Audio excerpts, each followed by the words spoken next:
In the 45th year of Konoha, the land of Earth basked in radiant sunlight, with a gentle breeze wafting through the air. Within Awakens, a young man, often referred to as the most handsome in the village, exited the ninja hospital while grumbling under his breath. This young man was Suji, the director of the ninja hospital. Suji was a traverser, having found himself in this distorted world of Naruto due to an unforeseen accident. In this realm, whether protagonist, supporting character, or antagonist, no one led a life of happiness. Initially, Suji felt a sense of panic upon realizing his situation, but eventually discovered his unique advantage. He possessed an extraordinary intellect, granting him unparalleled analytical capabilities. Through his own efforts, he fought diligently and, at a young age, became a winner in life, overseeing the medical department of Awakens, on par with the head of the Umbu. The world of ninjas was fraught with peril, and one could never anticipate when an unknown Otsutsuki might emerge to threaten him. For his own safety and happiness, Suji had no choice but to strive to become the strongest. His ambition was to comprehend the truths of the world through his insights and ultimately achieve omniscience and omnipotence. With the mightiest intellect in the ninja realm, Suji could dissect and understand all things, transcending limitations. He had come to this world to be a progenitor, not to serve as mere cannon fodder. He had endured enough of such indignities in his past life. However, today, Suji was filled with ire as he led a group of ninjas outside the village to undertake a mission. Typically, someone of his stature, the foremost medical ninja of Awakens, would not be dispatched for field work. He was not part of the Umbu. His usual duties involved imparting knowledge of human physiology to beautiful female doctors and teaching nursing skills to lovely nurses.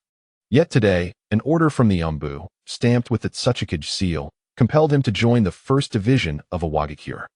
While others might dismiss such orders, Suji knew he could not defy the will of the 3rd Otsutsuki, Inoki, as long as he remained in Awakens.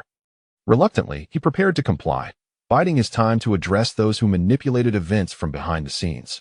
Cursed be those who disturbed his research. It was likely that Inoki's son, Kori, was behind this trouble. Suji felt his patience with Kori, the head of the Umbu, reaching its breaking point. It was time to eliminate Kori. He had amassed enough power to do so. Once Kori was dealt with, Inoki would surely follow. With a meddling elder above him, how could he ever be free? Suji now possessed sufficient strength and merely awaited the opportunity for Inoki to meet an untimely demise. He was confident of securing the position of Otsutsuki thereafter. Once in power, he would ensure the downfall of the troublesome daimyos as well. The land of Earth required but a single voice, his own. Research was a costly endeavor, and controlling such a vast nation would allow his wisdom and talents to flourish. At the command center of the 1st Division's reconnaissance team, this group represented a crucial force in safeguarding the land of Earth, tasked with monitoring the military maneuvers of the land of fire, particularly the movements of ninja troops. Not long ago, a fierce battle had erupted here. 5 jonin and their subordinates from the Awakens reconnaissance unit fell victim to a terrifying genjutsu, rendering them as mindless husks devoid of will. Simultaneously, they were afflicted by an unknown toxin, leaving them unable to awaken. The medical ninjas within the division struggled to remedy the situation, witnessing their comrades on the brink of death. In desperation, the 1st Division sought assistance from the village, requesting the deployment of powerful medical ninjas. Reinforcements arrived swiftly, and to their astonishment, the renowned medical sage of the ninja world, Medical Minister Suji, was among them. Suji, whose prowess in medical ninjutsu equaled that of Tsunade Senju, was celebrated as the foremost healer among the IWA ninja. Not only was he a student of Inoki, but he was also the youngest elite jonin in history, having attained this rank at the tender age of 13, a feat that had astonished the entire ninja world, an undeniable genius. While the likes of Kakashi Hitaki may have been lauded as prodigies for their accomplishments at 13, Suji had achieved the elite jonin status at just 18. In the strict hierarchy of ninja ranks, elite jonin represented the pinnacle of strength, with no such thing as shadow-level ninjas at that time. With the establishment of the village and country system, the emergence of the Kage system allowed each of the 5 great ninja villages to designate a Kage with power far surpassing that of ordinary elite jonin. The term shadow-level ninja was coined to delineate this superior echelon of ninjas, who possessed abilities that dwarfed those of standard elite jonin.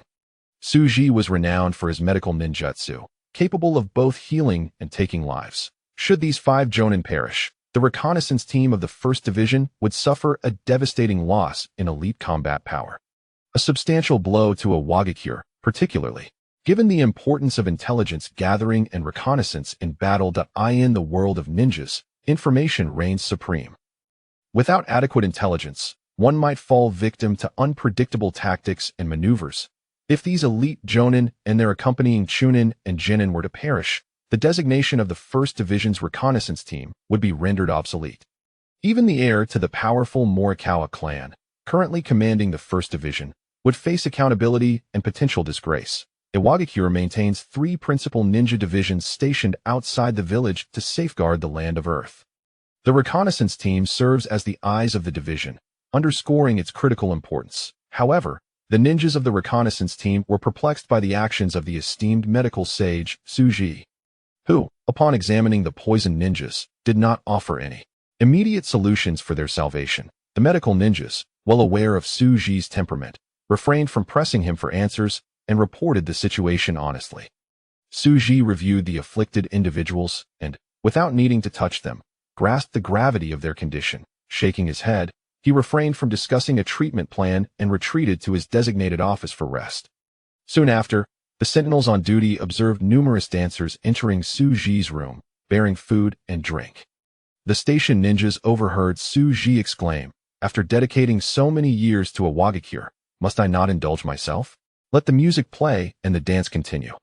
The onlookers exchanged glances, yet no one dared to voice their thoughts, for this esteemed medical sage, renowned for his unparalleled medical skills, was not one to tolerate dissent.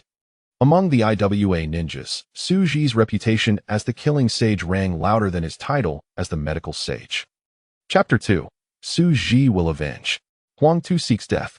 In the realm of Yenrun, whispers circulate in secrecy regarding the wrath of the medical sage, Suji. Should one find themselves unfortunate enough to be injured and admitted to the Yenrun hospital, they may await a fate fraught with unforeseen calamities. Patients may succumb due to a plethora of misfortunes, including incorrect medication, shortages, expired supplies, or surgical errors. Suji, as the esteemed director of Yenrun Hospital and head of the medical department, holds a status equivalent to that of the commander of the 1st Legion. Who among them dares to proffer him counsel? The reconnaissance unit discreetly reports these unsettling circumstances. Within the command post of the 1st Legion of Yenrun, the supreme leader, Dou Qi Run, paces restlessly in his office, burdened by a sense of misfortune. He had initially intended to come here to enhance his credentials, aspiring to return in a few years to assume the role of clan leader. Yet, the wretched grass ninja has conjured some calamity that has severely impacted the reconnaissance unit. The accompanying medical ninjas are unable to effectively treat the afflicted, and although no lives have yet been lost, it appears that their time is limited. Having attained his position through familial influence, the prospect of such a blunder could lead to disgrace and the loss of wealth derived from controlling the routes. To mitigate the risk, Dou Qi Rin directly requests the services of the formidable medical sage, Suji. He is aware of Suji's reputation as a war orphan and recalls their time as classmates. However, Suji is known to be a temperamental genius who despises having his time wasted or being disturbed during his studies. Reflecting on their school days, Dou Qi Rin remembers the pranks he played on Suji, resulting in a week spent bedridden. Had it not been for his status as an heir of one of the 8 great families, he might have faced a lifetime in a wheelchair. Upon receiving reports from his subordinates, Dou Qi Rin muses, could this rascal possibly be dissatisfied with being summoned here to work? Upon further reflection, he realizes that his request may indeed be excessive, akin to a mere villager falling ill and summoning the nation's most esteemed healer to their humble abode. Absurd? Indeed, it is. Reasonable? Quite so. When someone falls ill, it is only natural to call for a physician. Regardless of whether it pertains to funding or resources, one must always report higher than necessary, only to receive a fraction of what is requested. It is undoubtedly excessive to involve Suji, the medical sage, for a few issues that could be handled by several upper ninjas. Unless invited by the higher echelons, such as the heads of the great clans or the Otsutsuki, one might as well not exist in Suji's eyes. Yet, Dou Qi Rin feels a growing anxiety. He merely suggested it. Has he unwittingly entangled himself in Huang Tu's schemes? As his thoughts spiral, Dou Qi Rin becomes increasingly agitated. That cursed Huang too, like a simpleton, boasted incessantly about his lineage as the third Otsutsuki, the strongest in the ninja world. After graduation, he strutted around with an air of superiority, as if proclaiming his destined role as the fourth Otsutsuki, seeking validation from others. Anyone who posed a threat to him would evoke a reaction akin to a child who has had their toy taken away, baring his teeth in indignation. Due to Su Ji's unparalleled genius, Huang Tu harbors a deep-seated apprehension toward him. His pride in his own talents is rendered insignificant in Su Ji's presence. It was only last year that he wed the precious heiress of the Haishi clan, Haishi Mo Li Nai, and assumed the role of head of the Dark Division, which has somewhat matured him. Dong Xiren cannot afford to delay further. He knows that unless he can appease Su Ji's temperament, he must pray that he never finds himself hospitalized in the latter half of his life. Thus, he instructs his legion's aide to carry 4 boxes of money and pertinent intelligence, and together they hasten toward the offices of the reconnaissance unit. Minister Su Ji, I have come to see you, Dong Xiren announces, carefully adjusting his expression while ensuring his aide mirrors his smile as they enter Su Ji's temporary quarters. A strikingly handsome young man lounges on a plush sofa, flanked by 2 beautiful dancers who tenderly feed him fruit. This man, with his short black hair reminiscent of black pearls, piercing obsidian eyes, and a chiseled, resolute visage, is the epitome of perfection. Undoubtedly, he is the most dashing figure among the Yenren. Su Ji, exuding charm, notices the boxes of money in the hands of Dong Xiren and his aide. And gradually, his irritation begins to dissipate. It appears this fellow was not complicit in the matter. Yet, Su Ji remains displeased. With an expression devoid of warmth, he coldly remarks, Dong Xiren, you seem to be enjoying yourself here, to the extent of issuing a command to summon me to this place. Upon hearing Su Ji's words, Dong Xiren realizes the gravity of the situation. He is fortunate to have come. Su Ji is clearly seething with anger. It seems someone has deliberately sidelined him here. Have the villagers lost their minds? Or is the Otsutsuki complicit in this folly? If that is the case, it is undoubtedly linked to Huang Tuesday. What a predicament! De Yimu, what sins have I committed to land in this situation? Having ventured to the border only to entangle myself in the future power struggles of the Otsutsuki? This is my fault, Minister Su. The senior physicians here are unable to resolve the issues at hand, and I wish to request a few special grade physicians. You are aware of those old fools' nature. If you ask for 100, they will grant you 60 at best. Therefore, I sought your assistance, as it is customary for them to provide 2 or 3 special grade physicians, rather than dispatching you. I never anticipated they would actually send you. It is all my fault, and I hope you can forgive me for the sake of our past camaraderie. Dong Xiren speaks in a soft, measured tone, leaving his aide astonished. This elite upper ninja, of noble birth and equal standing with Su Ji, is displaying such humility. Every word is weighed carefully, lest Su Ji misunderstand his intent. His gentle demeanor betrays a fear of inciting Su Ji's wrath, revealing an unexpectedly subservient attitude. Observing Dong Xiren's humble demeanor, Su Ji's desire to further torment him dissipates. After all, they were classmates, and during their school days, Dong Xiren had once crossed him, only to face 6 years of retribution. Yet, this man has shown remarkable restraint, willingly serving as Su Ji's subordinate for 6 years, attending to numerous tasks. Recognizing his sincerity, Su Ji refrains from pursuing the matter further. Otherwise, he would have ensured Dong Xiren's demise during the Second Great Ninja War. Even now, Dong Xiren continues to pay homage with gifts during festive occasions. It is worth noting that Dong Xiren is a character woven into the narrative, a commander who faced repeated setbacks against Konoha during the Third Great Ninja War. Regrettably, he ultimately became a mere backdrop to the prowess of Minato. Dong Xiren, present me with the detailed intelligence, Su Ji commands. Upon hearing that Su Ji is not pursuing the matter any further, Dong Xiren breathes a sigh of relief, acknowledging the weight of years past. He understands that his greatest asset lies not in brute strength, but in his intellect. Throughout the years, he has managed to decipher even the Otsutsuki. However, the man before him, younger than himself, remains an enigma shrouded in mist. Dong Xiren produces the detailed intelligence and respectfully presents it to Su Ji. The dancers have been dismissed by Su Ji, leaving only 3 individuals in the vast office. Holding the detailed intelligence in his hands and comparing it with the information provided by the Umbu, Su Ji felt a surge of anger rising within him. Huang Tu, you have paved your own path to demise. As Su Ji had anticipated, the intelligence Huang Tu delivered was missing crucial parts. It was evident that tampering had occurred. Did he truly believe that I would not retaliate? Huang Tu, such a clumsy tactic could be recognized even by my toes. As a transmigrator, Su Ji was acutely aware that he had entered the world of Naruto. In this realm of perpetual conflict, one could meet their end on the battlefield at any moment. Strength is the foundation of survival. Su Ji's unique advantage lies in his remarkably powerful intellect, granting him unparalleled intelligence. He can effortlessly unravel any problem and study any subject. His pursuit of truth through analysis, research, computation, and synthesis is the reason for his extraordinary capabilities.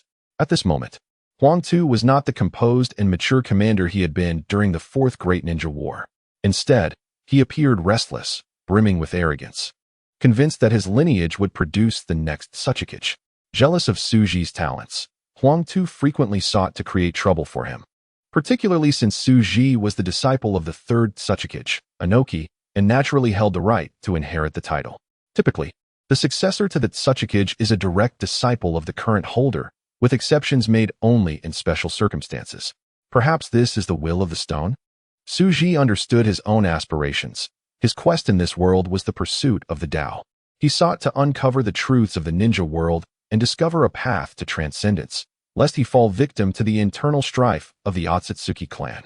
He resolutely refused to waste his time and energy on a fool. Victory would yield no rewards, while failure would only serve to disgust him. It was frustrating to be in a position where he could neither fight nor kill. He had initially thought that becoming the Umbu leader and marrying would grant him some peace, but he found himself constantly plagued by irritation. Did they truly believe that surpassing me would grant them the title of Otsutsuki? Inoki revels in his position. He is far from death. Indeed, only by lifting the oppressive weight upon one's shoulders can one attain freedom. Su Ji firmly resolved to become the Otsutsuki at the earliest opportunity. Those who stand in his way must perish. Su Ji is not a sentimental person. He is a creature of self-interest. Inoki, Huang Tu, you have already sealed your own fates. I have grasped the intelligence, and I will resolve these matters within a day. I shall heal those ninjas. They will awaken before the sun sets. Prepare a celebration for me this evening. Su Ji closed the intelligence report, contemplated briefly, and gestured for the Eastern Death to leave, harboring no intentions of reminiscing. The Eastern Death was not someone he needed to unite with. Moreover, could such a scheme to eliminate the Otsutsuki be disclosed to him?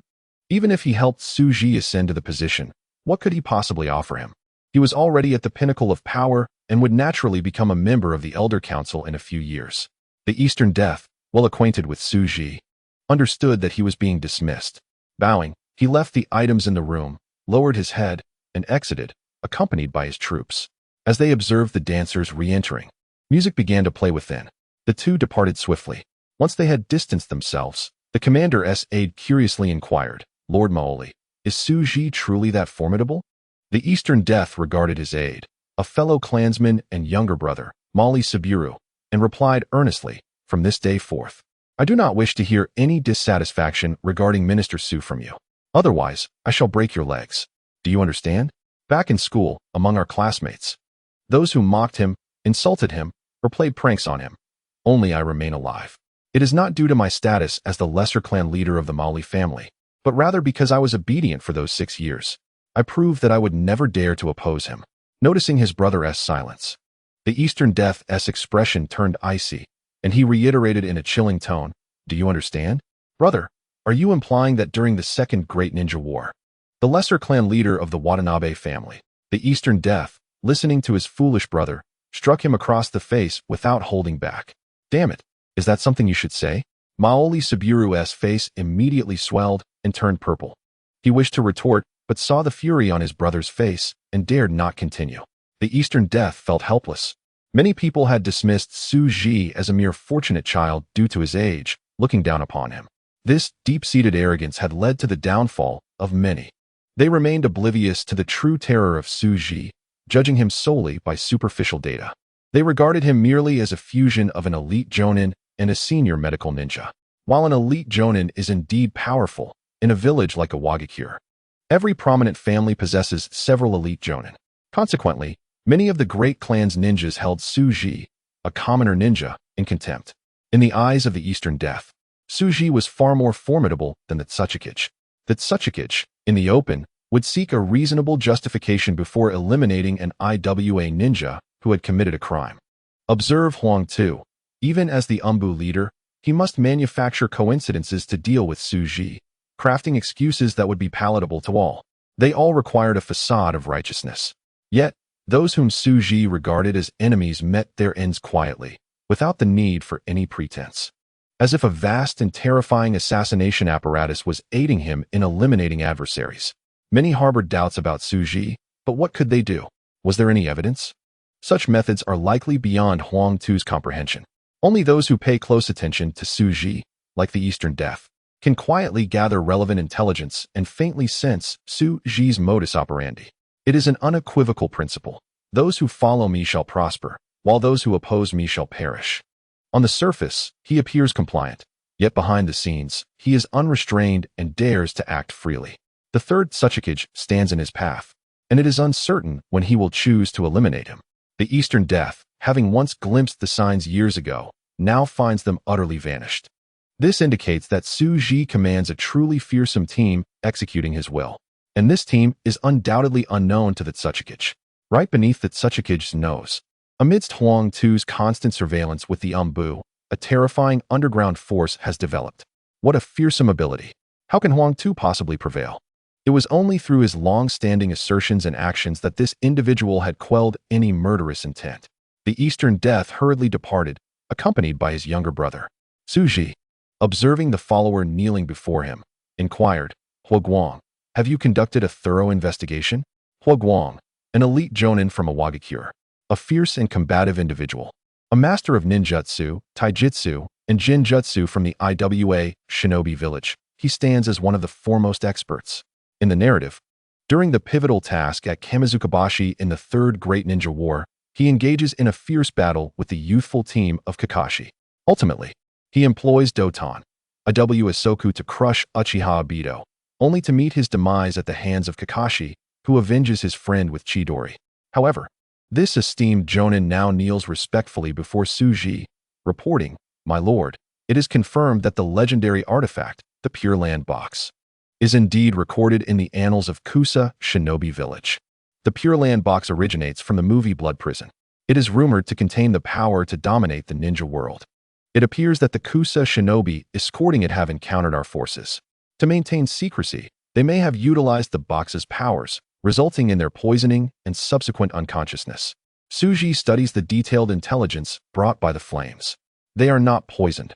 Rather, their consciousness has been tainted by an overwhelming fear, leading their bodies to succumb to a protective faint. The key to their recovery lies in dispelling that fear, not in treating their physical bodies, which are in excellent condition." Huaguang listens intently to Suji's analysis. As the most erudite individual in IWA Shinobi Village, Suji's insights are invaluable. Each jonin has their own followers. And Suji, being powerful and influential, commands respect. Huaguang is one such follower, deeply admiring Suji's wisdom and strength. "My lord, there are reports from the underworld that Kusa Shinobi have hired additional ninja, seemingly setting traps for us IWA Shinobi." Upon hearing this, a cold smile graces Suji's lips. What traps for IWA Shinobi? They have merely ensnared themselves. They are but insignificant creatures. We have waited long enough. Inform them to make their move this afternoon. Suji dismisses the news with indifference. If they wish to disrupt his tranquil pursuit of knowledge, he shall deliver a sensational revelation. Yes, Huaguang employs Doton to vanish underground, conveying Suji's will. "Oyamitsu, my teacher, enjoy your time well. You have always looked down upon me, using me as a foil to aid your son's growth. Watching our rivalry must be quite entertaining for you. I merely seek to quietly uncover the truth. Yet I must be trampled upon to secure the position of head of the Umbu." Suji often feels a sense of helplessness. As philosophy teaches, conflict is ubiquitous and eternal. "O Huang Tu, my dear brother, I had intended to spare your life for a few more years. Since you are so eager for death, I shall ensure your demise within this year. You wish to consume my achievements, marginalize me, and suppress me, while cleverly employing schemes. You have grown well, learning to wield rules as instruments of conflict. Alas, why should I play by your rules? I shall overturn the table." Chapter 4, Tsunade's Nightmare. A hero of IWA Shinobi. Suji contemplates. Huang Tu, do not worry. I shall take good care of your sister, Haishi Morina. I will also look after Haitu. The Haishi clan, the family of the second Tsuchikage Mu, possesses a complete dust release lineage and is worthy of alliance. The details of the Mu clan are absent, prompting the author to create the Haishi clan. Dust release holds significant research value. Sister, I hope you remain as astute as ever. Make the right choices. In the land of grass, at the periphery of Kusa Shinobi Village, not long ago, to escort a precious treasure, the elite shinobi led by the Jonin Mu Wei clashed with IWA shinobi. The Kusa shinobi insisted on inspecting their secret treasure and to preserve confidentiality. Mu Wei was compelled to briefly activate the treasure, plunging the onlookers into an abyss of fear-induced slumber. Lord Mu Wei, the Umbu have been dispatched to welcome you. They will arrive shortly. The village has prepared the necessary ceremonies, awaiting the sacred artifact. Our Kusa shinobi shall rise. Mu Wei listens to the report from the Umbu. His spirits high as a staunch proponent of the war. The Pure Land box, as the sacred relic of Kusa shinobi, fulfills a single wish upon each activation. After years of searching, they have finally reclaimed the artifact. The villagers had already conspired, designating his son as the beneficiary of the wish. Mu Wei eagerly anticipates that his son, Muku, will become the most powerful ninja, leading Kusa shinobi village to prominence. Moreover, he has prepared a grand gift for the IWA shinobi who frequently bully their village, awaiting their pursuit. Mu Wei silently muses, damn IWA shinobi. This is a token of retribution for your oppression. In Konoha, within the Hokage's office, the Hokage and his 3 disciples, Hiruzen Sarutobi, Jiraiya, and Tsunade, sit in contemplative silence after reviewing the Umbu's intelligence. Hiruzen puffs on his pipe, maintaining his usual calm demeanor. Jiraiya notices Tsunade's despondent expression upon finishing the report, and intuitively understands her sentiments. It appears that this time, IWA Shinobi's top genius is destined for downfall. Jiraiya's tone brims with malicious delight as he observes Tsunade, adjusting his words in response to her reactions. Orochimaru, however, remains composed, analyzing Jiraiya's antics and interjects, I did not expect that Kusa Shinobi would invest heavily this time. Hiring the Xinyuan clan. They are not inexpensive. The 5 elite jonin of the Xinyuan clan excel in sealing techniques, barrier techniques, and various secret arts, specializing in hunting rogue ninjas. Their unique explosive insect jutsu is even more formidable than that of the Aburame clan. Once ensnared, without a corresponding countermeasure, one can only have their chakra absorbed and explode into a firework display. Even the 5 Kage would be in dire peril if ambushed by these 5 individuals. Orochimaru reflects on the misfortune of falling into a trap meticulously laid by these 5. Furthermore, it is said that the renowned bounty hunter Kakazu is also involved.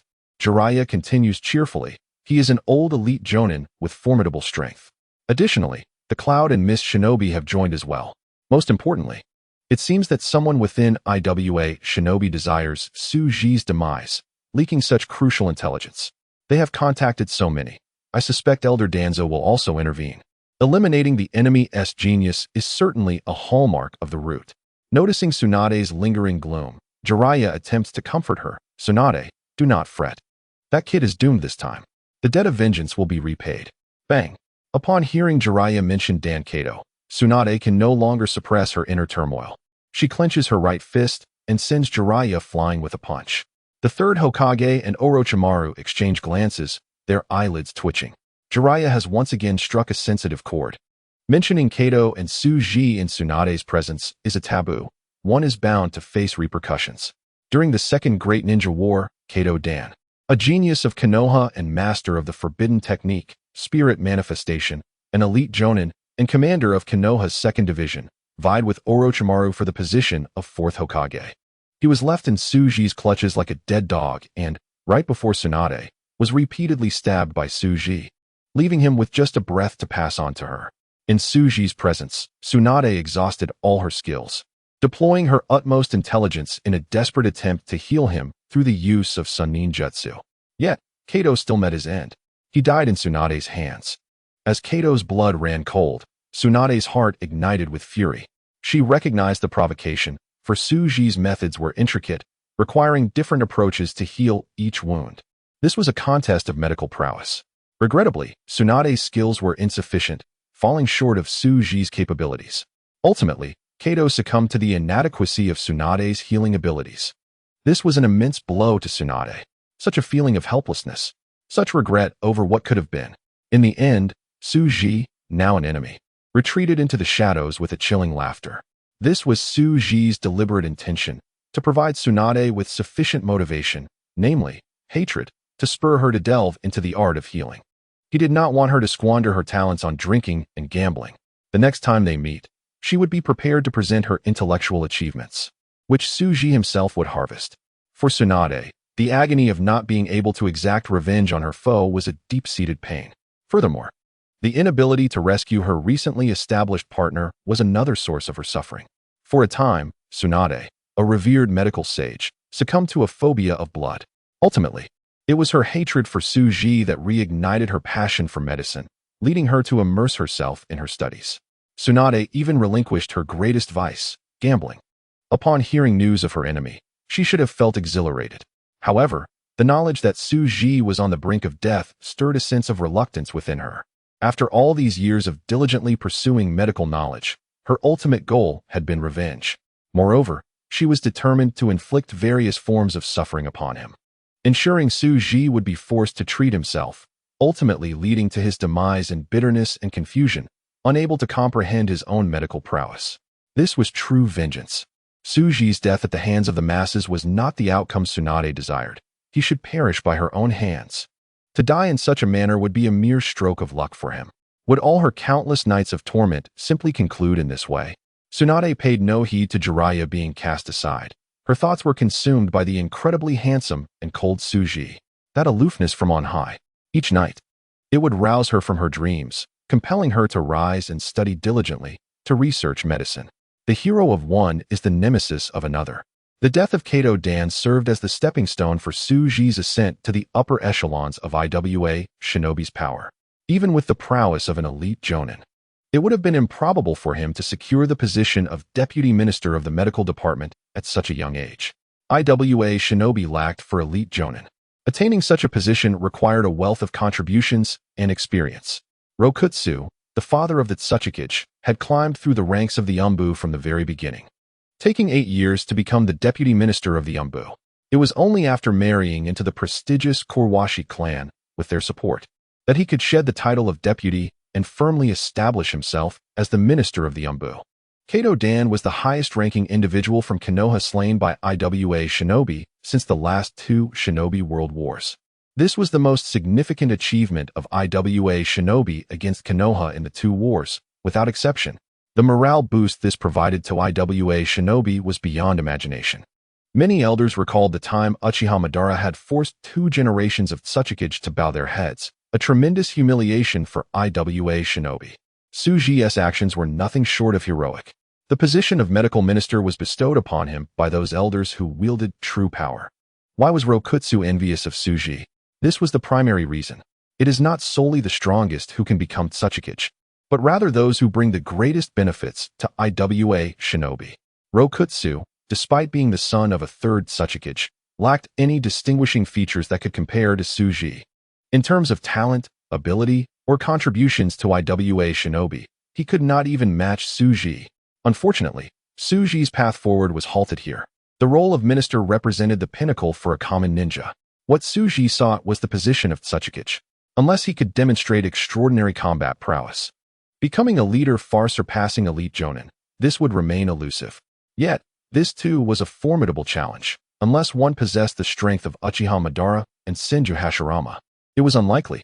However, Tsuji did not currently possess such power. No, he concealed his true strength. Before becoming Otsutsuki, Tsuji was reluctant to reveal his capabilities. It was clear that the next candidate for Otsutsuki, Inoki, favored his own son. Otherwise, unless Tsuji formed a marriage alliance with one of the prominent clans, he would have little chance of gaining support within the decision-making circle. Under normal circumstances, Tsuji would need to ascend to the decision-making level to truly grasp the position of Otsutsuki. The power structures of the 5 great ninja villages are quite similar. The decision-making level, comprised of the Kage and their aides, represents the highest authority. Balancing this are the elite Jonin Council's chief advisors and the Elder Council, heads of various clans. Below this are the execution levels, including the Umbu, Medical Department, Ninja Academy, Finance Department, and several standing military corps. The unique nature of the Umbu elevates its status, being closest to the Kage, and its organizational structure resembles that of a small ninja village. Each ninja village generally adheres to this structure, though specific institutions may vary. This organizational framework is easily understood. The Kage and their aides hold the highest decision-making power in daily affairs. However, when it comes to systemic changes within the village, discussions must occur with the Elder Council. Once the elders agree, the elite Jonin Council votes, and the village's systemic decisions are finalized, then handed over to the executing bodies. Due to the prevailing ignorance in the ninja world, the Elder Council's agreement usually ensures smooth sailing. After all, commoners among the elite Jonin are a minority and lack decisive influence. The Elder Council in each ninja village is typically comprised of the heads of bloodline limit clans. The chief advisor of the elite Jonin Council is generally appointed by the Kage. The power of the Elder Council derives from their clans. The more successful clan members there are, the more individuals enter this system, thus amplifying their voice. The Uchiha clan was severely hindered by the second Hokage, with their family confined to the security department. There were no decision-makers in the council, yet the executing body had only this one institution with personnel. The power within the system does not disseminate like a spider's web. The Elder Council has only one clan leader with a position, and their relationships with other clans are far from amicable, preventing the formation of alliances. When the village issues policies regarding the Uchiha, with no one from the Elder Council to advocate for them, how can one expect a single individual to refuse? This explains why Danzo could convene a meeting and confine the Uchiha clan to a monitored area. Fugaku could only protest ineffectively, unable to resolve the situation. This also elucidates why, later on, the Uchiha clan, knowing that geniuses like Shursui and Itachi were being used as pawns by Danzo, still willingly joined the foundation. All the prominent families in Konoha were aware that the foundation was Danzo's private army. Tsuji's circumstances were even more dire than Fugaku's. He held no position within the Elder Council. The power of the executing bodies was limited to their own domains. A single word from Inoki could render Tsuji powerless, leaving him unable to act. In a similar vein, the reason why the cabinet can maintain control over the 6 ministries that wield real power during the Ming Dynasty is that the cabinet has separated decision-making authority from the emperor. While the ministries have no such power, only the obligation to execute decisions. Faced with those who issue orders, how can one not feel inferior? Almost all power structures operate in this manner. Those who make decisions wield the greatest power. Consider who holds the most power within the Western system of checks and balances. Is it not the legislative body? Tsuji is well aware of this. Thus he has no intention of adhering to the established rules. As a transmigrator, would he treat these matters with reverence? Since Inoki would not grant it, Tsuji would seize it for himself. He would eliminate the current Tsuchikage and simultaneously dispose of the heir to the Tsuchikage position who precedes him in rank. Tsuji would become the undisputed next Tsuchikage. At that point, let us see who would dare to command him. He would retaliate against anyone he found displeasing. Tsuji was thus profoundly vengeful and rather petty. Why seek power if not to act freely? In Sunagakure, Hai Laozong observed his sister Chiyo as she perused the intelligence he had presented. The two fell into a prolonged silence. Eventually, Hai Laozong could no longer contain himself and inquired, "Sister, shall we intervene?" It was evident that divisions were arising within Iwa Shinobi. Some wished for Tsuji's demise. As long as one possesses sight, it is evident that a civilian, at this age, becoming an elite jonin, holds a future with a 99% chance of ascending to the ranks of a Kage-level powerhouse. Achieving such a level of strength signifies the true essence of a village. Chiyo, her hair as white as snow, shook her head and spoke with a hint of bitterness. The most critical issue now lies within our own ranks, rather than with other shinobi villages. There has been no news from the third Kazekage, and the hawkish factions within the village are becoming increasingly restless. I am on the verge of losing control. After all, I am merely an aide to the Kazekage, not the Kazekage himself. Hai Laozong comprehended his sister's resolution and ceased to focus on Tsuji's affairs, as they, the Sand Shinobi, would not intervene. "Sister, what should we do now? Perhaps you should assume the role of the fourth Kazekage?" Hai Laozong suggested, as the Sand Shinobi needed a steadfast leader. The third Kazekage had been absent for far too long, and the various clans within the village were growing increasingly restless. If not handled properly, internal conflict could erupt within the village itself. If I were 20 years younger, I might consider it. But even if I were to become the fourth Kazekage now, I could only delay the impending war by a few years. Then what about Raza? Chiyo, as a pillar of Suna, had been managing the village alongside her brother during the third Kazekage's disappearance. Raza, as a wielder of the Shikuten bloodline limit and possessing Kage-level strength, was indeed a candidate for the next Kazekage. His power was sufficient, yet his prestige fell short. Becoming the fourth Kazekage would not quell the war hawks, especially since we have been heavily suppressed by Konoha in recent years. Moreover, this aligns with the daimyo's intentions to exert pressure on the Land of Fire for territorial gains.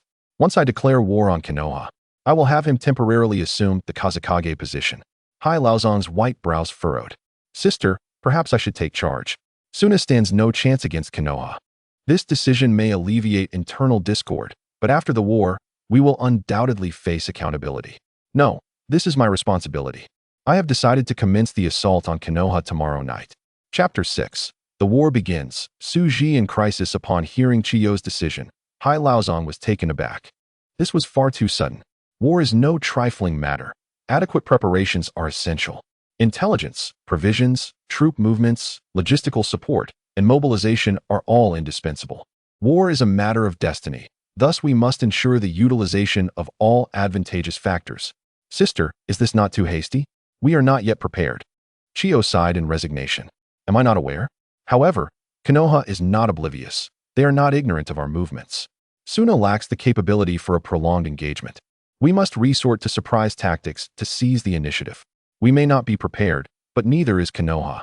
Compared to them, our preparations are slightly superior, presenting us with an opportunity. Once Konoha is ready, our limited preparations as the aggressor will be of little consequence. The shinobi world is a powder keg, and our actions serve merely as the spark for a larger conflict. When we strike, the other three major shinobi villages will follow suit, leaving Konoha no time to amass strength. Thus, the primary force in this war against Konoha will be the other three villages. Disseminate the order to convene a Jonin meeting for final preparations. I shall personally lead the charge. Hai Laozong considered dissuading his sister from the front line, but upon witnessing her resolute demeanor, he ultimately nodded and set about his preparations.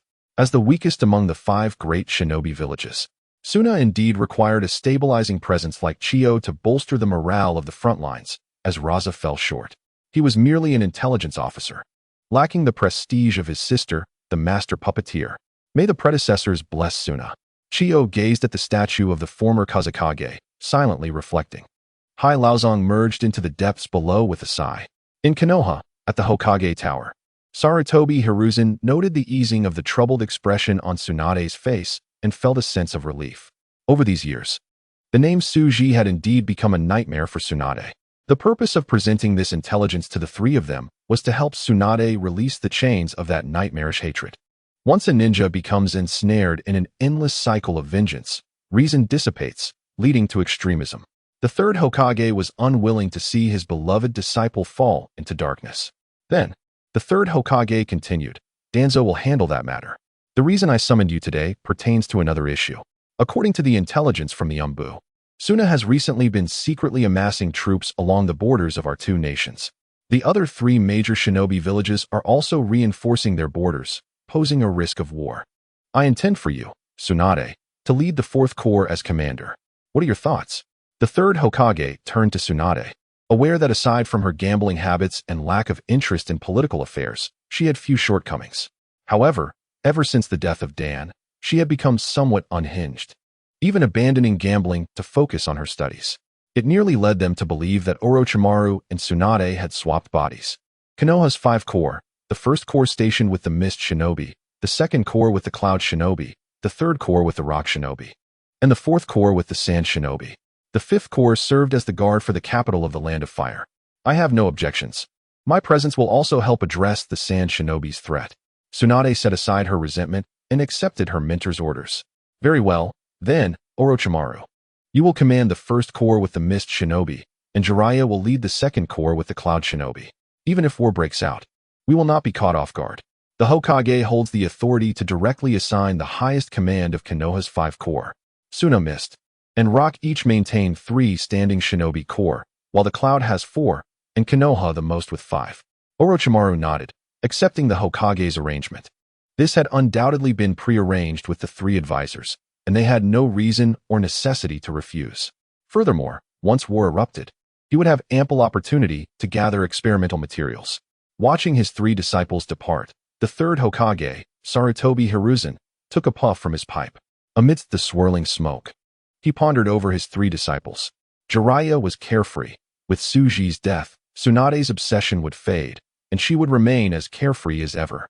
Yet, he sensed that Orochimaru was subtly distancing himself from him as a mentor. That rascal Danzo had only exacerbated Orochimaru's obsessions. Perhaps he should not have assigned Orochimaru to surveil Danzo in the route. At that time, Danzo had even sent someone to assassinate him.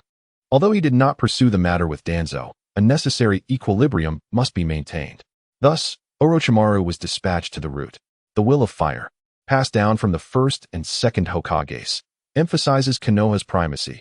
Anyone who harms Konoha's interests, be they family, friends, or foes, must be dealt with harshly. This was a lesson imparted by the 1st Hokage after he eliminated Uchiha Madara, gathering his disciples to personally instruct them. Orochimaru, do not let your clandestine research into forbidden techniques extend its reach into the village. Otherwise, my patience will not endure. That wretched Danzo only seeks to undermine me. The 3rd Hokage once again grasped his pipe, contemplating who should be dispatched to command the 3rd Corps in the Rock Village. Perhaps he could send his son, Sarutobi Konohamaru. There, in the Mist Village, perpetually shrouded in dense fog, it is also home to the greatest number of bloodline limit clans within the shinobi world. In the Mizukage's office, the 3rd Mizukage summoned Kagaya Yagura, Terumi Mei, and other high-ranking officials to discuss his decision to launch an attack on Konoha, seeking their opinions. As the strongest Jinchuriki in the shinobi world, a Kaga-level powerhouse, and the youngest assistant Mizukage, Kagaya Yagura was the first to endorse the Mizukage's initiative. Yuan Shi, a venerable elder of 3 generations, nodded in agreement with the plan of the 3rd Mizukage. The situation in the shinobi world was growing increasingly tense, and war was inevitable. He advocated for a preemptive strike, asserting that with the hidden Mist Village isolated overseas, it had the upper hand in both offense and defense. What was there to fear? Most importantly, as the health of the 3rd Mizukage deteriorated and his energy waned, the clans with bloodline limits began to stir restlessly. The heads of these clans within the Elder Council were incessantly clamoring, creating an unbearable nuisance. Sending them to the battlefield would serve as a means of attrition. This also facilitated the resolution of internal conflicts once Juyuji ascended to power. As the most esteemed elder of the Hidden Mist Village, having lived since its inception, Yuan Shi's words carried weight that sometimes surpassed that of the Mizukage. Subsequently, voices of agreement and dissent filled the office, leading to a cacophony of arguments. Terumi Mei observed this turmoil with a cold gaze. She supported the Mizukage's war plan, yet her mind was occupied with thoughts of the insufferable Suji, who would dare to command her, even claiming that Orochimaru would be responsible for the war against the Hidden Mist. She resolved to seize the opportunity to capture Senju Shoju, Orochimaru's disciple, alive. Senju Shoju was the sole male descendant of the 1st Hokage, and according to intelligence from the Anbu, he was nearing graduation from the Ninja Academy. A freshly graduated ninja with such significant status would scarcely find himself on the battlefield. Most crucially, how could that scoundrel be so certain that Senju Shoju would appear on the Hidden Mist battlefield? Terumi Mei found it incomprehensible to follow Suji's orders. Yet this did not hinder her compliance. Dismissing her confusion, she reflected that Suji had not erred thus far. Terumi Mei had been persuaded by Suji during the Second Shinobi World War and had been compelled to serve under him. Suji assured her that his commands would not jeopardize the interests of the Hidden Mist. This led her to agree to become a member of the godly organization he established, regardless of the nature of the leader's orders. She resolved that in the next physical experiment, she would take center stage. Terumi Mei's thoughts lingered on Suji. Likewise, discussions regarding Suji's exploits were also taking place within the Hidden Mist, who would not seize an opportunity to extinguish a rival's genius, especially someone like Suji, who was destined to become a formidable powerhouse. Previously, the Hidden Mist had dispatched a small Anbu team to participate in this assassination operation. Now, the high-ranking officials of the 5 great ninja villages were all aware of the situation. Initially, before the underground bounty was issued, they had each thought it was merely a typical assassination opportunity.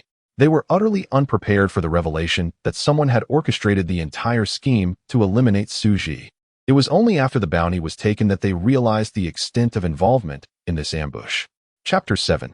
With Suji's birth, why must there be Huang Tu? In the land of lightning, within the office of the Cloud Village, the third Raikage chuckled heartily as he perused the intelligence in his hands. That fool Inoki had finally made a rare mistake. He had always sent assassins after the geniuses of other ninja villages, but today he had fallen into a trap himself. A motley crew of clowns, sneaky and devoid of any decorum. The third Raikage's tone shifted as he expressed regret, noting that had he known so many were involved, he should have dispatched more of his own. His ebony-skinned secretary, Mabu-e, shook her head in confusion, questioning why the Raikage deemed Suji worthy of such attention. You, who prioritized combat strength, failed to grasp the terrifying potential of Suji as a ninja. Should he master dust release, he could surpass Inoki as a formidable ninja. Suji's acceptance as Inoki's disciple likely indicates that his chakra possesses the properties of wind, fire, and earth. This provides the necessary conditions for mastering dust release. Such a unique bloodline limit, devoid of an heir, aligns with our interests, which is why the 4 major ninja villages collectively moved against him. Though I disdain these assassination attempts, achieving our objectives through such means is a valid strategy. I simply lack the cunning to devise such a plan myself. The third Raikage unabashedly admitted his own lack of intellect. Inoki, on the other hand, was too possessive, unwilling to relinquish the position of Otsutsuki.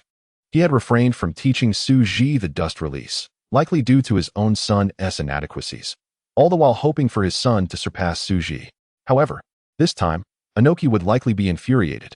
The training in dust release required mastery of the 3 chakra nature transformations of wind, fire, and earth, which eliminated 99 of ninjas. Furthermore, one had to master these transformations to their utmost before gaining the chance to learn the fusion of nature transformations known as dust release. Over the years, losing such a talent would surely drive Inoki to madness. When he passes, if he has not yet succeeded in passing on dust release, how will he face the second Otsutsuki in the afterlife? Mabu-e, listening to the Raikage's banter, flipped through her notes and inquired, Raikage-sama, the ninja forces of the major villages have begun to mobilize. Should we inform your son? Do not worry. We simply need to wait for others to make the first move. Our troops have been prepared for war. When the conflict erupts, we can simply utilize the heavenly transfer technique to transport me to the front lines. The heavenly transfer technique enables the rapid relocation of a target to a designated location, primarily used for transporting goods rather than humans. It was first seen during the 4th Shinobi World War. Due to the high-speed movement involved, the technique generates intense friction with the air, causing ordinary bodies to be torn apart upon such rapid transit. Only the third Raikage, having honed his body to an extraordinary degree through lightning-release taijutsu, can successfully employ the technique. In the land of earth, within the office of the stone village, Inoki, unremarkable in appearance and of short stature, had never faced ridicule regarding his strength within the shinobi world. The unique bloodline limit of dust release could disintegrate opponents into atomic particles, leading to their obliteration and causing large-scale explosions. The user could alter the shape of the barrier according to their preferences. With this ability, Inoki had risen to become one of the most powerful figures in the shinobi world. His son, Huang Tu, a high-ranking official and head of the Umbu, now stood hesitantly outside the Otsutsuki's office, reluctant to enter. Huang Tu had always believed the heavens favored him, yet why had Suji emerged? Whenever he compared himself to Suji, he felt like a mere backdrop, handsome, powerful, and laden with achievements. If not for his affiliation with the Otsutsuki family, he would feel utterly unworthy of comparison. Although he himself was a skilled elite jonin, just a step away from the rank of Kage, and his mastery of earth release was second only to the Otsutsuki. Having heard countless praises, as the son of the third Otsutsuki, he felt he ought to be the strongest among them. Yet, why had Suji appeared? If only Suji did not exist, how splendid the world would be.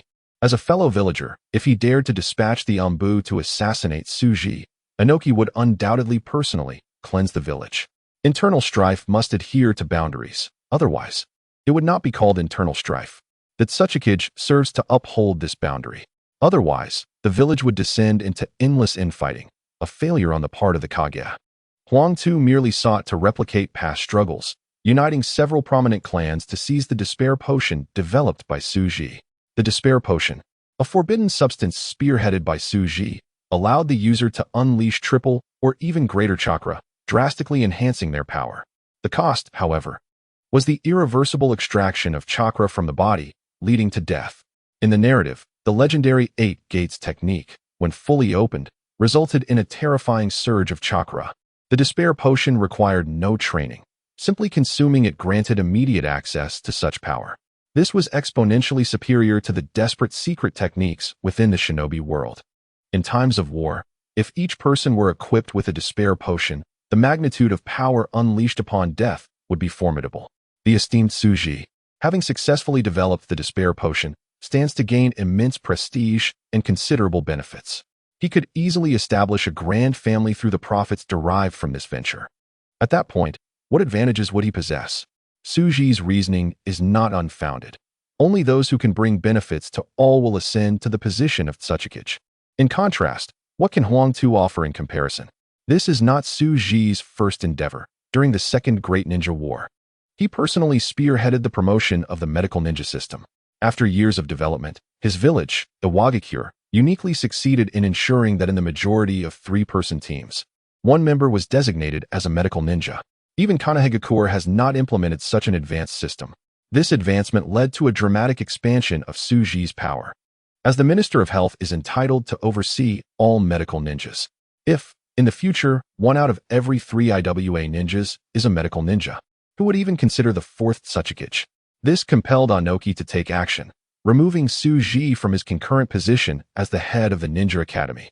Dou Qi is also a master of ninjutsu theory, with his research on chakra properties, transformation, secret techniques, forbidden arts, and bloodline limits being unrivaled in the ninja world.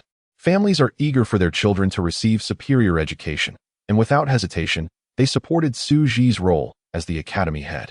Onoki instructed Dou Qi to develop various new medications within the hospital, which temporarily curtailed Dou Qi's ascendancy.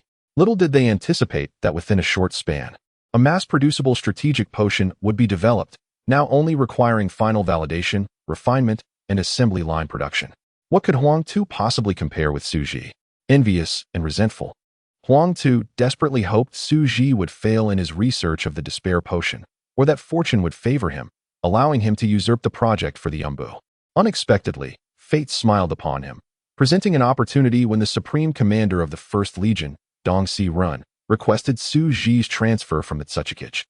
Huang Tu finally found a chance to remove Dou Qi, using the excuse that the experiment was crucial for the IWA ninjas, but with the lead researcher absent. It had to be entrusted to the Umbu for further investigation. He believed that since Dou Qi had completed 99% of the work, the elite Umbu could surely manage the remaining 1%. However, to his astonishment, within just a day, the assassination bounty he orchestrated against Dou Qi had surfaced. While he did not directly implicate himself, it became evident that there were individuals within Awakens who wished for Dou Qi's demise. The eyes of the ninja world turned towards Dou Qi's journey to Kusagaku. Under the principle of who benefits, who acts, it became increasingly difficult for Huang Tu to clear his name. Many IWA ninjas were merely suspicious of Huang Tu, but could Onoki, as his father, truly be unaware of his son's character? Chapter 8. Huang Tu. Father, I am jealous of Dou Qi. With a soft hiss, the office door swung open, revealing Onoki's calm yet commanding voice. Enter. His tone was devoid of emotion, yet Huang Tu could sense the tempestuous fury beneath. His heart trembled as he steeled himself to step inside. Lord Otsutsuki. This time, Huang Tu dared not seek favor, despite the familial connection. I only ask you one thing. Is there an organization within the village plotting to eliminate Dou Qi? Are you aware of this? To claim ignorance would be incompetence. To acknowledge it would be disloyalty, for this son had not consulted him when requesting Dou Qi's transfer. The Umbu minister had concealed information from the Otsutsuki. This was tantamount to rebellion. Fortunately, Onoki had anticipated his son's inadequacies and had not entrusted the entirety of the Umbu to him, retaining some oversight himself. Originally, Onoki intended to help Huang Tu identify gaps in his understanding of the village's operational system. Yet, how could such a significant oversight occur in such a short time? It was precisely the segment of the Umbu that he directly supervised that had alerted him to this information. Upon hearing the news, Anoki felt a wave of darkness wash over him, nearly overwhelming him. He had chosen his son as the Umbu minister, believing him to be more loyal and reliable. Who would have thought? Who would have imagined that his own son would dare betray the Otsutsuki, falsifying reports and withholding crucial information? Were it not for their familial ties, he would have swiftly dispatched him with dust released to meet the previous Otsutsuki. Huang Tu, listening to his father's voice, recognized the depth of his fury. No longer able to conceal the truth, he confessed, "Lord Otsutsuki, I only heard rumors of a plot against Suji, but I did not participate. In truth, he had merely facilitated the gathering of those individuals, and he was not the sole one in the village who wished Suji harm." Naturally, Huang Tu orchestrated this through intermediaries, ensuring no evidence linked back to him. Upon hearing Huang Tu acknowledge the suspicions that Anoki had already surmised, veins throbbed on Anoki's forehead. The lack of participation implied tacit approval of the assassination against Suji. "Huang Tu, tell me, do you intend to betray the village?" Huang Tu, upon hearing those words, felt a chilling terror wash over him. Anoki had maintained his position as Otsutsuki for many years by eliminating traitors without hesitation. Consider the Jinchuriki of the Four Tails, Old Z, who disdained Anoki's leadership and spent most of his time wandering outside the village. Yet, when the Umbu delivered Anoki's orders, did he dare to act against them or refuse? Did he not know what had become of the previous Four Tails Jinchuriki? He too had opposed Anoki, but the Otsutsuki had the magnanimity to tolerate dissent among his own villagers. However, to defy the Otsutsuki's orders was to invite annihilation under Anoki's dust release. There would be nothing left. This incident had drawn the attention of the ninja world. How would Huang Tu resolve this situation? "Lord Otsutsuki, I dare not." Huang Tu willingly admitted his guilt. "Dare not? I see you have grown wings. Now that you sit as Umbu minister, you believe you have everything under control. Suji, you think he is merely a civilian ninja. And if he were to die outside, who would rise to his defense? Is that not your belief?" Anoki, observing his son's expression, felt a profound disappointment. Huang Tu might one day become an excellent leader of the Otsutsuki family, but he would never ascend to the greatness of a true Otsutsuki. He would even fall short of his father, let alone reach the heights of the second or first Otsutsuki. He lacked the fundamental love for the IWA ninjas that a Otsutsuki should possess. The Otsutsuki ought to protect the interests of the IWA ninjas whenever they are threatened. A Otsutsuki must be rational, prepared to sacrifice certain IWA ninjas while understanding the greater gains to be achieved. If Huang Tu's plan were to sell out Suji to attain the position of Otsutsuki, what does that signify? It is nothing short of a blatant betrayal of the village's interests. Selling Suji for the village's greater benefit is what a Otsutsuki would do.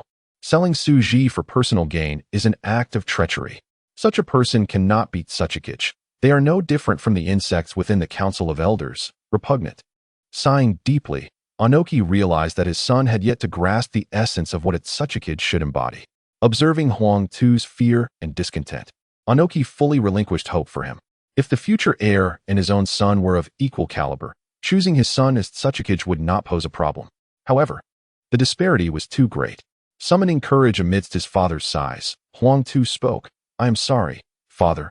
I am merely envious of him." Envious? At its core, it reflects a disdain for Suji, believing that had circumstances been different, he could have achieved the same. When you realize the disparity between yourself and others, and find that you can no longer catch up, such emotions will dissipate. I experienced this when I confronted Uchiha Madara, initially believing that he was merely a few years ahead in his training. However, upon reaching my own pinnacle, I came to understand the vast chasm that separated us. Jealousy was replaced by profound reverence. My rare son spoke the truth to me. Looking at him, I reflected on how much he had grown. Soon, he would have a daughter of his own. I pondered whether my excessive assistance had inadvertently stunted his growth. Yet, dwelling on this was futile. The events had transpired.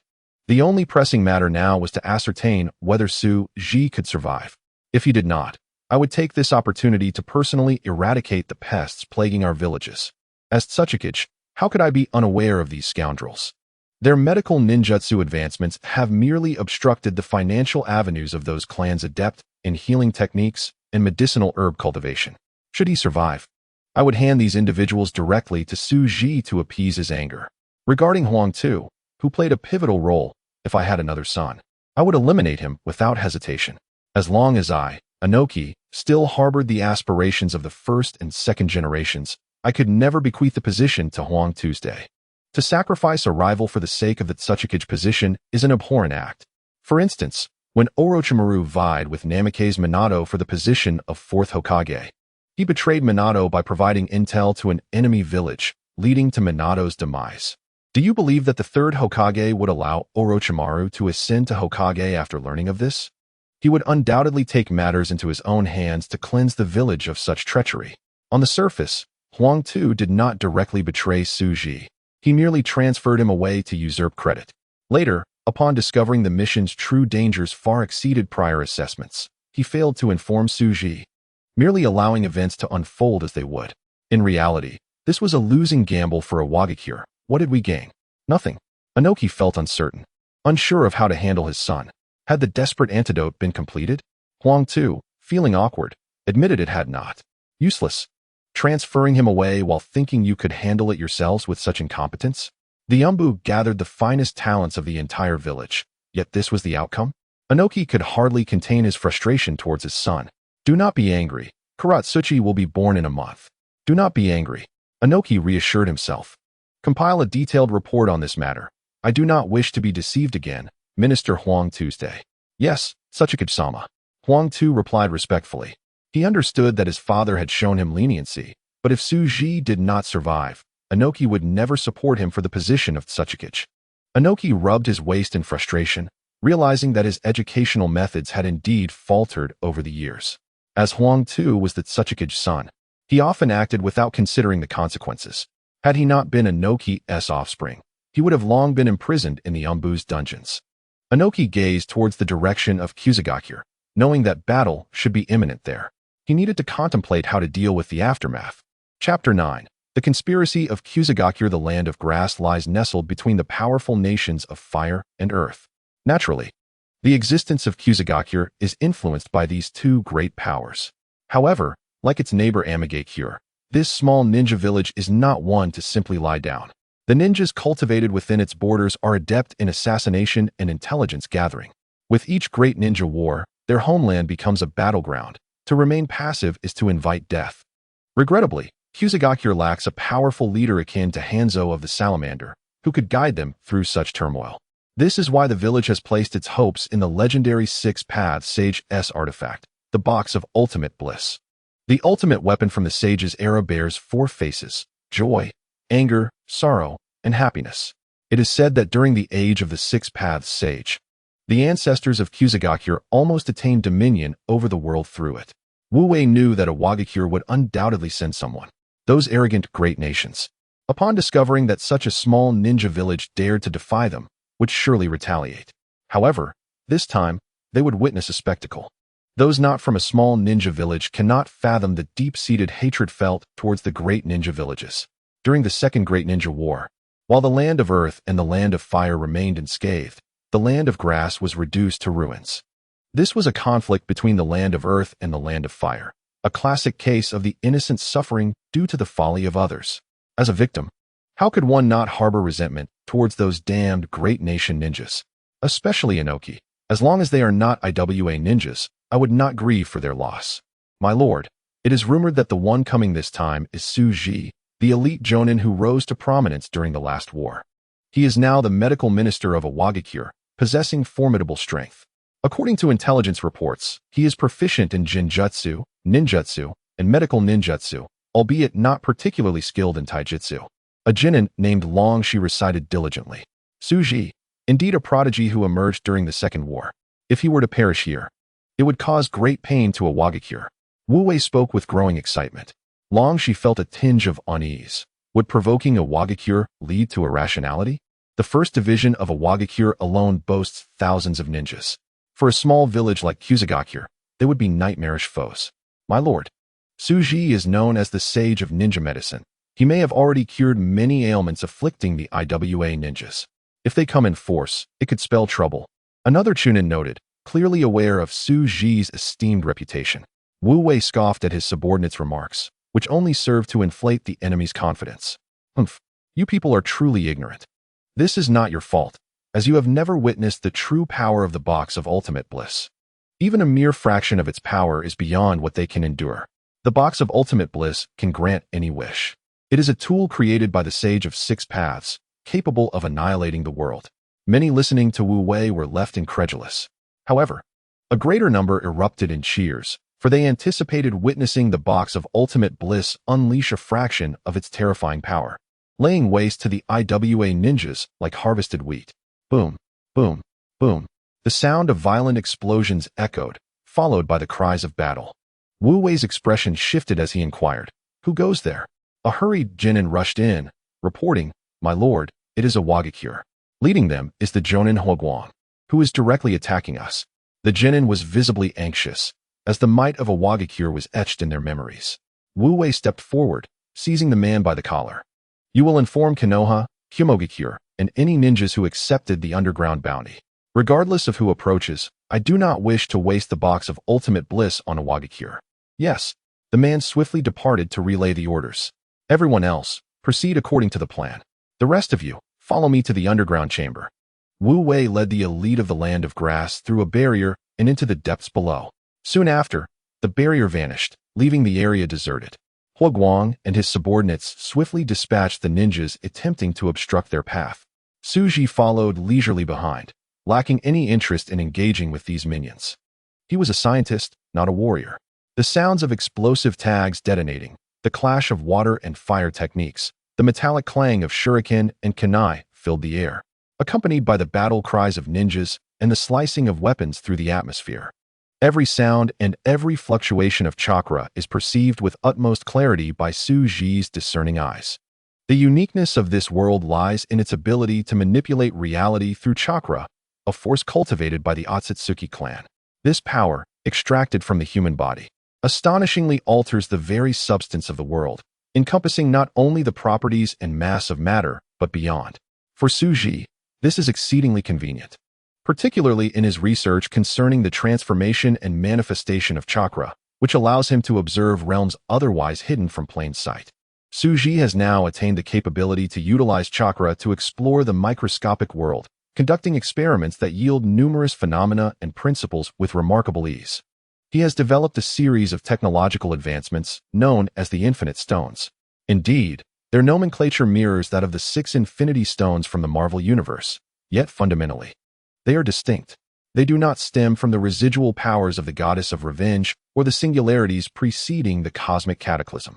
The 6 stones in Su Ji's possession, reality, time, space, mind, power, and soul, remain unrefined, serving as mediators for chakra.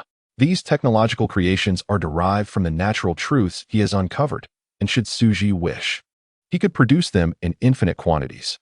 However, for him, necessity does not dictate such a course. Rather, it is the knowledge and truth garnered through this process that he seeks.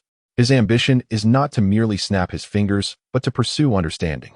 As his grasp of chakra deepens, so too does his insight into the techniques he seeks to enhance. The more he learns, the more formidable he becomes.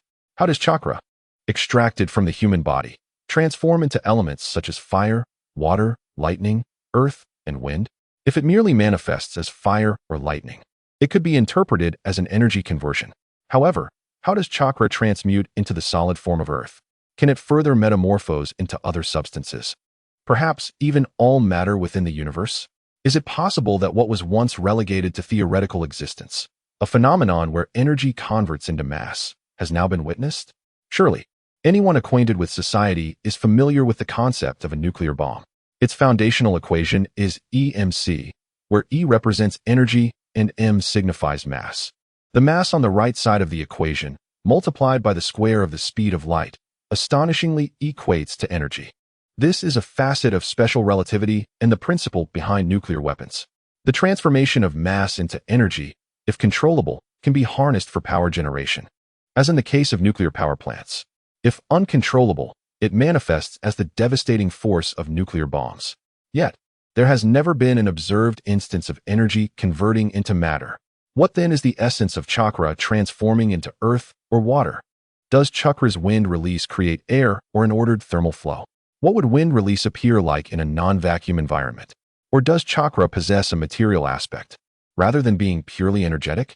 Many mysteries await Su Ji's pursuit, exploration, and understanding, which may ultimately empower him to become a being as formidable as the Otsutsuki.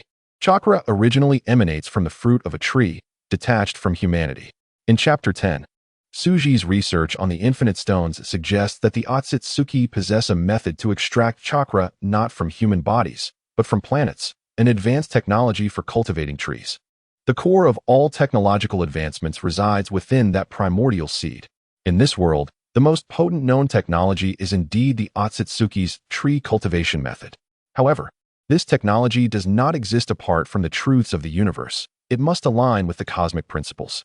Truth can be comprehended and studied. Tsuji is confident he can decipher it all, achieving omniscience and omnipotence. In this endeavor, the versatile chakra serves as an excellent tool. Should a member of the Otsutsuki one day attain omniscience, then chakra would indeed become all-powerful. Presently, the battles and conflicts unfold before Tsuji's eyes in myriad forms. His vision pierces through the stealth techniques of ninjas, revealing hidden figures from various ninja villages and bounty hunters lurking in the shadows. He observes Wu Wei leading a group of grass ninjas, concealed within a ceiling barrier, pouring chakra into the ultimate weapon, the Goketsu no Kiba. A white mist envelopes the surroundings, signaling the intervention of the mist ninjas. Tsuji raises his katana, piercing the heart of one mist ninja before he can comprehend how he was seen through the dense fog. The vapor, mere water vapor, cannot obscure Tsuji's sight. Moreover, he does not rely solely on his eyes for observation. A turn of the mind stone within him reveals that no one can hide from the entirety of the map. Shuriken and kunai rain down upon him, yet upon contact with the thin, colorless layer of chakra enveloping his body, they fall harmlessly to the ground. The leader of the Mist Ninja Assassination Squad is incredulous. Having witnessed the transformation of a Jinchuriki into a tailed beast, he recognizes Tsuji's chakra cloak. In contrast to the crude and wasteful use of chakra exhibited by Jinchuriki, Tsuji's technique is nothing short of artistry. His chakra cloak resembles a translucent wave, gracefully enveloping his form, possessing remarkable flexibility and the ability to absorb impact. This mastery of chakra fundamentally redefines the ninja's understanding. How remarkable that chakra can be wielded thus. Yet, Tsuji finds little intrigue in these individuals. None spark his interest, as their techniques are all familiar to him, and he has delved deeper into their study than any of them ever could. Their tactical maneuvers have all resided within his own mind. Confronting them is akin to solving a known equation yet again, utterly unoriginal and a waste of time. Nevertheless, he acknowledges that these individuals may yet serve a purpose in his experiments related to the Goketsu no Kiba. Ninja employing the earth-release decapitation technique emerge from underground, grasping Tsuji's ankle, but after a futile struggle, they find they cannot pull him down. Beneath his feet, a wave of chakra penetrates the ground. A cacophony of screams ensues, followed by an eerie silence. Tsuji advances, systematically eliminating the ambushing ninjas. The audacity of the Sato clan to deploy such a multitude of operatives is remarkable. It seems his medical reforms have ruffled quite a few feathers. Tsuji contemplates a change in strategy, realizing that discussing lofty ideals with these pests is futile. Convincing them to cease hostilities and collaboratively develop chakra technology is a fanciful notion. Instead, he considers transforming the Akatsuki into a collective of tools, inciting a revolution to unite all nations under a common goal. Upon reflection, this seems a commendable plan. Should he bestow upon the Akatsuki the epithet Whip of God or Light of the Ninja World? As Tsuji ponders future arrangements, he dispatches the ninjas with the ease of slicing through vegetables. Danzo lurks ominously in the shadows, directing his root ninjas to charge forward relentlessly. His exposed single eye glimmers with a cold light. Danzo wonders how Tsuji's combat prowess can be so formidable. Tsuji discards the lifeless form of a masked ninja, pondering the identity of the root. This is not his first encounter with Danzo's operatives. He had seen them during the Second Shinobi World War. Danzo is indeed a master of subterfuge. However, as a senior member of the Rock Village, he embodies the disgrace of Konoha.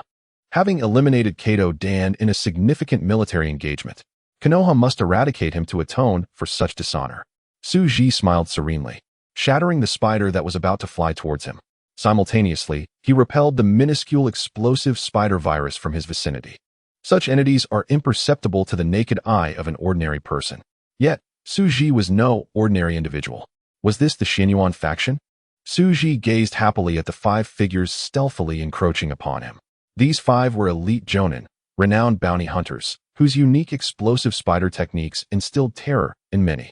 Given sufficient remuneration, eliminating a village's shadow would pose no challenge, reminiscent of the prowess of Jikaku.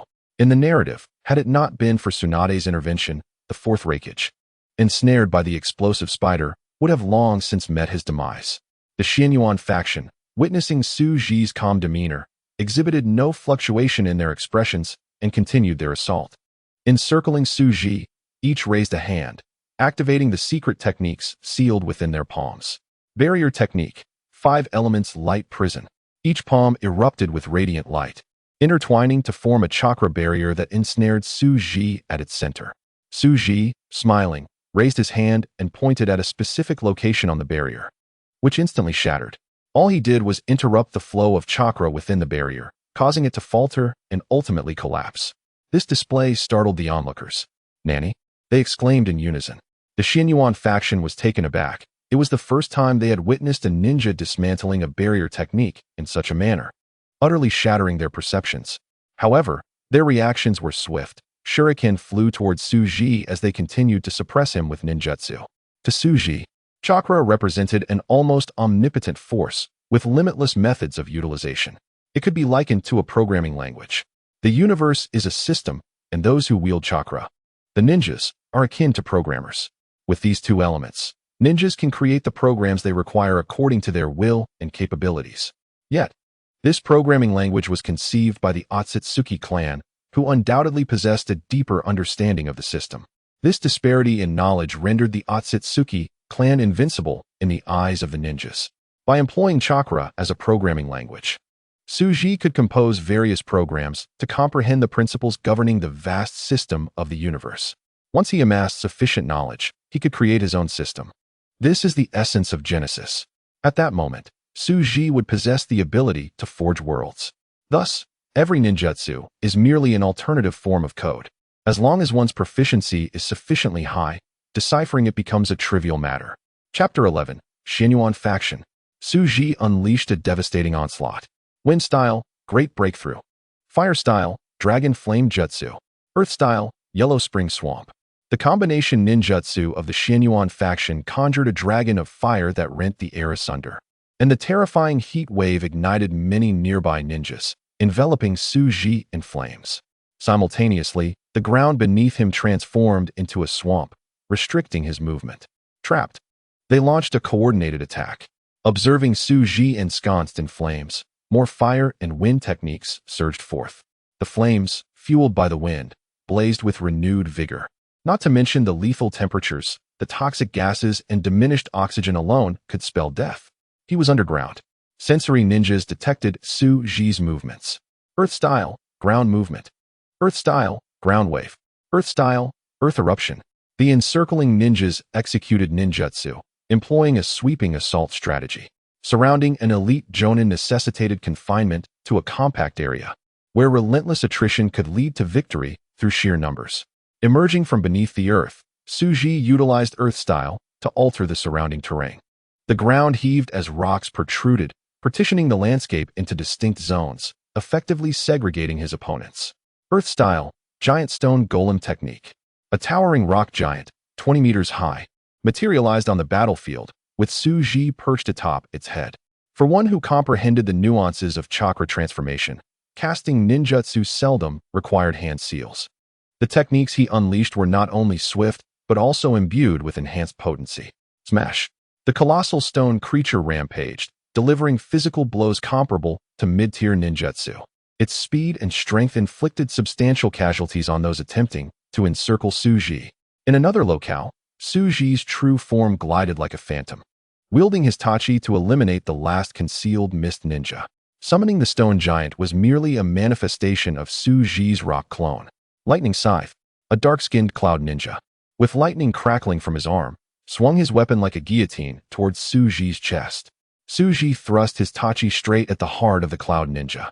Upon witnessing Suji's response, a trace of disdain and ecstasy flickered across the opponent's dark visage. How could a mere tachi possibly harm the refined physique of the Yue clan, forged through secret arts? Yet, Despair swiftly claimed him as he perished. Suji's blade effortlessly pierced his chest, rendering his proud chakra armor utterly ineffective. With an incredulous expression, he collapsed, blood foaming at his lips. Suji kicked the body aside, shaking his head in disbelief. What a fool! Although imbuing weapons with flowing chakra or altering wind nature was no simple feat, it was hardly beyond the realm of possibility. Why did he assume Suji lacked such capability? In the shadows, Danzo, orchestrating the battle, sensed an anomaly on the battlefield. Despite the cacophony of battle cries, the momentum had significantly waned compared to the outset. Moreover, the mist and cloud ninjas seemed to have fallen silent. Continuous waves of ninjutsu from the Xianyuan faction had failed to inflict any harm on Suji, who remained unscathed atop the stone giant. Conversely, they suffered considerable injuries from the giant's brute force. Lacking the ability to fly, the stone giant's punches, even when not landing directly, still reverberated through the vicinity, causing them to spit blood. If this continued, retreat was their only option. Furthermore, the legendary bounty hunter, Jikaku, had yet to make an appearance. A sense of foreboding gripped Danzo as he pondered a terrifying reality he fervently wished to avoid. Suji might have taken that step and ascended to the level of a Kage. Elite jonin such as the Xianyuan faction were adept at assassination and ambush, yet in a protracted battle, they would not stand a chance against a Kage-level adversary.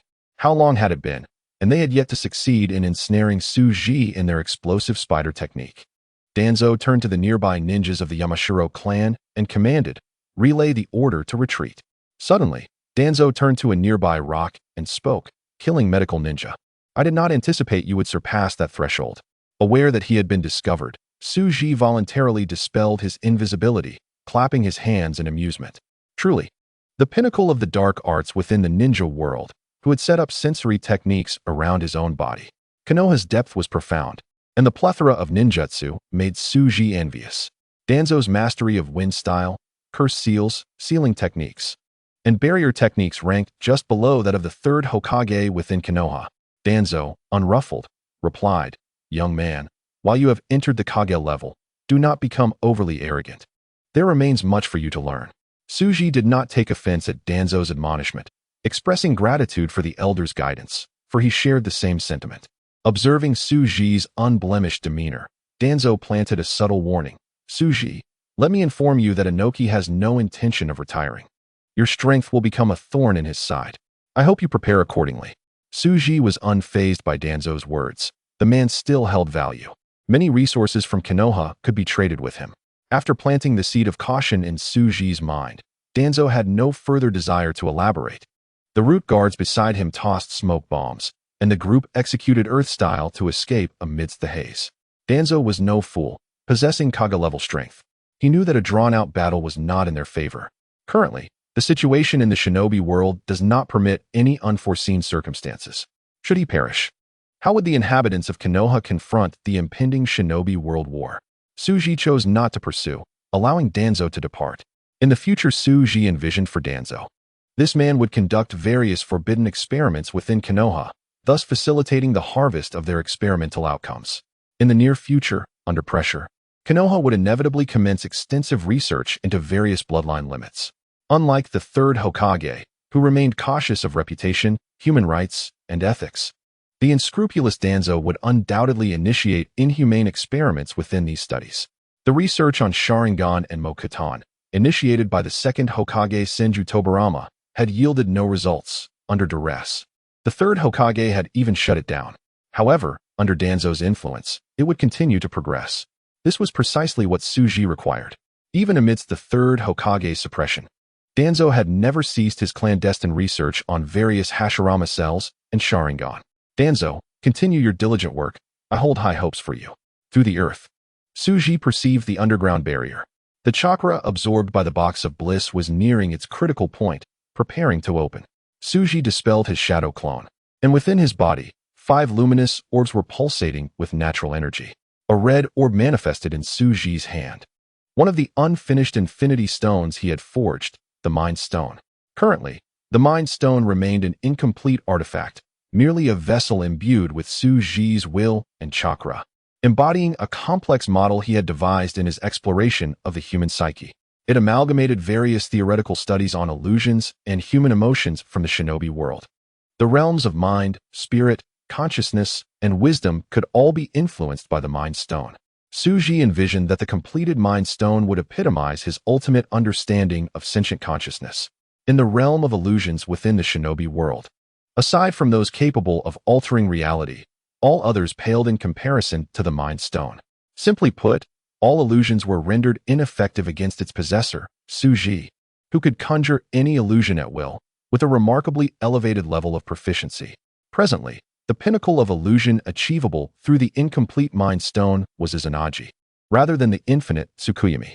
The ultimate ocular technique of the Uchiha clan, Izanagi, transcended the boundaries of reality and illusion. In terms of hierarchy, it surpassed the infinite Tsukuyami. The latter exhibited a wider range of power, but fundamentally could not rival Izanagi. In the future, only the fully realized Mind Stone would be capable of transforming the illusions of the mind into tangible reality. As Tsuji infused chakra into the Mind Stone, it radiated a crimson glow. Tsukuyami.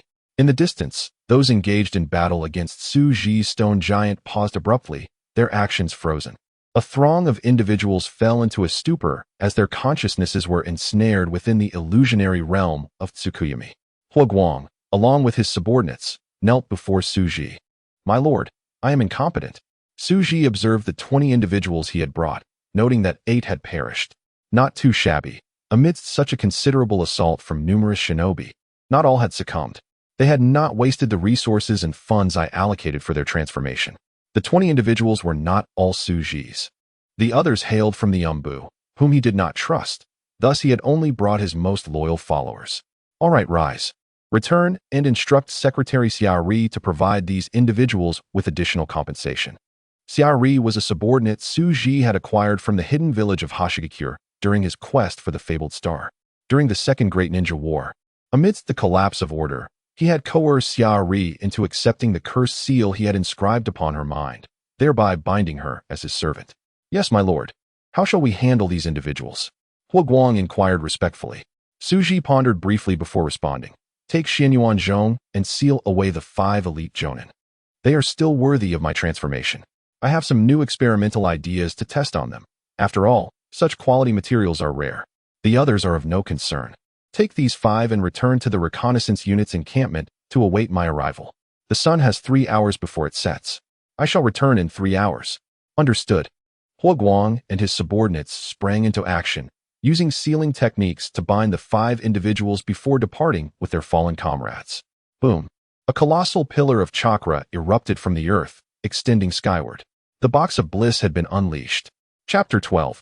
The Manifestation of Enlightenment. The Might of the Mind Stone. Tsuji felt no apprehension regarding the surveillance of others. In the current shinobi world, none could evade the detection of his Mind Stone, save for Kuro Zetsu. Moreover, aside from the grass ninjas activating the box of bliss underground and those who had already departed, all remaining shinobi, whether engaged in battle or concealed, were ensnared within the illusion of Tsukuyami. This caliber of illusion was beyond their capacity to unravel. Beneath the surface, now transformed into an open chamber, dozens of grass ninjas beheld the extraordinary phenomena emanating from the legendary box of bliss. Following the ancient texts, they had unearthed the box from its subterranean depths and were now inputting vast amounts of chakra to activate it, heedless of the dangers inscribed above. They saw only the promise that the box would fulfill one's desires. Wu Wei gazed fervently at the levitating box of bliss. Faces of joy, anger, sorrow, and pleasure retracted into the box, revealing a violet portal. The grass ninjas, entranced by the box of bliss, paid no attention to their surroundings, nor to Tsuji. In Wu Wei's perspective, regardless of Tsuji's prowess, he must have perished amidst such overwhelming assaults. Perhaps even his corpse had been dismembered and taken back to their respective villages for research. The mysteries surrounding this genius were undoubtedly of great interest to the ninja villages. Wu Wei turned to his son and said, "Come, Wuku, do not be afraid. Once you accept the power of the box of bliss, remember to elevate our grass ninja village." The boy nodded earnestly at his father's words. "Father, I will slay those intruding ninjas. All we seek is a peaceful existence." Wu Wei, hearing this, patted Wuku's shoulder. "Good child, you truly make our grass ninja proud." The young genin, Ryashu, who was a friend of Wuku, wished to speak. But upon seeing the excitement in his friend's eyes, he silently wished him well. Suji observed this group of grass ninjas. Though few in number, they were indeed elite. The assembly of 10 jonin was remarkable for a small village.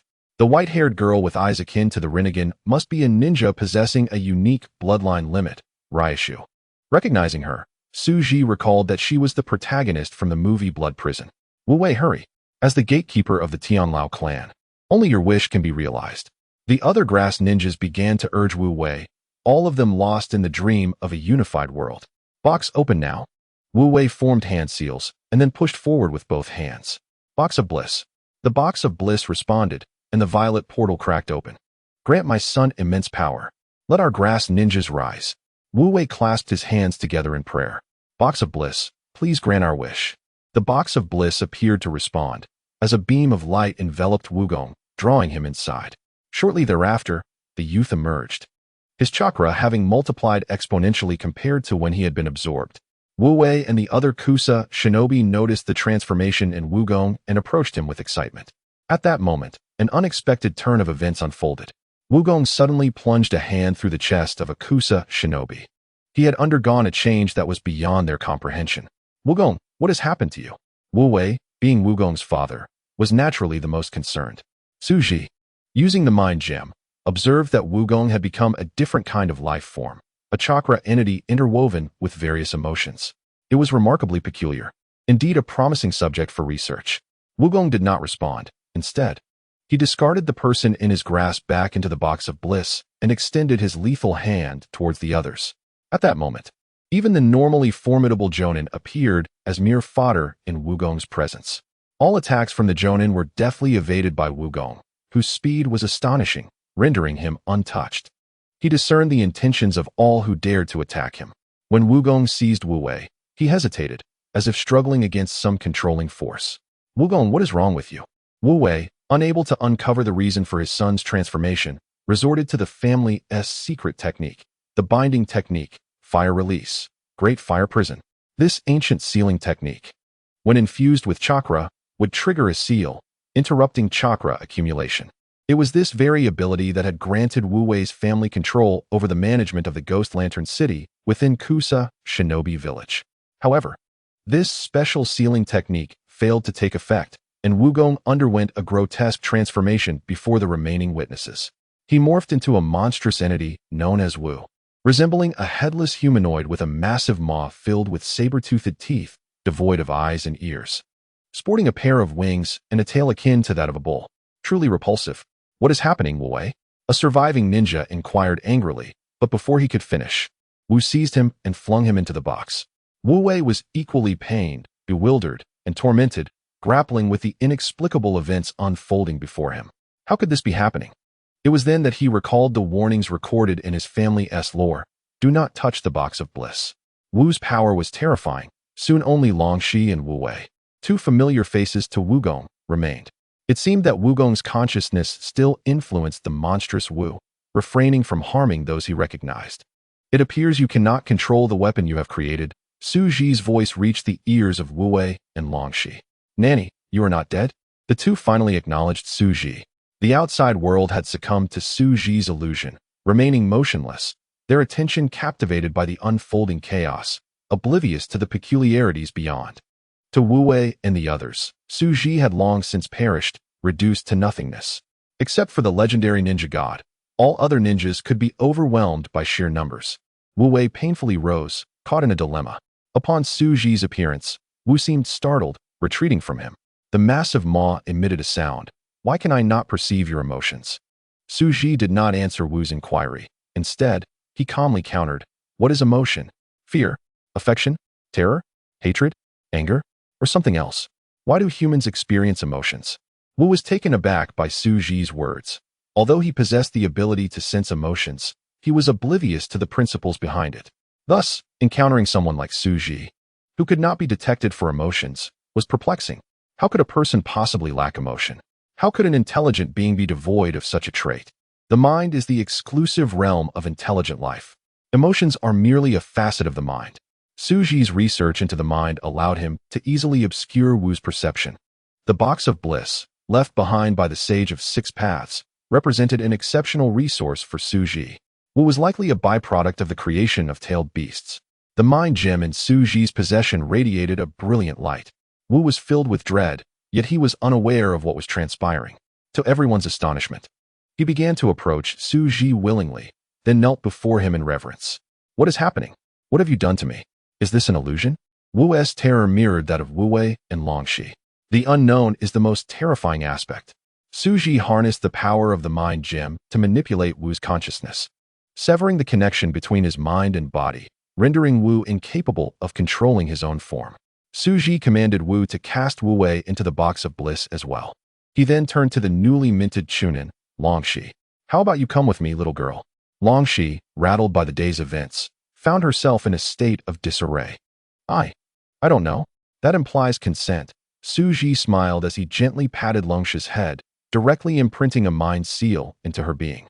Su Ji considered himself quite democratic. After all, he did ask her opinion. The mind seal, a technique developed by Su Ji, is the ultimate seal for controlling individuals. It does not erase emotions or thoughts, but renders one incapable of defying Su Ji's commands. Even someone as formidable as Terumi Mei, upon being sealed by Su Ji, was left bewildered. Su Ji generously allowed her to return to the hidden mist village to seek a way to break the seal, only for her to discover, after consulting the village's experts, that there was no seal within her body. Ultimately, Terumi Mei resigned herself to her fate, becoming a member of Su Ji's organization, the Divine Assembly.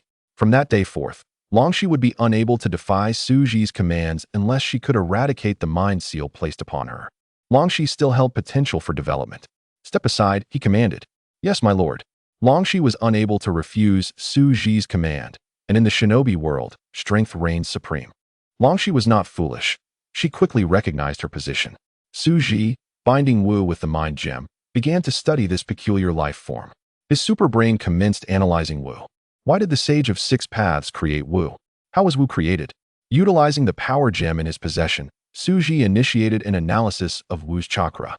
The power gem was a super technology developed by Su Ji based on his understanding of energy and matter. At this moment, Wu was a monster, yet not long ago, he had been the human Wugong. What had caused this transformation? The answer: human pillar-tailed beast transformation. This indicated that Wu was akin to a tailed beast sealed within a human, having entered Wugong's body and subsequently undergone a unique transformation. So, what is Wu when separated from Wugong, the host? Through the analysis provided by the power gem, Su Ji discovered that Wu was chakra. In essence, he was indistinguishable from a tailed beast. Tailed beasts are pure chakra entities, living energy forms possessing consciousness. The principle of conservation applies, and upon death, they can be revived in some form. Chapter 13, Wu and the Tailed Beasts. Mission accomplished. Tailed beasts also possess the ability to detach from their pure chakra forms, transforming into flesh and blood akin to biological entities.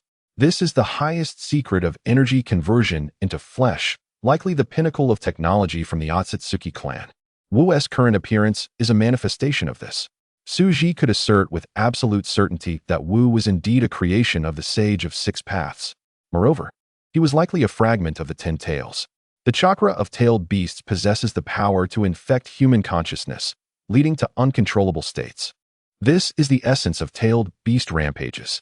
The current state of Wu mirrors that of Wugong, akin to a tailed beast going berserk, does it not?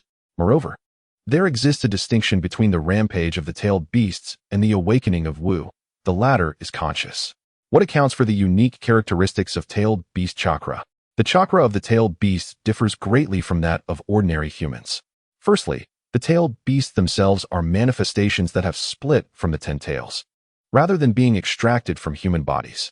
The power of the divine tree originates from the planet itself, thus establishing a fundamental divergence in the sources of tailed beast chakra and human chakra. Secondly, the tailed beasts possess a self-awareness that is not evident in the chakra of Ashura or Indra. However, the chakras of Indra and Ashura do not exhibit a pronounced sense of self. Thirdly, tailed beast chakra has the ability to self-replicate, whereas human chakra does not. Su Ji theorizes that the tailed beasts must possess a capacity to convert the energy of the planet into chakra, a capability identical to that of the divine tree.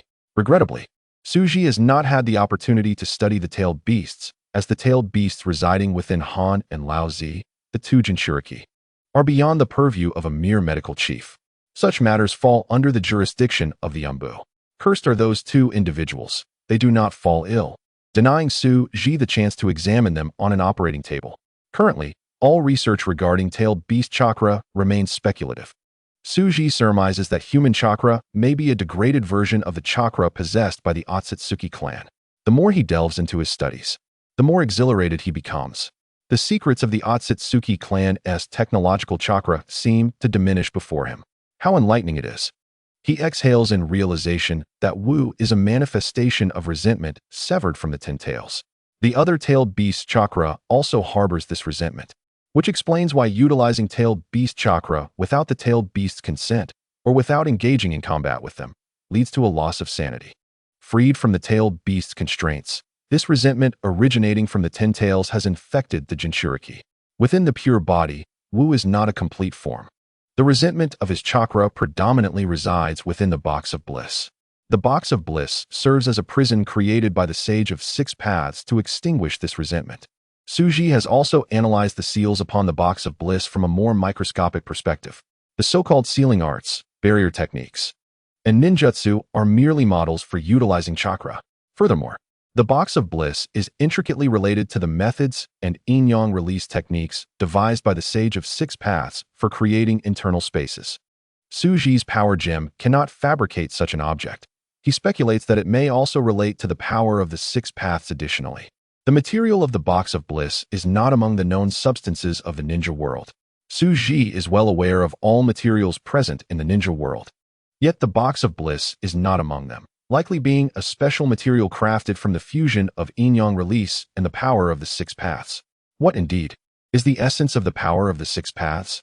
How do the seven elemental natures, wind, fire, water, earth, lightning, yin, and yang, correlate with the power of the Six Paths? Is the power of the Six Paths something that exists independently of chakra? Currently, only Uchiha Madara, Kurizetsu, and Nagato are believed to possess such power. These three must inevitably intersect.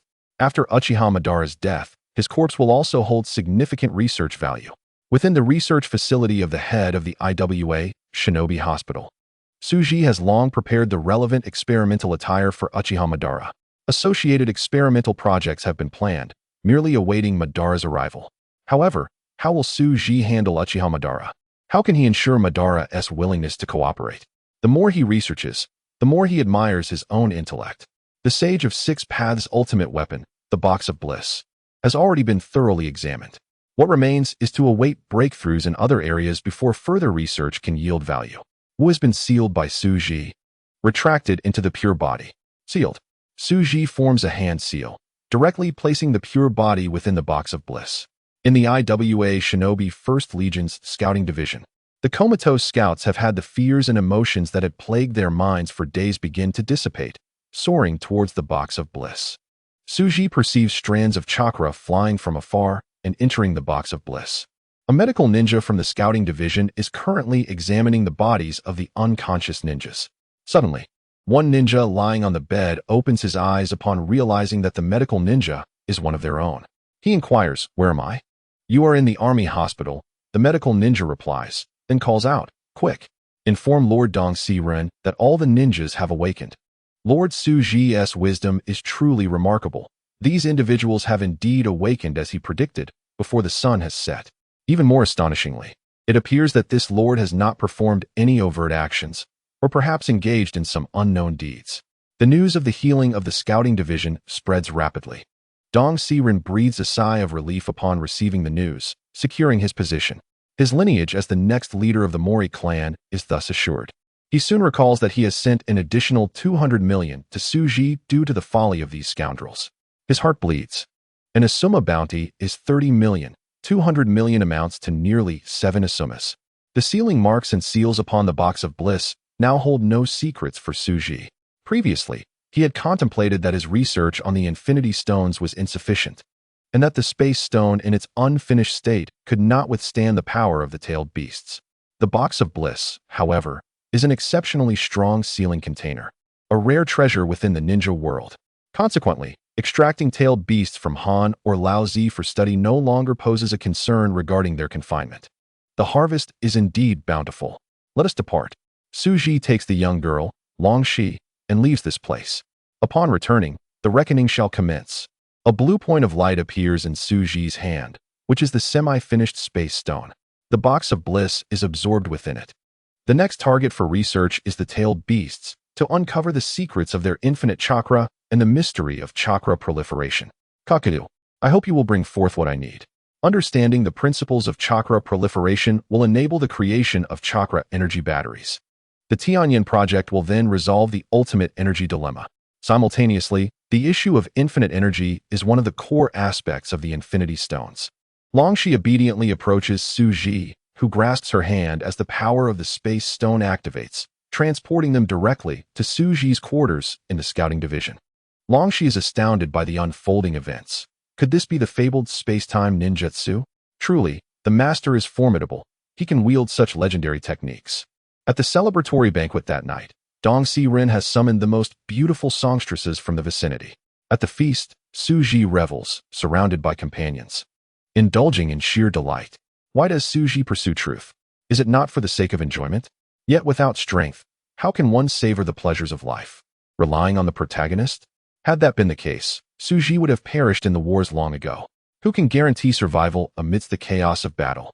Moreover, who can predict the thoughts of the Otsutsuki clan in the future? A sudden attack on a Wagakure could result in unpredictable AoE disasters. For self-preservation and enjoyment, the pursuit of knowledge and truth is imperative. However, in this very process, Su Ji also experiences growth. Former pursuits may transform with newfound comprehension of the world. What then? For instance, as a child denied spicy snacks, one dreams of consuming them at every meal upon gaining wealth. Yet in adulthood, who would indulge in spicy snacks at every meal? They might only occasionally partake as a nostalgic treat, or even forsake such industrial foods altogether for the sake of healthy eating. The goddess you once adored during your mortal existence can hardly evoke the same affection after you ascend to divinity. Upon becoming a deity, you perceive the foul stench that emanates from humanity. Their bodies are hosts to countless viruses and bacteria, and their movements are both grotesque and uncoordinated. Their understanding of the world is akin to that of the intellectually impaired. Regardless of how your former goddess adorns herself, such flaws cannot be concealed. A mere glance at her evokes a sense of spiritual pollution, rendering any notion of affection utterly absurd. Su Ji's future is inevitably destined towards omniscience and omnipotence. The closer one approaches such enlightenment, the more one's past preferences and habits transform. This is the essence of human transcendence, an unavoidable phenomenon. Just as the pursuits of humanity evolve with varying levels of productivity, what was once sought in times of limited capacity may appear as mere dross in times of abundance. The struggle within oneself, who once reveled in the mundane world, against an increasingly transcendent and low-desire self becomes a formidable challenge. The closer one draws to the truth, the more Su Ji's thoughts align with the Tao itself. Perhaps, at the moment of achieving omniscience across the myriad realms, he shall transcend and become one with the Tao. Su Ji cast aside the burdensome powdery arms and stood by the window, gazing at the rising sun while silently contemplating these profound questions. In Konoha, within the Hokage's office, the third Hokage inhaled his pipe deeply as he listened to Danzo's report. The room was enveloped in swirling smoke, and both the Hokage and Danzo remained in contemplative silence. Mito Gate In, clutching the intelligence report in his hand, murmured in disbelief, "How is this possible? How can this be? He is barely 20 years old." The more he spoke, the more agitated he became, tinged with profound jealousy. Such an accomplishment was beyond even the three legendary Sannin. Hatake Tsukumo had only reached this level near the age of 30. Since the founding of Konoha, only 4 individuals had achieved such greatness at this age: Senju Hashirama, Uchiha Madara, Senju Tobarama, and the current Hokage, Sarutobi Hiruzen. It was not only Mito Gate In who felt envy. Danzo's eyes were also filled with jealousy, almost transforming into Sharingan. If only he had possessed such power when his teacher died, he would have contested Sarutobi Hiruzen for the title of Hokage. The position of Hokage did not simply fall to Hiruzen because of some noble sacrifice. It was a matter of strength. To become Hokage is not merely to charge into battle as a soldier. The strength of a Hokage serves as a cornerstone of leadership. The second Hokage was also of Hokage caliber. What led to his demise? A Hokage should possess formidable strength, yet this is not the primary factor. Root had dispatched a team to investigate the battlefield, examining the corpses. Simultaneously, the individuals from Kusagakure had vanished, failing to return to their village. The surviving shinobi claimed that Suji had utilized a terrifying genjutsu to control them. Judging by the outcomes, his prowess rivaled that of a Kage. Elite Jonin lacked the capacity to cast such extensive genjutsu. Even the hidden shinobi had succumbed to his illusion, demonstrating mastery akin to that of a ninja arts master. Such a level of genjutsu was possessed only by the remaining elder of the Inuzuka clan in Konoha. Danzo's analysis was meticulous. Tazun Komatsu remarked, "If this is the level of his power, then the threat from Awakens must be elevated. Such a ninja has the potential to alter the course of a localized conflict." Chapter 14. The Ninja World in Turmoil. The ninja hero, Mito Gate, suppressed his turbulent emotions. Damn it, he had yet to reach the level of a Kage. How could he not feel envious? Tazun Komatsu felt similarly, though as a medical ninja, she was less concerned. This led to Mito Gate feeling somewhat intimidated during discussions with Danzo and Sarutobi Hiruzen. This was also why he and Tazun Komatsu shared a close alliance within the F4. Sarutobi Hiruzen, silently puffing on his pipe, was troubled in his heart. He pondered whether Inoki would seek to suppress Suji. It seemed unlikely. Given the current circumstances, war could erupt at any moment. Should conflict arise, that old Inoki would not hesitate to strike a deal with the devil, driven by the haunting memories left by Uchiha Madara. Thus, who from Konoha would be dispatched to confront Suji? Forces matched against forces, generals against generals. At the very least, the disparities in strength should not be too pronounced. Regrettably, with the suicide of Konoha's White Fang years ago, Sarutobi Hiruzen was filled with rage at the thought. He wished he could drag Tsukumo from the afterlife and give him a few good slaps. How could he take his own life over mere rumors? Hatake Tsukumo, are you truly an adult? Have you genuinely matured? Did you consider the ramifications of your suicide on the village? What about the impact on Kakashi, the orphan child? Oh, what a so-called hero. The foremost duty of a ninja is to prioritize missions. You chose to save comrades over completing a task, and I said nothing. Failure is simply failure. Who can claim perpetual victory? Because of the people you saved, a few unkind words led to this? Did your belief that comrades should come before the mission clash with your priorities? Some clowns from the prominent clans fanned the flames, making it widely known. So, you resorted to seppuku to prove your innocence? Those unaware might think that I, Sarutobi Hiruzen, could not tolerate you. Damn it. Was he taking himself too seriously? Do you think I am merely Sarutobi Hiruzen? First, a Kage-level strongman emerged from the ranks of ordinary shinobi, steadfastly standing at my side. This was a significant trust, a means to balance the powerful clans with bloodline limits. Hence your appointment as the head of the Umbu. How do you repay such trust? Second, as for suspicions regarding you, Hatake Tsukumo, key duplication costs $3 each, $10 for 3. How many can you replicate? Do you think you are worthy? Who do you think I am? I am a genius chosen by the first and second Hokages, designated as Konoha's heir. In terms of talent, the village is filled with prodigies. Who dare say their talent surpasses mine? In terms of ninjutsu, I am proficient in 5 nature transformations and yin-yang release techniques. I am well versed in all of Konoha's ninjutsu, the secret arts of various clans, and the forbidden techniques in the sealing scrolls. This is why I am regarded as a master of ninjutsu. In terms of combat prowess, I was taught by the first and second Hokages, having battled countless strong opponents. The first and second, along with Uchiha Madara, have all been my sparring partners. Even now, the 3 legendary Sannin have achieved Kage-level strength. Can they claim superiority over me? In terms of influence, your Hatake clan merely practiced a single set of samurai swordsmanship, lacking bloodline limits, and you do not even qualify for the Elder Council. Am I to harbor suspicions about you? Why not send the Hyuga clan's leader to the Awakens battlefield? Seeing that the Hokage remained non-committal, Mito Gate suggested. Danzo narrowed his eyes and flatly refused, stating, "No, suppressing the bloodline limit clans is our objective. They can only assist the military, not command." Tazun Komatsu contemplated for a moment and said, "In that case, monkey, only your Sarutobi Shinji and perhaps Uzumaki Kushina would suffice. Additionally, Minato could also be considered. His chakra and genjutsu are slightly lacking. but his sealing techniques, barrier techniques, and taijutsu are exceptional. Most importantly, his flying thunder god technique is superior to that of his second Hokage teacher, making him a formidable combatant. Danzo paused, tapping his cane, and remarked, Minato is excellent. But his combat abilities exceed his command abilities. He is best utilized as a trump card in battle. It would be a waste to appoint him as a commander. The third Hokage's expression beneath his hat remained unchanged as he nodded, finalizing the plan. Very well, let us select Uzumaki Kushina. The third Hokage gazed at the map, focusing on the hidden location marked by Sha-in, and said to Tsunade, do not let this matter affect you. In the land of lightning, within the Raikage's office, the third Raikage examined the intelligence provided by Mabui, a faint smile playing on his lips. Oh, Inoki is indeed fortunate to have discovered such a prodigy. My son, in his 20s, has only just begun to enter this realm. This young man has evidently been betrayed by his own. With war looming, it remains uncertain whether Inoki will allow him to retaliate. Given his sense of responsibility, Inoki likely will not. Therefore, let us observe how this lad stirs things up in Awagakure. It is rare to see the shadows of the ninja world suffer a setback. Yet this individual may pose a threat to our unit. However, I am confident I can keep him in check. Although Doton is formidable, it is also exceedingly slow. Mabui reported, Lord Raikage, we have lost 2 ANBU strike teams. The strength of a single ANBU team is sufficient to confront a shadow-level ninja.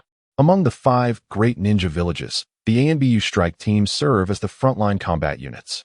A high-end configuration of an ANBU team consists of 1 elite jonin and 3 jonin, supplemented by several elite chunin and special jonin. This defines an ANBU strike team. While it does not guarantee the ability to eliminate a shadow-level ninja, it can certainly prolong the confrontation. YNBU operations do not involve a group standing together and charging in. That is the approach of a ninja army. YNBU ninjas engage through ambushes, assassinations, and trap-making, devising specialized strategies based on intelligence about their opponents. Under such relentless assassinations, even shadow-level ninjas are forced to flee. Ultimately, they either exhaust themselves and are captured or killed. If a top-tier shadow-level ninja with the ability to alter maps is involved, they can escape even when outmatched. It is noteworthy that even a Jinchuriki possessing tailed beast power could only be pursued by 2 YNBU teams. Yet, the complete annihilation of 2 ANBU strike teams is astonishing. The intelligence analysis indicates that this individual wields a terrifying large-scale Jinjutsu and has not mastered Doton.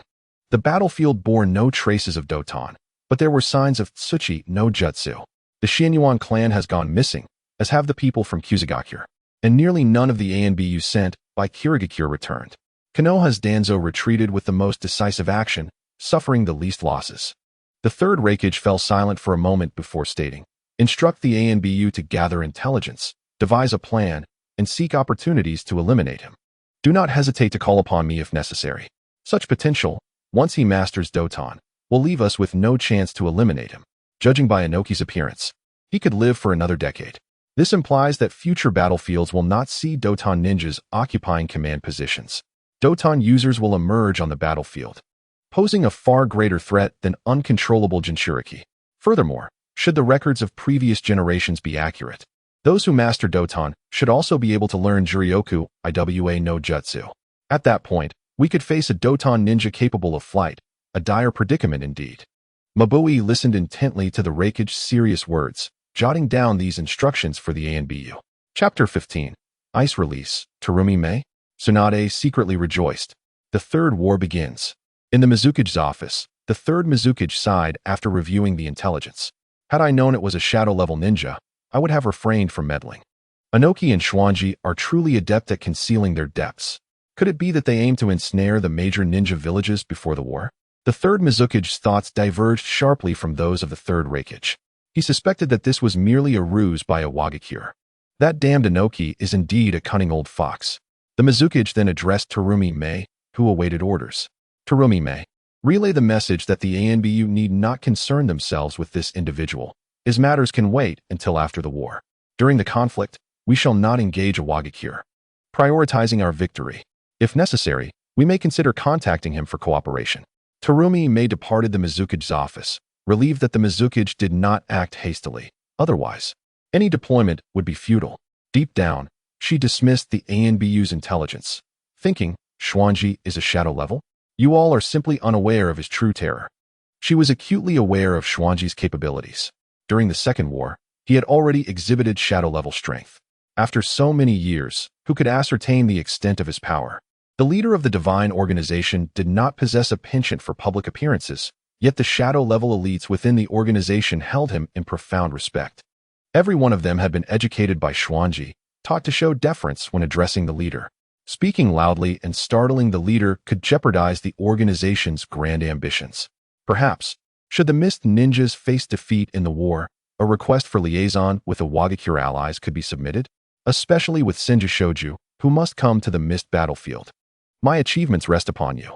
Perhaps I could even petition the leader for further enhancement procedures. Suddenly, an ice figurine resembling Xuanji materialized in Terumi Mei's palm, only to dissolve in the boiling mist she exhaled. In her mind, she mused, "Leader, when we meet again, I shall bestow upon you a warm kiss." Had any Mist Ninjas witnessed this scene, they would have been astounded to discover that Terumi Mei had developed a third bloodline limit, ice release. This phenomenon defied the very essence of ninja lore. Was this not the hereditary bloodline of the Mizuno Kuni clan, typically transmitted solely through blood? Within the command center of Konoha's 2nd Division, Jiraiya received the intelligence from the ANBU, noting Xuanji's ascension to shadow level. His expression soured. Recalling his behavior in front of the goddess, a flush creeping to his cheeks. Contemplating an encounter with Xuanji on the battlefield of Awakens, he envisioned using his mastered sage mode to crush Xuanji's skull, avenging his goddess. The thought of his goddess yearning for an adversary ignited a twinge of jealousy within him. Previously, he had been the handsome one, but now Xuanji stood as Awakens' most handsome man.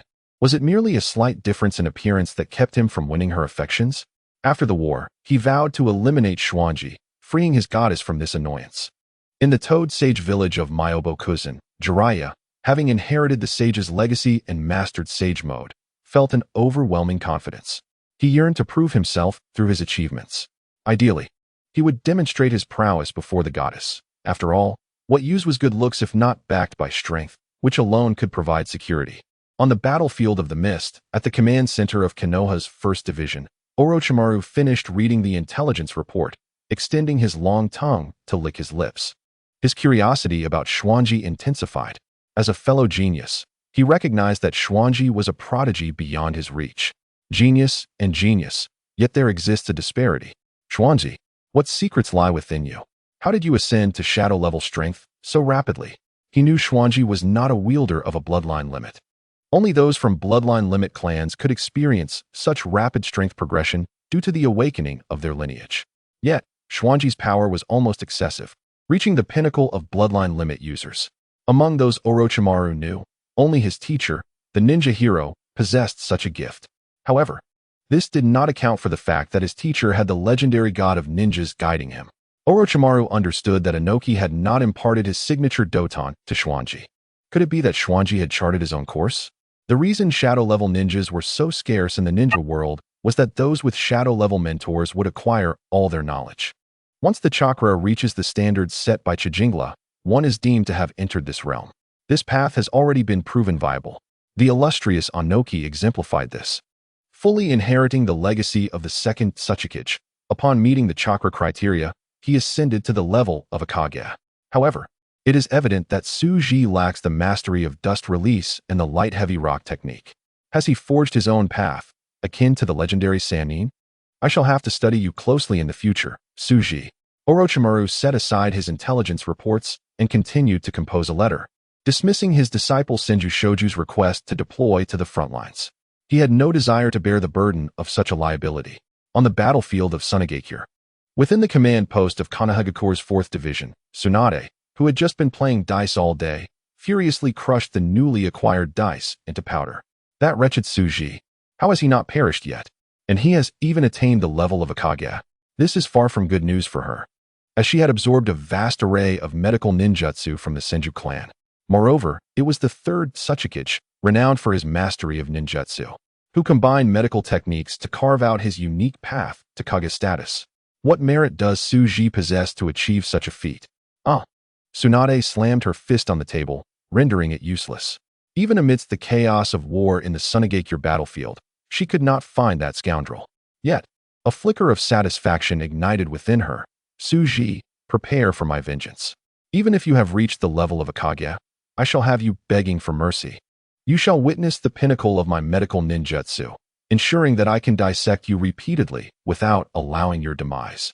Tsunade quelled her impulse to write to the third Hokage, requesting a transfer to the 3rd Division. The distant echoes of explosions reverberated, causing the 4th Division's command post to tremble. What on earth is happening? Tsunade struck the table violently. Report. Lady Tsunade, the Sunigakure forces are advancing. Leading the charge is the puppet army commanded by Chiyo. According to reconnaissance reports, they have unleashed the ultimate creation of the 2nd Kazekage, the feathered serpent technique. The reporting ninja's voice trembled, clearly aware of the significance of this technique. Tsunade bellowed. What are you panicking for? Have the Earth release ninjas reinforce the defenses, and the rest follow me to the front lines. That night, Sunigakure launched its assault on the Land of Fire, igniting the flames of the 3rd Shinobi World War. Chapter 16. Tsuji's Secretary, Summer. The Pain of Loss. Iwagakure, IWA Ninja Hospital. In the office of the hospital director, Tsuji departed, leaving the management of the hospital and medical department to his trusted secretary. The deputy minister of the medical department and vice director of the ninja hospital, Xiaori. Xiaori, a renowned beauty from Hoshigakure, had been brought back by Tsuji. She is astute and capable, ensuring the smooth operation of the hospital. This illustrious jonin, well-versed in Tsuji's intelligence, had become his right-hand woman after being personally trained by him, managing many of his plans and secrets. However, she felt a tinge of dissatisfaction. Her red lips parted slightly. My lord truly keeps his cards close to his chest. Having reached Kage level, he has yet to confide in me, his most trusted confidant. Is my years of service not worthy of his trust? He knows every detail of my being. Does he truly harbor doubts about me? Perhaps I should take some actions to please him. When her lord was reassigned, he was filled with anger. She had conducted thorough checks to ensure he had not been poisoned. Yet, some fools must be anxious. I should prepare the necessary documents for him. After all, I am the most considerate one, unlike that dim-witted woman from Kirigakure. Xiaori disdainfully glanced toward the direction of the Umbu, imagining the comical appearance of that fool, before diligently attending to the hospital's affairs. In the opulent residence of the former Umbu minister, a disheveled man sat amidst a multitude of empty bottles, evidently drowning his sorrows in alcohol. Lus, slumped on the sofa, sighed deeply, having been stripped of his position as Umbu minister by his father. Curse that wretched Tsuji. Though he had lost the title, he still held a position within the Umbu. As the sole son of the Otsutsuki, no one dared to underestimate him or employ underhanded tactics against him. Thus, Lus naturally received astonishing reports regarding Tsuji's remarkable achievements, culminating in the stark conclusion: Tsuji is presumed to be a Kage-level powerhouse. With a crash, a bottle in his hand was hurled against the wall with tremendous force. Damn it! Why must he be the one to take that step first? If Tsuji remains alive, Lus would never have the chance to even glance at the position of Otsutsuki. After years of scheming, what had he truly accomplished? Lus felt an unprecedented sense of defeat. At that moment, he realized that in this world, strength speaks volumes. If he possessed his father's power, would he still need to fear Tsuji? A sense of dread crept over him, stemming from the pressure exerted by a Kage-level powerhouse. Tsuji would surely come to settle accounts with him. His father, the 3rd Otsutsuki, would never allow such a promising and powerful ninja to be wronged. In that eventuality, he would undoubtedly bear the brunt of the consequences. Lus. Hearing his wife's voice, Lus impatiently inquired, "What is it?" A stunningly beautiful woman entered, her long legs particularly striking. It was the first beauty of Iwagakure, the gem of the Hekishi clan, Hekishi Marina. With a visible pregnancy, Hekishi Marina found the smell of alcohol in the air quite nauseating. Noticing her husband's irritable tone, her delicate brows furrowed slightly. He is my husband. I must not show anger. She had heard of Tsuji, her husband's junior disciple, attaining Kage-level status. She knew that Tsuji had long been a thorn in her husband's side. Their rivalry had persisted for quite some time, and it seemed her husband had seldom held the upper hand. Although they exchanged pleasantries with smiles, she gently asked, "Aren't you supposed to be on duty in the Umbu today? Mind your own business. Just stay home and prepare for the baby," he retorted, overly sensitive at that moment. Perceiving mockery in every word spoken to him, Hekishi Marina felt a pang of sadness. How did she end up marrying such a petty man? I think I should inform your father. After all, he is the third Otsutsuki." Upon hearing his wife mention the third Otsutsuki, years of suppressed resentment erupted within him. He roared, "Shut up. What do you know?" Remembering his demotion from the Umbu minister position, how could he not harbor bitterness? From now on, he would have to bow his head before Suji and address him as Lord. The mere thought of this possibility drove him to madness. He dared not express his anger in front of Onoki, yet he felt no restraint with his wife. Although he had married the most beautiful woman among the IWA ninja and the jewel of the second Otsutsuki's clan, how could he compete with Suji? Yet now, Suji had become a Kaga-level powerhouse. Surely, the Hekishi clan would not hesitate to marry off their younger sister to him. Would the Hekishi clan continue to support him?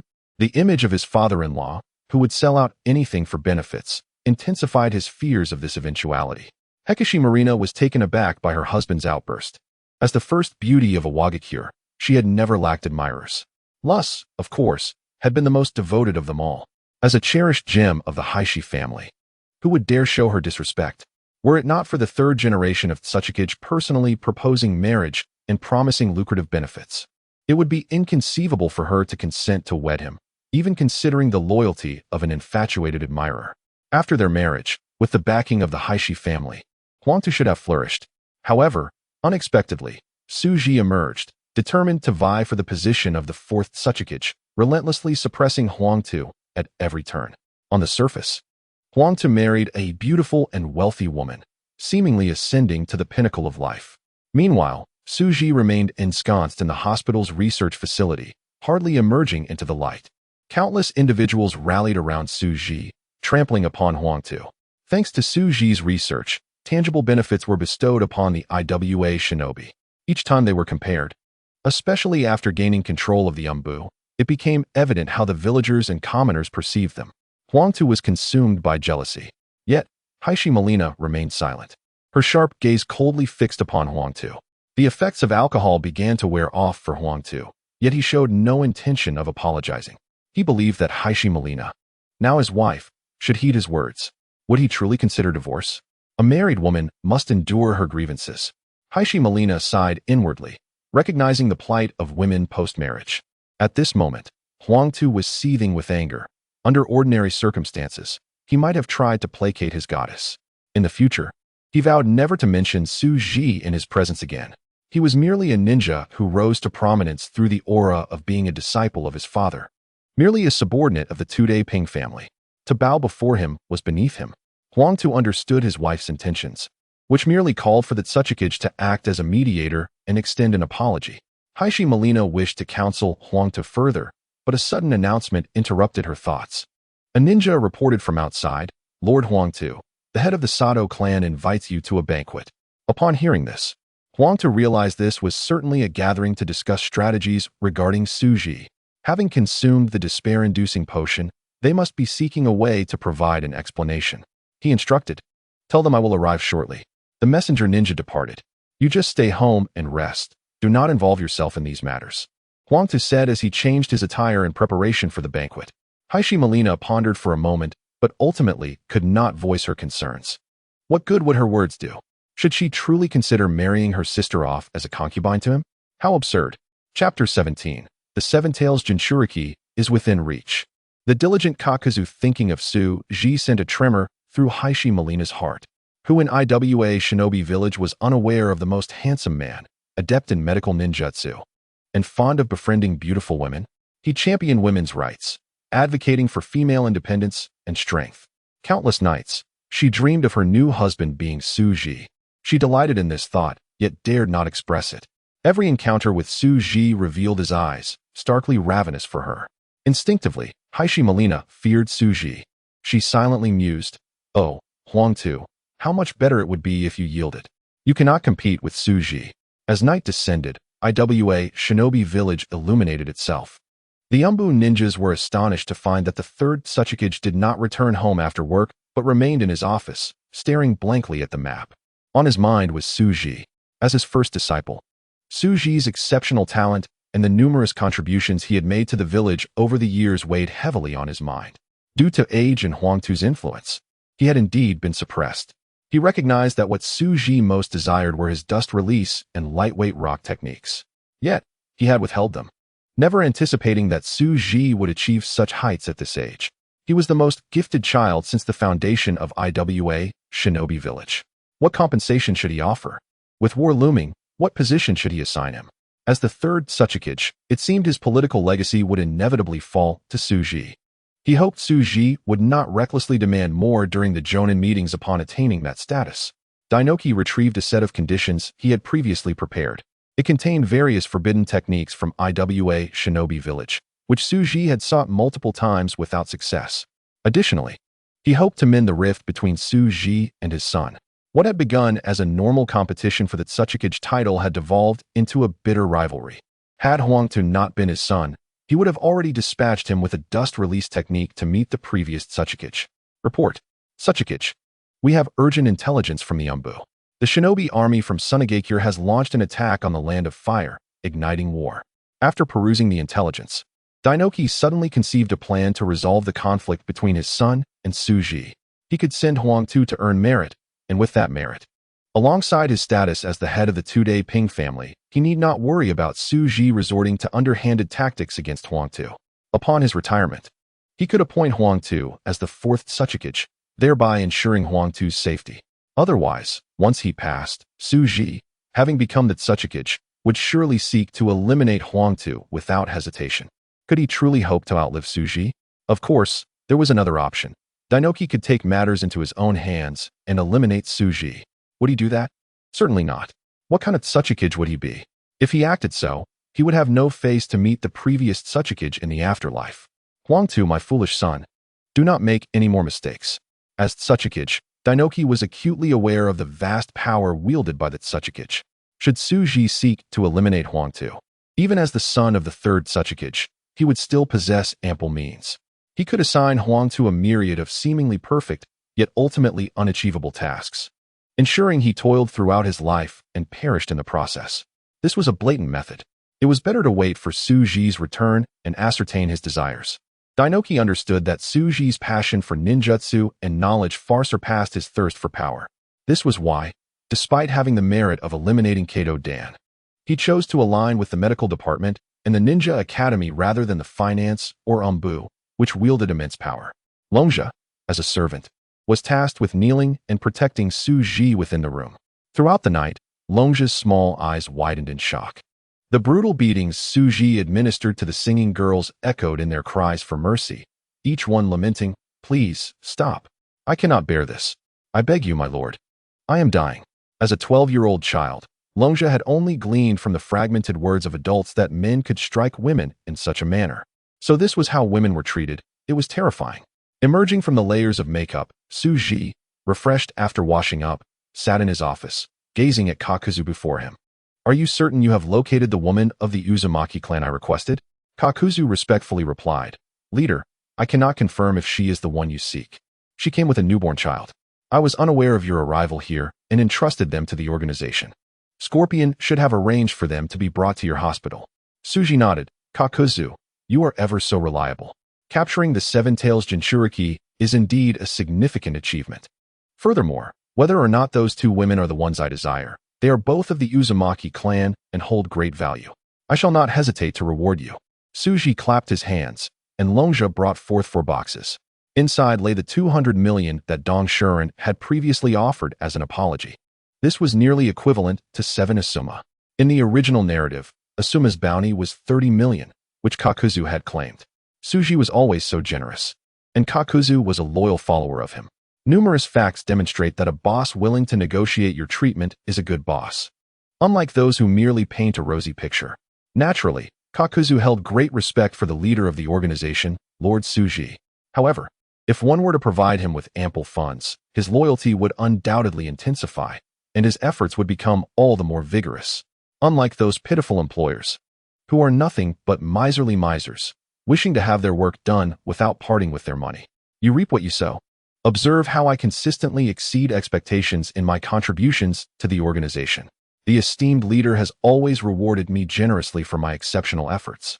Jiao Du possesses an extraordinary instinct for wealth. He can ascertain the contents of a chest even before it is opened. Long live our sagacious leader. Jiao Du opened the chest before Su Ji and began to count the money. Suji offered a faint smile, seemingly indifferent. For those who dwell within the mundane world, counting wealth can indeed be a source of joy.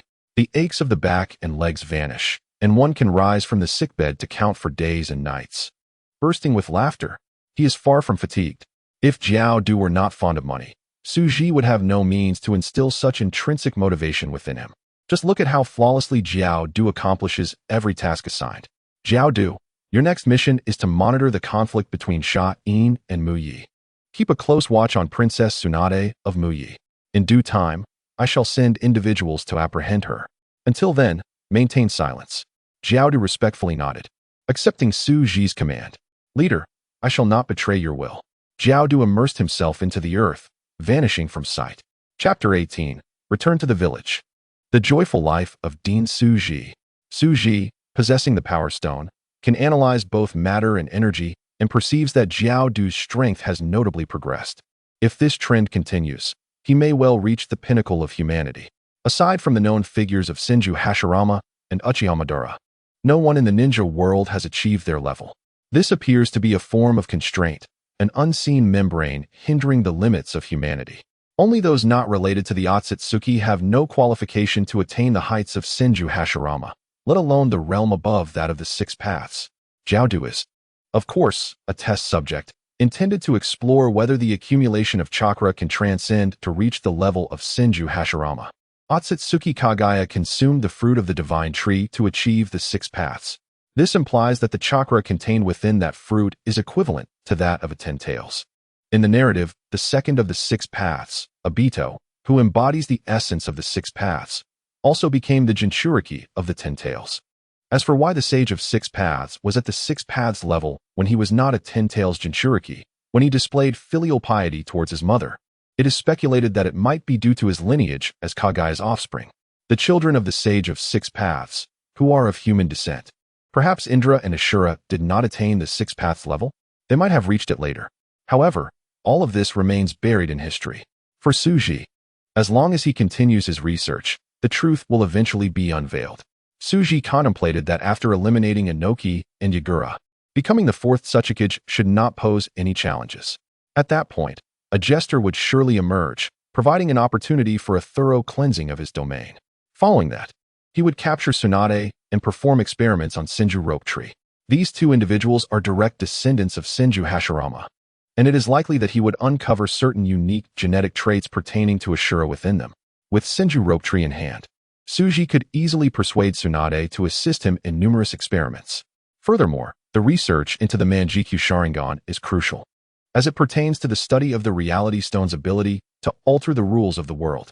Observing Obito's awakening of the Sharingan is essential, for Suji believes it is linked to the innermost secrets of the Otsutsuki's chakra system. Uchiha Itachi should also be inscribed with a curse mark, as he possesses significant potential for the future. Suji's plan for him is to guide the ninja world toward his desired outcome. Which level of curse mark should he bestow upon him? The most worthy subject for research is undoubtedly Uchiha Madara himself, the most valuable entity within the ninja world, especially concerning the Outer Path's Golem and White Zetsu. Over the years, despite Suji's extensive searches, he has yet to encounter a single White Zetsu, let alone capture one for study. When the time comes, what conditions shall he offer Madara for an exchange? Longshi, pack up, we are heading back. Longshi obediently began to gather their belongings. Dong Si Ren greeted Suji with a smile, though a hint of bitterness lingered in his expression. He never anticipated that war would erupt.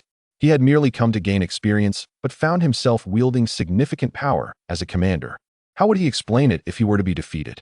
And if victorious, what difference would it make if he were to become a member of the Elder Council? In Suji's eyes, Dong Si Ren was hardly more than a tool.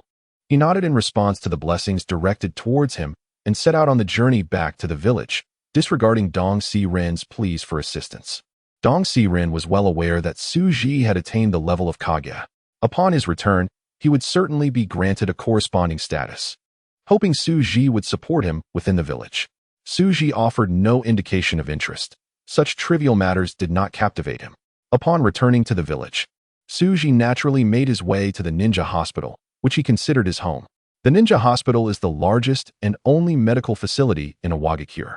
As he entered, he was met with a warm welcome from the doctors, nurses, and staff. Banners adorned the walls, and the flattery from the medical staff left Long Shi in awe. Great and illustrious. If not for Lord Suji, various praises filled the air, causing Long Shi, standing beside Suji, to blush with embarrassment. Suji, however, accepted it all with the utmost grace. Even Inoki could not surpass Suji's standing within the hospital. Despite the fact that the hospital was not established by Suji, everything it possessed was due to his influence. Every individual's salary, benefits, and allowances stemmed from Suji, so how could they not support him? After the welcoming ceremony concluded, Suji returned to his office. He playfully patted Vice Dean Xia Ri's fitted skirt, expressing his satisfaction with a tone of approval. In the summer, Xia Ri proudly adjusted her peach-like form, making it easier for Suji's hand. She gazed at the anxious girl named Long Shi and inquired, "Is this young lady, Long Shi, your newly appointed secretary?" "No, she merely possesses potential worth nurturing. Train her well. Consider her your assistant," Suji replied. Upon hearing this, Xia Ri naturally understood the implication and shot Suji a sidelong glance. "Come here," Xia Ri called a nurse over. "This girl, Long Shi, will henceforth be my junior sister. Inform everyone of this matter, understood?" The nurse, upon hearing, looked at Long Shi with envy. "Lady Long Shi, please follow me." Long Shi, overwhelmed with excitement, stammered, "No, just call me Long Shi." "Lady Long Shi, do not be nervous. Please follow me," the nurse reassured her, reflecting on the vast disparities between individuals. Despite her years of hard work under the vice president, she remained a nurse. While this young girl would receive personal guidance from Xia Ri, destined to become a high-ranking official in the medical department. Xia Ri intended to personally arrange for her junior sister, yet she had more pressing matters at hand. "Where have the women and children of the Xianhua clan been arranged?" "Do not worry, my lord. Your health is what should concern you now," Suji, puzzled, asked. "My health?" Xia Ri replied sternly. "Yes. When you left, you were quite agitated. I only conducted a nucleic acid test then. Now, a comprehensive examination is necessary. We suspect that certain enemies from the Umbu may have poisoned you." As she spoke, Xia Ri led Suji to a hidden door, entering the private chambers of Director Suji. The lavish decor inside was the result of 3 asmas worth of expenditure for this palace.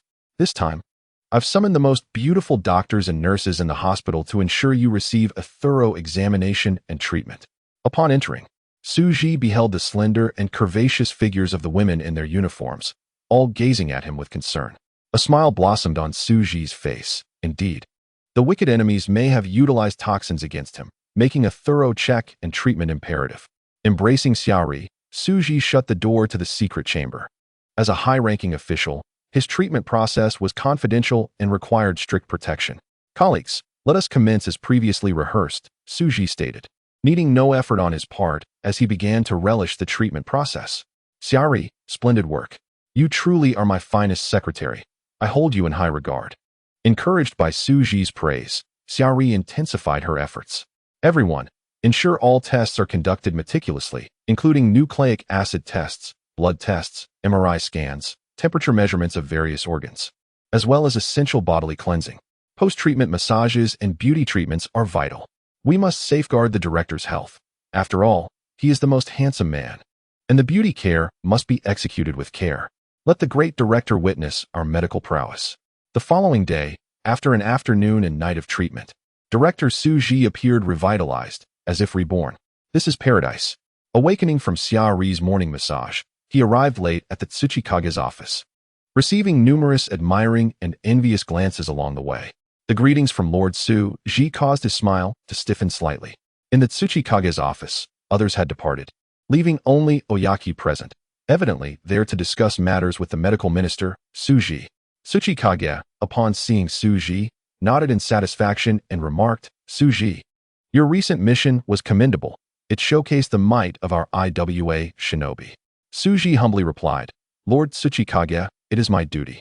These small villages often fail to recognize their own strength and position. A little reprimanding will teach them what it means to respect the strong. They will know their place."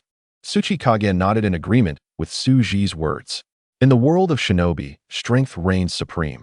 Without power, one should not discuss treatment with the great shinobi villages. Weakness invites punishment, embodying the jungle law of the shinobi realm. Transitioning to the main topic, Tsuchikage and Suji engaged in formal discussion. "Suji, You addressed the issues of the reconnaissance units injured while simultaneously confronting the provocations of Kusa shinobi. Furthermore, I congratulate you on successfully attaining the level of Kage. Suji smiled and replied, in comparison to Lord Tsuchikage, these are merely insignificant advancements. Oyaki waved his hand. Do not be so modest. In my youth, I witnessed Uchiha Madara compelling our IWA shinobi to bow in submission. At that time, even the formidable second Tsuchikage, Lord Inoki, had to yield to Konohagakure. I vowed then that I would ensure Konoha experiences the humiliation suffered by our IWA shinobi. However, upon mastering Doton and achieving this level, I realized I could not effectuate any change. My strength alone is insufficient. I cannot intimidate an entire shinobi village. Even possessing the unique and immensely powerful bloodline limit of Doton, I found I would never reach the heights of Uchiha Madara. Perhaps that is the limit of Doton and other bloodline limits. In the shinobi world, no one has ever attained the level of Uchiha Madara or Senju Hashirama. But you, Suji, are different. At your age, you have reached this level. The only known individual in the shinobi world to have done so is the third Hokage of Konoha. Your potential is even greater, and you have not tread any of the known paths. Even the third Hokage follows the legacy of the Sarutobi clan, mastering 5 elemental natures. His limits have been predetermined, rendering him incapable of reaching the realms of Senju Hashirama and Uchiha Madara. Other Kage-level shinobi have walked paths that have already existed. Perhaps the path you take holds the opportunity to reach the levels of Uchiha Madara and others. Suji wholeheartedly agreed with Oyaki's words.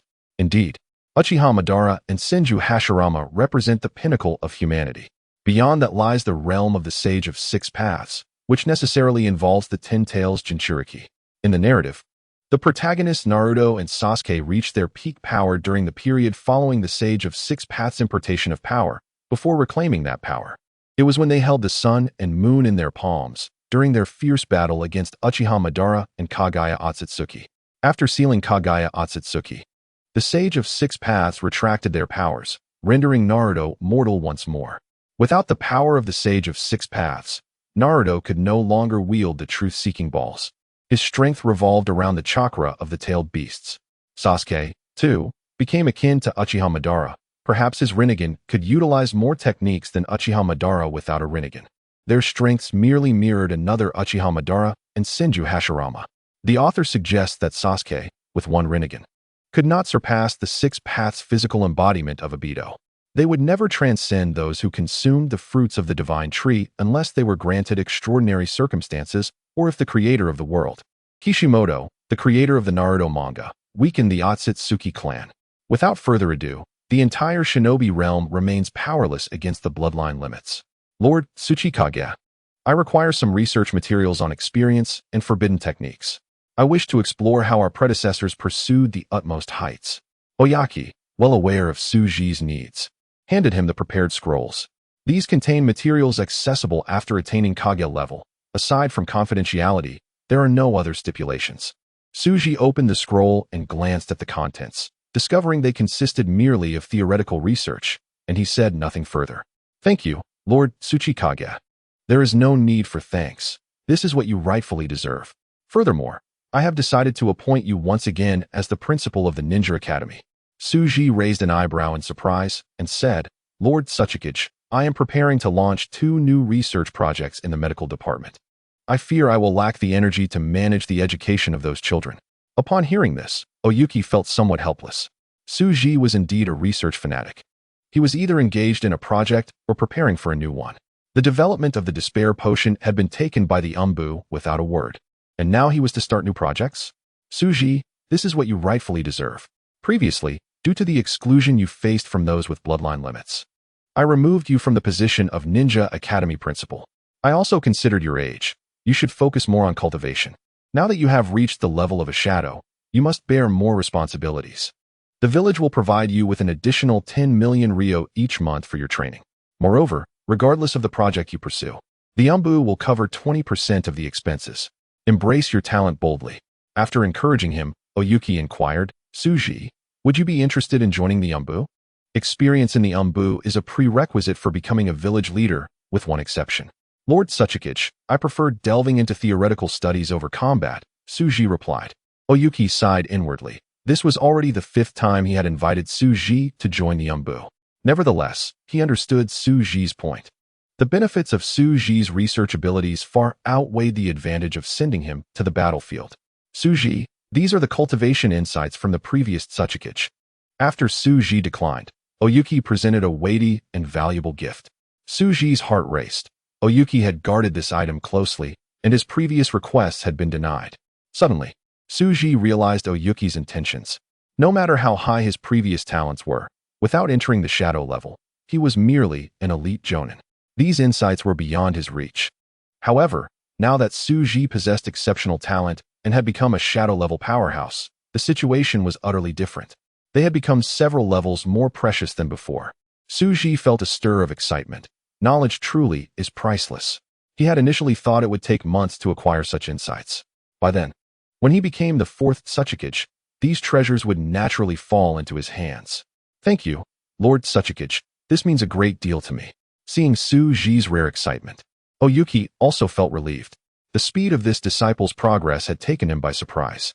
He had initially hoped to use these insights to persuade Suji to work in the Umbu for a while. However, now that he had reached the shadow level, this was no longer a significant bargaining chip. Chapter 20. Oyuki's Reassurance. The long-legged sister-in-law. After all, these notes were merely reflections from shadow-level ninjas. For elite jonin, they merely illuminated the path ahead, serving as a source of inspiration for Suji. Suji, you are one of my 2 disciples. I had intended for you to be a candidate for Otsutsuki. However, the Elder Council opposed vehemently, citing your lack of field missions over the years as justification for their decision. The upcoming Shinobi World War presents an opportunity. If you can achieve sufficient merit, I am prepared to nominate you as the 4th Otsutsuki. What are your thoughts?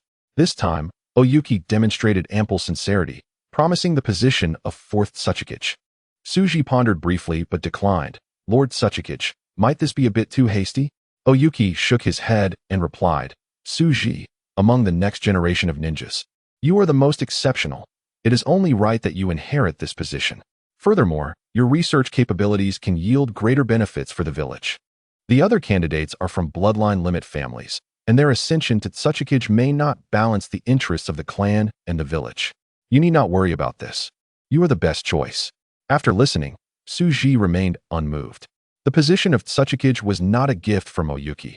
It was something he would earn himself. He was well aware of this. Oyuki's actions were merely a matter of expediency. After all, public opinion is hard to defy, and those great clans had mixed feelings about Suji, while the common ninjas held him in high regard. Just the establishment and promotion of the medical ninja system had given Suji a reputation that even the most esteemed clans could not match. Thank you for your guidance. Lord Otsutsuki, I will do my utmost. Suji made his declaration, though he would not alter his intention to secure the Otsutsuki position. Suji, let's put aside matters regarding the Sato clan and Huangtu for now. I still have use for you in the upcoming war, Oyuki stated, revealing his premeditated decision. The handling of the Sato clan had been determined. It was far better for them to earn merit on the battlefield than for him to personally intervene. As for Huangtu, he was completely disqualified from the position of Otsutsuki and could only serve as a minor team leader within the Umbu. Afterwards, Huangtu could leverage his identity as the head of the Ping family to secure a seat in the Elder Council. I will abide by your arrangements, Lord Otsutsuki. Suji did not exhibit any sign of dissatisfaction. There was no need to waste time on the dead, even if he did not engage in research. Indulging in pleasure was not an undesirable option. Very well, Suji. Take some time to rest, plan your schedule, and prepare for the war, Oyuki said. Offering tea as Suji prepared to leave. Suji took his leave using the body flicker technique. Oyuki rubbed his waist and sighed, realizing he was aging. The terrifying chakra emanating from Suji left him in awe. At the Awakens Ninja Hospital, in the director's office, Shiori was providing a massage to their esteemed director. Under Shiori's skilled hands, Suji's thoughts drifted. Oyuki had devised a clever plan to protect his son. With the war approaching, he had to temporarily set aside personal grievances, seizing the greater cause, leaving him no choice. Alas, what he truly desired was to no longer be commanded by anyone, but rather to do as he pleased. Huangtu's time on the battlefield would be his demise. Moreover, he needed to devise a plan to bring Oyuki to the battlefield and eliminate him. It was not feasible to eliminate Oyuki within the village. The noise would be too great, and the risks even greater. A failure would lead to betraying the village. For Suji, obtaining the position of Otsutsuki was merely the first step. He intended to transform the entire village into a grand research institution. Furthermore, in the future, the daimyo of the Earth country would have to perish. Awakens would become the sovereign of this land, and the entire nation's strength would be devoted to Suji's research projects. Such ambitions would not garner Oyuki's support. Keeping them around served no great purpose. They should be eliminated outright. Research, while relying on his unparalleled intellect, necessitated essential support personnel, resources, and the inspirations residing in each individual's mind. Shiori, prepare a gift. I am going to visit my sister-in-law and my unborn niece, Haitu. Shiori shot Suji a glance, then went to fetch the gift. She dared not be negligent. Knowing that Heishi Mariko was the most beautiful woman in Awakens and the wife of the former Umbu leader, thus making her the Otsutsuki's sister-in-law. Perhaps, in the future, she could become the lady of the house. Was it merely because of her long legs? Did Suji not find her appealing? Shiori could not comprehend the extraordinary enthusiasm Suji had for this woman. Having followed Suji for many years, she was well aware of his tastes. Regardless of age, there was only one criterion: beauty. In the hospital, he frequently helped attractive female patients with dehydration issues and enjoyed providing close guidance to beautiful nurses and doctors. While serving as principal, he often imparted child psychological counseling to the attractive mothers of his students and lectured beautiful female teachers in private settings. Additionally, he frequently used his salary to assist stunning widows who had lost their husbands. If Suji truly desired her, he could have proposed initially and won her affection. To comprehend the allure of Korwashi Marina, the most handsome man of Iwayan village, it is evident that she is one of his admirers enchanted by his striking appearance. With merely a flick of his finger, no woman could ever refuse him. Summer, perplexed by this phenomenon, once inquired of Suji regarding his regard for Korwashi Marisa, receiving a reply laden with references to an ultimate plan and the Son of God, an answer that eluded her understanding. However, her persistent questioning resulted in her being playfully bound and chastised by Suji. Upon hearing of the visit from the newly appointed principal of the Ninja Academy and head of the medical department, the illustrious Suji, Korwashi Marina instructed her servants to prepare for his arrival and stood at the door with a pronounced belly to greet him. Despite their family's considerable power, they paled in comparison to this young man, who, judging by the current circumstances, was destined to become the fourth Otsutsuki. Suji, it has been a while. Korwashi Marina warmly greeted the man who frequently appeared in her dreams. Sister-in-law, you may simply call me Suji. Huang Tu is my elder brother, and I am a disciple of Master Inoki. We are family, he replied with a friendly wave, though his gaze lingered a tad too intently on his sister-in-law's long legs. Indeed, she is certainly the mother of the future leg shadow, Korwashi Marina reflected with a bittersweet smile. Suji, please, come in. Sister-in-law, I recall that Huang Tu is to be born in 2 months, Suji remarked. Yes, the last examination was personally conducted by your secretary, Vice Dean Summer, she affirmed. Suji nodded, his eyes drifting to Korwashi Marina's belly, where he could envision the yet-to-be-born Huang Tu's day.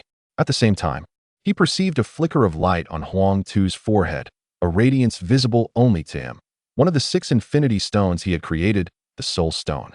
Suji had placed it within Korwashi Marina's womb, inside the unborn Huang Tu's day. As Chapter 21 unfolds, the bonds between brothers and the art of performance shine brightly. Korwashi Marina gazed at the man she once admired, feeling a flutter of emotions. Suji, congratulations on achieving the rank of a shadow-level powerhouse, she praised. Acknowledging the respect that strength commands in the ninja world. Were she not Suji's sister-in-law, she would undoubtedly address him as Lord Suji. As a gem of the second Otsutsuki's family, she understood well the significance and the arduous journey to attain such strength. Huang Tu would take many more years to reach this level, yet Suji had accomplished it at the tender age of 18. The servants took the gifts from Suji's hands and helped him change into slippers. Sister-in-law, thank you for your congratulations. Has my little niece been well-behaved lately? Suji inquired, observing the motherly glow on Korwashi Marina's face as she responded, quite mischievous. She is anything but still in my womb. Oh, that surely indicates she will be a remarkable ninja in the future. As they engaged in casual conversation, Suji discreetly monitored the evolution of the Soul Stone and the changes within Huang Tu's spirit. The Soul Stone was the first gem Suji had researched. initially intended to combat the shadow clone technique. Indeed, this was his goal, to counter the two primary treasures of the protagonist with yellow hair, namely, the multiple shadow clone technique and an immense chakra reserve, rather than focusing on the Rasengan. Even without the Rasengan, one could still master other techniques. For instance, with just a wind release, great breakthrough, Naruto could still emerge as the protagonist, relying on the multiple shadow clone technique and vast chakra reserves. These two elements were Naruto's true assets, particularly the multiple shadow clone technique, which even the progenitor of chakra, Kagaya Otsutsuki, could not discern. Tsuji regarded this technique with utmost caution. No matter how chakra was employed to deceive various forms of detection, it was implausible to assume that the soul could be divided along with the clones. Limited by his knowledge, he was fortunate that the Second Ninja World War brought Kato Dan, a master of the soul technique, into his grasp, saving him 2 years of research. Otherwise, Tsuji would have had to hide like Kagaya, conducting experiments across the ninja world under the cover of war. The soul technique showcased the wisdom of the ancestors in the ninja world, revealing how to manifest the intangible essence of the soul through chakra. After years of study, Tsuji succeeded in creating an incomplete super tech, the Soul Stone, with Huang Tu serving as the vessel for this soul experiment. In Tsuji's research, he concluded that the soul was a projection of higher dimensions into lower ones. Thus, how does the soul come into existence? The ultimate mystery of the soul might hold the key to Tsuji transcending dimensions. At the pinnacle of his research lies omniscience and omnipotence. Omniscience implies transcending dimensions, becoming a higher dimensional being. Observing a two-dimensional world from a three-dimensional perspective would unveil all secrets, embodying omniscience.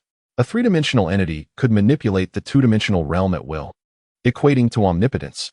If the soul is indeed a projection from higher dimensions to lower ones, deciphering this pattern could allow for a reverse glimpse into higher dimensions and, ultimately, transcendence. This was the reason Summer questioned him about his regard for Kurwashi Marina, the first beauty of the IWN, not out of mere attraction or playful intent, but for the potential embodied within the unborn Huang Tuesday. As Tsuji conversed with Kurwashi Marina, he secretly orchestrated his plans. Recently, his research on the box of bliss unveiled some mysteries regarding the essence of chakra and in release. Through the soul stone, Tsuji infused this superior chakra and the powers of in release into Huang Tuesday. Each time he made significant breakthroughs in chakra research, he would ensure to perform enhancement procedures for Huang Tuesday. With the gem's power, physical contact with Huang Tu was unnecessary. Meanwhile, Huang Tu, having concluded discussions with several minor clans, learned of his father Inoki's punishment, feeling quite stifled and filled with indignation. Upon entering his home, he found Tsuji engaged in conversation with his wife. Instantly, all negative emotions dissipated, replaced by a bright smile. Tsuji, what a surprise to see you here at my brother's place. You rarely emerge from your laboratory when called. Tsuji rose to embrace Huang Tu, a perfect display of brotherly affection and camaraderie, where any lack of acting skill would lead to embarrassment. Now that you are here, do introduce me to some fine young ladies. I have no plans for marriage yet. I came solely to check on my little niece, Tsuji replied. Huang Tu pretended to be displeased. You rascal, do you think I wouldn't care for my own daughter? After the events in Kusa village, he realized Tsuji had attained shadow-level prowess, a revelation that prompted him to celebrate this achievement. You mustn't refuse. Tsuji smiled, of course. It has been a while since I savored my sister-in-law's culinary delights. During the midday banquet, glasses clinked in a convivial atmosphere. Huang Tu raised his glass, addressing Tsuji. My good brother, I owe you an apology. Tsuji steadied Huang Tu, speaking to his sister-in-law. Brother Huang Tu, you are inebriated. Nonsense, I am not drunk. I genuinely wish to take this opportunity to apologize, Huang Tu insisted. Tsuji feigned difficulty. Brother, what could possibly be the matter? I have 3 points of apology to make, Huang Tu continued earnestly. First, it is entirely my fault for being blind and falling for the charade of the Sato family. I allowed the project on the despair potion, which you researched, to fall under the control of their family, only to discover they were utterly incompetent. They merely envied your abilities without the means to replicate your success. Yesterday, they even approached me, hoping you would continue collaborating with them. Truly shameless. Huang Tu's flushed face expressed indignation on Tsuji's behalf, and Tsuji felt deeply moved, his expression reflecting gratitude. Brother, I do not blame you. Those individuals resorted to underhanded tactics as I inadvertently encroached upon their family's financial interests. It is inevitable for such petty individuals to exploit the intricate web of relationships within your vast organization. Huangtu was deeply moved by Su Ji's words. You truly understand me. Dear brother, those vile creatures, my father has sent them to the battlefield to atone for their sins. The second point, which weighs heavily on my heart, is my failure to timely uncover the traitors within the Umbu who informed the other ninja villages about your situation, leading to a joint effort from the 3 great ninja villages to hunt you down. Additionally, I was unable to relay the assassination threats from the underworld, particularly from the Xinyuan clan. Thankfully, the previous Otsutsuki have blessed you, brother, and you remain unharmed, having ascended to the level of a Kage. Otherwise, I would have lost all face to live in this world, even without my father's intervention. Su Ji's eyes brimmed with tears. Elder brother, this is not your fault. Those families are nothing but self-serving insects. They have no understanding of the greater good of the village. I must speak with Lord Otsutsuki about how they could remove you from your position as the Umbu leader because of these clowns. As Su Ji spoke, he passionately slapped his thigh, his face flushed with righteous indignation on behalf of his brother. While you oversee the Umbu, those clowns are causing chaos. Without your leadership, wouldn't the next step be an assassination attempt on the Otsutsuki? At this moment, Huangtu tentatively suggested, brother, I believe you should consider joining the Umbu yourself to eliminate those pests. However, Su Ji sighed and replied, elder brother, you know me well. I lack the capability for such a role. I cannot endure the stringent constraints of the Umbu. I prefer the freedom to conduct my various studies. Today, Lord Otsutsuki extended another invitation, which I declined once more. I truly am not suited for that life. If possible, I would rather not be a ninja at all. Upon hearing Su Ji's steadfast refusal to engage with the Umbu, Huangtu felt a surge of delight. Without traversing the Umbu, one cannot become the shadow of a village. This principle is universally applicable among the 5 great ninja villages. If Su Ji does not enter the Umbu, it signifies that there remains a chance for him. Huangtu felt that within a year or 2, he could become a Kage-level powerhouse, at which point there would still be opportunities for ambition. His father, Oyaki, may not support him, but surely the members of the Nidame family desire the next Otsutsuki to emerge from their lineage. I, Huangtu, shall not be inferior to anyone. Huangtu was elated, yet feigned sorrow as he lamented, alas, this is all the fault of elder brother. Let me drink first in respect. After a delightful lunch, the 2 brothers parted ways with great joy. However, upon seeing Su Ji off, Heishi Marina felt a profound sense of unease. She always sensed an undercurrent of malice surrounding Su Ji, yet how could that be? Puzzled, Heishi Marina instructed her servant to arrange for Huangtu to rest. Chapter 22. Uzumaki Xianglin and her daughter. Total War. The moment Su Ji returned to his office with the support of Zairitsu, he regained his composure. Su Ji was not merely performing for theatrics. He had 2 objectives in visiting Huangtu's residence. One was naturally for Haidu, but the other was to implant a spatial mark upon Huangtu. Just as Minato's flying thunder god technique could embed an undetectable, unremovable spatial coordinate, how could Su Ji, who had developed spatial gems, not achieve the same? Huangtu would soon head to the battlefield. How would he know where to find him and eliminate him? In the hidden chamber of Awagakure's ninja hospital, Uzumaki Xiangxue felt her vitality surging after taking a specially formulated potion. Ever since being taken to Awagakure by a masked bounty hunter, she and her daughter had transitioned from one place of dependency to another. However, their current conditions were significantly better than before, where they barely had enough to eat.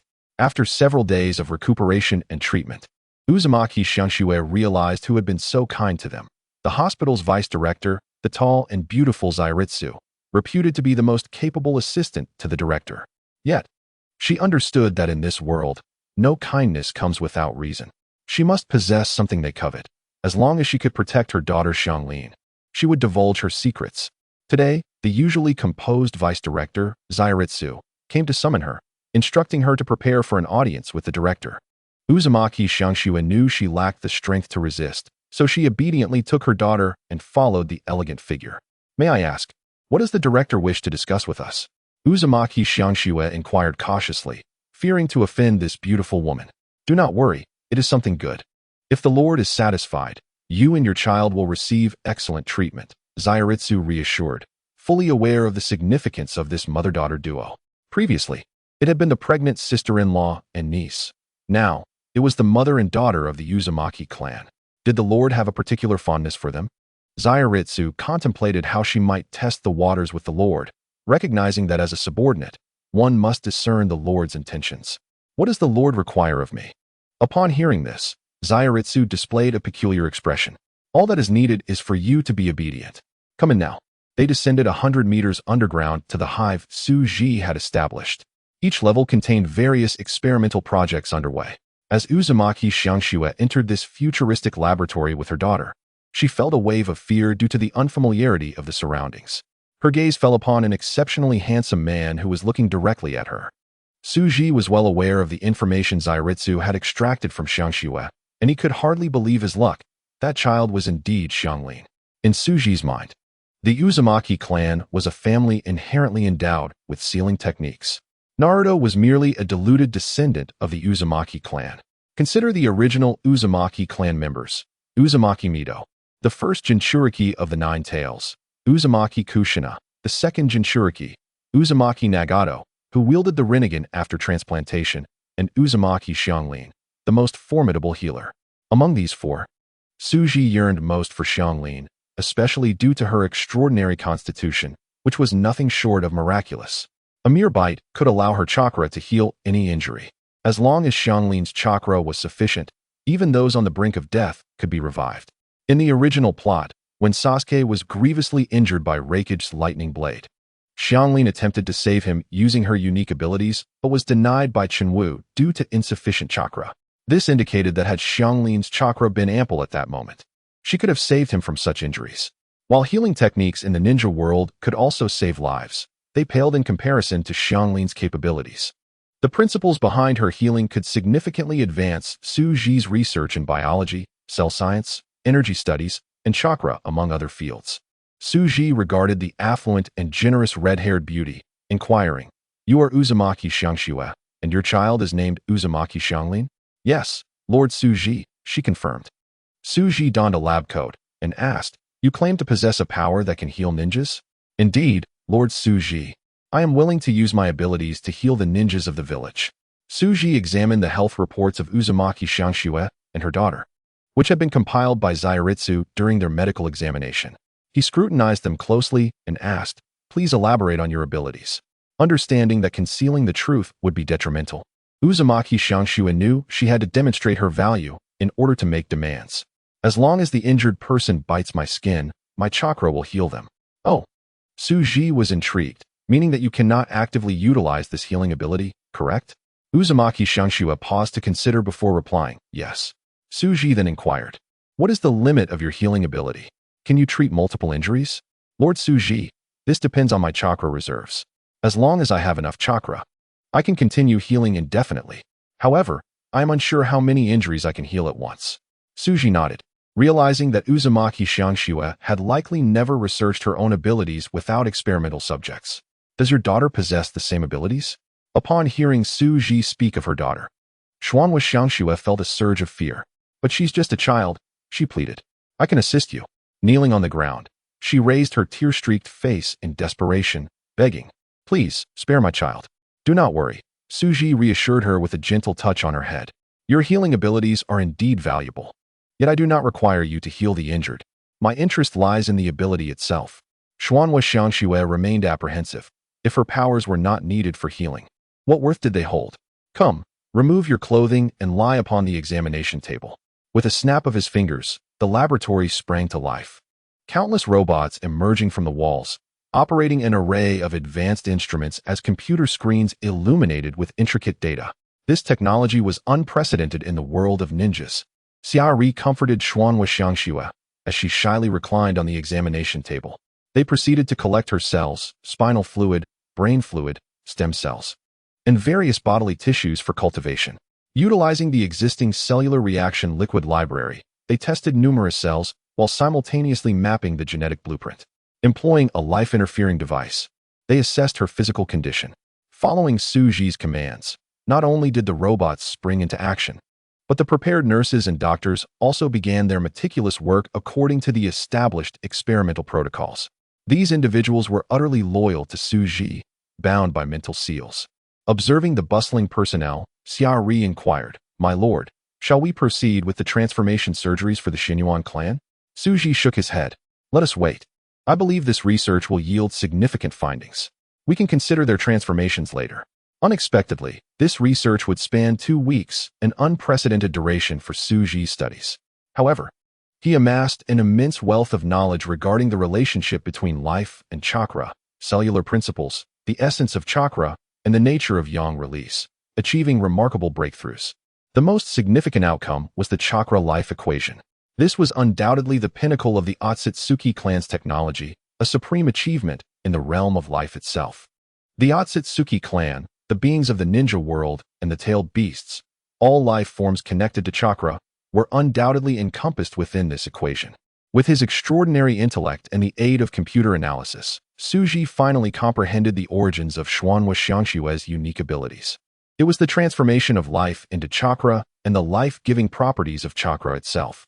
The essence of Xuanhua Xiangshue's healing ability was the provision of life, akin to bestowing part of her own life upon those she healed. Chakra served as the medium for this process. The Otsutsuki clan indeed proved remarkable. It became evident that the Otsutsuki depicted in the narrative were merely inept, possessing only the ability to wield chakra without grasping its true essence. Otherwise, they would not have fought over the fruits of the divine tree. Rather than merely being a form of energy, chakra represented the technological foundation of the Otsutsuki clan. Just as the electrical era relies on electricity, the Otsutsuki's technology depends on chakra. After a fortnight of relentless study, Suji felt a surge of excitement and summoned the Ryosh clan. He then delved into the forbidden technique of the Ryosh, the dragon's rebirth. Discovering that the essence of this technique mirrored that of Xuanhua Xiangshue's abilities, only it was actively controllable, was a revelation.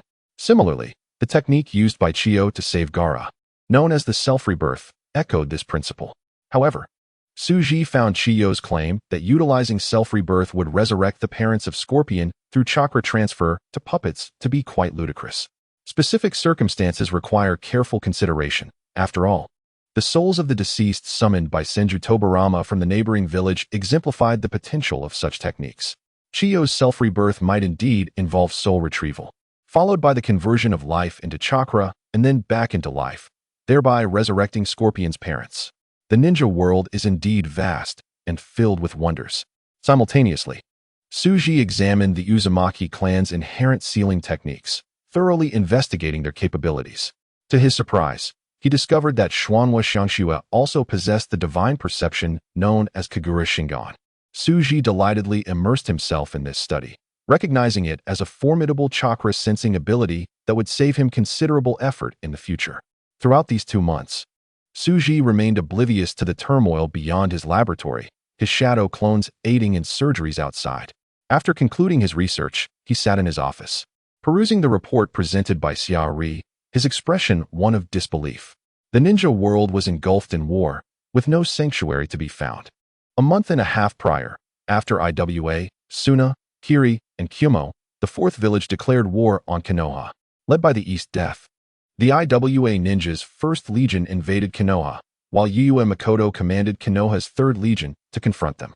Konoha found itself besieged on all fronts, prompting the 3rd Hokage to dispatch the 5th Legion to assist in the most intense battle at the Kiri front.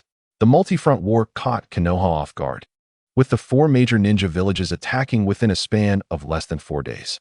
Clearly, the 4 villages intended to overwhelm Konoha through sheer force of numbers. Even with Konoha's strength, they were outmatched in numbers by the combined might of the 4 villages. The ninja world had plunged into total war. Under the leadership of Kiri Shikaku, the Mist Ninja engaged in fierce combat with Orochimaru's 1st Legion, resulting in significant casualties for Konoha. Orochimaru had repeatedly requested the support of the bloodline limit families for his 1st Legion. The 3rd Hokage urged the Hyuga and Uchiha clans to bring their own provisions to the battlefield. With the scouting capabilities of the Byakugan, Konoha's casualty rates decreased significantly. However, the numerical superiority of the Mist Ninja remained daunting, and victory in the war seemed distant. A faint smile played on Suji's lips. Let them fight. If the situation isn't dire, how else can we draw Inoki out of the village? Chapter 23. Inoki's Fury on the Battlefield of Suna. Tsunade took a moment amidst treating the wounded to glance at the frontline war reports, sighing heavily. Suna was fighting with all its might this time. Chiyo had unveiled the village's treasured puppet technique, the pinnacle masterpiece, the winged serpent god. This was not a creation meant for individual operation. It was a large-scale weapon crafted specifically for mass warfare, requiring over 500 operators within its colossal frame, comparable in size to a tailed beast. Tsunade had made several attempts to confront it directly, but found herself compelled to retreat. It was simply beyond the capabilities of a single person. This puppet had its prototype dating back to the Warring States period, designed to counter the might of Susanoo. Later, it evolved into the strongest puppet for combat against Senju Hashirama and Uchiha Madara. One could only imagine the extent of its power. Simultaneously, Suna's Jinchuriki joined the fray, drastically altering the battlefield dynamics and leaving Konoha at a severe disadvantage. Subsequently, the shadow-level powerhouse Raza led the 2nd Legion of Suna into the Konoha battlefield. Tsunade could no longer hold her ground and sought reinforcements from Konoha. To the northeast of Konoha lay the Land of Lightning. The Cloud Ninja, led by the 3rd Raikage Sun, Yagami Naoto, and the 8 Tails Jinchuriki, Killer Bee, advanced with both the 1st and 2nd Legions. The 3rd Raikage's intentions were clear. He sought to ensure his son earned substantial merit in this war to inherit the position of the 4th Raikage. Jiraiya, having mastered Sage Mode, was able to temporarily withstand the onslaught of the 2 brothers. However, as time progressed, the losses among the lower-tier forces mounted. Konoha dispatched one of its top 3 advisors, Mito Manji, to provide support on the battlefield against the Cloud Ninja. At last, the situation stabilized, albeit temporarily. Overall, Iwa's offensive remained the least aggressive, deploying only a single legion. Dayanmu evidently harbored intentions akin to that of a mantis stalking its prey, allowing these villages to exhaust themselves before ultimately reaping the rewards of victory. Numerous small ninja villages, unsurprisingly, found themselves unwittingly embroiled in the conflict. Even the Rain-Hidden Village, under the suppression of demigods, was compelled to participate. However, due to the presence of these demigods, no major ninja village dared to demand that the Rain-Hidden Village take a stance. Conversely, other smaller ninja villages fared far worse. For instance, the Kusagakure, which had previously provoked the Awagakure, now had no choice but to ally with Konohagakure to confront Awagakure. The ninja world was rife with battles. Many doctors and nurses from the Awagakure hospital were summoned to the front lines, while numerous severely injured individuals were also sent to the hospital. Xiaori was diligently coordinating various personnel to manage the hospital, overwhelmed with tasks. Suji, with great enthusiasm, dispatched several shadow clones to assist the injured in their treatment, certainly not taking this opportunity to study them. Suji applied many of his controllable research findings and experiments to these willing subjects. With these subjects at his disposal, Suji's studies on the body and chakra flourished daily. As for the ninjas who had grievances with Suji, they would either meet their demise on the spot or soon after due to ineffective treatment. The Sato family subsequently refrained from sending their members to the Awagakure hospital. Even if severely injured, they opted to utilize their family's former medical ninjutsu for treatment. With a medical deity like Suji around, the hospital's efficiency soared exponentially. Suji's reputation among the Awagakure surged once more, inciting envy in Huang Tu, who lurked in the Umbu, waiting for an opportunity. In the office of Tsuchikage, Dayanmu was venting his frustrations, and no one from the Umbu dared to disturb him, not even his own son. Huang Tuesday damned those barbarians. Is the 3rd Raikage's mind solely muscle? How could he pass up such a favorable opportunity to ally with us? The Awagakure had a numerical advantage over Konohagakure, but due to geographical constraints, they were compelled to engage in battle within the Kusagakure. Dayanmu aimed to dispatch the 2nd Awagakure Corps to launch an assault from the north of Konohagakure, thereby stretching the front line and exposing the numerical disadvantage of the Konoha forces. This would present an opportunity for the Awagakure. Simultaneously, the 3rd Raikage, accompanied by the 2 Tails Jinchuriki, was sweeping through the small nations to the north of Konohagakure, evidently sharing Dayanmu's ambitions.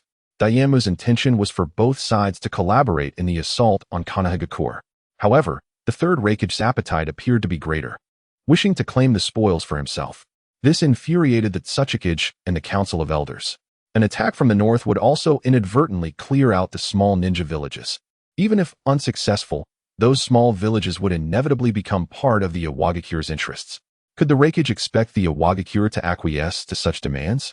Certainly not. The council members eagerly volunteered for battle. Once Dayanmu's tirade subsided, the leaders of the Umbu entered to receive his orders. That night, Suji received a summons for a meeting convened by the higher-ups of the awakens. Being of shadow-level status, Suji was naturally included in the invitation. He listened with indifference to various reports on the war, resource allocations, and funding, finding little interest in them, as he held the reins of the war's progression.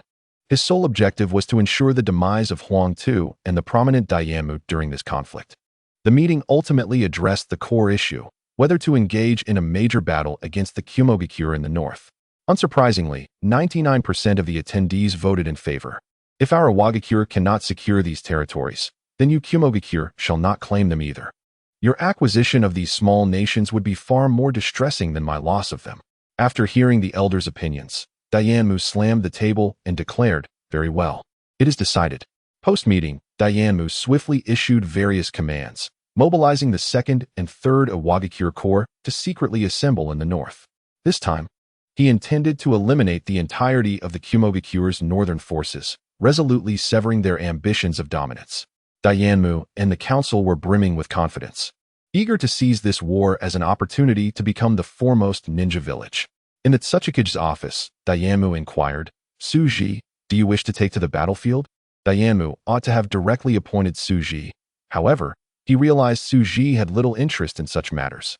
Moreover, his contributions in the hospital were equally valuable. Nevertheless, Dayanmu still hoped Suji would join the battlefield, as military achievements held greater significance. "Lord Otsutsuki, I do not wish to fight. I believe my role in treating the injured in the hospital is more impactful and allows me to fully utilize my abilities," Suji replied without hesitation, rejecting Dayanmu's proposal. With so many eager subjects seeking his experiments, why would he venture onto the battlefield? To revel in killing? Or to command thousands of ninjas? How tedious. Of course, he would eventually go to the battlefield, but solely for the sake of his research. With a sigh, Dayanmu conceded, "Very well, should our war turn unfavorable, I hope you will voluntarily head to the battlefield." "Lord Otsutsuki, I shall." Watching Suji depart, Dayanmu felt a sense of helplessness and instructed the Umbu to summon Huang Tuesday. "What? Father, I am to command the 2nd Corps?" Huang Tu exclaimed in elation upon hearing the news. He had not anticipated that, after losing the position of Umbu leader, he would still have the chance to oversee the 2nd Corps. This was wartime after all.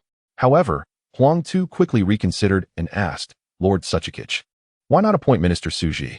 Huang Tu was not foolish. Such a significant position would certainly require deliberation among the council. Suji was unwilling to join the battlefield, preferring to tend to the sick in the hospital.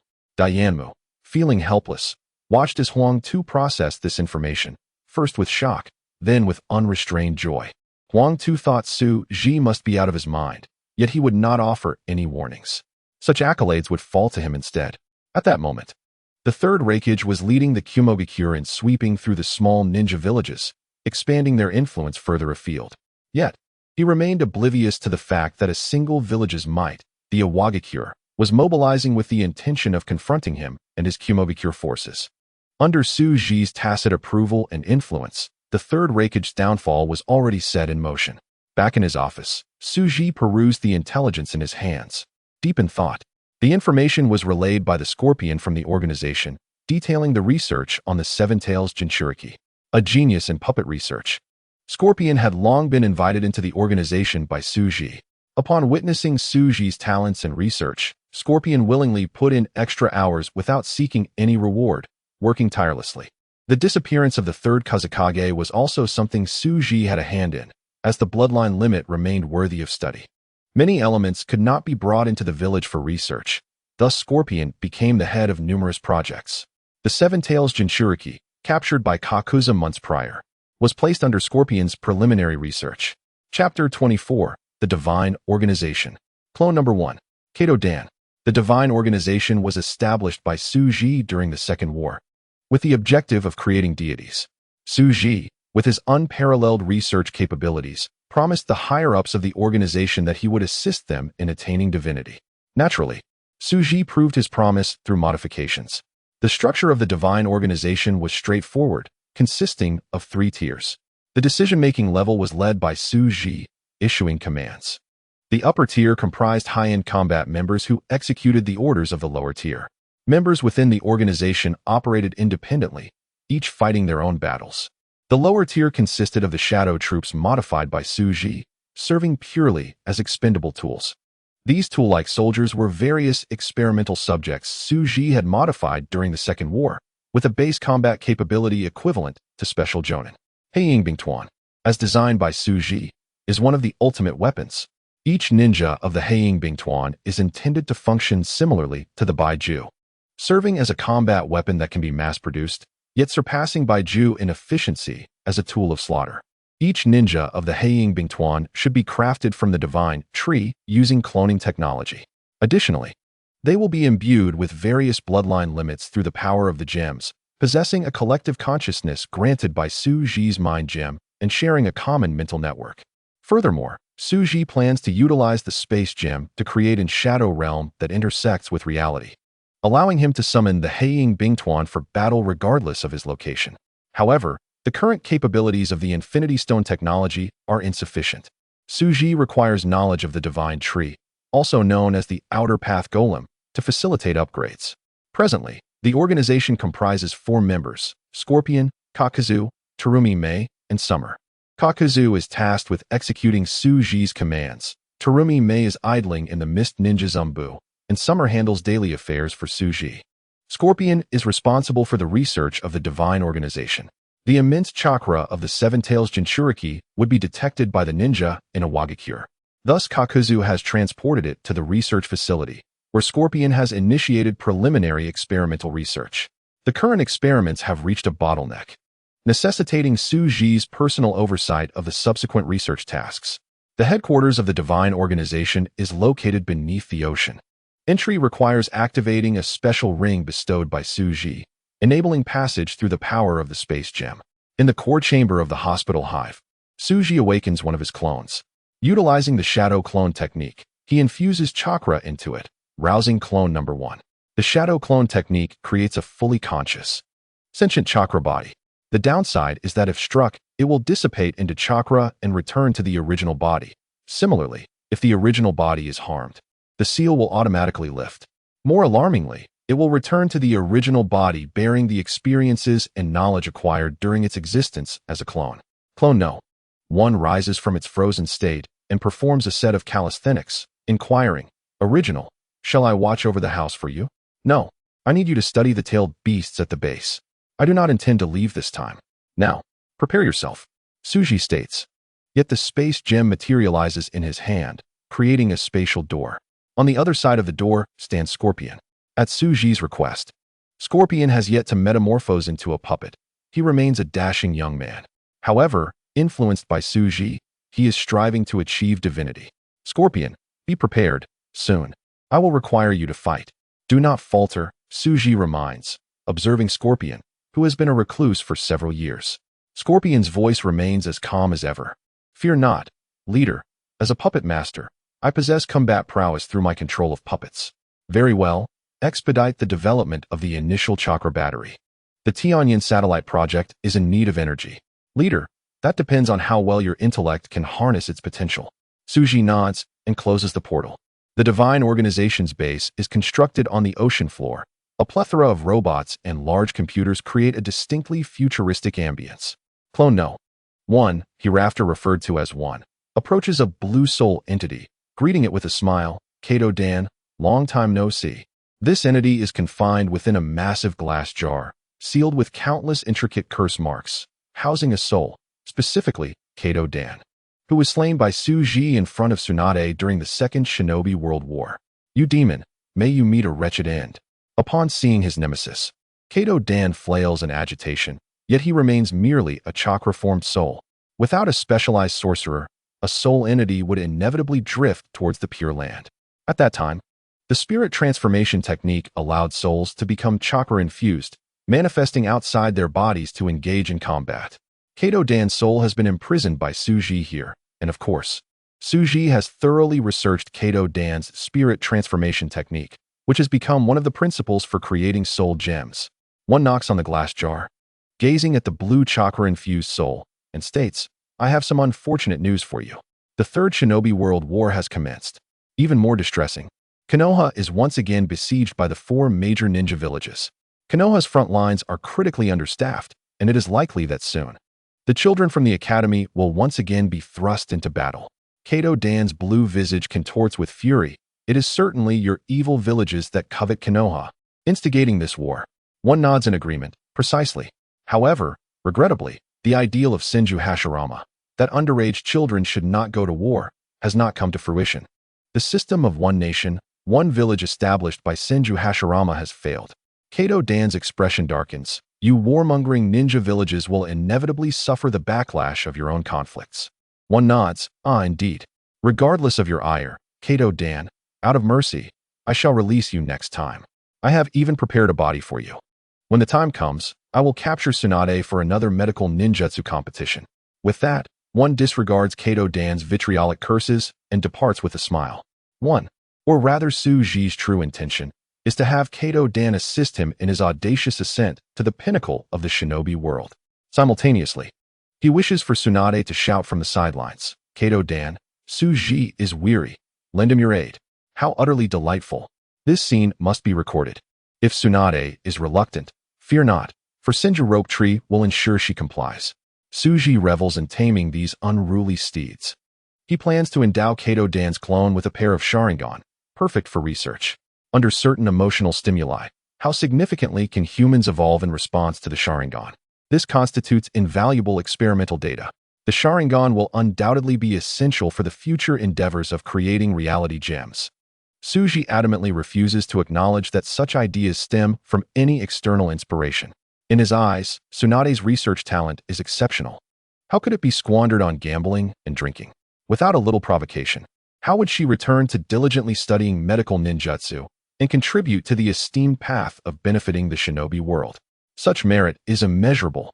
Scorpion, seated upon his crimson-flowing throne, observes the friendly interaction between Suji's clone and Kato Dan, perplexed. I fail to comprehend why you place such importance on a deceased individual. Does he possess some unique significance? One chuckles and replies, his research value may have diminished. Yet to the people of Konoha, he still holds worth. That is the essence of his value. It serves as a means to spur some individuals in Konoha. Scorpion is well aware of Suji's keen interest in Konoha's most beautiful kunoichi, Tsunade, and helplessly responds, Leader, do not forget the pressing matters at hand. In the Tailed Beast Research Institute, at the center of a massive experimental apparatus lies a slumbering young girl, the Seven Tails Jinchuriki, known in intelligence reports as Fu. Recently sealed by Takigakure, she has been brought back by Kakazu. One observes that Scorpion has further reinforced many of Suji's developed sealing techniques on the Jinchuriki. Within the sealing techniques, a stable sorcerer is consistently extracting the chakra of the Seven Tails, transferring it into a nearby container. The chakra of a tailed beast can detach from the beast itself, manifesting as physical matter existing within the air, truly remarkable. Scorpion explains, I have studied for over 2 months and still cannot comprehend the essence of the tailed beast's chakra. One recalls their recent research on Uzumaki Kyuka and Uzumaki Kyuin, uncovering the secrets of the Uzumaki clan's physiology. Perhaps this child could be modified. Well then, let us commence. The entity still requires results to enable the launch of the Tianyan satellite.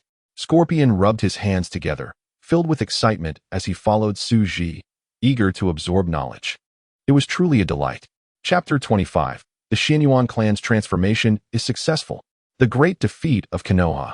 The Awakens Ninja Hospital. Within the hive base, the transformed members of the Xianyuan clan were awakened by Suji.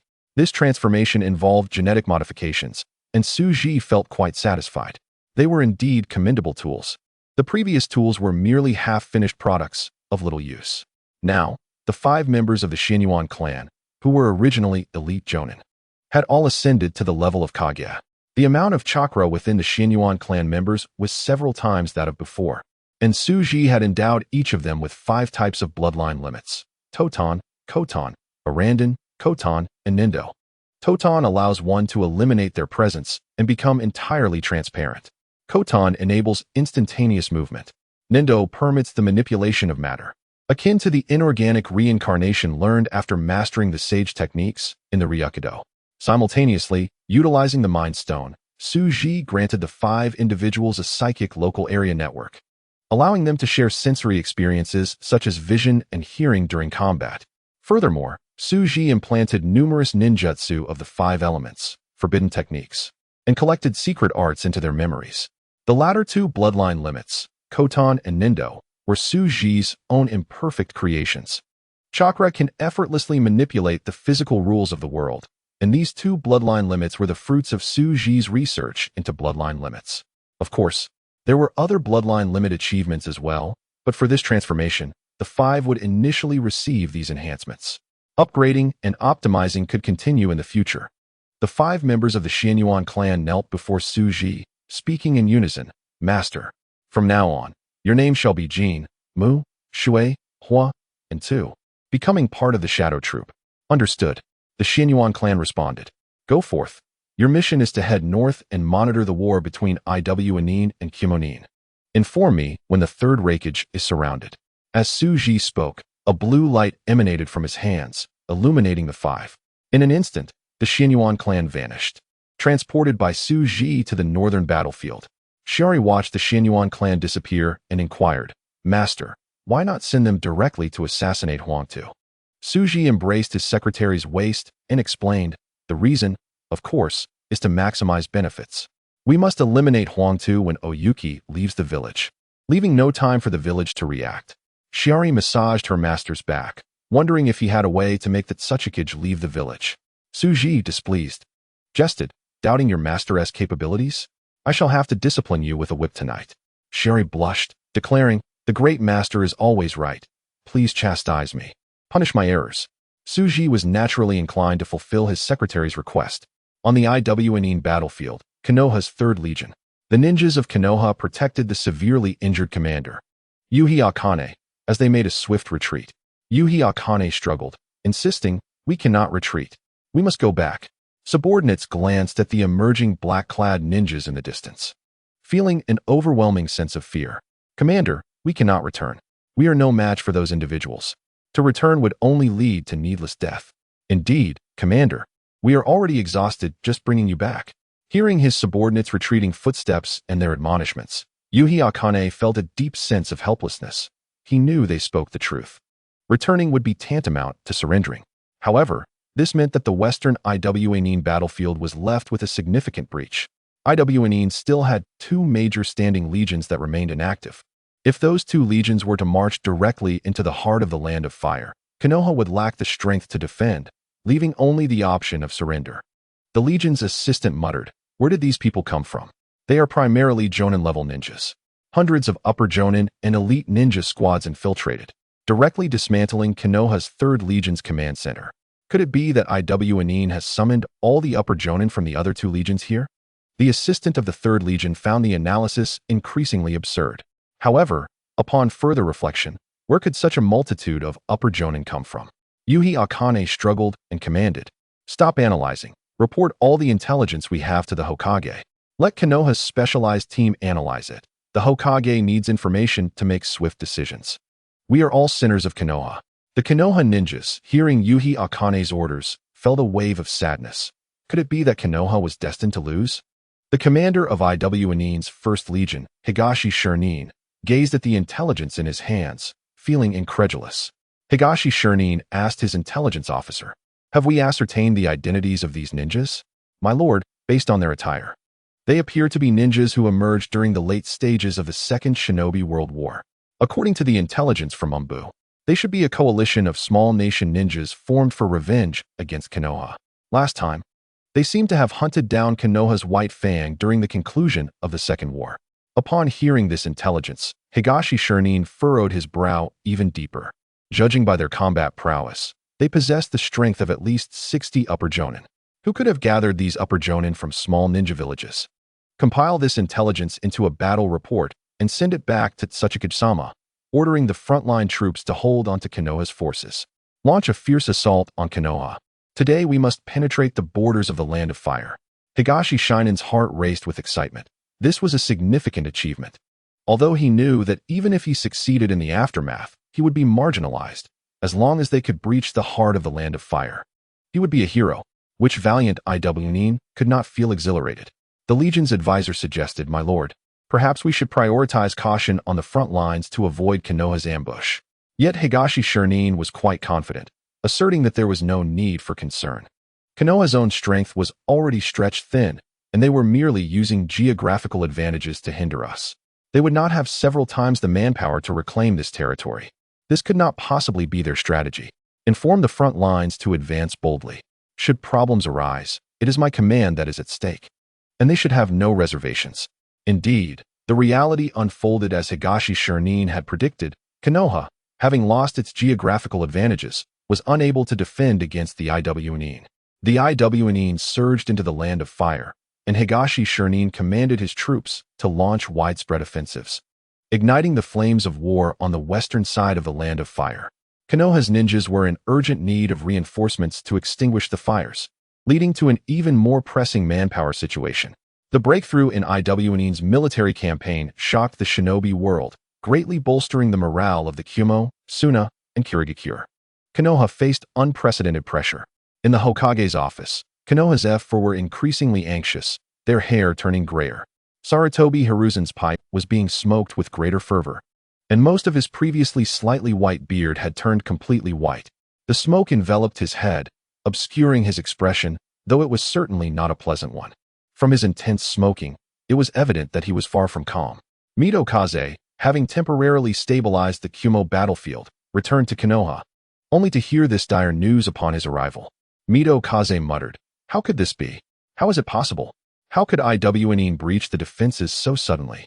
Tanaka Komatsu replied, "It was an unidentified group of ninjas, numbering in the hundreds, with strength comparable to Upper Jonin, who launched a surprise attack on the command center, leading to chaos on the front lines and tearing apart our defenses." Mito Kaze glared fiercely at Danzo, demanding, "Danzo, what have you done regarding intelligence?" Danzo cast a disdainful glance at Mito Kaze, retorting, "Given the limited funds for intelligence, it is already remarkable that I can monitor the 4 great ninja villages. Managing finances falls squarely on you, Mito Kaze." Seeing that Mito Kaze was about to retort, Tanaka Komatsu redirected the conversation, stating that now was not the time to discuss who was at fault, but rather how to resolve the situation. "Enough of the noise, monkey. What are your thoughts?" At this moment, Tuanzong and the others find themselves in a predicament where even the most skilled among them are rendered powerless, as they have no one left to utilize. A month ago, even the newly graduated students from the academy were drafted into various battlefields. Who is left to fight? For what purpose can we wage war? Chapter 26. Dissolve Konoha? The forbidden technique of Edo Tensei to alter fate? Tuanzong gazes at Sarutobi Hiruzen, understanding the anguish that the third Hokage experiences. Hiruzen, through the haze, looks towards Hokage Rock. Will the glory of the first Hokage fall into his hands? I will not allow it. At this moment, he must assume the role of the pillar of strength and resolve the current crisis.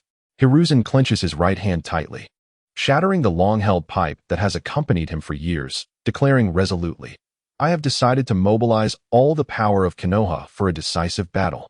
Tuanzong breathes a sigh of relief and asks, "Hiruzen, should we resort to the forbidden technique of Edo Tensei?" Zengetsu Koharu concurs. "Indeed, if it comes to that. We must apologize to our predecessors. We truly have no one left to rely upon. If we were to draft more ninjas, we would only be left with students who do not even know the basic techniques. With such individuals, how could we possibly obstruct IWA Shinobi? Let us not forget, IWA Shinobi has 2 major battalions yet to enter the fray." Mito Minyen swallows hard, his voice hoarse.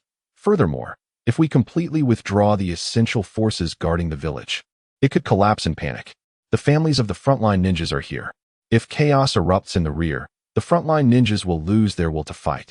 At that point, there will be no hope left. Monkey, we should employ the forbidden techniques left to us by the second Hokage." Mito Minyen seems to be trying to persuade the third Hokage, as well as himself. The second Hokage left behind this technique out of fear that Uchiha Madara had not truly perished. It is time to use it now. In this situation, the first and second Hokage would not blame us. Seeing Hiruzen's silence, Tuanzong understood his decision. As a hawkish figure, Tuanzong is not one to dither. He adds, "Since we have decided to mobilize all our strength, then all the clans must act together. The village cannot allow any clan to conceal any high-level combat power." Hiruzen states, I am preparing to temporarily dissolve the village. What? X3 Tuanzang's trio is taken aback. What an outrageous idea. To prevent the enemy from claiming their heads. Is self-destruction the answer? The first and second Hokage would return from the Pure Land to eliminate them. Yet, Hiruzen remains remarkably calm, fully aware of his actions. Mito Minyin and Zangetsu Koharu are enraged, with Koharu exclaiming, "Monkey, do you realize what you are doing? The village established with the blood of our predecessors must not be destroyed by our hands." Mito Minyin adds, "Monkey, the core of the dead from the east cannot invade the land of fire. We have formidable defenses that are not easily breached." What they previously spoke of, having no one to use, merely indicates an inability to send forces to the front lines. However, the necessary strength to defend Konoha still exists. No matter how dire the frontline battles become, it is impossible to withdraw those guarding the gates. Tuanzang does not oppose Hiruzen, but rather analyzes. Our northwest defenses have been breached. That old man Inoki will not pass up this opportunity. The Wagakure has joined the war last and preserved its strength the best, posing the greatest threat to us. The first corps of IWA, Shinobi, may be manageable, but if they deploy another battalion, our northwest defenses are bound to collapse. It is certain that they will reach Konoha. We must consider this possibility. Should such a situation arise, the elders, women, and children of Konoha would become a liability. Moreover, IWA Shinobi would not refrain from attacking Konoha. I support Monkey S's decision to dissolve the village. Mito Minyin and Zangetsu Koharu, upon hearing Tuanzang's analysis, feel a wave of darkness before their eyes. As the foremost village in the world, when has Konoha ever been in such a dire strait? Since its establishment, no one has ever contemplated the dissolution of the village. Although they all understand that this is merely temporary, and after this battle, the village will surely be rebuilt, the significance of the act weighs heavily on their hearts. This directly undermines their authority, though they cannot be held responsible for the root causes. For hands cannot contend with 8, facing 4 equally matched villages. They have already shown resilience by not being annihilated in one fell swoop. After all, they currently lack the god of Shinobi. Even a powerhouse like the second Hokage could fall in the chaos of battle. Without reaching the realm of the god of Shinobi, numbers alone become an advantage. Konoha indeed possesses the greatest number of shadow-level strongholds, yet even that does not surpass the combined strength of the 4 great Shinobi villages. Especially in times of war, reliance on mid- and lower-tier strength becomes paramount. 5 standing battalions cannot compare to the 12 of the 4 great Shinobi villages. Konoha holds immense significance for its ninjas. Dissolving it temporarily could destabilize the morale at the front lines, leading to an utter collapse. The burden of such a decision is far too heavy. Mito Minyin is reluctant to shoulder this responsibility and angrily questions, "Monkey, why not use Edo Tensei to summon the first and second Hokage? The strength of the first Hokage could instantly turn the tide of battle, allowing us to avoid losses entirely." Mito Minyin has grown increasingly ineffective with age, lacking in resolve. Zangetsu Koharu has calmed down. Should a Wagakure invade Konoha, the elderly, weak, and infirm within the village would indeed become a burden. If too many of those remaining in the village perish, Konoha would have to consider dissolution. The initial reason for the village's formation was to safeguard the vulnerable. Since its establishment, the 5 great shinobi villages have never faced an organized assault by a ninja army. At most, there were instances of espionage and sabotage. Now, the possibility of such a scenario has genuinely arisen. Although Zangetsu Koharu understands the necessity of such actions, she remains unwilling to accept it. The noble Konoha shinobi village has never been forced into dissolution. They are reluctant to bear such a heavy burden. Having witnessed the power of the god of shinobi, it is only natural to consider Edo Tensei to reverse the situation. Zangetsu Koharu also urges, "Indeed, if the first Hokage were to return, a single Shinju would bring us peace. The power of a god is insurmountable." Tuanzang remains non-committal, his solitary eye glinting coldly as he ponders deeply. As an advisor to the Hokage, he has certainly contemplated various forbidden methods, but the second Hokage had warned them before his death. Unless Uchiha Madara reemerges, reviving the second Hokage could result in a direct purge. During the First Shinobi World War, Konoha was also at a disadvantage. Did not the second Hokage consider using Edo Tensei to summon the first Hokage? Certainly, he did, but ultimately refrained. This was due to the fact that Edo Tensei was not unfamiliar to the older generation of ninjas. Senju Tobarama does not hold a good reputation in the shinobi world. Had it not been for his brother, the god of shinobi, he would have been long since defeated. As the heir to the Hokage, Sarutobi Hiruzen is naturally able to access those highest-level confidential documents, including various matters from the Warring States period. Likewise, Tuanzong, who has dominated the darkness of Konoha, has been permitted by Hiruzen to read the relevant files. Although Mito Menyen and Zangetsu Kaharu serve as advisors to the Hokage, they do not possess the same level of authority as the third Hokage. Many documents are beyond their clearance, and thus they remain unaware of the details surrounding Edo Tensei. The individual who was loathed by all ninja clans during the Warring States period was not the legendary Uchiha Madara.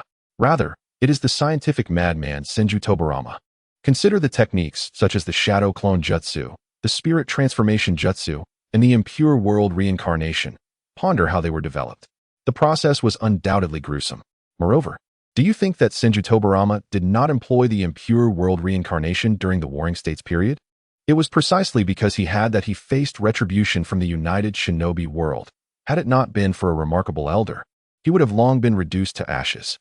In the narrative, do not those who were resurrected recognize that it was Senju Tobarama's Impure World Reincarnation that brought them back? If Senju Tobarama had not abused this technique, how would they have known? Furthermore, why was Uchiha Madara aware of the flaws in the Impure World Reincarnation after it was released by Orochimaru? How could it still remain in the shinobi world? The Impure World Reincarnation is not an invincible technique. It has long been secretly studied by adversaries for countermeasures. If Konoha dared to use the Impure World Reincarnation to resurrect the first Hokage, and if the reincarnated first possessed sufficient strength to quell the war, that would be one matter. However, if the reincarnated body was lacking in power and was vanquished, Sarutobi Hiruzen and Danzo could be absolutely certain that Konoha would be crushed by the enraged 4 great shinobi villages, forever erased from the shinobi world. This had been discussed beforehand among the major shinobi villages during the first 5 Kage Summit, even earlier. The Impure World Reincarnation technique, a product of Tobarama's reckless ambition, was forbidden for use or even for instruction. Once a ninja learns the Impure World Reincarnation, how could they resist the temptation to covet the remains of fallen heroes? It is certainly impossible. The desecration of the remains of the ancestors of the great shinobi villages is an inevitable event. As his beloved disciple, Orochimaru repeatedly sought permission to observe, yet the third Hokage categorically refused. Aside from the Hokage, no one else was to even think of learning this technique. Even the Hokage understood its implications, but would not employ it. For once this ninjutsu is wielded in warfare, it crosses an insurmountable line. The dead must not be desecrated. If you toy with the souls of the deceased from other villages, then those villages will surely retaliate in kind. What would become of the world in such a cycle? In the current circumstances, even if Konoha faces defeat, as long as they surrender swiftly, they will still remain one of the 5 great shinobi villages. Similar to the previous shinobi wars, great shinobi villages can be defeated or surrender, but they will not vanish eternally. As long as the system of one nation per village persists, Konoha will exist indefinitely. However, should Konoha dare to breach this line and resort to means intolerable to the shinobi world, it would undoubtedly be annihilated in unison. Even the Land of Fire would face disintegration. Chapter 27. The Valor of the Shinobi. To pin hopes on the Impure World Reincarnation is itself a fool's gambit. In Inoki's eyes, it is far from an invincible technique and certainly cannot intimidate him. Following the conclusion of the 4th Shinobi World War, had it not been for Naruto and Sasuke's extraordinary powers, one might wonder if Orochimaru would have had the opportunity to run his orphanage. Without the 2 protagonists, Konoha would likely have faced reckoning, leading to the complete destruction of the Impure World Reincarnation technique. As long as this technique exists, the shinobi world will know no peace. Danzo opened his single eye and explained to his colleagues, the Impure World Reincarnation is not so formidable. It has many weaknesses. Relying on the predecessors is less effective than employing Sarutobi's strategies. Dissolving the village is a temporary measure. Although we will bear the blame, it is the optimal solution. Danzo suggested, glancing at Hokage Sarutobi, that he should convene a meeting of the village elders to discuss this matter. Danzo is quite perceptive, inherently serving as the Hokage's shadow, adept at handling such situations. After all, dispersing the villagers to various cities in the Land of Fire, outside their protective circle, is certain to draw ire. Moreover, in the tumult of fleeing, safety cannot be guaranteed. Sarutobi Hiruzen tapped his pipe and said, "No, I will personally address them." He understood that Danzo could not bear this burden. It was his responsibility to shoulder. Additionally, with so many fixed assets in the village, there would be no time for their swift relocation. The four of them would undoubtedly be met with severe backlash, perhaps even a coup, compelling them to resign and surrender to the four great shinobi villages. Such scenarios are entirely plausible, for the true representatives of interest in the village are the prominent clans. Konoha F4, in essence, represents their own families. Late at night, in the Hokage building, all the clan leaders were summoned. The atmosphere in the conference hall was tense. The clans had received the Hokage's order to dissolve the village and felt a sense of dread. What the hell? This is being issued as a command. And we are not even permitted to discuss it? It was evident that they were being compelled to surrender their resources. Each clan undoubtedly held some power reserved for their survival. How could they possibly relinquish it to the Hokage? Even in the narrative of the Fourth Shinobi World War, did not many clans retain members to guard their families? Outside the conference hall, the area was densely guarded by Umbu. If these individuals did not consent to the Hokage's will, then internal strife would inevitably follow. However, no one dared to openly challenge the Hokage. The methods of the third Hokage were formidable, and with the Umbu surrounding them, it was clear that dissent could threaten their very lives. Ultimately, one's own strength is paramount. Observing the terrifying aura emanating from Danzo's single eye, a clan leader from a minor family stood up, trembling, and said, "Hokage-sama, I believe it is wiser to err on the side of caution. Dissolving the village could greatly impact morale. Many matters require a pioneer, leading to a tendency for groupthink." Upon witnessing opposition, other clan leaders began to rise, voicing their dissent. "Hokage-sama, our clan is willing to send additional members to the Western Front, but the dissolution of the village is too conservative."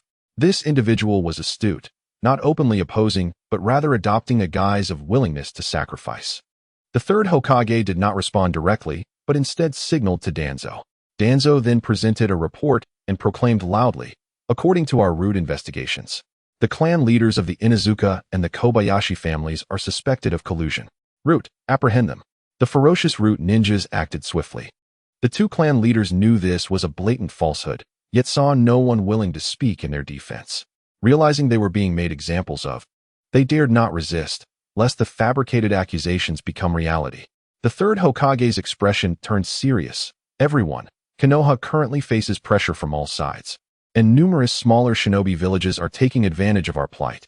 We must consolidate all available strength. Thus, dissolving the village is merely a means to concentrate our resources and to alleviate concerns of being completely overwhelmed. I hope each clan leader can pacify and restrain their kin, and respond positively to my decision. Fellow villagers, as Hokage, for the glory of the previous Hokages, I will spare no effort to protect our village. All of this is predicated upon our need for victory. Any who dare obstruct my pursuit of this mission shall be crushed by my staff." As the third Hokage spoke, a powerful and terrifying chakra erupted from him, and his staff struck the ground, shattering the very earth beneath them.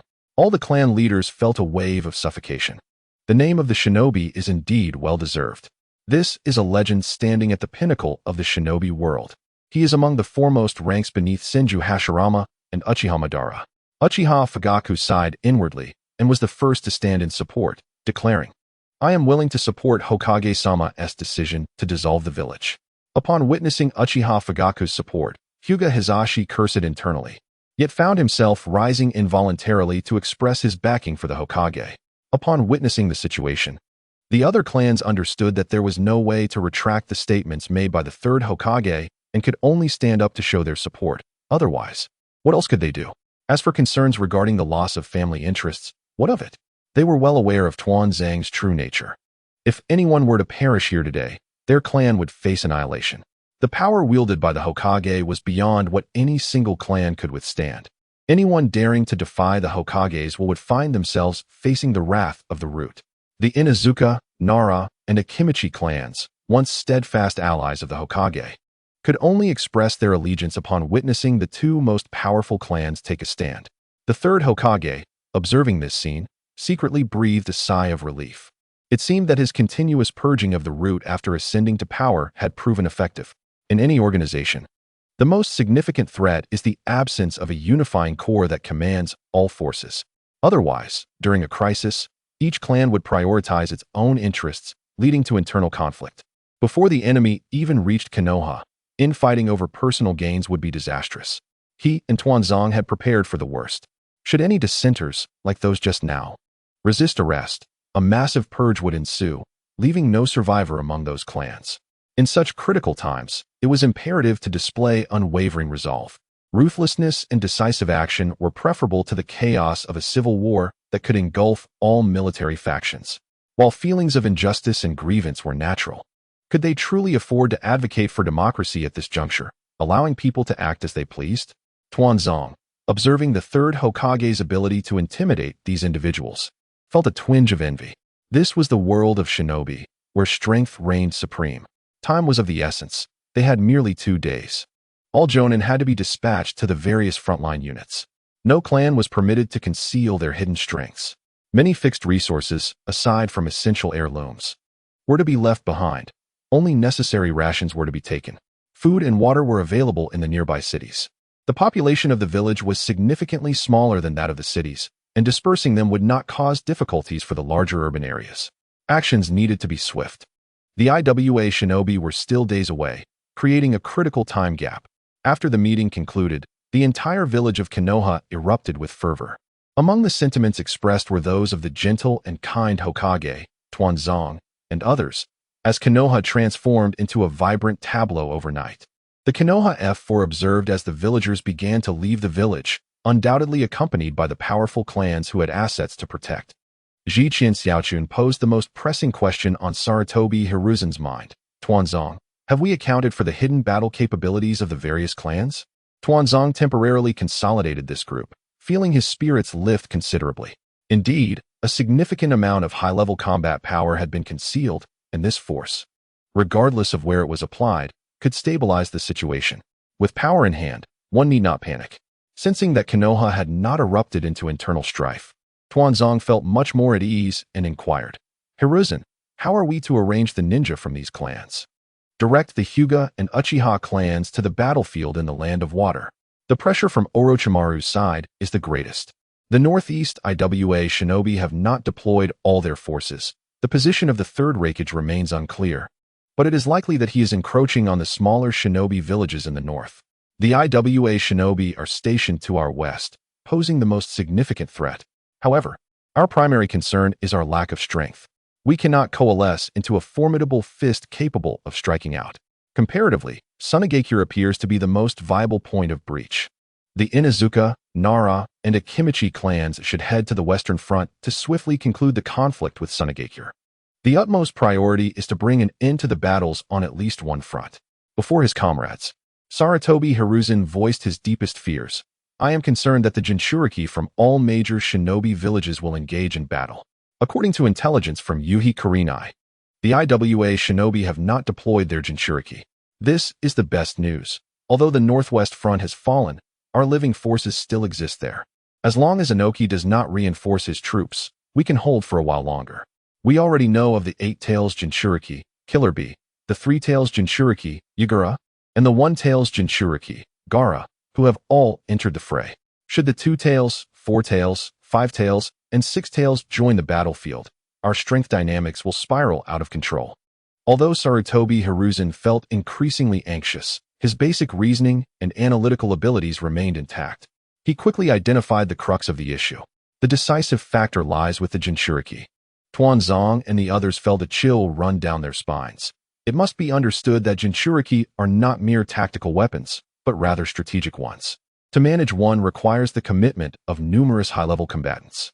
Now, with the village disbanded, the hidden powers of the various clans had been unearthed by the third Hokage. However, this also implied that no further living forces could be enlisted for battle. As for the daimyo's guard and the strength of the Senju clan, that was simply out of the question. The idea of the village's inhabitants being wiped out was inconceivable.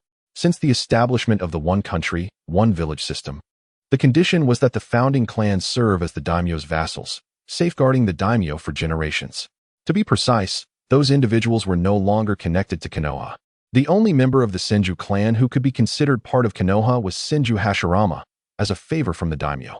Therefore, Konoha's sole Jinchuriki is the key to breaking the stalemate. They must play a pivotal role in turning the tide of battle. One may view Hashirama Senju and Nagato as merely toys in the hands of the Jinchuriki, yet they are, in fact, the most terrifying strategic weapons in the shinobi world. As mere mortals, one blast of a tailed beast bomb would reduce them to ashes. Mito Uzumaki remarked. However, Monkey Kushina has yet to master the power of tailed beast transformation. 6 months ago, her powers even went out of control once, nearly killing Minato. A Jinchuriki who cannot utilize the tailed beast bomb cannot be considered a strategic deterrent. Tuanzong disagreed, asserting that an uncontrollable weapon could be even more fearsome. Moreover, as a critical condition for turning the tide of battle, it was imperative to ensure that when the time came, success was guaranteed. At this moment, Tuanzong felt immense regret. He should have defied Mito Uzumaki's wishes from the start, directly imbuing Kushina with a cursed seal, placing her firmly under the control of the Umbu, and training her as an emotionless weapon of destruction. The third Hokage did not concur with their opinions, stating he would give it further thought. The following day, the various clans began their dispersal and migration. This departure would only conclude after the war had definitively ended, and any dangers encountered along the way would be left to fate. The Konoha F4 stood at the village gates, watching as the villagers departed one by one, often laden with their families. Many villagers were seething with resentment, eager to exact their grievances upon the 4 individuals. Tuanzong observed these people with dissatisfaction, yet he complied, nodding in approval. These individuals were the families of ninjas, having evacuated from Konoha, a location vulnerable to enemy attacks. Numerous frontline ninjas could also breathe a sigh of relief. Of course, many of the major clans had their own hidden refuges, and their lives outside would not necessarily be difficult. Just then, an Umbu member, brimming with excitement, shouted, "Hokage-sama, we have good news."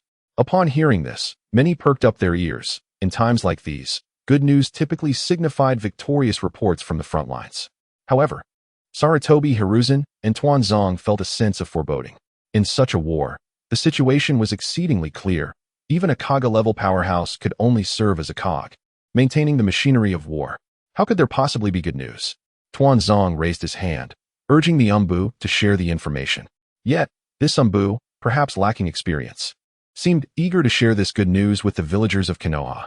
The 2 major divisions of the IWA Shinobi advanced eastward, clashing with the Cloud Shinobi led by the 3rd Reikage. As the jubilant Umbu celebrated, their excitement led to the speculation, our western defense must have held firm. The enemy surely cannot reach Konoha. However, the expressions of Sarutobi Hiruzen, Danzo, and the other 2 men instantly fell. While this news could be seen as favorable, it bore a grim implication for the villagers. A wave of cheers erupted, halting the advancing troops. Unable to contain themselves, someone boldly inquired, "Lord Hokage, does this mean we can remain in Konoha?" The 3rd Hokage felt a pang of anxiety as he met the hopeful gazes of the villagers. This was a dire revelation. Disbanding the village was essentially a call to intensify the war effort. If the village was not disbanded, would they leave some of their strength to guard it? Without hesitation, Danzo executed a swift body flicker technique, appearing before the cheering Umbu, and plunged his blade into the chest of the speaker. In the face of the man's incredulous expression, he withdrew the blade, leaving behind his severed head. This man is not one of our Umbu. He is an enemy spy. The signals he conveyed were incorrect. Villagers, do not trust his words. Our western front remains exceedingly tense. We must depart swiftly. With every passing minute, our strength is delayed in joining the battle. Danzo's actions doused the villagers' exuberance with cold water. Even the one who had spoken fell silent, no longer daring to voice any further thoughts as they hastily pushed their carts away from Konoha. Many Konoha villagers felt disheartened, even harboring resentment towards Danzo for bursting their bubble of fantasy. However, it was futile. The Hokage had no intention of altering his orders. In contrast to the despondent villagers, the F4 group felt a glimmer of hope. The inability of a Wagakure and Kyomogakure to commit significant forces truly constituted the best news they could receive. Chapter 29. A desperate struggle for survival. As for Danzo's claim that the Umbu was a spy, it was, of course, a fabrication. The individual was indeed one of Konoha's Umbu, and his message was authentic. However, this information could not be disclosed to the villagers. The 3rd Hokage had sacrificed his dignity. risking being the first Hokage to disband Konoha, which carried immense weight. The entire strategy hinged upon a desperate gamble, a fight for survival against overwhelming odds. Without the courage to burn the boats behind them, how could they unleash such formidable power? Moreover, according to Umbu regulations, who granted him the authority to disclose Umbu intelligence, all information relayed by the Umbu must undergo analysis by the Intelligence Division before being deemed suitable for external release. This meddler had exemplified the classic case of well-intentioned interference. Uchiha Fugaku observed this scene with resignation as he led his clan away. May, ensure the arrangements for our clan members are in order. I will accompany Itachi to the front lines. Uchiha May stifled her tears as she gently stroked her son's head. I will await your return. After nodding to the elders, Uchiha Fugaku hurriedly led the Uchiha clan's forces towards the battlefield in the Land of Water. The Hyuga clan was similarly mobilized, with Hinata Hizashi and his brother taking their kin towards the same destination. That night, the Hokage and Danzo returned to the office, leaving the other two to oversee the villagers' relocation. I remain resolute in taking the Jinchuriki to the battlefield. The third Hokage's statement set Danzo's temper ablaze. Yet, Kushina could not control the power of the tailed beast. What use would it be to bring her? As the core protector of Konoha's interests, Danzo vehemently opposed employing uncontrollable power at such a critical juncture. The trump card must be played effectively, based on the subsequent intelligence from the Umbu and Root. Inoki has indeed dispatched two major armies to engage with the third Raikage. The IWA shinobi on the northwest front are no longer as formidable. We need not continue risking our position. Once our forces from Konoha reach the front lines, the situation will improve. Sarutobi Hiruzen interjected, yet, this cannot alter the overall situation. Can it? Danzo fell silent, recognizing the fundamental disparity in strength. Ultimately, it was indeed a 4-on-1 confrontation. Observing Danzo's quietude, the third Hokage continued. If the remaining 4 great ninja villages deploy their Jinchuriki to the battlefield, we will still be at a disadvantage. Danzo, we both understand that we must act swiftly and with overwhelming force to turn the tide. However, as Hokage, I cannot move recklessly. Among the forces at our disposal, only the Nine-Tails Jinchuriki can decisively suppress the One-Tail. Additionally, our opportunity may only last a few days. The news of Konoha's disbandment remains relatively confidential, but our temporary reserves will soon be exposed. At that point, the other ninja villages will undoubtedly dispatch equivalent forces to the battlefield, plunging us into a perpetual quagmire of war. Danzo exhaled deeply, acknowledging his partner's truth. The contrast between Konoha and the enemy's strength was glaringly apparent. This war would be protracted and exhausting. Thus, Konoha's strategy must focus on accumulating greater strength to endure. The 4 great ninja villages represented critical points of vulnerability for Konoha. If we could staunch one of these bleeding points, Konoha would gain a greater chance of survival. The battlefield in the Land of Wind represented that opportunity, and there would only be one chance to decisively crush Sunagakure. The other 3 major ninja villages were not foolish. If we failed to achieve a decisive victory, the enemy would undoubtedly resort to tactics of diversion. To achieve success in a single blow, we must raise the stakes. There is no better bargaining chip than the Nine-Tails Jinchuriki. Danzo was convinced. I will personally oversee the battlefield in the Land of Wind, and I will bring the remaining forces to join the fray. The third Hokage nodded, assigning Sarutobi Shinji to manage the battlefield in the Land of Earth's Iwagakure, stabilizing the northwest front. Moreover, if necessary, we will abandon the IWA shinobi entirely, redirecting the Third Army to join the Fourth Army in a fierce assault on the Land of Wind. I would rather see the entire Northwest laid to waste than allow Sunagakure to prevail and prolong the conflict in the Southwest. Danzo swallowed hard, intimidated by Sarutobi Hiruzen's audacity. This was indeed a decision that could seal Konoha's fate. Danzo wished to object, but found no valid reasons to do so.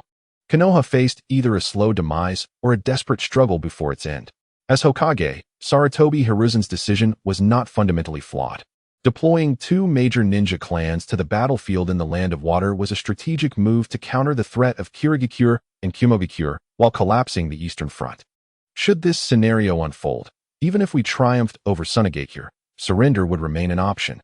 The objective of this military maneuver was to dismantle Sunagakure while maintaining our positions on other fronts. Subsequently, we would withdraw the Fourth Army to the north or eastern front. Very well, when do we depart? Danzo accepted the Hokage's orders, prepared to command the war effectively. Tsunade, despite her prestige, would rely on the shadows of the ninja world for coordination between the two major armies. I would explain the operation to both of them. They would also be reassigned to the eastern and northeastern fronts to engage with the Mist and Cloud Shinobi. The members of various clans were often headstrong. Their presence would be crucial. Danzo nodded. And you? I will remain in Konoha, managing the central coordination. With the villagers gone, I will face little pressure here. Konoha will transform into a purely military organization, which will simplify matters for me. The pressure lies with you. We must swiftly achieve our strategic objectives. A blitzkrieg against Tsunade cannot afford to linger. Sarutobi Hiruzen made his decision, appearing remarkably at ease. Life or death, let fate decide. One must do their utmost, and leave the rest to destiny. Tuanzong nodded, returned to the roots, and signed one order after another. In the deep of night, Tuanzong departed from Mai with a group of individuals. Subsequently, Xuanqin Xiaochun and her companion also took their leave from Mai with a band of ninjas. The village of Mai, devoid of its residents, appeared desolate and forlorn, illuminated solely by the silvery moonlight. Only a portion of the Hokage's direct umbu remained in the village, poised to join the fray should the front line collapse, ready to make a desperate stand. In Awakens, at the ninja hospital, Suji, enjoying a head massage, listened with amusement as his charming secretary relayed the reports from the ninja world. A beautiful nurse, holding a platter of fruit, gently fed Suji. My lord, the umbu's news indicates that the Hokage has actually disbanded Mai, said Xiaori, incredulously. Suji, taken aback, realized this was an unforeseen development in the narrative. It seemed his role as a mere butterfly had indeed stirred the waters. However, Suji quickly grasped the intentions of the third Hokage. The title of shinobi hero was not mere rhetoric. There was substance behind it. Dispersing the villagers could unveil the hidden strengths of the prominent clans and liberate the vast forces that once protected Mai. With a gentle smile, Xiaori remarked, My lord, Mai is merely grasping at straws. These tactics are but a drop in the bucket and cannot save the village. Suji patted the peach in his hand and replied, You see only Mai, yet overlook the internal strife within the various ninja villages. Our Otsutsuki and the elders are caught up in momentary gains, forgetting the greater principles, and have engaged in conflict with Yun Shinobi. If two major legions were to join the battlefield of Mai, the village would already be in ruins. Had I been the Otsutsuki, anyone suggesting such a course would have been executed as a traitor. Suji felt no anger towards the small northern villages, loyal to the Iwa Shinobi, realizing that there was little profit to be gained from them. Otherwise, the frustration would have been overwhelming. Chapter 30. The love-hate relationship of Yun Shinobi and Iwa Shinobi. Suji now pondered whether Anoki had opened the northern front merely to allow his son, Katsuchi, to gain some merit or for other reasons. However, for him, it mattered little. What was the state of the battle in the north against Yun Shinobi? Xiaori flipped through the intelligence reports in her hand. We hold the advantage, as we have dispatched two major legions. The combat strength of Yun Shinobi is primarily focused on Mai, while these smaller villages in the north are merely an afterthought, led by the Raikage. It seemed that Anoki intended to give his son ample opportunity to accumulate merit for inheriting the title of Raikage.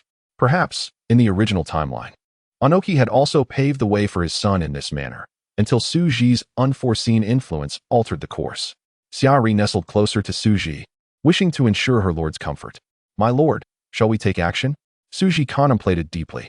During the Third Ninja World War, he had three targets. First, the research of the dragon vein. Second, Uchiha Madara, including Obito. And third, naturally, to ascend to the position of Otsutsuki. Thus far, Suji was aware of the location of Lulan, yet the power of the dragon vein was tied to time and space.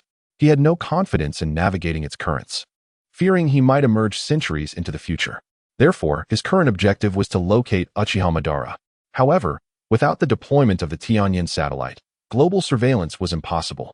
Suji had never captured a single white Zetsu, a perplexing issue for him, as a person of his caliber should undoubtedly be under Madara's watchful eye.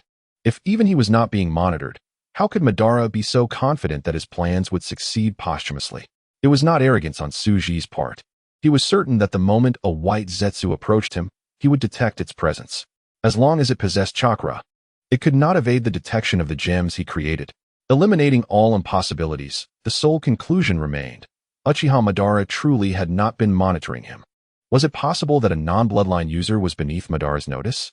Madara indeed possessed such capabilities. It dawned on Tsuji that despite his outward brilliance, he was merely an elite ninja in the grand scheme, insignificant to Madara. Moreover, as a non-bloodline ninja, his potential had already been capped. Tsuji mused, perhaps I should actively accelerate the evolution of the ninja world? While toying with the peach in his hand, he weighed his options. It was best to eliminate Katsuchi first. He resolved to address the northern issue promptly. Upon hearing this, Xiaori's eyes sparkled with understanding, as his trusted confidant. She knew Tsuji's intentions. The countdown to Katsuchi's demise had begun. In the northern ninja realm, a fierce battle raged between Yun Shinobi and Iwa Shinobi. The third Raikage, known for his fiery temper, cursed Onoki vehemently, consistently invoking the memory of Onoki's deceased mother with a level of politeness that was almost absurd. Why is that damned shorty neglecting the advantages of Mai and sending 2 major legions to confront us? The third Raikage's frustration mounted, to the point where he crushed the cup in his hand. As the second largest ninja village in the ninja world, Yungakure had long aspired to supplant Mai as the foremost village. This ongoing ninja war was, after all, a quest for maximum profit, hence the division of forces. One legion was led by his son to attack Mai, while he himself directed the sweep of the smaller villages in the west, aiming to bring them under his control. The third Raikage found it incomprehensible. Is Onoki insane for reallocating his main forces to contend with us over these territories? He was convinced that his faculties were intact. A mere sweep of the small villages should have sufficed, utilizing only one legion. The other 3 major legions were focused on Mai, intent on annihilating it. Onoki has 3 legions in total. 2 are dispatched against us. Is Iwa Shinobi truly deranged? Even though a breach had been made on the western side of Mai, instead of taking advantage of the situation to expand their gains, they chose to confront him. Is it merely because I insulted you a few times? The third Raikage, with his blunt demeanor, felt Onoki had lost his wits, yet he knew Onoki was not a fool. What had gone awry? Report, Lord Raikage. The Iwa Shinobi have surrounded us. The leader of this assault was none other than Katsuchi, the son of the Tsuchikage. The Raikage, upon hearing this, let out a cold laugh. Katsuchi? Onoki holds me in such contempt that he sends his useless son? Why was it not the newly appointed elite ninja, Tsuji, commanding the forces? An umbu beside the Raikage reported, Lord Raikage, according to intelligence. Tsuji declined the request to join the battlefield. The third Raikage sneered, humph. This indicates that Tsuji is a clever one.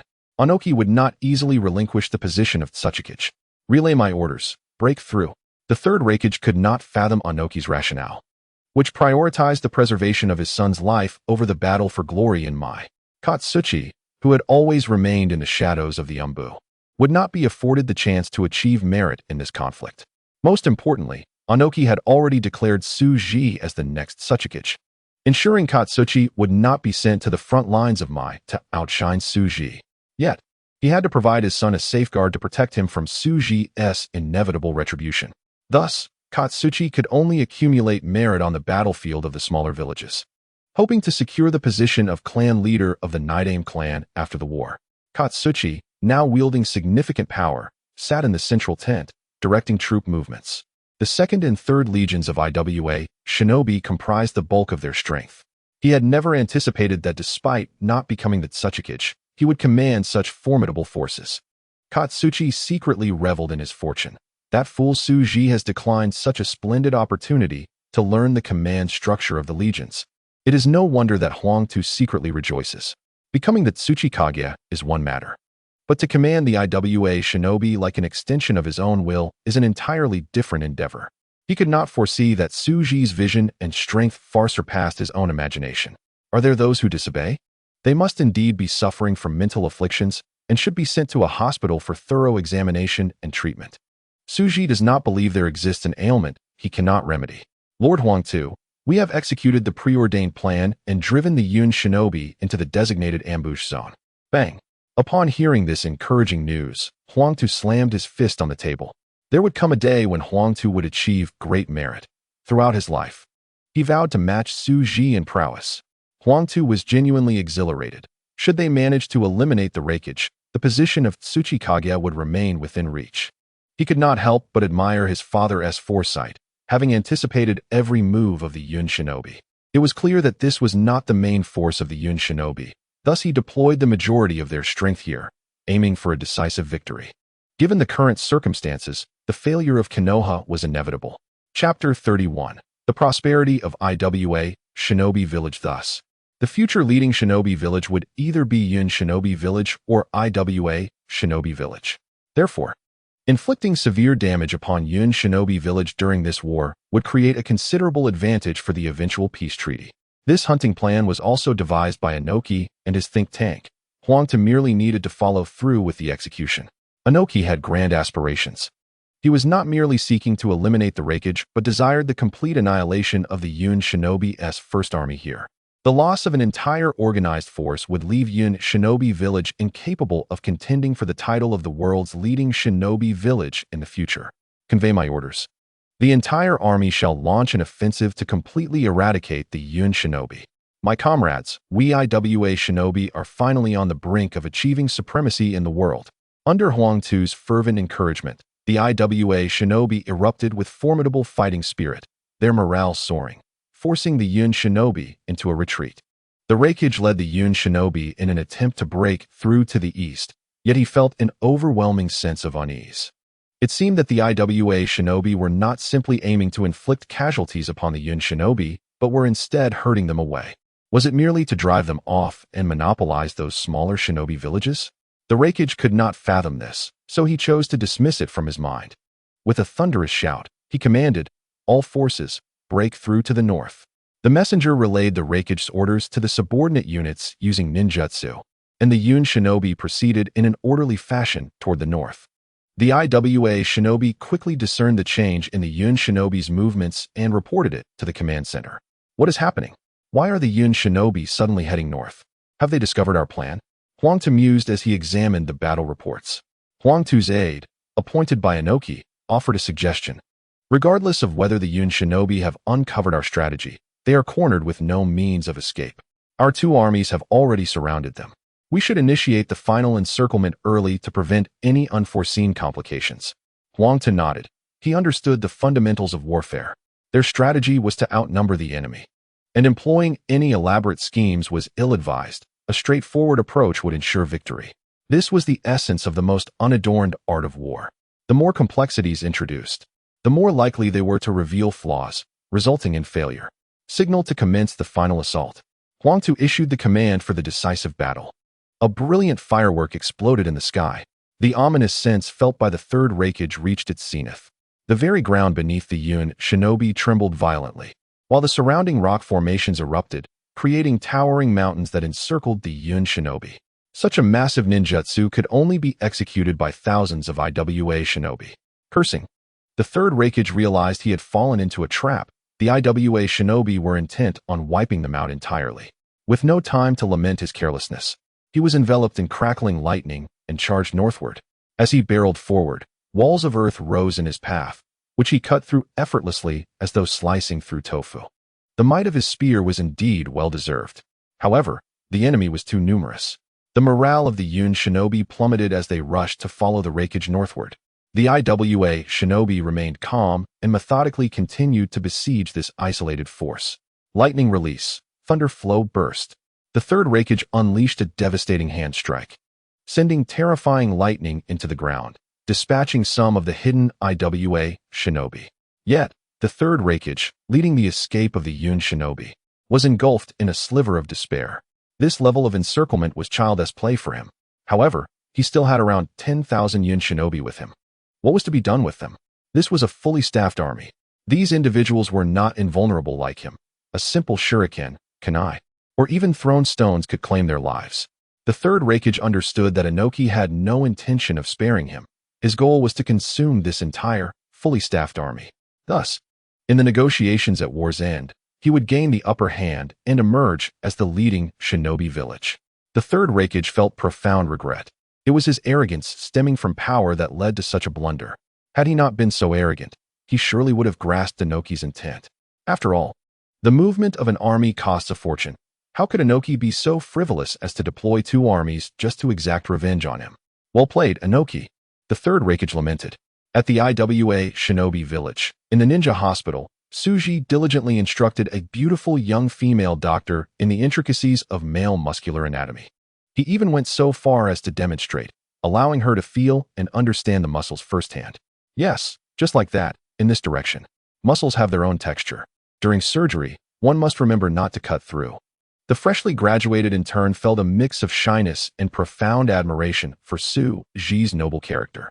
How could such a distinguished physician personally teach her, tirelessly answering all her questions? He was truly a paragon of IWA shinobi doctors. Anyone who dared to speak ill of Director Su would find themselves at the receiving end of Sato Rant's wrath. The elderly members of her family had all criticized Suji for infringing upon their interests, failing to recognize his greatness. Suji's inner gem perceived Sato Rant's intentions clearly, confirming she was not a double agent sent by the Sato clan, prompting a subtle smile. Since she was not an enemy, Suji felt compelled to impart even more profound knowledge to her. Director, there are new developments. The elegant secretary, Xiaori, interrupted Suji's warm teaching session. Little Ran, next time, I shall teach you even deeper medical knowledge. Hearing Suji's gentle words, Sato Ran was deeply moved. I'm so sorry for the trouble. Suji smiled as he left, returning to his office. He seized the female secretary and playfully chastised her. This is what you get for ruining my good deeds. Now, tell me, will you dare do so again? Xiaori's eyes brimmed with unshed tears. But she set aside her playful indignation, delivering critical intelligence. Master, it is not my intention to thwart your plans. The 5-man team has sent word. The 3rd Raikage and the Yun shinobi forces are surrounded by the IWA shinobi. The Raikage is desperately attempting to break through. As Xiaori spoke, her admiration for her master grew. The facts once again demonstrated her master's foresight and meticulous planning. Suji's lips curled into a slight smile. They had finally reached a crucial juncture in the 3rd battle. He predicted that the Raikage would, as in the original narrative, choose to perish in battle. In the 3rd Raikage's mind, an entire Yun shinobi army was far more valuable than his own life. How much financial and material resources had been expended to cultivate an army of over 10,000 ninjas? Moreover, how many years would it take to replenish that army once it fell? The 3rd Raikage could not afford such a loss. What choice did he truly have? This battle could stretch on for days. The 3rd Raikage was indeed quite resilient. Suji could not help but marvel at the prowess of the 3rd Raikage. With remarkable attack speed, swift mobility, explosive power, and formidable defense, he was undoubtedly a quintessential hexagonal warrior. Under normal circumstances, he would not have perished had he not been forced into such a dire predicament. The same fate befell the 2nd Hokage and the 4th Hokage. They were not slain by enemies, but rather made a sacrificial choice. Ensure that the 5-man team remains vigilant. When the 3rd Raikage finds himself at his wit's end, notify me. I intend to confront him personally and claim the head of Huang Tuesday. Suji's murderous intent was palpable. Beheading Huang Tu would eliminate this vexatious foe and clear his thoughts. In a Wagakure, within the Otsutsuki's office, Inoki beamed as he perused the intelligence provided by the Umbu. Indeed, it was a rare occasion to hear praise for Huang Tu from Inoki's lips. Ever since Suji, the neighbor's child, had arrived, Huang Tu had painfully realized he could hardly elicit any commendation from Inoki. Were he present, he would surely be overjoyed. Inoki, alongside his advisors, assessed the situation on the front lines. Lord Otsutsuki, what shall we do next? Should we mobilize our reserves to attack Konohagakure? Inoki shook his head. Without first-hand experience, one cannot fully appreciate the weight of resources. There was no need for further mobilization in Awakens. Their current military might was sufficient to secure ample benefits for the IWA Nin. Once the northern front vanquished the Kumogakure forces, they would march southward to bring an end to Konoha and conclude the 3rd Shinobi World War. At that point, he could still retain his position as the 3rd Otsutsuki through his accomplishments. As for Suji, he was still young. Despite his excellent talent, he was merely a child newly entering the ranks of the Kage. The current Inoki was not the same as during the 4th Shinobi World War. He remained a formidable force, akin to the 3rd Hokage. Although his physical abilities had waned, his strength still peaked. Inform Huang Tu on the front lines to swiftly conclude the battle. Konoha's gamble in the land of wind must not be permitted. They should employ overwhelming force to instill despair in Konoha. Inoki, though diminutive in stature, inspired great encouragement among the assembled ninjas with his words. Yes, Lord Otsutsuki. Chapter 32. The passionate Shosuke races to the front lines. Konoha in crisis. In Konoha, within the Hokage's office, the third Hokage scrutinized the intelligence in his hands, veins bulging on his forehead, as a wave of fury surged within him, nearly driving him to seek out his predecessors. After a considerable time, having calmed his emotions, the third Hokage queried the trembling Umbu, "When did Shosuke depart the capital?" "Hokage-sama, after entering the capital, Shosuke was taken away by members of the Senju clan. We could only remain on alert outside. By the next morning, we discovered he had secretly left, and upon consulting the Senju clan members, they were unaware of his departure. We only found this letter left behind by him." The Umbu were drenched in cold sweat. Senju Shosuke was a special individual, specifically designated by the Hokage for protection within the capital. On the battlefield, many would undoubtedly be concerned for him, and many would hesitate in fear. There are rules in the shinobi world war. The daimyo is absolutely sovereign. The various ninja villages must not attack the daimyo of other villages. This is an unwritten rule. Failure to comply would result in collective retaliation. These ninjas are merely the guard dogs of the daimyo.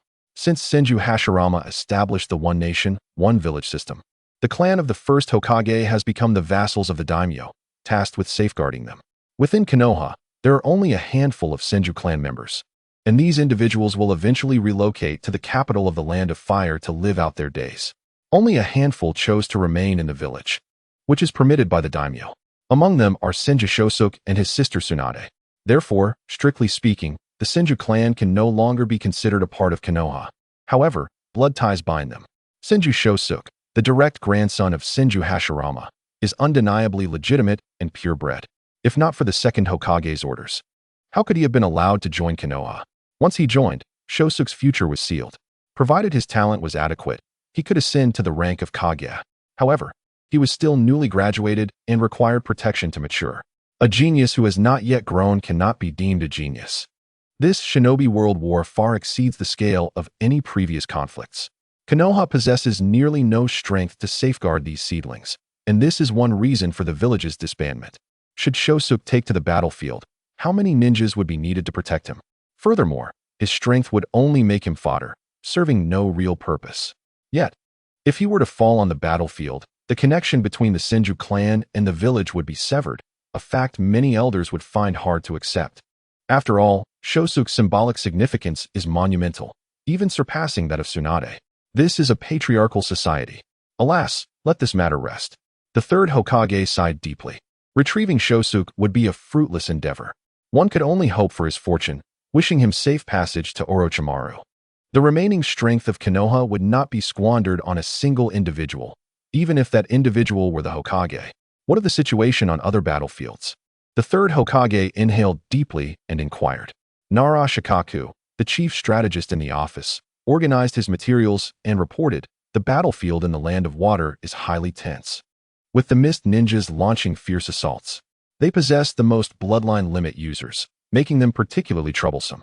However, with the Uchiha and Hyuga clans joining the fray, the situation has stabilized. The Mist ninjas cannot break through in the short term and have achieved little success." The third Hokage nodded at this, acknowledging the formidable might of the Uchiha and Hyuga clans. And what of the Kumogakure front? The Kumogakure forces are steadily advancing toward us. Despite the presence of Jiraiya and his disciples, the disparity in numbers is overwhelming. The fighting remains arduous. Lord Jiraiya has entered Sage mode to repel several enemy assaults. Yet the impact has been minimal. Minato is occupied with the Flying Thunder God technique, rushing to tend to the wounded. Even with the involvement of various clans, the results are not promising. The only piece of good news is that the 8-Tails Jinchuriki has been deployed, while the 2-Tails Jinchuriki is likely engaged in battle with a Wagakure in the north. Sarutobi Hiruzen fell silent. Such strategic weapons as Jinchuriki exert immense pressure on Konoha. Once they can harness the power of the tailed beasts, Jinchuriki on the battlefield are far more terrifying than Kage-level shinobi. A single tailed beast bomb could be evaded by high-ranking ninjas, but what of the Chunin? Even Kage-level shinobi would hesitate to confront such an onslaught. The third Hokage could only hope that Danzo could turn the tide in the Land of Wind. Otherwise, Konoha would truly be in peril. And what of a Wagakure? The main forces of the 2nd and 3rd divisions had encircled a contingent of Kumogakure, presumably the 3rd division. Their intention appeared to be to annihilate this division in one fell swoop and then head southward, on the western front toward the Land of Earth. The East Dead Man led the first division of Awagakure into the Land of Fire, yet Lord Sarutobi Shinjiro managed to intercept them with the 3rd Division. If Awagakure refrains from sending reinforcements, this stalemate is likely to persist for an extended period. Both the 3rd Hokage and Nara Shikaku understood that the greatest pressure on Konoha was stemming from the battlefields in the Land of Water and the Land of Lightning. Previously, upon hearing that the 1st Division of Awagakure had breached the defenses, the 3rd Hokage had disbanded the village, a decision rooted in misinformation. In the direction of the Land of Water, Konoha had originally been engaged with 15 divisions against 3 from the Mist. However, with the addition of the 2 major clans, it had essentially become 2 divisions against 3. In the direction of the Land of Thunder, Konoha originally contended with 15 legions alongside 3 from the Cloud Shinobi, and later, after reinforcing their troops, the situation became reminiscent of the conflict in the Land of Water. Initially, when the Eastern Dead broke through the Western Front, it nearly instilled terror in Konoha, as they faced merely 1 legion from the Iwa Shinobi and another from the Suna Shinobi. The Iwa defense was breached. Yet Konoha remained oblivious to the movements of the other 2 major legions from Iwa. They feared that these 2 Shinobi legions would advance directly, leading to a 3-on-1 confrontation that would spell total collapse for Konoha's Western Front. During that period, newly graduated students from Konoha were summoned to the battlefield, and the disparity in numbers was daunting. Eventually, it was discovered that Inoki had dispatched these 2 major legions to surround the Reikage, which afforded Konoha a much-needed respite. Otherwise, a complete rout in the west would have resulted in a total collapse across all fronts, leaving Konoha with no option but to surrender. As for the Suna Shinobi, being the weakest, Tsunade was well equipped to counter their puppet techniques and poison, thus managing to stabilize the situation. However, the current circumstances remained grim, as the northern Iwa and Cloud Shinobi would soon determine the victor, and the winner would undoubtedly intensify their assault on Konoha. They also sought to conclude the conflict swiftly, for they were burning through resources since the war began. Chapter 33. The 3rd Hokage Strategy. The 3rd Hokage found himself powerless in this struggle. It was a contest of national strength, where individual prowess was rendered insignificant. Even a powerful shinobi of the Kage level would succumb under the relentless assault of thousands of ninjutsu. The Uchiha clan, even when wielding Susanoo, would be compelled to kneel and call for their forebears. Although Susanoo is virtually indestructible, the user's chakra is finite. Unless one achieves the realm of the Sage of 6 Paths, capable of effortlessly receiving tailed beast bombs, they could only dutifully fulfill their tasks. What of Danzo? Sarutobi Hiruzen inquired. This was the key to Konoha's breakthrough. If this problem remained unresolved, Konoha would be left to await its demise. Konoha's current strategy was to defeat the Suna Shinobi, draw out the 4th Legion, and unite to resist the impending onslaught from the Iwa Shinobi. Nara Shikaku perused the intelligence in his hands and reported, Lord Danzo and Lady Tsunade have already devised a relevant plan, but the supreme puppet, the feather serpent god of Sunagakure, proves exceedingly troublesome. If this issue cannot be resolved, a complete annihilation of the Suna Shinobi remains unattainable. They still required a favorable opportunity to sever the connection between the feather serpent god and the main Suna forces. The 3rd Hokage remained silent for an extended period. He and Danzo had indeed discussed this matter and formulated plans to counter the feather serpent god. Unlike other puppets, the feather serpent god could not be replicated even by legendary puppeteers, such as the creator of the famed Matsumoto 10, as it epitomized the pinnacle of an entire village's technological prowess. It is essential to understand that the design of the feather serpent god was benchmarked against the Sage of the 6 Paths, Senju Hashirama. Although its power could not rival that of Senju Hashirama, it served as a strategic weapon akin to the tailed beast Jinchuriki, and it was significantly more stable and manageable. Konoha's southwestern front line was a theater of conflict bordering the Land of Wind, where Konoha and Sunagakure's forces clashed vehemently. The Sand's formidable sand gold technique propelled them forward, leveraging the terrain to force Konoha into a retreat. Chiyo commanded the puppet masters operating the feather serpent god, bombarding Konoha relentlessly, while the one-tailed Jinchuriki occasionally unleashed tailed beast bombs upon them. Konoha's 4th Legion, although robust in overall strength, lacked high-tier combatants. After all, they were merely 1 legion, while their adversary constituted an entire great shinobi village. Under the offensive from the Suna Shinobi, Konoha's forces withdrew step by step, relying solely on their geographical familiarity to repel the enemy. At the command post of Konoha's 4th Legion, the golden-haired, twin-tailed Tsunade slammed her fist on the table, unabashedly expressing her dissatisfaction with Danzo. Lord Danzo, did you come here merely to instruct us on how to retreat steadily? The other shinobi felt cold sweat trickle down their backs. Only Tsunade dared to speak so boldly in front of Danzo, the shadowy figure of the ninja world. Were anyone else to attempt such audacity, they would soon find themselves summoned for AT session by the root. As a senior figure in the village, Tsunade was acutely aware of the dire situation confronting Konoha. They needed to create a breach in Sunagakure and decisively conclude the battle there. The longer the conflict dragged on, the more unfavorable it became for Konoha. Tsunade, recognize your position. I am the highest commander here, Danzo replied in a tone devoid of emotion. Humph. Tsunade seethed with indignation. Yet she understood the hierarchy.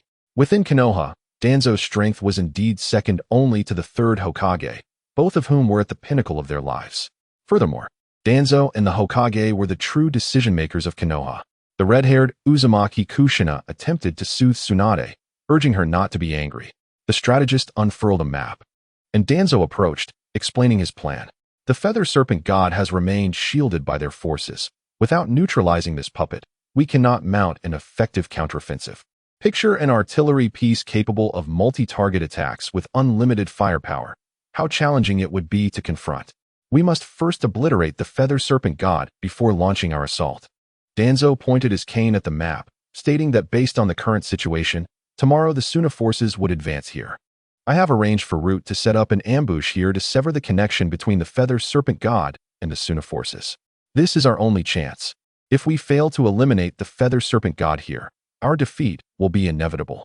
Root will handle the Feather Serpent God during this process. You must intercept the other forces. Tsunade, you will lead the shinobi to hold off Chiyo's puppet army. The tasks for the others will be communicated separately by Root. I expect no one to falter tomorrow. Otherwise, do not blame me for my ruthless methods. As Danzo spoke, he turned to Kushina, particularly addressing her as Konoha's Jinchuriki. Your mission tomorrow is to confront the one-tailed Jinchuriki of the Suna. I do not expect you to defeat him, but you must restrain him, especially from using the tailed beast bomb. Do you understand? By the end, Danzo's tone was chilling. Tsunade's fury surged, wishing to reason with Danzo. But Kushina intervened. Lord Danzo, I will fulfill my duty. Please rest assured. Recalling the 3rd Hokage's leniency towards Kushina, Danzo felt a surge of frustration. The reliance on a Jinchuriki as a weapon was a matter of probability, fraught with the potential for chaos. That is satisfactory. Danzo waved his hand, signaling everyone to prepare diligently. As the group departed the command post, only Danzo remained. He gazed at the oil lamp before him, muttering, I do not wish for our plans to fail in a few days. Do you understand? From the shadows, a golden-haired man emerged. I understand, Lord Danzo. I will do my utmost. I do not want your utmost. I demand results. I care not for your lives. I only seek victory. Should we fail to achieve victory, I will execute you. I hope you will take heed. The golden-haired man presented a uniquely crafted kunai to Danzo, knelt, and after acknowledging, vanished into the night. Danzo silently observed the kunai, inscribed with spatial time techniques. May the previous generation bless Konoha. Damn that Danzo, Tsunade muttered as she departed, while she harbored no fear of Danzo. As a shinobi of Konoha, she was compelled to heed his commands in times of war. All right, Sister Tsunade, I understand the importance of tomorrow's mission. It is entirely reasonable for Lord Danzo to be strict. Kushina, as Konoha's nine-tails Jinchuriki, was fully aware of her responsibilities. Weapons are designed for a purpose. Who does not know that? Gangsho embraced her dear Jio Xinai, reassuring her, do not fear, for I shall protect you. Thank you, Sister Gangsho. Jio Xinai replied gratefully. Suddenly, she turned to glance into the distance, where shadows lingered, yet found nothing amiss. Observing her unusual demeanor, Gangsho inquired, what troubles you? Jio Xinai? Jio Xinai shook her head, dismissing her unease. She had merely sensed a gaze upon her, perhaps a mere figment of her imagination. It is nothing. We should return and prepare ourselves. As the two departed, a golden-haired man re-emerged from the shadows, whispering into the darkness, Jio Xinai, I will protect you. Meanwhile, in the command center of the Sand Ninja, Chi Dai, Luo Sha, Fun Fu, and other high-ranking Sand Ninja gathered for a meeting. Chi Dai commenced. According to our intelligence from the Umbu, the 4th division of Konoha has significantly bolstered its ranks. The 3rd Hokage has disbanded Konoha, extracting the hidden forces of various clans and deploying them across the battlefronts. The 3 major advisors have also assumed command in different locations. We are confronting the darkness of the ninja world. A chill ran through many hearts upon hearing this. Chapter 34. The Darkness of the Ninja World. The Predicament of the Cloud Ninja. The term Darkness of the Ninja World refers to Danzo, who controls the root of Konoha. This term embodies bloodshed and slaughter. Not only does he suppress the unlawful actions of Konoha's clans from within, but he also adopts a more hardline approach externally. He has accomplished many tasks deemed impossible by others. Numerous friends and relatives of many in the ninja world have perished, directly or indirectly, due to the operations orchestrated by Danzo. In terms of intimidation against the major ninja villages, Danzo's reputation surpasses that of the 3rd Hokage. Chi Dai noted the reactions of the gathered ninjas, feeling helpless. The power of a name in shadow is indeed formidable. Luo Sha interjected, "Fear not, for this is war, a realm where his assassinations hold little sway. This battlefield belongs to the Grand Army. Even the darkness of the ninja world cannot conjure more ninjas for Konoha. We simply need to advance methodically, constricting Konoha's strategic space. Even Danzo cannot stir significant waves." Chi Dai pointed to the map, stating, "This location has a unique terrain. We must remain vigilant when we pass through here in a few days. Do not assume there will be no ambushes. Danzo is known for creating the impossible." Although Chi Dai had not directly faced Danzo, her brother, Hai Lao Zong, commanded the Umbu of Sunagakure, and she had learned of Danzo's tenacity from him. Moreover, Danzo had aided the young 3rd Hokage, who lacked sufficient merit and strength to secure his position. How could he be underestimated? The various clans of Konoha felt a chill at the mere mention of Danzo's name. Luo Sha and others, upon hearing Chi Dai's words, dared not be complacent and responded in agreement. The one-tailed Jinchuriki, Fanfu, clasped his hands together and murmured a Buddhist chant, Amitabha. As the meeting concluded, Chi Dai called Luo Sha aside for a private admonition. In this war, she could afford to make mistakes, but Luo Sha must act correctly, accumulating sufficient prestige. While strength is crucial for a Hokage, cunning is even more so. Strength is merely a stepping stone to that position. With prestige, Luo Sha can save much time and avoid disputes with various factions within the village. For Sunagakure requires a vigorous and youthful Kazekage to guide them in swiftly recovering their strength post-war. Xiaori presented the battle reports of the Sand Ninja and Konoha to Suji, inquiring, "Master, should the shadow troops intervene?" Suji waved his hand, replying, "Not at this moment. Rather, after they finish their decisive battle, we will handle the situation regarding Senju Rope Tree. Gangsho is right there. She cannot escape, so there is no rush.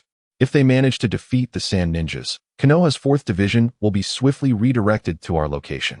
Suji then inquired about the confirmed location of Senju Rope Tree.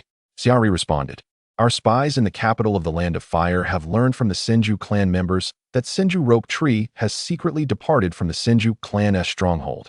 He is likely heading towards the battlefield of the Land of Water, near Orochimaru." Suji chuckled, dismissing the notion. What a foolish child, treating war as a game. Xiaori too found it incomprehensible. He believed Senju Rope Tree was acting independently. If he were to face peril, the Senju clan would undoubtedly descend into chaos. Often, legitimacy holds great significance. Senju Rope Tree embodies the legacy of the 1st and 2nd Hokages. Should word of his presence on the battlefield reach the Mist Ninja, they would surely be overwhelmed with excitement. Capturing such a figure would yield immeasurable advantages upon Konoha's surrender. Observing the Mist Ninja front, one must ensure this individual remains alive. Upon hearing this, Xiaori realized Suji had assigned this task to the beguiling Ko-mei, prompting her to sweetly inquire, "Master, why place such importance on this minor character?" Suji remained unfazed by notions of legitimacy and reputation. As for Senju Rope Tree's strength and potential, with a mere surgical modification, he could surpass decades of their arduous training. He is a crucial experimental subject and an important tool to train Gangsho, making him invaluable. Xiaori cast Suji a knowing glance, aware of his fervent desire to ascend to the pinnacle of the ninja world. What does that look for? Do you think I am swayed by mere beauty? I am driven by the advancement of medical technology within the ninja realm, Suji proclaimed earnestly. Just as he intended to enlighten his charming secretary about the correct perspective, he received a message from the five elements. His Mind Stone conveyed the news. The Cloud Ninja are completely besieged by the Rock Ninja, and the Raikage is fighting desperately. Without hesitation, Suji descended into the underground hive, channeling chakra to establish a connection with his clone, referred to as Number 2. After cleansing the nutrient solution from his body and changing his attire, Number 2 Suji asked, "What is the matter, main body? I must attend to the situation with Huang Tu. You will remain here to oversee matters. Recent changes in the situation will undoubtedly lead to significant meetings. Act accordingly." No. Tu produced an apple and savored it, assuring, "You can trust me. We are linked through the mind network." Suji nodded at his secretary before using the space stone to open a portal, departing from Awakens. "Let us go, Xiaori. We must continue to illuminate Awakens and perform surgeries for our comrades." Number 2 Suji's eyes sparkled with excitement, relishing the invaluable opportunity to explore the mysteries of the human body. Unlike his main body, he would not idle away his time fretting over beautiful women. Xiaori smiled and followed Number 2. Amidst the darkened sky, relentless rain cascaded down, washing away the sanguine scent in the air. The ground was littered with the corpses of Cloud and Rock ninjas. The third Raikage twisted the neck of a Cloud ninja and cast it aside. Gazing at the expansive demonstration walls, he felt an overwhelming sense of helplessness. The Cloud ninja he led were completely surrounded by the Rock ninja, with little hope of breaking free. The Rock ninjas' combined earth release techniques were vast and powerful, truly formidable weapons on the battlefield. Furthermore, to ensure the retention of their Cloud ninja forces, Inoki had maddeningly deployed 2 Jinchuriki. The third Raikage glanced at the 2 weary wooden figures beside him, their golden ponytails disheveled and their bodies stained with blood. To repel the combined assault of the 2 Jinchuriki, they had sustained significant injuries. The third Raikage affectionately patted the head of one wooden figure. "You are truly a brave child." The 2 wooden figures were still unfamiliar with controlling the tailed beasts and had yet to fully master such power. This time, bringing her out was a hope to temper her through the crucible of war. The previous Jinchuriki of the 2 tails perished in the Second Shinobi World War. The new host, with her tender age, possesses a feeble chakra that cannot suppress the tailed beast. The third Raikage senses countless Iwnin lurking beneath the earth, and he has made his final decision. Such a vast army cannot be annihilated here, otherwise. It may take until the next Shinobi World War for the Kumonin to regain their strength. He resolves to remain behind to provide cover for the Kumo forces. Without hesitation, the third Raikage calls out to his commanding officer, "Todai, come here." Todai, the wielder of the Yotan Kekkei Genkai from Kumogakure, is not merely a user of lava abilities, but can create something akin to rubber. He is the Raikage's right-hand man, having aided Naruto multiple times with his rubber techniques during the Fourth Shinobi World War. With a serious expression, Todai understands the gravity of the situation. "Lord Raikage, the forces of Iwa to the south are relatively weak. We might attempt a breakthrough from that direction."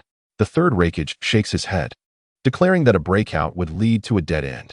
The fact that Inoki has dispatched 2 Jinchuriki speaks volumes of his resolve. "I now convey to you my final command." Todai's expression changes dramatically.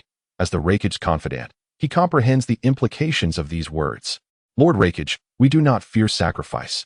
But you must not stay here. Kumo still needs your guidance." The third Raikage shakes his head, asserting that the crux of this war lies with the Awakens, not Konohagakure.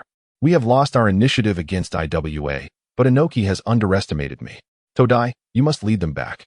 As long as our shinobi forces remain intact, we still possess the capacity to vie for supremacy. In comparison, my existence bears little significance." Todai, upon hearing these words, grows desperate. The third Raikage is a totem of spirit for the Kumonin, the only one to elevate taijutsu to unprecedented heights. He can battle the 8 tails for days on end, the only man capable of physically enduring the explosion of a tailed beast bomb. He has severed one of the 8 tails' horns with a single strike, subduing the beast's rampage with his bare body. In the realm of training, he is a legend among all taijutsu practitioners. As for the sacrifices of the shinobi forces, they pale in comparison. Could the Iwnin truly thrive after eradicating an entire Kumo battalion? Kumo does not fear death. Chapter 35. The third Raikage's resolution. Todai speaks. "Lord Raikage." The Raikage raises his hand to halt Todai's speech. "Return, and let my son inherit the title of Raikage, and as for whether to continue the war, You must carefully assess the situation before making a decision. Observing the expressions of Todai and the other confidants, the Raikage's demeanor turns grave. I am the Raikage. You shall execute my orders. Take this scroll back. My last words are inscribed upon it. Do not dally. Break through to the east immediately. With tears in their eyes, Todai and the others accept the scroll and take the Jinchuriki with them as they depart. The Raikage exhales deeply. Approaching death requires immense courage. He has contemplated retreating after the troops have evacuated, but that is impossible. He must obstruct 2 shinobi battalions, over 20,000 men, along with the strategic weapons that are the Jinchuriki of IWA. If he were to leave, they could swiftly pursue the Kumo forces. So he must do everything in his power to block them. Damn it, the lesson from the first Hokage has proven true. I must remain cautious. The second Raikage fell to the hands of the brothers Kin and Jin, and he had once mocked them, only to realize he too is merely a reckless fool. The third Raikage offers a bitter smile. Those at the pinnacle of the shinobi world are often quite difficult to kill. For instance, himself, the former second Hokage, and the second Otsutsuki, among others. Yet, paradoxically, these seemingly indestructible shinobi often meet untimely ends, primarily due to their responsibilities. Could the second Hokage's Hirashin no Jutsu not allow him to escape? No, it was simply the burden of being Hokage. Could the second Otsutsuki not fly away? No, it was a necessity to fight for the village. Am I not the same? The third Raikage grins wickedly, his body erupting with black lightning. Inoki, I shall give you an agonizing memory. He unleashes a powerful technique, Hell Stab, and Thunderstorm. The third Raikage darts in the opposite direction, his finger pointing outwards, shattering hundreds of earthen barriers in his path. Hell Lightning Flash. The third Raikage's speed surpasses the sound barrier, resulting in a thunderous roar as he annihilates all nearby IWNine with his black lightning in mere seconds. The IWNine are taken aback by the Raikage rampage. However, under the guidance of their command system, they encircle him. The third Raikage has bought precious time for the Kumo forces. Any IWNine attempting to pursue the Kumo forces will face the Raikage's wrath. Quick, too fast. Within short distances, even the golden flash pales in comparison. The commanding IWNine swallows hard, feeling a tinge of frustration. They seek to capture the Kumo forces, not this brawny fool. Damn it. Our ninjutsu cannot penetrate his lightning armor, much less harm him. Such an alarming speed makes it exceedingly difficult to land a hit. Even wide-area attacks are useless against his supersonic movements. The beleaguered commander reports the situation to the Supreme Commander. Shortly after, the received intelligence causes Inoki's brow to furrow. The third Raikage is widely recognized as one of the strongest in the shinobi world, a formidable spear paired with an impenetrable shield, ranking among the top 5 in individual strength. In a one-on-one conflict, even his father would find it challenging to subdue him. Inoki grows increasingly anxious. Deploying such a powerful army from the land of Earth was not meant to hunt down the Raikage. It is evident that the Raikage intends to sacrifice himself to obstruct them all. Indeed, he is capable of doing so, as the third Raikage possesses a speed second only to the Hirashin no Jutsu. In terms of short-distance movement, the Raikage's speed outstrips that of the Hirashin. Despite the legendary status of the second Hokage's Hirashin no Jutsu, it is not invincible. First, it requires the throwing of kunai to mark a location. Second, there is a time requirement to activate the technique, albeit a brief one that ordinary shinobi cannot perceive. Yet, these weaknesses are significant vulnerabilities before the third Raikage. Before the emergence of Konoha's Golden Flash, the third Raikage was the fastest shinobi in the world. The more Inoki thinks, the more his head aches. After the third Raikage separates from Kumo to act alone, they are indeed at a loss for how to respond. At this moment, an advisor suggests, Lord Inoki, shall we send the 2 Jinchuriki to hunt down the Raikage? Inoki shoots a cold glare at the foolish advisor. Are you an idiot? If the 2 Jinchuriki engage the Raikage, can we withstand the aftermath of their battle? The advisor realizes his blunder and falls silent. Inoki's mind remains sharp as long as he is not preoccupied with thoughts of Suji. Transmit my orders. Let Otsutsuki and Han pursue the Kumo forces alone. Upon sighting them, they are to unleash their tailed beast bombs, forcing the Raikage to engage them in combat. We shall follow from a distance, ready to provide support at any moment. Remember, only harass them. Do not engage directly, and do not give the Raikage a moment's respite. I want to see if his strongest shield can withstand ninjutsu without chakra. Inoki does not hesitate, directly targeting the Raikage's weaknesses, compelling him to confront them head-on. The Reikage notices the IWN Jinchuriki transforming into their tailed beast forms, launching tailed beast bombs toward the retreating Kumo forces. Without a moment to ponder, he becomes a streak of black lightning. Bang! Bang! 2 crimson Jinchuriki, transformed into tailed beasts, were sent soaring by a strike from the Reikage. The preparation for the tailed beast ball was abruptly halted. Shadow clone technique. The Reikage entered a state of rage and engaged in a fierce confrontation with the tailed beasts. In the form of a tailed beast, the Jinchuriki could automatically heal from any injury, their chakra seemingly boundless, making them true weapons of war. Lao Zi spat forth a stream of magma, yet the Reikage, undeterred, charged forward and landed a punch squarely on the second stage of Lao Zi's tailed beast transformation. Lao Zi howled in agony, collapsing to the ground, while the Reikage seized the opportunity to slam the ambushing Han into the earth. On a distant mountaintop, Huang Tu watched in shock. Was this truly a human? No wonder the Cloud Ninja were a band of brutes who preferred to resolve issues through sheer force. With such power, what was there to contemplate? Just act decisively. Huang Tu instructed his aide to divide their forces into 10 groups for alternating attacks. Once the Jinchuriki withdrew, they would send them in one by one to exhaust their energy. To deal with a ninja like the Reikage, they would need to deplete his chakra before considering the possibility of defeating him.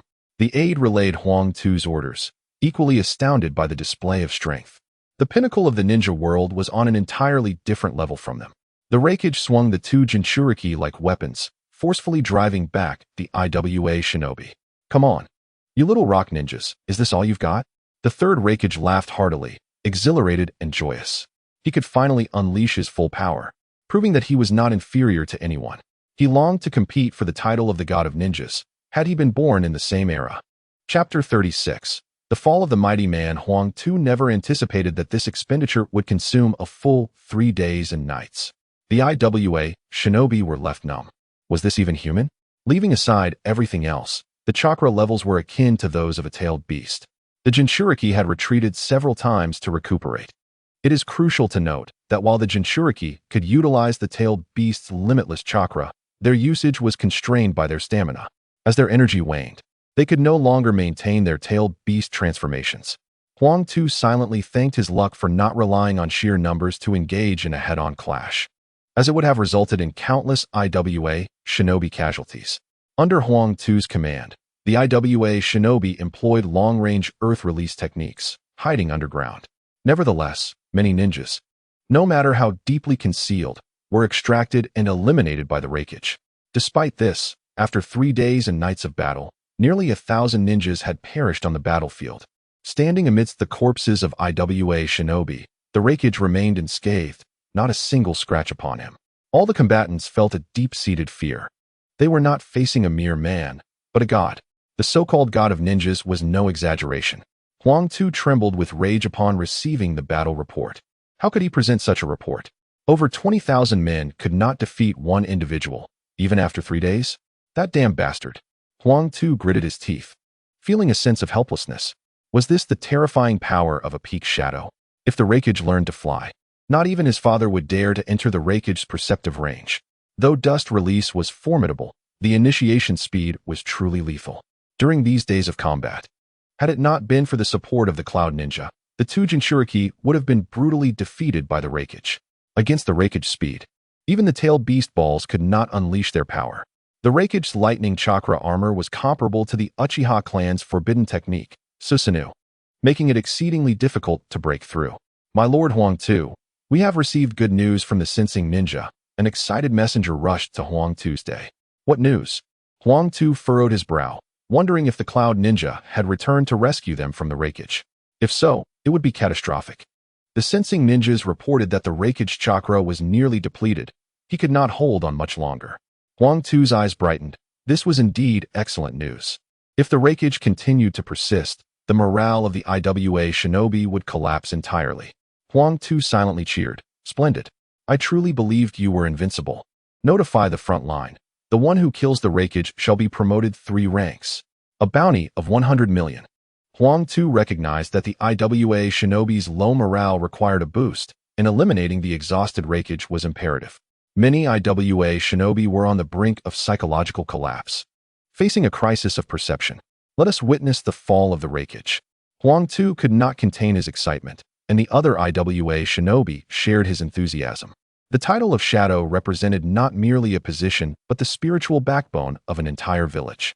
If the Raikage fell at the hands of the IWA shinobi, the Cloud Ninja would forever feel inferior in their presence. This was a psychological victory, ineffably sweet. High above the clouds, Suji sat cross-legged in the air, savoring the scene below where battle had raged for 3 days and nights. He watched as the Raikage single-handedly subdued two-tailed beast transformed Jinchuriki.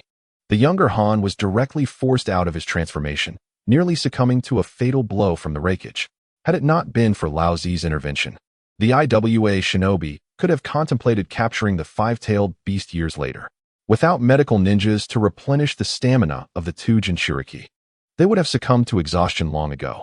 The power of the tailed beasts was not easily wielded. Thus, even the future master of the tailed beast power, Karabi, could not maintain his transformation for extended periods.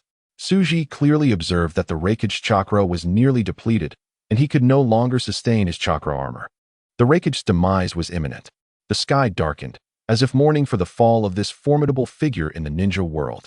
A multitude of IWA shinobi emerged from the ground, spreading out to confront the man who seemed like a deity. The Raikage's reputation as invincible was well-deserved. The pursuit of speed, strength, and defense in a single-body technique reached unprecedented heights in the hands of the third Raikage. In Suji's assessment, perhaps only the character of Guy, known for opening the 8 gates, could rival the peak of the third Raikage in terms of physical prowess. This was not mere flattery. Let Guy engage in a 3-day battle against over 20,000 ninjas, including 2 Jinchuriki, and witness if he could endure. As for the notion that Guy could instantly eliminate 20,000 foes, that was not a plot device. They would not simply hide away. Not everyone is like the Sage of 6 Paths. While Guy's ultimate technique is indeed formidable, I must confront it head-on. Wouldn't you agree, Sage of 6 Paths? The silent IWA shinobi exuded an indescribable aura, profoundly illustrating that numbers equate to strength. Facing a throng akin to ants, their mere presence could instill fear. After 3 days and nights of combat, the third Raikage felt both the exhilaration of complete battle and a sense of frustration. Apart from engaging with a few limited powerful foes, most of the time was spent battling against ground-dwelling opponents. The mastery of earth release by the IWA shinobi was undeniable. Hiding underground was quite bothersome. I may perish today, but I remain the invincible Raikage. Suji nearly chuckled, sensing a resemblance to the famous Shichu overlord. However, the IWA shinobi remained silent, offering no response, their deep respect for the Raikage evident after 3 days and nights of fighting. The Raikage turned to Huang Tu at the highest point, scoffing, "You must be the foolish son of Inoki." At this, Huang Tu's face involuntarily twitched. The many IWA shinobi dared not speak out, wishing to cover their ears. Send the Raikage off. Huang Tu initially intended to engage in verbal sparring, but was swiftly dissuaded by a single remark from Lei Ying, igniting his desire to swiftly eliminate him. United Ninjutsu, Doton Chodokai. Thousands of IWA shinobi employed the combined Doton technique, enveloping Lei Ying in a colossal earthen sphere. As lightning flickered about Lei Ying, he activated the Raiden Chakra mode, propelling himself towards Huang Tu at an astonishing speed. However, just as he approached the edge of the massive Doton, the lightning surrounding him dimmed significantly. How infuriating! Why must this happen now? Lei Ying comprehended that his chakra reserves were insufficient to sustain his movements. 3 days and nights had drained not only his chakra, but also his stamina. Powerlessly, he observed as the gigantic earth sphere consumed the meager remnants of his chakra. Had Lei Ying been familiar with the tale of Hokage, he would have recognized that the next instance of IWA shinobi employing such collaborative ninjutsu would be against the Ten Tails. He ought to feel honored. The earth trembled as Lei Ying retaliated within the earthen sphere. However, as time elapsed, the sounds of his resistance gradually subsided. The IWA shinobi sensed that their united Doton technique could no longer absorb any chakra and confirmed this multiple times with sensory ninjas. Finally, it was established that Lei Ying had perished. The IWA shinobi chose not to prolong their Doton ninjutsu, as they had no desire to reduce Lei Ying to mere pulp. A complete corpse held far greater value. Huang Tu, having confirmed Lei Ying's demise, nodded in satisfaction.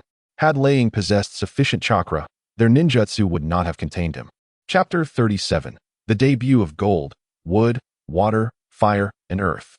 After 3 days and nights, Lei Ying's personal showcase finally concluded, and this battle would forever be recorded in the annals of intelligence across various ninja villages. In the future, when teachers recount the legendary figures of the ninja world in their schools, they will narrate the grand finale of the third Reikage.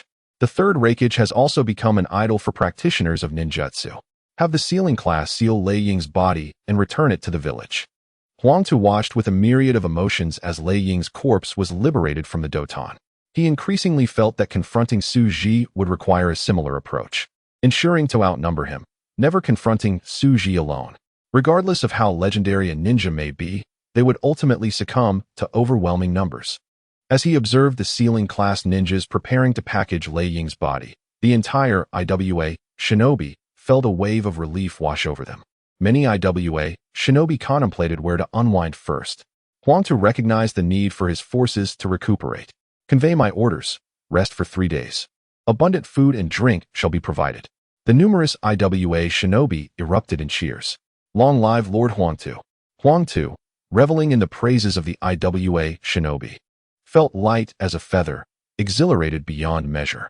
Indeed, this was the sensation he craved and relished, the adulation and cheers of the masses.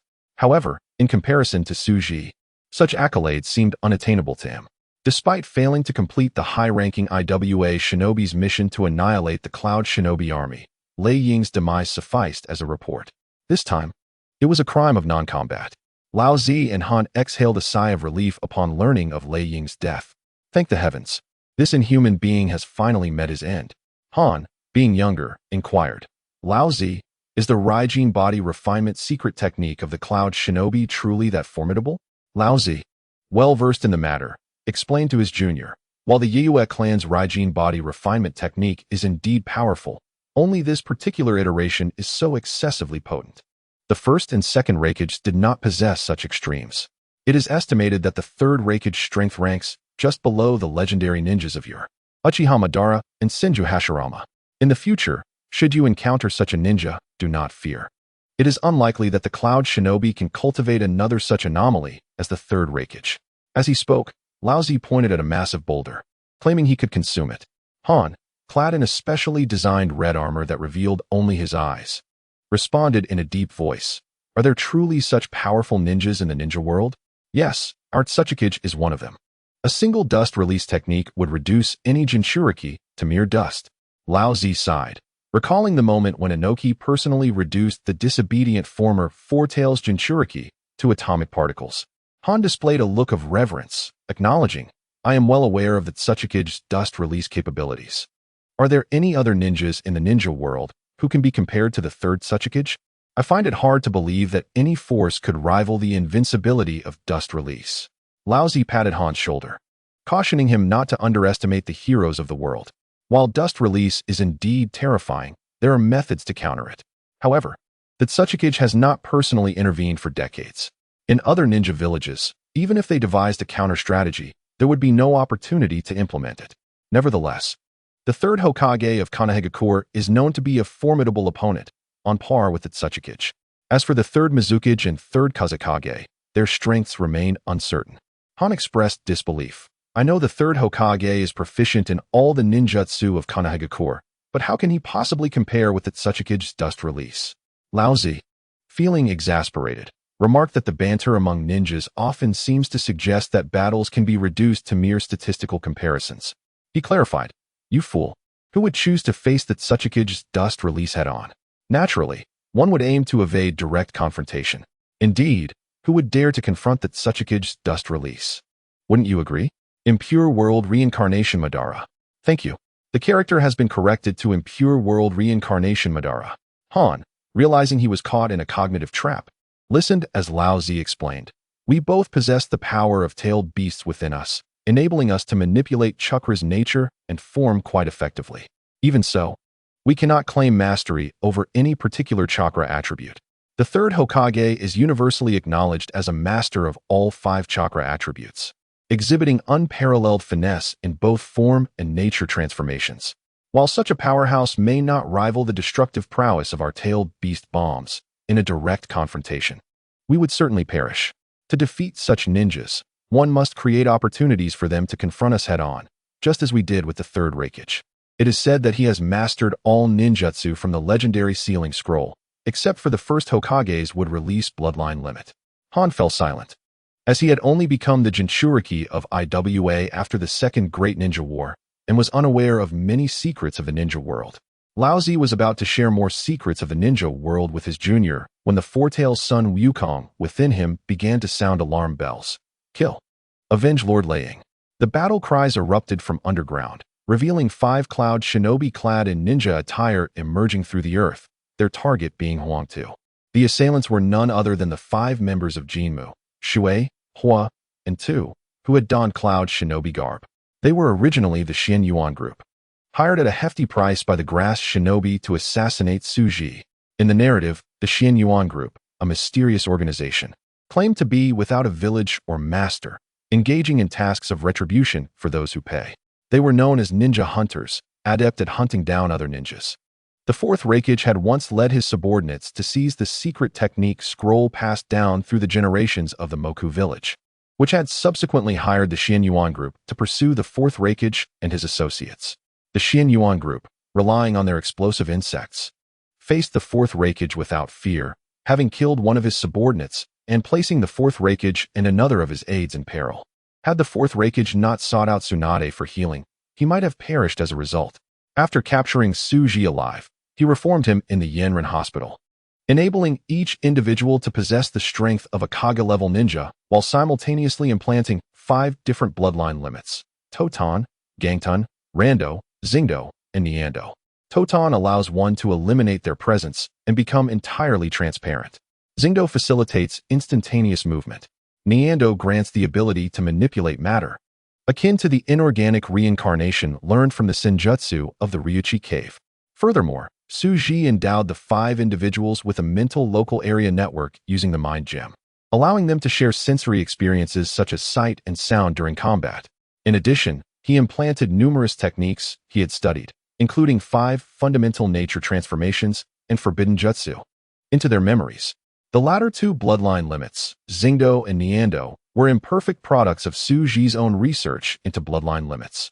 The inspiration for the elemental transformations of gold, wood, water, fire, and earth stemmed from an anime featuring a red cat and a blue rabbit that Su Ji had watched, hence the moniker he assigned to the 5.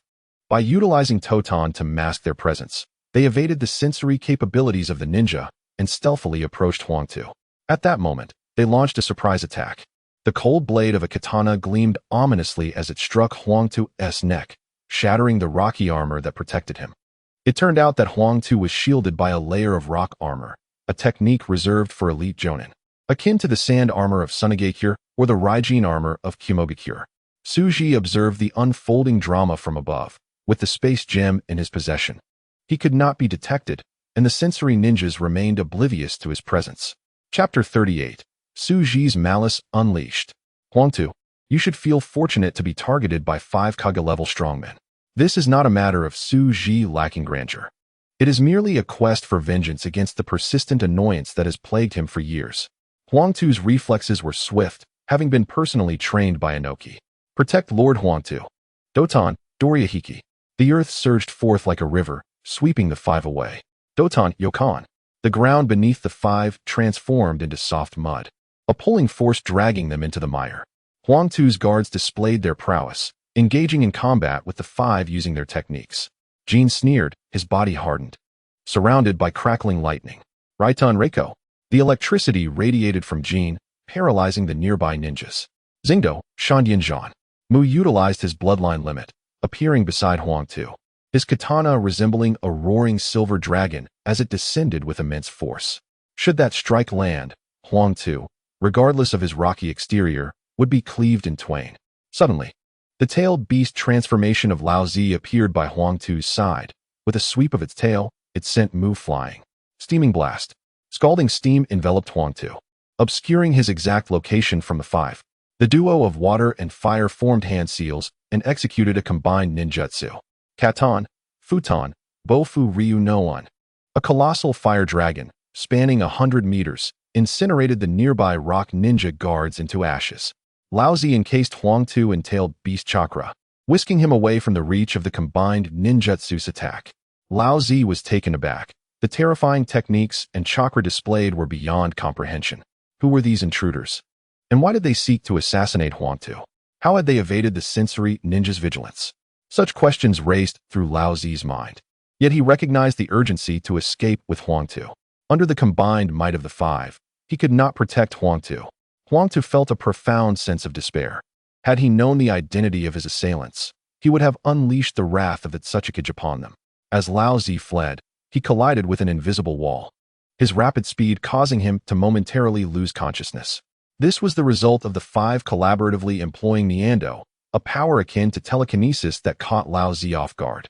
Baka, release Lord Huang Tu. In that fleeting instant, the five had reached Huang Tu, with two seizing one of Huang Tu's arms. The other force swiftly intervened, dispelling Huang Tu's shadow clone, breaking his limbs, rendering him incapable of performing ninjutsu. Subsequently, the five employed Xingdo in a relentless series of instantaneous movements, evading pursuit from the rock ninjas. In the blink of an eye, Huang Tu and the five had vanished. Upon regaining consciousness, Lao Zi was drenched in cold sweat at the sight before him. Where is Lord Huang Tu? Han assisted him, shaking his head. He has been taken by those five. The sensory ninjas were aware only of their departure towards the north. What are we waiting for? Chase after them. With Huang Tu gone, Lao Zi, the highest-ranking individual present, organized the rock ninjas into teams to search northward. They had only just reveled in their victory over the wreckage when such an upheaval transpired, leaving most rock ninjas bewildered. Before they could comprehend the situation, their superior announced that Huang Tu had been abducted before everyone's eyes. The rock ninjas who received this news felt as though they had been dealt a resounding slap to the face. Especially the sensory ninjas. Lao Zi led the elite rock ninjas in pursuit of the direction from which Huang Tu had been taken, feeling as if a massive burden had fallen upon him. Would Inoki not blame him for Huang Tu's predicament? Lao Zi's heart sank. Huang Tu, with broken limbs, was unceremoniously tossed onto the ground, the intense pain inducing a desire to moan. Nevertheless, he was trained by Inoki, remaining composed as he inquired, "Who are you? Why are you doing this? Do you comprehend the ramifications of your actions upon this world?" The five, Jin, Mu, Shui, Hua, and Tu, remained unresponsive to Huang Tu's words. Yet Huang Tu persisted, hoping to glean something useful from his incessant chatter. As he continued to prattle on, he suddenly lowered his head and knelt on one knee toward a particular direction, exclaiming in unison, "Master." Huang Tu laboriously turned his head to behold the one person he dreaded the most. Suji descended slowly from the heavens, standing before Huang Tu. His expression shifted from shock and disbelief to fear, gradually morphing into a beaming smile, radiating warmth and brightness. "Suji, brother, it is you. Please save me." Huang Tu was gripped by an overwhelming fear, forcing himself to overlook the implications of the five's designation of master. These individuals had emerged from an unknown origin to capture him. He resolved to inform his father, hoping to showcase the terror of the Otsutsuki.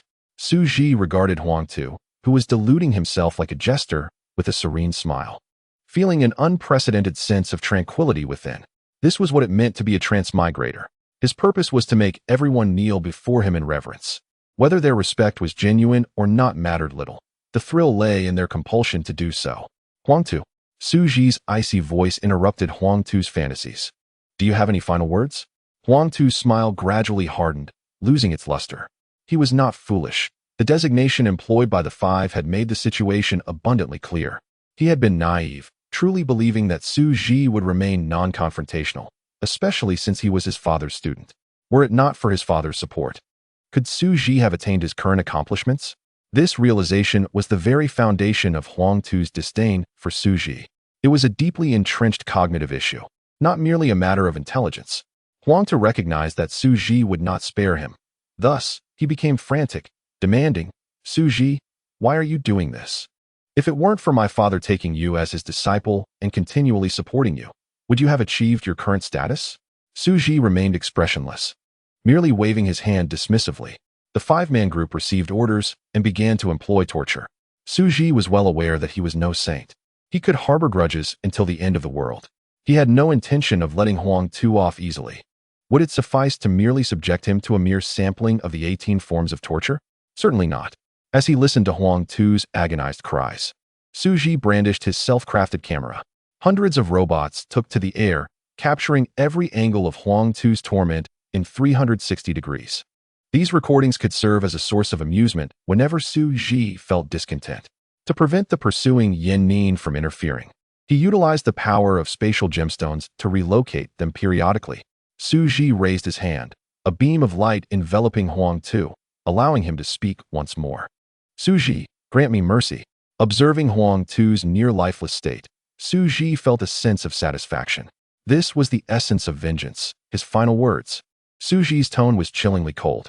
Suddenly, Huang Tu erupted into a maniacal laugh. Suji, I admit I am inferior to you. But there is one thing I surpass you in. Suji smirked, already anticipating the nature of Huang Tu's revelation. Do you know? Suji.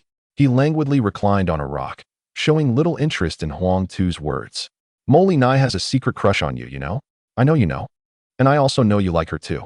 But now that I am aware, I will have my father propose to the Haishi family. After much hardship, I shall marry the woman who adores you. No matter how much she loves you, she will always be your sister-in-law. How does that make you feel? Are you angry? Huang Tu shouted these words with all his might, eager to witness Suji's fury. However, Suji remained indifferent, as if Haishi Molly Nai were an inconsequential figure in his life. Is that all? Suji scoffed. Rest assured, I shall take good care of your sister-in-law. What a fool, thinking he had won the heart of a goddess. Huang Tu had survived until this day not because Suji was incapable of killing him, but because his existence was necessary for Suji to distinguish friends from foes. As for Haishi Molly Nai, the child she bore was merely a product of Suji's soul gem technology. Huang Tu marrying the goddess was but a facade. Enraged by these words, Huang Tu shouted, You bastard, what are you planning? She is your sister-in-law. Unexpectedly, Suji revealed himself as a cunning villain. If you dare to do this, my father will not spare you, Huang Tu asserted, though his resolve faltered. Indeed, the man before him was none other than the future Otsutsuki. Even if he forcibly wed Molly Nai, what could Inoki do? He could only mutter a reminder to take care of his daughter-in-law. Huang Tu's mind spiraled into madness at the thought. Suji, however, lost interest in Huang Tu's predicament and pointed a finger at his forehead. Huang Tu's eyes gradually dimmed, signaling his demise. Yet, his soul manifested as a chakra entity, bewildered by the unfolding events. What is happening to me? Seal. The chakra sorcerer unfurled the scroll in Suji's hand, completely sealing Huang Tu's soul. Suji sought not merely the death of Huang Tu's flesh, but the total annihilation of his soul, wishing for him to vanish from this world. However, Suji's understanding of soul manipulation was still rudimentary. He could not entirely obliterate a soul. After death, unless through special means, souls invariably return to the Pure Land. Even if Suji wielded the soul transformation technique to kill a person, he could not extinguish their soul. You 5. Proceed to the front lines of the Yin Nin and Konoha, and seek out a Uchiha boy among the shadows there. Notify me upon your discovery. Suji employed the power of the spatial gemstone to teleport them forth. Satisfied with Huang Tu's lifeless body, Suji departed from the scene. A quarter of an hour later, Lao Zi and others gazed grimly at Huang Tu's corpse, consumed by unspoken fury. Who could have orchestrated this? Who possessed such motives and capabilities? As for the Yin Nin, each shadow-level powerhouse was known by name. It was inconceivable for 5 unknown shadow-level figures to emerge. Moreover, the bloodline limits employed by the 5 were evidently not documented in the ninja world. Lao Zi contemplated that this intelligence analysis should be entrusted to the intelligence department. Reluctantly, he issued orders. Have the sealing and medical teams return Lord Huang Tu's body. Leave 2 small teams to investigate. Regardless of the outcome, regroup in 3 days. The rest shall return to the camp and await further orders. In full view of so many, the highest commander of the Yin Nin had been taken and slain. Not long ago, their 2 ninja divisions had battled for 3 days and nights to eliminate a single adversary. The dignity of the entire Yin Nin was trampled upon. Han noticed the morale of the Yin Nin plummeting, their spirit teetering on the brink of disarray. Once they were alone, he could not help but ask Lao Zi, will 2 small teams suffice for the investigation? Lao Zi shot the young man a look. Sufficient? How many do you think are needed? Those were 5 shadow-level powerhouses. Even I might fall to them. Furthermore, they wielded an unknown bloodline limit. If it weren't for the high-ranking officials of the village, I wouldn't even consider dispatching 2 teams. It's better they find nothing. If they do, will they return alive? Humph. Han scratched his head, still young and inexperienced in handling matters flexibly. Chapter 39. A thunderbolt from a clear sky. In the Tsuchikige's office of Awagakure, Inoki had not received a single piece of good news since his son took command of 2 armies to encircle the Yun Nin's division. To be safe, he had even forsaken the already captured Konoha, dispatching 2 Jinchuriki as well. Little did he expect that the Yun Nin would become the stepping stone for the 3rd Raikage exit. The moment he received the news, Inoki regretted not going to the front lines himself. As the frontline war progressed, a routine war meeting was convened in Awagakure. Sitting in the Tsuchikage seat, Inoki listened to the Intelligence Analysis Department summarize various battle reports. Upon hearing the news of the Raikage's death, the entire office erupted in applause. Inoki could only shake his head in resignation. In truth, the Yin Nin had suffered immensely, but the news of the Raikage's demise still brought a sense of gain to the people. Such is human nature. Inoki had already anticipated this outcome. Had the Raikage not fought desperately, the Yun Nin division would not have escaped. Nevertheless, he refrained from interrupting the cheers. During wartime, people needed a glimmer of hope, even if it was superficial. Suddenly, an umbu burst in, shattering the celebratory atmosphere. Inoki observed the anxious umbu, who kept signaling him with his eyes. Realizing this was urgent intelligence, he shook his head. Elders are present. Speak plainly. What is the intelligence? Seeing that Inoki chose to disclose the matter publicly, the umbu reluctantly spoke. The latest battle report indicates that Lord Huang II was attacked by 5 suspected Yun Nin during the post-battle cleanup. Lord Huang II has fallen. This is the report from the front line, from Laozi. The bodies of the Raikage and Lord Huang II have been delivered outside. Upon finishing, the umbu lowered his head, thankful not to have incurred the wrath of the Tsuchikage. Despite their disdain for Huang II's domineering behavior in the umbu, Inoki felt a wave of dizziness wash over him upon hearing the news. He clutched the table, preventing himself from collapsing, and turned to Chi Tu beside him, asking, Chi Tu, did I mishear something? At that moment, Chi Tu was already in tears, crying as he spoke to Di Yimu. Lord Tsuchikage, Lord Huang II is gone. He has been assassinated. A surge of strength suddenly welled up within Di Yimu. He forcefully pushed aside the weeping Chi Tu and approached the umbu, declaring, Take me to see the bodies of Lei Ying and Huang II. Yes, the umbu dared not utter another word. Leading the clan leaders and Tsuchikage to view the remains of the 2, Di Yimu immediately recognized that it was indeed his son. His wife had passed away early, leaving him with only this one son. Yet now he lay lifeless. The purpose of sending him to the northern battlefield was to ensure his future protection. But the outcome was tragically the opposite. He was dead. Unable to contain his tears, warm droplets streamed down his face, akin to the size of gravel as they fell to the ground. Listening to Di Yimu's sobs, everyone fell silent, not daring to make a sound. Ultimately, it was Di Yimu's relative, the head of the Haishi clan, who stepped forward to offer comfort. Di Yimu, a ninja forged through countless battles, quickly regained his composure. He began to contemplate the various suspicions surrounding his son's death. Grasping his father's handwritten letter, he perused it multiple times, noting many ambiguities that necessitated direct inquiry with Laozi. He had developed a list of suspects in his mind, yet many questions remained unanswered. Summon Minister Su Ji to examine the bodies, Di Yimu commanded. The umbu promptly went to fetch Su Ji, who was engrossed in the study of life sciences. Upon Su Ji's arrival, Di Yimu swiftly approached him, placing a hand on his shoulder, and sorrowfully stated, Su Ji, Huang II has been assassinated. Please examine his body. We require intelligence to analyze his adversary. Su Ji responded solemnly, Lord Tsuchikage, please accept my condolences. He then commenced the autopsy. Di Yimu discerned that the Su Ji before him was indeed the real one and not a shadow clone. As the Tsuchikage of Awagakure for decades, he soon awakened from the grief of losing his son. In the entire ninja world, Su Ji was undoubtedly among those who held a grudge against his son. Thus, Di Yimu's initial suspicion fell upon Su Ji. However, if Su Ji was indeed the real one, then who else had the motive to assassinate Huang II? Moreover, the 5 assailants remained perplexing. Where had these 5 elite shinobi come from? How had they evaded detection by sensory ninjas? Was it through intangibility? Could all 5 possess such an ability? There were too many mysteries left unresolved. Di Yimu could only await Su Ji's autopsy report. Lord Tsuchikage, Huang Tu was incapacitated after having his limbs broken and subsequently subjected to torture. Thanks, the term zombie has been amended to incapacitated. It seems someone sought to extract information from him, and the enemy was highly skilled, having destroyed Huang Tu's brain. It can be concluded that the enemy's strength was terrifying, far surpassing Huang Tu's.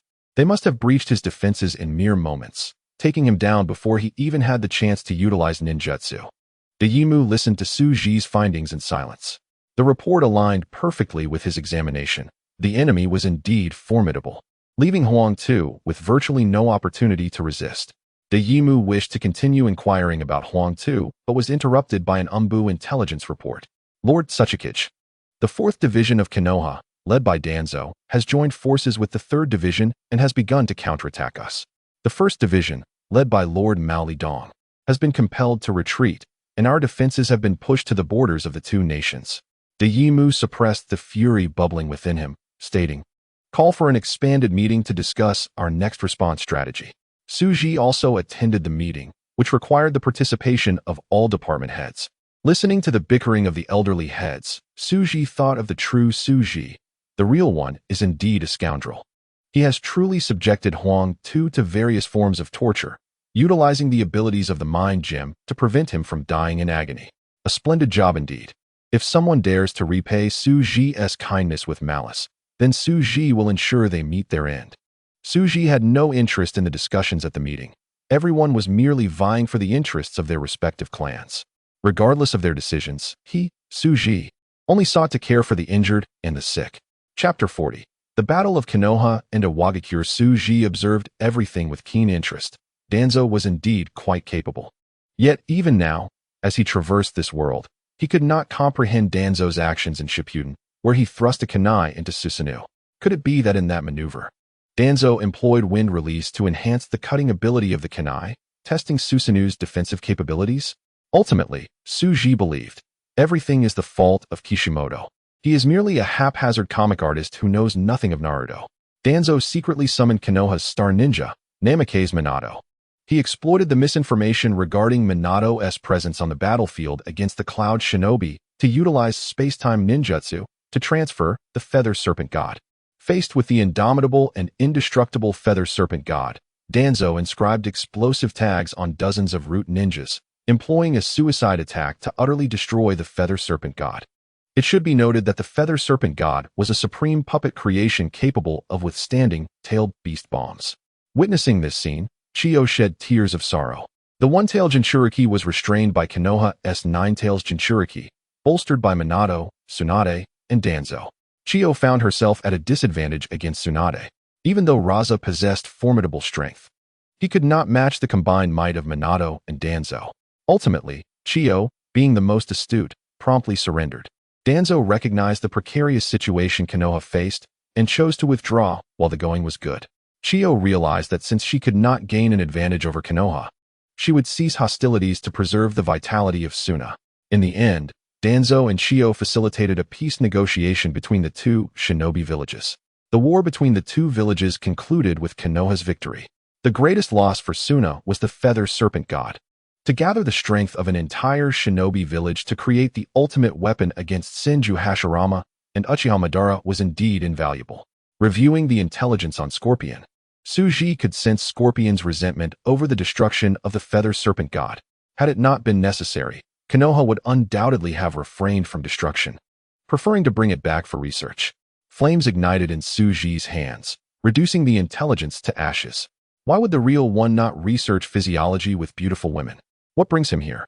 The first Su Ji was engrossed in studying the chakra of the seven tails, not lifting his head as he asked, I came to check the progress of the tailed beast chakra research and to place Huang Tu's soul here.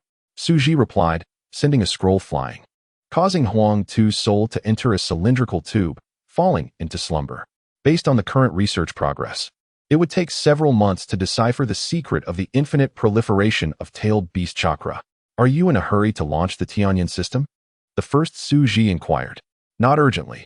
What I need now is to secure the position of the fourth Hokage and then head to Lulan to seek the Dragon Pulse.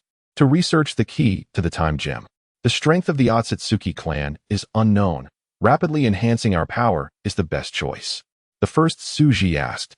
Have we still not gathered any white Zetsu? No, we still cannot locate Uchiha Madara through white Zetsu. The first Suji suggested. Perhaps we should attempt to approach Nagato directly and acquire the Rinnegan. Suji shook his head. We cannot view concrete individuals through the lens of anime and manga. I do not believe Uchiha Madara has not tampered with the Rinnegan. The crux of the matter lies in his continued existence. Should he discover an unforeseen event? What would happen if he were to employ his space-time ninjutsu to abscond with those eyes? Should Uchiha Madara remain immortal, a new reincarnation of Indra cannot come into being. As for directly flying to the moon, my research on chakra is still insufficient. Who knows if the Sage of Six Paths brother exists there in an alternative form? The most prudent and advantageous course of action would be to negotiate with Uchiha Madara. Number 1 Suji added. It would be more beneficial to negotiate with Kagaya after Uchiha Madara's demise. Our true adversary is not the woman on the moon, but the enigmatic Otsutsuki clan. A devoted son like Kagaya would be willing to do anything if we could aid in her release. Suji nodded and urged, accelerate your research. The primary function of the Tianyan satellite is still to monitor the presence of the Otsutsuki clan in the ninja world. My greatest concern is the possibility of the Otsutsuki clan traversing through time and space. These uncertain elements must be identified. Number 1 Suji gestured an OK sign and resumed his research. Suji approached Kato Dan, observing the slumbering figure with a sinister smile. How about having Kato Dan propel me to the pinnacle of the ninja world? Suji chuckled wickedly as he departed the organization S-base. What, I must go too. Number 2 Suji protested. Inoki, exasperated with his apprentice, remarked, that location is the main battlefield, where you can truly maximize your potential. Number 2 Suji understood Inoki's doubts regarding him, but upon seeing the signed commission, reluctantly accepted it. Suji stated, all right, but I have conditions. I will not engage in frontline combat. My responsibility will be to manage the wounded. Inoki readily acquiesced, breathing a sigh of relief internally. Regardless of whether Suji was involved or not, he would be under surveillance for the coming years. This was not merely due to his suspicions, but also for the sake of the village. The future of the chosen successor must be safeguarded without fail. Perhaps in an effort to soothe his grief over the loss of his son, Inoki personally set out for battle. This delighted Suji, who had hoped to apply pressure on Konoha, compelling the third Hokage to the front lines, and subsequently forcing the third Tsuchikage into action. Little did he know, Inoki had taken the initiative to deploy himself. Once he was on the front lines, Suji had ample strategies to orchestrate a clash between the third Hokage and the third Tsuchikage. However, Suji surmised a deeper motive. This was likely a test orchestrated by Inoki. What a cunning old fox. Regrettably, the outcome of this trial is one that he cannot withstand. From that moment onward, Suji's plans would be unstoppable. Ai and Han led a ninja army into the conflict against Konoha. Mori Tojin, despite his demise, ascended the ranks to become the supreme commander of the 3 major legions, overseeing the war against Konoha. This time, Inoki was dead serious. Had it not been for financial constraints, he might have mobilized another reserve legion to consume a single legion of Kyomogakure. He squandered a golden opportunity to assault Konoha and ultimately failed to seize that prize, even sacrificing his own son in the process. Such a foolhardy endeavor resulted in a loss rather than a gain. Furthermore, Konoha seized the opportunity to decimate Sunagakure, withdrawing a legion in the process. Currently, the balance of power among the legions stood at Konoha 2, Iwagakure 3. The Ninja World War had entered a new phase, with Konoha facing dire straits against 3 adversaries. Chapter 41, The Fourth Raikage. In Kyomogakure, Ai, having ascended to the position of 4th Raikage, wept bitterly before his father's portrait. He understood that his father had willingly sacrificed his life to safeguard a ninja legion, aiming for greater gains in the war. Ultimately, the meeting resolved to dispatch the 2nd and 3rd legions from the north to Konoha, coordinating with the 1st legion for an assault. Simultaneously, the 2-tailed beasts were to accompany them, determined to unleash a thunderous fury upon Konoha's 9-tailed Jinchuriki. At this moment, Suji found himself at the juncture of the land of wind and the land of fire. Observing the battlefield that had been ravaged by combat, Scorpion, seated within his crimson shell, complained, "Leader, I have relayed messages multiple times. Weren't we supposed to capture Tsunade here?" Suji, feeling helpless, replied that in Kirigakure, Terumi may had yet to apprehend Senju Rope Tree. Most critically, that Tsuchikage had not yet perished. Kakuzu emerged from the shadows, exclaiming, "It is an immense honor to meet you, esteemed leader." Scorpion dismissed him scornfully, flatterer. "Enough. I did not come here to witness your squabbling," Suji commanded. "During your time here, have you discovered the unique chakra I previously mentioned?" Suji referred to the white zetsu. Regardless of its life form, it undoubtedly contained chakra within. In the northern battlefield, Suji had monitored the skies for several days without detecting any white zetsu. It seemed that Uchiha Madara was not vigilantly overseeing the tailed beasts at this juncture. "No," they responded in unison. Scorpion incredulously inquired, "Leader, is there truly an existence beyond your surveillance? This is utterly unfathomable."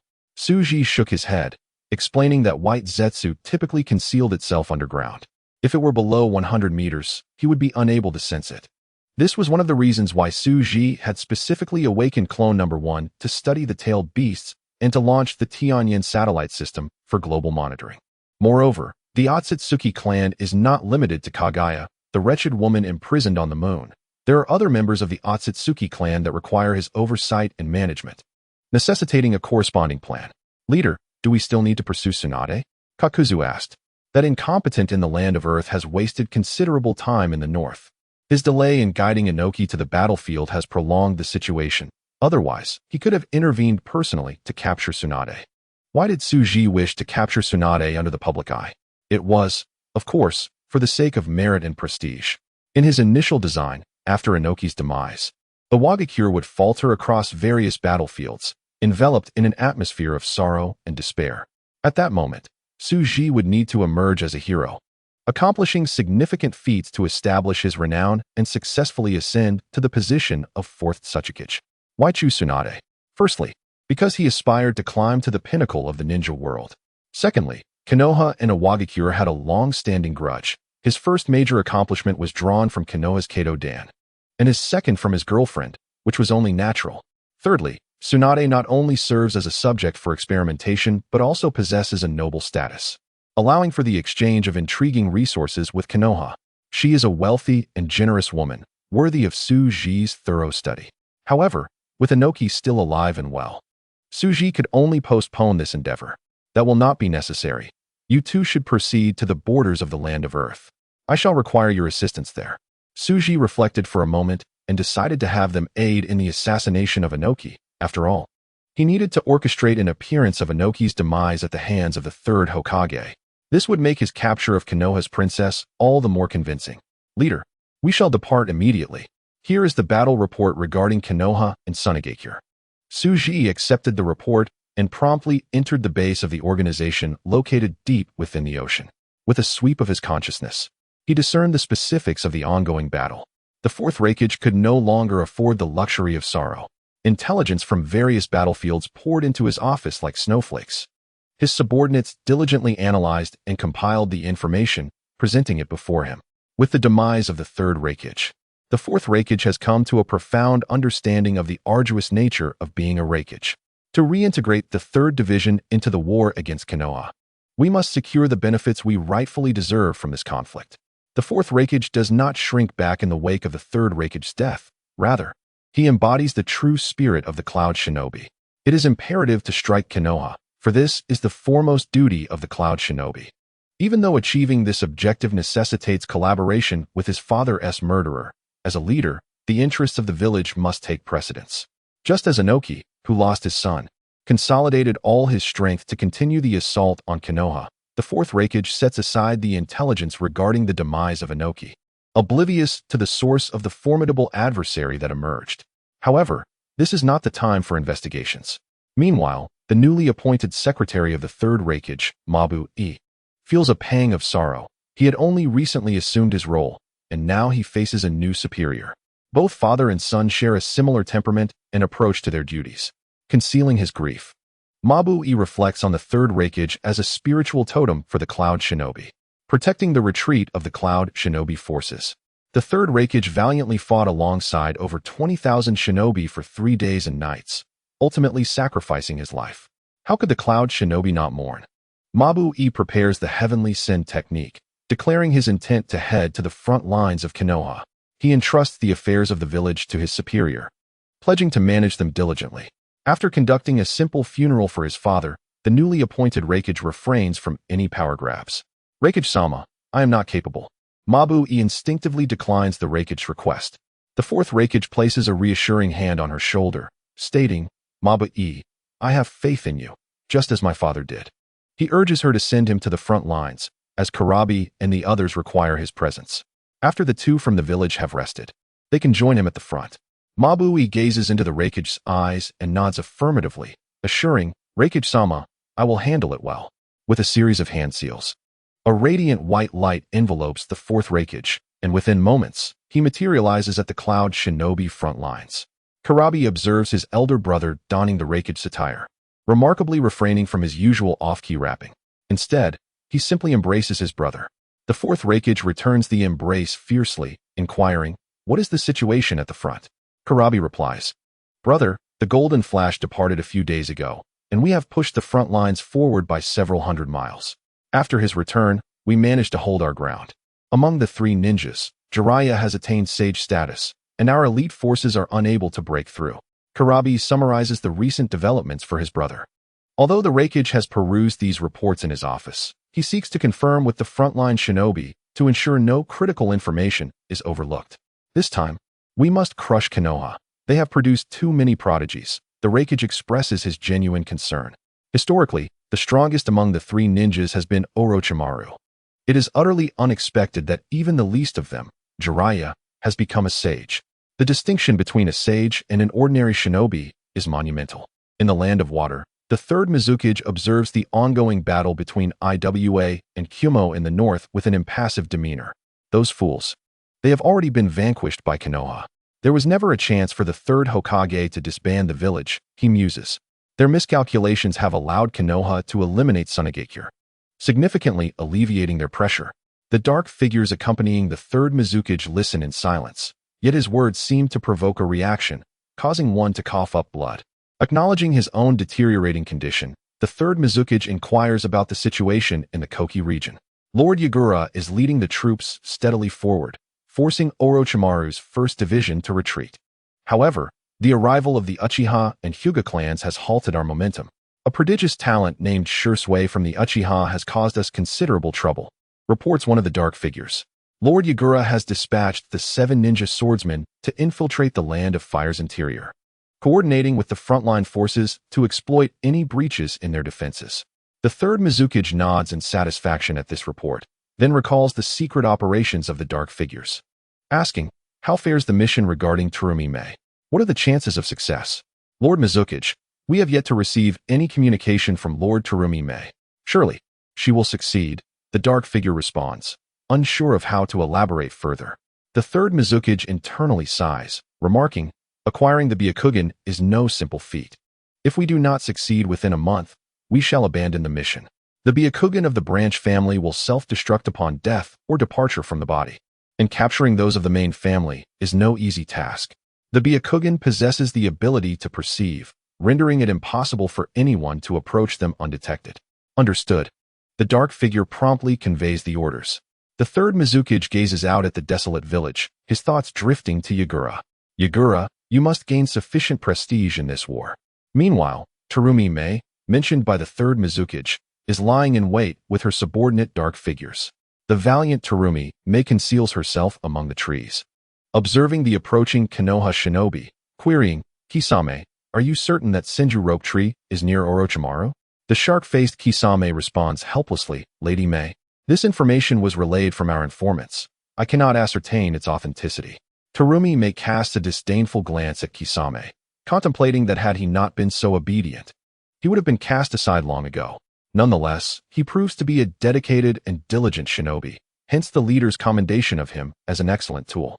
Upon receiving the intelligence regarding Senju Rope Tree, Terumi Mei is elated, her respect for the leader growing significantly. It is as if the leader possesses the foresight to see through time. With this revelation, she temporarily sets aside her quest for the Byakugan, hastening to execute the mission of capturing Senju Rope Tree. She is unaware of the leader's reasoning behind placing such importance on a mere rookie fresh from the academy. However, this is an order, not a matter of choice. As Orochimaru witnesses Senju Rope Tree's reckless advance towards the front lines, he nearly succumbs to a cerebral hemorrhage in the presence of the former Hokages. In such a brutal war, what can a novice contribute? Merely serving as cannon fodder? The death of Senju Rope Tree would spell immense trouble. While Orochimaru is unafraid of accountability from Konoha's upper echelons, he harbors deeper sentiments. He and Tsunade share a bond akin to family, with emotions entwined. Tsunade ardently supports his ambition to become the next Hokage and has entrusted her younger brother to him as a student. It is crucial to understand that Senju Rope Tree does not merely benefit from being one of the three ninjas. Rather, it is Orochimaru who benefits from him. He owes a debt of gratitude to Tsunade. If one wonders why, consider why Asuma, the son of the third Hokage, serves as the instructor for the heirs of the Inuzuka, Nara, and Akimichi clans. This is akin to Tsunade bestowing upon Orochimaru a political asset.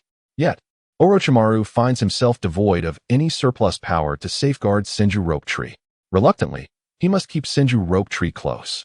Meanwhile, the latter, a spirited youth, incessantly clamors for the opportunity to prove himself on the battlefield, wishing to resurrect the glory of his grandfather, the god of shinobi. Orochimaru recalls traversing a similar path at that age, though he never experienced such youthful exuberance. However, he is accompanied by a companion of that ilk. One can naturally discern the predicament that such an individual would encounter on the battlefield. He is the quintessential hindrance, not only jeopardizing himself, but also his comrades. Thus, Orochimaru has consistently kept him within his sight, never allowing Senju Shoju to stray far. Orochimaru-sensei, I can finally step onto the battlefield. Watch my performance, Senju Shoju exclaimed, brimming with excitement akin to that of an exuberant hound. Orochimaru's countenance remained as cold as ever, yet a faint smile tugged at the corners of his lips. Compared to the child he once was, Senju Shoju had indeed matured considerably, albeit his boisterous personality remained unchanged. Shoju, do not wander too far, called out Mitarashi Anko, another of Orochimaru's disciples, as she watched Shoju dash into the dense forest. She felt exasperated by her teammate's recklessness. Did he not know the dangers of entering such a thicket? Who could say whether it was booby-trapped with explosives? Orochimaru interjected, Anko, refrain from running off. Stay by my side. Yes, Orochimaru-sensei, Anko replied with utmost respect. She held great admiration for her teacher, a renowned figure in the world of shinobi. Being one of Orochimaru's disciples was a source of immense pride for her. Orochimaru had already unleashed his summoning beasts, a swarm of small snakes that had ventured deep into the woods to scout for danger. After all, how could he allow Senju Shoju to enter the forest unprepared? While Shoju might be simple-minded, Orochimaru certainly was not. Anko assisted her teacher by carrying various scrolls, as their group was en route to a new encampment. Due to the formidable strength of the Mist Shinobi, they were compelled to retreat once more. Although they were still within the borders of the Land of Fire, there was no guarantee that Mist Shinobi had not infiltrated the area to lay in wait. Hence, Orochimaru remained vigilant. In the shadows, Terumi Mei and her entourage detected an approaching presence, revealing a blonde individual. A member of her Umbu, Ao, a sensory ninja, discerned that accompanying Senju Shoju were several small snake-summoning beasts. He reported to Terumi Mei, Lady Mei, it is Orochimaru's summoning beasts. That blonde one, judging by his chakra, must be Senju Shoju. Observing the cautious and wary demeanor of the blonde as he explored, Terumi Mei commanded, deploy a small team to probe further. Turning to the newly arrived Umbu in turn, Zabuza Momochi, she instructed, newcomer, follow Hoshigaki Kisame and eliminate Orochimaru. Do not falter. Zabuza nodded eagerly. Having graduated as a prodigy after only 2 years of training, he was keen to test his mettle against one of the legendary Sannin. Terumi Mei recognized Zabuza's enthusiasm with appreciation. In the heat of battle, losing courage could spell doom in this world. The operation Terumi Mei was orchestrating was not merely to capture Senju Shoju. At least, the official reports did not indicate such. The objective was to dismantle the command structure of Konoha's 1st Division, where Orochimaru was stationed. As Konoha's 1st Division faced an entire nation's shinobi forces, their troops were severely dispersed. The prolonged front exposed vulnerabilities, providing the Mist Shinobi's Umbu with an opportunity to infiltrate. The 7 ninja swordsmen had already received orders from Koki Yagura, proceeding to sabotage Konoha's supply lines further afield. Terumi Mei felt a surge of excitement. The renown of the Sannin was legendary in the shinobi world, and they were still young, brimming with potential. Of course, exceptions like Suji, with his unparalleled abilities, were not included. If she could eliminate Orochimaru here, she would become the heroine of the mist shinobi, akin to Tsunade or Chiyo.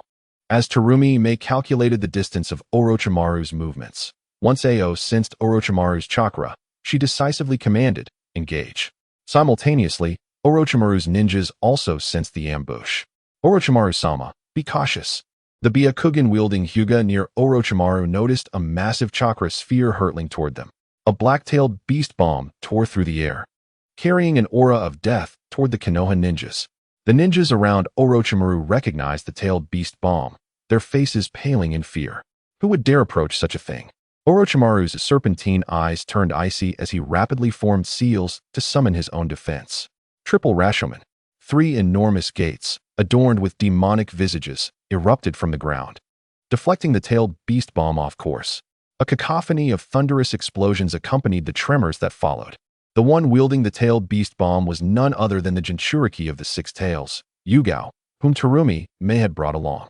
Lacking the power of someone like Suji, who could dispatch a heavily guarded Orochimaru with a mere squad, Terumi May relied on the overwhelming strength of a Jinchuriki.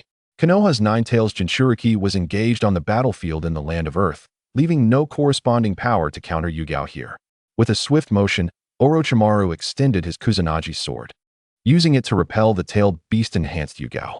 Orochimaru's guards began their counterattack, but a sudden mist enveloped them, obscuring their vision. Sensory ninjas, report the enemy's positions. Orochimaru's retinue began an organized counteroffensive. The mist shinobi Umbu cooperatively unleashed the water-style, Great Waterfall technique, creating an aquatic battlefield. They retaliated with earth-style and lightning-style techniques. Orochimaru, maintaining his composure, directed his subordinates while simultaneously swallowing the scrolls that Enko had been carrying. Enko, follow my shadow clone and do not stray. As he spoke, he left behind a shadow clone while his true self ventured to find Senju Shoju and confront the mist shinobi Jinchuriki. Deep within the forest, Terumi May performed the ice release, crystal prison technique, freezing the explosive tags beneath Senju Shoju's feet just as they were about to detonate. A bone-chilling cold erupted, not only immobilizing the already ignited explosive tags, but also encasing Senju Shoju, who had unwittingly stepped into the trap, in a solid block of ice. This timely intervention saved his life. It was Terumi May's swift action, her ice-release bloodline limit stemming from Suji's body modification technology. Observing Senju Shoju, who had unwittingly triggered their trap, she recalled Suji's warnings and decisively acted to rescue him. Watching the unconscious Senju Shoju slumbering within the ice, Terumi May scoffed. A fool driven by reckless passion. I cannot fathom what that man sees in him. Does he possess some unique talent? Yet, what kind of talent could possibly warrant such attention? He is capable of bestowing bloodline limits at will. Wood release is merely a type of bloodline limit. Moreover, whether the wood release can be replicated from the descendants of Senju Hashirama remains uncertain. It is truly perplexing. Terumi May summoned a homing pigeon to dispatch a prepared message. The attack on Konoha's 1st Division's command was a prime opportunity for a full-scale assault. She narrowly evaded a lengthy sword, extending several meters, a weapon of Orochimaru's Kusanagi sword, which possessed the ability to stretch freely. Orochimaru's voice resonated from all directions. Terumi May, release the individual you have captured. Terumi May was the only shinobi in the world to possess dual bloodline limits, a prodigious ninja of the mist, having once held a high-ranking position in the Umbu. Orochimaru recognized her instantly.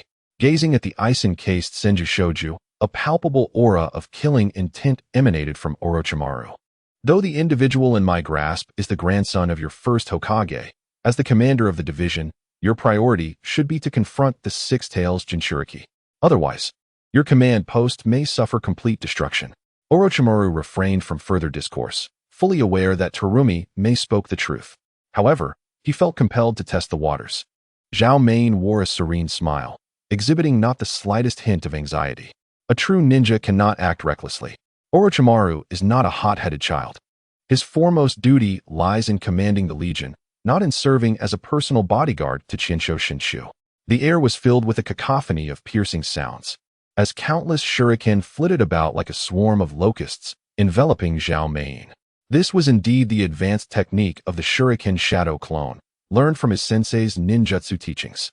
Zhao Main slightly parted her delicate lips, exhaling wisps of mist that coiled around her.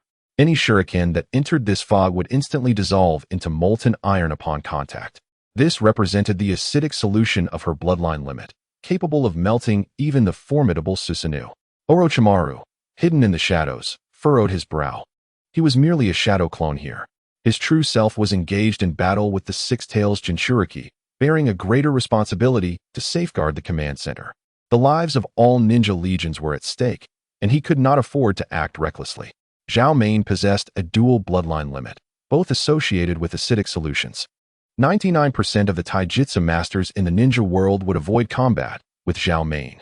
Any taijutsu ninja contemplating whether their skills could counter her bloodline limit would quickly realize they were no match for her. Fortunately, Orochimaru was not a master of taijutsu. Katan, Sukaho, Doton, Chikyu no Nagar. The searing flames dispelled some of the mist, causing the earth beneath Zhao Mein to churn. Orochimaru sought to draw her underground, leveraging the terrain to suppress her bloodline limit. However, a frost enveloped Zhao Mein's feet, instantly freezing the ground below her, solidifying the tumultuous earth. Nanny? A gasp echoed from the forest, as Orochimaru's shadow clone witnessed the scene in disbelief. He swore he had not misjudged. It was indeed Zhao Mein employing ice release. Previously, upon seeing Qinsho Shinshu encased in ice, Orochimaru had assumed it was the work of Zhao Main's accomplices. Yet now, it was evidently Zhao Mein herself. How was she capable of this? The ice release bloodline limit belonged to the Mizuki clan, and it was certain that Zhao Mein bore no blood relation to them. Yet, the frozen ground lay before him, compelling Orochimaru to believe. How did you achieve this? Orochimaru's shadow clone appeared before Zhao Mein, realizing he had no chance of taking Qinsho Shinshu from her. Although he considered himself superior in strength, he was merely a shadow clone. While Zhao Mein had become the first ninja in the ninja world to possess 3 bloodline limits. Regrettably, Orochimaru was unaware of the modifications made to others by Suji. Among the 5, Jin, Mu, Sui, Hua, and Tu, each possessed 5 bloodline limits. Zhao Mein offered no response, forming hand seals to unleash her self-developed ice release ninjutsu. Ice release, 3,000 worlds. The terrifying chill erupted like a nuclear bomb, transforming the entire forest into a realm of ice crystals. Orochimaru's shadow clone had no time to react and was instantly encased in ice. Subsequently, the ice shattered, and Orochimaru's shadow clone dissipated into white smoke. Zhao Mein gazed at the might of her ninjutsu, thoroughly satisfied. The power bestowed upon her by Suji was indeed flawless. Soon, Qinsho Shinshu would also become another reward. With her task complete, Zhao Mein paid no further heed to the battle status and departed with Qinsho Shinshu. As for the Six Tails Jinchuriki and Kisame, Zhao Mein would await them at the designated retreat point. In another battlefield, Orochimaru's battle against the Six Tails Jinchuriki, who had entered the tailed beast transformation state, escalated to a fervent intensity. The Jinchuriki's combat style was unadorned. From a distance, he would employ tailed beast bombs, and up close, he would strike directly. In this tailed beast state, unless met with a fatal blow, most injuries would be swiftly healed by the tailed beast chakra, akin to fighting with an immortal body. Under such power, the vast majority of ninjas found themselves utterly powerless. Orochimaru's situation was somewhat favorable. As a master of ninjutsu with abundant chakra, he could engage in combat with his techniques. The Six Tails Jinchuriki swatted away the massive boulders hurled at him, only to be struck by a terrifying wind-release projectile. Orochimaru had no desire to engage in close combat with the Jinchuriki. Receiving chakra and memories from his shadow clone, Orochimaru's complexion grew even paler. At that moment, he had no time to worry about Qinsho Shinshu, who had been captured by the enemy. Nor did he possess the energy to ponder the enigma of Zhao Main's ice release bloodline limit, which piqued his curiosity like a cat's clawing at his heart. His foremost priority was to extricate himself from the battle and re-establish contact with the command center and subordinate units. He had just received word from his summoning beast that the Mist Ninjas were launching a full-scale assault. Furthermore, within the Land of Fire, the Mist Ninja Signature Squad, the 7 ninja swordsmen, had already sabotaged a supply line. With his command center incapacitated, a single misstep could lead to Konohagakure's surrender. Uchiha Fugaku, the current leader of the Uchiha clan responsible for support, wore a grim expression. Chapter 44. Hyuga and Uchiha. Similarly, Hyuga Hizashi also bore a troubled countenance. The Mist Ninjas had initiated a new full-scale offensive, Yet Orochimaru, the commander-in-chief, had yet to issue specific orders for counterattack. They surmised that something unexpected must have occurred on Orochimaru's end. Logically, they should attempt to re-establish communication with the command center. However, it was awkward, as they were not part of the official structure. Moreover, the third Hokage's Umbu and Root were blatantly shadowing them, overtly monitoring their every move. Every action they took required Orochimaru's approval. Leader Hyuga, what should we do now? Fugaku understood the predicament, but action was imperative. The battlefield situation was ever-changing, and they were already at a disadvantage. Without effective organization, the outcome was predictable. Their lives and the fate of their families were at stake, leaving no room for negligence. Hyuga Hisashi recognized the gravity of the situation. Unable to reach Orochimaru, they had to seek change proactively. The issue was, without Orochimaru, who would command everyone? As for the various ninja units below, there was no chance they would heed their commands. Although the Legion was composed of ninjas, its operational method resembled that of an army, governed by orders rather than individuals. Without appropriate directives, even the third Hokage would be powerless to intervene. This was to prevent enemies from utilizing transformation techniques to infiltrate. Hyuga Hisashi hesitated. Entrusting their clan's safety to someone untrusted was a risk he could not take. Furthermore, several clan elders had joined them, and those individuals might not even heed his words. Fugaku, let us proceed independently, Hisashi finally stated. His younger brother, Hyuga Hayashi, hesitated but ultimately acquiesced to his brother's decision. This is war. For those we cannot trust, we cannot risk our families' lives, they both understood. And it was the same for the Uchiha clan. Fugaku nodded, aware that this was the best course of action. Very well, we shall act separately. After reaching a consensus, the two clans split into different directions, advancing towards the front lines. Beside Uchiha Shursui stood the young Uchiha Itachi, merely 4 years of age, who could not help but inquire, "Leader, why don't we contact the other units?" Fugaku offered no further explanation, simply issuing a command, "Shursui, let our clan members and guard our designated area. Do not engage in any extraneous actions without my orders, understood?" Shursui, observing the serious demeanor of his leader, nodded in affirmation. On the battlefield, the command must come from the clan leader, and thus he must heed the words of the patriarch. "Jishui, I entrust you with Itachi." At merely 4 years of age, Uchiha Itachi was acutely aware that his father was embarking on a perilous mission. However, his wisdom surpassed his years. He did not cry or whimper, but rather spoke calmly. "Father, I will listen to brother Jishui, so you need not worry." Fujimoto, feeling a pang of sorrow, gently ruffled his son's hair. "Itachi, the priority is to ensure your own safety." At that moment, a clansman approached, stating, "Patriarch, everything is prepared." Fujimoto cast a final glance at his son and raised his hand, declaring, "For the sake of Konoha, we shall prevail." Victory! The Uchiha ninjas shouted in unison, fighting not only for Konoha but also for the survival of their clan. Should they falter in battle, the families of Konoha would surely suffer dire consequences. Hinata Hisashi felt a headache coming on, as he had no effective means to deal with the stubborn clan elders. The Hinata clan was divided into the main house and the branch house. The existence of the branch house was to protect the main house. However, in the current state of affairs, it was inconceivable for the branch house to safeguard the main house, with their numbers already dwindling. To require such a thing was utterly absurd. Every individual should engage in combat to mitigate the disadvantages of their reduced numbers. Nevertheless, the clan elders invoked ancestral laws, leaving Hinata Hisashi powerless with his anger. Ultimately, he negotiated to minimize the number of branch members protecting the main house. Thus, Hinata Hisashi led his clansmen to battle alongside the Mist Ninjas. The Sharingan and Byakugan, renowned for their ocular jutsu and bloodline limits, wielded immense power.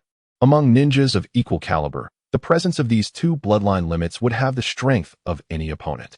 The Sharingan's abilities of insight, hypnosis, and replication rendered adversaries too intimidated to confront the Uchiha clan directly. Imagine, in the midst of battle, being unable to gaze upon the enemy's face. The inconvenience of such a predicament is profound.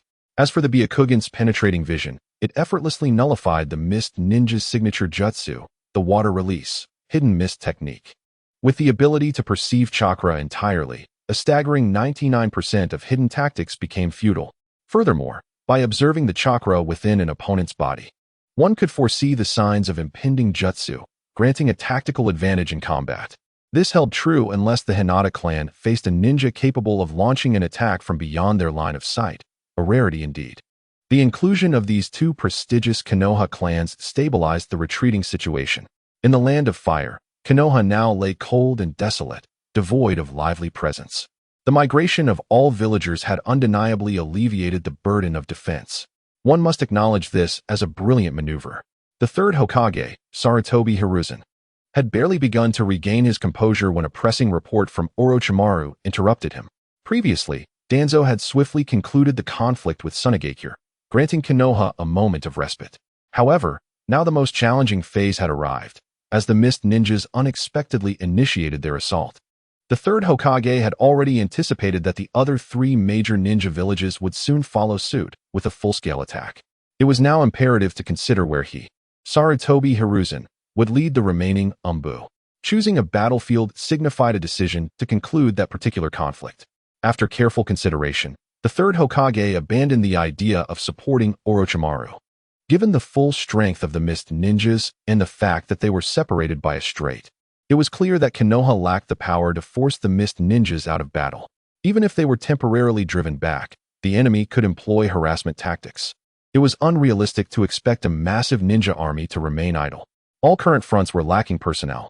Among the three major ninja villages, the Mist Village was the strongest, followed by the Rock Village, with the Cloud Village trailing behind. After much deliberation, the third Hokage resolved to allocate the remaining forces to the battlefield against the Cloud Ninjas.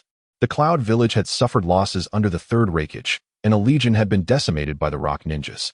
Furthermore, as long as the Fourth Raikage retained his wits, he would not engage in a death struggle with Konoha. This meant that if they could inflict sufficient damage on the Cloud Ninjas, the Fourth Raikage, whether for internal stability or to minimize losses, would have no choice but to retreat. He would join Jiraiya and Minato in confronting the Fourth Raikage and the two Jinchuriki, the Two Tails and the Eight Tails. If they could successfully compel the Cloud Ninjas to withdraw from combat, then Jiraiya could assist the Mist Ninjas while Minato supported the Rock Ninjas. Konoha would truly come back to life. The third Hokage pondered this critical decision regarding Konoha's fate. He must make the right choice.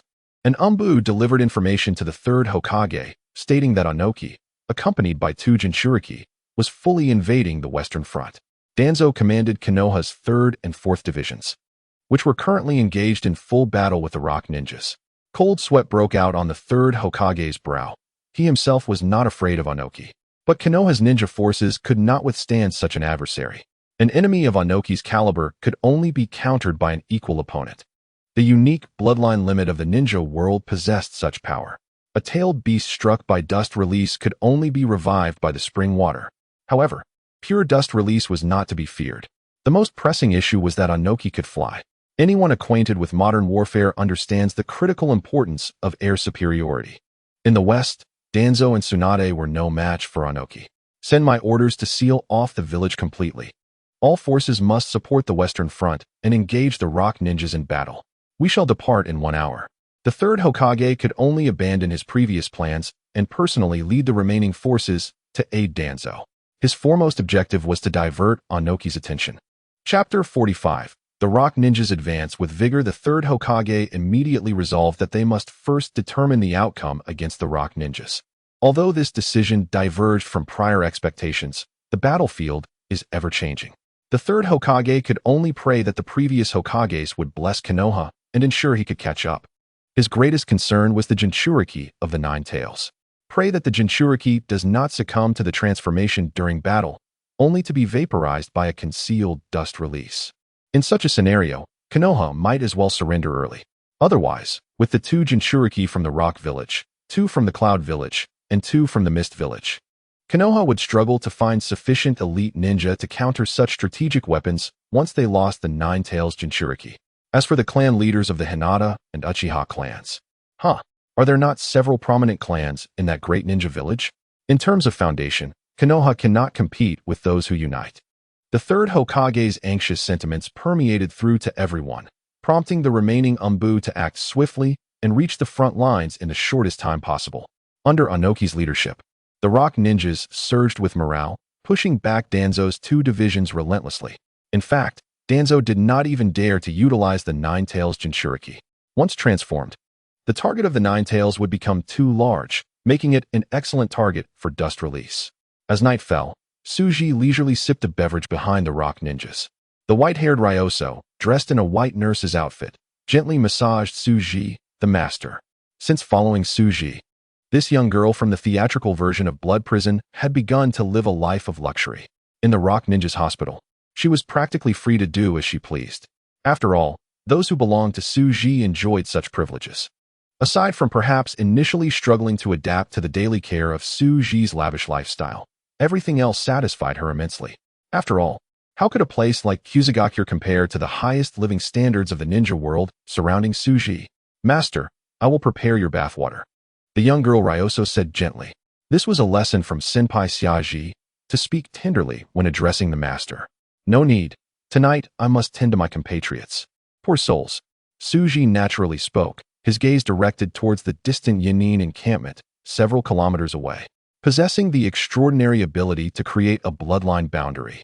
His vision was no less impressive than that of the Byakugan. He discerned the dual letter penned by the third Hokage to Inoki. The ninja world is indeed fascinating, still retaining some customs from the Warring States period, particularly the practice of dueling. During that tumultuous era, wars raged incessantly, when two clans found themselves at odds. Yet their conflicts did not warrant total enmity that would risk their entire lineage. Dueling emerged as a means to resolve disputes. This method flourished among families without grave animosities, aside from those destined to be mortal foes. With the establishment of the system of nations and villages, tensions arose between Iwa and Kiri, two villages separated by half a continent, which were resolved through the duel between the second Otsutsuki and the second Mizuki. Unsurprisingly, both perished in the end, saving their respective villages from the financial burdens of war, a rather economical solution. It was unexpected that the third Hokage devised such a strategy to restrain Inoki from entering the battlefield. However, Suji remained unconcerned. Once Inoki arrived at the front lines, returning would be out of the question. The Konoha side had not attempted to assassinate Inoki, as he commanded many expendable soldiers capable of creating an assassination scenario. Suji contemplated his experimental progress and plans. Within a month, he must ascend to the position of Otsutsuki. Thus, he needed Inoki to meet with the previous Otsutsuki within that time frame. After reading the letter in his hand, Inoki slammed it onto the table. Humph. The third Hokage truly plays his cards well, attempting to lure me into a one-on-one battle. What do you all think? The leader of the Uchiha clan replied, Otsutsuki-sama, we have no need to heed him. Our victory is already assured. The Uchiha clan, akin to the Yaninja clan of Konoha in the narrative, specialized in nurturing ninja insects to unleash secret techniques. Others nodded in agreement, asserting, indeed, Otsutsuki-sama. Moreover, we cannot be certain that Konoha will abide by the terms of the duel.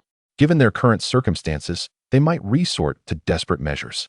As the supreme commander of the forces, Mori Toshijin also opposed the notion, stating, as long as you are here, Hokage-sama, Konoha would never dare employ Jinchuriki. Our absolute advantage will ensure their defeat is merely a matter of time.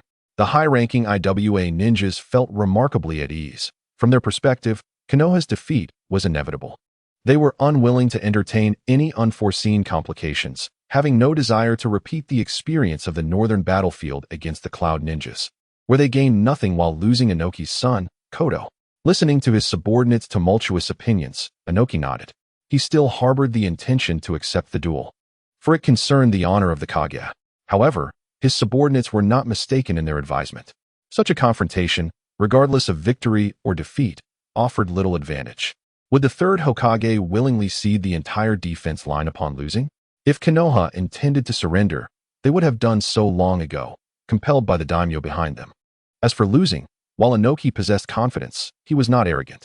He did not have absolute certainty in overcoming the third Hokage. Dust release certainly has its formidable aspects, yet it is not a flawless technique. The essence of a technique lies within the individual. As long as they are human, weaknesses exist, and thus no technique can be perfect. Moreover, dust release had long been disseminated by the second Otsutsuki throughout the world.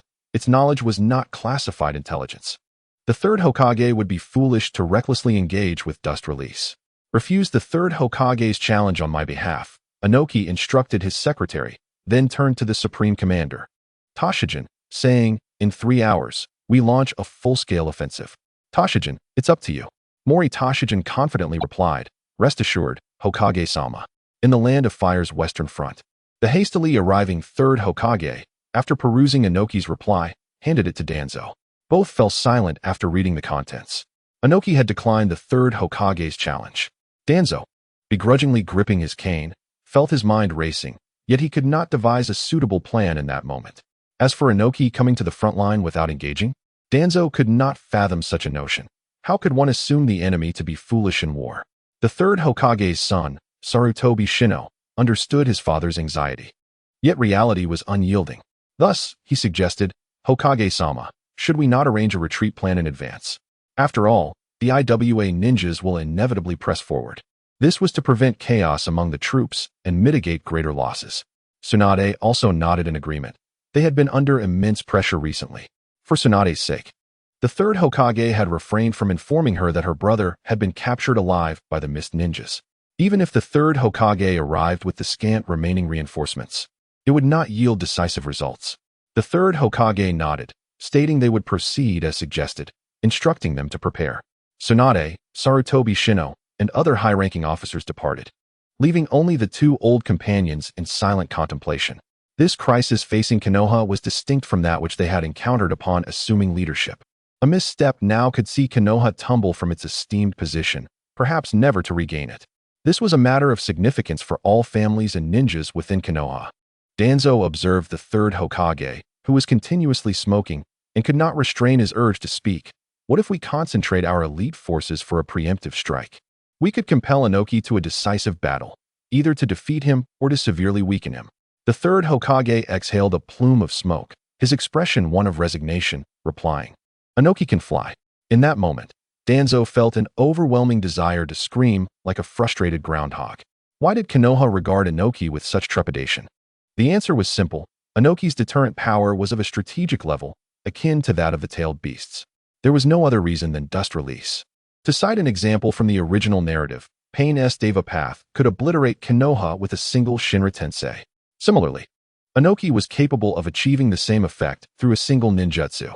The third Hokage, the third Mizukage, the fourth Raikage, and even the future fourth Kazekage could not compare. Some might argue that the third Hokage and his allies could achieve a similar effect through relentless destruction, yet this highlights the disparity between tactical and strategic levels. Why was Minato, despite his immense power, willing to sacrifice himself for the balance of tailed beasts? Why could those rogue ninjas in the Akatsuki capture Jinchuriki? Yet their individual significance within their own villages could not compare to that of the Jinchuriki? That was the reason. In the narrative, even the colossal island turtle was deemed too formidable for Inoki's subordinates to allow him to utilize dust release there. Furthermore, how could Konoha's nine-tails Jinchuriki, in its tailed beast form, be concealed? How could they not fear Inoki's arrival at the front line? The Hokage and Danzo's objective was to compel Inoki, a strategic force, to operate within the tactical realm. This was the rationale behind the Hokage's challenge. Anyone aware of the terrifying nature of dust release would harbor fear. Even if Inoki refrained from action, the deterrent power of a nuclear-capable nation cannot be equated with that of a non-nuclear nation, even if their conventional weaponry is identical. If Inoki arrives, the nine-tails Jinchuriki cannot be utilized. Who will withstand the tailed beast bomb? Danzo, in front of his confidant, no longer concealed his frustration. Are we to merely watch as the IWA ninjas advance? Morale is crucial in warfare. Inoki's ability to fly rendered even Minato's flying thunder god technique ineffective. Both the third Hokage and Danzo found themselves in a predicament, for the second Tsuchikage had perished alongside the second Mizukage. It seemed that a confrontation between two Kage would invariably trigger such unfortunate outcomes. In the subsequent Shinobi World War, the leaders of the two great ninja villages seldom crossed paths, a tacit understanding that had seemingly become the norm. Upon hearing Danzo's words, the third Hokage fell silent. As for reallocating personnel from other fronts, there were no surplus forces available for him to deploy. A glint of ruthlessness flickered in Danzo's eyes as he remarked, "You must realize, the war has reached a point of stagnation. If we wait any longer, Konoha's surrender will be our only option. A desperate gamble may be our only chance to alter the tide." The third Hokage nodded in acknowledgement, understanding the gravity of the situation, and thus brought his final strength to bear here.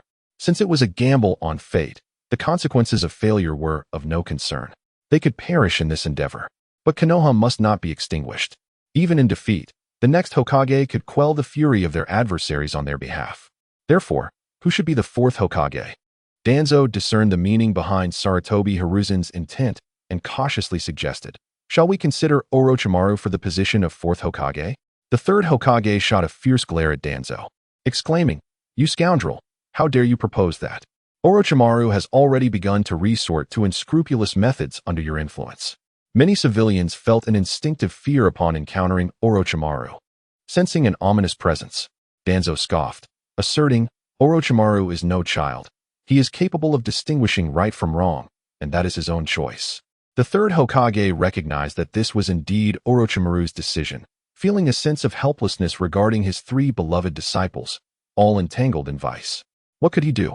Among the younger generation, only Minato stood out, while the likes of Senju Rope Tree and Akamichi Kiri were inconsequential.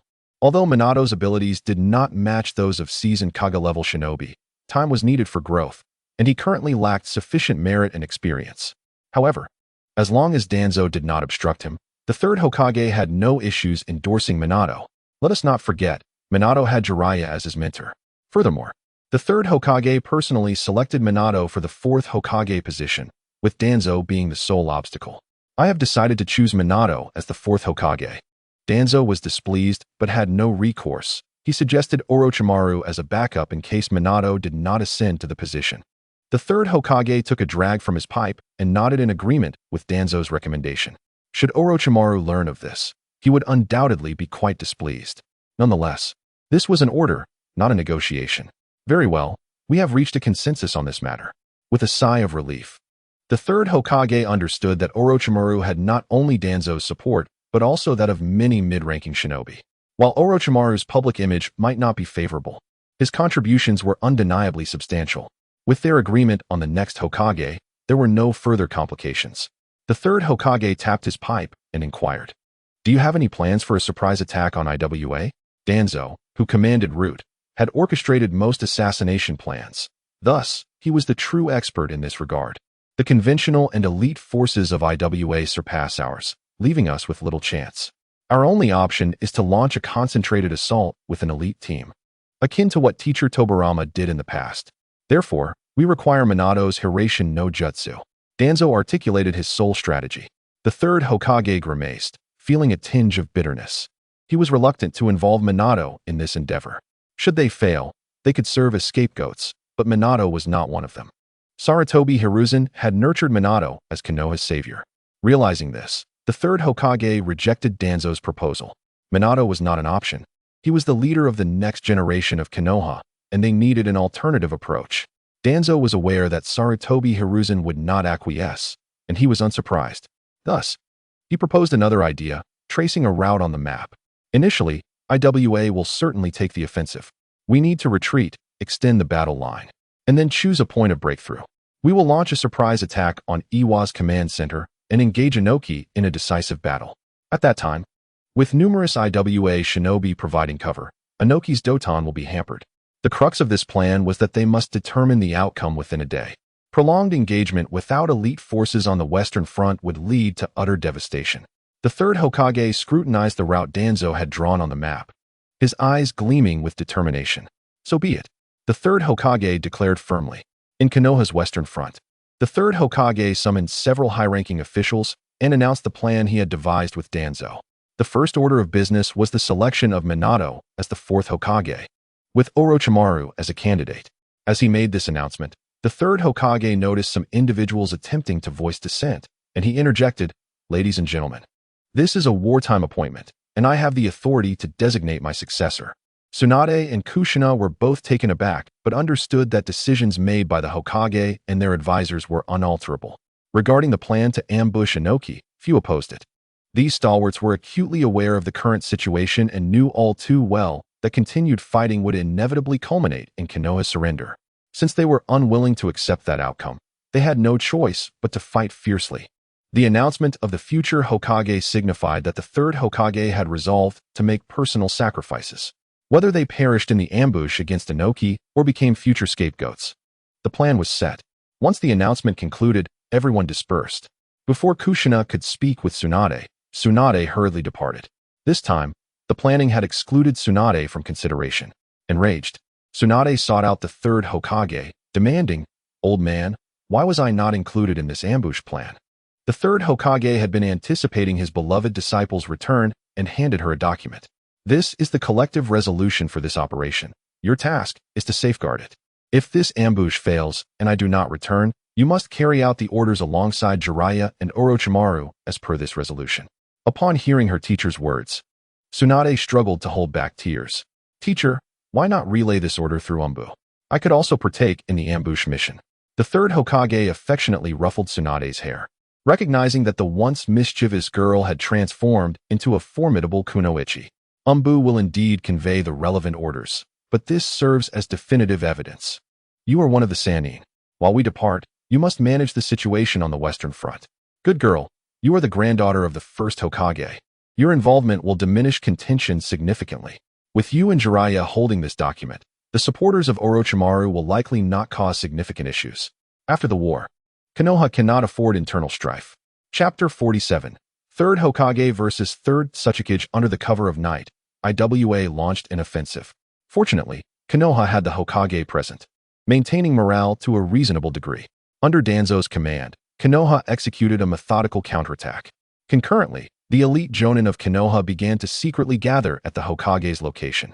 3 days later, in the dead of night, Danzo and the third Hokage donned their armor, surveying the multitude of shinobi below. Over the past 3 days, Danzo and Sarutobi Hiruzen had made every effort to mobilize Konoha's elite forces. As a result, the front line was facing significant setbacks. However, this also extended Iwa's lines. The previously unassailable front revealed vulnerabilities, which Danzo seized upon. The third Hokage, with his slight frame, radiated a fierce aura as he delivered a final rallying speech. Today's events will determine the fate of Konoha. You are all aware of the detailed plan. Protect our village. May the ancestors safeguard us. Let us move out. This force of fewer than 100 shinobi stealthily infiltrated the ranks of IWA under the cover of darkness. Though Iwa's response was swift, the disparity in strength rendered their efforts ineffective. There was simply no capability to thwart the infiltration of this small unit. After conducting an experiment, or rather, a surgical procedure, Tsuji sensed an urgent march towards Inoki's direction. The gem of his spirit within instantly detected these individuals. Such chakra, he recognized at once to be that of Danzo. The chakra beside Danzo was far more formidable. In the entirety of Konoha, only one individual possessed such power. You, Sarutobi Hizashi, with your prominent brows and expressive eyes, have taken it upon yourself to orchestrate an assassination, even personally engaging in the endeavor. It seems Inoki has exerted considerable pressure on Konoha. Tsuji mused. I had covertly dispatched the cannon fodder to be summoned by Scorpion, but I did not anticipate such fortunate developments. Even with a mere thought, Tsuji could surmise that the third Hokage, accompanied by such fierce warriors, was undoubtedly preparing to confront Inoki. While the assassination of Inoki was improbable, inflicting severe injury and disrupting the IWA Shinobi Command was certainly achievable. It was not that these individuals lacked the capability to eliminate Inoki. Rather, as long as Inoki retained his wits, he would not allow himself to be captured by the likes of the third Hokage and his companions. Even if he were to falter in battle, he would instinctively flee. This was not cowardice, but rather a sense of responsibility. Inoki understood the implications of his demise for the IWA Shinobi. One must never underestimate the significance of a Kage to a hidden village. The trigger for the Third Shinobi World War was, after all, the prolonged disappearance of the Kazekage from Sunigakure. The last time IWA Shinobi faced defeat on the northern battlefield, over 20,000 had perished just to claim the life of Arakage. This time, Inoki was to be eliminated by Konoha under the heavy protection of IWA Shinobi. IWA would lose all face. What right would they have to be counted among the 5 great shinobi villages? They might as well disband.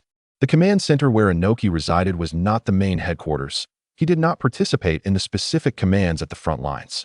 The detailed commands were the responsibility of the deceased Mori Higashi. Wherever he was, that was the true command center. This time, the Mori clan had not anticipated such an unexpected turn of events.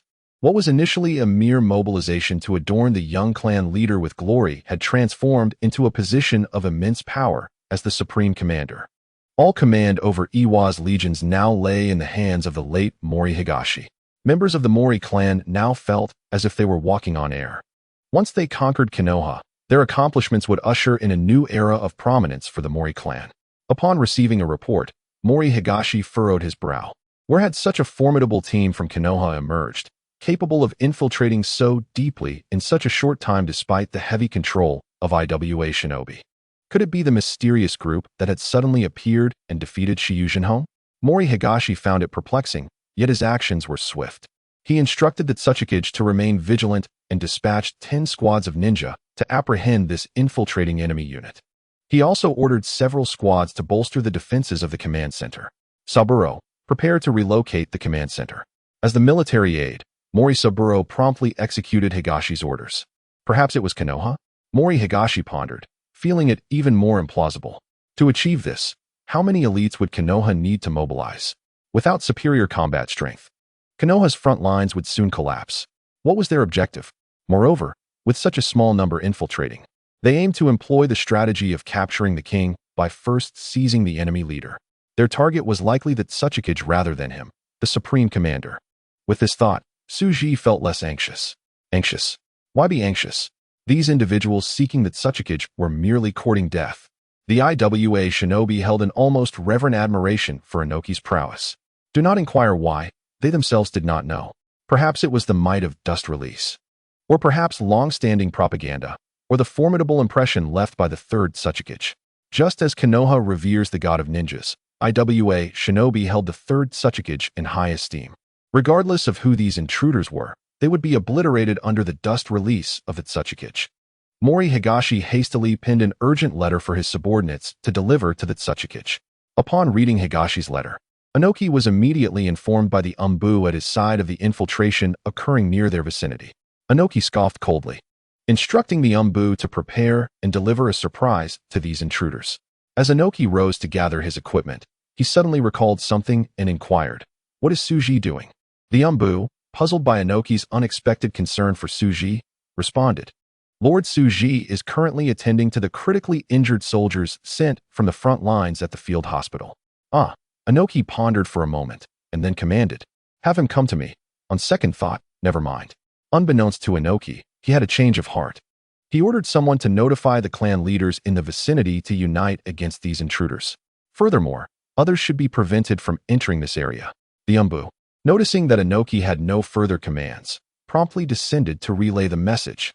"Suji, I hope it is not you. It should not be you." Inoki gazed backward. Several miles away lay the field hospital where Suji was stationed. He too desired to ascertain whether there were any traitors within IWA. He had always felt that the death of Huangtu was too suspicious. This connected with his vague sense that there was an unknown faction within the village engaged in covert activities, regardless of the nature of such an organization. As long as they harbored ulterior motives, they would inevitably reveal themselves. Inoki was undaunted. At this moment, he resembled a venerable general adorned with banners. An Umbu from a clan in the mountains, having confirmed with sensing ninjutsu, reported to the third Hokage and Danzo. It can be confirmed that this level of chakra is comparable to that of Lord Otsutsuki. Danzo nodded at the third Hokage, saying, "Proceed as planned. The Otsutsuki is yours to handle." The third Hokage, clad in armor, silently nodded in agreement. Subsequently, the two demonstrated remarkable synergy as they simultaneously performed hand seals. Sarutobi Hizashi initiated the fire release, while Danzo invoked wind release. Fire release, great fireball technique. Wind release, gale destruction. The two legendary figures of the ninja world unleashed a large-scale ninjutsu in unison. 5 colossal fire dragons, enhanced by Danzo's wind release, surged forth, hurtling towards Inoki, who was a kilometer away. "Enemy attack," an IWA Umbu shouted, but before he could finish, Danzo struck him down from behind with his katana, ending his life instantly. The combined ninjutsu of the third Hokage and Danzo compelled the IWA shinobi into action. Water release, water chaos waves. Water release, water dragon bullet technique. Water release, water barrier. A flurry of intricate water ninjutsu extinguished the 5 fire dragons. Inoki floated into the air, recognizing Sarutobi Hizashi instantly. "Third Hokage, long time no see. Otsutsuki, it has been a while." The third Hokage greeted Inoki in return. Inoki instructed his Umbu, "You handle Danzo and the others. I will take care of this. Keep your distance." The third Hokage, unfazed, waited for Inoki to finish before responding. "Inoki, it has been over 20 years since we last met." Inoki smirked. "It has been 22 years. The third Hokage cleared his mind of distractions and replied, "Inoki, let us see who is stronger, the Otsutsuki or the Hokage." Inoki's countenance darkened as memories of the terror instilled by Uchiha Madara resurfaced. "Hokage, you will come to regret your provocation." Sarutobi Hisashi produced 2 wind-release shuriken, expertly launching them towards Inoki. Simultaneously, he charged at Inoki, forming hand seals. Wind release, shuriken shadow clone technique. At this moment, Sarutobi Hisashi was at the pinnacle of his power, his chakra having reached the standards of a Jinchuriki. The 2 shuriken multiplied in midair, doubling, then quadrupling, and in mere moments, they fell like a torrential downpour, encircling Inoki's range of movement. Inoki, with one hand forming seals, unleashed a secret technique of the Otsutsuki, earth release, weighty rock technique. As the Fuma shuriken approached Inoki, they gradually turned to stone before dissipating into white smoke. Ultimately, the 2 shurikens fell to the ground, their forms petrified. The third Hokage exhibited no emotion, continuously forming hand seals. The earth trembled as stones were propelled into the air, simultaneously transformed into magma bombs by the Hokage's fire release technique. At that moment, the true prowess of the ninjutsu doctor was revealed. Mastery of the 5 elemental natures flowed effortlessly from his hands, and his combined ninjutsu surpassed the terrors of Jonin Kakuzu's Doton. Qianyu. Inoki, the Otsutsuki, was equally formidable, forming seals to conjure a massive water release shield for protection. Concurrently, the ground erupted with enormous stone hands, reaching out to grasp the Hokage. Sarutobi Hiruzen summoned the strongest summoning beast of the ninja world, Inma. Upon seeing Inoki, Inma remarked, "I never expected you, Hiruzen, to engage in battle with Inoki. Both of you are destined for the battlefield." Hiruzen's expression grew serious. "Inma, I require your strength." Inma transformed into a Rui Jingu Bang, which Hiruzen wielded to shatter the colossal stone hand. Water release, hidden mist technique. The third Hokage vanished from Inoki's line of sight as he formed the seals.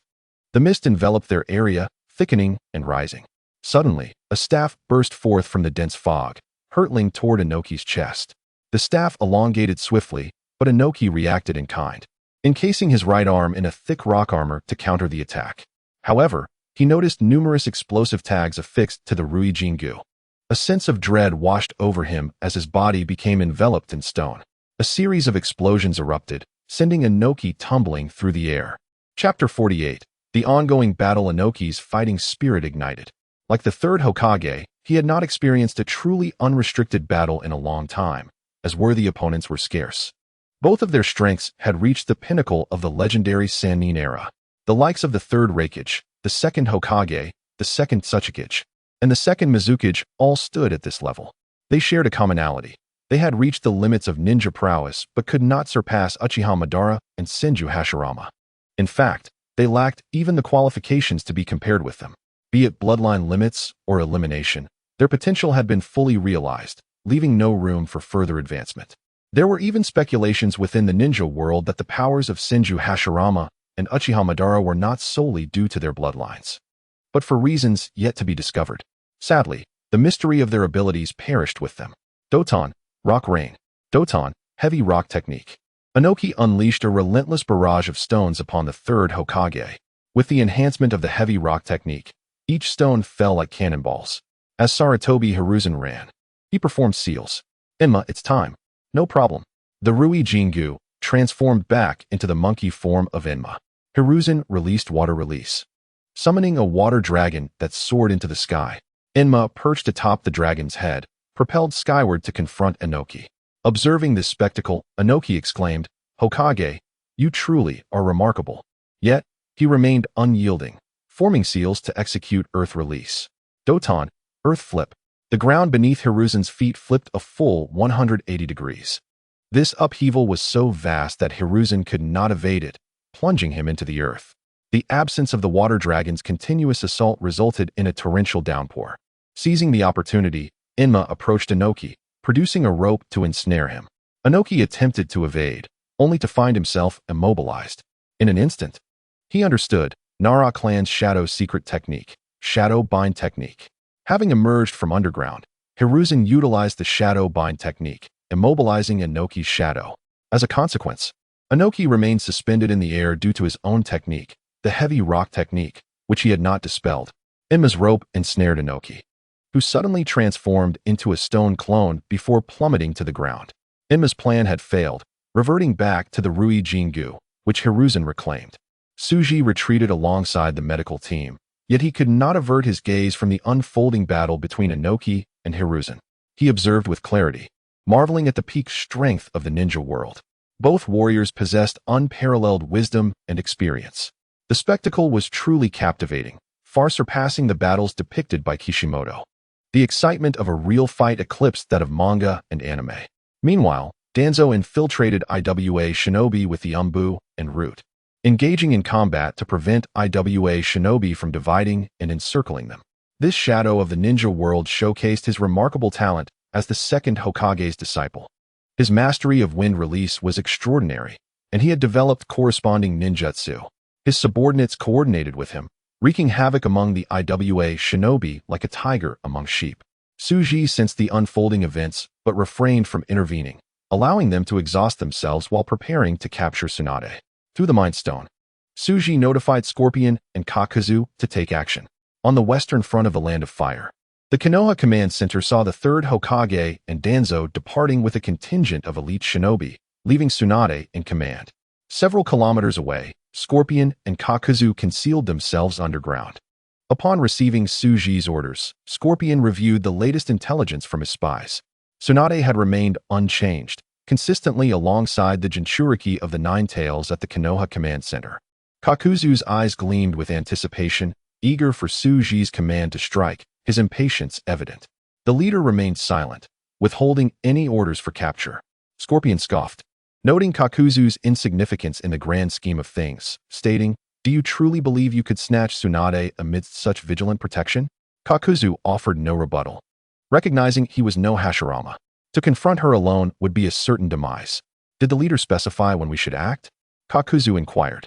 Scorpion shook his head. Now, having retained his humanity without fully transforming into a puppet, he refrained from sitting within the Hiryu. Scorpion furrowed his brow, aware of some of Suji's plans. However, he questioned why the leader had ceased assembling the expendables. In the Land of Lightning, on the northeastern front of Konoha, Minato handed Jiraiya a bowl of water as he returned to rest. Jiraiya had just utilized Sage Mode to repel the tailed beast transformed Jinchuriki, feeling significantly drained. "Are you all right, Sensei?" Minato inquired with concern. His Rasengan technique proved ineffective against the tailed beast-empowered Jinchuriki, thus Jiraiya had remained the main force. Upon entering Sage Mode, Jiraiya experienced a comprehensive enhancement of his abilities, enabling him to contend with the strategic weapon that was the Jinchuriki. With Minato's ability to redirect tailed beast bombs, Konoha managed to endure without their own Jinchuriki. "Ha ha ha, your teacher is indeed a sage, feeling splendid." Jiraiya laughed heartily, displaying his characteristic bravado. However, Minato's demeanor grew grave. "Sensei, the latest news from the Umbu indicates that the third Hokage has led Konoha's final forces to support the Western Front. Inoki of IWA has personally entered the fray." Jiraiya fell silent upon hearing this news. Not long before, they had learned of Orochimaru's ambush by the Mist Shinobi, forcing a contraction of the Eastern Front. Furthermore, Senju Rope Tree had been captured by the Mist Shinobi. In all fronts of Konoha, there has been a recent dearth of good news. Sensei Minato said, "If there are no changes, Konoha may have to surrender." Jiraiya, scratching his head of white hair, pondered for a long time before sighing. Is there truly no way to break the deadlock? Observing Minato's resolute expression, Jiraiya inquired, "Do you have any ideas?" Without hesitation, Minato replied, "Sensei, the only strategy one can conceive is for us to compromise or even surrender to one of the other ninja villages in exchange for victories on the other two fronts." This was a plan Minato had contemplated for several days. Although Jiraiya was initially inclined to anger, he soon recognized the validity of his disciple's perspective, as it indeed represented the least damaging option. Chapter 49, Minato. The counterattack of Orochimaru. Minato's approach was not without its challenges, particularly the likelihood that the higher-ups of Konoha might not agree. Furthermore, whether a Wagakure, Kumogakure, and Kirigakure would accept Konoha's surrender to one of them posed a significant hurdle. Without the ability to fracture the tacit alliance of the three, Konoha had no chance of a comeback. Facing 4 opponents was certain defeat, and even against 3, the outcome would be grim. However, against 2, victory was assured. This was not due to Konoha being inherently stronger, but rather because Konoha had exhausted all its resources, revealing no hidden power. The other 2 villages, however, were unlikely to reach the point of disbanding their own villages, thus limiting their ability to match Konoha's resolve. There remained hope for Konoha against 2 opponents. Hence, the previous scenario of facing 4 adversaries, including the already surrendered Tsunegakure, suggested that in an ideal situation, Konoha could potentially win 2 battles and lose 1. This perspective painted a seemingly bright conclusion. Jiraiya felt immense pride in his disciple. Confident that Minato would undoubtedly lead Konoha toward a glorious future as Hokage. "Minato, let us draft a letter to the elder," he declared. Though they had a Hokage advisor present, Jiraiya was not inclined to heed him, as the decision-making power ultimately lay with the Hokage. Minato suppressed his inner turmoil as he considered his beloved Kushina on the Western Front. He silently wished for her safety. "Kushina, please take care of yourself." In the Land of Fire, on the Eastern Front, the battlefield belonged to Konoha and Kirigakure. During the surprise offensive by the Mist Ninjas, Orochimaru played a pivotal role, stabilizing the situation. Despite the Mist Ninjas gaining numerous advantages, he prevented the front from collapsing, which was his greatest achievement. At the forefront were Uchiha Fugaku, the leader of the Uchiha clan, and Hyuga Hayashi, the leader of the Hyuga clan. Both clan heads bore grim expressions, as the recent massive assault from the Mist Ninjas had inflicted considerable losses on Konoha. The Hyuga clan had suffered the loss of several members of its main family and a highly valuable Byakugan. This marked the first time the Hyuga clan had failed to reclaim their bloodline limit, a reality that the entire clan found impossible to accept. Consequently, Hayashi had ample reason to reprimand the clan elders. Although Hayashi wielded significant power, he felt the undercurrents of dissent within the branch families. The failure to protect the Byakugan had raised questions about the necessity of the branch family system. Even his younger brother, Hyuga Hizashi, had begun to show signs of unrest. Uchiha Fugaku remained silent, a profound sorrow etched upon his face. His dear friend had perished in the recent offensive, sacrificing himself to save Fugaku. The anguish of his friend's death drove him to awaken the Uchiha clan's forbidden eyes, transforming his 3-tomo Sharingan into a Mangekyo Sharingan. However, this forbidden power was a closely guarded secret, as the relationship between the clan and the village had always been tense. In such circumstances, should the clan acquire formidable power, many uncontrollable events could transpire. As the clan leader, he could not allow such chaos to unfold. "Everyone, you have received the message. We shall expend our last strength to support the Western Front. The higher-ups have instructed us to continue retreating our defenses to ensure the Eastern Front does not collapse." Orochimaru turned to the side, addressing the elder, Tsunade. "Elder, do you have any suggestions?" As the chief commander on the Eastern Front, Orochimaru was aware that Tsunade had been occupied with treating the injured, and the increasing number of casualties signified Konoha's growing losses. With Sarutobi Hiruzen having gone west, a choice had been made. The Hokage had made a decision. What perspective could she, a Hokage advisor, hold? She observed with keen eyes. "Orochimaru, let us proceed according to the Hokage's directives. With our current strength, we cannot launch a counterattack." Orochimaru, hearing Tsunade's conventional response, turned his gaze toward the other leaders present. Listening to multiple perspectives often brings clarity, while favoring one leads to darkness. Although Orochimaru had already made up his mind, he desired to hear others' opinions. "What are your thoughts?" "Fugaku, please share." Uchiha Fugaku, called upon by Orochimaru, replied, "We suffered significant losses during the Mist Ninjas' assault. However, the Mist Ninjas also incurred heavy casualties. Their 7 ninja swordsmen have been decimated, leaving only 2. The Jinchuriki of the Six Tails has been gravely injured, and even he will need several days to recover. We should seize this opportunity to organize an effective counterattack before contracting our defenses. If we merely withdraw, we will be relentlessly pressed by the pursuing Mist Ninjas without any chance to breathe." Fugaku's insights were astute, prompting Orochimaru to nod in agreement. He felt a wave of relief at Fugaku's reasoning, recognizing that a proactive approach could alleviate the oppressive pressure from the Mist Ninjas and provide a moment of respite for the weary shinobi. "And you, Hayashi?" Do you have any suggestions? Upon hearing Orochimaru's inquiry, Hyuga Hayashi reflected on Fugaku's words before responding. Currently, most of our shinobi are injured. If we are to organize an effective counterattack, it should primarily consist of elite forces. By selectively deploying some of our elite members, we can form a strike team that not only enhances our combat effectiveness, but also minimizes the strain on our ordinary shinobi. Orochimaru nodded once more, then sought input from the others. In conclusion, the consensus emerged that a counterattack should be initiated. However, debates ensued regarding who should participate and the methods to employ. Not everyone comprehended the necessity of sacrifice, and in this regard, the Uchiha clan excelled, willingly stepping forward to assume the primary offensive role. Many smaller clans preferred to have their shinobi sit back and conserve their strength, leaving the fighting to others. As a commoner, Orochimaru held little regard for such attitudes. He had become a disciple of the third Hokage due to his talent, rather than through familial connections like Jiraiya and Tsunade. While Jiraiya seemed to lack family ties, he hailed from a lineage of contract holders with the Frog clan, granting him opportunities to learn sage techniques across generations. Tsunade, conversely, had an abundance of resources. Observing the hesitant figures before him, Orochimaru lamented, "How can we build a prosperous Konoha with such insects?" Thus, it was decided that Uchiha Shursui would spearhead the counterattack, supported by Hyuga Hizashi, while others would take turns resting. Chapter 50, Watermelon Head and the Seven Ninja Swordsmen.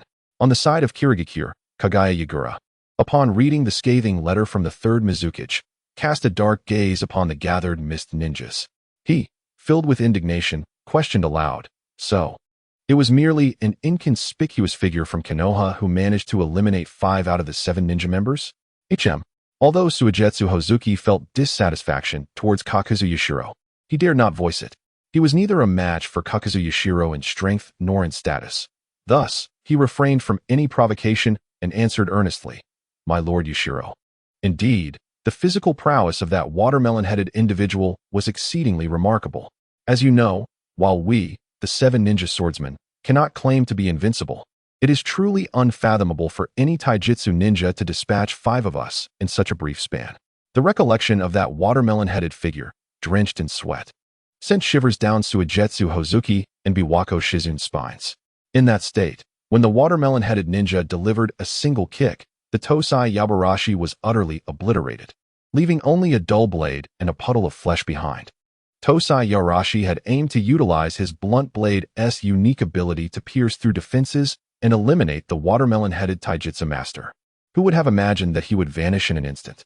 Simultaneously, Biwako Shizun, who was caught in the wake of the kick's air pressure, found his beheading sword shattered in 2, the sheer force rendering him incapacitated, thus withdrawing from the battle. In a matter of moments, after exchanging merely a few techniques, they met their demise. The others, realizing the gravity of the situation, attempted to flee. However, that watermelon-headed individual unleashed attacks akin to tailed beast bombs. The terrifying area of effect damage led to the demise of the remaining 4. Only Biwako Shizun, who had retreated at the first encounter, and Suigetsu Hozuki, seamlessly fused with his blade, survived. Had that watermelon-headed ninja not intervened to save others, they would have likely perished there. Surely, the carelessness of the 7 ninja swordsmen played a part, as they foolishly attempted to endure the full force of Might Guy's 8 gates. In the unfolding narrative, the next individual who recklessly engaged, Otsutsuki Madara, nearly met his end. Upon hearing this, Kakuzu Yashiro's fury subsided significantly. This was a crime of circumstance. This was also a perplexing matter. Every formidable ninja, especially those from a prominent village like Konoha, would have a record of their missions. Their journey toward strength could not remain concealed from other ninja villages, as it is public knowledge. How could one not be aware of the mission levels required for task assignments? Many significant missions are commissioned with specific individuals in mind. Though Kakuzu Yashiro oversees the Umbu, the sudden emergence of such a ninja, who annihilated 5 members of the 7 ninja swordsmen in a 1v7 confrontation, left them unaware of his identity. This incident was undeniably a disgrace since the establishment of the Mist Village. It also reflected poorly on the Umbu. No wonder the 3rd Mizukage berated him, the soon-to-be 4th Mizukage. Not long ago, the 3rd Reikage valiantly withstood 20,000 IWA ninja, battling for 3 days and nights until his demise, though he died with honor. He truly elevated the reputation of Kumogakure's lightning-based jutsu, throughout the ninja world. In stark contrast, the 7 ninja swordsmen of the mist, renowned for their prowess, were single-handedly decimated by one individual. Kakuzu Yashiro felt a primal urge to emit a sound akin to a gopher-esque cry. The depth of Konoha's heritage was indeed profound, especially with the recent rise of Uchiha Shisui, who had been overshadowing them. His formidable jinjutsu and physical techniques posed a significant threat to the mist. Particularly alarming was his extraordinary mastery of jinjutsu, which could be cast from a staggering distance. Coupled with the Uchiha clan's fire-based jutsu and his unique intangible jinjutsu technique, he was virtually invincible. The mist had already lost 3 shadow-level powerhouses at his hands. Uchiha Shisui was on the verge of becoming the strongest Uchiha. Given his age, in a few years, he would undoubtedly ascend to the pinnacle of the Uchiha clan. Damn Konoha! Kakuzu Yashiro suppressed his simmering rage. Very well. The emergence of such an individual was not the fault of the 7 ninja swordsmen. The 7 ninja swordsmen are the pride of our mist. Since we are short on personnel, we must replenish our ranks swiftly. Do either of you have any suggestions? Biwako Shizen, still haunted by the memory of that watermelon-headed individual's techniques, responded. Ringo Amuri has shown great promise. Her lightning techniques are commendable. She could potentially become the master of the Raijin blade. Kakuzu Yashiro contemplated the brown-haired girl, acknowledging her proficiency in lightning techniques, and nodded. Ringo Amuri's academic performance and task completion were exemplary, marking her as an extraordinary elite jonin. Although her strength was somewhat lacking, her youth afforded her ample room for growth. Very well, let her temporarily assume the role of the Raijin blade's master. Should she excel, she will be promoted to a formal position. What of the others? Suigetsu Hozuki glanced at Terumi Mei, who stood behind, alongside Kisame Hashigaki and the recently graduated Zabuza Momochi, and remarked, Kisame and Zabuza can inherit 2 of the ninja blades. Before Kakuzu Yashiro could decide, Terumi Mei interjected, I disagree. I have use for these 2. Kakuzu Yashiro was about to concede, but was interrupted by Terumi Mei. However, he bore no resentment. Once they became the 7 ninja swordsmen, they would be directly under the Mizukage's command, no longer subject to Terumi Mei's jurisdiction. Yet, Terumi Mei was his trusted aide, and he had no intention of diminishing her influence. Kisame Hashigaki and Zabuza Momochi, eager for the opportunity, calmed down upon hearing Terumi Mei's disapproval. For the ninjas of the mist, the allure of becoming a member of the 7 ninja swordsmen was irresistible. It was not merely the enhancement of strength that the blades provided, but also the utmost honor. Kakuzu Yashiro pondered for a moment before instructing, deliver the remaining 4 blades to Lord Yuan, allowing him to oversee their distribution. Do not let the blades lie idle. They are weapons, and the ongoing conflict with Konoha presents an excellent opportunity to showcase their might. Within the mist, Yuan's prestige required no elaboration. His selections for the 7 ninja swordsmen would go unchallenged by Kakuzu Yashiro's competitors. Kakuzu Yashiro then inquired, Terumi Mei, has the Umbu made any recent advancements? Although Kakuzu Yashiro served as the minister of the Mist's Umbu, the 3rd Mizukage had entrusted him with considerable power. He was specifically responsible for directing the operations against Konoha, while the day-to-day matters of the Umbu were managed by Terumi Mei. This meant that Terumi Mei effectively performed the duties of the Umbu minister. In the future, when Kakuzu Yashiro ascended to the position of Mizukage, Terumi Mei would transition from deputy minister of the Umbu to its leader. The recent raid had captured numerous Konoha prisoners, and the Umbu was in the process of verifying their identities. The most significant achievement was acquiring a Byakugan from the Hyuga clan, the purest form of the ocular power, which could be utilized upon transplantation. My lord Yashiro, the most pressing matter at hand is to place a seal on this eye, ensuring its preservation and preventing loss. Furthermore, how do you intend to allocate this Byakugan? Many clans have expressed interest. Kakuzu Yashiro was well aware of the news. The Byakugan was indeed a treasure. This bloodline limit proved invaluable in intelligence gathering, and in combat, it was regarded as a formidable asset by the Mist. Only Konoha, which had no shortage of Byakugan users, would act in such a manner. I will personally oversee the sealing of this Byakugan with the sealing team. As for its distribution, Kakuzu Yashiro scanned the room, noting that all present were his trusted confidants.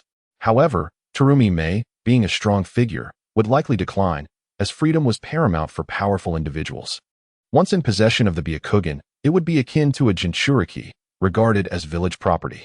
This asset could only be entrusted to sensory ninjas, and one would need to be willing to sacrifice their own eye. Ultimately, Kakuzu Yashiro's gaze settled upon Ao. Ao, are you willing to protect this eye and dedicate your life to the service of the mist? At that moment, the relatively youthful Ao, thrilled to be addressed by the minister of the Umbu and the future fourth Mizukage, could hardly contain his excitement. Yes, I am willing, my lord Yashiro. I am ready to devote myself to the mist. Yajong nodded, acknowledging that Qin possessed the prowess of an elite jonin, adept in sensory and reconnaissance ninjutsu. Serving as an intelligence expert within the Umbu, he need not engage in battle on the front lines. As a more administrative ninja, he would make an excellent addition to Yajong's future Umbu personnel. Very well, come with me shortly, he said. Yajong felt quite satisfied with Qin's response. This exemplified the caliber of a true mist ninja. Terumi Mei, what is the nature of the dealings with the IWA ninja? Terumi Mei pondered. Realizing there was no actual transaction, this was all a self-scripted performance aimed at delivering the Senju rope tree to Suji. Chapter 51. Terumi Mei's self-directed performance. Terumi Mei was acutely aware that if the leader Suji did not receive the Senju rope tree, he would undoubtedly come to their Kirigakure to obtain it himself. The thought of Suji's terrifying strength made her believe it would be best to prevent his arrival at Kirigakure. Should some ill-fated individual encounter Suji, she feared their village would be utterly dismantled. Despite having been thoroughly studied by Suji, and even having been marked with his mind seal, her resolve remained unchanged. She wished to contribute to Kirigakure as much as she could. If Suji were to come to Kirigakure, he would surely leave unscathed. But the village itself would not necessarily enjoy the same fate. The minister from IWA has sent someone to propose an exchange for some of the captives we have taken, Yajong stated, not surprised. Although the system of one country, one village had been established, with declarations of war and peace dictated by the village's orders, private vendettas still lingered amidst the chaos of the Great Ninja War. Individuals with grudges could not instigate war, but they would seize any opportunity for revenge. For instance, the son of the third Mizukage had perished at the hands of the Suna heroine Yekon, turned into a mere husk by her scorching ninjutsu. This incident had left both the Kirigakure and the Mizukage clan dissatisfied with the alliance with the Yagura clan. However, it was inconceivable to continue fighting the second Great Ninja War for the sake of one Mizukage son. As the inheritor of the political legacy of the third Mizukage, Yajong would not hesitate to use Yekon's head to forge an alliance with the Yagura clan in the future. Who does IWA wish to exchange? What price are they willing to pay? Yajong inquired. Terumi Mei replied, they provided a list directly, but we have yet to compile it. So we do not know if the individuals they desire are indeed our captives. Furthermore, IWA has offered a new elixir developed by their medical sage, Suji. It can unleash a person's latent potential, producing a terrifying amount of chakra. According to the Umbu's evaluations, this product, named the Despair Elixir, is exceedingly formidable. Its effect is that a ninja who consumes it can unleash threefold or even more chakra, resulting in a significant surge in power. The cost, however, is a permanent extraction of chakra from the body, ultimately leading to death. It serves as a trump card for mutual destruction with the enemy. The Umbu has concluded that we must acquire it, along with relevant data to develop similar elixirs. Yajong, upon hearing this report, was taken aback. The prospect of unleashing threefold or greater chakra was indeed terrifying. Moreover, the possibility of mass production made it an utterly revolutionary product. Within the ninja village, there was no shortage of expendable warriors, but there was a dire need for true strength. Yajong could not help but ask, are we certain that IWA is willing to offer such a thing for a few captives? This cast doubt in Yajong's mind, as such a product could potentially alter the current balance of power in the ninja world. He even contemplated the possibility of a fourth great ninja war looming on the horizon. The ninja world was not devoid of latent secret techniques. Yet none could compare to the efficacy of this despair elixir. It was a stark contrast. First, such explosive techniques were not accessible to everyone. They were the hidden treasures of various clans, rarely divulged. Second, even possessing such techniques did not guarantee mastery, as it required both talent and time. In comparison, Suji's despair elixir was a paradigm shift. It is widely acknowledged that, aside from Jinchuriki, the chakra of other ninjas is extracted from their own bodies. This means that the dramatic surge in chakra experienced by the protagonist Kai, when he unlocked the 8 gates, also originated from his own physical form. While the effects of the despair elixir might be slightly less than those of the 8 gates, its advantages were manifold. First, it required no secret techniques, talent, or arduous training, making it accessible to anyone. Second, the despair elixir could be mass-produced. Such a valuable asset. Would IW truly part with it for mere captives? Yajong was certain that Inoki would sever the head of anyone who dared to offer such a thing. Terumi Mei smirked, knowing that the significance of this item would sway Yajong's agreement. When Su Ji, utilizing the spatial transfer techniques of the God Organization, delivered the despair elixir to her, Terumi Mei had been utterly astonished. Of course, they were not merely toying with her. The mere acknowledgement of the item's existence demonstrated their sincerity. Yajong nodded, unable to fathom Iwa's true intentions, but recognizing the necessity of gathering more information. Have someone initiate discussions about the specific conditions. This matter will influence the distribution of post-war interests. Once we obtain detailed intelligence, I will personally report to Lord Mizukichi. Moreover, the Umbu should commence research on this elixir to explore the possibility of creating replicas or alternatives. This is crucial for us to claim the initiative in negotiations. Terumi Mei nodded in agreement, understanding the importance of this matter for Kirigakure. Such an item should either be entirely absent or possessed by all. Only then could there be an equitable balance. Yes, I will instruct the Umbu's Pharmaceutical Development Department to initiate a project for research. Yajong issued a specific reminder. You must keep a vigilant eye on this matter. If any issues arise, report to me immediately. Terumi Mei nodded, secretly resenting how their leader Su Ji often tasked others with responsibilities. Despite possessing the ability to traverse dimensions, he did not simply transport himself to take the Senju rope tree, even though he could have sent his subordinates to retrieve it. He instead relied on her to find an opportunity to deliver it. However, when Su Ji expressed a desire to meet her in IWA, Terumi Mei felt a surge of happiness. What a troublesome adversary. The prospect of soon reuniting with Su Ji brought her joy. What rewards should she request this time? The boundary of blood modification, chakra amplification, various secret techniques, ninjutsu, sealing techniques. Terumi Mei knew Su Ji possessed the capability to alter the ninja world. He had promised her that she would ascend to godhood. Terumi Mei believed him. She eagerly anticipated the day when, as a deity, she could transcend the cycle of hatred within the ninja world, achieving true freedom and peace. On the western front of the Land of Fire, the IWA ninja had tempered their aggression towards Konoha, with many choosing to retreat rather than pressing their immediate advantage. Tsunade understood that this was not a manifestation of Konoha's might, but rather the actions of the third Hokage and Danzo. It was evident that the third Otsutsuki had encountered an ambush, compelling IWA to withdraw forces and encircle them. They aimed to capture the third Hokage and his entourage, ensuring they would not return to the ranks of Konoha. Seizing this opportunity, Tsunade directed the Konoha ninjas to regroup, preparing for the impending IWA offensive. At times, she found herself bewildered by how swiftly the order established by her grandfather had crumbled. War. She loathed war. And that damned Su Ji. Tsunade increasingly felt that her objective of vanquishing Su Ji in this war to avenge past grievances was nearly impossible to achieve. As a protected medical ninja, Su Ji had been well guarded by the IWA ninja. Konoha couldn't even breach the front lines of IWA, let alone eliminate Su Ji, who remained safely behind. Even in the face of assassination, how could Konoha muster sufficient strength to eliminate a heavily protected Kaga-level powerhouse? Chapter 52. Teacher surprised? Danzo thrust his katana into the chest of an IWNine who had emerged from the ground, his body now drenched in blood, both his own and that of the enemy. Yet, his thoughts were consumed by the battle status of the third Hokage. Continue to engage the IWNine. Danzo commanded the Konoha shinobi. Somewhere else, the terrain was marred with craters and massive rubble, flames flickering and small lakes forming.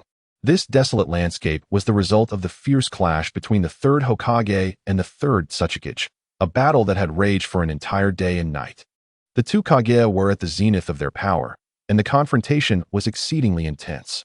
The third Hokage, feeling anxious as his plan to severely injure Inoki had yet to succeed, observed the growing wounds on Inoki, whose demeanor was far from the ease he had displayed earlier. Both combatants unleashed their ninjutsu, their chakra reserves now dwindling. Hovering in the air, Inoki addressed the Hokage below, declaring, "Third Hokage, concede. I can spare your lives.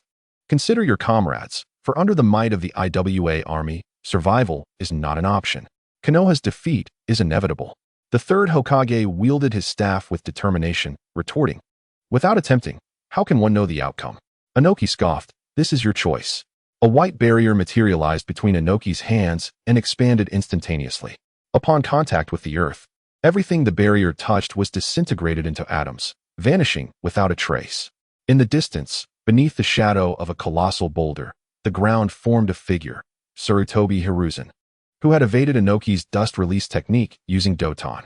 Hiruzen formed hand seals and conjured a thick mist using Suiton, Kirigakure no Jutsu. Following this, he employed the forbidden technique from the sealing scroll, the soul manifestation technique, a rare ninjutsu capable of animating the soul with chakra, allowing it to traverse distances and eliminate foes, as well as manipulate their bodies and enter their mental realms. This technique separated spiritual energy from physical energy, manifesting the spirit for combat, transcending conventional ninjutsu. The third Otsutsuki, realizing he had not vanquished the Hokage, remained vigilant. A flurry of wind shuriken surged from the mist. A signature move of the third Hokage. Inoki anticipated another wave of assault. Doton, Omote Ryu, he intoned, as countless wind shuriken dissipated into white smoke. 4 of them transforming into Sarutobi Hiruzen through the double transformation technique. The 4 Hiruzen figures hurled their staffs, invoking the Kongo no Robi technique. The shadow clones morphed into a massive cage, ensnaring Inoki. Without hesitation, Inoki's hands glowed white as he executed the Doton, Kinketsu no Jutsu, spinning in midair as the Kongo no Robi dissipated into smoke. Although Inoki was unaware of the Hokage's next move, he comprehended the necessity of not being trapped. He claimed dominion over the skies. Suddenly, another barrage of wind shuriken erupted from the mist below. Observing this, Inoki cursed under his breath. His response remained unchanged. Employing Doton, Omote Ryu once more, Hiruzen repeated the double transformation technique, with 3 shadow clones positioned strategically to cast a Jinjutsu, Kurwa, Uruki. Inoki's right hand, unprepared for hand seals, struggled to dispel the illusion. However, he quickly reacted with Doton, Sakika no Jutsu, transforming into a stone figure to mitigate the impending damage. Alas, Inoki fell short. He had never encountered the soul manifestation technique before. This technique could penetrate any barrier, even within stone. In a moment of swift movement, Sarutobi Hiruzen's spiritual form appeared beside Inoki, ready to invade his body. Should he succeed, it would spell doom for Inoki. However, Hiruzen encountered an invisible barrier that obstructed his path. The third Hokage was taken aback. What kind of barrier could withstand the soul manifestation technique? Such a ninjutsu should not exist in the shinobi world. This delay allowed Inoki to dispel the Jinjutsu. Upon seeing the spirit form before him, he broke into a cold sweat. The only individual capable of such a technique, Kato Dan, had been eliminated by Tsuji, yet here was the third Hokage, exhibiting the same ability. Unforeseen. Teacher, no need to doubt. The barrier is my technique. The voice startled Inoki, who felt a pang of panic, as the voice's owner should not be present. Teacher, do not ponder, it is I. Tsuji appeared in the air beside Inoki. Attempting to control his facial expression with ninjutsu, Inoki suppressed his emotions. Tsuji smiled, effortlessly reading Inoki's thoughts with his mind gem. Inoki, preoccupied with the threat posed by Hiruzen, inquired, Tsuji, how did you come to be here? Ignoring the distancing spirit form of Hiruzen, Tsuji replied, I came to escort the teacher. Brother Huang Tu must be feeling quite lonely in the Pure Land. I wish to send my regards in your stead. Tsuji's tone was gentle, yet it stirred a tempest of anger, shock, and fear within Inoki. Is it true that Brother Huang Tu? Inoki's voice faltered. Tsuji's resolute response came. Indeed, I was the one who dealt with Brother Huang Tu personally. I shall spare you the graphic details of his final moments. A wave of profound sorrow and anguish washed over Inoki at the realization that Huang Tu's death was orchestrated by Tsuji. He had misjudged the situation. Why did you do this? He asked. Tsuji, in high spirits, elaborated. The answer is simple. I had long been displeased with Brother Huang Tu. He frequently troubled me, forcing me to waste time on his antics. Having someone like him buzzing around me was unbearable. So I seized the rare opportunity when he left the village to send him to meet the previous Otsutsuki. Since his demise, I have enjoyed an unexpected peace. Tears streamed from Inoki's eyes as he lamented, This is my fault. Perhaps I should not have let you two clash. Suji chuckled. Teacher, it truly matters not. Anyone who obstructs my path is destined to perish. The coldness of Suji's smile sent shivers down Inoki's spine. He had never witnessed such a ruthless side of Suji. Had he been masquerading all these years? Masquerading? Suji shook his head. My objectives have been clear from the outset. My purpose is to research the truths of this world, and Huangtu was merely an impediment to my studies. Inoki, incredulous, exclaimed, All for this. Suji nodded solemnly, affirming, Indeed. My dedication to this matter surpasses Huangtu's desire for the position of Otsutsuki. In pursuit of the position of Otsutsuki, he has made several attempts against me, and naturally, I shall eliminate Huangtu for my own objectives. Daemu was profoundly saddened by Suji's words. So that was the case. Then, you have been concealing your true strength all along, haven't you? Suji opened his heart and spoke to Daemu. Indeed. For the sake of a greater aspiration, I have indeed been hiding my capabilities. Chapter 53, The Unyielding Daemu. Daemu looked at his disciple Suji, feeling an overwhelming sense of unfamiliarity. Perhaps he had never truly understood the genius he had taken as a student. He merely recognized him as a prodigy. Without ever discussing his ideals and beliefs, he was unaware of what aspirations this disciple harbored. Previously, he had merely thought that Suji's tendency to stand apart was simply a disdain for petty matters. Suji continued, Teacher, I will not place my hopes in others. I only trust myself. Daemu's expression turned cold. He realized that there was a problem with his teachings. He had to rectify this, regardless of Suji's intentions. His chosen successor had strayed from the path he had envisioned. It was evident that in Suji's heart, the village was merely a tool or something else. He did not harbor a love for the village, much less did he have any thoughts of sacrificing himself for it. How could Daemu dare to allow such a person to become the fourth Otsutsuki? Suji, perhaps it is my fault that you have become this way. You may leave now, and I will not pursue the matter of Huangtu. I will also overlook your earlier attempt to assassinate me. Daemu tried to make one last attempt at communication. Suji's talents were beyond doubt. He had advanced the medical system of IWA Shinobi for decades by himself. His inventions and reforms in the medical department had placed IWA Shinobi's medical standards at the pinnacle of the ninja world. Suji scoffed. Teacher, do not be naive. I am here to send you to meet the predecessors. Daemu could not comprehend Suji's actions and questioned, Suji, are you truly willing to face a village's pursuit? This is contrary to your desire for stability in the pursuit of truth. Suji exhaled. All his grievances within IWA would come to an end today. Teacher, when did you come to believe that the IWA Shinobi would think I am the one who killed you? The one who sought your life is the third Hokage of Konohagakure. I shall seamlessly inherit the position of fourth Otsutsuki, restore order, and bring an end to the third Great Ninja War. Daemu was taken aback by Suji's words, cold sweat breaking out on his back. He still interpreted Suji through his previous perceptions. He did not understand where Suji's confidence stemmed from, nor why he seemed to have calculated every step. Yet he knew that life is singular. If Suji perished, all his ambitions would be extinguished. Dust release, separation technique. Daemu clasped his hands together, creating a transparent square barrier between them. He confined Suji within the barrier, reducing him to an atomic state, followed by a tremendous explosion. Soon, Daemu was left agape in shock as the unimaginable occurred. Dust release had been executed, yet Suji within the barrier remained unscathed, as if the technique had no effect on him. This was precisely the power of the gem of strength that Suji had developed. The gem of strength governs and analyzes all energies in the world, allowing its wielder to master and manipulate any force or energy they seek to control.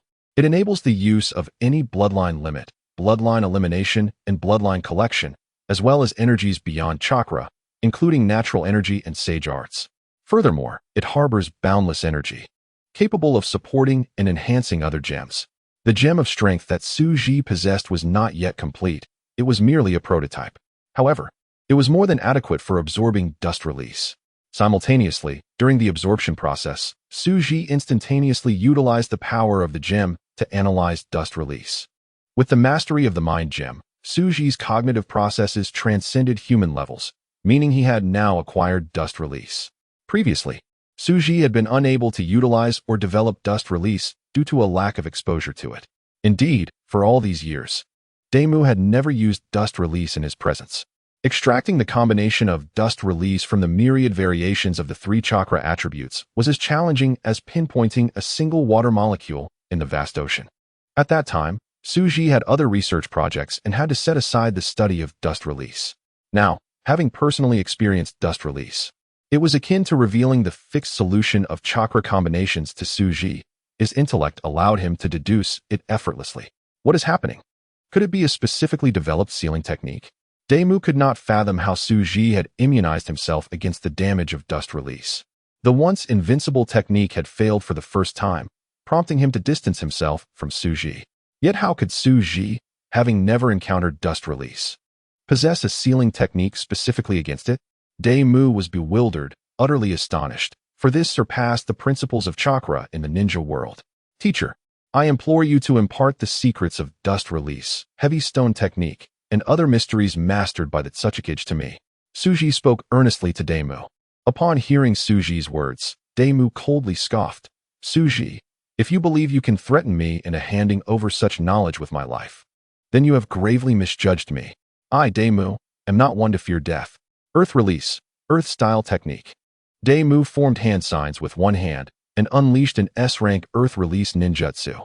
A colossal stone giant appeared in the air, soaring under the enhancement of Daemu's heavy stone technique. Earth release, exploding stone technique.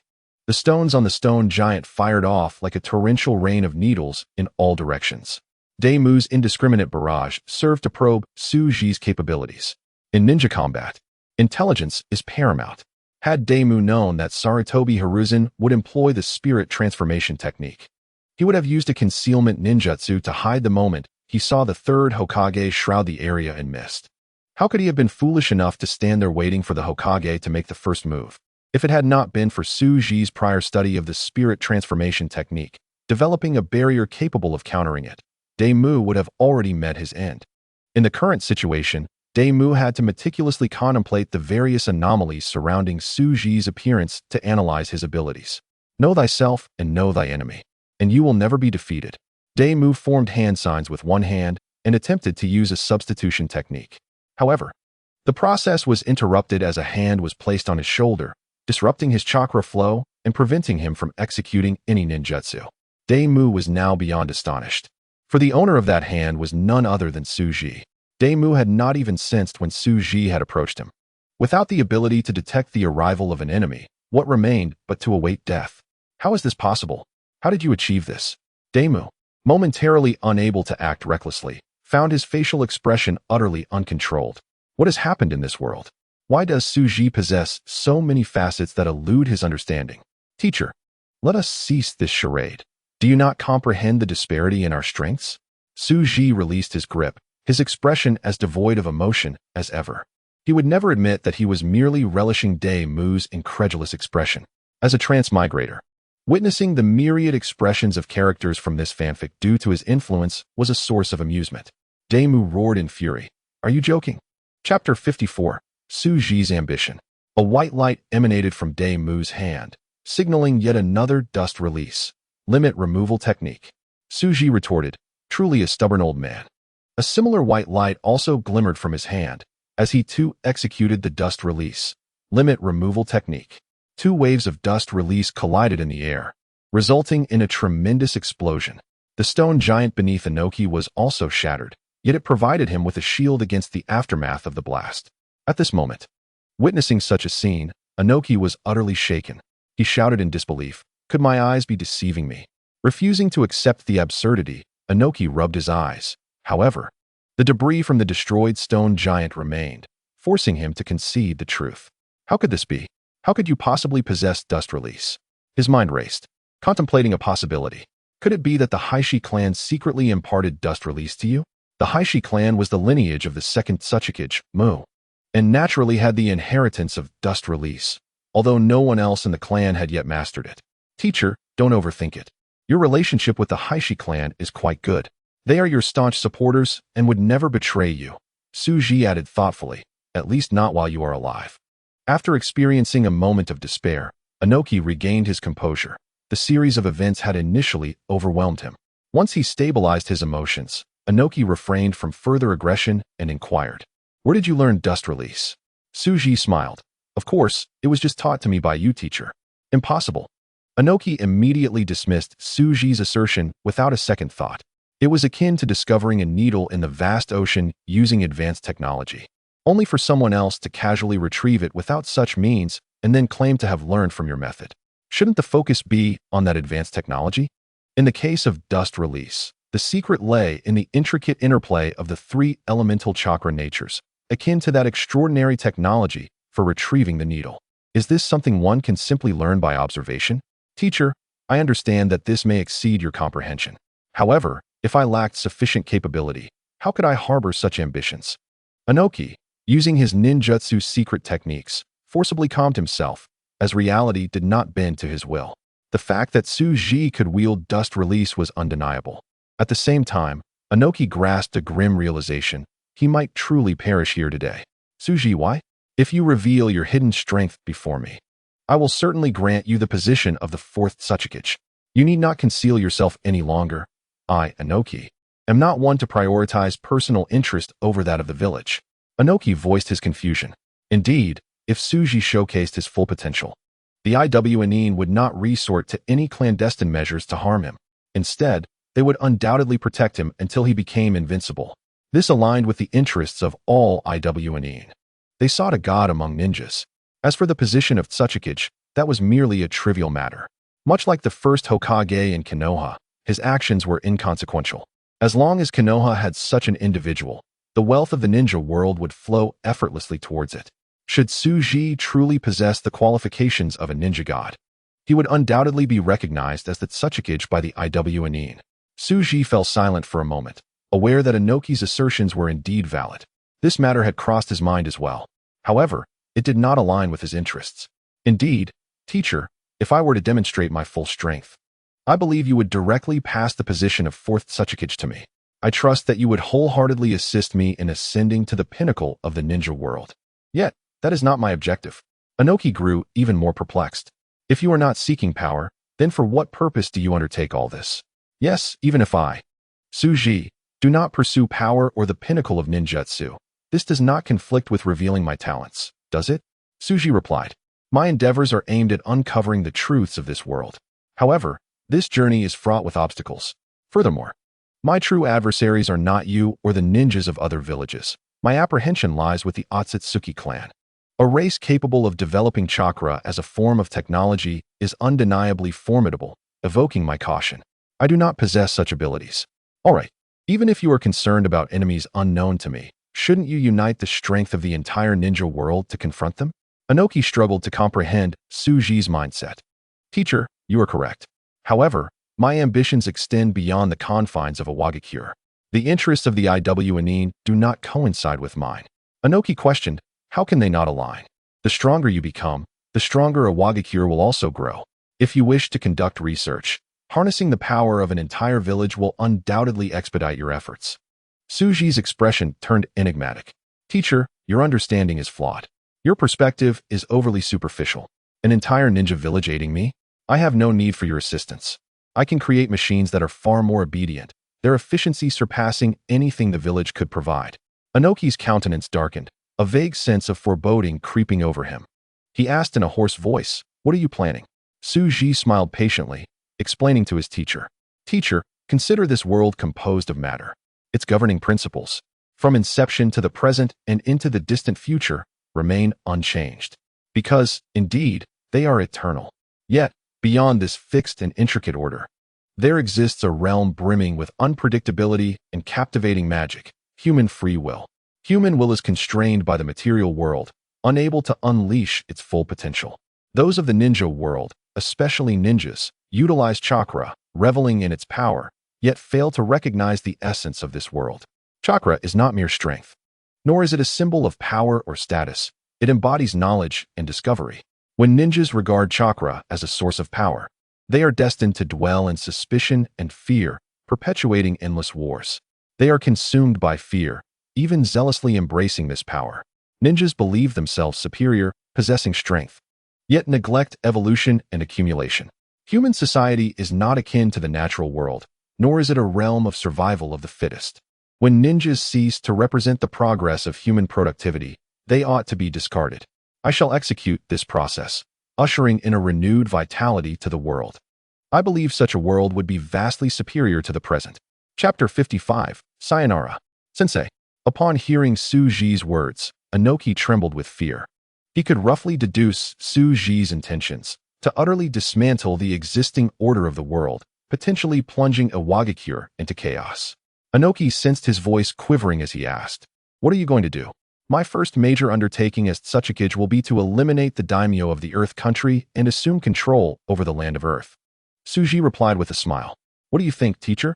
Does it sound insane?" Inoki swallowed hard, his voice quivering. "Do you understand what you are doing? You are declaring war against the entire world. The IWN will not protect you. You will perish under the onslaught of the world. Even the god of ninjas would be no exception." Suji let out a derisive laugh. "Indeed, teacher. This is precisely why I have never entertained the notion of prematurely revealing my talents and thoughts, as you suggested. Instead, I have waited until now. This is the perfect opportunity amidst the ninja world war to clarify my stance with Iwagakure. Taking lives is a simple task, but altering the mindset of a multitude is a Herculean challenge, especially since what Suji aims to accomplish is akin to dismantling their very roofs. Even the most wretched semblance of peace far surpasses the ravages of war. Suji's method of twisting the necks of people across the globe and compelling their advance is certain to garner no support. Fortunately, Suji neither desires nor requires their approval. However, he does need a fundamental territory, and the land of Earth would serve him well. With its ample population, sufficient land, and abundant resources, it is ideal for him to conduct large-scale experiments and realize his ambitions with the 6 Infinity Stones.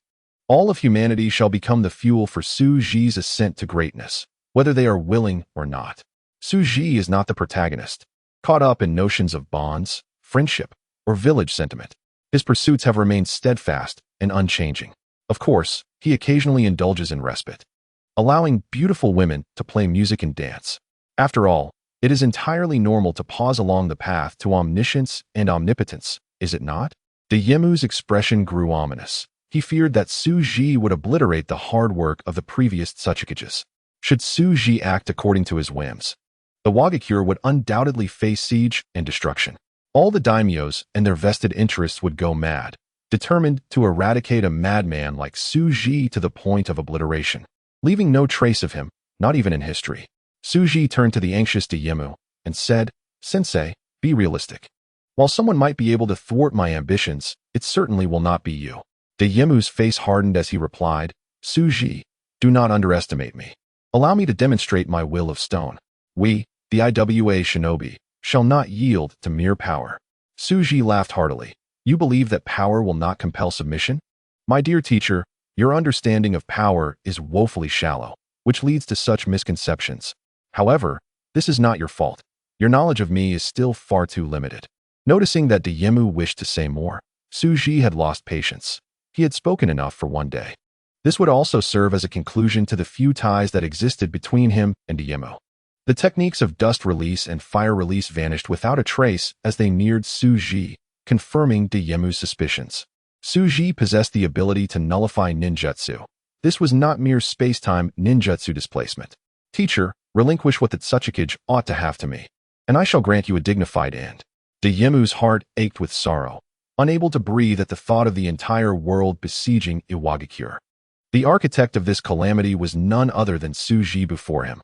Yet, he found himself powerless against Suji. Yemu ceased his resistance, resignedly accepting the impending death. "Proceed, but do not expect to take what you desire from me." It was not that Yemu lacked resolve. He had sent out numerous distress signals, yet his umbu and the outer IWA shinobi had vanished as if they had never existed. He realized he was trapped within a barrier, one that his dust release could not shatter. "Why must it come to this, teacher? After your demise, I shall become the Otsutsuki, and all that I speak of will naturally fall into my hands. You are merely providing it to me early. You know I am a stubborn individual. My only fear is that acquiring these things will taint me with the blood of too many IWA shinobi. Why must it come to this?" As he spoke, Suji's right hand erupted with ice, followed by searing magma, and then unyielding steel, an array of bloodline limits he commanded. Witnessing this spectacle, Yemu glimpsed the tip of the iceberg that was Suji's power, utterly shattering his last glimmer of hope, rendering his complexion ashen. Ultimately, Dayemu succumbed to Suji's unfathomable strength, tossing a scroll to him. Suji, I hope the last remnants of Awagakure are obliterated. Suji nodded. Very well. I promise you. With a snap of his fingers, Suji and Dayemu were instantaneously transported to the ground. Dayemu, astonished, received Suji's explanation, merely a minor application of spatial abilities. They found themselves before Sarutobi Hiruzen. A terrifying fire dragon dissipated beside them, the attack of the third Hokage. The third Hokage, puzzled by the anomaly in the air, bore the weight of Konoha's expectations. He could not afford to lose. Rui stick transformation. The staff in his hand elongated, thrusting toward the two. Yet, to Sarutobi Hiruzen's astonishment, his Rui stick pierced through Dayemu's heart. Observing Dayemu's condition, blood spilling from his mouth, it was evident he was on the brink of meeting the sage of six paths. Hiruzen was aghast. Suji whispered softly into Dayemu's ear, Sayonara, sensei. Regardless of the enmity between Suji and Dayemu, he resolved to turn the page on this chapter. In that fleeting moment, Suji had immobilized Dayemu, rendering him unable to evade Sarutobi Hiruzen's fatal strike. Dayemu comprehended what had transpired. Feeling his strength swiftly ebbing away, with his last ounce of energy, he exclaimed, Suji, you bastard, be kind to Awagakure. Before he could finish, the legend of the ninja world came to a close. Sarutobi Hiruzen, utilizing sensory ninjutsu, naturally perceived Dayemu's demise. Yet, he struggled to comprehend how this had come to pass. Why had Dayemu not evaded his attack? It had been the most ordinary of strikes. Had Suji truly slain Dayemu? Hokage, take heed. Suji confirmed Dayemu's death, his emotions indeterminate as he uttered a final phrase before vanishing. He utilized the power of the space stone to depart from the scene, returning to his field hospital. Simultaneously, Suji dismantled his expansive illusionary barrier. Instantly, the sensory ninjas of Awagakure Zanbu, stationed outside, detected the disappearance of the third Otsutsuki chakra. This is bad. The third's chakra has vanished. Quickly, hurry, let's see what has transpired. Follow me. We must apprehend the third Hokage. Damn Hokage, what have you done? The Zanbu of Awagakure, like ants in a frenzy, sprang into action. Sarutobi Hiruzen advanced to confirm Dayemu's death. He was oblivious to the circumstances, but recognized the need to retreat. Those who lagged would be torn to shreds by the oncoming IWA shinobi, and he had no desire to accompany the Otsutsuki to the afterlife. As the third Hokage fled, he emitted a signal, coinciding with the incoming Zanbu of Awagakure. Chapter 56. Now, everyone, please call me Suji Darren.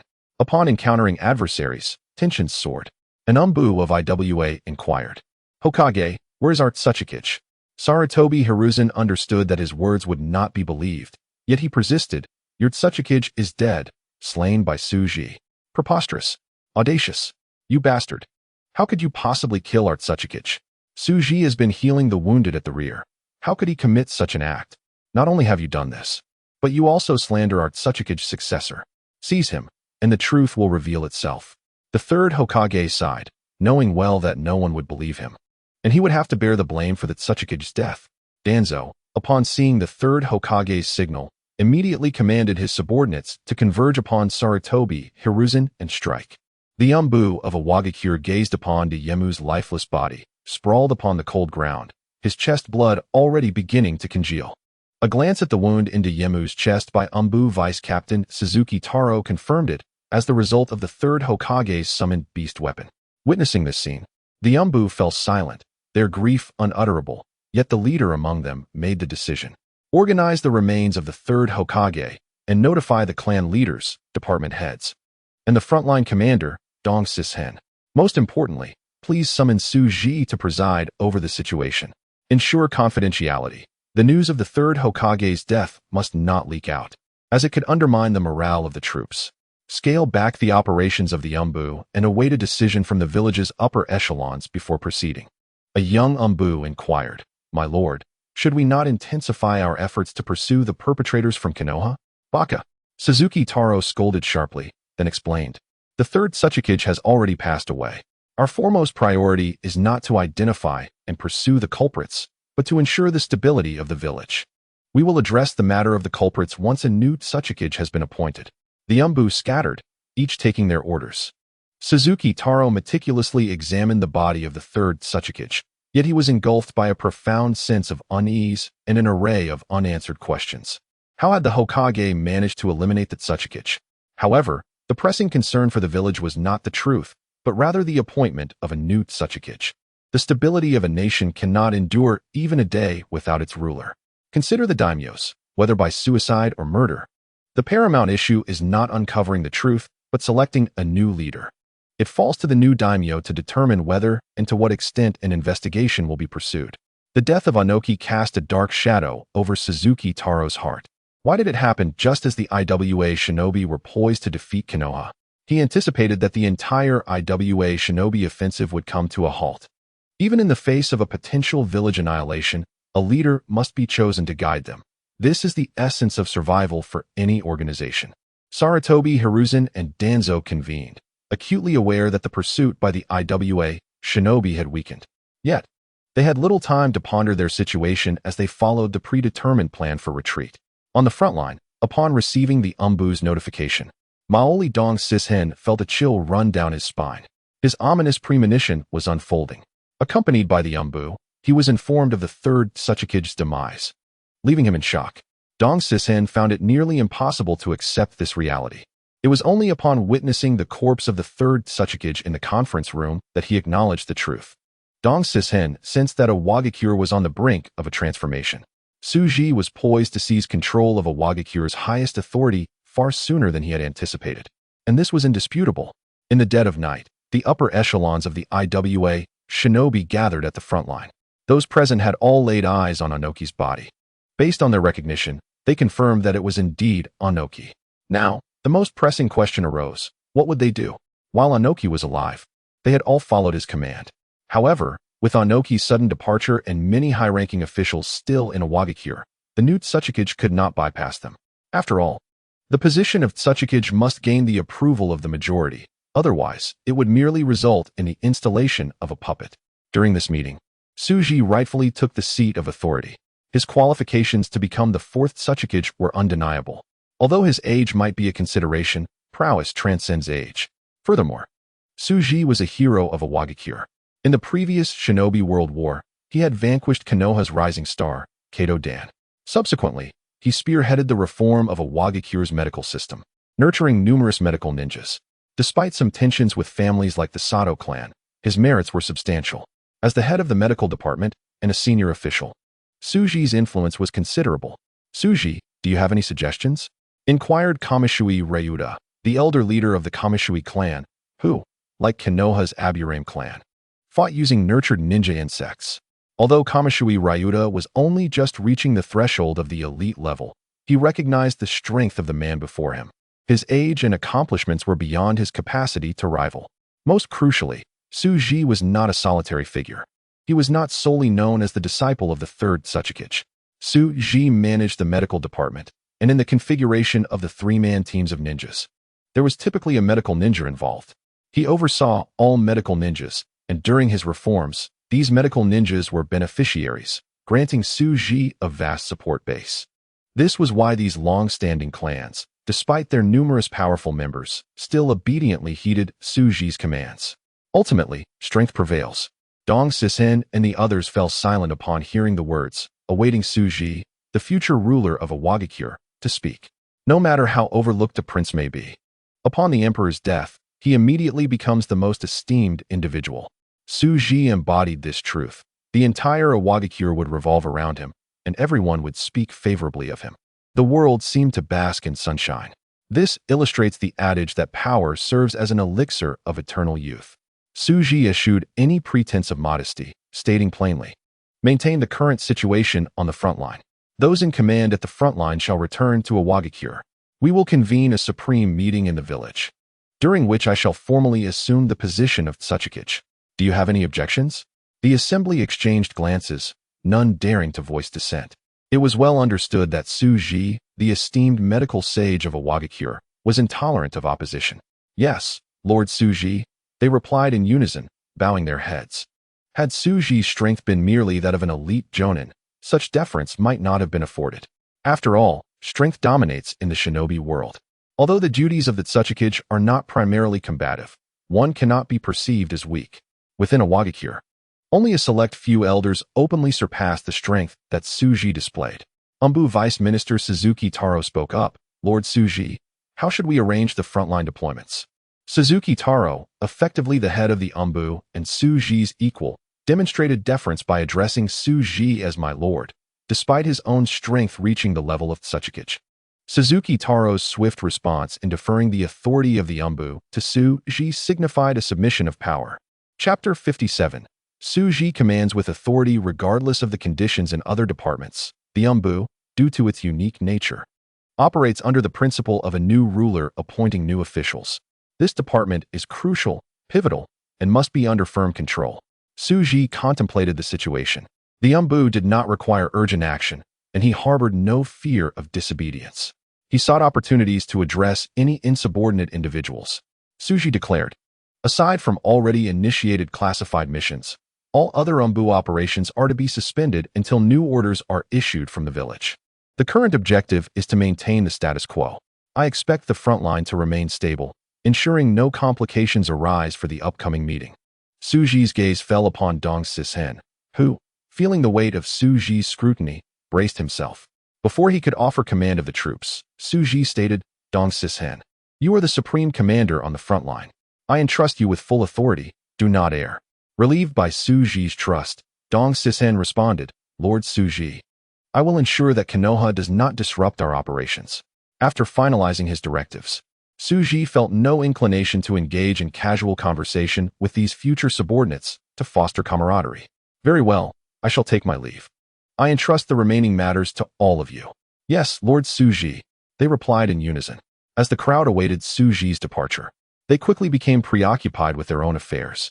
Each family began reaching out to their respective kin, eager to curry favor with Tsuji.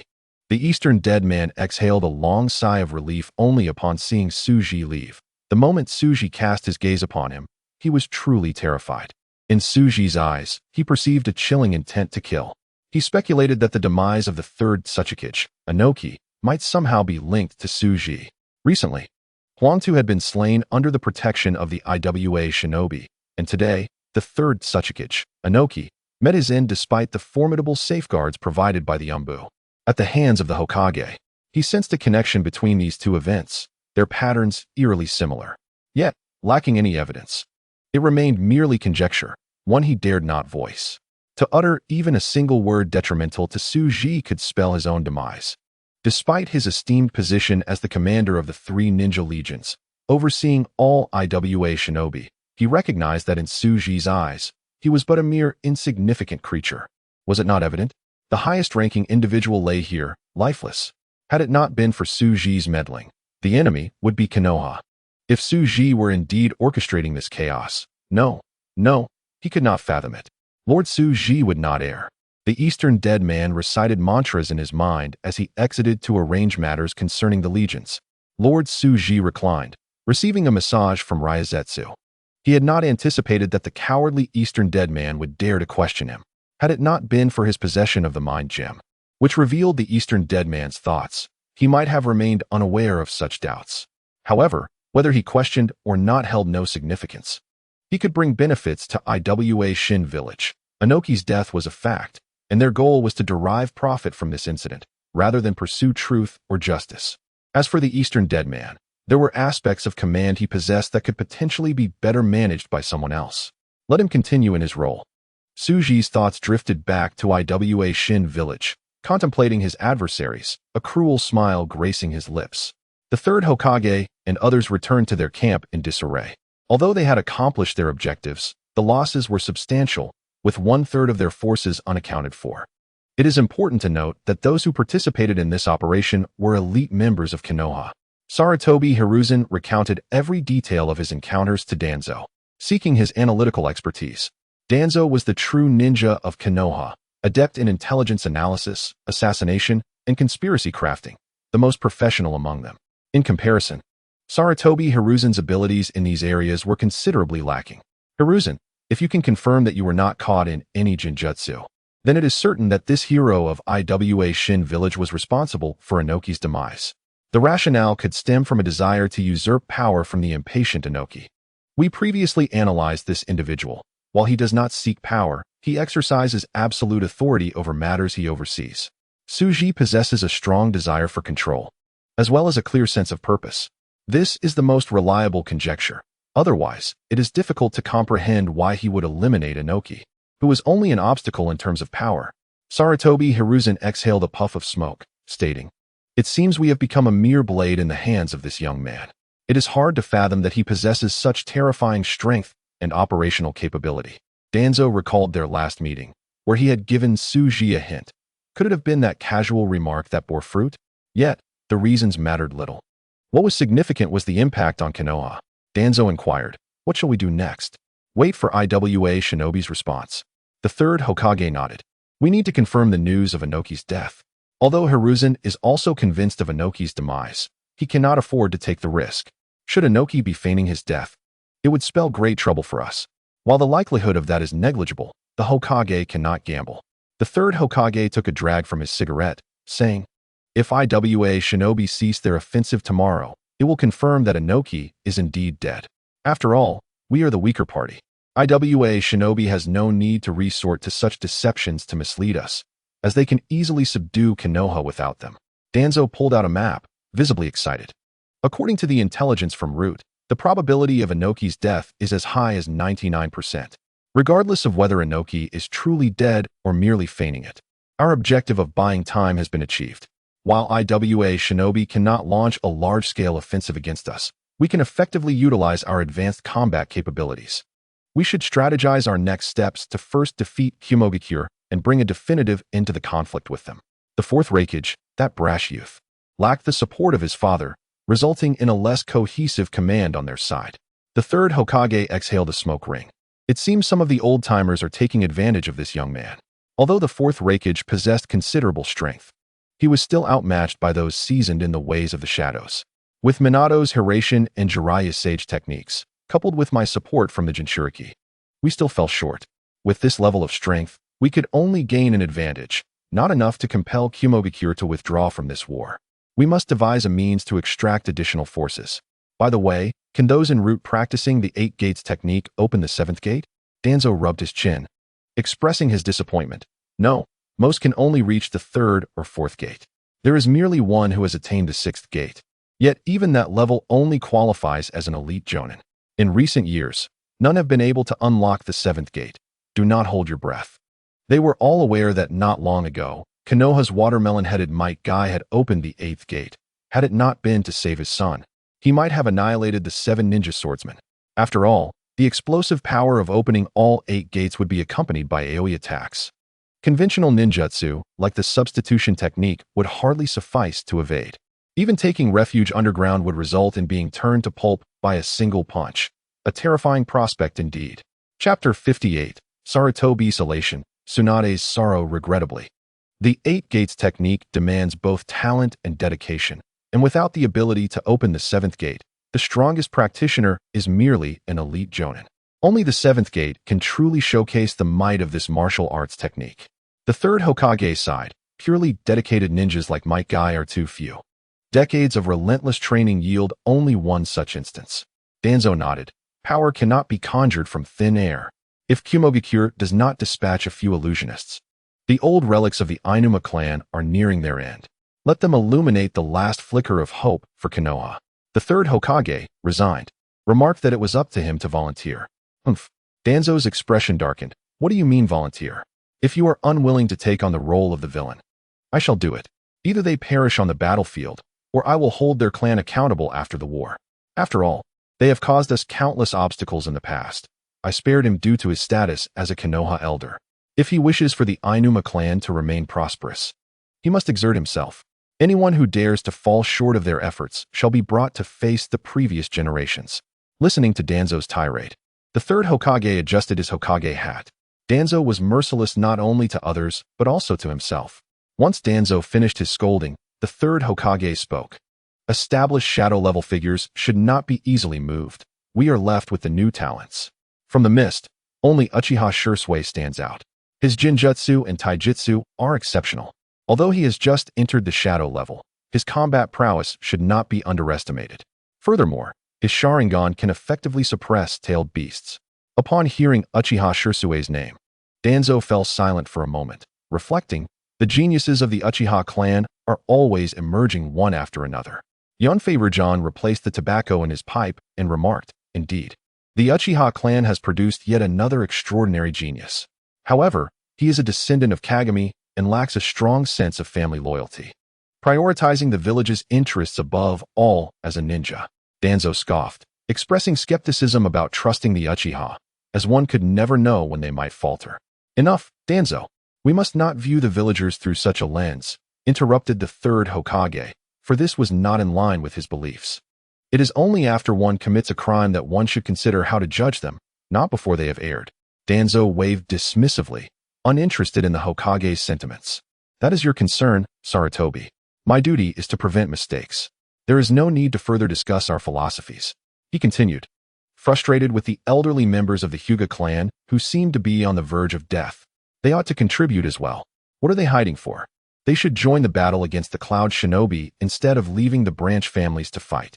Danzo felt an overwhelming urge to drown those frail old men in a toilet, cursing their cowardice.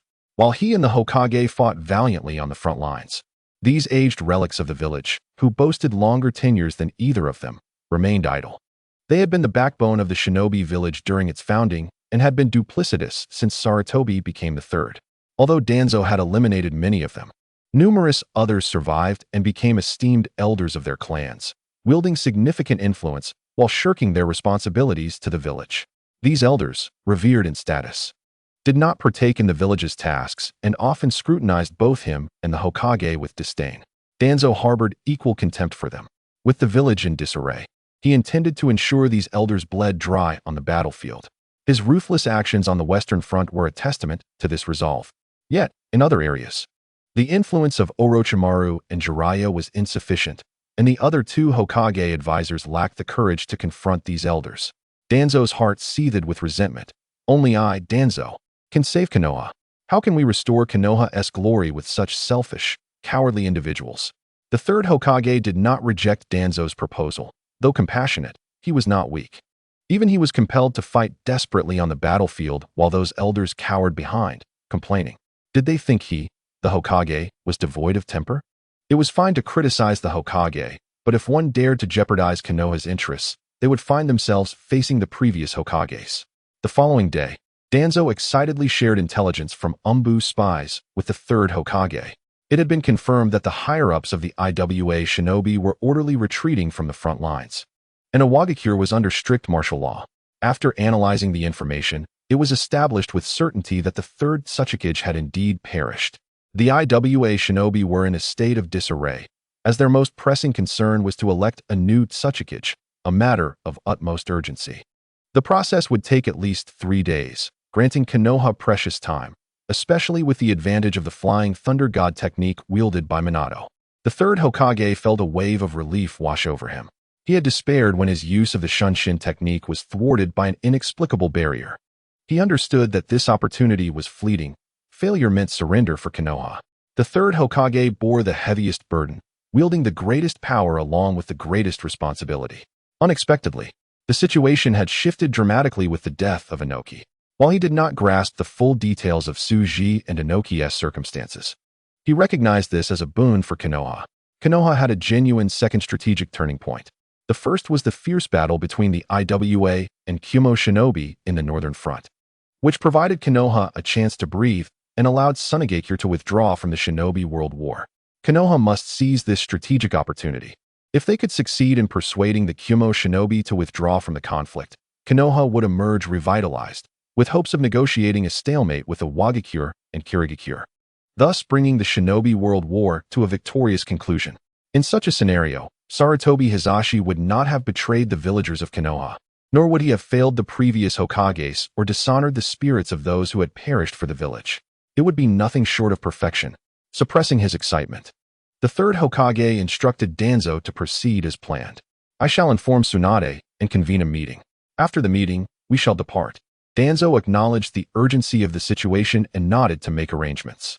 With a crash, Tsunade smashed the table in frustration, the tremendous force creating a deep crater in the ground. Her voice trembled as she exclaimed, "Are you telling me my brother has been captured for nearly a month? Why am I only hearing this now?" The third Hokage relayed the information that Senju Rope Tree had been captured by the enemy on the battlefield of Kirigakure.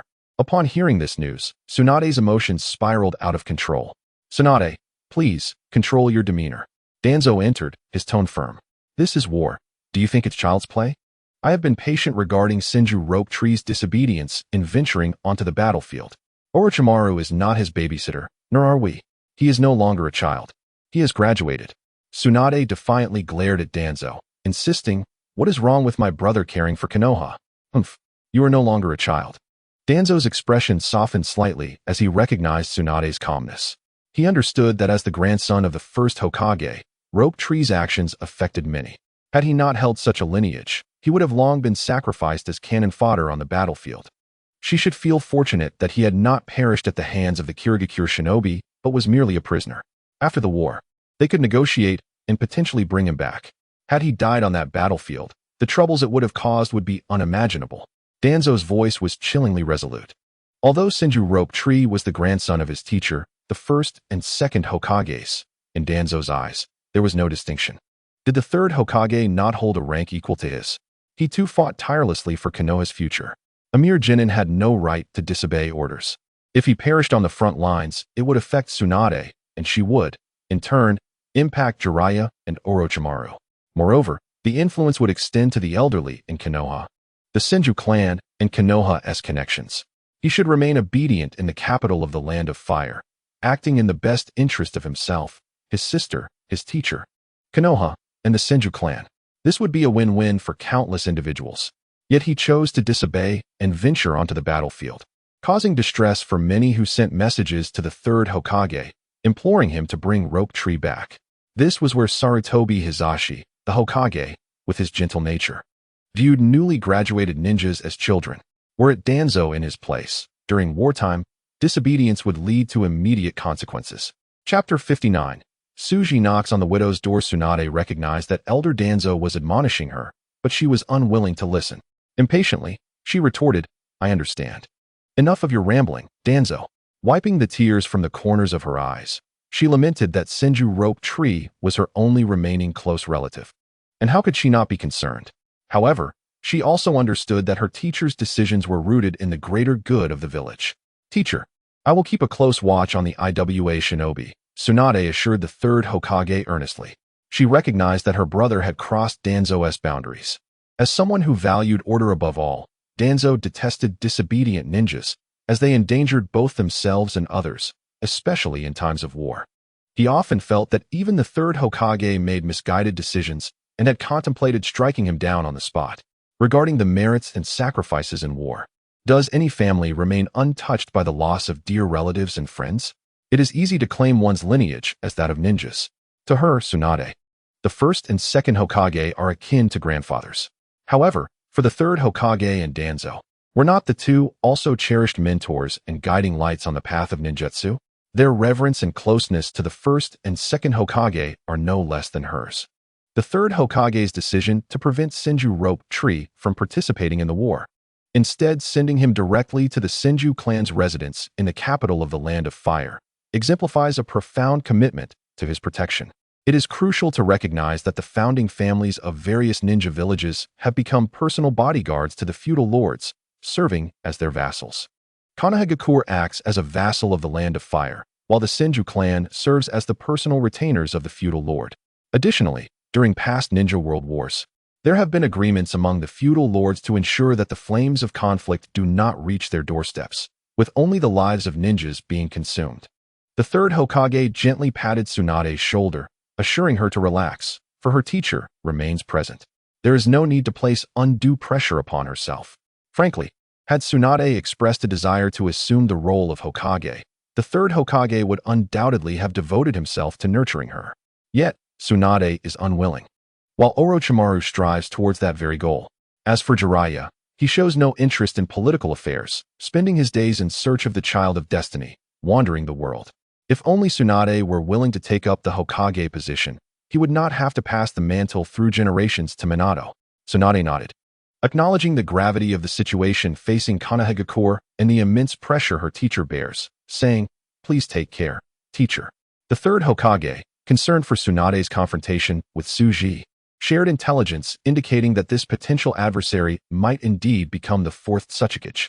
Sarutobi Hiruzen informed Tsunade of the latest news regarding Tsuji, detailing his formidable capabilities to advise her against impulsive actions. Tsunade, though gritting her teeth at the mention of Tsuji, managed to maintain her composure.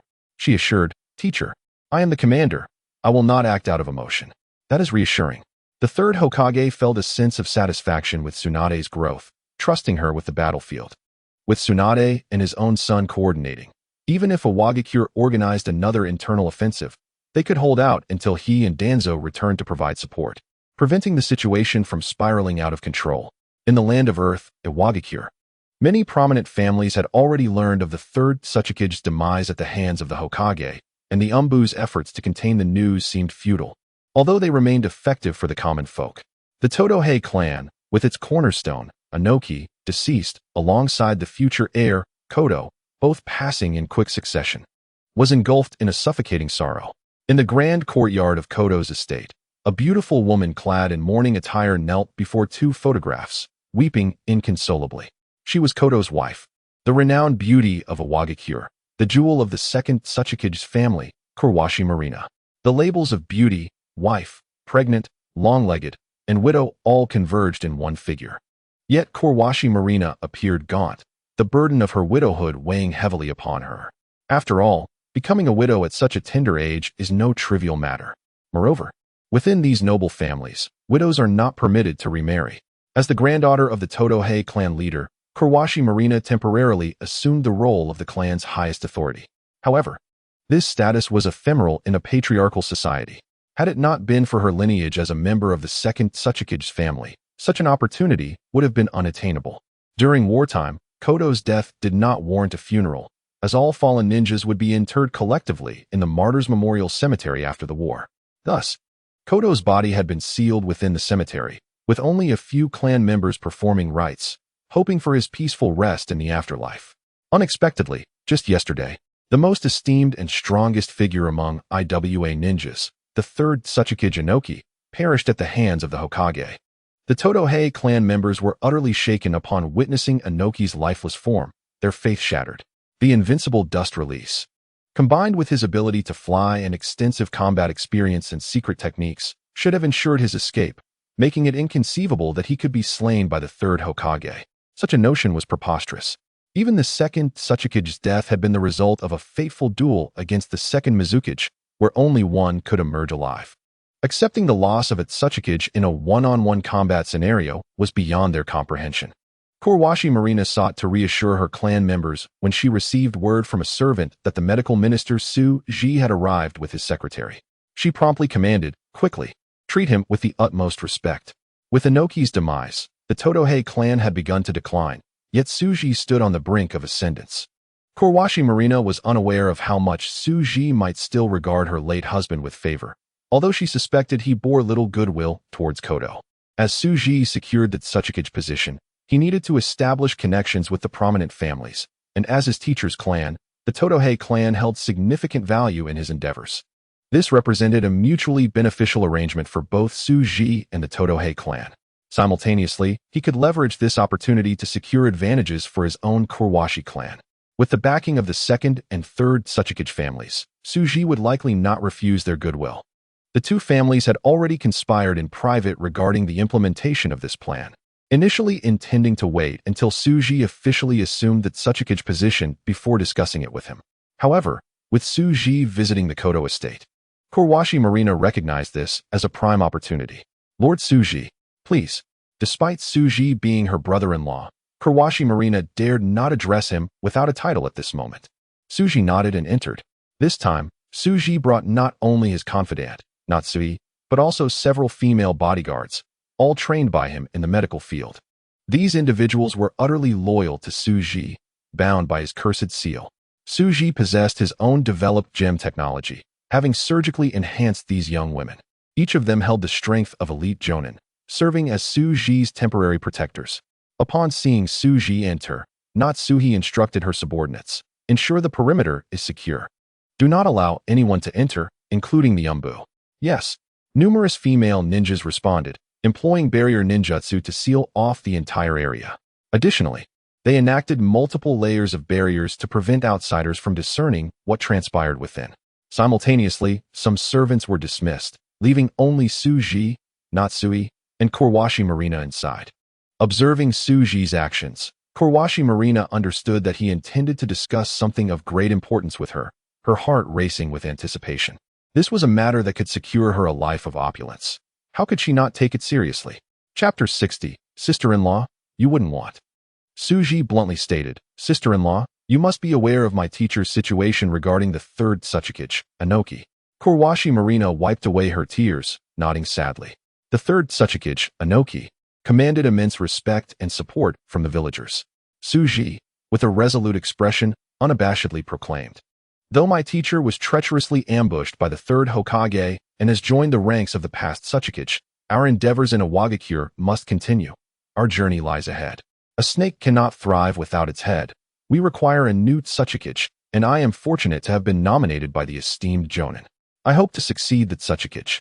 Suji then inquired about his intentions. What is the stance of the Korwashi clan and the Totohei clan regarding my succession as Tsuchikage? Hearing Suji's direct approach, Heisher Mo-Linai dared not be evasive or speak ambiguously.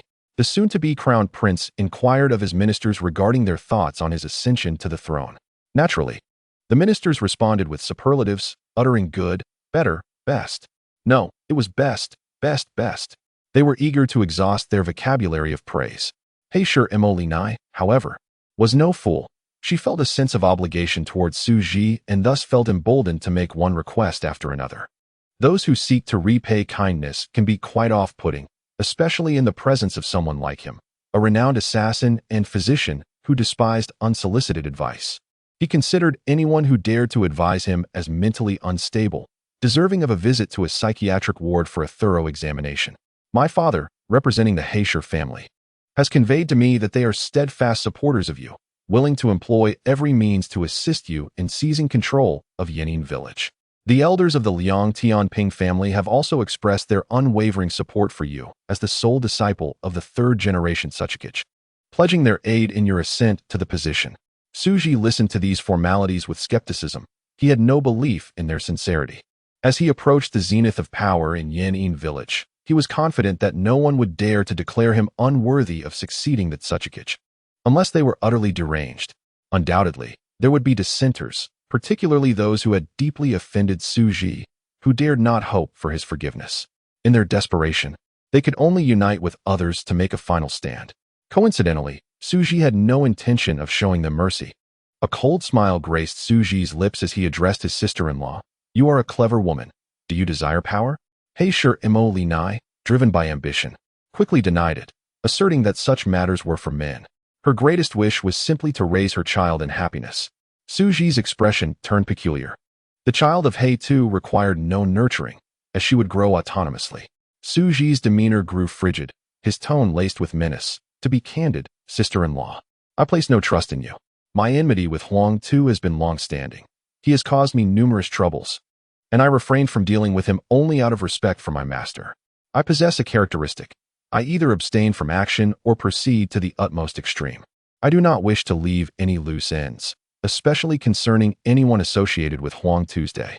The best resolution would be for you and Huang Tu to reunite in the afterlife. You, as the intermediary between the Heisher family and the Liang Tianping family, wield considerable influence. Observing the sudden pallor of Heisher Mo-Linai's face, Suji felt a flicker of satisfaction, though his tone remained icy. He would never admit to deriving pleasure from bullying a widow. Thus, as the widow of Huang Tu, I have no desire to see you alive.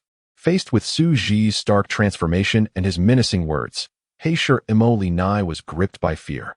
Being of noble lineage, she was acutely aware of the terrifying consequences of failure in power struggles. Yet, she suddenly grasped that Suji's words hinted at a potential dialogue. Otherwise, adhering to Suji's philosophy of minimizing complications, he would not have come to speak with her at all.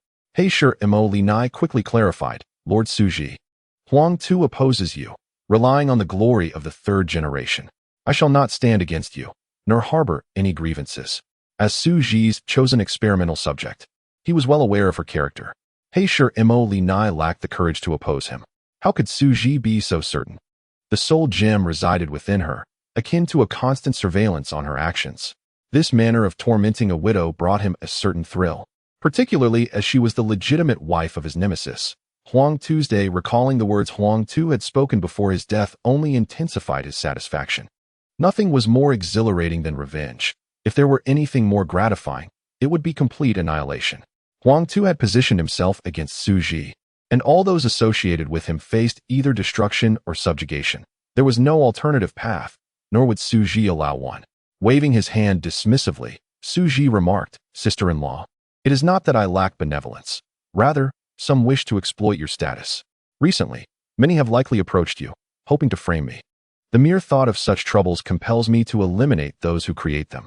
If you were to leave this world, they could no longer use your identity to vex me." A chill enveloped He Shi Mo Li Nai, for Su Ji spoke the truth. When news of the third-generation Tsuchikage Inoki's demise spread among the prominent families, some of Su Ji's adversaries indeed came calling, hoping to leverage the prestige of the He Shi and Liang Tianping families to thwart Su Ji's ascension to the fourth-generation Tsuchikage. Daring not to gamble on Su Ji's duplicity, she promptly responded, "Lord Su Ji, indeed, there have been those who expressed discontent with you. However, I have declined their overtures and engaged in no conspiracies." "Enough," Su Ji interrupted her. "I shall determine your loyalty myself. Yet I know that loyalty is never absolute. It is tantamount to absolute betrayal. Sister, your status is unique. Allow me to show you something, and then we shall gauge your fidelity." A smirk danced at the corner of Su Ji's mouth, one that elicited disdain from the ever-observant Xiao Ri. The master was known for his duplicity in the past. When he had expressed a desire for dumplings, he would adamantly deny any base intentions. Yet here he was, poised to eliminate Inoki and Huang Tu, soon to become the most powerful figure in Yan'an village, his true nature revealing itself. Xiao Ri understood Su Ji's true intent. This was not a matter of seeking justice.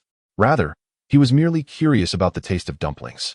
Having never before sampled the He Shi family's and Liang Tianping family's secret recipe, it was not a descent into depravity for Su Ji. Rather, it was pure curiosity. He wished to experience the flavor of dumplings firsthand, as a seeker of truth. Reading about it and hearing others' accounts always left something to be desired. The sages have said, "What one learns from books is merely superficial. True understanding requires practice." Su Ji naturally embraced such wisdom, reasoning that if one wished to know whether dumplings were delectable, one must taste them for oneself. Chapter 61. Astonishing. Su Ji actually broadcasts adult content.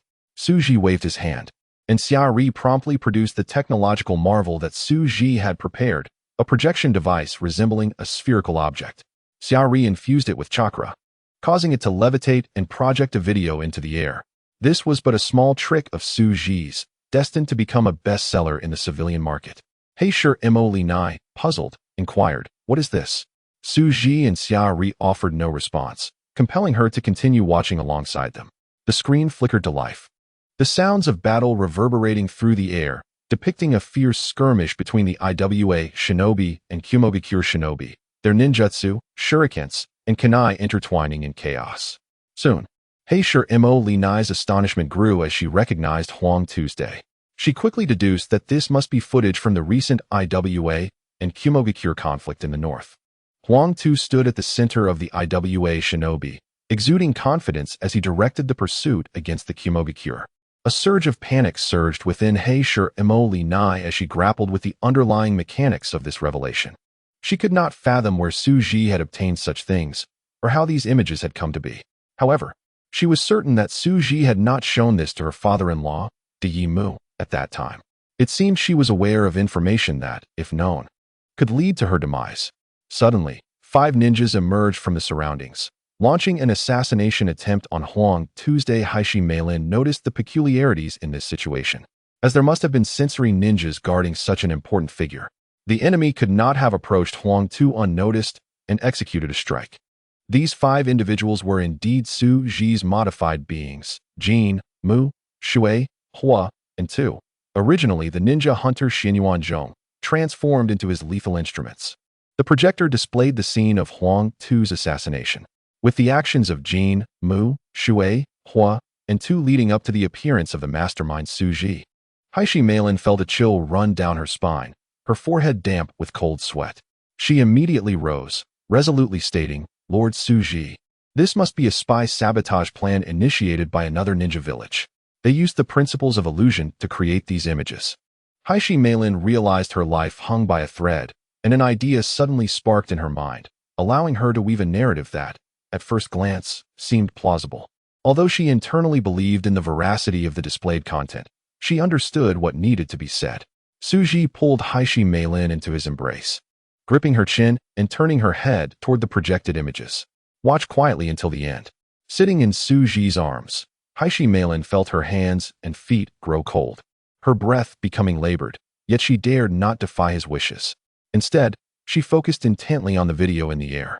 She witnessed Suji inflicting various tortures upon Huang Tu, tormenting him to death. Haishi Meilin's body stiffened. She felt little anger at Huang Tu's demise, merely pondering whether knowing this meant she could still survive. The video reached its final scene, where Suji coldly inquired about Huang Tu's last words. Last words. Suji's voice was chillingly devoid of warmth. Suddenly, in the footage, Huang Tu began to laugh maniacally. Suji, I admit I am not your equal, but there is one thing in which I surpass you. Do you know, Suji? Suji lounged on a rock, seemingly unfazed by Huang Tu's words. The greatest humiliation to a person is to be ignored. Huang Tu, observing Suji's nonchalant demeanor, felt his defenses crumble. Meilin harbors a secret affection for you. You know this, don't you? I know you know, and I also know you like her too. However, once I discover this, I will have my father propose to the Haishi family, and after great effort, I will marry the woman who loves you. No matter how much she adores you, she will always be your sister-in-law. How does that make you feel? Are you angry? Huang Tu shouted these words with all his might, eager to witness Suji's wrath. However, Suji appeared utterly disinterested, as if Haishi Meilin were someone completely unrelated to him. Is that all? Suji scoffed, rest assured. I will take good care of your sister-in-law. He then ended Huang Tu's life. Cold sweat streamed down Haishi Meilin's forehead, her voice trembling. This must be a new illusion developed by the enemy. Yes, indeed, it had to be a new illusion from the enemy, aimed at sowing discord between them. Suji grasped Haishi Meilin's trembling shoulders, gazing at her translucent skin, and gently whispered in her ear, Do not be afraid. This is real. For I am the one who did this, and I recorded it all. Haishi Meilin, like a startled cat, suddenly struggled free from Suji's embrace. She looked at him, feeling her body weaken, her legs turning to jelly. Fear, terror, like a nightmare gripping her heart. Was Suji revealing these truths to ensure her demise? Haishi Meilin was speechless for a long moment before finally stammering, I am certainly seeking revenge. You don't think I am unaware of Huang Tu's actions, do you? Suji naturally continued. In the village, with so many eyes around, it was more troublesome to eliminate him, and Yi Mu is not easily deceived. But on the battlefield, killing that pest is as simple as breathing. The nature of warfare in the ninja world leaves Yi Mu no time for meticulous investigation. I am a person who holds grudges, not debts. Once provoked, I will retaliate.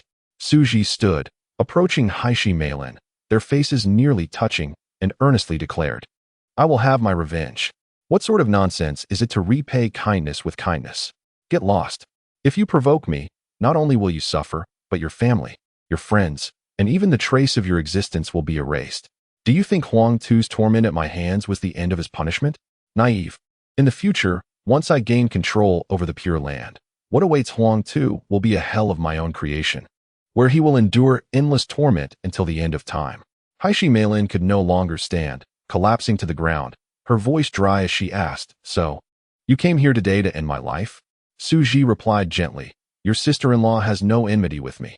Every time I visit, I am treated with hospitality. Why would I harm you? Sister-in-law, please calm down and take a deep breath. Let us watch another one. Xiaori, witnessing Suji eliminate Huang Tu for the first time, thought as she had imagined. How could someone who displeased her master expect a favorable outcome? The wife of an enemy. Does that not perfectly tread upon the master's XP? As a close confidant, Xiaori understood her master enjoyed games with a bullheaded theme, abbreviated as NTL. Suji, hearing Xiaori's inner thoughts, paid her no mind, as his secretary frequently engaged in deep discussions with him, making her understanding quite normal. However, he noticed Haishi Meilin's emotions were a tumultuous mix. Haishi Meilin had never anticipated that Su Ji had indeed eliminated her husband, personally subjecting him to torment until death. She was gripped by fear, terror, sorrow, and other emotions, with the deepest being a desire to survive. After all, who wishes to die? Suji had never worried about these matters leaking out. After all, Teacher Chin taught us that while learning photography, one must also learn to repair computers. No one has ever managed to steal videos from Suji. With a wave of his hand, Suji played another segment on the projector. Clearly, it depicted the sky.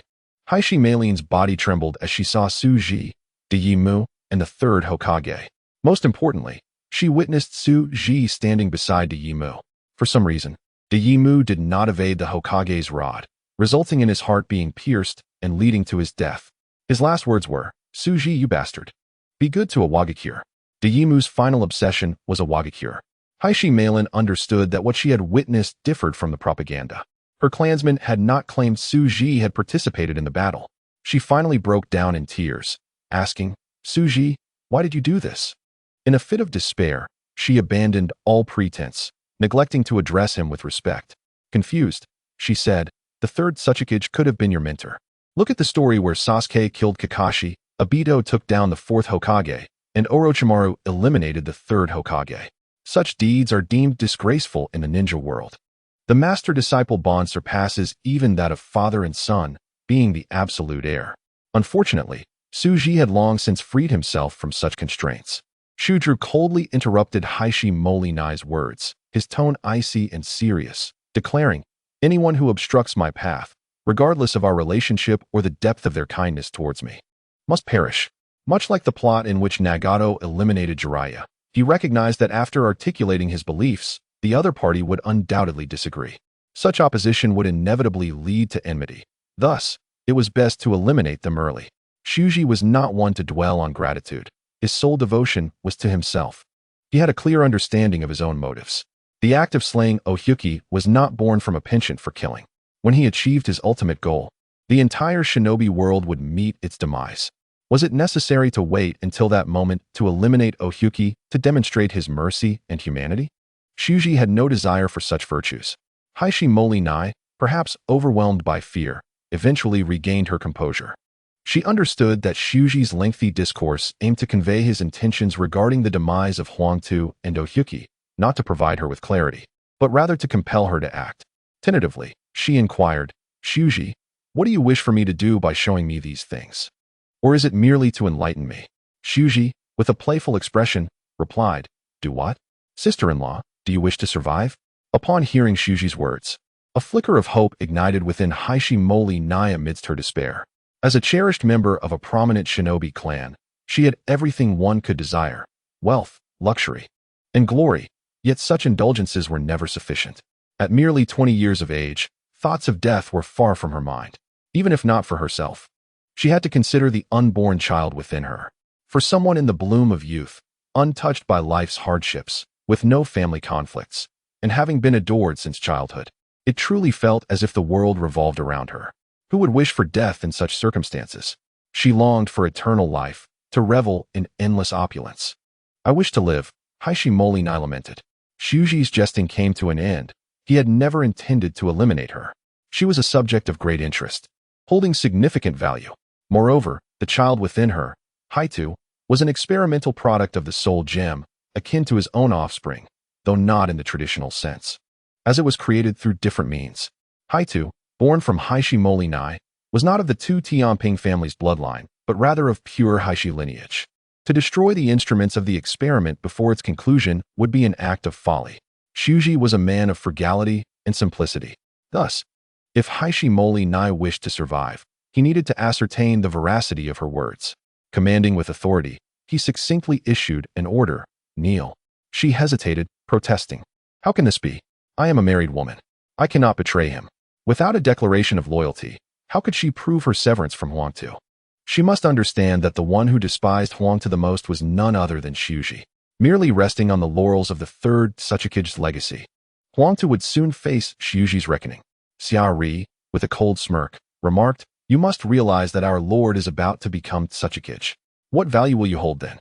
Haishi Molinai, infuriated, pondered her dignity. Shuji sat expressionless, his gaze fixed on the shifting expressions of Haishi Moli Nai, reveling in her emotional turmoil, shyness, anger, reluctance, pleading, and ultimately, resignation. Such a captivating performance. It was far more entertaining than any spectacle. Shuji found himself exhilarated by her alluring ambivalence. Ultimately, recognizing her inability to resist, Haishi Moli Nai understood that her refusal would not only endanger her, but also put her family, the Haishi clan and the Tu Tianping clan, at risk of annihilation. After all, she was aware that Shuji had the audacity to eliminate even his own teacher, the revered Tsuchikage Ohyuki. What remained in this world that he would not dare to undertake? While these clans were powerful, they were but harmless pets compared to Shuji, who wielded the most significant power. Furthermore, at such a young age, Shuji had countless years to methodically dismantle them. No, please don't. As Xia re-aimed the projector at her, Haishi Moli Nai recognized its significance. I beg you, do not record this. Her voice trembled with unparalleled fear. The video of her kneeling before Shuji would serve as yet another lever against her. Having already begun to kneel in apology, upon witnessing Xia Ri's actions, she instinctively covered her face, halting her movements. Her complexion flushed crimson, delicate and exquisite. A sight to behold.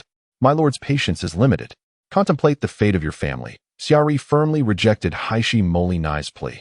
This was an order from their lord, and she dared not defy it. She understood that Shuji was seeking retribution. Observing the dynamic between the master and servant, Haishi Moli Nai realized that obedience was the best way to mitigate her suffering. In the ensuing events, Xia Ri showcased her role as Shuji's loyal aide. Under her guidance, Haishi Moli Nai performed the rites of apology, bowing, kneeling, and prostrating. Engaging in the ancient rituals of the Warring States era, her submissive demeanor eliciting satisfied nods from Shuji. Do not bow your head. Why are your eyes closed? Open your eyes. You must maintain eye contact with your master. The eyes are the windows to the soul, and only by looking into your eyes can the Lord discern your true intentions and the sincerity of your apology. Haishi Moli Nai complied, exclaiming, as if in a trance, lost in the moment. After a prolonged session, her body weary, she ventured, My lord, is it enough now?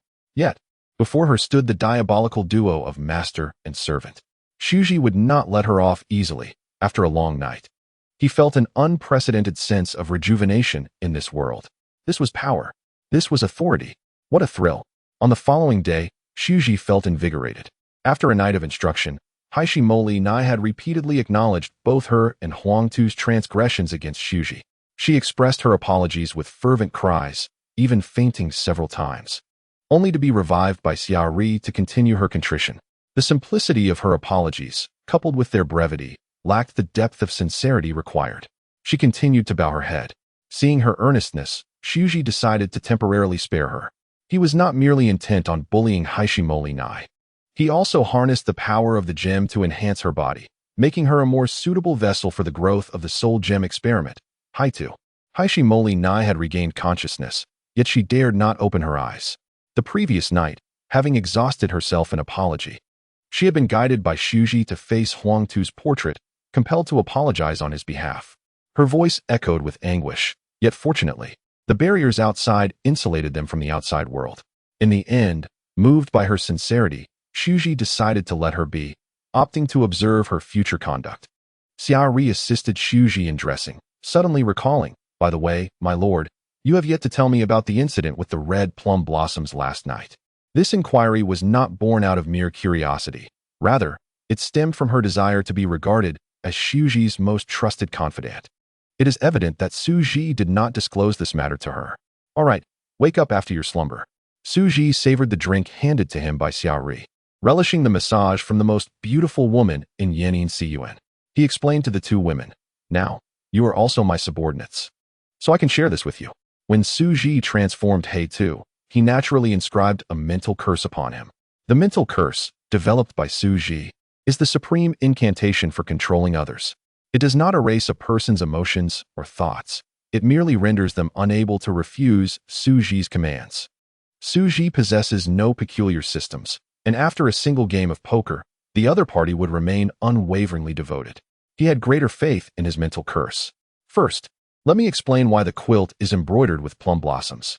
From the very beginning, He Tu was not a child of Huangtu's day. He is a product of my soul experiment, merely utilizing the body of a human female, namely you, to grant him a corporeal existence in the material world. You are the mother of this experimental subject. Thus it can be said that He too is a child of both of us. Upon hearing this, Xiaori suddenly felt a twinge of jealousy. She too could be an experimental subject for the master, and she would gladly embrace that role. It was I who created He too, so He too has no connection to the Liang Tianping family, legally speaking, of course. Su Ji smiled, possessing the mental gem. He could manipulate people's perceptions through illusions, not to mention altering memories, which were mere trifles. Huang Tu harbors enmity towards me. You do not believe I would allow him to smoothly marry the most beautiful woman in Yan'an Siyuan and reach the pinnacle of his life, do you? A hint of coldness graced Su Ji's lips. Huang Tu had first allowed him to remain in the Pure Land for a time, just so he could reveal this truth upon their next meeting. I wonder how fervently Huang Tu would react. Imagining this scene made Su Ji feel an even greater thrill from the DCT he was caressing. This is the truth of last night on the white sheets. There is no need for astonishment. Upon hearing Su Ji's words, He Shi Mo Li Nai's eyes sparkled. This meant that, aside from the legal ties with Huang Tu, she had no connection with the Liang Tianping family or Huang Tu's day. From start to finish, she belonged to Su Ji. This is splendid. He Shi Mo Li Nai is a very pragmatic person. She does not dwell in fantasies. Since the most precious thing has been taken from her by Su Ji, she would resolutely follow him henceforth. Su Ji is about to become the most esteemed Suchikage, and he is likely to wield the greatest power in history. Moreover, Su Ji is the most handsome man in Yan'an Siyuan, radiating masculinity, making her feel like she has struck gold. If that is the case, then being one of his own should surely bring some advantages. For He Shi Mo Li Nai, Huang Tu is not even the father of her child. What relationship do they have left? As for feelings, let us not kid ourselves. Huang Tu is preoccupied with how to deal with Su Ji day by day. Their connection is scarcely different from that of strangers. As for debts to Huang Tu, to Anoki, to the Liang Tianping clan, the marriage alliance is not a one-sided contribution from the Liang Tianping family. Without their assistance, could Huang Tu have become the head of the Embu at such a young age and maintain his position steadfastly? Does he truly believe he is some unparalleled genius? Having already been inscribed with the mental curse, He Shi Mo Li Nai naturally knows whom to follow and whom to serve. Regardless of the circumstances surrounding the child within her, or how Su Ji conducted this perilous experiment without her consent, her only task now is to feign ignorance and merely express her accomplishments. As for the trivial matters, it is best to forget them. He Shi Mo Li Nai has contributed labor and effort to Su Ji and can rightfully demand, nay, beseech, corresponding benefits. Chapter 63, The Fourth Suchikage, Punishing the Sato Clan. He Shi Mo Li Nai proactively sought benefits. Master, I slap. A hand struck down, and she covered her mouth, stifling a scream. I still prefer your rebellious demeanor, sister-in-law. Su Ji revealed a smile akin to that of the Chao family. Some may think Su Ji is unwell, to which he can only express regret. How could these young people understand the joy of role-playing? He Shi Mo Li Nai shot Su Ji a glance, realizing he was rather peculiar. Is he truly so fond of role-playing? Nonetheless, that is of little consequence. What is wrong with a man being peculiar? It is quite normal, especially when he is the master who holds her fate in his hands, capable of life and death. His interest in her is what brings her joy. Xiaori felt a sense of crisis. Is it a gift for women to please men? Why did He Shi Mo Li Nai seem to transform overnight? If Su Ji were to use the mental gem to read minds, he would surely tell her it is a human talent. When faced with individuals or circumstances that can control one's destiny, one inevitably learns humility and decorum. Lord Su Ji, since I have been nurturing the experimental subject you desire, should I not receive some reward?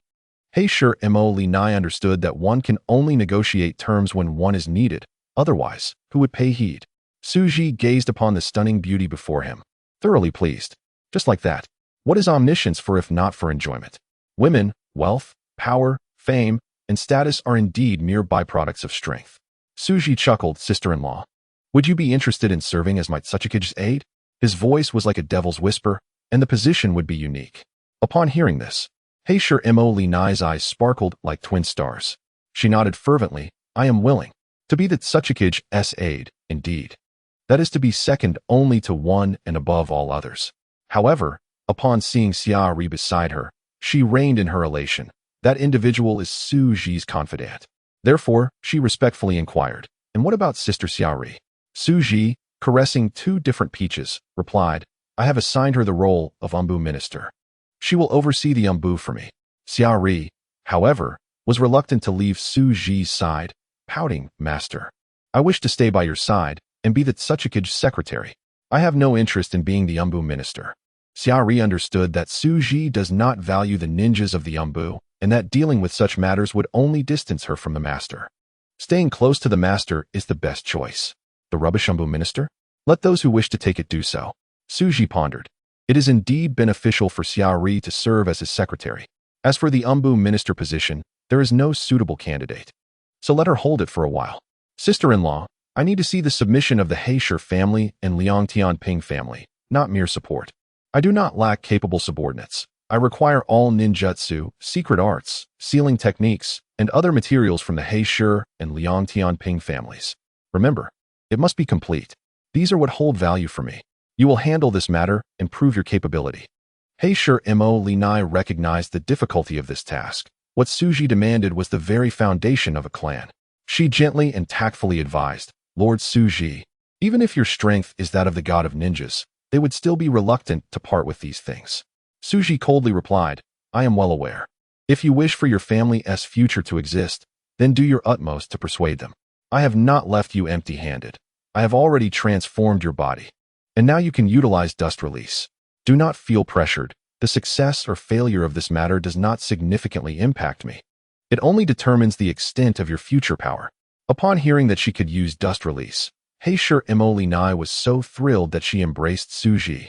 One must understand that since the inception of dust release, it has been renowned, even more so than wood release, for the latter cannot be learned. Dust release, however, can be mastered. In the unfolding narrative, regardless of the experimental modifications of Yamato, the half-body of Uchiha Obito sewn with the cells of Jubi, Uchiha Madara, Baiju, and Akatsuki members, among those proficient in Mokuton, one must ponder who among them acquired this ability through study. It seems that those who possess the skill inherently can use it, while those who do not cannot learn it. Aside from Baiju and Akatsuki, who were created from the god tree, Yamato, Obito, and Madara gained their abilities through the acquisition of cells from Senju Hashirama. Which of them, then, fused their chakra of water and earth attributes to master Mokuton? The origin of Mokuton lies with Senju Hashirama or the god tree. Ninjas cannot simply learn it. In contrast, Doton can be acquired through talent and learning, albeit with high innate requirements and challenges in mastering it. If both conditions are met, it is indeed possible to learn it. Mokuton is said to be a bloodline limit resulting from the fusion of water and earth chakra. Throughout the extensive history of the Senju clan, who has truly mastered it? After the demise of the first Hokage, the second Hokage directly used his brother's cells to create Mokuton ninjas to suppress tailed beasts, without ever suggesting that water and earth attribute ninjas should learn Mokuton. Although the Kurwashi clan possesses Doton learning scrolls left by the second Otsutsuki, they lack individuals with sufficient talent. Yet, with a mere flick of his hand, Su Ji enabled Kurwashi Mariana to wield Doton. She excitedly experimented, and the memories of Doton, implanted in her mind by Su Ji, surfaced naturally. The white light in her hands formed a barrier that deconstructed a table. Indeed, this is Doton. Those living in the ninja world may not grasp the extreme importance of bloodline limits for a ninja, a clan, or a village. If you doubt it, revisit the tale of Naruto, Shippuden, which illustrates the internal strife of the Otsutsuki family. Mokuton has been a subject of study for Uchiha Madara, Senju Tobirama, Orochimaru, Danzo, and others. If bloodline limits were not formidable, would these individuals be so obsessed with it? Kurwashi Mariana's eyes sparkled as she assured, "Rest assured. While the Ping family cannot guarantee it, I will ensure the Kurwashi clan fulfills your wishes." Su Ji, joyfully stroking a peach, replied, "No rush. Let us first enjoy a bit of leisure." After Su Ji explained the situation to Kurwashi Mariana, they began to serve the esteemed Su Ji together. With the support of the Otsutsuki and the rewards from Doton, Kurwashi Mariana made rapid progress. Indeed, being an ancestor is a blissful existence. To maintain this cherished status, Su Ji, must strive diligently. In the latest briefing from Awakens, the high-level meeting of IWA Shinobi convened as scheduled. Under the witness of the feudal lord of the land of earth, the conference elected the new fourth Tsuchikage of Awagakure. This esteemed position was assumed by Suji, the disciple of the third Tsuchikage Inoki and the head of the medical department, hailed as a hero of Awagakure. Due to the ongoing war, the newly appointed Tsuchikage is not required to report to the feudal lord. The Jonin assembly has acknowledged the new Tsuchikage, who donned the Tsuchikage uniform amidst the witness of the villagers of Awagakure, officially becoming the fourth Tsuchikage. He delivered a significant speech, declaring that currently, Konohagakure stands as our adversary. He vowed to lead all ninjas in vanquishing the malevolent forces of Konoha, establishing Awagakure as the premier ninja village. In the expansive and bright Tsuchikage office, Suji was the first to summon his rival, the head of the Sada clan, Sado Iwan. The Sada clan is renowned for their medicinal herbs and medical ninjutsu, yet they found themselves overshadowed by the genius medical ninja Suji. Following his innovations in medical ninjutsu, reforms in the medical system, and the invention of medical tools, the Sada clan's interests plummeted dramatically. They once endeavored to advance their medical techniques, striving to keep pace with Suji, only to realize the truth in the adage that if effort alone sufficed, there would be no need for genius. It was laughable. They could not catch up. However, for the sake of profit, one might sell their soul to the devil. What more for merely an obstacle like Suji? If they could eliminate him, what would be the harm? Thus, the Sata clan naturally plotted his demise. Yet, opportunities eluded them until they colluded with Kori, only to find their schemes thwarted with Kori's death on the battlefield and Inoki's demise as well. Suji ascended to the position of the fourth Tsuchikage. The Sata clan's leader trembled with fear. Who does not know Suji's temperament? To dare voice an opinion against him is to invite death or to tread the path to demise. Recently, due to Kori's treachery against Suji, the Sata clan faced exile to the battlefield, enduring great suffering, with many clan members perishing like cannon fodder.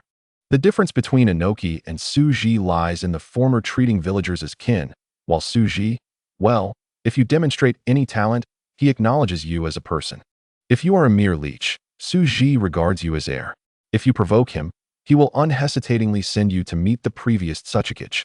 As Suji requested, the Sata clan leader, his face wrinkled like a chrysanthemum, respectfully presented the information about his clan members. Suji perused the details, seeking to select several capable researchers to embark on numerous large-scale scientific projects. The remaining inept individuals would serve as cannon fodder in the war against Konoha. Out with the old, in with the new. This will create space for others. Suji marked a dozen names with his pen and tossed the list to Sado Iwan. Select a few of your clan's most beautiful members to serve me. Those whose names I marked shall be sent to the Umbu, while the rest of your clan, except for minors, shall head to the battlefield. The Sada clan is among the prominent clans of Awagakure, so surely you possess some capabilities. The third Tsuchikage fell victim to the despicable schemes of the Hokage, and his son is currently battling us. I hope you can bring back the son of the third Hokage, Sarutobi Shino. Of course, if he is deceased, bring back his remains. In this endeavor, surviving will be your fortune, perishing will be your misfortune. Should you fail, do not return. Do you have any questions?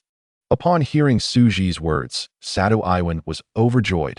Suji had spared them a path to survival.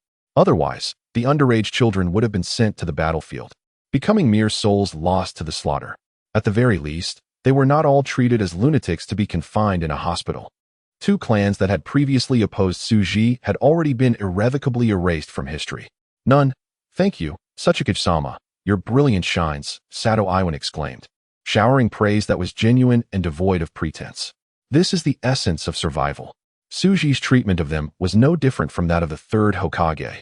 They could accept it. They were aware that their prior actions had aimed to eliminate Suji swiftly. It would be entirely normal for Suji to eradicate them. Before arriving, he had anticipated that their clan would be treated as mere livestock to be slaughtered. Begone.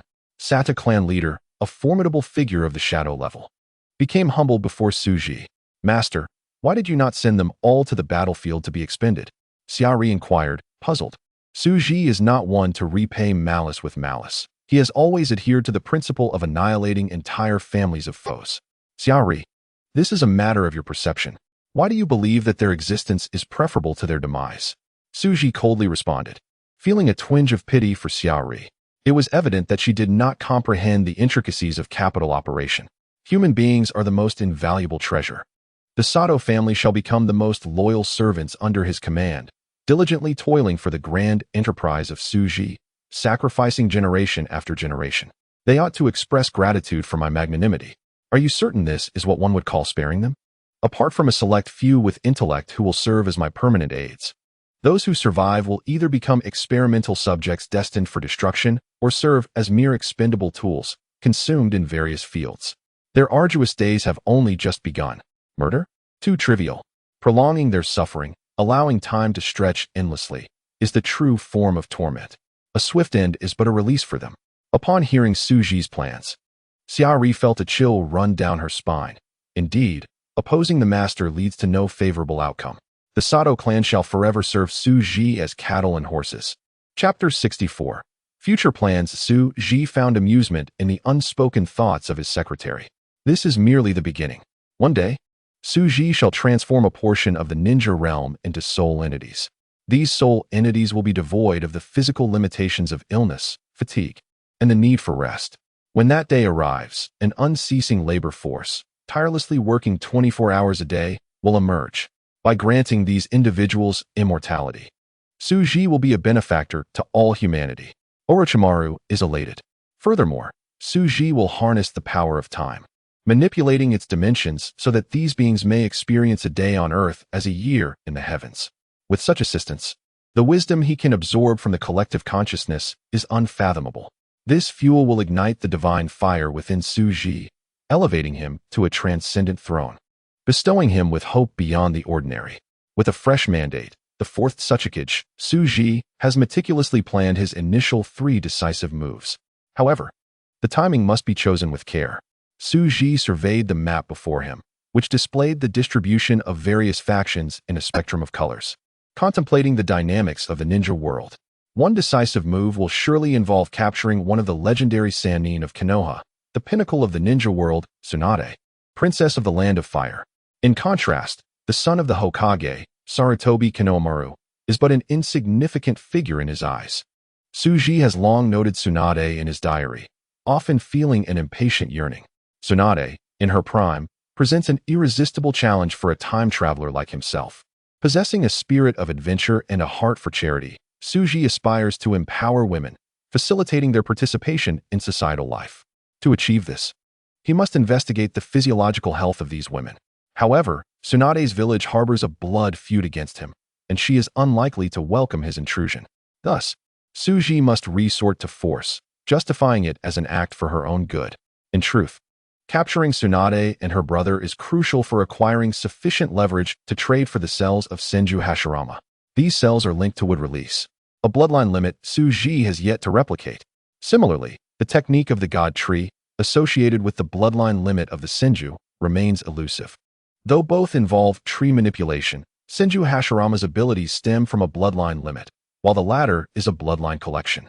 Suji suspects an unknown connection between them, warranting further investigation. Moreover, Tsunade is integral to his research on the reality gem, making this endeavor imperative.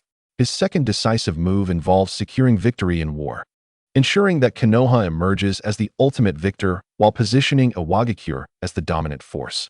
This will yield numerous benefits from Konoha. Only through Suji's intervention will Konoha become a war machine, fully committed to militarization. The fruits of their wisdom will serve as nourishment for Suji's ambitions. The third decisive move is to thoroughly rectify the internal families of the village, extracting all secret arts and techniques. The primary method will be through force, supplemented by gentler measures. This is essential for Suji's pursuit of omniscience and omnipotence, aspiring to become a deity, with the fall of Inoki, who can impede his progress. However, this is merely the role he must fulfill as Otsutsuki. After concluding the Third Ninja World War, he will gather strength over time before eliminating the daimyo and their bureaucratic apparatus, fully integrating the national system under his governance. His ambition is not mere destruction. Such vast territories require adept management. Suji intends to construct a new world, one centered around scientific research. In this new realm, he will employ his technology to grant everyone chakra, transforming all into ninjas. With universal mastery of chakra, productivity will experience an explosive growth, significantly accelerating the pursuit of truth. Aside from concerns regarding the concealed Otsutsuki, Suji remains uncertain about how to address Uchiha Obito. In truth, he prefers collaboration with Kagaya's manifestation, Kurizetsu. As long as the goal is to release the formidable Otsutsuki Kagaya, he will comply with any request. Moreover, this ancient schemer possesses knowledge of many secrets within the ninja realm. Yet, he remains closely tied to Uchiha Obito, necessitating a resolution to that issue.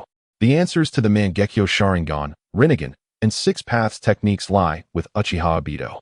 Additionally, the matter of the dragon veins pertains to research on the time and space gems.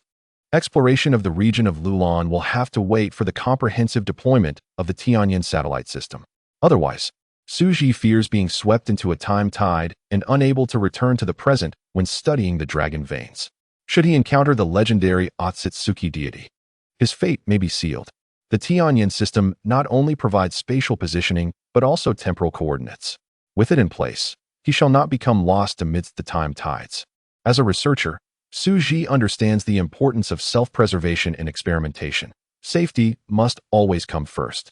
At the border between the land of fire and the land of lightning lies the battlefield between Konoha and the Cloud Shinobi. Since the death of the third Raikage, the Cloud Shinobi have languished. However, under the leadership of the new fourth Raikage, their morale has surged, pressing Konoha into a defensive retreat. Had it not been for Jiraiya's ascension to sagehood, dramatically enhancing his strength, Konoha might have succumbed to the Raikage brothers. The remarkable achievements of Konoha's Golden Flash have repeatedly extracted Konoha ninjas from peril, earning him the moniker Little Sunday. The dynamics of the battlefield shifted with the arrival of the third Hokage and the Jinchuriki. For the first time, Konoha's elite combatants surpassed those of the Cloud Shinobi. The third Hokage, having reviewed Minato's proposal for surrender, commended his long-term vision. Surrender is not an act of shame. However, the stakes for the first ninja village are too great for them to relinquish. While surrender is indeed a viable strategy, unforeseen circumstances arise. Who could have anticipated the demise of the Flying Inoki? The Awagakure forces have halted their advance, as the village busies itself with selecting a new Tsuchikage. Only with the election of a new Tsuchikage will the Awagakure forces reorganize for an assault. This delay provides the third Hokage with a crucial opportunity to address the Cloud Shinobi. Following the conclusion of the strategic meeting, Jiraiya hurriedly sought an audience with the third Hokage.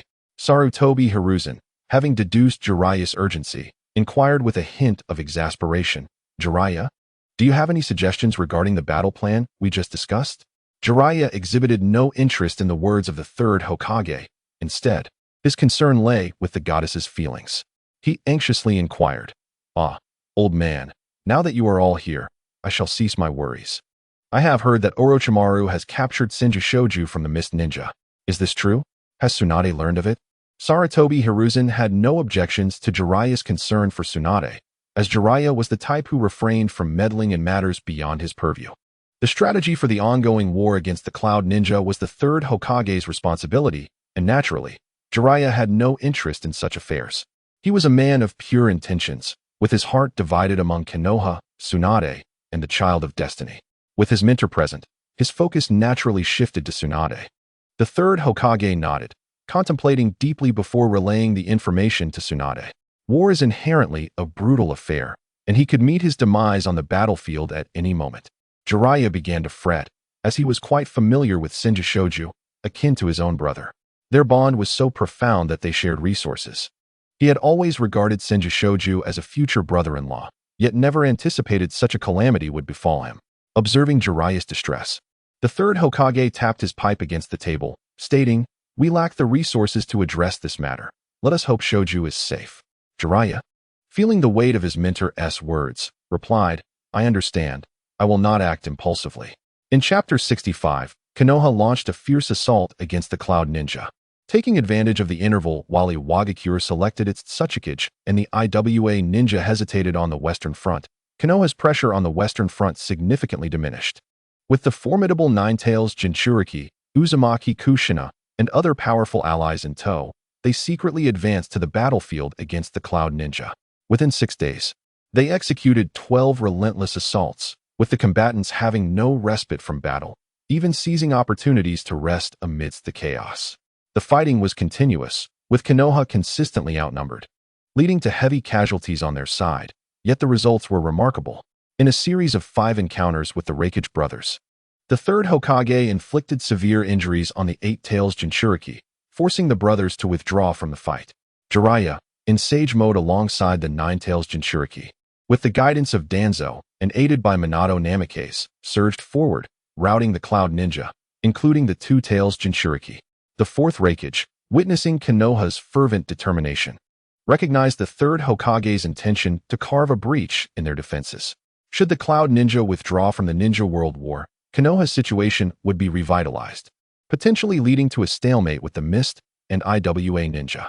In this fiercely combative phase of his life, the 4th Reikage knew not the meaning of retreat. Konoha was aggressive. He was even more so. His father had preferred death in battle over negotiating treaties with the IWA Ninja, and he would not be any different. There were only fallen Reikage, none who surrendered. Observing the 4th Reikage's fervent spirit, Todai felt a headache coming on. He was a strategist. As the right hand of the 3rd Reikage, he had brought back the Northern Cloud Ninja forces to prevent unnecessary sacrifices. Now he assisted the 4th Reikage with strategies. Todai understood the current situation well. They must avoid direct confrontation. Reikage-sama, we should not engage Konoha head-on at this moment. We must feign weakness and retreat strategically while continuing to fight. The 3rd Hokage was personally overseeing affairs, and Konoha had already dispatched their Jinchuriki to our side. We held no advantage. The 4th Reikage slammed his fist on the table, exclaiming, "What nonsense! Do you think the Cloud Ninja would fear Konoha?" Todai felt overwhelmed. The Cloud Ninja had always revered martial prowess and strength. However, war should be about striking the weak while avoiding the strong. This was the righteous path. Currently, Konoha's military momentum surpassed that of the Cloud Ninja, and their morale was at its peak. The Cloud Ninja should steer clear of Konoha's strongest phase, striking only when they were weakened. After all, strength cannot be sustained indefinitely. Morale cannot remain high forever. Konoha was pressed for time. They were not. Reikage-sama, retreating does not indicate fear. Konoha seeks a decisive battle with us, hoping to annihilate our forces. They desire a grand confrontation, which is why they recalled their 9 Tails Jinchuriki from the Western Front. By avoiding their peak morale, we can not only minimize casualties, but also allow ourselves to gather strength. The longer we can prolong the conflict, the more advantageous it becomes for us. Other ninja villages will also intensify their assaults on various fronts. The 4th Reikage was not one to dismiss sound advice. He understood Todai's counsel was valid. However, he sought a political victory rather than a mere economic one. He had directly succeeded his father as Reikage following his death. His strength was sufficient to assume the role of Reikage. Yet he lacked the gravitas that comes with experience and true battle achievements. This deficiency would hinder his ability to enact reforms after the war. He had initially intended to leverage the victory over Konoha in the 3rd Ninja World War to seamlessly inherit the Reikage title from his father. With his father's legacy supporting him, many reforms would have been feasible, yet the current situation differed vastly. He was in urgent need of validation. Masubi, what is your perspective? The strikingly beautiful Masubi, maintaining her elegant demeanor, also disagreed with a direct confrontation against Konoha. Yet, she recognized the 4th Reikage's need for military accomplishments to solidify his position. Reikage-sama, let us avoid Konoha for a few days. It would be best to engage in guerrilla tactics for a period. In a few days, once the new Otsutsuki is inaugurated in Awakens, he will undoubtedly continue the war against Konoha. This is not only for avenging the 3rd Otsutsuki, but also to seize benefits from this conflict.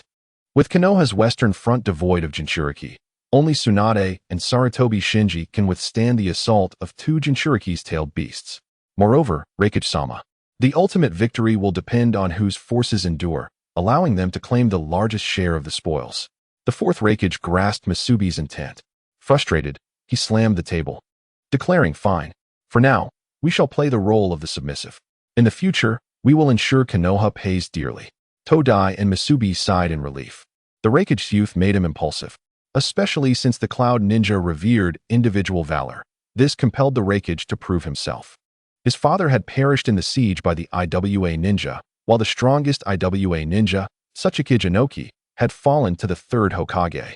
If he could vanquish the 3rd Hokage, he could establish his strength and better unify the Cloud Village, which would greatly benefit him. A blinding flash illuminated the night, turning it as bright as day, and the earth trembled. Report. The 9 Tails Jinchuriki from Konoha launched a surprise attack on us. With Kurabi engaged in battle against the Nine-Tails Jinchuriki. Kurabi had successfully intercepted the enemy's tailed beast bomb, but the situation ahead was chaotic. Reikage-sama, what should we do? The fourth Reikage, filled with electric fury, commanded without a hint of recklessness. Relay my orders. Repel Konoha's assault and execute an orderly retreat. Damn Konoha. Let us see how they respond once Awakens resumes its offensive on the western front. In a fit of rage, the Reikage struck the wooden table. Damn Konoha. Kurabi-sama. Reikage-sama has commanded you to disengage from battle and retreat. An Umbu ninja conveyed the order to the tailed beast-empowered Kurabi, who had transformed completely into the Eight Tails, merging his consciousness with it. Naturally, the dark signals were received, and Ba-Gai-Lu, Ku-Nu-Ya-Lu, why did his elder brother suddenly come to an understanding? Chi-La-Bai was not foolish. He clearly recognized that Mu Yi was seeking to engage them in a decisive battle. However, he was also aware that his brother, the fourth Reikage, had just ascended to his position and desperately needed victories to solidify his authority, hence opting for a direct confrontation. The Eight Tails, Gyuki, remarked in the realm of consciousness. Need it be said? Your brother is merely caught up in the moment. Calming himself, Natural knew what to do. Suddenly, Gyuki exclaimed, "Damn it, the Jinchuriki from Mu Yi has mastered the power of the Nine Tails." Chi-La-Bai, puzzled, inquired with his rap-like tone, "Isn't that expected? After all, he is from the Uzumaki clan." The Eight Tails playfully tapped Chi-La-Bai's head with his tail, saying, "You don't understand the sheer terror of the Nine Tails' power. The sealing techniques and the physical prowess of the Uzumaki clan could merely contain the Nine Tails. To wield its power freely was an arduous task. This Uzumaki woman was indeed a genius, capable of harnessing the power of the Nine Tails at such a young age to unleash a tailed beast bomb." Chapter 66. Human Experimentation. The Secrets of Chakra. In Awakens, the fourth Otsutsuki, Suji, after summoning the heads of various clans, formed a newly established security team for the Umbu. This security team is a faction of the Umbu, tasked with the protection of the Otsutsuki. Its members, comprised of doctors and nurses from the hospital, were all trained by Suji himself and are formidable individuals. The news that Heisher Mo Linai could utilize dust release left the elders of the Heisher clan astounded. Since Heisher Mo Linai's chakra nature was neither wind, fire, nor earth, she was presumed incapable of practicing dust release. Yet, her ability to employ it shattered their perceptions. Upon learning the secret of Heisher Mo Linai's mastery of dust release, they respectfully gathered all the ninjutsu and secret techniques of their clan and presented them neatly to Suji's office. They not only envisioned the possibility of more ninjas capable of using dust release arising in the future, but also harbored a profound fear that ninjas from other clans might acquire it. Their only recourse was to ingratiate themselves with Suji, hoping he would recall their respect and reward them with some minor favors. The Ping family and other prominent clans symbolically relinquished some ninjutsu information, signaling their compliance. Such knowledge was the lifeblood of their clans. How could they simply hand it over at the behest of the Otsutsuki? Suji had no time to dwell on these matters and diligently organized the materials he had received, immersing himself in their study. He delegated the miscellaneous tasks to Xiaori and Heisher Mo Linai, while he alone delved into the treasures provided by the Heisher clan. He absorbed the ancient wisdom and experiences regarding chakra with insatiable eagerness. Much of the information was outdated and rudimentary, yet occasionally, flashes of insight illuminated Suji's understanding. Chakra served as a conduit for manipulating the material world, and the essence of chakra itself was an advanced technology of the Otsutsuki clan. Suji's research on chakra and its implications on the world continuously enhanced his knowledge base. Among the most valuable findings were those illuminating sparks of wisdom, guiding Suji toward new horizons. In the underground laboratory beneath the ninja hospital in Awakens, Suji, synthesizing the confidential information provided by various clans, experienced a surge of inspiration and immediately initiated human experimentation. Several experimental subjects, embodying various bloodline limits such as melt release, steel release, earth release, and explosion release, lay on the operating table, awaiting Suji's intervention. He controlled the life potion he had crafted, infusing it into these subjects. This life potion was a miraculous concoction Suji developed through his research on chakra, particularly the mysteries of yang release. The potion primarily served two purposes: evolution and longevity. The marvel of life was epitomized in the powers of Senju Hashirama's yang release. Suji's studies revealed that the genetic makeup of humans in the ninja world indicated a relatively short lifespan, with few individuals living beyond a century. However, of greater significance was his discovery of the ancestral regression within their genes. Carriers of bloodline limit genes could awaken these traits under the influence of the potion, bringing their genetic structure closer to that of their ancestors. At a certain juncture in time, a monumental shift occurred in human genetics, coinciding with the moment chakra entered the human realm, marking the transformation initiated by the Sage of Six Paths, imparting chakra to humanity. Chakra permanently altered the genetic fabric of humans in the ninja world. By chance, Suji discovered that the life potion he had created possessed unique properties that could optimize bloodline limits while enhancing the longevity of human genes, thus extending their lifespan. He unearthed the secret and decided to develop the life potion in two directions. One focused on the creation of longevity potions, and the other on the optimization of genetic traits. The longevity potion represented a gentler development of the life potion, akin to a person possessing formidable mastery of yang release, with vibrant life force and robust physical abilities. Conversely, the evolution potion complicated and maximized the effects of the life potion on genetic optimization, potentially leading to mutations that could forge new bloodline limits, possibly reverting individuals to ancestral traits and awakening their bloodline limits. The development of the evolution potion remained incomplete, characterized by extreme complexity and inherent unpredictability. It could not guarantee Suji the desired outcomes upon usage. He needed to thoroughly research and master it to ensure controllable applications. For organisms devoid of chakra, aside from sentient beings, the evolution of other species stemmed from genetic mutations, a gamble shrouded in uncertainty, where changes would be subjected to the rigors of natural selection, either being eliminated or adapted, passing down the selected genes through generations. This encapsulated the path of evolution, which may not necessarily yield stronger beings and could result in weaker ones, dictated by environmental factors. The harshest natural selection would determine the victors amid unknown changes. Despite the complexity and difficulty in comprehension, these were the very mysteries Suji needed to fathom. His journey entailed deciphering this seemingly infinite code and uncovering the underlying patterns and secrets.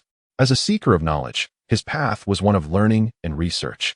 Thus, he injected the life potion into these experimental subjects while observing the process through an enhanced perspective.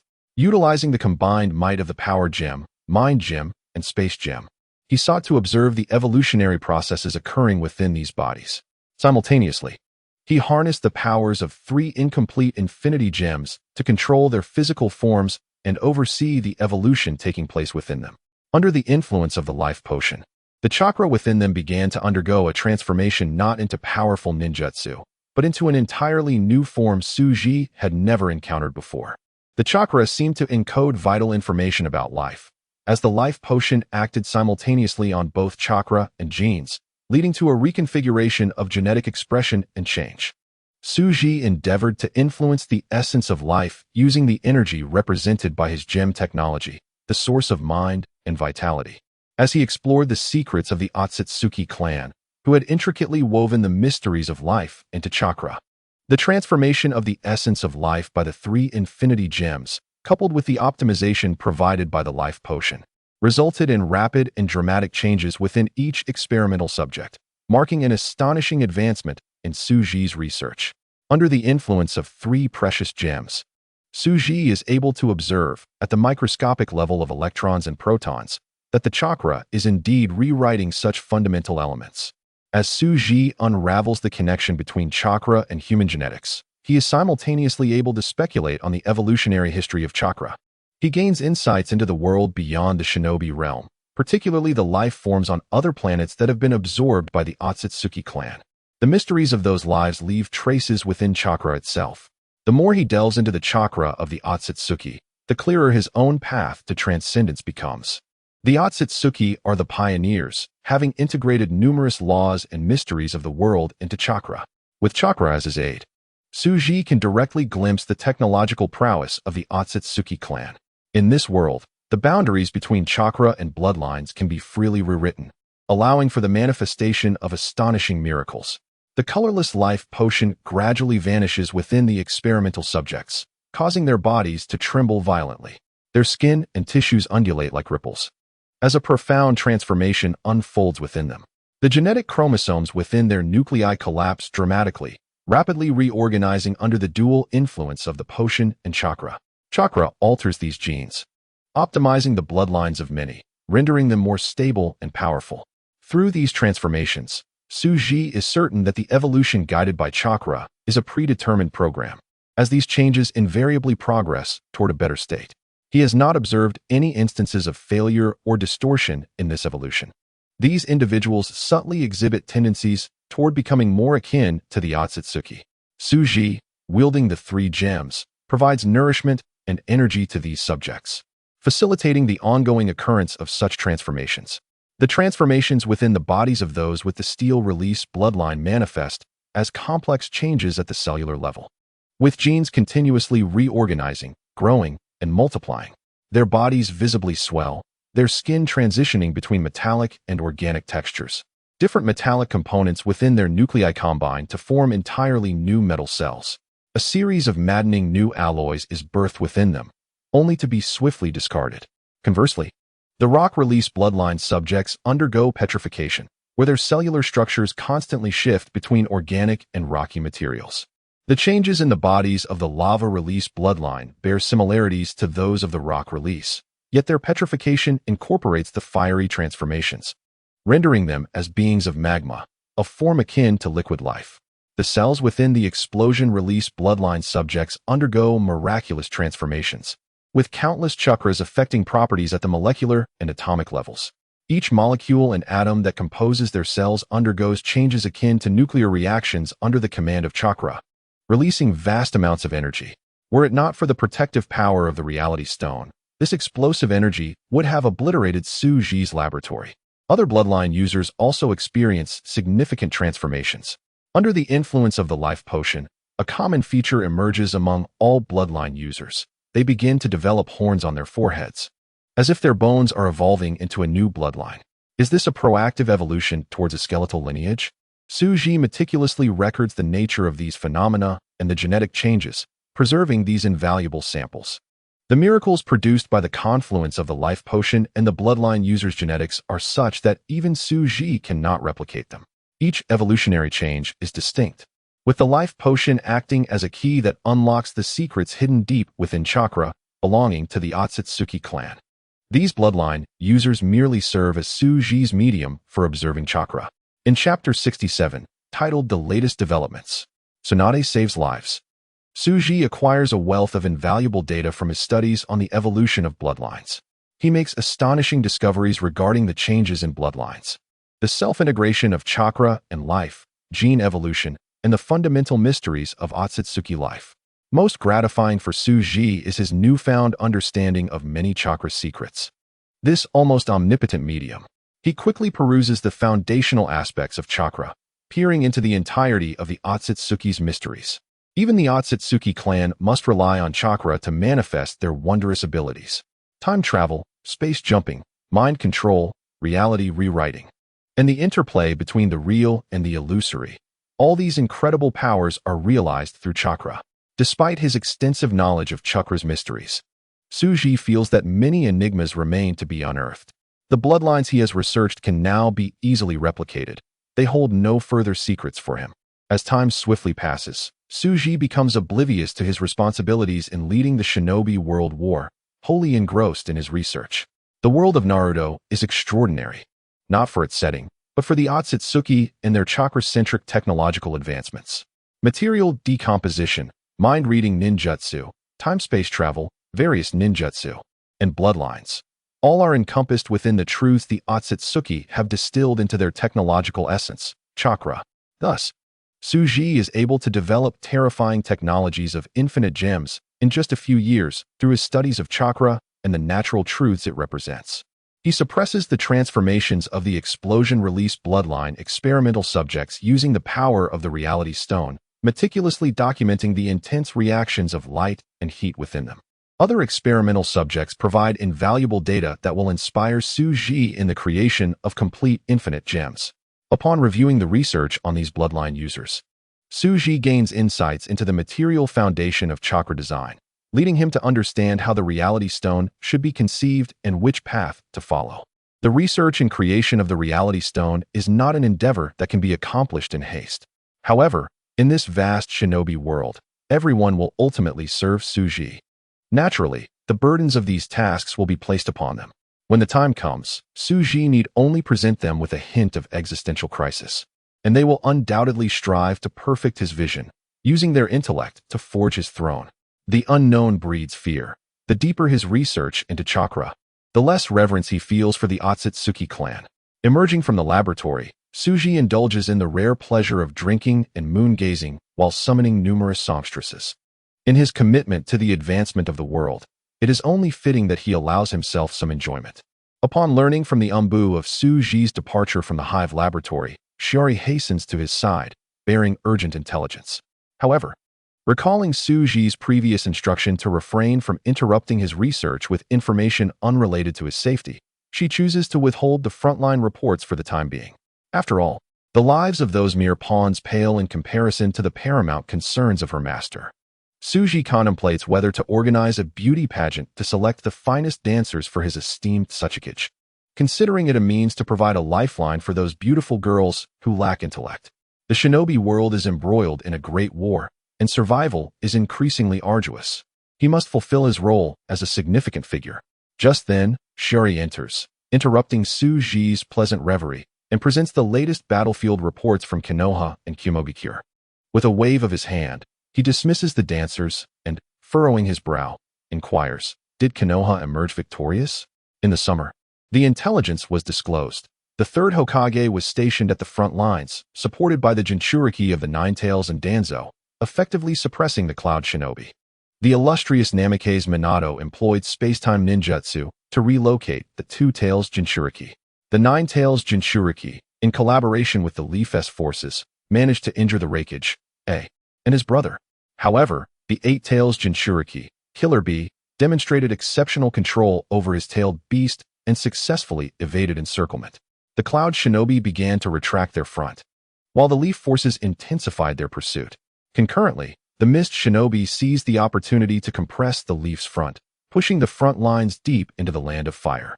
The citrus-infused Yagura advanced with the Six-Tails Jinchuriki, while Orochimaru found himself unable to contend with both Jinchuriki. According to the analysis from the Umbu, Orochimaru's position was likely to collapse. Tsuji, upon reviewing the intelligence submitted by the Summer, inquired about the activities of the Akatsuki's Eastern Dead. How could they let such a prime opportunity slip away? Following Tsuji's ascension as the fourth Suchikage, he had urged the Eastern Dead to continue their assault on the Leaf. With the third Hokage and several elite shinobi departed, particularly the Jinchuriki, it was anticipated that the Leaf's western front would soon be breached. Summer's peculiar expression caught Tsuji's attention as he mentioned that the Sato family had promised immense benefits. Many clans had allied to target the third Hokage's son. Recent reports indicated that the third Hokage's son, Sarutobi Shino, had been trapped but was rescued at great cost by Tsunade. Tsuji frowned, pondering Tsunade's extraordinary capabilities. If she could escape from the multitude of clan ninjas in Awagakure while carrying someone, her strength would rival that of her grandfather, Senju Hashirama. This was a war, not a mere contest of individual prowess. It required collective cooperation among ninjas skilled in close combat, ninjutsu, long-range shurikens, and specialized assassination techniques, as well as jinjutsu and sealing teams. How could Tsunade, a specialist in taijutsu, manage to rescue anyone amidst such overwhelming odds? Summer replied, "My lord, the intelligence has been thoroughly verified by the Umbu, and sensory ninjas on the battlefield confirmed that the chakra indeed belongs to Tsunade. However, her chakra has inexplicably surged manifold." Tsuji examined the signatures of various intelligence ninjas and contemplated the implications. Could it be a jinjutsu? He scrutinized the list of those attacking Sarutobi Shino, all elite members of prominent clans. Only an illusion of the caliber of Infinite Tsukuyomi or someone possessing Tsuji's soul gem could create such a scenario. Tsunade lacked such prowess. Regardless of whether it was jinjutsu, taijutsu, or anything else, the Leaf had no individual of such exceptional caliber. Tsunade? Tsuji was incredulous. He was well aware of her signature techniques. If she had utilized creation rebirth, she could have potentially escaped. However, carrying another person alongside her was implausible. The difficulty of both tasks was not on the same level. She faced IWA ninjas proficient in earth release and adept at trap creation.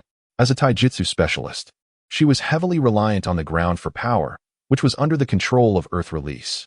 No matter how much chakra she possessed, she would eventually be exhausted when confronted by numerous earth release ninjas. Chapter 68, Terumi Mei, Capturing Senju Rope Tree. Suji's gaze fell upon the intelligence that stated Tsunade's chakra had surged exponentially. Was this an initial condition or a sudden increase? Had her forehead seal been undone? Suji was aware that Tsunade could use the sealing technique to store chakra for critical moments. Summer, providing only a concise briefing, confirmed, "My lord, it remains sealed." Suji smiled, having deduced the occurrence. Unexpectedly, such a situation had arisen. Eliminating all impossibilities, only one truth remained. Time-space traversal. How intriguing. It appeared necessary to capture Tsunade for experimental purposes. Suji directly informed Scorpion and Kakuzu via the Soul Gem to prepare. Since the future Tsunade had arrived here, he resolved to take action personally. As for fearing the unknown regarding Tsunade's arrival, as long as she utilized chakra, she would not be his adversary. "My lord, there's another piece of intelligence. The Mist Village has sent a request to meet you, represented by Terumi Mei." Summer's expression turned peculiar at the mention of Terumi Mei. She understood that Terumi Mei was also a subordinate of Suji and a member of the God organization. "Ah, it seems we have good news.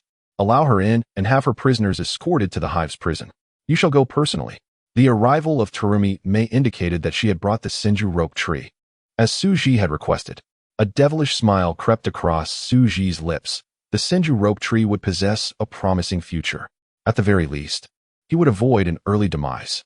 When Summer met Terumi Mei in the Umbu, she confirmed Suji's words, as Terumi Mei had indeed brought several captives. They convened in a secure chamber. Terumi Mei, gazing at Summer with an air of superiority, remarked, "The leader has become Tsuchikage. What is there to be so proud about?" Observing Terumi Mei's carefully curated appearance, Summer could easily discern her intentions, undoubtedly seeking Suji to grant her a new modification operation to further enhance her bloodline limit. Among ninjas, none were devoid of admiration for power. With formidable figures like the third Reikage and third Tsuchikage deceased, who could still feel secure? Only immense strength could perhaps provide a semblance of security. Summer refrained from engaging, instead asking, "Have you monitored the Mist Village as instructed and selected the experimental subjects my lord requires?" "Humph, I shall fulfill the leader's orders." "You just ensure your lord is taken care of," Terumi Mei retorted, her thoughts clearly fixated on Suji. Upon his entrance, Terumi Mei lunged towards him. Clad in a blue off-shoulder dress complemented by crimson high heels and a standard ninja vest, her alluring, elongated eyes fixated on Suji with a gaze full of affection. She realized that Suji had become the new Tsuchikage and inferred that the death of the third Onoki was likely connected to him. Otherwise, how could Onoki have chosen to die in the midst of his own IWA Shinobi's heavy defenses without leaving behind even a final word for the village? "My lord, it has been quite some time since we last met." A lock of her chestnut red, wavy hair partially obscured her eye, revealing her gem-like green gaze. Her sultry eyes, laced with languor and allure, met Suji's gaze. Terumi Mei's rose-tinted lips curled slightly, enhancing the allure of her youthful, blushing lip gloss. Enhanced by the delicate lavender eyeshadow at the corners of her eyes, it struck a nerve with Suji. As a skilled medical ninja, Summer could easily sense the rising temperature in Suji. Terumi Mei, too, noticed the change in his demeanor and chuckled softly. Suji spoke. "You've done remarkably well this time. These bloodline users are highly valuable. What reward do you desire?" Terumi Mei, instead of responding to Suji's inquiry, posed a question. "Could you tell me if you were involved in Onoki's demise?" Suji, having imprinted a mental curse on Terumi Mei, felt no concern regarding her potential betrayal. He nodded. "I merely removed a few pests in the way." Terumi Mei's astonishment surged like a tidal wave. Suji's strength surpassed her imagination once more. That was the legendary Onoki of the ninja world, renowned for his dust release. "Leader, you are growing increasingly powerful. I find it quite appealing." Suji sought to understand the conflict between Konoha and the Mist Village, asking, "Terumi Mei, what is the situation with the Mist Shinobi? Is the war with Konoha proceeding smoothly?" Konoha is like an indomitable cockroach, remarkably tenacious. Terumi Mei, overseeing the Umbu, is acutely aware of the circumstances surrounding both factions. We have orchestrated several significant offensives, yet they are invariably interrupted by the sudden emergence of certain ninjas from Konoha, notably the Uchiha clan, particularly the inscrutable Uchiha Fugaku and the renowned Shunshin Shursui, have effectively subdued our bloodline clan from Kirigakure. Coupled with the Byakugan of the Hyuga clan, many of our assassination techniques have proven futile. Our signature 7 ninja swordsmen were nearly annihilated by an obscure watermelon-headed ninja. Subsequently, our intelligence agency discovered that he was merely a low-ranking ninja from Konoha. Listening to Terumi Mei's grievances, Tsuji understood that Kirigakure was still advancing steadily. For that place is not one where an individual can single-handedly alter the entire battlefield. Therefore, this time, I shall bring back a greater quantity of the despair-inducing potion I have developed, ensuring Konoha suffers more. Terumi Mei looked at Tsuji with some skepticism. Leader, are you not intending for us to exhaust each other while you, along with the Awakens, reap the benefits? Tsuji caressed her beautifully flowing brown hair, stating, My ambition does not lie within the ninja villages, but rather encompasses the entire shinobi world. Moreover, I have resolved that in the future, I shall elevate all humanity to the status of ninjas. The losses incurred in the ninja wars are trivial compared to the entirety of humanity. Terumi Mei found it hard to believe. Leader, are you certain that this course of action will not incite hatred from all ninja villages, including your own Awakens? The nobility of a ninja's status is partly attributed to the monopoly on chakra. Many individuals, despite their talents, have no mentors to teach them how to extract chakra and become ninjas. Tsuji replied expressionlessly, The thoughts of a swarm of ants hold no interest for me, nor do I require their understanding. What I choose to do is my own affair. This world does not possess the privilege of choice. Terumi Mei's heart trembled at the allure of power. Leader, will there still be Kirigakure in the world of the future? Tsuji inquired. Do you wish for its continued existence? If everyone becomes a ninja, will the ninja villages still have the authority to govern all ninjas within a nation? Terumi Mei did not respond to Tsuji's question, but buried her head against his chest, saying, Leader, transform me. I require greater strength. Chapter 69. Terumi Mei's future. Tsuji stroked Terumi Mei's hair. Have you considered how you wish to enhance yourself? Terumi Mei asked, Leader, can we commence the sage transformation? Tsuji was taken aback. Sage transformation? What need do you have for such powers? Ice release, as a bloodline limit, could still be attributed to your own awakening. Given the intermarriage among bloodline clans, you might possess the lineage of the Mizukage clan to explain your ice release, but if you were to utilize sage techniques, your village would undoubtedly investigate thoroughly. Sage techniques are far rarer than bloodline limits. Currently, there exists but one, that being Jiraiya, the sage of Mount Miyaboku from Konoha. Previously, Senju Hashirama also wielded sage techniques. Should another place capable of teaching sage techniques be discovered, all major ninja villages would vie for entry. Terumi Mei was aware that her strength had reached a limit. Although she was a Kaga-level powerhouse, an invisible barrier seemed to obstruct her potential for further advancement. Her intuition was not mistaken. Between Otsutsuki and humanity lies a profound chasm. Regardless of your myriad jutsu, my Rinnegan can render you helpless with but a single sealing technique. Thus, no matter how formidable a ninja may be, if they are not a direct descendant of Otsutsuki chakra, they are ultimately mere ants. Terumi Mei was uncertain of the path ahead and questioned, Leader, in the divine organization, your promise to make us gods, does that not imply becoming sages? Tsuji, being patient with his own, clarified, a sage is merely one who can utilize natural energy. After becoming a god, one will naturally harness natural energy. Yet the ability to wield natural energy does not guarantee divinity. Terumi Mei felt as if she could meld into Tsuji's being, while the onlooking Shiori felt envious. Leader, what do we still lack to achieve divinity? Tsuji responded, 2 things, the tailed beasts and the husk of the god tree. I know about the tailed beasts, but what is the husk of the god tree? Terumi Mei, as a high-ranking member of Kirigakure's Umbu and head of the intelligence department, had encountered numerous secrets of the shinobi world. She was certain she had never heard of the god tree, let alone its husk. That entity is related to the sage of 6 paths, and few in the shinobi world are privy to its existence. However, do not worry, in due time, I shall acquire it from an ailing old man. The Jinchuriki of the 7 tails has already been captured by our organization. What remains is to research and analyze these 2 entities. Terumi Mei did not comprehend. Leader, Even if that god tree is related to the Sage of Six Paths, can it truly elevate us to the legendary status of the sage? Furthermore, although the power of the tailed beasts is immense, they merely serve as jinchuriki. While powerful, they are not invincible. Jinchuriki are simply utilized as strategic weapons in warfare. Suji tapped Terumi Mei's head lightly. You only see the tailed beasts, but do not grasp their origin or how they are created. Understanding this principle is the key to your ascension to divinity. Once you comprehend the principle, you too can create tailed beasts. Your research on chakra is still quite limited. Chakra is not merely energy extracted from the body. It undergoes transformation in both form and nature to become ninja techniques. It serves as a medium, a conduit that influences reality and connects consciousness to the material world. It is also a tool, a powerful instrument for altering the world.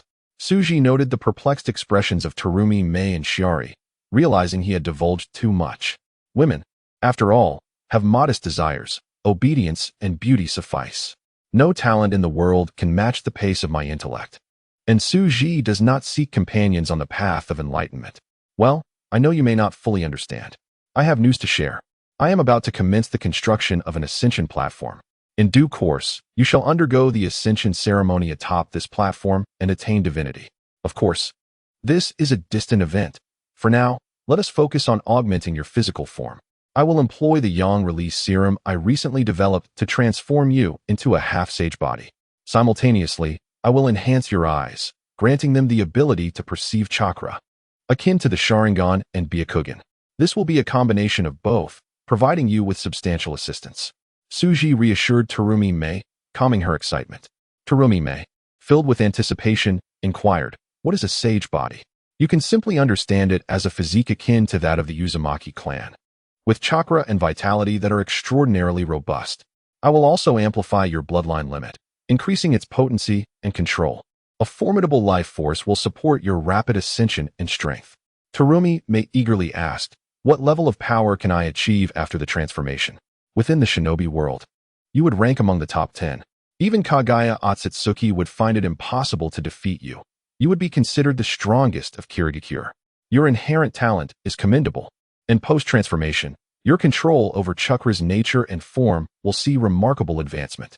Upon hearing Suji's description, Terumi Mei's eyes sparkled. She finally voiced her lingering doubts. "Leader, with such immense power bestowed upon me, will I be required to undertake a specific task?" Terumi Mei felt a twinge of unease, for Suji had given her so much. With Suji's formidable abilities, he possesses the power to transform anyone. As the Otsutsuki, there are countless individuals willing to serve him.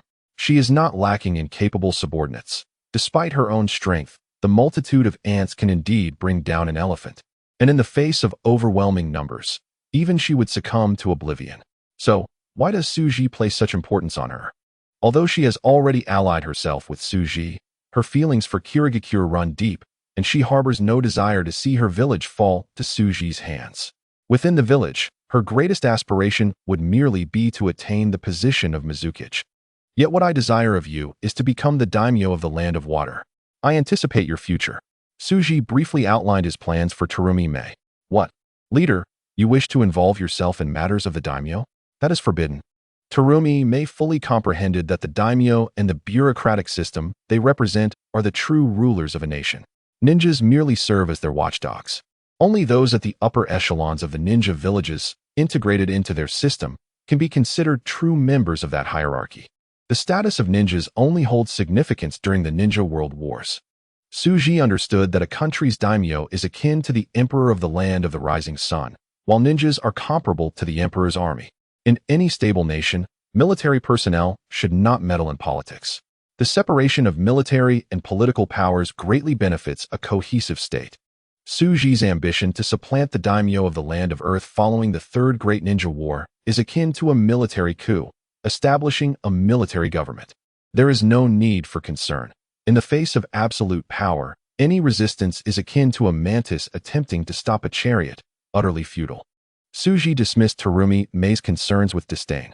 The combined might of all the world's inhabitants may not suffice to contend with the Wagakure, barring the Otsutsuki clan, of course. Suji remains uncertain of the upper limits of the Otsutsuki clan's power, as his research on chakra is not yet complete. Once he comprehends the intricacies of chakra, he will be able to vanquish the Otsutsuki deity with ease. Terumi Mei felt a sense of relief upon hearing Suji's words. Secretly thinking to herself, it seems that what the leader values most is my very existence. This time, upon your return, manage the umbu of Kirigakure well. It will be the strength you can rely on in the future. By the way, I have yet to ask you a question. Do you wish to become the Mizukage? I can assist you in eliminating Karatachi Yagura. Terumi Mei immediately shook her head. Kirigakure is her homeland, and unless Suji strongly insists, she truly does not wish for him to intervene in the affairs of her village.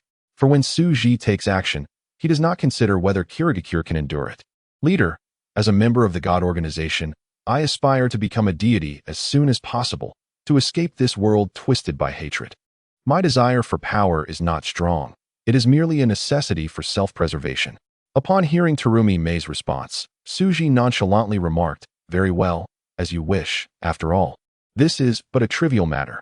When the tide of progress sweeps in, Kirigakure will naturally make its own choices. It matters not who is in charge. Now, let us proceed with your transformation. Terumi Mei's face lit up with joy as she replied, this time, I wish to remain at the forefront. The Wagakure, Ninja Hospital. Ever since Suji ascended to the position of Tsuchikage, the head of the ninja hospital and the head of the medical department have not been entrusted to anyone within a Wagakure. Instead, they have been placed under the stewardship of Uzumaki Karafuru's mother, Uzumaki Kosetsu. After studying the unique physical attributes of the Uzumaki mother-daughter duo, Suji developed numerous life sciences. He imparted this knowledge without reservation to Uzumaki Kosetsu through the Mind Stone. Understanding that her survival in the latter half of her life depended on obedience, Uzumaki Kosetsu quickly adapted to her role and diligently absorbed the knowledge Suji provided. With her exceptional talent, her aptitude for medical ninjutsu is remarkable. Supported by her unique ability to share life, her medical ninjutsu has already surpassed that of the second most capable individual in a Wagakure, Natsu. Uzumaki Kosetsu felt her face flush as she listened to Terumi Mei's anguished cries, her piercing voice reverberating throughout the hive. The specialized large bed Suji frequently used to treat beautiful patients creaked and groaned, seeming on the verge of collapse. Natsu and Uzumaki Kosetsu employed various medical ninjutsu to restore Terumi Mei's vitality. Spring nights are fleeting, and the sun rises high. Henceforth, the Tsuchikage shall no longer attend morning court. For 7 days and nights, Suji meticulously nurtured Terumi Mei's cells with his life energy. This surgical procedure resulted in a qualitative enhancement in the vitality of her cells, elevating her life force by several levels. Her chakra capacity now exceeds tenfold what it was before. It is noteworthy that Terumi Mei was already a shadow-level ninja prior to her transformation, falling within the realm of chakra level rather than merely chakra quantity. It can be said that Terumi Mei now embodies a sage body and capable of utilizing senjutsu. Simultaneously, Suji augmented her in-release abilities, leading to a transformative enhancement in her genjutsu capabilities. With her life force surging, Terumi Mei appeared to be a completely different person, radiating vitality. Natsu gritted her teeth and inquired, Terumi Mei, how do you feel? Glancing at Natsu, who had devoted herself wholeheartedly to serving her in recent days, Terumi Mei beamed. The leader's methods are extraordinary, and of course, I also thank you for your assistance. Natsu, frustrated, averted her gaze from Terumi Mei, feeling as though she were a mere servant to Suji. Yet, Terumi Mei had no such merit. She was not the mistress of the household. Observing Natsu's discontent, Terumi Mei proactively embraced her, lazily whispering in her ear, let us form an alliance. Natsu, puzzled, asked, an alliance for what?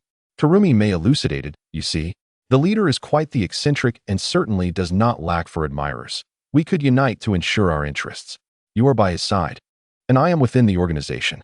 We can share information, forming a beneficial alliance that would be most advantageous. Natsu scoffed. The master has no interest in such matters. I too am indifferent. Terumi Mei recognized Natsu as Suji's unwavering confidant, and thus whispered, we can collaborate at that time and utilize that projector. Initially, Natsu was indifferent, but her cheeks flushed crimson, ultimately resolving to nod in agreement. You are quite the eccentric as well. I desire only the leader's affection. Matters of propriety and morality concern me not. Terumi Mei was unconcerned, Her alliance with Natsu would suffice to address any troublesome vixens that may arise in the future. Chapter 70. Two Tsunade's. From the future? Terumi May departed Awagakure with the despair-inducing potions she had previously promised to Karatachi Yagura. Tsuji, still lingering on the alluring charm of Terumi May, impatiently made his way to the hive's prison, where he encountered the pale-faced Senju Nagashi. Before being brought to Awagakure, the brave Senju Nagashi had caused quite a ruckus in Kirigakure Zambu, proclaiming himself a staunch supporter of the will of fire, vowing he would never yield, and so forth. However, after being subdued by several members of Kirigakure Zambu, he was rendered completely calm, and the will of fire had been temporarily extinguished. After receiving a harsh lesson from reality and discovering the cold truth of this world, Senju Nagashi finally settled down. This was no trivial matter from school. Lives were at stake. Tsuji perused the medical report brought by Uzumaki Kosetsu regarding Senju Nagashi and was taken aback. The physical prowess of the Senju clan indeed far surpasses that of other ninja clans, and at his age, Senju Nagashi's vitality already exceeds that of some jonin, particularly in terms of chakra, which has reached jonin levels. The Uzumaki and Senju clans truly possess exceptional qualities. He must ensure that Senju Nagashi receives proper nourishment to optimize his physical condition. Once he captures Tsunade and obtains the cells of Senju Hashirama, various experiments can be conducted on him.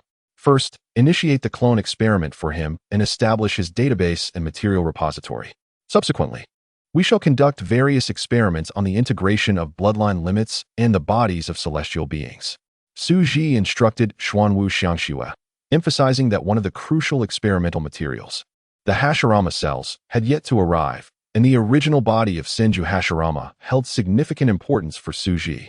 Xuanwu Xiangxue, who was attending to Tsuji, responded with a few muffled sounds, indicating her understanding.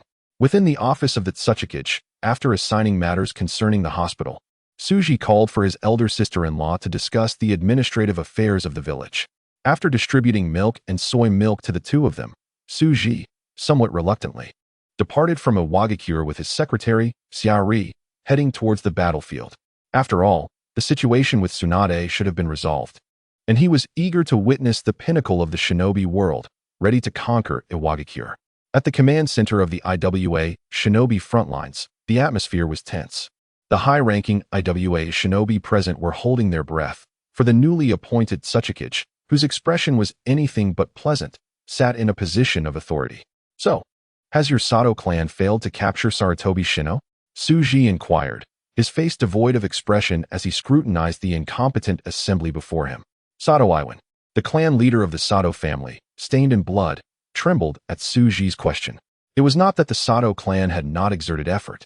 They had liquidated half of their assets, recruited various powerful clans, and promised numerous benefits to jointly eliminate a single individual. However, inexplicably, Konoha always seemed to evade their traps, as if forewarned. Moreover, that rat-like Sarutobi Shino was consistently rescued by Tsunade. Tsuchikage-sama, allow me to explain, Sato Iwan hastily interjected. With a crash, Tsuji hurled the teacup in his hand, striking Sato Iwan on the head. Although Sato Iwan, being a shadow-level ninja, could have dodged, he dared not move, standing still as the scalding water splashed over him. This fourth Tsuchikage was not to be trifled with. Despite his youth, he was a figure known for his vengefulness, and many had perished due to enmity with Tsuji, ending up in mental institutions after treatment in the shinobi hospital. Useless. The Jinchuriki of the Five Tails attempted to speak, but was restrained by the elder Z, who shot him a disapproving glance. The young ones lacked understanding, thinking they could instruct the Tsuchikage on how to address his subordinates. The highest command in attendance, along with the clan leaders, wore expressions of frustration, yet none dared to voice dissent. The young Han, still naive, believed that Tsuchikage ought to cherish and equally love everyone. How could he so openly humiliate a shadow-level powerhouse? However, Tsuji, indulging in playful banter with Hajinmei, had long set aside the matter concerning Tsunade. He then sought to comfort the two widows, Xuanwu Xiangxue and Haishi Marinan, ensuring they remained vigilant over Awagakure. It was essential to communicate with them beforehand and provide psychological guidance. Consequently, Tsunade's situation, which he should have addressed sooner, was delayed for nearly 10 days. Yet, could the Tsuchikage be mistaken? Since the Jinchuriki were strategic weapons bound to obey the Tsuchikage, the two Jinchuriki remained within the village this time, accompanying Su Ji to the front lines. Elder Z dared not defy Oyamaki, as he would not punish Awagakure's shinobi for such reasons. However, Su Ji was not so lenient. The animosity between Huang Tu and Su Ji was well known among the village's high-ranking officials. In recent days, many from the Otsutsuki supporting Titan family had been captured and executed by the Umbu. Their corpses still hung in the village. Elder Z could not afford to let his subordinate voice dissent at such a critical moment. Su Ji glanced at the death report Xia Ri had handed him, noting that nearly half of the Sato clan had perished, which alleviated some of his anger, indicating that they had indeed been earnest in their efforts. In light of the significant losses your clan has suffered, I shall take note of this bill. Were it not for the necessity of using Sato Iwan as leverage against the other clans, I would have allowed him to vanish into the dust today. Dong Shiren. Report on the current situation, Su Ji commanded. Dong Shiren, who had been feigning death, immediately revived at the Otsutsuki's call, respectfully responding, Otsutsuki-sama, our overall offensive has proceeded smoothly. However, this pertains only to territorial matters. In reality, we have gained no advantage. Konoha seems to have anticipated our movements and evaded our numerous encirclements. They appear unconcerned about territorial losses, instead continuously evading us. Intelligence analysis suggests Konoha may be employing a strategy to lure us deeper. Thus, I have recently slowed our offensive momentum, dispatching scouts to conduct thorough reconnaissance. Su Ji nodded in approval of Dong Shiren's approach. He commanded an intelligence network that surpassed that of Awagakure's. 3 days prior, authorized by the third Hokage, Danzo and Minato had negotiated with Kumogakure. The renowned Minato shone during the negotiations, eloquently dissecting the situation. Sunagakure had withdrawn from the war early, and the newly appointed Kazekage had commenced the restoration of Sunagakure's strength, swiftly recuperating from their injuries. If Kumogakure and Konoha continued their deadlock, they would undoubtedly emerge as the losers of the Third Shinobi World War. At the very least, the party benefiting most from this deadlock would not be Kumogakure, but rather the well-preserved Kirigakure and Awagakure. Given this, why would Kumogakure risk everything for the sake of the other two villages? Even if Konoha were to fall from its position as the first shinobi village, it would not be Kumogakure that ascended in its place. There was no need for such folly. After several rounds of discussions, Konoha promised reparations to Kumogakure, and the Fourth Raikage accepted Konoha's terms, leading to a reconciliation between the two parties. Initially, the Fourth Raikage had thought he would not surrender, just as his father had not, yet he found himself compelled to relent due to Konoha's generous offer, immediately declaring friendship with Minato. Though Danzo was dissatisfied with this compromise, he recognized that, at present, Konoha valued human life over monetary wealth. Money could be repaid gradually, but if lives were lost, Konoha would have nothing left. With the position of the Fourth Otsutsuki firmly established, it was clear that the Fourth Otsutsuki would continue the war against Konoha. Reconciling with Kumogakure, which could be termed surrender, was still a favorable development, as it required nothing but money. Ultimately, financial matters would be resolved by the daimyo, and Konoha had reached a point where they had earned their funding through their efforts. Should Konoha suffer a total defeat, it would not merely be a monetary issue. The core strength of Konoha would be dismantled by these shinobi villages. Thus, Konoha, having concluded its war with Kumogakure, had begun a clandestine withdrawal of troops, dispersing the 2nd Division and various clan forces to the eastern battlefield of the Land of Water and the western battlefield of the Land of Earth. Konoha's reinforcements were poised to arrive, which was why Su Ji was unwilling to linger in the comforts of the village and had come to the front lines. Tomorrow morning, I shall launch a surprise attack. Su Ji began to outline his plan. On the western front of the Land of Fire, Sunagakure had long since exited the war, leaving only Konoha and Awagakure engaged in battle, with reluctant small shinobi villages swaying between them. At Konoha's western headquarters, Tsunade sat in the command room, lost in thought after healing Sarutobi Shino's injuries. From the shadows emerged a woman with golden hair tied in a ponytail, inquiring, "Why do you not leave this place? Did I not tell you he would come for you soon?" Torn between joy and sorrow, Tsunade struggled to respond, "I do not know." Curiously, the voices of the two were identical. The golden-haired woman stepped into the light, revealing herself to be none other than Tsunade. However, this Tosuna, compared to the present Tosuna, is slightly older, yet possesses an even greater beauty, exuding an aura of sanctity. How could there be two distinct Tosuna? The elder Tosuna urged, "If you do not depart, you will miss your chance." The younger Tosuna replied, But I am the commander here. If I leave, this battlefield will collapse entirely. I must wait for my teacher and the others to support me before I can depart. The elder Tosuna, filled with anxiety, insisted, Suji will arrive sooner than the support from Konoha. You will not have time to wait for them. Moreover, even if the Konoha reinforcements arrive, you will have no chance to escape. Suji will come here tomorrow morning and capture you directly. At that point, everything will revert to the original timeline, and we will lose our opportunity to resist Suji. The younger Tosuna did not lose her composure due to the elder Tosuna's words. She steadfastly maintained her choice. What you speak of is unverified. I cannot abandon the ninjas of Konoha.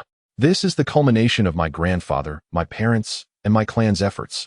I cannot forsake it. Since you are me from the future, you should understand what I desire at this moment. It turns out that the more beautiful and slightly older Tosuna is indeed her future self. Just as Suji had surmised, it is impossible for two Tosuna with differing strengths to exist on the same timeline. If they did, they would certainly not be individuals from the same timeline. The future Tosuna, deeply concerned, told the present Tosuna, if you are captured, you will become one of Suji's vessels for the reality gem, unable to escape from the future he has planned for you. I have merely borrowed the power of the time gems he created to arrive at this moment while he controls the dragon vein, undergoing an uninterrupted process of self-transcendence. At this moment, he exists in a state beyond dimensions, seemingly detached from this universe. Only at this instant are the 6 infinity gems he created unclaimed. I seized this opportunity to traverse to this time. Once he completely controls the power of the dragon vein, he will become the master of the entire timeline, and our world will cease to exist. As the future Tosuna spoke, her figure began to blur, indicating some unforeseen event requiring her departure from this space-time. Remember, do not oppose Suji. Instead, heed his words, for he speaks the truth. Only by surpassing his knowledge can you before the future Tosuna could finish her sentence. She vanished, leaving the present Tosuna with a face full of confusion and helplessness. Chapter 71. Invincible Suji. Despairing Tosuna. For Tosuna learned from her future self that Suji's strength surpassed all imaginations within the ninja world, presenting an enemy she could not hope to defeat. That man requires the entire world to unite to have even the slightest chance of overcoming him. The more the future Tosuna revealed to the present Tosuna, the less inclination she had to resist Suji. She now understood that 2 of Suji's prominent generals, the traitorous ninjas Scorpion and Kakazu, were watching her. Utilizing a device manufactured by Suji, they locked onto her chakra, rendering her unable to deceive the machine. Tosuna feared that if she were to leave, Suji would issue orders for a fierce assault, ultimately branding her a traitor to Konoha. As for finding someone to replace her, who could substitute for Tosuna? Just as she departed, the son of the Hokage, Sarutobi Shinjiro, could very well be torn apart by the IWA ninjas in a frenzy. The future Tosuna had informed her that Sarutobi Shinjiro would perish here. This revelation only solidified Tosuna's resolve to remain. Sarutobi Shinjiro was the son of the 3rd Hokage, akin to Tosuna's brother. The future Tosuna felt deep sorrow upon seeing Sarutobi Shinjiro, as she had repeatedly saved him from the IWA ninjas. Tosuna believed the words of her future self, yet this was the inevitable tide of events. Even knowing that Suji was coming to capture her, could she truly escape? If she fled, Konoha would face defeat, and they would become wandering souls, with no sanctuary left for them in the vast ninja world. Only a fight to the death remained. The future Tosuna had advised her that if captured by Suji, she would be forced into cooperation with him, compelled to heed his commands. At that moment, Tosuna resolved that she would either perish in battle the next day or seek an opportunity for self-destruction. She, Tosuna, one of the legendary Sannin of Konoha and the princess of the Land of Fire, would never betray Konoha. Soon, Tosuna experienced the true meaning of despair.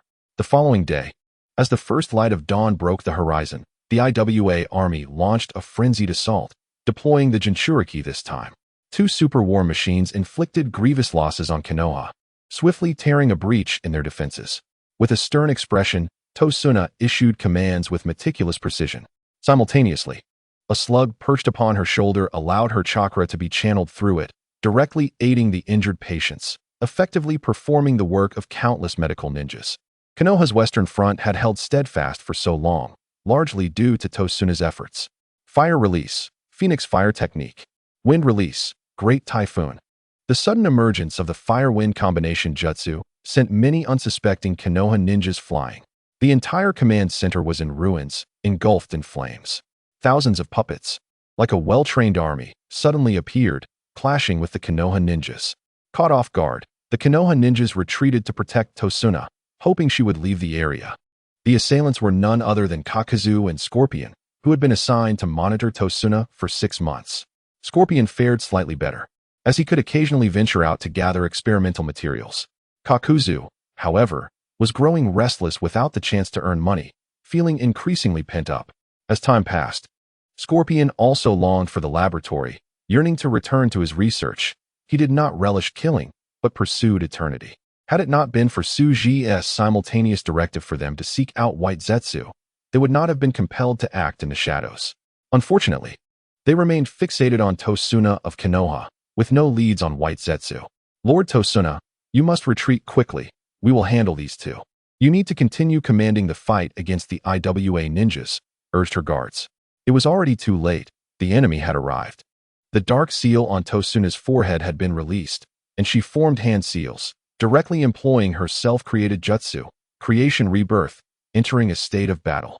Kakuzu and Scorpion, having undergone Tsuji's modifications, displayed overwhelming strength.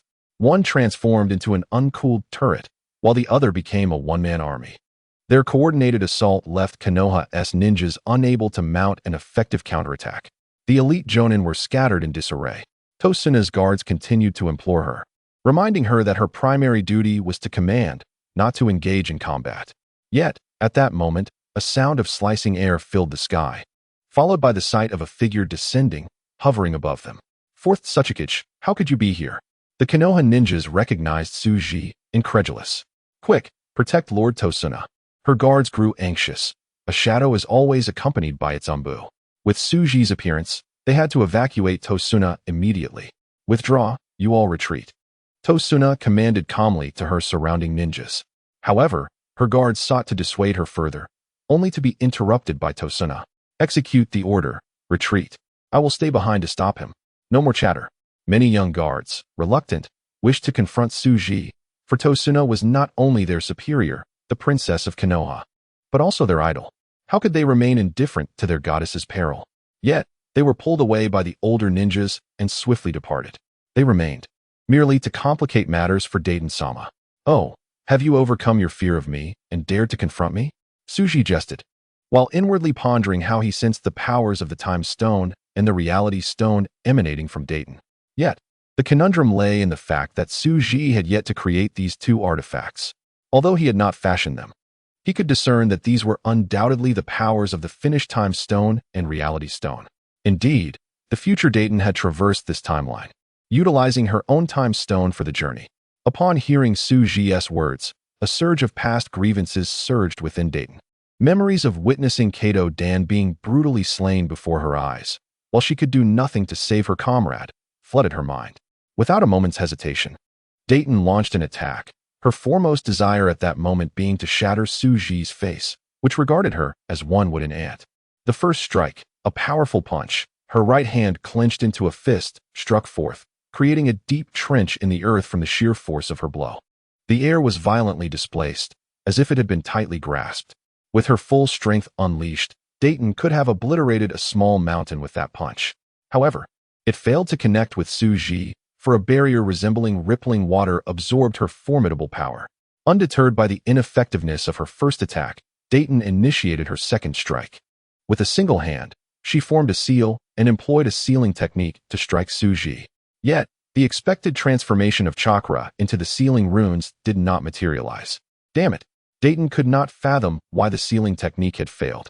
For her third strike, a verdant chakra scalpel materialized in her right hand, aimed directly at Tsuji's heart. Once more, Tsuji's unique barrier manifested, rendering Dayton's chakra scalpel ineffective. What on earth is this? In her fourth assault, Dayton struck the ground, causing it to fracture, then lifted a boulder weighing hundreds of tons and hurled it at Tsuji. However, the boulder was repelled by the barrier before it could reach him. Dayton sensed that the situation was dire. Her physical attacks had also failed. For her fifth attack, without waiting to see the result of her previous strike, she unleashed fire release, exploding flame dragon technique. an A-rank fire technique from the Senju clan. Although Dayton was primarily a taijutsu ninja, she was not limited to just physical combat. She was adept in various ninja arts. Unsurprisingly, the ninjutsu also proved ineffective. How then should she contend with Suji? As Suji analyzed the residual technological power of the stones on Dayton, he observed her standing still after her flurry of attacks and remarked, "Haven't you eaten?" In an instant, Dayton flashed to Suji's side, encircling him with exploding tags. Fiery sparks erupted, and moments later, the tags detonated. Suji smirked, as Dayton's attempts further confirmed the ineffectiveness of the explosive tags. Deep despair settled within Dayton. How could she possibly defeat Suji? No wonder her future self had never advised her to confront him directly and instead suggested fleeing upon encountering him. Did Suji possess any weaknesses? Having undergone formal ninja training, Dayton understood that no ninjutsu was flawless. There must be a means to counter it. Yet, how could she dismantle Suji's barrier? Dayton formed hand seals and invoked the forbidden technique of the third Hokage, the self-sealing technique. This time, the curse seal had an effect on Suji's barrier. Yet it quickly dissipated, vanishing like light melting away upon contact with his barrier. Suji retaliated with a kick, and Dayton, attempting to block, was sent flying as if she were a mere insect against an unstoppable force. Scorpion and Horn both gazed upon the scene of Suji dominating Dayton without surprise. Their leader's strength surpassed the limits of their comprehension. Refusing to concede, Dayton crawled from the pit, employing the creation rebirth technique to heal her wounds. Suji observed how this medical ninjutsu transformed chakra, returning it to bodily energy. It healed her injuries, nourishing her cells, which rapidly divided. As long as Dayton's chakra was not fully depleted, theoretically, this technique could continue to heal any injury she sustained. Remarkable. Suji marveled internally, realizing that it was only under pressure that she would fully immerse herself in such research. It seemed that once he captured her and provided her with more advanced equipment and superior knowledge, she could become a formidable ally. As for Dayton's reluctance, he had myriad means to ensure her compliance. Her younger brother remained imprisoned in the hive. After all, if she could not even manage him, how could she resist him? As long as she retained ties to this world, Suji would ultimately have the upper hand. Dayton brandished kunai, shuriken, and various ninjutsu techniques, exhausting all her options to breach the barrier protecting Suji. This demonstrated the profound mystery of the Otsutsuki clan's chakra, with sufficient understanding and mastery over bloodline limits. One could reach a level of chakra control that rendered them impervious to attacks from ordinary chakra-using ninjas, who were ultimately insignificant. Could Kakashi or others inflict any meaningful damage upon Otsutsuki Kagaya? The deeper Suji delved into his studies of chakra, the more he uncovered its intricate levels of control. The divine tree and chakra represented the pinnacle of Otsutsuki technology. Anyone could consume the fruit of the divine tree. However, those who did would undergo Otsutsuki transformation. A radiant white light emanated from Suji's hand, forming a barrier. Dust release, limit removal technique. The white light flashed around Dayton, and cold sweat broke out on her forehead and back. In this moment, her mind became exceedingly calm, for everything around her vanished, leaving only the ground where she stood unchanged. Dayton recognized this as dust release, the only bloodline limit capable of disintegrating matter. She felt the weight of the air around her intensify. Suji had actually mastered this bloodline limit. How infuriating. Dayton looked up at Suji, who hovered motionless in the air, and defiantly declared, "Suji, your ambitions will not come to fruition." In an instant, Suji appeared before her, patting her shoulder. "My dear, your understanding cannot comprehend my power, which is why you utter such foolish words. Surely you have encountered your future self?" Dayton was taken aback, questioning, "How do you know? Was that your illusion?" Suji caught a whiff of her perfume, his mood lifting as he retorted, "Is it an illusion? Don't you know in your heart?" Dayton understood that the future version of herself was not an illusion. For illusions could not create a tangible entity with identical memories and abilities. "Here, take this." Suji produced a bracelet. A special curse seal bracelet he had crafted for Dayton long ago, capable of monitoring her chakra and every cell in her body. It could even perform micro-level monitoring of any degree, and most importantly, it was a soul-locking ring that would bind her soul to it permanently. Not a chance. Dayton, unaware of the bracelet's true purpose but instinctively knowing it boded ill, chose to commit suicide, denying Suji the opportunity to capture her. She was acutely aware that her abduction would bring calamity upon Konoha and the ninja world. However, the chakra within her suddenly ceased to respond to her commands, rendering her unable to act. Dayton's suicide attempt failed. She confronted Suji, bewildered. What have you done to me? The inability of a ninja to control their chakra inevitably leads to panic. What a bewildered young girl she is. Suji grasped Tsunade's delicate, almost boneless hand. While her body remained unresponsive, her eyes wide open as she watched Suji affix a curse seal bracelet onto her wrist. Tsunade felt as though this bracelet had melded with her flesh, dissolving like liquid, vanishing from her wrist. Witnessing this, Suji turned to his two subordinates, Xie and Jiao Du, and stated, "Your tasks are concluded. Return to your respective posts. Your rewards will be issued at the end of this year. Do you have anything further to discuss with me?" Xie, retracting his puppet army into a scroll, inquired, "Leader, when shall we commence the research on the reality stone?" I can hardly contain my anticipation. Suji had promised Xie not only divinity, but also eternity. This was Xie's aspiration. Eternity was not derived from the power of the time stone, but from the authority of the reality stone. Observing Xie's fervent demeanor, Suji responded, "In a month's time, the chakra energy will be fully operational, and once the Tianyin system is deployed, I will provide you with a laboratory and the necessary conditions to explore the reality stone. I shall rely on your diligence."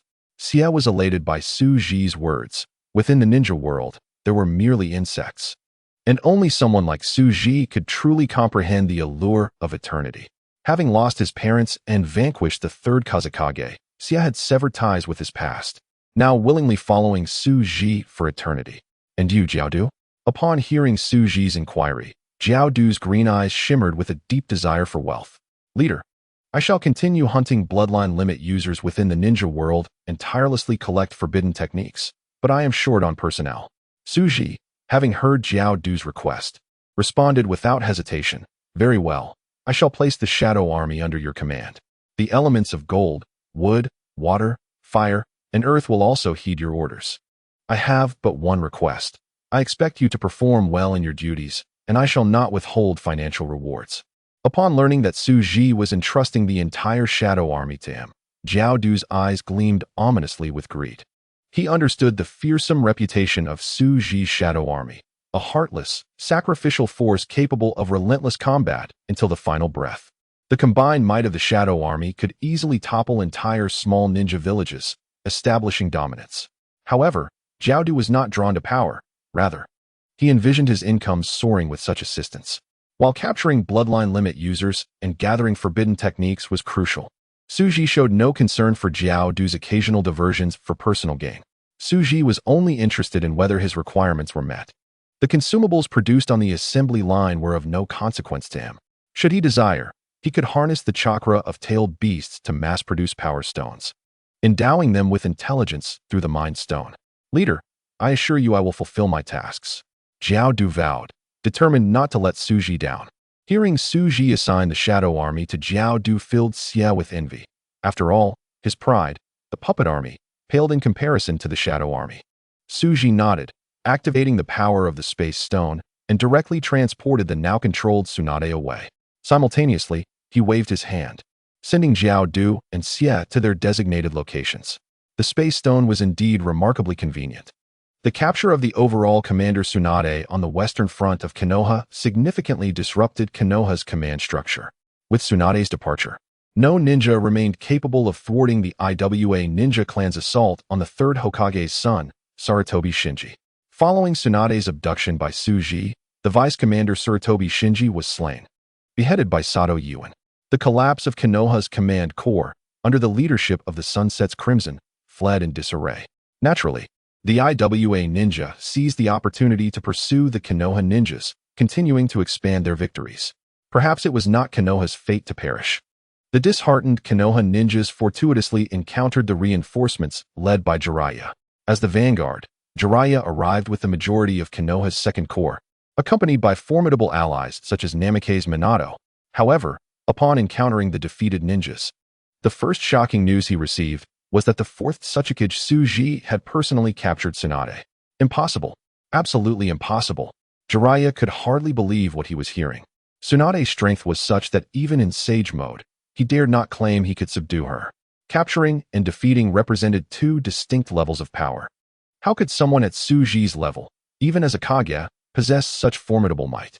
Jiraiya struggled to accept this reality. What made Suji so formidable? The existing hierarchy within the ninja world was well established, and non-bloodline limit users could not ascend to such heights overnight. Power was undoubtedly cultivated gradually.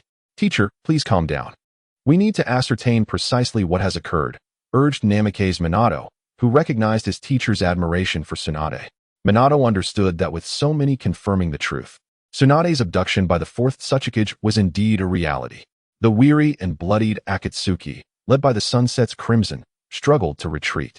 Yet they were scattered by the IWA ninjas. The command ability of the IWA ninja was exceptional, truly befitting their status as the foremost commanders. Lord Jiraiya, it is true. Lady Tsunade has been captured by the Otsutsuki, who has already mastered the dust release of a Awakens, reported one of the scattered ninjas.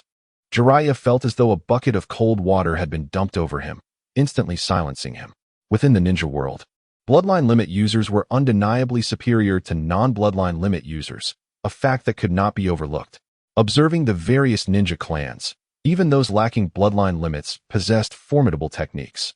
If Suji had indeed mastered dust release, it would indicate his mastery over the elemental transformations of fire, wind, and earth, establishing him as a formidable veteran Kage-level ninja. Of course, the specifics of the battle would also depend on the tactical choices of both sides. After a moment of contemplation, Jiraiya lamented, but Suji is only 18. This was a thought he never dared entertain. Even Onoki did not possess such talent. Namikaze Minato assessed the Otsutsuki's strength, suggesting, Teacher, we should stabilize our front lines first. We must regroup before launching a counterattack. Jiraiya nodded, directing the Konoha ninjas to consolidate their scattered forces and re-establish a defensive line. Simultaneously, he discreetly instructed Namikaze Minato, Minato, you possess the Flying Thunder God technique. Take your squad to investigate the layout of a Awakens. Minato felt somewhat burdened. He did not wish to lead his 3 students into such a perilous mission. Minato, I understand your concerns, but Konoha has no other option.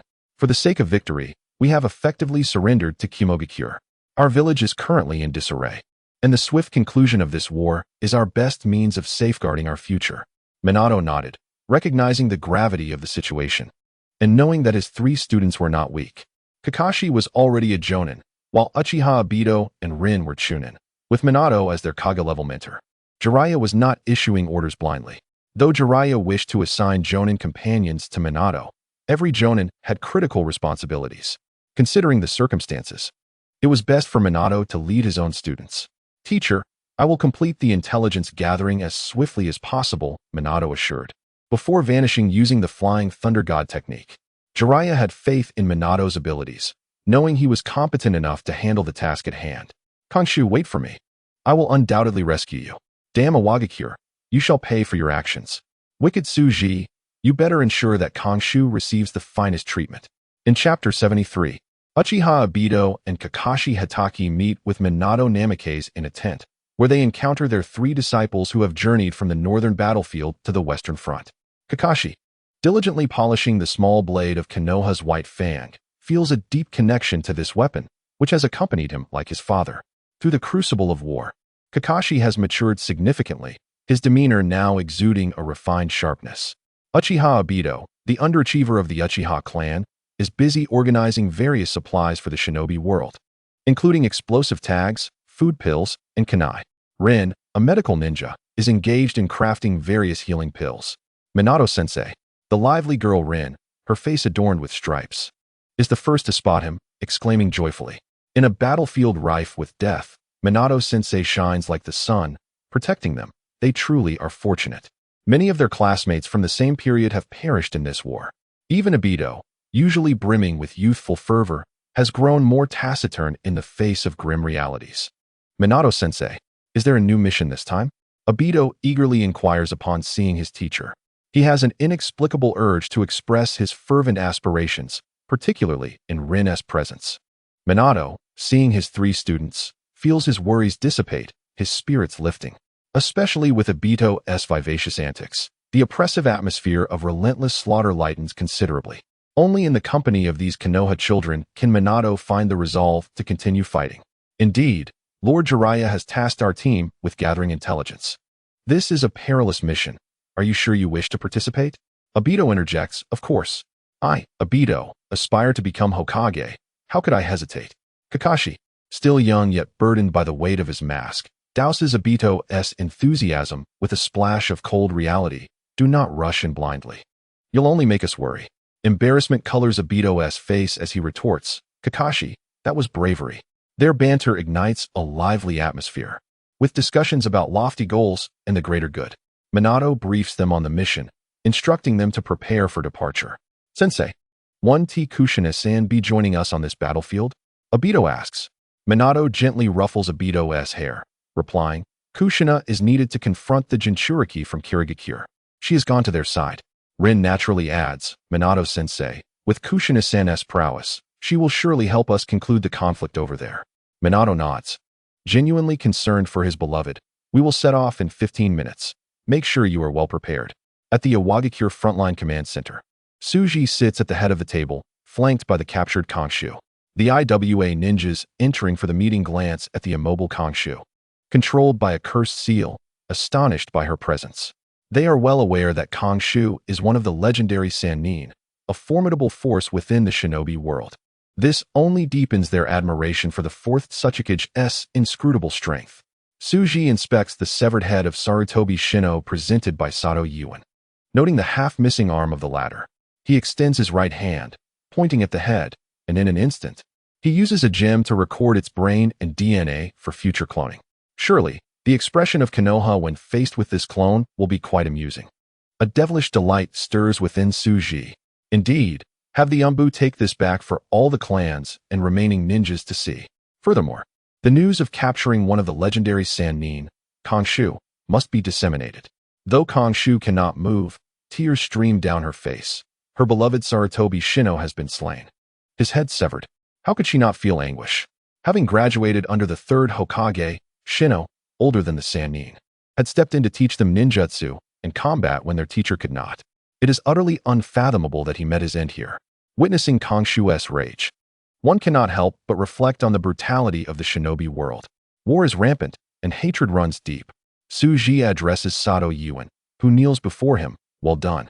He manipulates chakra in his right hand, transforming it into a glimmering metallic substance. With a wave, this metal lands on Sato Yuan's injured arm, seamlessly reshaping into a metallic limb. Sato Yuan feels this metal, akin to flesh, complete with veins and arteries, merging perfectly with his own body. Thus, he can utilize this metal arm for hand seals. This is a new material derived from Suji's research on steel release through life potions, capable of being directly converted from chakra. Chakra is indeed a wondrous power. The onlookers in the command center are left astounded by Suji's miraculous feat. Kongshu is equally astonished. This surpasses her understanding of chakra transformation. Could it be steel release? Thank you, Lord Tsuchikage. The Sato clan will serve Awagakure with utmost dedication. Suji smiles subtly. You see, this will serve as a vanguard against the various clans in the village. Now, go and fulfill your duties. I am generous with rewards. Sato Yuan breathes a sigh of relief. Their clan has suffered significant losses, yet they have survived Suji's grasp. He must return to inquire what else the Tsuchikage may require from his clan's women. Dashijin, what is the situation on the front lines? Dashijin presents the prepared intelligence, reporting, Lord Tsuchikage, Konoha's reinforcements, led by one of the legendary Sannin, Jiraiya, have gathered the remnants and are constructing a new defensive line. According to Umbu intelligence, the ninjas retreating from the battlefield at Kimogakure are continuously supporting the Western Front. The strategists plan to launch a large-scale assault, while Konoha is still establishing its position, aiming to inflict significant casualties within 7 days. Suji nods upon hearing Dashijin's report. He has little interest in such tactical minutiae. As long as the war progresses in the direction he desires, he says, you may deliberate the specifics of the war command. Execute as discussed. Should there be any issues with logistics, Dashijin, send me a message directly. Also, entrust the likes of Lao Zi and Han to your command. Coordinate well for the benefit of Awagakure. If internal conflicts arise that jeopardize the larger picture, do not blame me for my ruthlessness. Hearing Su Ji's words sends a shiver through the assembly. In just half a month, the newly appointed Umbu leader, Xia Ri, has instigated a storm of conflict within the Umbu. Many ninjas who failed to execute Su Ji's orders seriously, or who attempted to bargain or refuse compliance, have already been sent to hospitals for treatment due to mental illness. None of them wish to be identified as mentally unstable by Su Ji, to be captured by the Umbu, or to be sent to a psychiatric hospital for experimentation. Although Su Ji was young, he harbored no profound feelings for Yan'an village, and thus he was indifferent to the potential instability that might arise from excessive bloodshed. This indifference rendered the situation terrifying for the villagers. Even the most senior elders dared not appear arrogant before Su Ji. They rose respectfully to pay their respects, addressing him as Lord Otsutsuki. Unlike during Inoki's reign, when many clan elders, relying on their seniority, flaunted their age in just half a month. 3 such individuals who had acted arrogantly before Su Ji met their demise on the battlefield. Who would dare to show him disrespect? Yes, Lord Otsutsuki. The crowd responded in unison. Even the passionate young Jinchuriki of the 5 Tails dared not utter a word against Su Ji. The Umbu executed an elder from a prominent family in the village who refused to heed Su Ji's orders, killing him without hesitation. Begone. Su Ji issued his decree, having completed his primary objective of capturing Tsunade at the front lines. His next target was to locate Uchiha Madara and eliminate this destabilizing factor. The intricacies of the Mangekyo Sharingan, Yin-Yang release, 6 paths techniques, Rinnegan, Cell of Hashirama, and the chakra of Indra and Ashura were meticulously documented in Su Ji's journal, awaiting the moment Madara would reveal himself. In Chapter 74, Training Tsunade, Grim Tidings, Konoha dispatched Jiraiya and Minato to the battlefield in the Land of Earth. Su Ji surmised that Minato's 3 tragic students would also arrive, and that White Zetsu, who had been monitoring Uchiha Obito, would be present as well. He had waited far too long for this. Su Ji liberated Tsunade from her speech constraints. Damn you, Su Ji. Tsunade's curses fell on deaf ears as Su Ji calmly whispered in her ear, Senju rope tree is in my possession. Her vitriolic words ceased abruptly, but soon her enraged visage morphed into one of terror. This cannot be. My brother cannot be in your hands. You mean to say he was captured by Kirigakure, correct? Su Ji articulated the very thoughts she struggled to voice. Tsunade instinctively resisted this grim reality, recalling the various experiments Su Ji had conducted on Kato Dan before her eyes. It must be your spies who overheard our high-level discussions, she exclaimed, offering reasons even she found hard to believe, as she rejected the reality Su Ji presented. With a smile, Su Ji produced a necklace from his pocket. Tsunade fell silent, tears cascading down her cheeks. This necklace, a gift from her grandfather, the god of shinobi, Senju Hashirama, was unmistakable. In the unfolding narrative, anyone who was not a main character, including Senju Rope Tree and Kato Dan, who wore this necklace, met a dire fate. She had gifted it to her brother, but now it rested in Su Ji's possession. What did this signify? Senju Rope Tree had indeed been captured by Su Ji. Tsunade struggled to comprehend the events that had transpired, yet the necklace could not lie. Su Ji observed the despondent Tsunade, affixing the necklace around her neck and stuffing its ornament into a crevice. Such lovely skin, so soft. Su Ji leaned closer, their noses nearly touching. For every insult you hurl at me, I will exact retribution upon your brother. You know my capabilities. I can amplify his pain without leading to his death. He patted her shoulder, softly urging, come now, continue your tirade. I wish to witness your literary prowess. Tsunade, upon hearing the depth of Su Ji's anger and thinking of her only brother still ensnared in Su Ji's clutches, fell silent. With a resounding slap, Su Ji struck Tsunade, causing blood to flow from the corner of her mouth, her face swelling from the blow. Su Ji remained expressionless, unfazed by any notions of abstaining from violence against women. What, do you think I enjoy being insulted? Why have you ceased your accusations? You know, I have issued a death order for Sarutobi Shino's head, and they must bring it back to me. The intel indicated he should have cared for you, like a brother.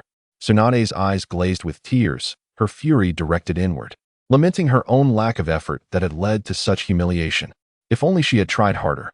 Suddenly, Su Ji shifted to a tone of feigned compassion, caressing her swollen face. Do not blame yourself.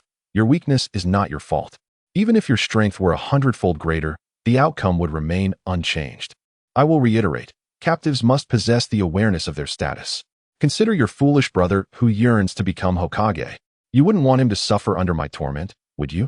Just as Kato Dan did that day. That sense of powerlessness, that agony, that despair. You certainly do not wish to experience it again, do you? With that, Suji released Tsunade's ability to move. If you require anything, you may communicate with my Umbu. Compliance is your best course of action. Observing Tsunade, who was paralyzed by memories of Kato Dan's demise, Suji laughed coldly as he departed. Tsunade realized her mobility had returned, yet she dared not take any reckless actions. For her brother, Senju Rope Tree, was in Suji's grasp. She could not bear to witness another battle where her brother's body became the battlefield against Suji's medical ninjutsu. That would be a nightmare. Suji, pleased with Tsunade's trepidation, observed as the third Hokage reviewed a war budget. He soon saw his partner, Danzo, enter with a frozen demeanor. Danzo wasted no pleasantries and directly tossed a document onto the desk of the third Hokage. Sarutobi, your son has died. Danzo's words left the third Hokage in stunned silence. Trembling hands grasped the report Danzo had provided, his grip shaking uncontrollably. Sarutobi Hiruzen placed the document down, wanting to believe it was merely a jest from his younger days with Danzo. Mito Minyan also noted the grim news. The commander Tsunade had been captured, and Sarutobi Shino had been beheaded by IWA shinobi. Sarutobi Shino, Hiruzen's pride, was far more accomplished than the wayward Asuma Sarutobi, a seasoned shinobi. Shino was Hiruzen's trusted right hand, a supporter for the future Hokage. The news of Tsunade's capture and Suji's mastery of dust release left Hiruzen breathless. Not long ago, he had been battling against Jinchuriki, transformed by the power of tailed beasts, yet now he struggled to even bring his pipe to his lips. Mito took the third Hokage's pipe, placing a hand on his shoulder to stabilize his erratic chakra. Calm yourself, Hiruzen. The pain of losing a son, the anguish of a white-haired parent mourning a black-haired child, was unfathomable. Furthermore, his beloved Tsunade was also captured. As Hiruzen's breath steadied under Mito's guidance, he responded, "Take a moment to rest. We shall discuss these matters tonight." Hiruzen subtly nodded, indeed needing solitude. Mito led Danzo away, instructing the intelligence Umbu to prevent anyone from disturbing the third Hokage. All information should solely be delivered to him and Danzo. Humph. Danzo, we are rapidly approaching old age. Could you not be a bit more tactful in your speech? Mito complained. No amount of tact can alter that boy's fate. Changing the phrasing will not bring him back. Danzo countered. What I can do is convey the message to him. Had I known sooner, I would have urged him to emerge from his sorrow. Our Konoha is still beset with peril. We cannot afford a Hokage who is mired in grief. Danzo does not harbor ill feelings towards Sarutobi Shinjiro, for he watched him grow up and was even his mentor. Yet, war is a brutal endeavor. They are all seasoned ninjas, each having faced the loss of loved ones. After the two elders departed, the tears of the third Hokage could no longer be contained, cascading down his cheeks. How could one not feel anguish at the death of their own son? Sarutobi Shinjiro's child, scarcely born, has now lost his father. He had envisioned a future where, after the war, his family could revel in the joy of reunion. That dream has now shattered. As night descended, the third Hokage summoned the two elders to deliberate the next course of action. "Monkey, are you all right?" Mito Minya inquired, observing the third Hokage's gaunt visage with concern. Sarutobi Hizashi shook his head, declaring, "This is fate. Let us focus on our strategies." As Hokage, he must fulfill his duties. Danzo interjected. The fourth Tsuchikage has been confirmed to have mastered dust release. However, our Jinchuriki is engaged on the battlefield in the land of water. Jiraiya's Sage Mode allows him to evade danger. Minato's Flying Thunder God technique is exceptionally swift. Both can utilize space-time ninjutsu to maintain stability for now.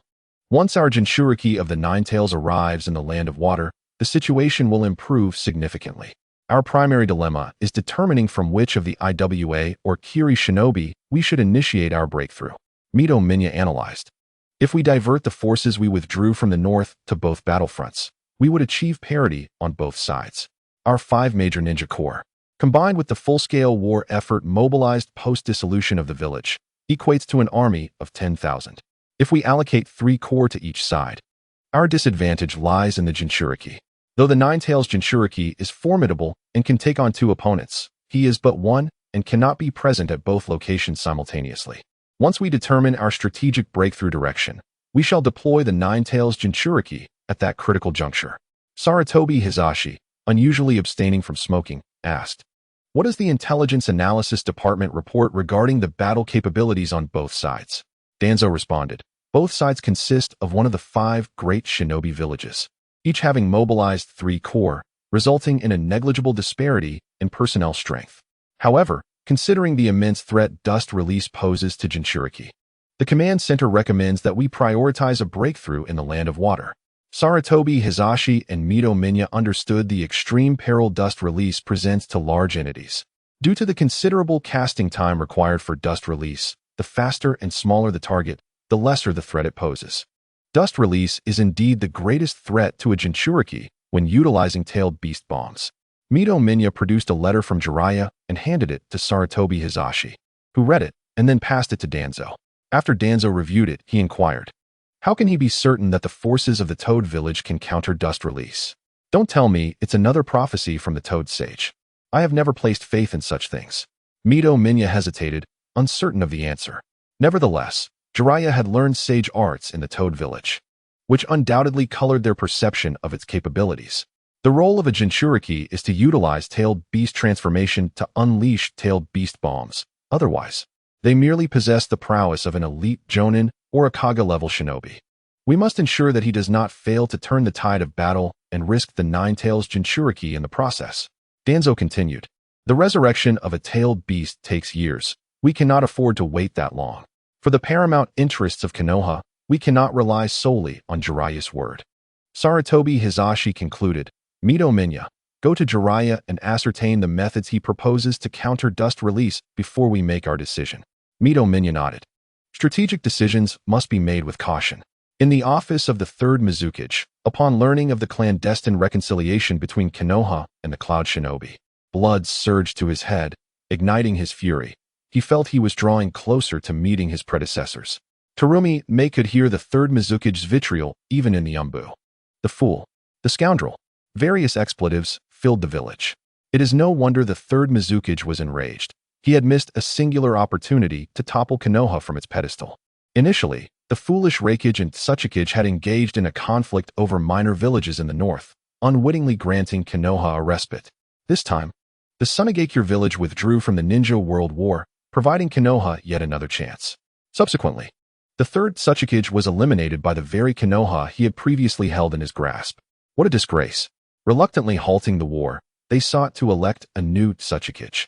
Then, fearing their own losses, the Cloud Ninja extracted benefits from Konoha, withdrawing from the battle entirely. This allowed Konoha to regain its footing.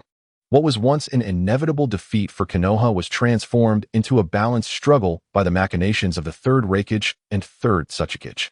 Meanwhile, the Mist Ninja, who had tirelessly fought against Konoha, were met with such disheartening news.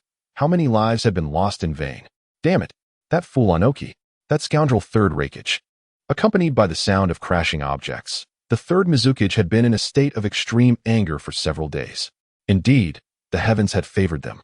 He had done nothing wrong, yet the outcome was marred by incompetent allies. How could he not be furious? Once the 3rd Mizukage regained his composure, he asked Terumi Mei, "What is the situation with the IWA shinobi? Are they also withdrawing from battle?" Following the instructions of her departed superior, Terumi Mei replied, "The 4th Tsuchikage has insisted that Konoha must surrender. The 3rd Tsuchikage's death cannot be in vain. He demands accountability from the village. Blood debts must be repaid in blood." That is the response from the Tsuchikage. The 3rd Mizukage, hearing Terumi Mei's resolute answer, felt a twinge of doubt, as he was uncertain whether the newly appointed 4th Tsuchikage would prove to be equally foolish in a critical moment. As this war has progressed, it is evident that whichever side withdraws last will suffer the most. Thus, they hope others will continue fighting, allowing themselves to rest and recuperate. If the 4th Tsuchikage harbors similar thoughts, then it is the Mist Village that will bear the brunt of the consequences. The 3rd Mizukage pondered for a moment and said, "The Tsuchikage's words cannot be trusted. What is the latest intelligence from the front lines?" Terumi Mei retrieved a report from the umbu and conveyed, "Minister Yuzu Yagura, accompanied by the 6 tails Jinchuriki, has reached a stalemate with Konoha, as we have advanced too deeply into the land of fire. Our supply lines have been stretched, and our forces on the front are compelled to slow their offensive. Due to Konoha's reconciliation with the Cloud Shinobi, they have diverted their northern forces to the eastern and western battlefields, further hindering our offensive momentum. The Nine-Tails Jinchuriki has now joined forces with Orochimaru, thus suppressing our tailed beast advantage. While IWA still holds an advantage over Konoha, the arrival of Sage Jiraiya and Namikaze Minato to that battlefield suggests Konoha may regain some leverage. Upon hearing Terumi Mei's report, the third Mizukage felt a profound sense of heartache. The situation has devolved into a near 50-50 standoff between Konoha and the Mist Village, which is far from ideal. When both sides are evenly matched and unwilling to yield, it implies a protracted and brutal conflict, turning the battlefield into a gruesome meat grinder. They will exhaust their vital forces until the pain compels them to seek peace. The third Mizukage has already perceived that continuing down this path, even if they achieve victory, will be a Pyrrhic one, yet they are left with no choice but to press on. The sunk cost is substantial, having fought for so long. The Wuyin village is reluctant to let go. After all, the situations of Wuyin village, Yunin village, and Shine village differ significantly. Internally, Wuyin village faces no major issues and can wholeheartedly support Konoha. The third Mizukage pondered the matter, realizing that the key lies with Awagakure, and thus inquired, is there any way to ensure that Awagakure continues to fight? Kagami may remain silent, turning instead to the esteemed elder, Yuanshi, of Wuyin village. Although Yuanshi does not engage in battle, he is one of the founders of the village and has served as a vital aid to successive Mizukage. Possessing even greater prestige than the Mizukage himself, his unwavering dedication to the public good and his refusal to partake in the power struggles of the Mizukage, instead diligently executing their will, have earned him such high regard. Noticing the Mizukage's confusion, Yuanshi utilized his advisory prowess to elucidate. Mizukage, our ninjas fight primarily for eat. The only factors that can sway the Tsuchikage are the interests of Awagakure or his own personal gain. Although the fourth Tsuchikage has only recently taken office, he has already implemented medical reforms in Awagakure, which has bolstered his reputation. Coupled with his extraordinary talent and formidable strength, he commands the respect of the Iwanin. His subordinates, including medical ninjas, unequivocally support him, leaving the prominent families within the village powerless to oppose him. Moreover, his volatile temperament dictates that those who comply thrive, while those who resist perish. As long as he does not encroach upon the fundamental interests of those powerful clans, no one is willing to voice dissent. Recently, intelligence from the Umbu indicated that the clans that had previously offended him were being purged by the newly appointed Umbu minister, Sujishin. Thus, the only means to influence the fourth Tsuchikage lies within the interests of Awagakure. The best offer we can provide is the future spoils of war. Upon hearing Yuanshi's counsel, the third Mizukage initially contemplated rejection but reconsidered, realizing that future benefits remain uncertain and are merely a promise. Furthermore, should we indeed eliminate Konoha, granting Awagakure some of their interests poses no issue. The distinction between present and future offerings is significant. Without tangible benefits, how could we expect Awagakure to wholeheartedly support Konoha? Yuanshi, then to which territory should we pledge? Yuanshi raised his cane and indicated the northeastern section of the Konoha map. If we ally with Awagakure to defeat Konoha, we can surely claim the interests of the Land of Fire in the East-West Division. Through negotiations with the daimyo, the Land of Fire will inevitably cede land. We can designate this northeastern territory of the Land of Fire to Awagakure.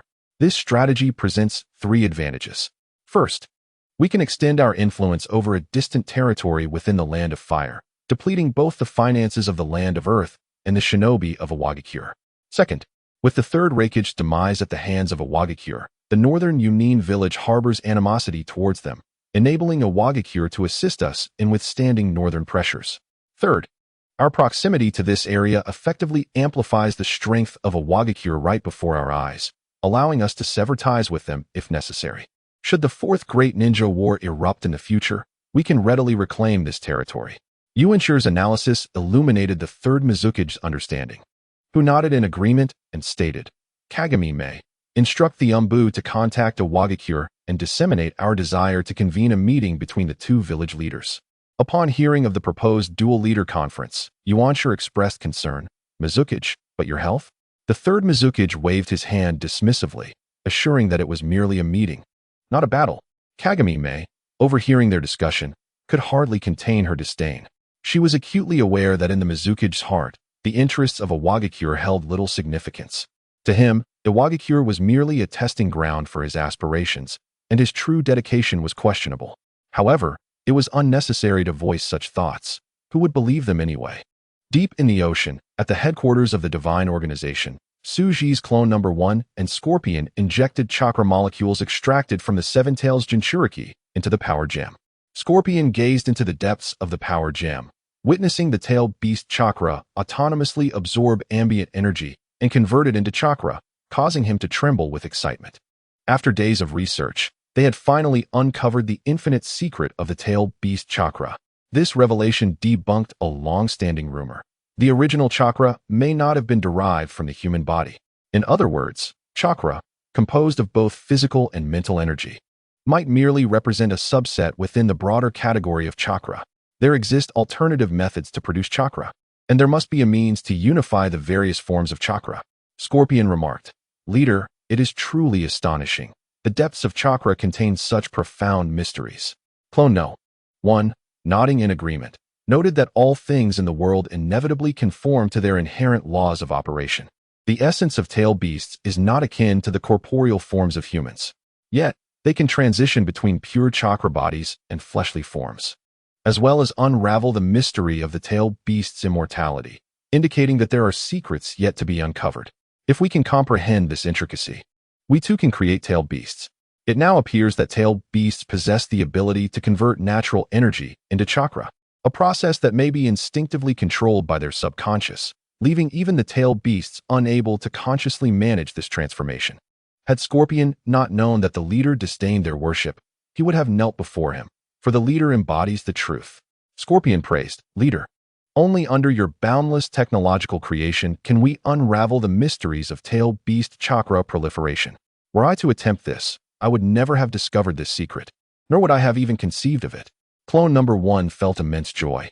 Had they not seized the opportunity during the Third Great Ninja War to covertly capture and study the Seven Tails Jinchuriki, their progress would not have been so swift.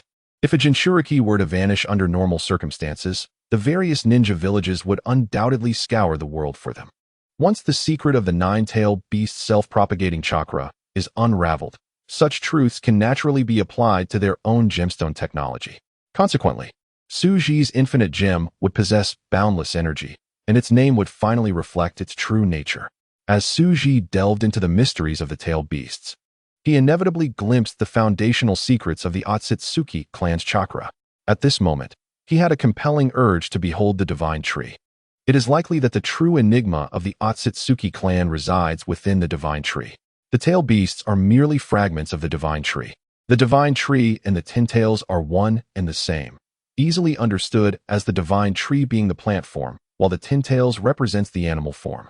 The seed of the divine tree itself, and its fruits filled Suji with an insatiable desire to comprehend these entities. However, patience is essential. One must proceed step by step. Suji transcribed the secret of the tailed beast chakra's self-proliferation and handed it to Scorpion. Scorpion, according to our plan, create infinite energy and load it onto various satellites. We can launch the Tianyan satellite and establish the Tianyan system to monitor the ninja world. Scorpion was elated, exclaiming, "Yes, leader, I have eagerly awaited this day." That night, hundreds of unidentified objects surged from the ocean's surface, soaring into the sky until they vanished from sight. These objects were even invisible, as they were transparent. Clone number 1 received the latest advancements in material technology from Suji's recent human experiments, modifying previously constructed satellites. Clone number 1 and Scorpion leisurely awaited the satellite's arrival in orbit at their headquarters. "Leader, it's ready," Scorpion exclaimed, witnessing various images and sounds transmitted back on the large screen. Overwhelmed with excitement, this technology represents a dimensional strike against the ninja world. Following the leader, Scorpion has witnessed a broader realm. After the satellites in space reached their designated positions, they were locked together with the geocentric coordinates set by Suji through advanced spatial positioning technology. Henceforth, unless Suji made alterations, the relative positions of these satellites concerning launching would remain static. With a sufficient number of satellites, comprehensive monitoring would ensue, encompassing both the surface and 3,000 meters below, all under the vigilant gaze of the Tianyan system. The moment the Tianyan system was operational, each satellite emitted a wave towards the ground, and the feedback received painted a detailed picture of the entire shinobi world. Suji, known as Number 1, did not need to gaze at the screen before him.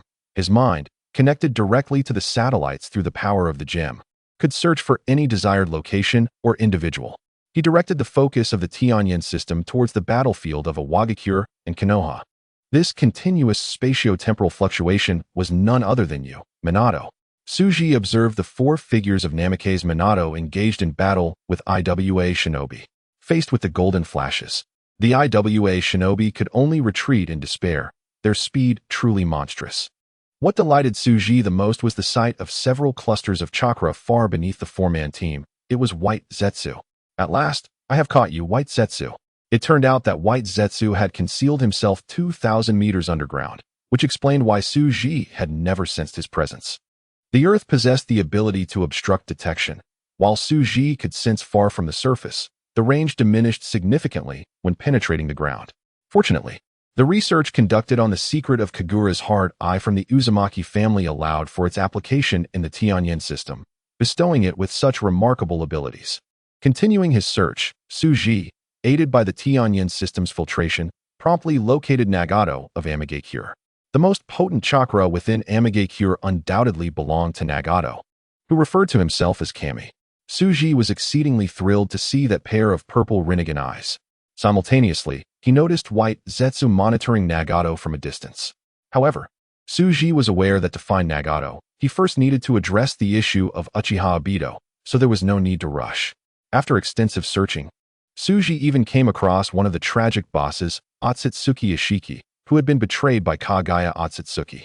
Otsutsuki Ishiki, a character introduced in Naruto, was the creator and leader of the Kara organization. Otsutsuki Ishiki was Kagaya's superior, having arrived on Earth centuries ago to plant the divine tree, but at some point, he was severely injured by a surprise attack from Kagaya due to her betrayal. Near death, he shrank himself and entered the body of a monk named Jigen, gradually taking control of his corporeal sovereignty. Due to Jigen's body being unsuitable for reincarnation, Ishiki established the Kara organization to seek a new vessel, ultimately selecting Kawaki. However, under the plans devised by Amato and Koji Kashin, Ishiki was incinerated by the flames of Samadhi summoned by Koji, subsequently reincarnating within Jigen. With little time remaining, he set out for Konoha, intending to inscribe a seal on Kawaki once more. Yet, in the fierce struggle between Naruto, Sasuke, and others, Ishiki's lifespan came to an end, and he was reduced to ashes beneath Kawaki's foot. After death, his soul manifested through the white vessel in Code's possession, entrusting the will of the Otsutsuki to him before vanishing into thin air. Reflecting on the events of Naruto, a cold smile crept upon Suji's lips. This was indeed a true treasure. The complete lineage of the Otsutsuki deserved the finest laboratory that Suji could provide. The best way to uncover the secrets of the Otsutsuki clan was, of course, to capture one for research. After surveying the general situation of the shinobi world, Suji felt somewhat disappointed. He had failed to detect Uchiha Obito's whereabouts and speculated that he might be concealed within a spatio-temporal ninjutsu barrier. The probing ability of Kagura's heart, I could not penetrate spatial barriers. The spatial gem was still a work in progress, incapable of traversing numerous dimensions and realms. Suji contemplated that the task naturally fell upon his other self. He discovered that his original body was indulging in pleasure. Thus the responsibility shifted to Suji number 2. When Scorpion noticed Suji rising, he seemed prepared to depart. Scorpion felt reluctant and inquired, "Leader, are you leaving?" He had many questions he wished to ask Suji. For a seeker of truth, having a guide was truly exhilarating. To study alongside Suji, experiencing the constant sparks of wisdom igniting within his mind was immensely thrilling. "No, I shall not depart. My original self requires the soul of Kato Dan, and I will package it and send it over." As he spoke, Number 1 Suji wore an odd expression, internally lamenting that his original self was quite the beast. With the Mind Stone, Suji and his clone could share all information. Thus he relayed the news about White Zetsu to his original self. He had hoped that the original would capture White Zetsu and seek Uchiha Obito. Unexpectedly, the original was completely engrossed, training or perhaps taming Tsunade alongside his secretary, Shizun. "That's good, leader. After you finish your business, I have some questions I wish to ask you." Scorpion held a small notebook, eagerly gazing at Suji. In Awagakure, within the office of the Otsutsuki, the area was thoroughly secured by Su Ji's Umbu security ninjas. The various affairs of the village were being managed by Su Ji's surface elder sister, the stunning Hei Shirmoli Nai, the most beautiful woman in Awagakure. Su Ji had fully entrusted this power to her. As long as the front line did not collapse and was not pushed back by Konoha, he would not disturb Su Ji. As for any thoughts of rebellion from Hei Shirmoli Nai, would Su Ji truly be concerned about such matters? At this moment, Su Ji resembled an emperor, embraced by beauties clad in uniforms, feeding him fruits. Before him stood the unwilling captive, Tsunade Senju, the first beauty of Konoha and princess of the Land of Fire, adorned in a red plum blossom kimono, her hair embellished with various ornaments. Radiant as a peach blossom, she elicited an involuntary drool from Su Ji. Shizune, standing nearby, exerted her influence. Tsunade, what are you hesitating for? Why don't you dance for our master? Su Ji, before his crossing, had a vivid impression of a female teacher named Ohashi from a small island nation, especially in her red kimono. Now, Tsunade was about to perform for Su Ji. Shizune held an entire set of projectors, reminding her, don't forget your brother. If you anger our master, the final punishment will bring immense suffering to him. Tsunade's heart burned with fury, yet she dared not vent it. Since being captured by Su Ji, she had been brought back to Awagakure. Witnessing her brother's plight, Tsunade was heartbroken as Su Ji, before her, personally blinded Rope Tree and deafened him. This time, Su Ji did not allow her to treat her brother. It was Su Ji's punishment for Tsunade's earlier insults. For the sake of her brother's life, Tsunade had no choice but to obey Su Ji's commands. Tsunade was not foolish. She understood that Su Ji was attracted to her beauty. However, she was the princess of the Land of Fire. In the Shinobi World War, there was an unspoken agreement among the major shinobi villages, not to harm the daimyo or their kin, lest they be pursued to death by their own villages. Even during the Shinobi World War, those who captured a daimyo had to release them. Only Tsunade, possessing a superior status as the princess of the Land of Fire, had immunity. How dare Su Ji act so boldly? Did he not fear the repercussions from the Otsutsuki? Seeing Tsunade's reluctance to dance for him, Su Ji waved his hand, and his attendant understood, going out to deliver a message. Upon hearing the heart-wrenching cries from the adjacent room, Tsunade instantly panicked. Do not torment my brother. I beg you. I am willing. I will dance for you. Tsunade recognized her brother's voice. Recalling the harrowing sight of Chinsho Ropeshu being tortured, Gangsho felt a pang of sorrow. He was her only family, and she longed to see her brother become the pillar of the Chinsho clan in the future. Hearing the continuous cries of anguish from that direction, Gangsho did not hesitate and immediately began to dance. With the torment ceased for her brother, she earnestly performed a joyous dance for Su Ji. At that moment, Su Ji No. 2 was conducting experiments in the laboratory of the ninja hospital when he noticed Su Ji No. 1 using the power of the space gem to send him a package. Ah, my original self, you truly are a marvel. Su Ji No. 2 couldn't help but chuckle, fully aware of the contents of the package. Naturally, it contained the soul of Kato Dan. Su Ji No. 2 retrieved the clone of Kato Dan that he had prepared earlier and utilized ninjutsu to transfer Kato Dan's soul into his new body. Poor Kato Dan. What did you do to provoke me during the Second Great Ninja War, that you cannot find peace even in death? Upon resurrection, Kato Dan's first sight was Su Ji's face, and he was instantly filled with joy. Su Ji No. 2, however, remained expressionless as the members of the Shadow Army emerged from the ground, taking Kato Dan away, where he would face countless tortures. Completing his tasks, Su Ji No. 2 prepared to meet with the 4 disciples of Bluffing Shuiman, as the matter concerning Uchiha Madara also required resolution. Observing the first beauty of Konoha, teary-eyed before him, Su Ji felt a surge of delight from head to toe. Who else had witnessed such a beautiful side of Gangsho but him? It seemed that Gangsho was indeed worth cherishing. Shiro, how has your painting skill progressed? Su Ji inquired. Master, I have met your expectations, Shiro replied, busily operating the projector to capture Gangsho's dancing form. Hearing this, Su Ji was elated and proclaimed, in a few days, I wish for you to paint a piece for me, one that I will treasure, a testament of my existence in this world. Shiro, intrigued by Su Ji's sudden interest in painting, asked, Master, what kind of painting? A depiction of XX, Su Ji responded. Shiro was taken aback, unable to comprehend her master's peculiar taste. And do not forget to document the process, as I may wish to admire it in the future. Yes, master. Chapter 78, Minotaur? Within the borders of the Earth Country, Bluffing Shuemin delivered a rock ninja to the Pure Land, cautioning the shaken Abido, be aware of your surroundings. Teacher, I will be vigilant, Abido reassured as he exhaled a sigh of relief after being rescued from the brink of death by Bluffing Shuemin. The enigmatic masked man, Kakashi, cleaned up the aftermath of their battle, stating, Teacher, the rock ninjas have detected our movements. There are more of them closing in than before.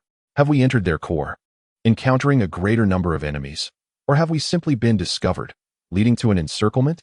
Bluffing Shuemin appreciated Kakashi's calm demeanor, recognizing the necessity of composed thought in a ninja.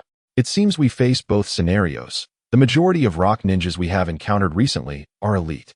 The conventional configuration of ninja forces does not typically include so many Chunin and Jonin. Yahiko expressed concern. Teacher, what should we do next? During Shuemin's team's mission, Jiraiya led Konoha's forces in fierce combat against the rock ninjas, providing an opportunity for the four of them to infiltrate. Through their persistent exploration, they discerned much about the rock ninjas' defensive arrangements. Given the current situation, it appeared that the highest commander of Awakens, the third Otsutsuki, was employing a methodical approach, advancing steadily without any hint of recklessness. This indicated that Konoha could only engage the rock ninjas head-on, facing the simultaneous threats posed by two Jinchuriki.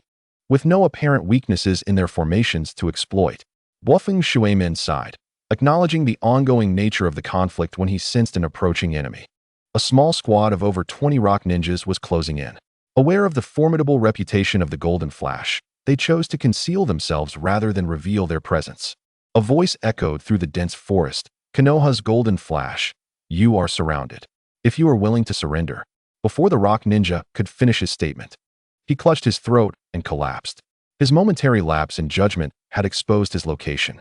The captain of the rock ninja squad, witnessing this scene, was drenched in cold sweat, realizing the swiftness of the assailant, beyond visual perception, leaving no time to react. He was a follower of Suji, an elite jonin from the Huaguang faction. Their mission was not to eliminate Bluffing Shuemin, for they lacked that capability. Their sole aim was to expel the Golden Flash, preventing him from causing disruption within their ranks.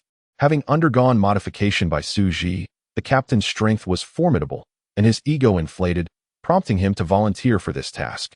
Only upon experiencing Bluffing Shuemin's speed did he understand why the third Otsutsuki had issued orders that encountering Bluffing Shuemin was not to be considered cowardice.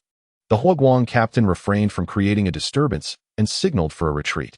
The rock ninjas utilized Doton to vanish from sight. As the Huaguang captain was the last to withdraw, he felt a kunai pressed against his neck just as he began to form hand seals. Cold sweat immediately dripping from his forehead. Golden Flash.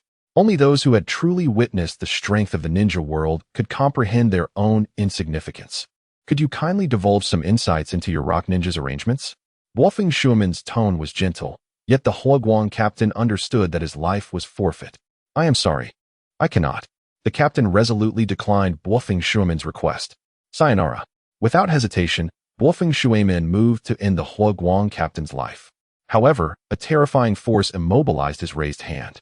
Bluffing Shuemin reacted swiftly, activating the Flying Thunder God technique to escape the area. Huaguang, well done. Retreat. You are no match for him, Suji No. 2. Hovering in the air, remarked. It was he who had intervened to save this follower's life. Otsutsuki. Upon recognizing his savior as Suji, the Huaguang captain immediately knelt in reverence. The last time, he had accompanied Suji on a mission, and now Suji had ascended to the position of Otsutsuki, elevating the captain to a small team leader within the Umbu. Step back. I will handle this, Suji No. 2 said, eager to engage with the formidable Bluffing Shuemin, a character who had been forced to meet his demise in the first chapter of the manga. Yes. The Huaguang captain bowed respectfully before retreating. Cold sweat beaded on Bluffing Shuemin's brow, not from fear of Suji's strength, but from concern over Suji's presence in this location. Their recent investigations suggested that the fourth Otsutsuki should have returned to Awakens by now. Equally alarmed, a white Zetsu clone, devoid of a scalp, discovered Suji's appearance. Shocked and bewildered by his presence. Damn it, Madara's plan cannot be altered by this person, can it? As dust fell, the white Zetsu clone felt utterly powerless. Without delay, the clone transmitted the news through the remnants of the divine tree buried deep underground. What should we do? Let Madara decide.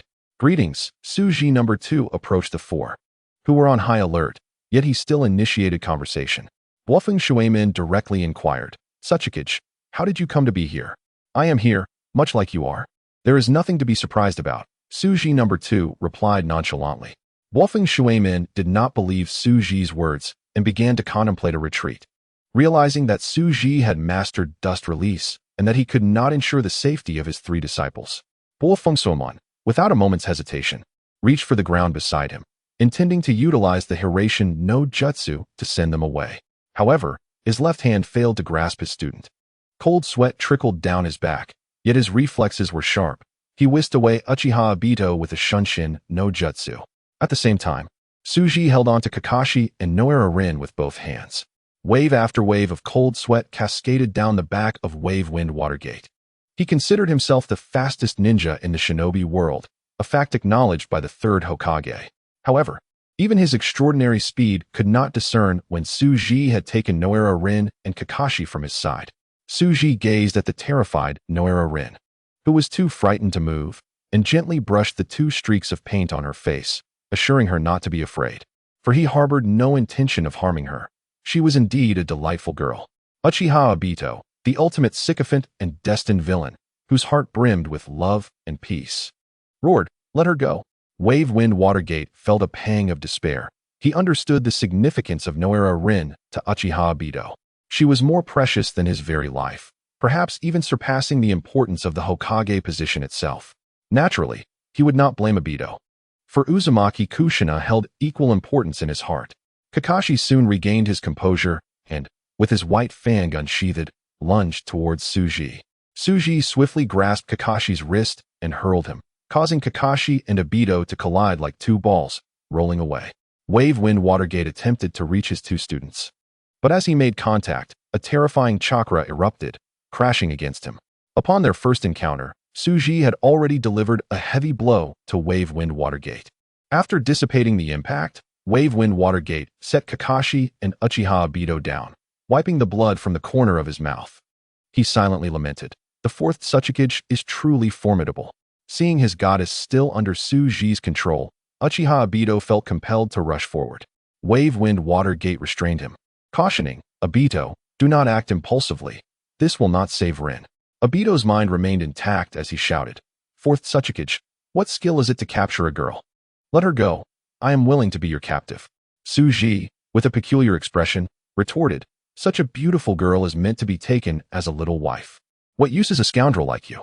Obito, upon hearing Suji's words, became frantic, trembling with rage.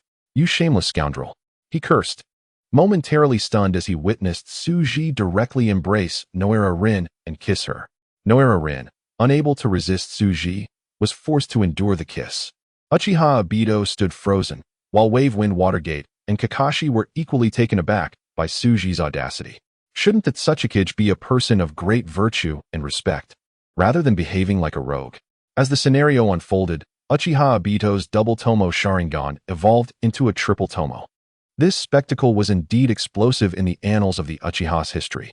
Suji's passionate kiss left Noara Rin gasping for breath, and just as she felt she might perish, he released her. Weak and flushed, she collapsed to the ground, inhaling deeply. Wave Wind Watergate restrained the red-eyed Uchiha Obito, preventing him from charging forward. How delightful! It is the pure essence of a maiden, Suji mused lightly, causing Obito's mind to nearly shatter. That was his goddess, and here she was, being taken advantage of by someone who, admittedly, was quite handsome. Suji was indeed the most attractive person he had ever seen, even eclipsing his own teacher. Known as the Little Sun Dam, that Suchikage. It seemed that Noara Rin had been taken advantage of. Suji helped Noara Rin to her feet, wrapping his arm around her waist, gazing into her beautiful eyes, and asked, "How about it? Would you like to return to Awagakure with me? I can promise you will never suffer the pains of war." Noara Rin resolutely shook her head, rejecting Suji's proposition. Konoha was her home, her eternal sanctuary and harbor. She would never betray Konoha. Although slightly disappointed, Suji understood. In this war-torn era where peace was a precious commodity, the village was indeed the only belief sustaining these ninjas from madness. Suji sensed a shift in space. a precursor to Wave Wind Watergate, activating the Hiraition no Jutsu. He instantly appeared beside Wave Wind Watergate, delivering a horizontal punch aimed at his head. Watergate reacted swiftly. He knew that if he continued with the Hiraition no Jutsu, his own demise awaited him. Reluctantly, he interrupted the technique, stepping back while pulling his two students away. He hurled kunai while forming hand seals. Ki no Jutsu. A multitude of kunai transformed into a dense barrage. Yet upon contact with Suji, they disintegrated into fragments, failing to inflict any harm. Wave Wind Watergate utilized the Hiraition no Jutsu to distance himself and Kakashi from Suji. However, Uchiha Obito had been captured by Suji. When had this occurred, Wave Wind Watergate still could not fathom how Suji had taken Obito from him. He clearly remembered grabbing Obito just before activating the Hiraition no Jutsu. But why had Obito eluded his grasp upon its activation? Wave Wind Watergate found himself perplexed. The occurrence could only imply one possibility. Suji had mastered the flaw within the Hiraition no Jutsu, or he possessed a method to counter it. Observing Wave Wind Watergate's bafflement, Suji slammed the struggling Uchiha Obito onto the ground.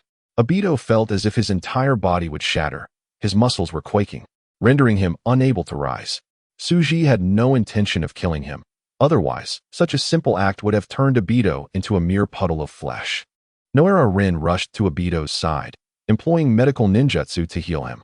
Obito managed to call out, "Rin," while watching his goddess tend to him. Simultaneously, he grew increasingly anxious, realizing that the fourth Otsutsuki was an extraordinarily formidable adversary. Even Watergate-sensei could not utilize the Hiraition no Jutsu to rescue them as before. Wave Wind Watergate. "Go on, let me see your true strength," Suji remarked nonchalantly, genuinely interested in confronting the blonde ninja. Watergate, holding a kunai, earnestly inquired, "Fourth Otsutsuki, how did you snatch my student from my grasp?"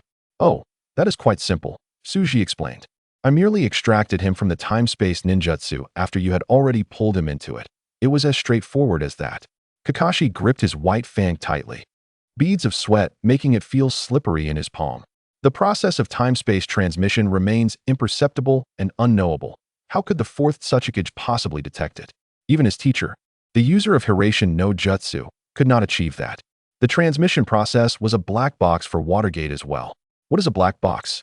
To illustrate with a simple example, when you say hello, your mother comprehends your words. Ponder for a moment. That process is a remarkably terrifying black box. What is the mechanism by which humans understand one another's language? How does your brain operate during that process? The auditory vibrations perceived by the ear are transformed into electromagnetic waves through a complex biochemical process. This transformation allows the brain, comprised of a multitude of cells, to accurately interpret these sound waves and relay information to the more advanced cerebral cortex. To those who do not study this intricate process, such questions may seem perplexing, often met with simplistic explanations like it has always been this way. It resembles the learning of the Hiraition no Jutsu by Namikaze Minato, who understood that activating point A would teleport him to a fixed point B. However, the specifics of the transition from A to B remain elusive. Did he ascend from a lower dimension to a higher one before folding into the target location? Or did the physical body or matter disintegrate into particles only to reassemble? During this spatial traversal, do the objects and individuals move at the speed of light? Minato remains unaware, as this intermediate process remains a black box to him. In contrast, Suji possesses knowledge gleaned from his studies of the space gem, allowing him to directly navigate the intermediate phase of the Hiraition no Jutsu and extract Uchiha Obito from it. Thus, the technique poses no threat to Suji. Minato struggles to comprehend Suji's words, but realizes the urgency of evacuating his three students lest they become trapped. In the world of ninjas, intelligence is paramount. They are oblivious to Suji's understanding of the underlying mechanics of the Hiraition no Jutsu. Both he and Kakashi deploy smoke bombs, enveloping Suji's vision in a purple haze. Minato swiftly employs the shadow clone technique, creating 3 copies of himself that disperse and hurl Hiraition kunai across the battlefield. Suddenly, Minato appears next to one of the kunai, a vibrant blue chakra sphere spiraling towards Suji, an execution of the second stage of Hiraition. Suji intercepts him, seizing Minato's wrist, causing him to dissipate into white smoke, revealing the use of shadow clone. The shuriken shadow clone technique, armed with explosive tags, detonates violently beside Suji, creating a tumultuous shockwave. Kakashi appears unexpectedly, whisking away Uchiha Obito and Noara Rin. Suji, fully aware of his surroundings, waits for the explosions to subside before waving his hand to clear the smoke. Is that all? Minato notices that Suji's attire remains unruffled, a sinking feeling in his chest. The power of the explosive tags rivals that of a ninjutsu, as they do not consume chakra, making them an efficient tool. Yet, the dense barrage of explosive tags leaves Suji unscathed, and the prior kunai assault yields no results. What, then, is Suji's weakness? Chapter 80. The Indomitable Suji. Both of Minato's shadow clones unleash spiraling spheres of light. The two identical spirals, resonating at the same frequency, begin to merge, forming the Tai Chi Rasengan, a variant he has just developed. Suji watches in astonishment. Was this not a technique from the movie? As the spirals resonate and fuse, the air becomes turbulent, and the earth trembles beneath the force of this terrifying airflow. This is an S-rank ninjutsu, comparable in power to the Futon Rasen Shuriken. The two Minatos employ Hiraishin and instantly materialize beside Suji, unleashing the Tai Chi Rasengan. Yet again, it is met with failure. The technique does not penetrate the protective barrier surrounding Suji. This barrier, constructed from the power gem, is not something that can be easily breached by mere ninjutsu or tools. Lacking the yin-yang release technique, Minato can only stare at Suji's defensive barrier in bewilderment. Minato forces himself to remain calm. Is it possible that even an S-rank ninjutsu cannot breach this defense? What is this layer of barrier? After his attack fails, he swiftly retreats to deny Suji the opportunity to counterattack. Suji observes Minato's every move like a cat toying with a mouse, having first explored the soul gem to counteract the shadow clone technique. Although he has yet to produce a semi-finished product akin to the power gem, his research into the soul allows him to see through any shadow clone technique and its variants. Smoke bombs cannot conceal the soul. Nevertheless, Suji harbors some confusion about the original plot. Why can't the Rinnegan perceive shadow clones?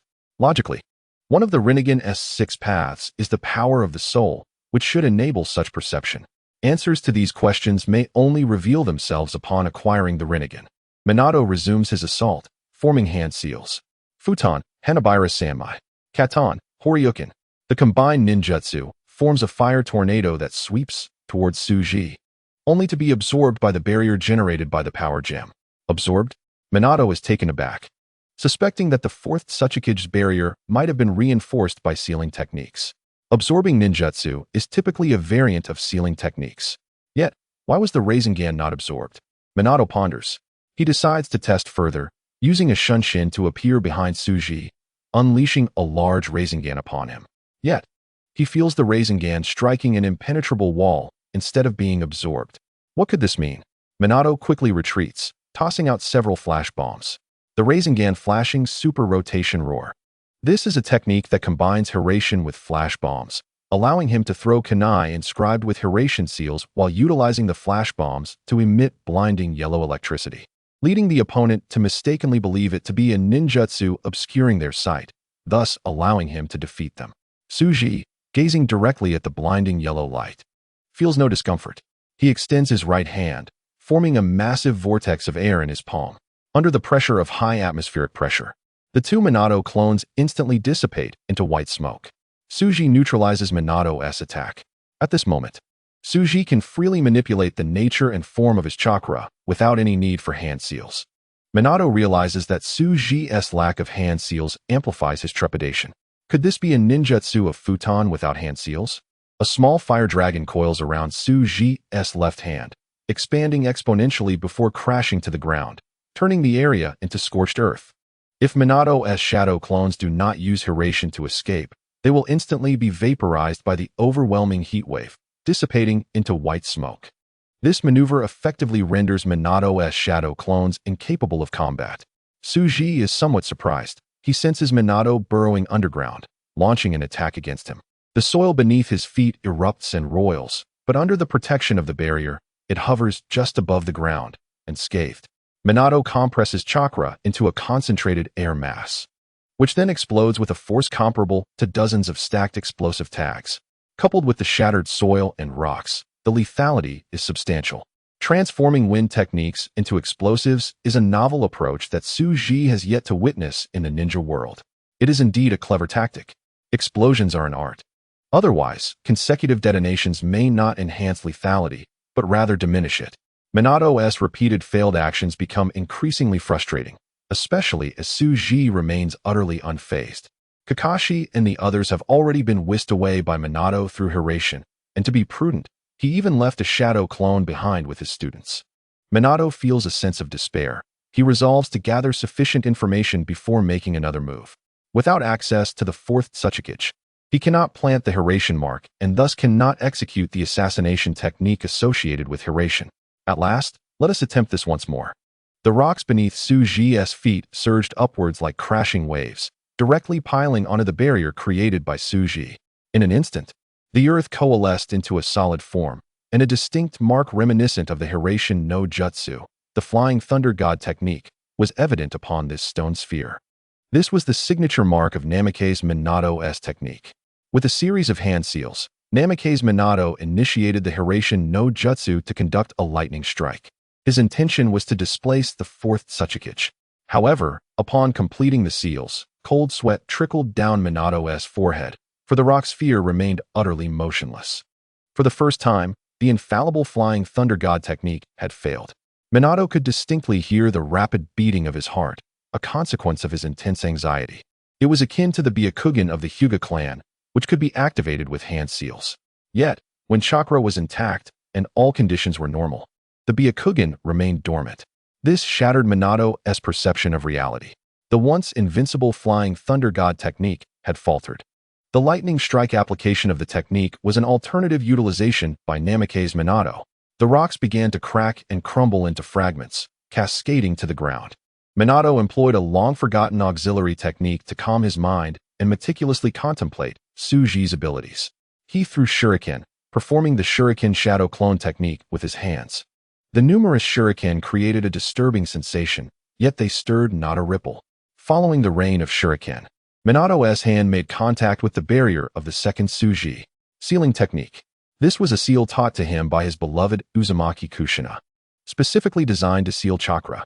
Regardless of whether the opposing ninja utilized spiritual bodies or elemental transformations, chakra was a necessity. By sealing their chakra, their formidable techniques would be rendered ineffective. However, reality defied expectations. The protective barrier of the fourth Otsutsuki showed no response to Minato's sealing technique. The second Su Ji nodded, acknowledging that Minato's reasoning was sound. Yet, his strength was insufficient to execute a sealing technique of such caliber. Chapter 81. The playful trio. The second Su Ji raised his hand, radiant white light flickering, as he prepared to unleash the Otsutsuki's signature Doton, Densher no Jutsu. Observing Su Ji's hand movements, Minato hastily formed seals, intending to activate the Hiration no Jutsu to escape, but it was too slow. Though he perceived the second Su Ji's actions, he merely saw an afterimage. By the time his retina registered the second Su Ji's movements, the Doton had already disassembled him. His consciousness was merely a delayed wave of awareness. Soon, this consciousness dissipated along with the chakra of the shadow clone, returning to its origin. Although the second Su Ji was aware of Minato's true location, the dissipating chakra of the shadow clone also indicated his position. Nevertheless, the second Su Ji was primarily dispatched by the original to locate the passionate Uchiha youth. As for Namake's Minato, there was no urgency to eliminate him. At a safe distance from the fourth Otsutsuki, Minato's shadow clone rested with 3 students. As the team leader, Kakashi reprimanded Uchiha Obito for his reckless actions that had caused significant trouble for their teacher. Uchiha Obito, aware of his mistake, lowered his head in silence. Noira Rin, witnessing Obito's disheartened state, realized his actions were for her sake and comforted him, saying, "Obito, next time don't be so impulsive. Listen to the captain's arrangements. We are ninjas now, not students. We cannot act on impulse." Hearing the goddess express her dissatisfaction, Uchiha Obito immediately apologized. "I'm sorry, Rin. I couldn't tolerate that Otsutsuki treating you so poorly." The thought of the beautiful goddess being forcibly embraced and kissed, especially when she had not consented, was unbearable for this infatuated admirer. Noira Rin's face flushed at Obito's words, recalling the fourth Otsutsuki's actions. She felt her heart race, overwhelmed by the memory. After all, Suji was exceedingly handsome. The suffocating sensation left her breathless and agitated. All right, Obito, remember we are ninjas. That was merely a tactic to provoke us. Noera Rin reassured him. She was uncertain if her feelings for Obito were romantic, as she treated everyone around her similarly. In this cold and cruel world, unity was essential for survival. Kakashi, witnessing the situation, muttered a frustrated baka and stood up to take watch. Minato's shadow clone had been on guard since rescuing his 3 students and was unaware of the other shadow clones being bested by Suji. He still could not fathom how the 4th Otsutsuki had extracted Obito from the initiated Hiraition no Jutsu. He had specifically checked Obito's body and found no spatial markers. Hello there. The 2nd Suji suddenly appeared before the 4, greeting them politely. Minato reacted swiftly, attempting to seize the 3 and escape using the Hiraition no Jutsu. However, as he reached for Uchiha Obito's arm, Suji apprehended him, stating, "He is my target. I have no desire to keep flying about." Boom.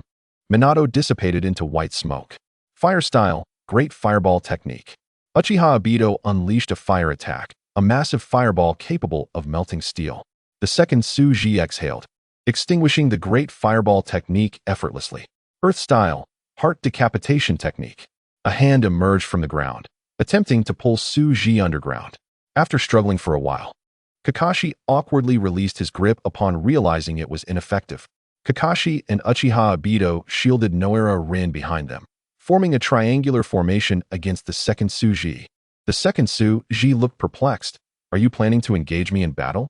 As the team leader, Kakashi felt immense fear but understood that battle was their only chance of survival. He declared resolutely, "We, the ninjas of Konoha, shall not retreat." Oh, such courage! The 2nd Suji observed the young Kakashi before him and suddenly conceived an ingenious idea, intending to experiment on him. After Kakashi spoke, he formed 3 seals and utilized his signature technique, Chidori. Although Kakashi and Suji were close in age, merely 3 years apart, their accomplishments were worlds apart. Suji had already attained the status of a village leader, while Kakashi was merely a jonin. The piercing shriek of the Chidori resonated, showcasing the pinnacle of lightning release's piercing and cutting capabilities. Kakashi's talent was indeed remarkable, yet his later life squandered that potential. In a proactive strike, Kakashi aimed for the 2nd Suji's right wrist, but Suji grasped it firmly, rendering Chidori ineffective. With a sudden exertion, a loud crack echoed as Kakashi let out a muffled groan. Suji had brutally broken his arm. A swift kick sent Kakashi reeling back, and Uchiha Obito and Noera Rin rushed to protect him, with Rin immediately tending to his injuries. Uchiha Obito's 3-tomo Sharingan fixed its gaze on the 2nd Suji, devoid of any reckless fervor. Why aren't you making a move, Uchiha Obito?" The 2nd Suji inquired, perplexed. "How do you know my name, 4th Otsutsuki?" Uchiha Obito asked, his curiosity piqued. This time, Obito displayed remarkable composure, fully aware of the disparity between himself and the individual before him. His only option was to buy time, waiting for the invincible Minato to rescue them. The underperforming Uchiha, in terms of physical ability, ninjutsu, and shuriken throwing, ranked at the bottom, yet you, as a peculiar member of the Uchiha clan, pique my interest immensely. Suji speaks nothing but the truth. The awakening of the bloodline boundary has indeed brought about a profound transformation in the otherwise subpar Uchiha clan. Upon hearing Suji's words, Uchiha Obito felt a flush of shame, realizing he had tarnished the Uchiha name. The performance of the Uchiha members pales in comparison to that of the children from civilian families, marking a true disgrace for the Uchiha lineage. "I have come here this time for your sake." The trio was taken aback by the words of Suji. At this moment, Uchiha Obito exhibited an unusual bravery, declaring, "Very well, I shall accompany you. Please spare my comrades." "Obito, do not utter such foolishness," Kakashi reprimanded, while Noera Rin called out to him. Uchiha Obito turned back and said, "We cannot defeat him, can we?" Suji found this amusing, responding, "I believe you have misunderstood. I merely require you for some experiments. Not to take you away. If I were to take anyone, it would be that beautiful girl. What use do I have for a fool like you?" Upon hearing Suji's intention regarding his idol, Obito was immediately filled with fiery indignation. "How despicable! You are truly shameless," he retorted. "Shameless? Do you not fancy this short-haired girl?" Suji inquired with genuine curiosity. As Obito processed Suji's words, he became flustered, speechless, and stammering. You see, you like her too, do you not? Does that not make you equally shameless? Suji, amused by the character from the anime, could not resist teasing him. We are different. Your age, Uchiha Obito stammered, feeling a sense of awkwardness. The fourth Tsuchikage before them appeared to be of a similar age, suggesting they belonged to the same generation. Observing the youthful Obito in contrast to his darker persona, Suji concluded that it was better for him to embrace that darker side. Only through such transformation could he alter the world. In a state of fervor, nothing substantial could be achieved. If one is not the child of the Sage of Six Paths, Otsutsuki Kagaya, one should not entertain such lofty thoughts. Suji sensed a disturbance in the air above him and promptly executed the spiral sphere technique of Minato Namikaze, launching it skyward. It collided with Minato's own spiral sphere, which he had conjured in an attempt to overshadow Suji's. Both spheres shattered simultaneously. In an instant, Minato appeared next to the trio, shielding them. Well done. Your three disciples have delayed me long enough. Considering our previous battle, your true form has finally entered Sage mode. Suji remarked with a nod of approval. Upon hearing the fourth Tsuchikage's assessment, Minato was overwhelmed by the confidence instilled by Sage mode, leading to a swift collapse of his resolve. It became evident that everything was within Suji's grasp. Yet, how could he possibly know? Suji had no desire to explain, beckoning him to engage. Let us see the power of Sage mode. Sage Art, Super Spiral Sphere. Without hesitation, Minato launched an aggressive counterattack, utilizing the body flicker technique to close in, unleashing a colossal 10-meter diameter spiral sphere aimed directly at Suji's face. 10 meters, approximately the height of a 3-story building. Impressive, the speed of the body flicker technique has significantly improved, Suji mused, remaining unfazed as the Sage technique failed to disrupt his barrier composed of the power stones. In terms of the chakra system, natural energy exists as a separate force from chakra. However, for one who has studied the secrets of tailed beast chakra's self-propagation, how chakra absorbs other energies, including natural energy, to transform into chakra, the Sage technique is merely another form of energy. Even for the Rinnegan, Sage techniques are simply difficult to digest rather than impossible to absorb. As Minato launched his attack, he activated the Flying Thunder God technique, intending to teleport Kakashi and the others to safety. As long as they were marked by his chakra, he should be able to transport them away. Yet he failed. Minato pondered, is it that even with Sage chakra, it remains ineffective? How did the fourth Tsuchikage render the Flying Thunder God technique useless? Suji interrupted his thoughts. Do not attempt it. They are my purpose for being here. If you send them away, I will have to chase after them. If you can defeat me, I will allow them to leave. Minato understood that the key lay in the fourth Tsuchikage, yet he felt powerless to counter him. Sage Art, Thousand-Linked Winds. A torrent of wind, augmented by natural energy, descended upon Suji, intent on obliterating him. Unsurprisingly, it had no effect whatsoever. Hidden within the gusts, Minato suddenly materialized before Suji, employing a Genjutsu. Genjutsu, Dark Walking Technique. A top-tier Genjutsu from the Book of Seals, rated A, yet under the influence of Sage mode. Its potency escalated to an S rank. Minato observed the fourth Tsuchikage's gaze, which remained clear and focused solely on him, indicating that the Genjutsu had failed as well. Damn! Minato cursed internally, reflecting on the fourth Tsuchikage's prowess. This was indeed the fourth Tsuchikage, with an invincible barrier protecting him. His reaction speed far surpassed that of this golden flash. He could nullify ninjutsu, a superpower. He possessed an impenetrable defense and could even render sealing techniques ineffective. His control and casting speed transcended visual comprehension, and his chakra reservoir appeared boundless. Even in shifting stances, he could outpace Minato, renowned for his quick reflexes, while possessing the power to decompose damage through dust release. Furthermore, he could fly, having yet to showcase many techniques, seemingly possessing the ability to perceive time and anticipate attacks. Simultaneously, he was immune to A-rank Genjutsu, Sage techniques, and his insight surpassed even the Uchiha clan's 3-tomo Sharingan, maintaining an unwavering calm and focus. Having witnessed the spiral sphere just once, he was able to replicate it. Summoning technique, collapse of the roof platform. The toad descended from above, yet before it could land, Suji summoned a brilliant white light and executed dust release. Dust release, disintegration technique. A pillar of white light surged towards the heavens. Minato reacted swiftly, preemptively dispelling the summoning technique, allowing the toad to return to the hidden toad village. The toad, bewildered by the sudden teleportation, sought out the sages Fukasaku and Shima for guidance. Minato's heart raced, nearly leading his summoning partner to a permanent demise. This is the essence of dust release. The larger the target, the easier it is to handle. Minato hesitated to summon a portion of the great toad's body to ensnare the fourth Tsuchikage. With dust release, only barrier techniques could restrain him. However, Minato realized that his 3 students lacked the capability to execute such a barrier technique in coordination. Suji employed water release to conjure a torrential downpour.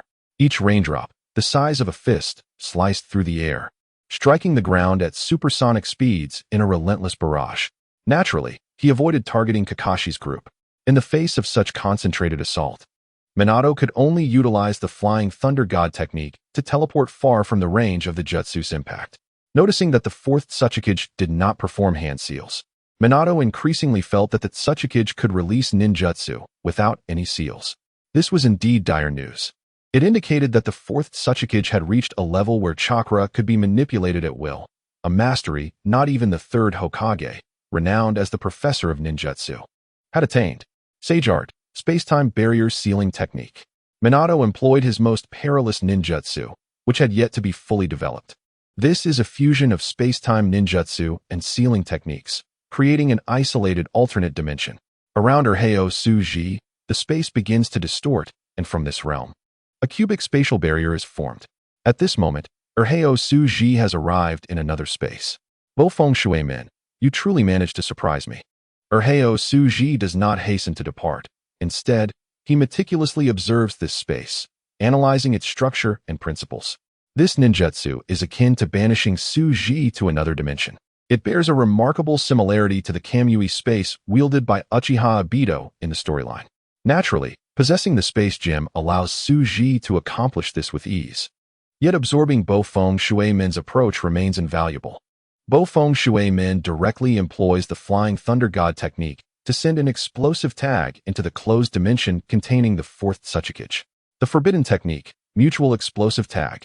When this explosive tag detonates, it summons more explosive tags through summoning, creating a chain reaction of explosions within this space. Bo Feng Shui Min feels a tinge of anxiety. Perhaps this time, he shall inflict some damage. After a relentless quarter of an hour of explosions, Bo Feng Shui Min watches helplessly as the fourth Tsuchikage emerges directly from the alternate dimension he created. However, at this moment, he finds himself powerless. He realizes that even if the fourth Tsuchikage stands still and allows him to attack, he would not be able to harm Suji in the slightest. Indeed, this exemplifies the disparity in chakra control.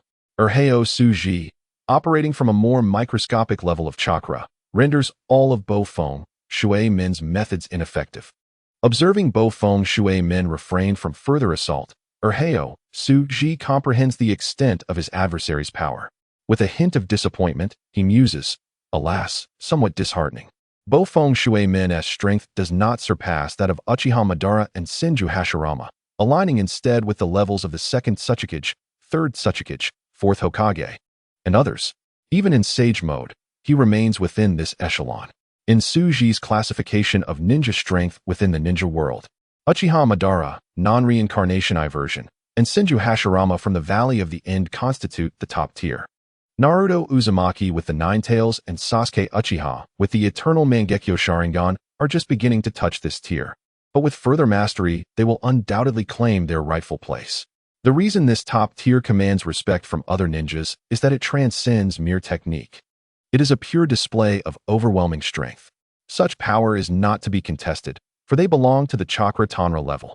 They also exhibit a distinctive characteristic, a unique map editor. The second tier encompasses a greater number, including ninjas who have reached the pinnacle in every field of the ninja world. Taking Konoha as an example, this includes, but is not limited to, the second, third, fourth, fifth, and sixth Hokage, as well as Kai, Jiraiya, Orochimaru, Uchiha Shisui, among others. Suji's classification holds its rationale. The reason for grouping these individuals together is their combat capabilities relative to tailed beasts. Firstly, the power of Jinchuriki is inferior to that of the tailed beasts themselves. as the human hosts restrict the chakra strength of the beasts. These individuals generally possess strength that can contend with tailed beasts, far exceeding that of elite Jonin. Should anyone disagree, perhaps believing the second Hokage to be the strongest due to his numerous forbidden techniques, Tsuji responds with this inquiry. If any two of these individuals were to engage in a 1v1 duel, how long would it take to determine a victor? It is likely that one would struggle to provide an answer. No individual possesses a crushing advantage over the others, as they are all of the same caliber. Even the second Hokage, a master of forbidden techniques, cannot simply annihilate any of these figures. Does his mastery of forbidden techniques guarantee his victory over them? Even if one ardently supports the second Hokage, claiming he ranks just below the first Hokage Senju Hashirama and Uchiha Madara, one must ponder, how did the second Hokage meet his demise? Did he not perish amidst a ninja assault? Is there any fundamental distinction between his level and that of the recently fallen third Raikage, that muscular warrior? While combat performance may differ, these individuals are indeed of the same tier, belonging to the chakra general level, essentially the conventional Kage level. Among this tier, the strongest might surprise many. It is Nagato. Indeed, you read that correctly, Nagato. The difference between Nagato and the top four is solely in chakra level. Nagato remains at the chakra Jinra level and has not yet ascended to chakra Tanra. While it is true that Nagato's Shinra Tensei could obliterate Konoha, such a level is merely an intermediate skill to those in the top tier. It cannot be considered a formidable ultimate technique. Do you understand? The realm of the top tier is not something that can be compensated for by bloodline limits or eliminations. The four individuals possess a unique trait that others can never surpass. They are all offspring of the Sage of Six Paths. They represent a half-human, half-Otsutsuki existence. Before Tsuji's transmigration, Western mythology spoke of beings referred to as heroes. These were not purely human, for no mortal can attain true heroism. This is dictated by bloodline. Those deemed heroes are all demigods, hybrids of divine and human essence. Only half-human can be called heroes. In the context of Naruto, the heroes are Uchiha Madara, Senju Hashirama, Uchiha Sasuke, Naruto Uzumaki, Indra, and Ashura. Pure humans should refrain from challenging these four. The pinnacle of pure humanity is represented by the second Hokage and his contemporaries. As long as one surpasses an elite Jonin by a significant margin but falls short of the caliber of figures like Senju Hashirama, they belong to this tier. For Tsuji, all individuals within this tier are equivalent. Why? Asking Snow White which of the seven dwarfs is the tallest holds no significance for her. Similarly, for Tsuji, investigating who among this tier is the strongest bears little relevance, as they all appear as dwarfs in his eyes, indistinguishable from one another. Thus, for those below the second tier, Tsuji uniformly classifies them with two words: rubbish. Above the first tier lies the Otsutsuki clan, including the eccentric Otsutsuki Shoten on the moon, who lacks the reincarnation eye. Tsuji includes him in this category, even granting the Otsutsuki clan some leeway. It seems their intellect is not particularly sharp, were it not for their bloodline's unique properties that grant immunity to ninjutsu. They might have been vanquished by the denizens of the ninja world. Upon witnessing Bo Feng Shui Men's techniques, Urheo Tsuji felt a sense of ennui. His understanding of knowledge deepened, rendering this world increasingly mundane. It was time to seek out Uchiha Madara. Resolutely, Urheo Tsuji harnessed the power of the space gem, directly locking all spatial fluctuations, causing Bo Feng Shui Men, who had entered the realm of the Flying Thunder God technique, to fall out. Simultaneously, he completely sealed off any space-time ninjutsu, rendering everyone other than himself incapable of utilizing the Flying Thunder God technique. Upon witnessing Tsuji's actions, Bo Feng Shui Men immediately employed the Rasengan for defense. Alas, Bo Feng Shui Men could not withstand Urheo Tsuji's strike, which pierced through the Rasengan, shattering his sternum. As time progressed, Bo Feng Shui Men emerged from Sage Mode. Had he not been in Sage Mode, he would have sensed that a single strike from the fourth Tsuchikage could have cost him half his life. Discovering that the Flying Thunder God technique was utterly unusable, he evaded the Tsuchikage's follow-up attacks by utilizing body flicker and substitution techniques. Urheo Tsuji, employing the space-time barrier and dust release, executed the barrier technique, dust release, sealing barrier. Bo Feng Shui Men wished to continue utilizing the Shunshin technique to launch an attack, for he knew that if he halted, his three disciples would be in dire straits. However, he found himself ensnared within a barrier. He dared not breach it forcefully, for the barrier was composed of the powers of dust release. Tsuji approached the trio of Kakashi, and with remarkable speed. Hatake Kakashi employed the shadow clone technique to launch a flanking assault on the second Tsuji. The second Tsuji smiled appreciatively at Kakashi's quick response. He recognized a natural-born ninja, intelligent, composed, and worthy of cultivation. Such talent should not be squandered like Tsunade, who wasted her life on gambling. Uchiha Obito also wielded fire-release ninjutsu in concert with Kakashi, yet before the second Tsuji, such efforts proved futile. The semi-finished power gem, mind gem, and space gem, although not residing within the second Tsuji's body, could still be wielded through the insights he had gained in crafting the infinite gems. The resistance of the two was in vain, as the exquisite Noera Rin approached resolutely, kunai in hand. The heavy stone technique. The bodies of the three suddenly felt a profound heaviness, and they realized that their forms were gradually petrifying from the feet up. The lightweight rock technique and the heavy stone technique were the highest secrets of awakens. In Tsuji's view, their significance surpassed even dust release. Mass is one of the essential attributes of matter. What is mass related to? It pertains to gravity, one of the four fundamental forces of the universe. This touches upon the essence of the cosmos, thus warranting Tsuji's dedicated exploration. Altering the essence of matter is merely a minor capability of the heavy stone technique. This aligns with Tsuji's envisioned abilities of the reality-altering gems. To modify reality undoubtedly includes altering the matter within that reality. Chapter 84. Transforming Kakashi and Obito. Uchiha Obito watched in distress as his goddess, Noera Rin, began to petrify as well. He could accept his own demise, but could not bear the thought of his goddess perishing here. Obito was acutely aware of the gap between them and the fourth Otsutsuki, fully understanding that even his invincible mentor was not a match. Presently, bluffing Shuemin was trapped within the barrier. Although he did not comprehend why his sensei had not escaped, he recognized that Shuemin was undoubtedly in grave trouble. They had infiltrated enemy lines for intelligence without any reinforcements. As Obito and Kakashi began to petrify from their lower limbs, the sight of Noera Rin filled Obito with profound dread, fear that eclipsed even his own mortality. He could not accept Rin's demise. For her sake, Obito made a fateful decision that defied his ancestors. Uchiha Obito clasped his hands in prayer, bowing respectfully, esteemed fourth Otsutsuki. I offer my life in exchange for that of my companion. Unable to kneel due to the petrification of his knees, he lowered half his body in submission. Kakashi and the young Noera Rin resolutely rejected Obito's submission, insisting on facing the danger together.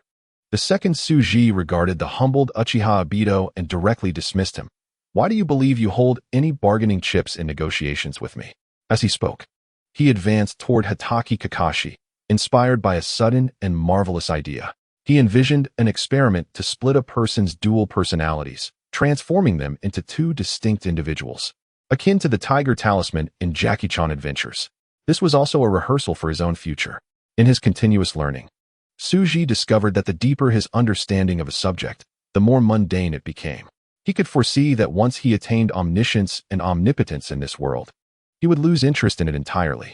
His greatest fear was that he would completely erode human emotions, becoming a heartless entity, devoid of desires and akin to the essence of this world, a mere cog in the machinery of rules. This was the path to Daoization. The moment he achieved full Daoization would mark his transformation into Dao itself, a scenario Tsuji desperately wished to avoid. The second Tsuji was not merely a special shadow clone of the original. He was, in fact, a fragment of Tsuji's own will. Given that Tsuji's extraordinary brain was inherently unique, his process of Daoization progressed rapidly during his studies of nature. To curb this process, he had split off a part of himself, resulting in the creation of the first and second clones. Simultaneously, the original Tsuji devoted much of his energy to indulging in pleasures, attempting to suppress the burgeoning divinity with human greed and desire.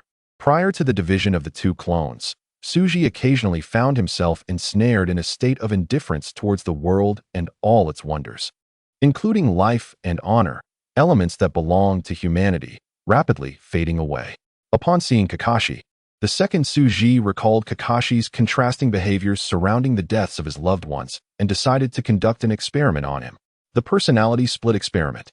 The moment Tsuji attained omniscience and omnipotence would herald his ascendance as a god within the ninja world. However, he worried that he might completely Daoize, becoming one with this world. What is the other side of divinity? It is Satan. The product of the duality of God and Satan is the current Su Ji. Within human nature lies both a divine and a demonic aspect. He wished to experiment, to discern whether he could one day become the supreme existence embodying divinity, humanity, and demonic essence. The second Su Ji endeavored to see if he could fully separate the human aspect, alleviating his concerns about Daoization. Kakashi experienced two significant life changes. The first was the death of his father, and the second was the death of his dear friend Uchiha Obito, who sacrificed himself to save him. Su Ji grasped Kakashi's head, inscribing runes upon it, utilizing the powers of the Mind Gem and Power Gem to cultivate another Kakashi within him. When his personality underwent a profound transformation, the deceased aspects of his character would be reborn within the embryo, residing in his consciousness. This was an impromptu experiment, and the second Su Ji approached it with utmost seriousness. Wolfing Shuemin observed that Otsutsuki inscribing runes upon his disciple and knew he must intervene immediately. Yet he could not fathom how to deal with dust release. Space-time ninjutsu had been sealed, and he could not traverse to Mayaboka Mountain via reverse summoning. It was said that the sealing techniques capable of countering dust release were with his mentor, Jiraiya. Damn it, what should I do? Wolfing Shuemin felt an overwhelming sense of urgency. The second Su Ji looked at the unconscious Kakashi, his heart filled with joy. His grand achievement was complete. During the transformation, he enhanced Kakashi's talents and vitality, ensuring that his power would surge in the future. The second Su Ji turned to Uchiha Obito, who was overwhelmed with emotion upon witnessing his closest friend Kakashi subjected to the Otsutsuki's mysterious technique. He felt a surge of excitement, yet he refrained from cursing out loud for fear that the Otsutsuki might harm his goddess, Rin. As the second Su Ji approached him, Obito was struck with terror, his face pale. Who would not fear such an evil scientist? What if he operated without anesthesia? The imagined malevolent transformation did not materialize, thanks to Su Ji's significantly improved techniques. Otherwise, a surgical procedure would have been unavoidable. Likewise, Su Ji enhanced Uchiha Obito's vitality and implanted monitoring seals within his body. These seals integrated into each of his cells, allowing Su Ji to observe every chakra convergence with clarity. Su Ji's primary concern rested upon Obito's head, specifically, the process through which his future Mangekyo Sharingan would manifest, as well as the transformations of In released during this process. At the same time, a question lingered in the mind. Why does every kaleidoscope, upon opening its eyes, harbor a distinct Susanoo? In due course, all will be revealed. This is of utmost significance, as it pertains to the inspiration and experimental data for the creation of the reality gem. The second iteration of Su Ji, without hesitation or restraint, directly implanted various experimental seals into the body of Uchiha Obito. He had no interest in adhering to the narrative. As for the fate that awaits Uchiha Obito, he remained indifferent. Crushing you holds no relevance to me. The slaughter of animals is driven by the need for sustenance and resources, all aimed at survival. They flaunt their might with fangs and assert their status through strength. The rules of their game are predicated on the principles of killing first and the triumph of the strong. However, this paradigm does not apply to humanity, which possesses a unique form of cruelty. Much like a child who carelessly tears the wings of an insect or crushes an ant beneath their foot. These actions are devoid of purpose, even devoid of amusement. Such acts are executed with tranquil indifference, mercilessly exterminating other species in nature. This arrogance, inherent to humanity at the apex of the biological chain, proclaims, "We shall annihilate you, and it matters not." There is neither solicitation for opinions nor pursuit of benefits. It is a matter of pure slaughter, pure destruction. They fell trees, hunted, obliterated, and killed, instilling endless terror in the other beings on Earth. For humanity, it is merely a choice of self. Everything emerges from and returns to the self. I annihilate all, and it matters not to you. There is no dialogue, no communication. Humanity forever makes its own choices, be it salvation or destruction, never concerning itself with the very beings affected, but rather driven by its own ego. This reflects Su Ji's current state, as he gradually became similarly cold towards humanity. When he transcends, surpassing this dimension, he will no longer even be human. Humans exist within a three-dimensional space. What right does a four-dimensional or even higher-dimensional being have to be called human? Such entities are gods, demons, spirits, and cannot simply be deemed human. Once devoid of humanity, does one retain humanity? Chapter 85.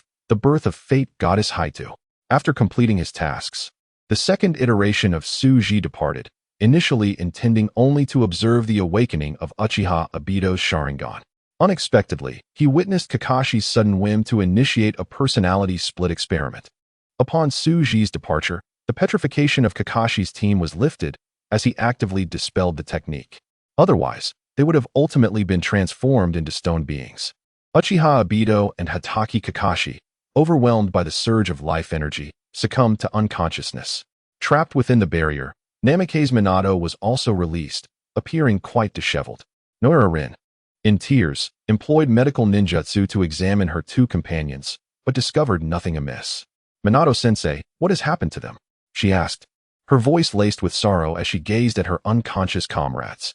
Despite not understanding why the Otsutsuki had spared their lives or released them instead of capturing Uchiha Obito, Namikaze Minato performed a basic chakra assessment and found their life force astonishingly vigorous, with no immediate issues detected.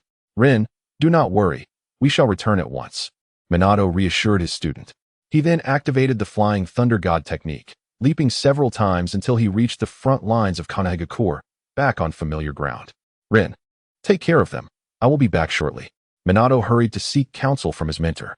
The strength of the fourth Otsutsuki exceeded both his and his teacher's expectations, necessitating a revision of their strategy. Moreover, the changes occurring in Kakashi and Obito required his teacher's expertise to ascertain what had transpired. What was the true objective of the fourth Otsutsuki? The second iteration of Suji remained aloft, continuously monitoring the white Zetsu until Minato and his three students departed, at which point the white Zetsu vanished.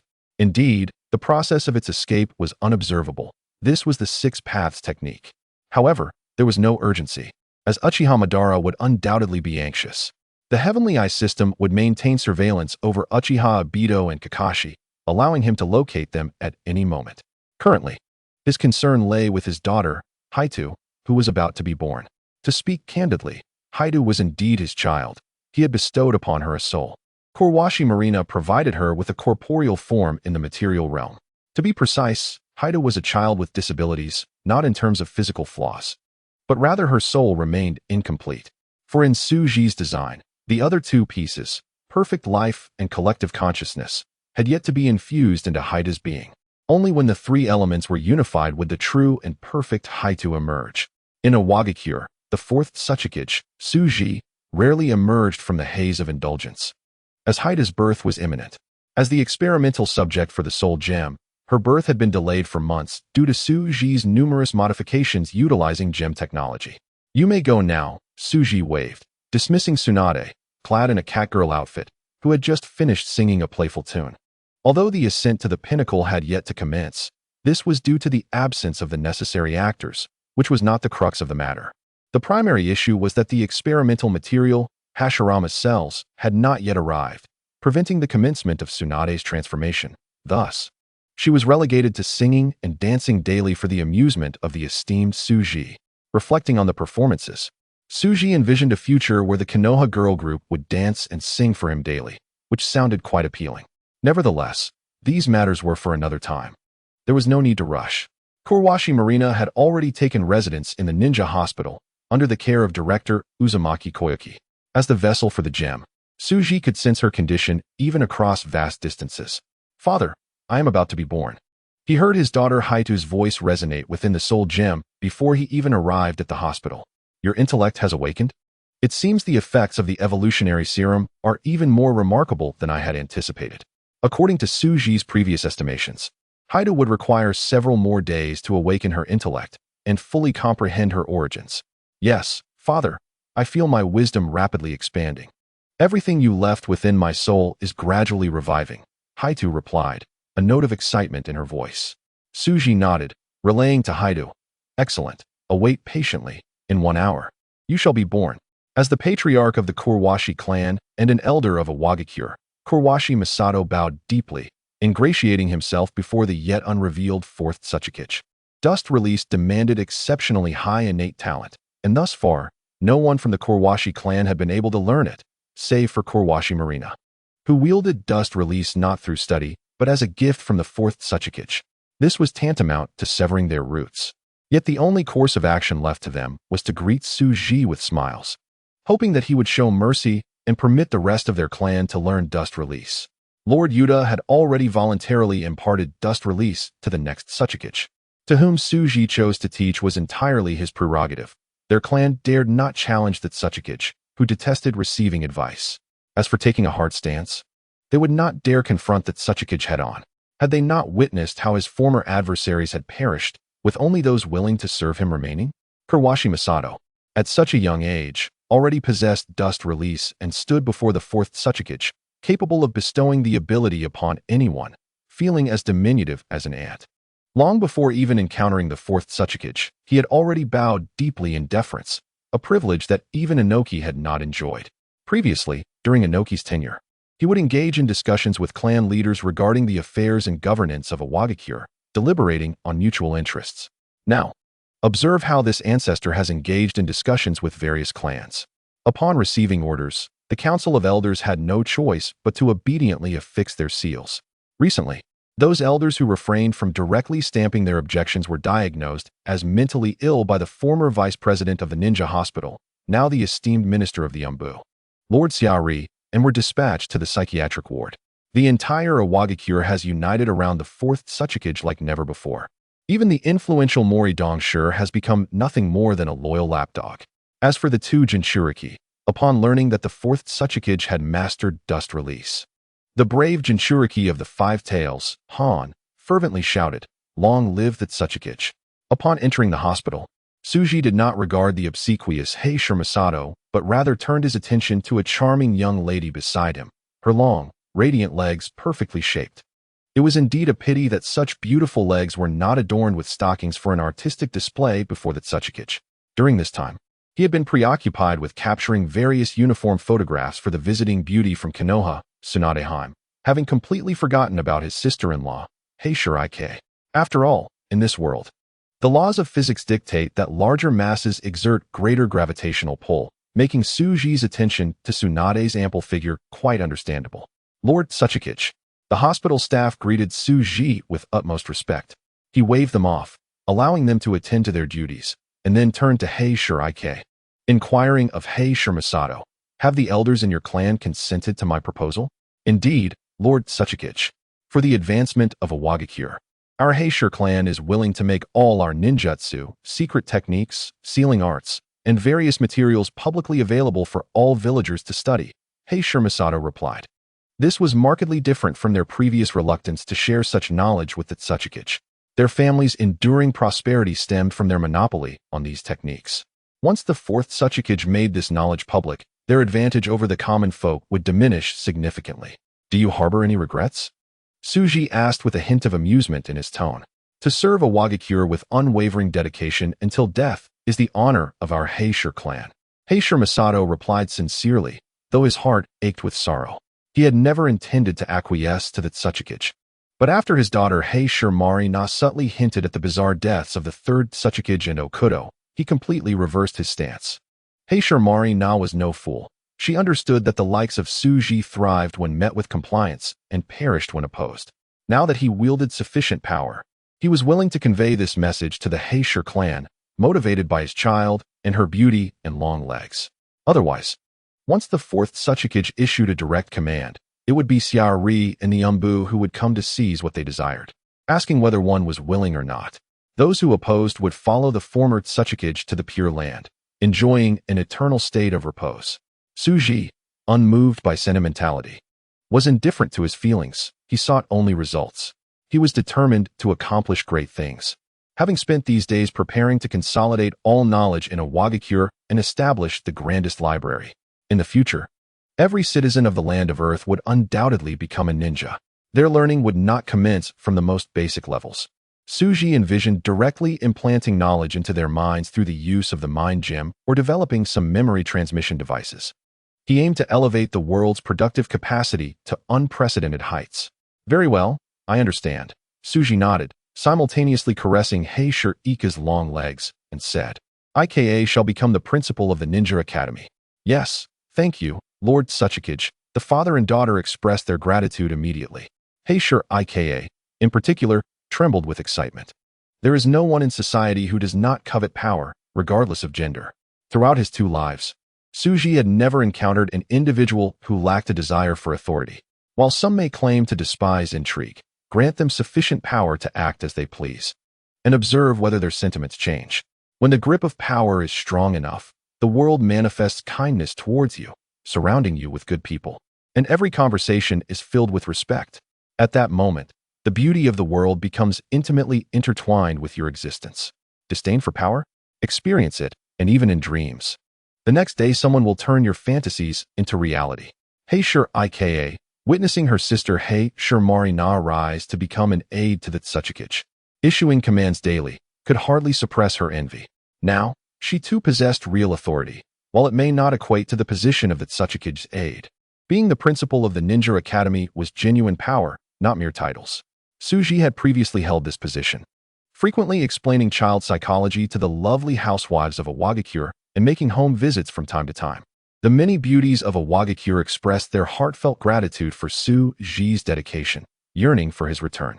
As a renowned beauty, Heisher Ika shared a close bond with her sister, and she was well aware of how her sister ascended in rank. Naturally, she wished to emulate her sister. Together, the 2 of them could wield significant influence in Awagakure by currying favor with the 4th Otsutsuki. Wait outside, Suji commanded, not permitting the 2 to visit further. After attending to them, he turned to see his sister-in-law lying in the hospital bed, her complexion rosy and vitality exuberant. With Suji's life sciences technology at play, Heisher Marina's pregnancy could not possibly leave her weakened.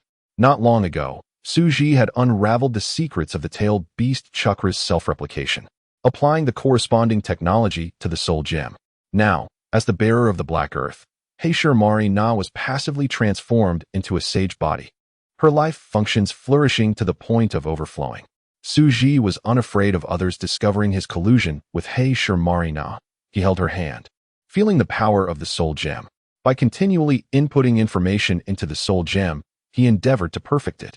The Black Earth and the soul gem, while distinct, were interconnected. The Black Earth was birthed from the soul gem, yet it transcended it, with the soul gem being but a fragment of it. The complete Black Earth embodies spirit, sanctity, and transcendence, deserving to be called divine, a manifestation of him. Heisher Marina bestowed upon him a corporeal form, while Suji crafted his eternal soul. In Suji's grand vision, all humanity within the ninja realm would contribute to the collective consciousness of humanity, with projections from higher dimensions forming his essence. This encapsulated the 4 realms: the material realm, the forming realm, the creating realm, and the divine realm. The unity of these 4 is Suji's life tree diagram, inspired by the chakra technology of the Otsutsuki clan, which he designed to create a perfect existence. The Black Earth, that is, he, is the super technology designed by Suji, representing the pinnacle of his existence in the field of life sciences. The azure light, dreamlike and ethereal, filled the entire space, captivating all present. Suji recognized that the first phase of the soul gem had been completed. The soul gem within Heisher Marina's body, alongside the power gem, mind gem, and space gem within Suji, all illuminated simultaneously, linking together to infuse energy into the Black Earth. The soul originates from projections of higher dimensions, while the power of the mind serves as the key to the soul's ultimate destination. The artist, pen in hand, writes upon the paper, altering everything on that blank canvas. Yet, from the perspective of that canvas, it is the change of its own dimension. A consciousness bound to a lower dimension can never fully comprehend the existence of higher dimensions. Our souls resemble the essence of the soul projected as a shadow in lower dimensions. Such forces, stemming from beyond dimensions, empower us with the capacity to transform the world. Only free will can alter existence. The existence of the human soul embodies this very power. The concept of free will suggests that with each additional choice, the future presents itself with a new solution. This notion embodies the power to create worlds and the very essence of the soul. The most accessible pathway to harnessing such power lies within the realm of spiritual strength, or rather, the force of the heart. When the heart gem departed from Suji's body, it merged seamlessly with the unborn Haitu. Suji felt a twinge of regret, for at this moment, Haitu was not yet whole. It would only be at the end of time in this world that she would attain true sanctity. Thou art named Haitu, my child. I bestow upon thee the authority over future destinies. Upon uttering these words, a pure energy form materialized and swiftly transformed into flesh and blood, resulting in the appearance of a tender 3-year-old infant in Su Ji's embrace. This child, born as a 3-year-old, possessed an awakened intellect, far from ordinary. This was divinity, not humanity, albeit an incomplete divinity.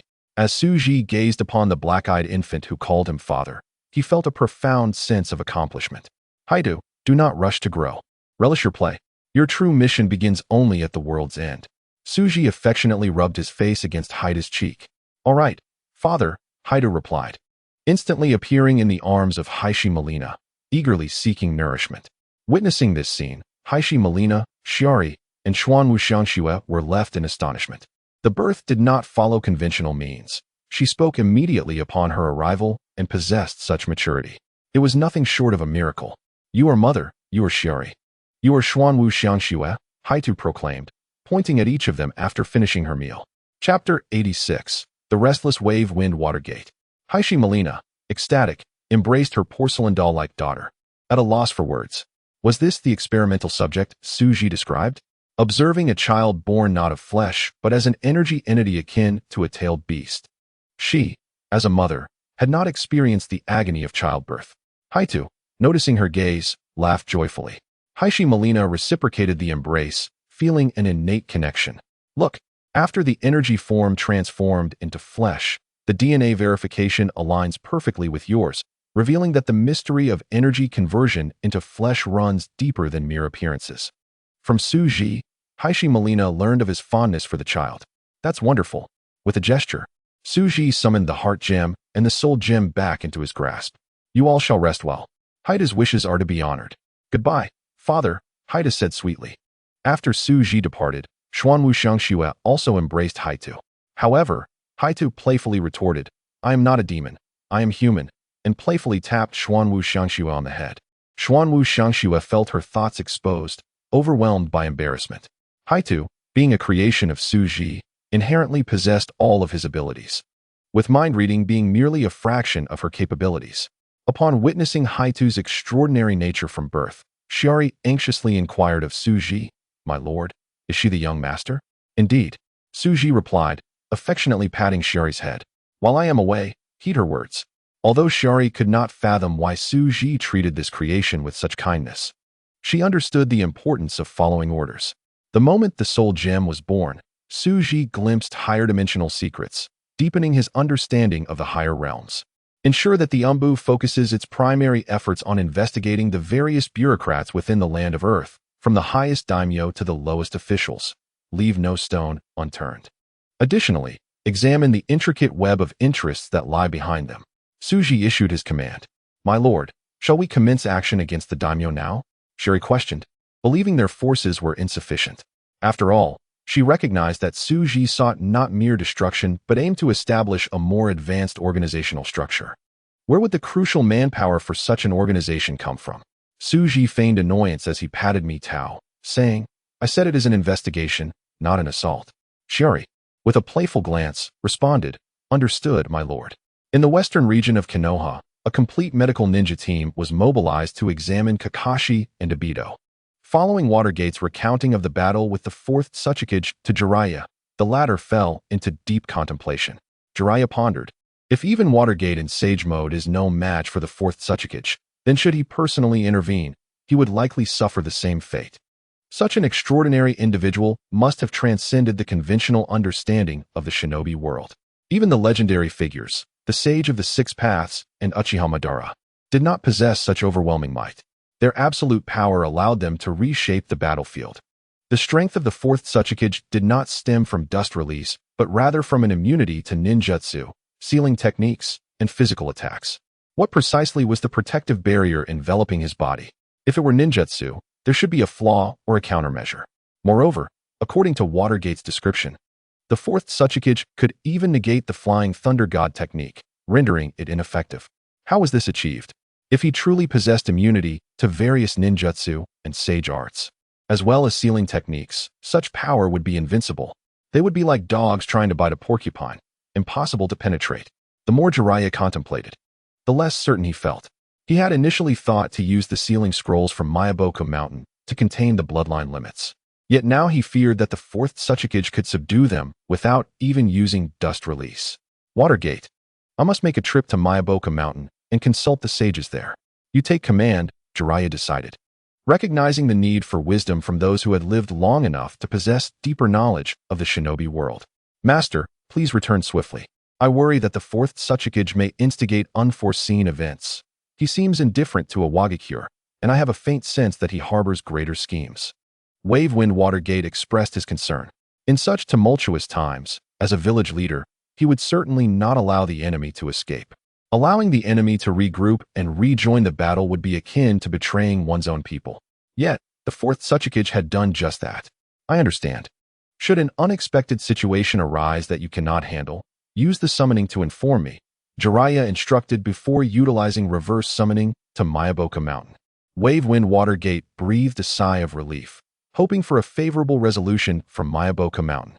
The clash with the fourth Subverts had undeniably shattered Watergate's resolve. Was there truly a means to inflict harm upon the fourth Subverts? If so, what could it possibly be? Returning to the medical room, Watergate checked on his 3 students. Kakashi and Obito had undergone numerous examinations, yet neither Watergate nor Jiraiya, both masters of sealing techniques, could decipher what the fourth Subverts had implanted within them. Throughout Konoha, only Kushina, Danzo, the third Hokage, and Orochimaru could surpass their expertise in these fields. However, all 4 were engaged on the battlefield in the Land of Water, making it implausible for them to travel such distances to attend to a Jounin and a Chunin. Watergate-sensei, have we survived? Upon awakening, Uchiha Obito spotted his teacher and exclaimed in excitement. Indeed, Watergate nodded, observing his students' vibrant spirits and forcing a smile. He could not rest easy until he understood what the fourth Subverts had done to his 2 students. Rin Noera, being the most sensitive, recalled that it seemed the fourth Subverts had spared them.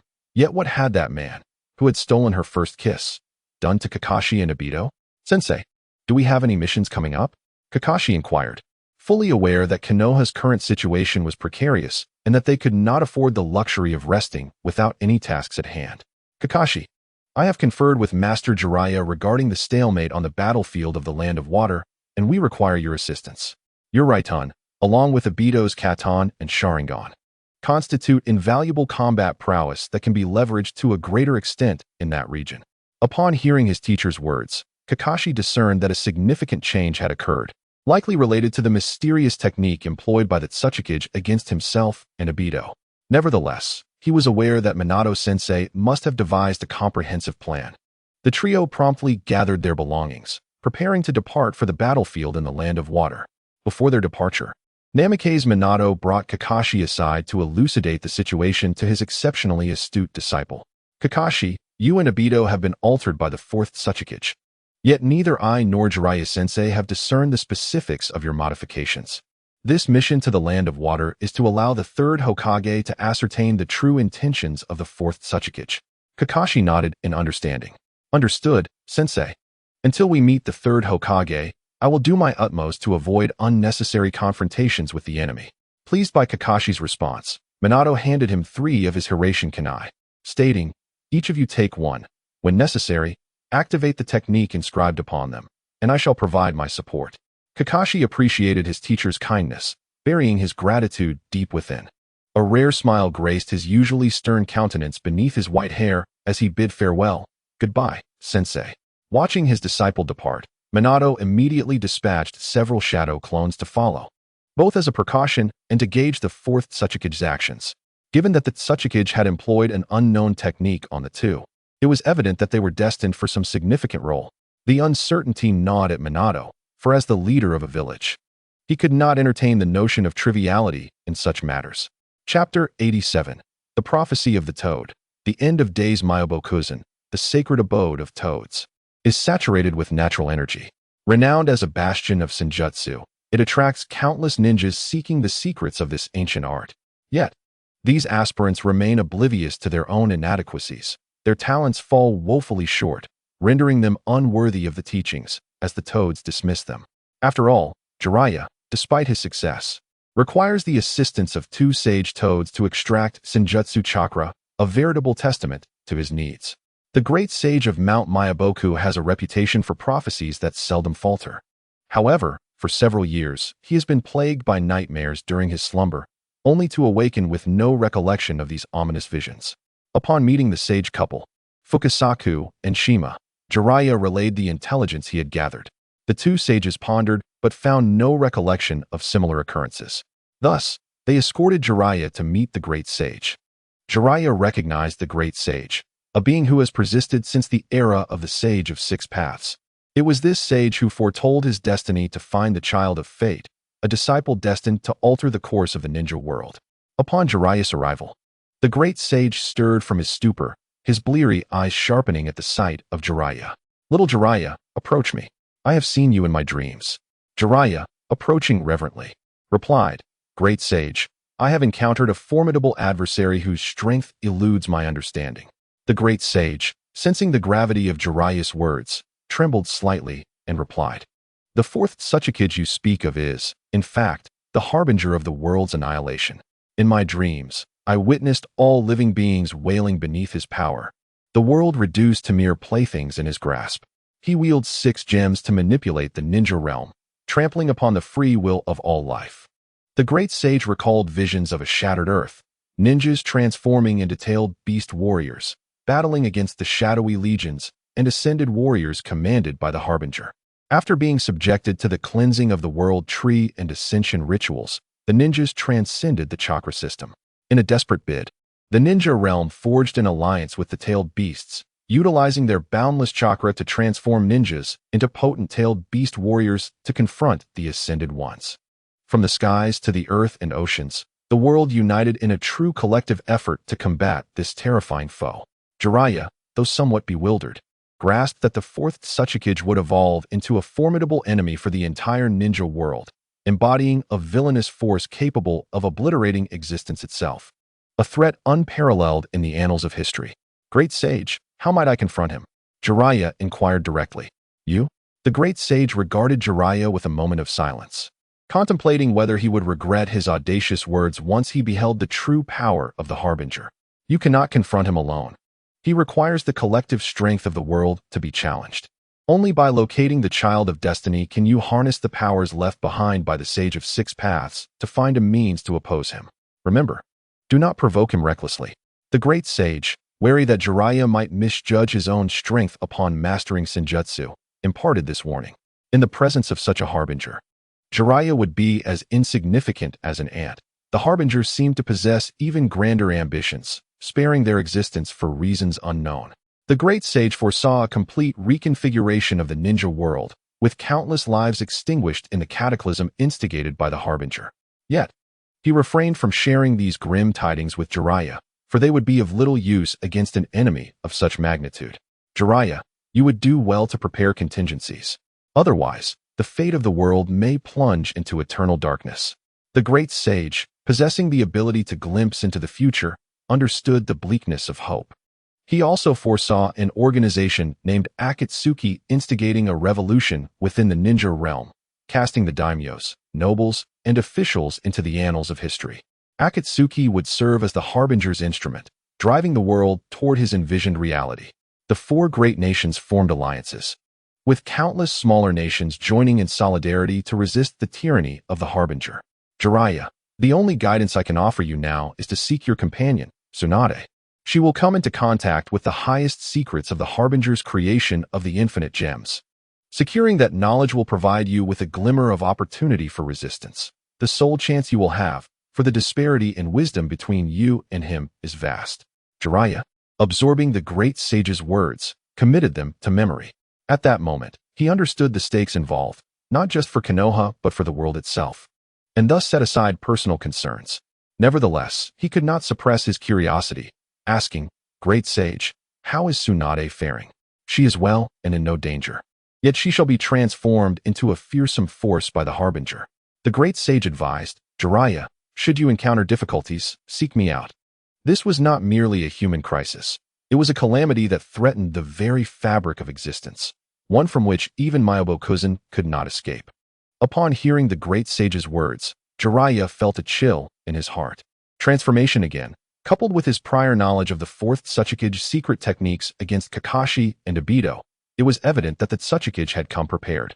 Burdened with worry, Jiraiya resolved to relay this information to the third Hokage, yet the ongoing ninja world war had temporarily displaced their village, rendering him powerless in his endeavors. The great toad sage, after delivering his words, immediately succumbed to slumber. Shinzua and Jima consoled Jiraiya. "Little Jiraiya, do not fret. The old fellow speaks in riddles, uttering incomprehensible phrases. Destroying the world? Such a powerful being is an absurdity. Who would willingly obliterate the world while still clinging to life?" Jima sage reassured Jiraiya.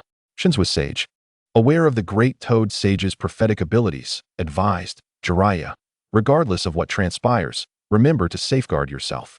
You bear the vital responsibility of seeking the child of destiny and vanquishing our foes." Jiraiya, a seasoned ninja hardened by the trials of battle, would not be intimidated by the mere words of the great toad sage. "I will, esteemed sages. I shall return." The two sages exchanged glances and promptly returned to inquire about the specific circumstances surrounding the great toad sage. Chapter 88, Uchiha Madara. The Truth of the Nine Tails. In an unknown space-time barrier within the shinobi world, Uchiha Madara stood alongside the outer path golem he had summoned from the moon. Since utilizing his eternal Mangekyo Sharingan to decipher the inscriptions on the ancestral stone tablet housed at the named shrine, and with the assistance of Senju Hashirama in interpreting it, Uchiha Madara had come to understand the profound secrets recorded on that stone tablet, the mutual exclusion of dual forces converging into one, leading to the attainment of all phenomena, as well as the Moon Eye Plan. Prior to the eternal Mangekyo Sharingan, the knowledge he had gleaned consisted of various secrets of the Sharingan, including how to activate the Mangekyo Sharingan and methods to prevent blindness, alongside the ultimate techniques of the Uchiha clan, Izanagi and Izanami. In the narrative, it was from this stone tablet that Uchiha Itachi learned how to prevent his eyes from going blind, which drove him to bequeath his eyes to his brother, enabling him to receive the eternally unblinding Mangekyo Sharingan. Uchiha Madara realized that he needed the strength of Senju Hashirama to achieve the unity of the dual forces as inscribed on the tablet, thereby acquiring ultimate power. This understanding led to the conflict at the Valley of the End. With the Nine Tails, Uchiha Madara addressed his chakra deficiency and engaged Senju Hashirama in a life-and-death battle. Why bring the Nine Tails? Prior to the crossing of worlds, the Nine Tails had been mockingly referred to as a mere triviality that could be handled by a single hand of the great Buddha of the Senju clan. Yet its true power was formidable. The tailed beasts, when compared to ninjas, lacked refinement in their chakra utilization. Their methods were overly crude, primarily relying on their physical forms and tailed beast bombs. Let us consider the facts and examine the standing of the Nine Tails. In the storyline, after the death of his brother, Uchiha Madara honored his brother's dying wish by implanting his eyes, thereby obtaining the eternal Mangekyo Sharingan. Driven by vengeance for his brother, Uchiha Madara clashed with Senju Hashirama, ultimately facing defeat. In the end, Uchiha Madara fought until his strength was nearly depleted, collapsing to the ground in acknowledgement of his failure, hoping for a swift end from Hashirama. Hashirama, speaking of peace and lofty ideals, was met with Madara's impatience. He retorted, urging Hashirama to avenge his brother by slaying his own. The earnest Hashirama, steadfast in his values, refused to harm his sibling, offering instead his own life as a substitute for Madara's vengeance. Upon witnessing Hashirama's sincerity, Madara consented, leading to a reconciliation between their clans and the establishment of Konohagakure. In this battle, where did Uchiha Madara ultimately falter? It was, in truth, his vitality, his chakra. The sheer potency of Senju Hashirama's chakra is evident when considering his cells. Even after his death, the remnants of his cells birthed numerous formidable figures: Yamato, Danzo's arm, Obito's half-body, Uchiha Madara himself, and Naruto's arm. Every ninja capable of utilizing wood release can trace their lineage back to Senju Hashirama. While Uchiha Madara's chakra was indeed powerful, it was evidently inferior when compared to Hashirama's. Thus, when Uchiha Madara deciphered the stone tablet's contents, how significant was his power increase? One could argue it was negligible. Merely acquiring an additional jutsu would not allow Uchiha Madara to surpass Hashirama, let alone dominate him. Therefore, we must dismiss this possibility. Why? Then, did he engage in a second fierce confrontation with Hashirama after acquiring the eternal Mangekyo Sharingan? Uchiha Madara believed that, should he triumph, he could immediately initiate his Moon Eye plan. He harbored the intent to eliminate Hashirama once and for all. If victorious, with Hashirama out of the picture, he could capture the tailed beasts and implement the Moon Eye plan without relying on others. However, in this encounter, was his only advantage the presence of the Nine Tails? If the Nine Tails merely served to counteract one of Hashirama's hands, what of the remaining 999 hands? Such reasoning is absurd. It is evident that the inclusion of the Nine Tails served a purpose beyond mere distraction. The outcome of the battle resulted in Uchiha Madara and Senju Hashirama reaching a stalemate. Though Hashirama believed he had slain Madara, as their confrontation escalated, they found their chakra depleted to the point where they could no longer rely on ninjutsu. Resorting to taijutsu for their final duel. Unexpectedly, Madara fell victim to a lethal strike from Hashirama, who exploited the secret that Madara's body would stiffen when someone stood behind him. Following his defeat, Uchiha Madara initiated his plan for feigned death, seizing a piece of flesh from Hashirama. At this juncture, some may still argue that the Nine Tails is insignificant and that Senju Hashirama is vastly superior to Uchiha Madara. Let us analyze 2 points of contention. The first concerns an often mocked yet factual statement. Senju Hashirama, with utmost seriousness, claimed the Nine Tails was powerful enough to warrant sealing, fearing its potential threat to the stability of the shinobi world. If Hashirama was not jesting but speaking truthfully, it implies that during the battle, he recognized the Nine Tails could unleash devastating power in the hands of one capable of wielding its chakra. A potent piece of evidence supporting this perspective is the protagonist of Naruto, Naruto Uzumaki. One of Naruto's greatest advantages is, indeed, the Nine Tails, specifically, half of it. In the Fourth Great Ninja War, the power exhibited by Naruto in his Kurama mode was nothing short of catastrophic, disrupting the delicate balance of the shinobi world. Furthermore, in the sequel, Boruto, the Nine Tails willingly sacrificed itself to utilize the heavy particle mode. Who dares to claim that such a Nine Tails is useless? Given its undeniable utility, what advantage does it provide Uchiha Madara? Certainly, it is the boundless chakra it possesses. The second piece of evidence illustrating the disparity in chakra between Uchiha Madara and Senju Hashirama lies in Hashirama's demise. Uchiha Madara noted that Hashirama could heal any injury without the need for hand seals, a testament to his extraordinary vitality. From Hashirama's cellular makeup, we discern his remarkable life force. Even Tsunade's ultimate medical ninjutsu, the creation-rebirth technique, pales in comparison to Hashirama's innate regenerative abilities. It becomes evident that Hashirama's life force transcended human limits. Yet, this seemingly invincible Hashirama met an untimely end, passing before his brother, Tobirama Senju. Why? After dismissing possibilities such as assassination, illness, poisoning, or accidents, the only conclusion points toward the battle against Uchiha Madara at the Valley of the End. This indicates that Qinsho Zhujian expended an enormous amount of life force while battling Uchiha Ban, accompanied by the Nine Tails, a loss substantial enough to hasten his demise. This is the truth. However, what is the secret behind Uchiha Ban's ability to achieve this? Naturally, it is the Nine Tails. The Nine Tails, when pitted against Qinsho Zhujian, was effortlessly overwhelmed by Uchiha Ban. Observe the lineage of this individual. He is the progeny of the Sage of Six Paths. This also elucidates why Su Ji has managed to transform and even fabricate bloodline limits and bloodline eliminations, yet remains fixated on the cells of Qinsho Zhujian. The intricacies within this matter likely pertain to the immortality secrets of the Otsutsuki clan. The sage body is merely a degraded variant of the Otsutsuki lineage. As Uchiha Ban listened to the latest reports from Baiju, his frail body appeared on the verge of collapse, with a tube connecting to the enormous outer path golem behind him. It is the power of the outer path golem that sustains his life. Have we not discerned the origins of this Su Ji? Upon hearing of Su Ji's extraordinary prowess, Uchiha Ban opened his eyes, which had been shut for so long, and inquired, "My Lord Ban, since the ascent of the fourth Tsuchikage, all core-level data within a Wagakure has been heavily sealed, preventing our access. We cannot even ascertain where these materials are stored," replied a Fei, his tone laced with a hint of humor. The remaining information can only be gleaned from the recollections of some elderly individuals in a Wagakure. Su Ji is a genuine orphan, with no notable lineage. He is not from a bloodline limit family. Despite not being a bloodline user, he has learned bloodline eliminations and astonishingly surpasses Onoki in strength. How old is he? Uchiha Ban, having weathered numerous storms in his lifetime, begrudgingly acknowledged Su Ji's exceptional talent. At his age, he and Zhu Jian might not even match this individual's prowess. It is crucial to note that Su Ji is not merely a combat ninja. He is a theoretical master, a research expert, and a specialist in medical ninjutsu. Among other disciplines, combat is but a trivial aspect of his multifaceted abilities.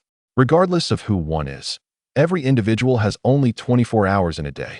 Time devoted to one area inevitably detracts from another. A super genius capable of such holistic development is a rarity, indeed a first for Uchiha Ban. His ability to easily overpower the golden flash of Konoha signifies his formidable strength. That Namake's Minato has faced such a devastating defeat for the first time is noteworthy. After all, the Flying Thunder God technique is exceedingly swift. While he could not match Minato in speed, he could not even manage to escape. As Baiju, serving as Uchiha Ban's eyes monitoring the ninja world, fully comprehended the terrifying nature of Namake's Minato, it became evident that Su Ji had reached an unsettling level of strength. My Lord Ban, how shall we handle this formidable individual? Are you certain that Uchiha Obito can contend with him once he awakens the Mangekyo Sharingan? Afei and Baiju took turns observing Uchiha Obito, aware that Ban had chosen him to implement the Moon Eye plan. However, with such a powerful adversary, gathering tailed beasts may prove to be considerably more challenging. Upon hearing Baiju's concerns, Uchiha Ban remained unperturbed, stating, "There is no need for worry. As long as I possess the Rinnegan, the fourth Tsuchikage poses no threat." The Rinnegan is one of the three great ocular jutsu, regarded as the supreme eye of life and death, originating from the chakra fruit of the divine tree. The wielder of the Rinnegan can instinctively manipulate the 6 forms of chakra, control yin and yang, and possesses extraordinary abilities. They can embody both the creator, endowed with the power of creation, and the destroyer, capable of annihilation. Among its most critical abilities is that the Rinnegan nullifies all aggressive bloodline limits and eliminations. As for space-time abilities, for one who has mastered the Rinnegan, such as himself or Obito, they are trivial matters. Any ninjutsu can be countered by the Rinnegan. As one who has wielded the Rinnegan, Uchiha Ban is acutely aware of its terrifying potential. This is certainly not a capability that those within the ninja world can contend with, which bolsters his confidence in successfully executing the Moon Eye plan. Without strength, how could he dare to dream such ambitions? Uchiha Ban's reasoning is undeniably correct. The bloodline limits are indeed that formidable. All forms of fire, water, lightning, and so forth can be rendered ineffective. Any member of the Otsutsuki clan could easily dominate the ninja world. Aside from the protagonists who occasionally shine, others merely serve to highlight the protagonists and the Otsutsuki clan's backdrop. Baiju inquired, "My Lord Ban, when shall we commence our actions?" Obito has already attained the 3-tomo Sharingan.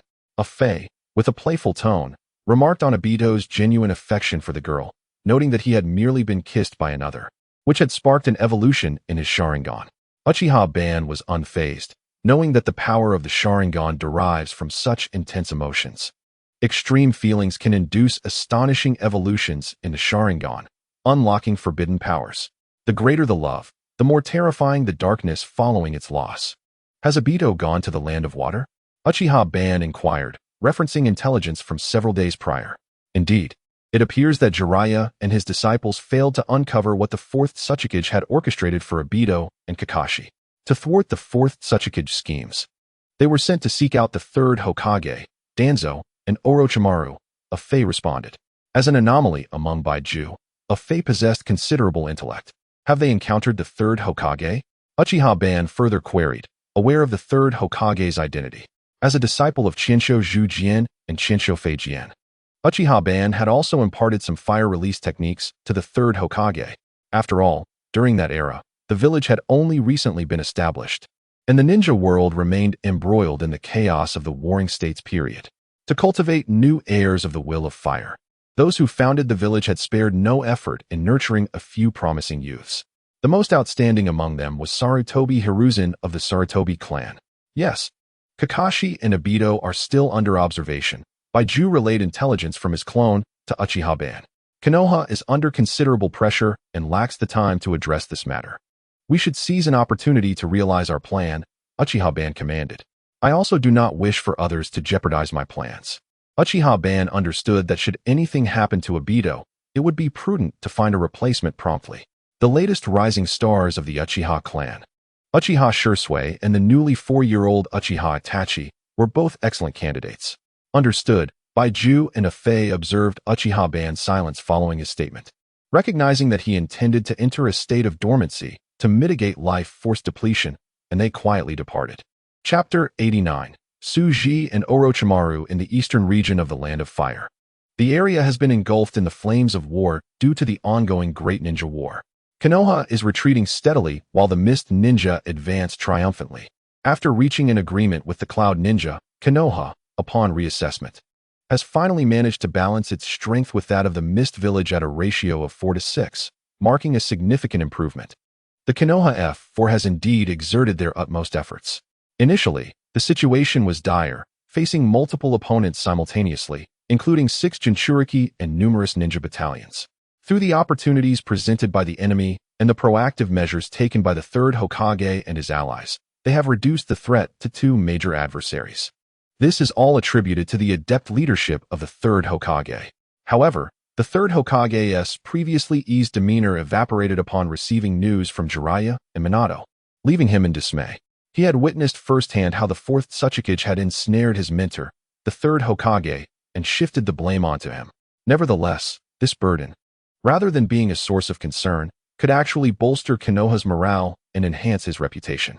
Yet, his initial encounter with Tsuji left him with an indelible impression, depth beyond comprehension, and a mind full of cunning. Upon learning that the 4th Uchiha had personally engaged, leaving Namake's Minato in a state of disarray to the point of potential capture, he felt a sense of foreboding. The 3rd Hokage, Sarutobi Hiruzen, was acutely aware that the strength of the 4th Uchiha far surpassed his own, and indeed, it was a considerable margin. He lacked the capability to capture Minato, rendering Minato helpless in the face of the situation. Subsequently, the 4th Uchiha employed a secret technique on Kakashi and Obito, allowing them to depart unscathed. Naturally, everyone would speculate about the Uchiha's ulterior motives. Seizing the opportunity, Kakashi and Obito made their way to their side. As the most erudite individual, the Hokage, alongside Danzo, who excelled in cursed seal techniques, Kushina, a master of sealing arts, and Orochimaru, a leading authority in scientific research, convened a medical team complemented by the Umbu and an array of equipment brought from Konoha. They initiated a comprehensive examination of Kakashi and Obito, determined to uncover what the 4th Uchiha had done to them and his intentions. The 3rd Hokage did not dare to underestimate the 4th Uchiha, even categorizing him as the most perilous adversary. Days passed since the commencement of the ritual, yet no anomalies were discovered. Instead, both individuals exhibited astonishing health, their vitality and chakra levels exhibiting remarkable growth. Consequently, they resorted to the simplest method of examining each cell, a process that proved to be slow. The ritual was presided over in rotation by the Hokage and his 3 companions, with Orochimaru taking his turn today. As he scrutinized the experimental data, he simultaneously examined Obito's Sharingan, meticulously documenting valuable findings.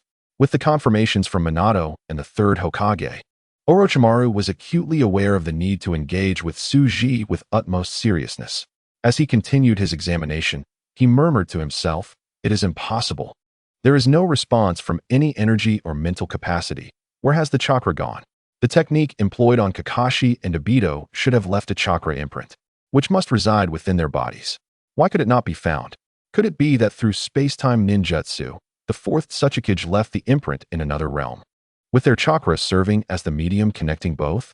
Orochimaru altered his experimental approach, embarking once again on his journey of discovery.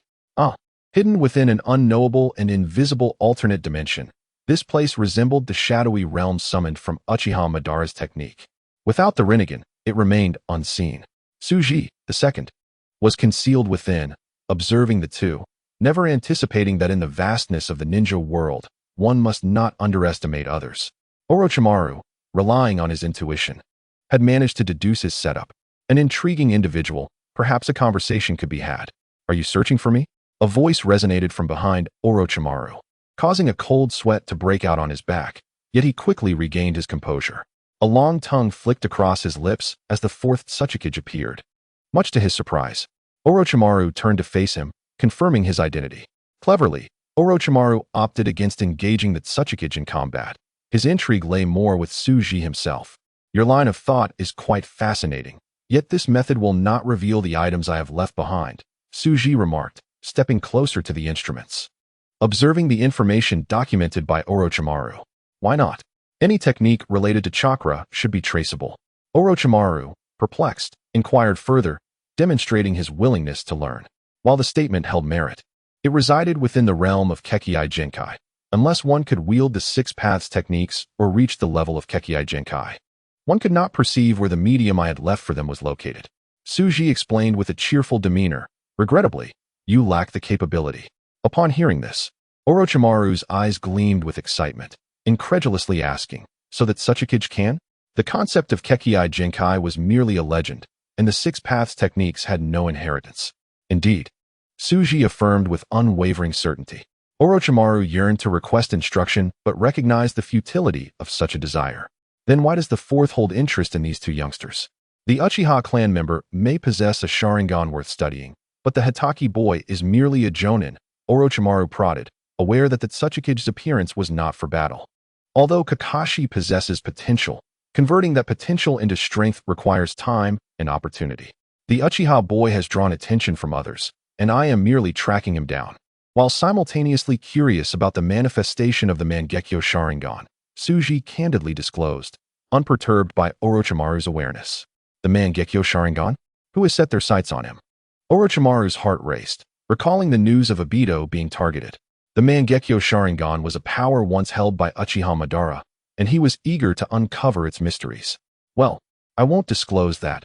Revealing it would diminish the amusement of watching, Tsuji mused, ultimately finding the prospect of Kakashi and Obito's struggle to be highly entertaining. One sought to retrieve the other while the latter aimed to oppose the ninja world and gather-tailed beasts. Truly captivating.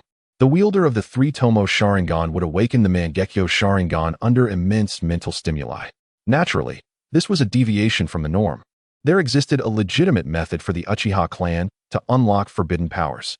Orochimaru intended to inquire further, but was interrupted by an entering researcher.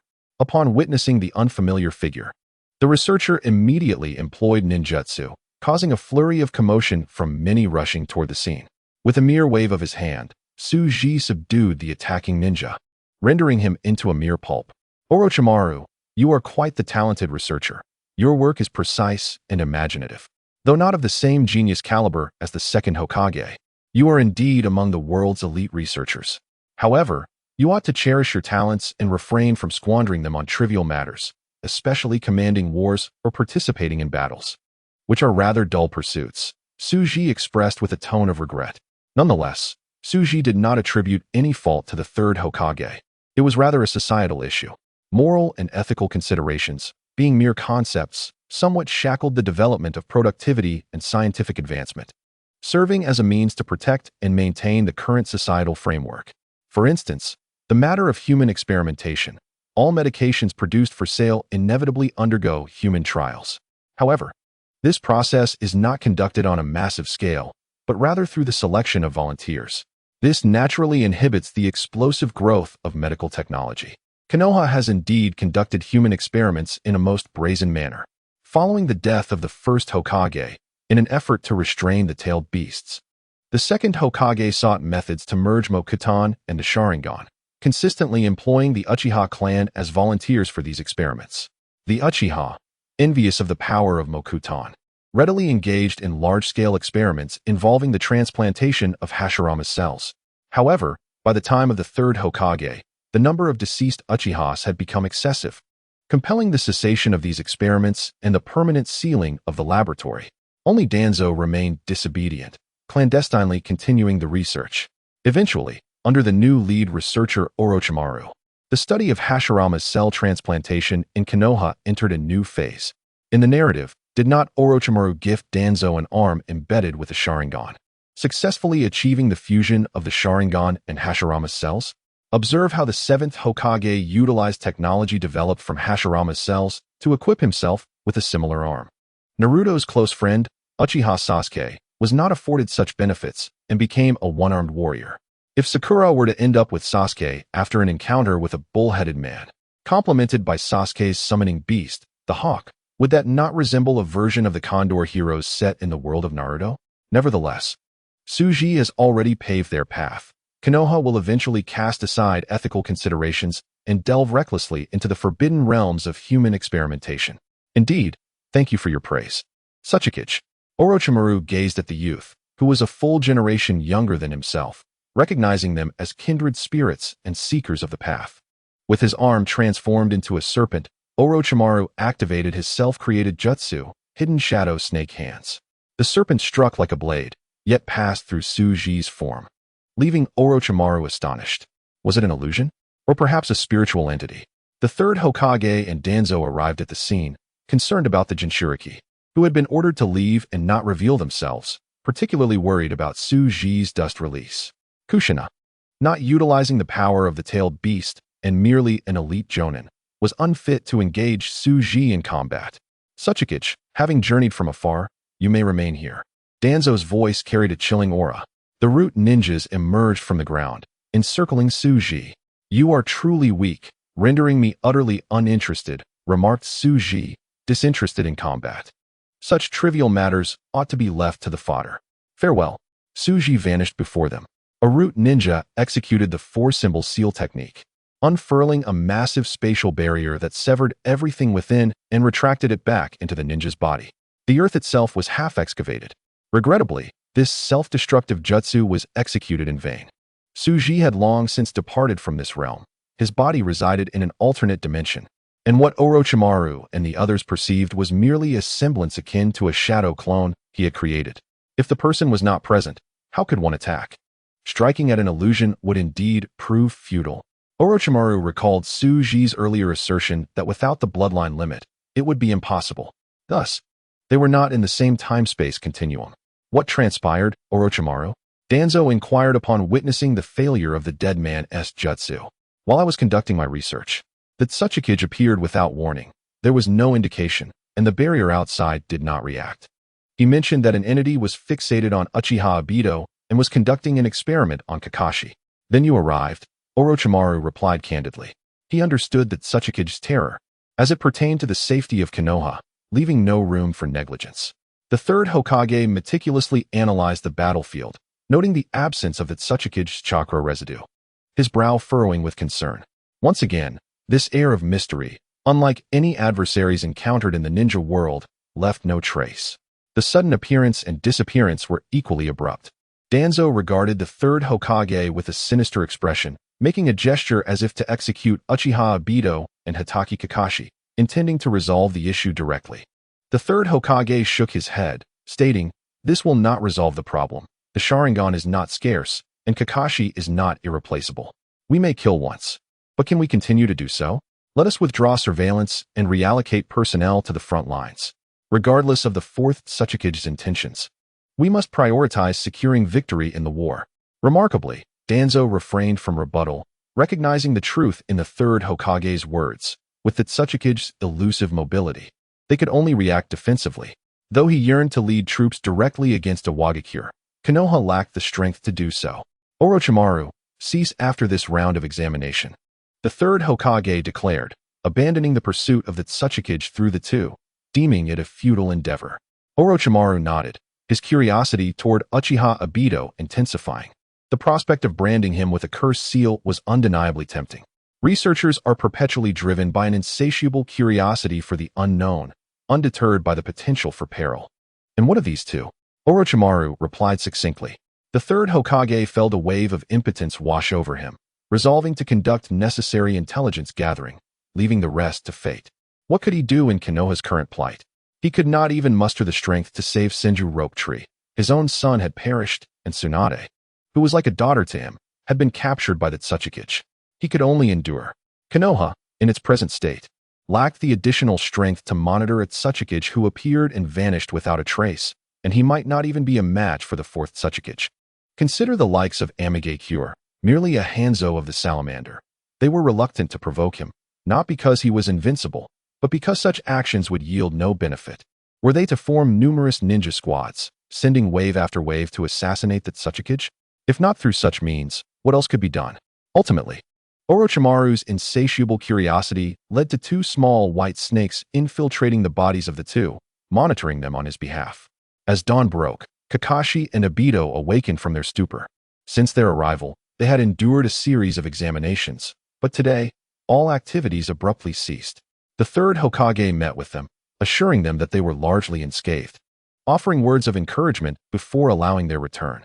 Uchiha Obito, not particularly astute, was comically exuberant, delighted by the personal encouragement from the Hokage. Kakashi, however, was much more perceptive, understanding that this indicated the Hokage's inability to contend with the Otsutsuki's techniques. Nevertheless, Kakashi resolved to keep this matter to himself, storing it away in his heart. "Hello.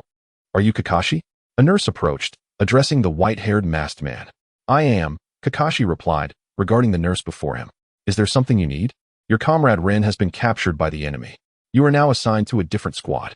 Please assemble. This is your transfer order," the nurse stated, handing Kakashi a document.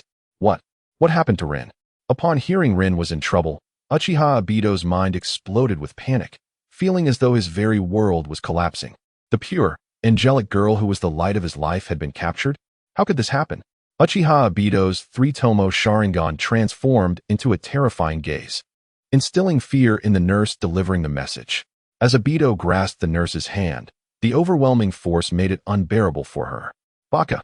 Kakashi scolded, delivering a sharp slap to bring Obito back to his senses. Realizing he had frightened the nurse, Uchiha Obito quickly apologized. "I'm sorry. My comrade lost control of his emotions. We apologize for the trouble." "No worries, your concern for your companions is understandable. Now please hurry along," the nurse said hastily before rushing away, fearing the wrath of the irate Uchiha boy. Upon witnessing her departure, Kakashi and Rin turned to Uchiha Obito, who anxiously spoke to Kakashi. Maintaining his composure, Kakashi assessed the gravity of the situation and replied, "We must first await our new orders." However, he surmised that the village would likely not authorize a mission to rescue Rin due to a lack of personnel. Uchiha Obito, still possessing a modicum of rationality, recognized the necessity of obeying orders and refrained from arguing with Kakashi. "What? We are to head to another battlefield and ambush the supply line of the Mist Ninja?" Upon hearing this, Uchiha Obito felt a wave of dread. His desire was to save Noera Rin, not to "Do you have any objections?" The tone from the Umbu was far from amiable. In such high-stakes combat, frontline ninjas, especially those from the Umbu, were on edge, their nerves frayed and ready to snap at any moment. For companions displaying wavering resolve, there was no room for leniency. Missions were not subject to negotiation. "My companion has been captured by the enemy. Shouldn't we prioritize her rescue?" When it came to the matter of Noera Rin, Uchiha Obito stood firm. The Umbu, upon hearing this, did not counter but stated, "That is a concern for the command center. Our mission is to intercept the supply line of the Mist Ninja."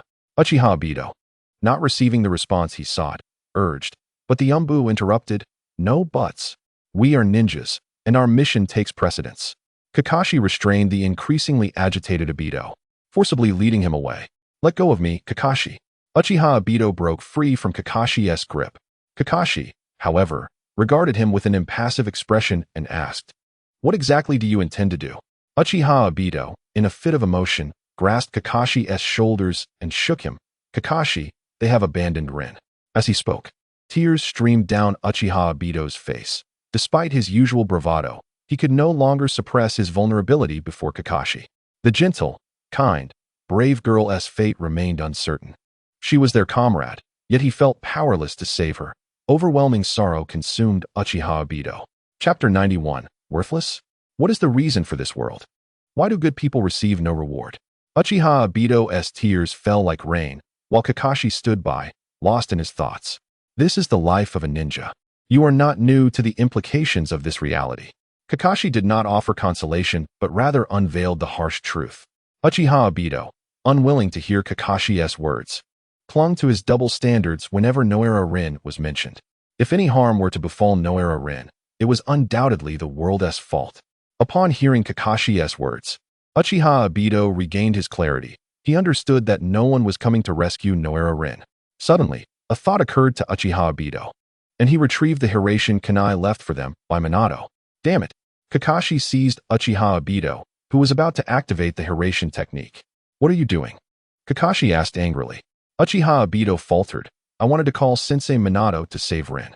Kakashi's eyes turned icy. The situation in the West was extremely tense. "And you know there is no Jinchuriki there. Minato's role is crucial. You would summon him just for Rin?" Uchiha Obito hung his head in shame. "I'm sorry, Kakashi." Though Minato had entrusted them with the Hiration Kunai out of care, they were ninjas, no longer children. The Golden Flash, Namake's Minato, was a vital asset to Konoha, essential for frontline combat. How could he be summoned at a whim for a mere chunin? "Is he your father? Or your son?" Kakashi released Uchiha Obito, stating, "Stop being childish. This is war, not our former ninja games. Sensei Minato cannot attend to us at all times. You need to grow up, Obito." With that, Kakashi turned away from Uchiha Obito and began preparing supplies for their departure. Uchiha Obito dried his tears, realizing that if he wished to save Rin, he must rely on himself. "Kakashi." Hearing the change in Uchiha Obito's tone, Kakashi inquired, "What is it?" Uchiha Obito locked eyes with Kakashi and declared resolutely, "I will save Rin. I cannot bear to sit idly by while she remains in enemy hands, unaccounted for." Kakashi felt a tumult of emotions. Rin was a trusted comrade, a bond forged through life and death, their connection unbreakable. Yet, alas, they were ninjas, bound to fulfill orders even at the cost of one another's lives. "This is the essence of being a ninja." Kakashi, his voice steady, reiterated, "Damn it, how many times must I remind you? We are ninjas. The foremost principle of a ninja is to execute orders and complete missions at all costs. Our current task is not to rescue Rin, but to sever a supply line of the Mist Ninja." Uchiha Obito, undeterred by Kakashi's words, spoke earnestly from his heart. "Kakashi, Rin is our comrade. I will not stand by and watch her perish." Kakashi, recalling Uchiha Obito's obstinate demeanor, was reminded of a father who had taken his own life due to malicious rumors. His pride, Konoha's White Fang, a master of swordsmanship, had treated everyone with kindness. Yet he succumbed to despair. The sight of the lifeless body had profoundly shaken young Kakashi, nearly driving him to madness. If Uchiha Obito were to follow the same path, even if the third Hokage were merciful and chose not to punish him, he would likely be ostracized by all ninjas, living in solitude and madness. After all, no one wishes to have a partner who becomes a liability in life and death battles. Kakashi gazed at his companion, who often bickered with him yet exhibited genuine concern, and spoke sincerely. "Obito, Rin is our comrade, and I wish to save her too. But as ninjas, we must adhere to the rules. In the world of ninjas, those who violate the rules are deemed worthless. Obito, I do not wish for you to follow in my father's footsteps." In his efforts to dissuade Obito, Kakashi resorted to discussing his father's tragic fate, a subject he had never before shared with anyone, revealing the depth of his concern for Obito. Uchiha Obito, rarely wise, uttered a profound statement. "Kakashi, I have always regarded White Fang as a true hero. You are correct. Those who break the rules of ninjas are labeled worthless. However, those who do not cherish their comrades are even less than worthless." Kakashi, hearing Uchiha Obito praise his father, felt the weight of those words strike deep within him. He harbored resentment towards those whom his father had saved at the cost of his mission. Even at the expense of comrades, one must prioritize the completion of the task. This is the unwavering law of ninjas, essential for preserving the collective interests of the village. Kakashi had resolved to uphold this principle ever since his father's death. Thus, during numerous missions, he remained indifferent to the fate of his teammates, leading to complaints and ultimately returning to the academy, where he was placed under Minato's mentorship. The third Hokage hoped that Minato would teach Kakashi how to navigate the relationship between the lives of his comrades and the mission at hand. Kakashi was left profoundly shaken. After a moment of silence, he stated, "Remember your choice and do not regret it. You may go, but I will report the truth to the higher-ups." Uchiha Obito moved the corner of his mouth, yet remained silent as he simply tidied up his ninja tool pouch. At last, he glanced back at Kakashi and resolutely set off with his gear in hand. Uchiha Obito understood that Kakashi had shown him leniency. As the captain, Kakashi bore the highest authority and responsibility. It was entirely justifiable for him to execute or apprehend a subordinate who openly defied orders. Although he had just activated his three-tomo Sharingan, he was acutely aware that he was no match for Kakashi. Nonetheless, Kakashi had allowed him to leave. "Kakashi, Watching Uchiha Obito depart, stood in a daze for a moment before promptly reporting Obito's refusal to carry out the mission in favor of rescuing a comrade. The Umbu receiving Kakashi's report was infuriated, nearly losing his composure. As captain, why could you not keep him in check? Furthermore, how can you be certain he was heading to save a comrade and not deserting? Kakashi remained silent, choosing not to respond. Kakashi, do not presume that just because you are a student of Lord Minato, you can act as you please. This is a battlefield, not a ninja academy. You are no longer children. After venting his frustration, the Umbu realized that Uchiha Obito was incapable of completing the mission and that alternate methods would have to be devised. Internally, the Umbu cursed, "Damn Uchiha," always led by emotions. The combat prowess of the Uchiha clan was predominantly concentrated here, and he dared not voice his thoughts aloud, only muttering in his mind. Kakashi, after the Umbu had finished speaking, asserted, "Furthermore, I will also participate in the rescue operation. I have come here to inform you. I am the captain, and I will take responsibility." Without waiting to admire the Umbu's orders, Kakashi transformed into a puff of smoke and vanished. It turned out that the one reporting was Kakashi's shadow clone.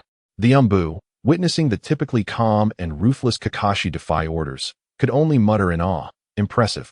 Those who are not ninjas cannot comprehend the true significance of obedience to orders.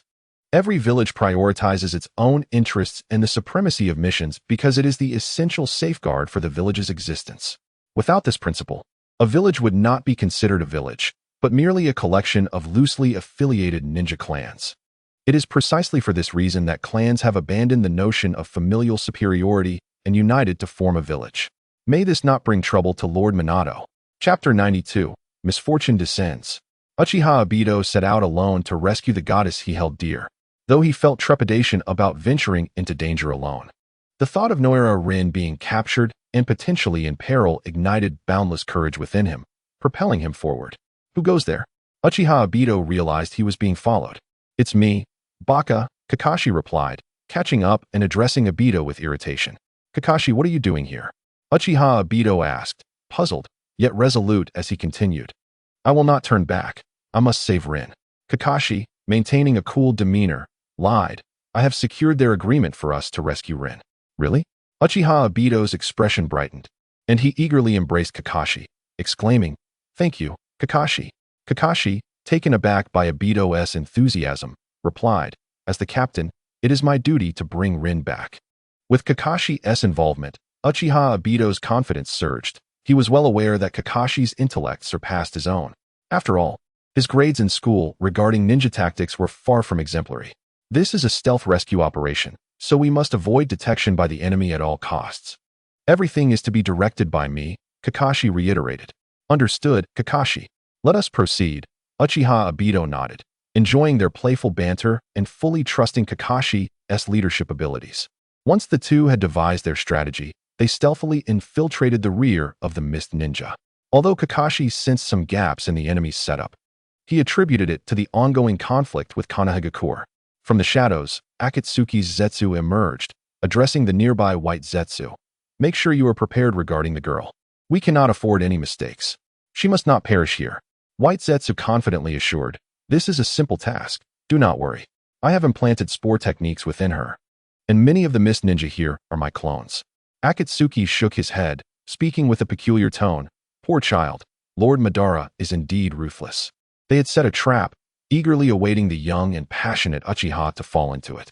Kakashi and Uchiha Obito, employing their wits and skills, endured numerous hardships and finally reached Noira Rin, who was held captive alone. Kakashi, ever the strategist, noted the illogical layout. Why was only Rin imprisoned? Given the prolonged conflict, the Mist Ninja must have captured more than just her. Upon seeing Kakashi and Obito, Rin was overwhelmed with emotion, exclaiming, "Kakashi, Obito, how did you both come here?" After being captured, she had feared for her life and had given up hope of returning alive, even losing the chance to be exchanged as a living prisoner. Upon seeing the goddess bound, Uchiha Obito rushed forward to free her. Kakashi interceded, advising him to examine the situation first. "It must be Rin," Obito declared, though he still activated his 3-Tomo Sharingan to confirm the chakra belonged to Noira Rin. Obito possessed a more advanced method of verification. Merely meeting Rin's gaze was enough to recognize her as the true goddess. That gentle look was something that could not be mimicked by another. However, he refrained from disclosing this to Kakashi, knowing that mentioning such sentimental matters as evidence would likely provoke Kakashi's ire. I received orders to rescue you. So I came with Obito, Kakashi stated, remaining vigilant of their surroundings, casually inquiring, "Do you still have the kunai that Lord Minato gave you?" Upon hearing Kakashi's question, Rin promptly retrieved the kunai from her ninja tool pouch and handed it to him. Kakashi's pupils constricted as he realized the enemy had not confiscated Rin's ninja tools. Holding the unique Flying Thunder God kunai, Kakashi scrutinized its design, confirming it belonged to Lord Minato. "What is the matter, Kakashi?" Noira Rin, perceptive as she was, recognized that Kakashi was assessing her identity. "Rin, why didn't the Mist Ninja take your ninja tools?" Kakashi directly inquired. Rin recounted her capture. "I was overcome by their poisonous mist and lost consciousness. When I awoke, I found myself a prisoner. Apart from being bound and sealed with chakra-absorbing talismans, they did not search me or inquire for any information. It seemed they had no concern about my escape. Not only Kakashi, but even Uchiha Obito, who seldom used his intellect, sensed something was amiss. Capturing a prisoner without interrogation was peculiar. At the very least, they should have searched her for weapons." Kakashi decisively declared, "Let us not dwell on this. We must leave at once." The trio swiftly coordinated and carefully made their escape. There exists a Murphy's law that aptly applied to their situation. If anything can go wrong, it will. They inadvertently alerted the Mist Ninja and found themselves encircled. Kakashi wielded his white-fanged short sword, its blade gleaming in a dazzling array as the lightning-natured chakra transformed it into a weapon that could slice through iron effortlessly. He forged ahead, creating a path for his two comrades. The three-tomo Sharingan of Uchiha Obito spun incessantly as shurikens flew from his hands. Utilizing the throwing techniques of the Uchiha clan to assist Kakashi in fending off an array of incoming projectiles. Noira Rin, armed with kunai, blocked various shurikens. Her position in the center of the formation affording her the least pressure as she took on the role of scouting their surroundings. The combat prowess unleashed by Obito and Kakashi, after undergoing a transformation by Suji, left by Ju and Afei in a state of bewilderment. Afei incredulously remarked, "Such chakra, such strength. Bai, you must have purchased this information." Bai Ju, equally perplexed, pondered how such talent could yield such formidable power. The amount of chakra was a critical metric for measuring a ninja's strength, and given Kakashi and Obito's age, they could not have refined their chakra to such a terrifying extent in merely a few years. Resigned, Bai Ju asked, "What shall we do now?" Afei grinned. "Of course, we let your puppets take the lead. If we fail to meet Lord Madara's expectations, I certainly do not wish to witness his wrath." Bai Ju signaled the previously controlled Mist Ninjas, who surged forth in relentless waves. Kakashi wielded his Raikiri with his left hand and his white fang with his right. Yet he found himself overwhelmed. The sheer number of adversaries made it impossible to make a significant impact. Despite their efforts, it seemed futile. The three of them exchanged glances, each acutely aware of their dire situation, realizing they might never return home. As proficient ninjas of Konohagakure, they were prepared to sacrifice their lives for the village and to perish here. Chapter 93, Obito's Mangekyo. The Secrets of Inyang Release. Kakashi swung his white fang, dispatching a ninja who attempted to ambush them, rescuing the unsteady Obito. Rin unfurled a scroll, unleashing a flurry of ninja tools as explosive tags soared, repelling a wave of approaching ninjas. The trio took advantage of the terrain to temporarily conceal themselves, primarily due to Rin's precarious condition. Kakashi and Obito, revitalized by Suji's enhancements, displayed extraordinary vitality. This was most evident in Obito, who felt his Sharingan becoming increasingly fluid and comfortable. The vitality comparable to that of a sage was nurturing his eyes, instilling a sense of impending transformation. However, the intensity of the battle had made it difficult for Rin to keep pace. "Rin, can you hold on?" Kakashi inquired, noting his own remarkable strength. Despite having utilized his Raikiri dozens of times, his chakra remained abundant, and his stamina was unyielding. In contrast to Rin's performance, it was evident how significant his progress had been. Rin gazed at her two companions in disbelief, astonished by their overwhelming strength in such a short span of time. The three of them knew each other's capabilities well. Even Obito, once considered the weakest, had reached the level of a Jonin, nearing that of an elite Jonin. Kakashi, of course, was firmly established as an elite Jonin. Only she remained a mere Chunin. I can hold on. Just make sure to protect yourselves, Rin asserted, taking the opportunity to heal Obito, who had valiantly endured a strike from an enemy-esque katana to save her.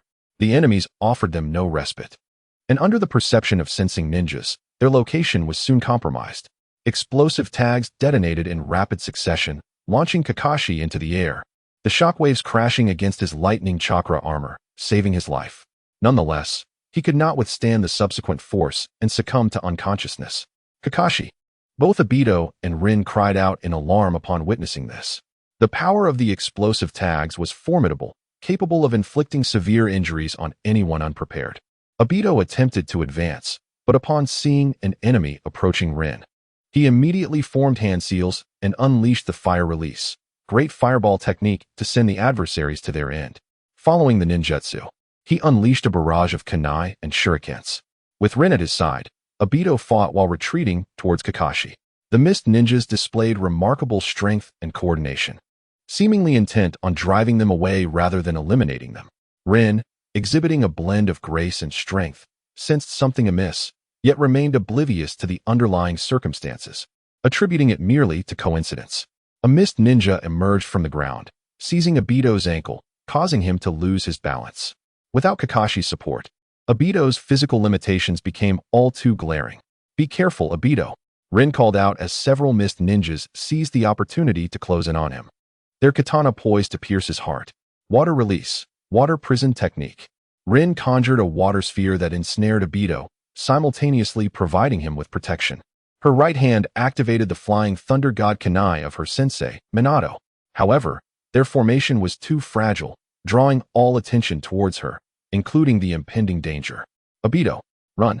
Rin shouted, disregarding the approaching attack from the mist ninjas as she executed her final ninjutsu. Water release, water dragon bullet technique. This was not an offensive technique. A water dragon surged forth, enveloping Obito within the water sphere and carrying him away from the perilous scene. No. Obito's eyes widened in horror, blood seeping from the corners of his eyes as his chakra surged violently, shattering the water prison technique. Despair threatened to engulf him as he witnessed the mist ninjas plunge their katana into Rin's delicate form, as fragile as a flower wilting in an instant. A torrent of rage surged within Obito's mind, and the chakra coursing through him reacted to this intense emotion, undergoing a profound transformation. Chakra inherently encompassed both yin and yang attributes, yet few ninjas ever harnessed these two aspects. Suji, hidden within a different dimension inside Obito's body, keenly observed this extraordinary transformation. The Sharingan was a creation of the yin release bloodline limit, while the bone pulse was associated with yang release. Emotions resonate with the mind, and Suji witnessed the unusual chakra newly generated within Obito. It was no longer merely a blend of physical energy and mental energy, but a pure transformation of spiritual energy into chakra. Astonishing. Suji marveled at this phenomenon, realizing that the essence of pure yin release must be will, mind, or soul. Conversely, yang release pertained to the physical body, life, a unique amalgamation of energy and matter. Within Obito's mind, this newly birthed chakra, triggered by extreme emotional stimuli, traversed through his meridian system, entering his eyes. The three-tomo Sharingan encountered this pure force and underwent a monumental change. Simultaneously, Obito's body experienced a peculiar transformation. Suji noted that the door to Obito's latent potential had been instantaneously unlocked, signifying a sudden conversion of potential into vitality. This vitality flowed through Obito's meridian system, reaching his mind. Possessing the half-finished Power Stone, Suji could effortlessly analyze any energy, observing the unique vitality within Obito, and the chakra transformed from pure spiritual energy. When these two elements converged, the fundamental essence of chakra was laid bare, akin to the unwinding of DNA's helical structure, revealing its secrets. Simultaneously, Suji was astonished to witness Obito's soul manifesting at that moment, becoming influenced and replicated by the foundational essence of chakra. Had it not been for the birth of his daughter Kuratsuchi and the creation of the half-finished Soul Stone, which provided Suji with glimpses into the mysteries of the soul and higher dimensions, he might have overlooked this crucial step. Originally, this process involved the participation of the soul, representing a higher dimensional interference. No wonder I repeatedly experimented with chakra. yet failed to achieve an effect akin to the awakening of the kaleidoscopic Sharingan using Yin-Yang Dojutsu. Number 2. Suji meticulously recorded this invaluable experimental data, wherein the amalgamation of 3 powers birthed 3 unique chakra runes, deeply intertwined with the eyes.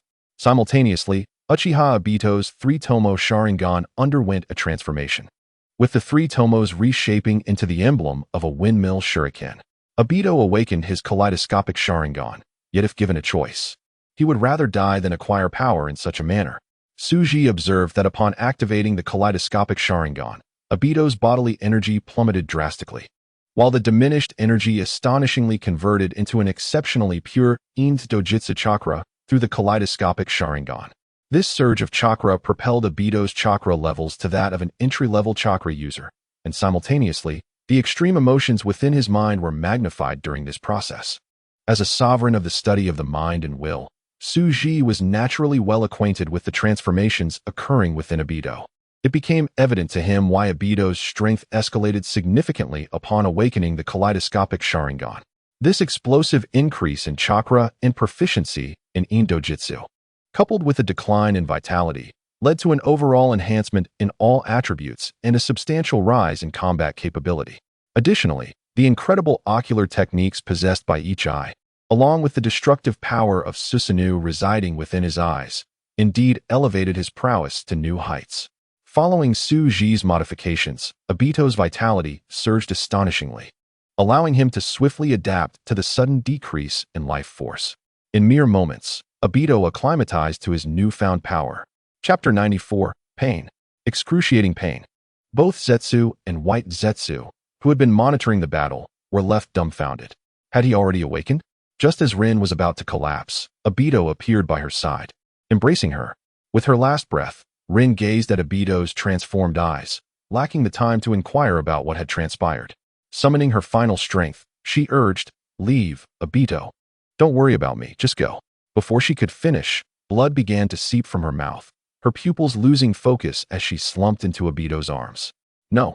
A heart-wrenching wail erupted from Obito's lips, as the mist shinobi showed no mercy, attacking directly, yet all their strikes passed through their bodies. What is happening?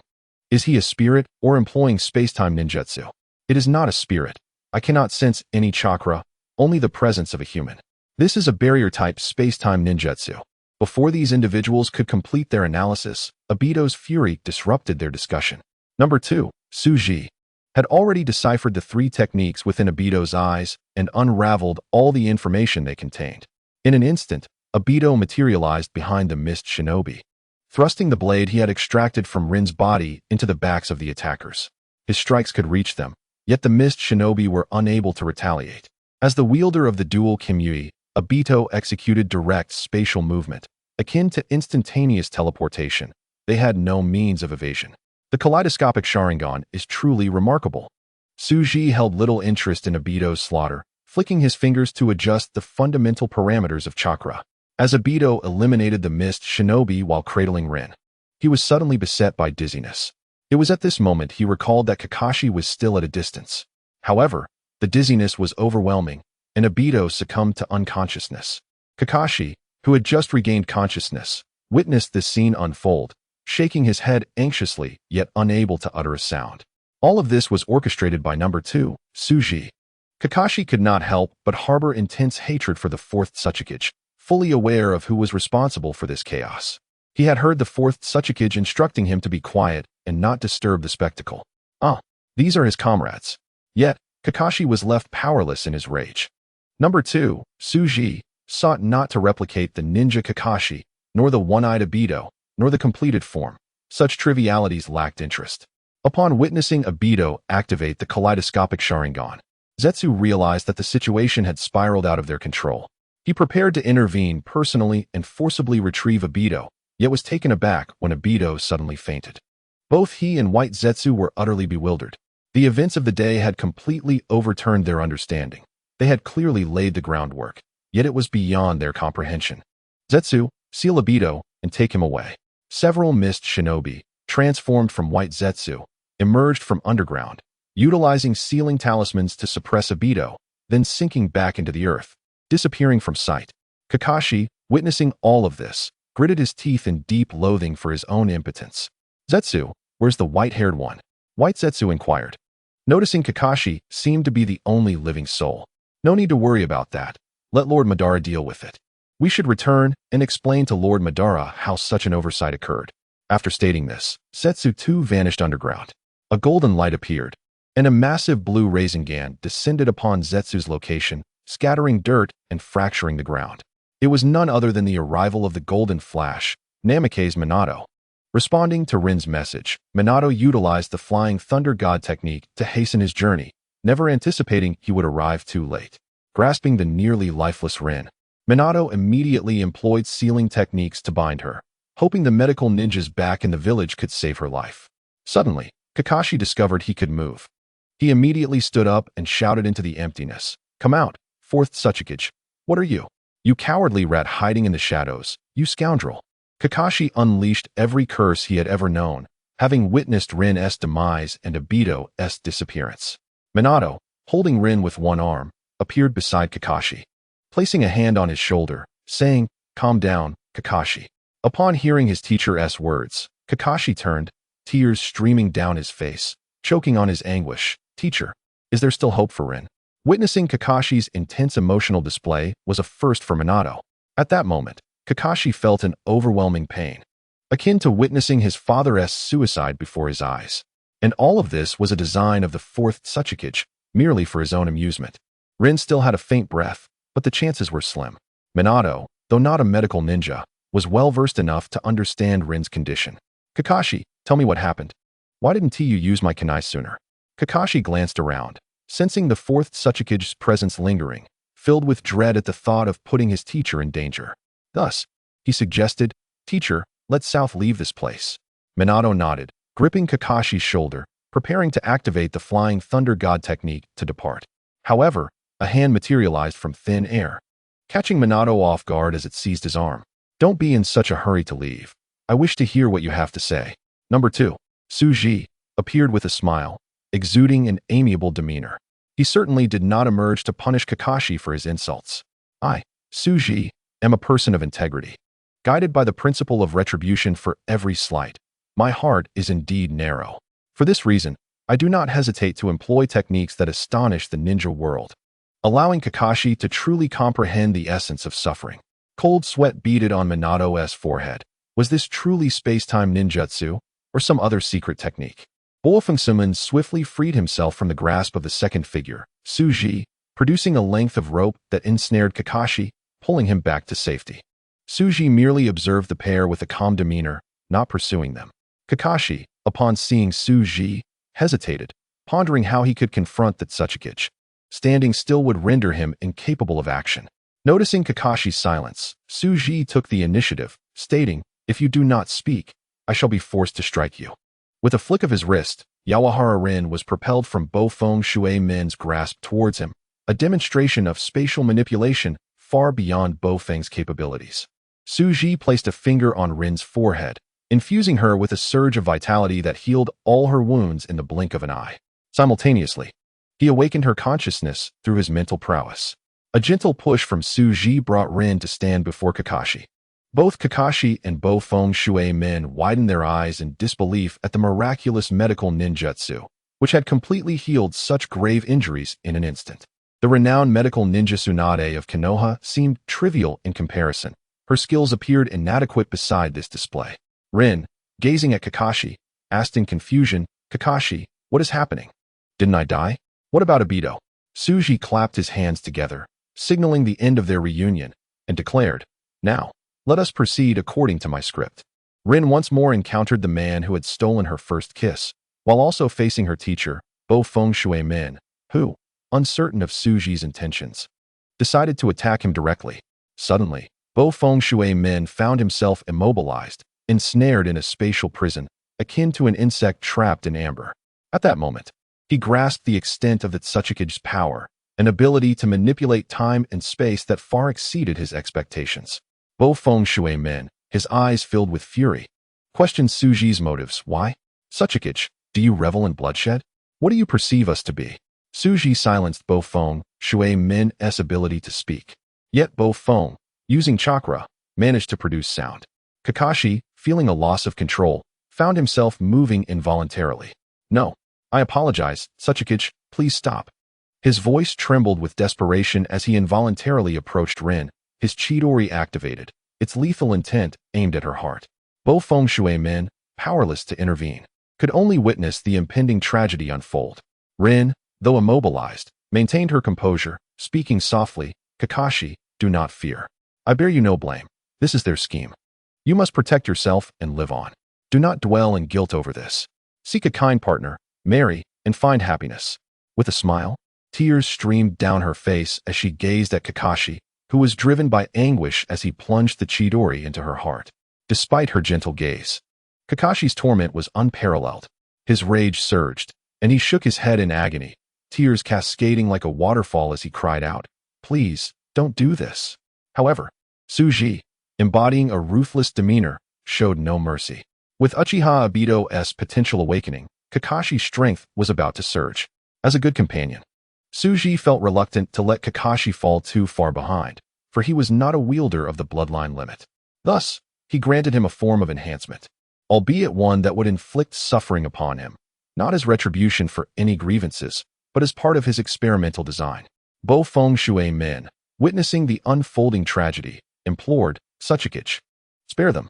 As their teacher, I offer myself in their place. This marked the first time he had humbly asked for mercy. Yet, Tsuji remained unmoved. His experimental agenda remained unshaken by mere words. Kakashi finally regained the ability to move, but all he could do was weep over Rin's lifeless form. The pain was unbearable. Having killed a comrade, the young Kakashi felt on the brink of collapse. In the ensuing chaos, Bo Fengshui men, overwhelmed, questioned, why? Why would you do this, Otsutsuki? His confusion stemmed from the Otsutsuki's actions, as a village leader could have easily eliminated or captured an enemy without resorting to such cruelty. This behavior diminished the Otsutsuki's reputation and seemed to serve no purpose. It is merely an experiment, Tsuji replied, observing the turmoil in Kakashi's heart. An experiment? Otsutsuki, what do you perceive life to be? The people of the ninja world will not support you in this. Tsuji dismissed the notion of support, stating, what need have I for their favor? You are but lab rats under my control. Do not overestimate your importance. With a gesture, Tsuji commanded Rin's corpse to be drawn into another dimension. Bo Fengshui men and Kakashi, you are but insects I can crush at will. I anticipate your efforts to grow stronger. Otherwise, our next encounter may deprive you of even the chance to speak, as I erase your entire village. With that proclamation, Tsuji vanished, having fortified Kakashi's fear with the power of the Mind Stone, ensuring he would be haunted by nightmares of this day. This terror would catalyze the emergence of Kakashi's alternate persona, perfectly aligning with Tsuji's plans for a personality division experiment. The prospect of two Kakashis, one embodying light and the other darkness, presented an intriguing scenario. It also served as a means for Tsuji to manage his own emotions and character before the world was reduced to a singular entity. Perhaps he could become a deity or a devil. At last, Bo Fengshui men regained his mobility, lifting the unconscious Kakashi in his arms, letting out a deep sigh as he utilized the Flying Thunder God technique to depart. The chasm between their strengths was insurmountable, leaving him no choice but to seek greater power for the future of Konoha. Otsutsuki, I will defeat you, he vowed. Meanwhile, Tsuji, following the mark within Uchiha Obito, arrived at the hidden space-time barrier where the vengeful Zetsu lay concealed. The white Zetsus placed Obito upon a stone platform as Uchiha Madara examined his body, lifting Obito's eyelid to access the most recent memories through his Sharingan. Is this your scheme? Madara inquired. Unknown, replied a Zetsu, as we only infiltrated partially. Our goal was merely to bring him here. We did not anticipate that the girl would complicate matters, causing Obito to awaken his Mangekyo Sharingan. The Zetsus trembled at Madara's presence, fearing his wrath for their failure to complete the task. Very well, let me assess his condition, he concluded. Uchiha Madara began to harness the power of the divine tree, manipulating the cells of Uchiha Obito. However, the outcome caused Madara to furrow his brow in contemplation. His curse seal was successfully implanted within Obito's heart, yet the modifications to Obito's physique led Madara to hesitate. The state of Obito's body was astonishingly optimal, evoking profound perplexity within Madara. The strength obtained from the Mangekyo Sharingan did not materialize from thin air. After all, Energy conservation is a fundamental principle. That power is acquired at the expense of one's physical form, a fact Madara was acutely aware of.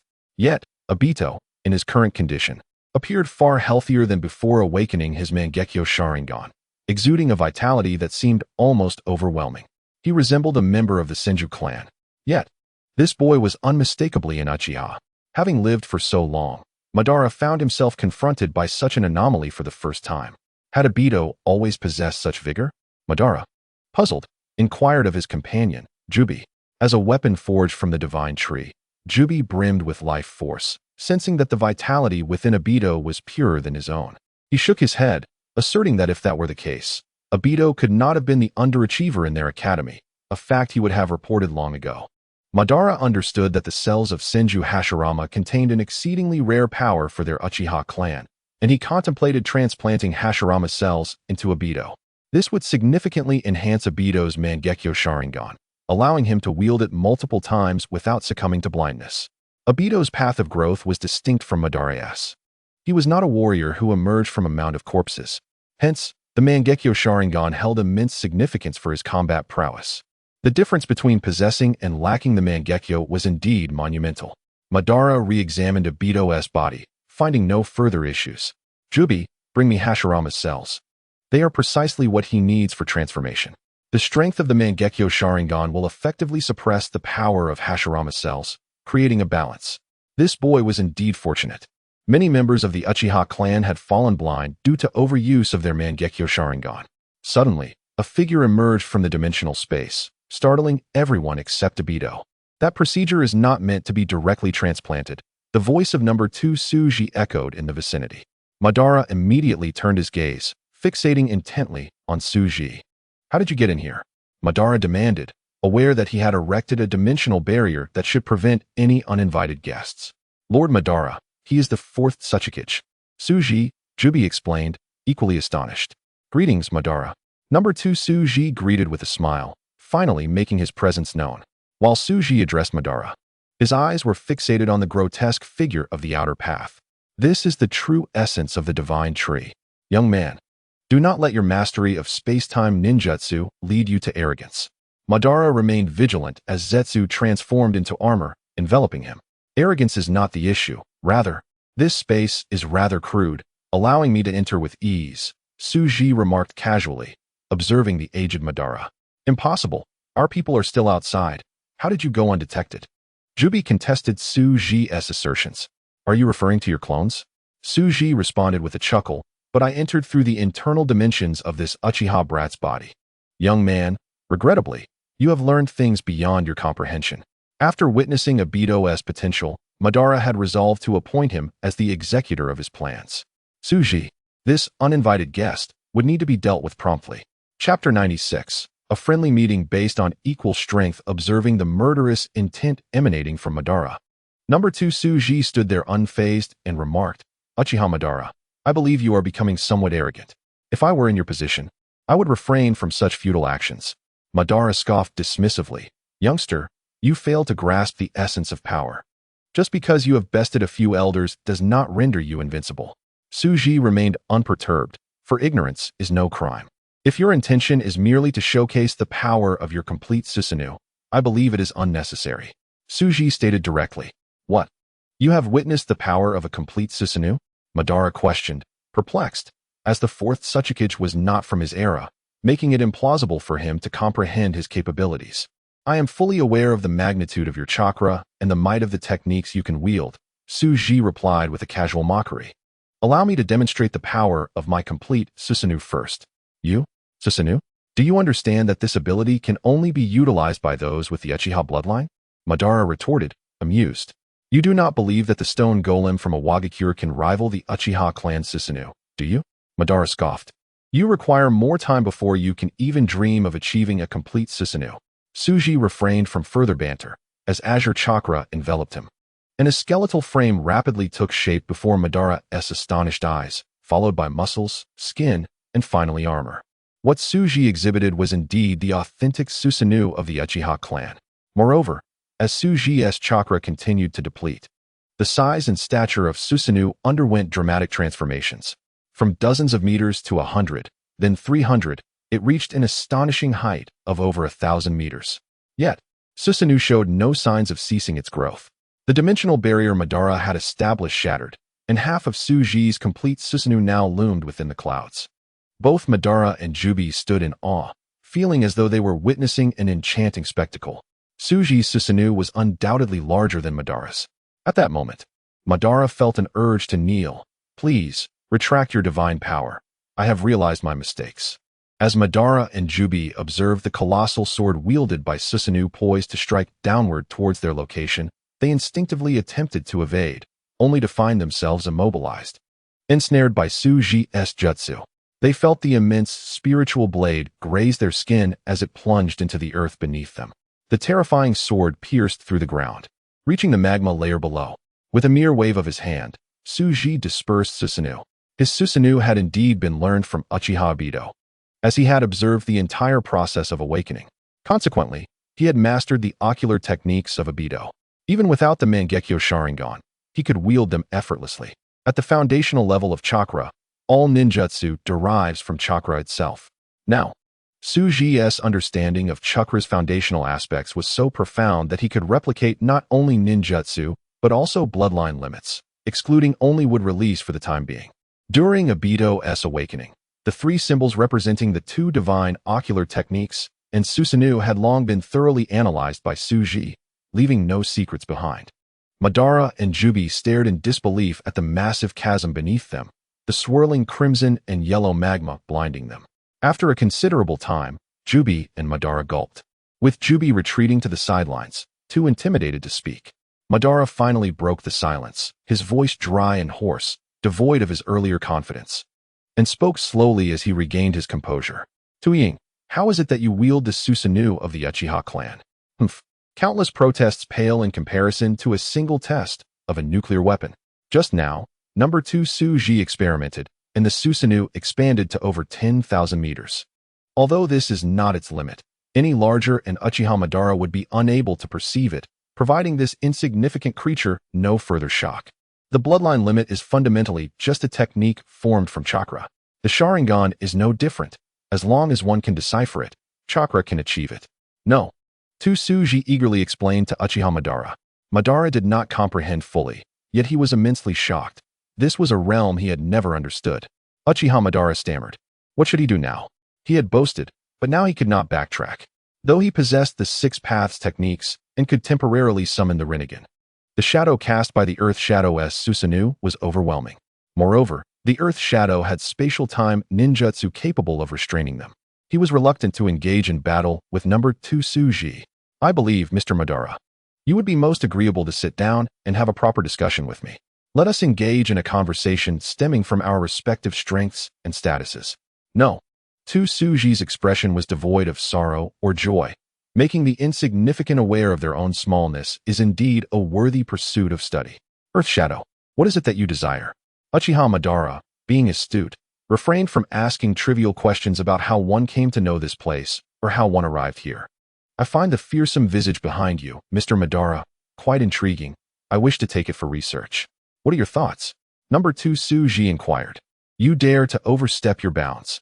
Uchiha Madara felt the urge to rage, yet softened in the face of absolute power. "This is my treasure. I will not part with it." He firmly rejected number 2 Suji's proposal. "Mr. Madara, do not be so hasty in your refusal. As long as the stakes are sufficient, everything can be negotiated." Number 2 Suji possessed the capability to restore Uchiha Madara to the peak of his youth. Yet he preferred to understand Indra's chakra. More precisely, the enigma surrounding the reincarnation of Indra's chakra and soul. Uchiha Madara replied, "This pertains to my ultimate goal. I cannot discuss it. Mr. Madara, I am aware you have the means to transport this entity to a location unknown to me. I will be forthright. If I assist you in realizing your plans, might I acquire this entity?" Number 2 Suji's tone was resolute. Should Uchiha Madara refuse, then he would have to extend a kindness and send him to meet Senju Hashirama. "Earth Shadow, are you certain?" Uchiha Madara was taken aback. "Speak. You should understand that I possess such capabilities." "Very well." Uchiha Madara proceeded to outline his Moon Eye plan. "This world is a twisted realm, where the cycle of war is unending, and the chains of hatred are eternally linked. Hashirama's system of one nation, One village has failed to conclude this cycle.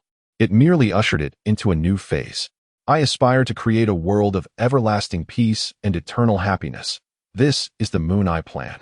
To accomplish this, I must gather all the tailed beasts, channeling the power of the 9 tails into this monstrous statue to resurrect it, forming the 10 tails.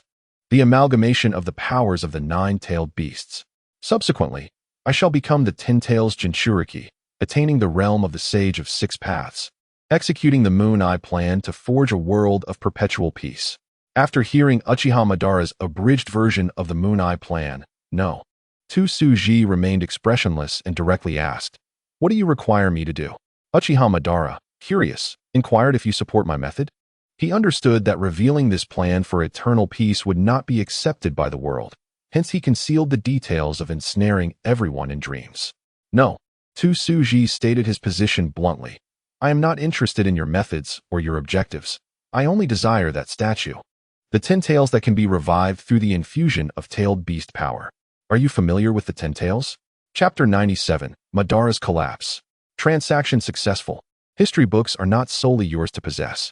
Number 2, Otsutsuki's tone was peculiar. Historical records indeed exist regarding the 10 tails. This was information Otsutsuki had encountered in various materials collected from the village, though most were chronicled as myth and legend. Of course, the 10 tails was not referred to as such, but rather as a monster or by various other names, alluding to the same entity. Uchiha Madara, perplexed, asked, "What do you intend to do with the 10 tails? Do you also wish to possess the power of the Sage of 6 Paths?" Uchiha Madara, you underestimate me. Only those like you, who have suffered the pains of war, concern themselves with peace and conflict, perpetually pursuing immense power. But that is not my pursuit. I desire the 10 tails as a subject for research, to explore the essence of the chakra it represents. Number 2, Otsutsuki scoffed. Humph, you speak of war. I have no interest in your ideals. I want the statue behind you. Name your price. Number 2, Otsutsuki interrupted Uchiha Madara's words. He had no intention of discussing love and peace here. In Otsutsuki's eyes, the wars of the ninja world were mere trifles, and thus he held little interest. Upon hearing Number 2, Otsutsuki's words, Uchiha Madara fell silent. He longed to take action, yet the thought of that towering Susanoo, surpassing even his complete form, instilled fear within him. Uchiha Madara pondered. If he reclaimed the Rinnegan and burned his life force to temporarily return to his peak, would he have a guaranteed victory? The more he contemplated, the more uncertain he felt. In the realm of ninja battles, information reigns supreme. Knowing oneself and one's adversary ensures victory in every engagement. His understanding of this newly emerged Earth Shadow was still woefully inadequate. He could not fathom the extent of their strength, nor could he grasp why they could wield Susanoo. Uchiha Madara did not trust the Earth Shadow's explanations. Yet belief was inconsequential. Reality is what it is, and he faced an immediate dilemma. He had lost track of how long it had been since anyone dared to force him for answers. Ever since he revealed his talent in his youth, he had always sailed smoothly. Even Senju Hashirama had merely matched him, suffering defeat only once in a fierce battle. How many years had passed since he had encountered someone who instilled no desire to fight in him, and moreover, this individual favored scientific inquiry over conflict. What can you offer me? Uchiha Madara remained silent for a long while, ultimately choosing not to engage in combat, but instead asked. No. Otsutsuki felt a tinge of disappointment, having hoped for a battle with Uchiha Madara, yet he prioritized the matter at hand. From the moment he laid eyes on the monstrous statue, Number 2 Otsutsuki had begun to analyze it. Aside from granting you youth, I can offer nothing else. No. Otsutsuki replied, for he still needed Uchiha Madara to die once. He wished to observe the process of Indra's chakra and soul returning to the Pure Land, and how it would once again descend into the world, reincarnating as Uchiha Sasuke. Thus, Uchiha Madara must perish once.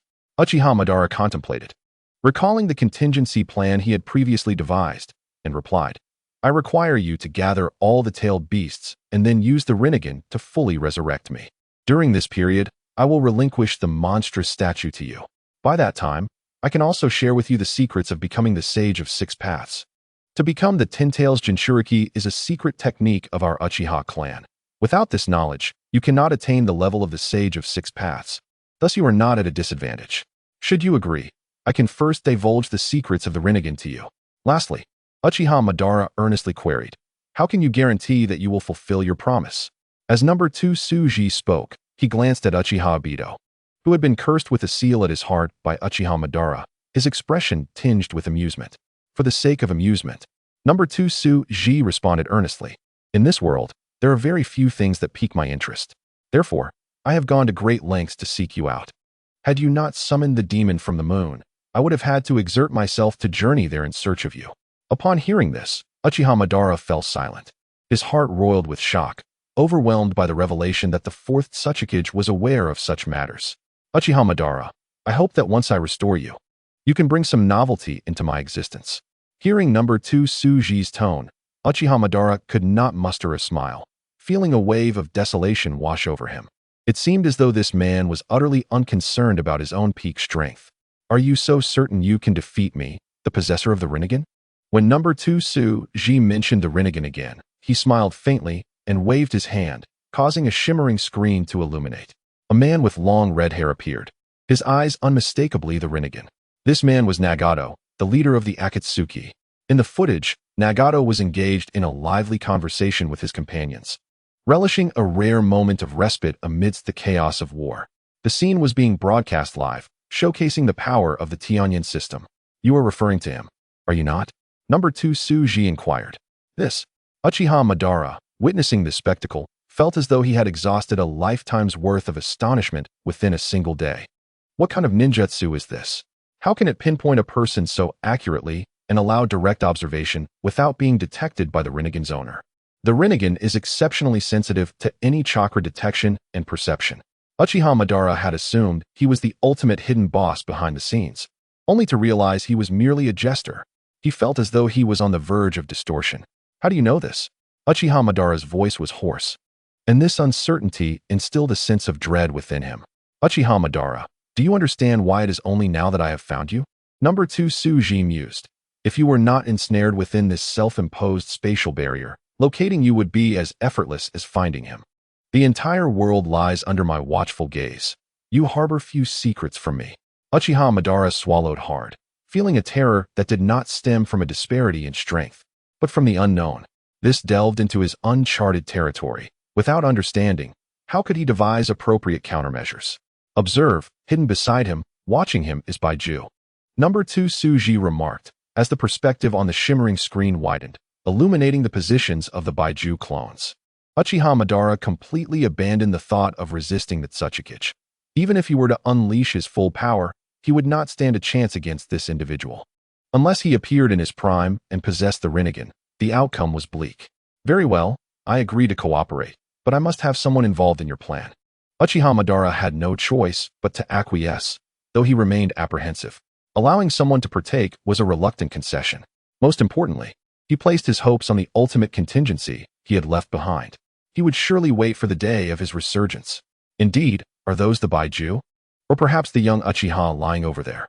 Number 2 Suji inquired with a smile. Uchiha Madara remained unfazed by the Otsutsuki's jest, stating, that Uchiha Obito is the one I have chosen.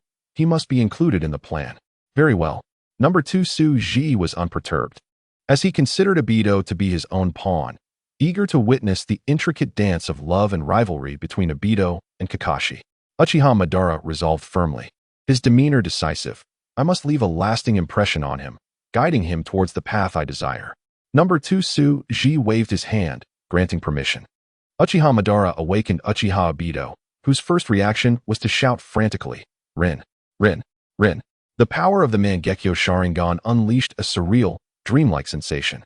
Number 2 Suji observed the chakra fluctuations within Obito's body, analyzing all of his changes. Indeed, the enhancement of life force significantly amplified the potency of the Mangekyo Sharingan. Number 2 Suji could directly see through Obito's body, witnessing his life force swell like an ocean, causing the power of his eyes to grow and improve in quality. You are the Otsutsuki. Obito recognized the unfamiliar surroundings, noting the aged man on the brink of death alongside the fourth Otsutsuki. The Otsutsuki's face left a lasting impression on Uchiha Obito, for this man had stolen the first kiss from Noira Rin. Otsutsuki, how did you end up here? Where's this place? Uchiha Obito refrained from elaborating, nearly asking where Rin was. As he spoke, he made a move. After all, they were enemies, with Konoha opposing Iwagakure, and that Otsutsuki did not harbor goodwill towards him.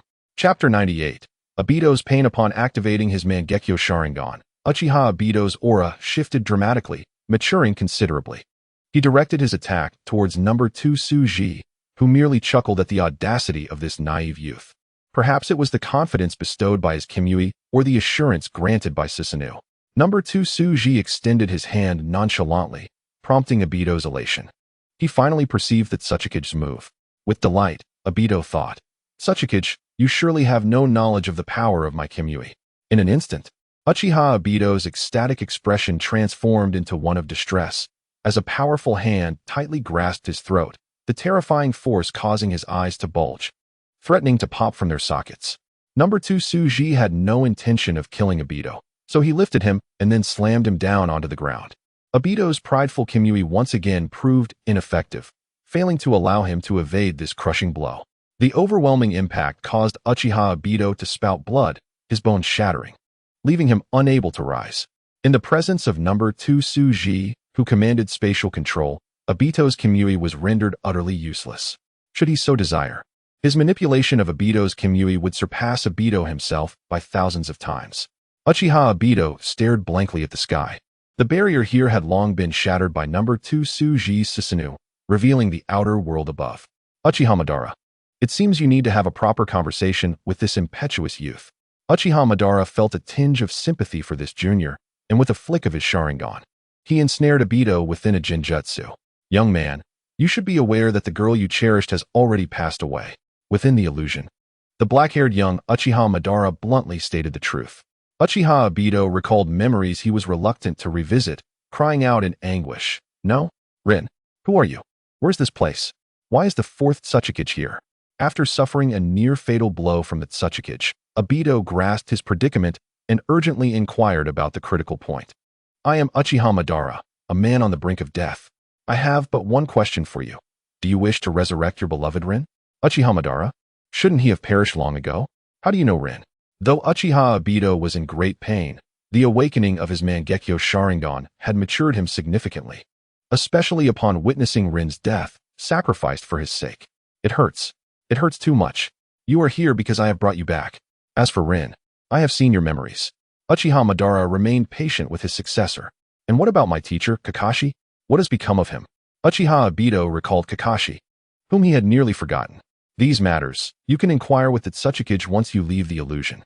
For now, let us discuss what I wish to convey to you. I ask you again, do you desire to resurrect your beloved Rin? Rin has already died. Is there truly a way to bring her back? Upon hearing this topic once more, Uchiha Obito could no longer contain his inner turmoil, and his gloomy disposition lightened considerably. Hope is the essence that sustains life. However, I must pose a question. What will happen when she awakens? Will she once again tread upon the battlefield? Will she face death anew in the throes of war? The inquiries posed by Uchiha Madara reverberated with piercing clarity, plunging Uchiha Obito into profound contemplation. You have ascended to the pinnacle of the Sharingan, the Mangekyo Sharingan, and wield formidable power.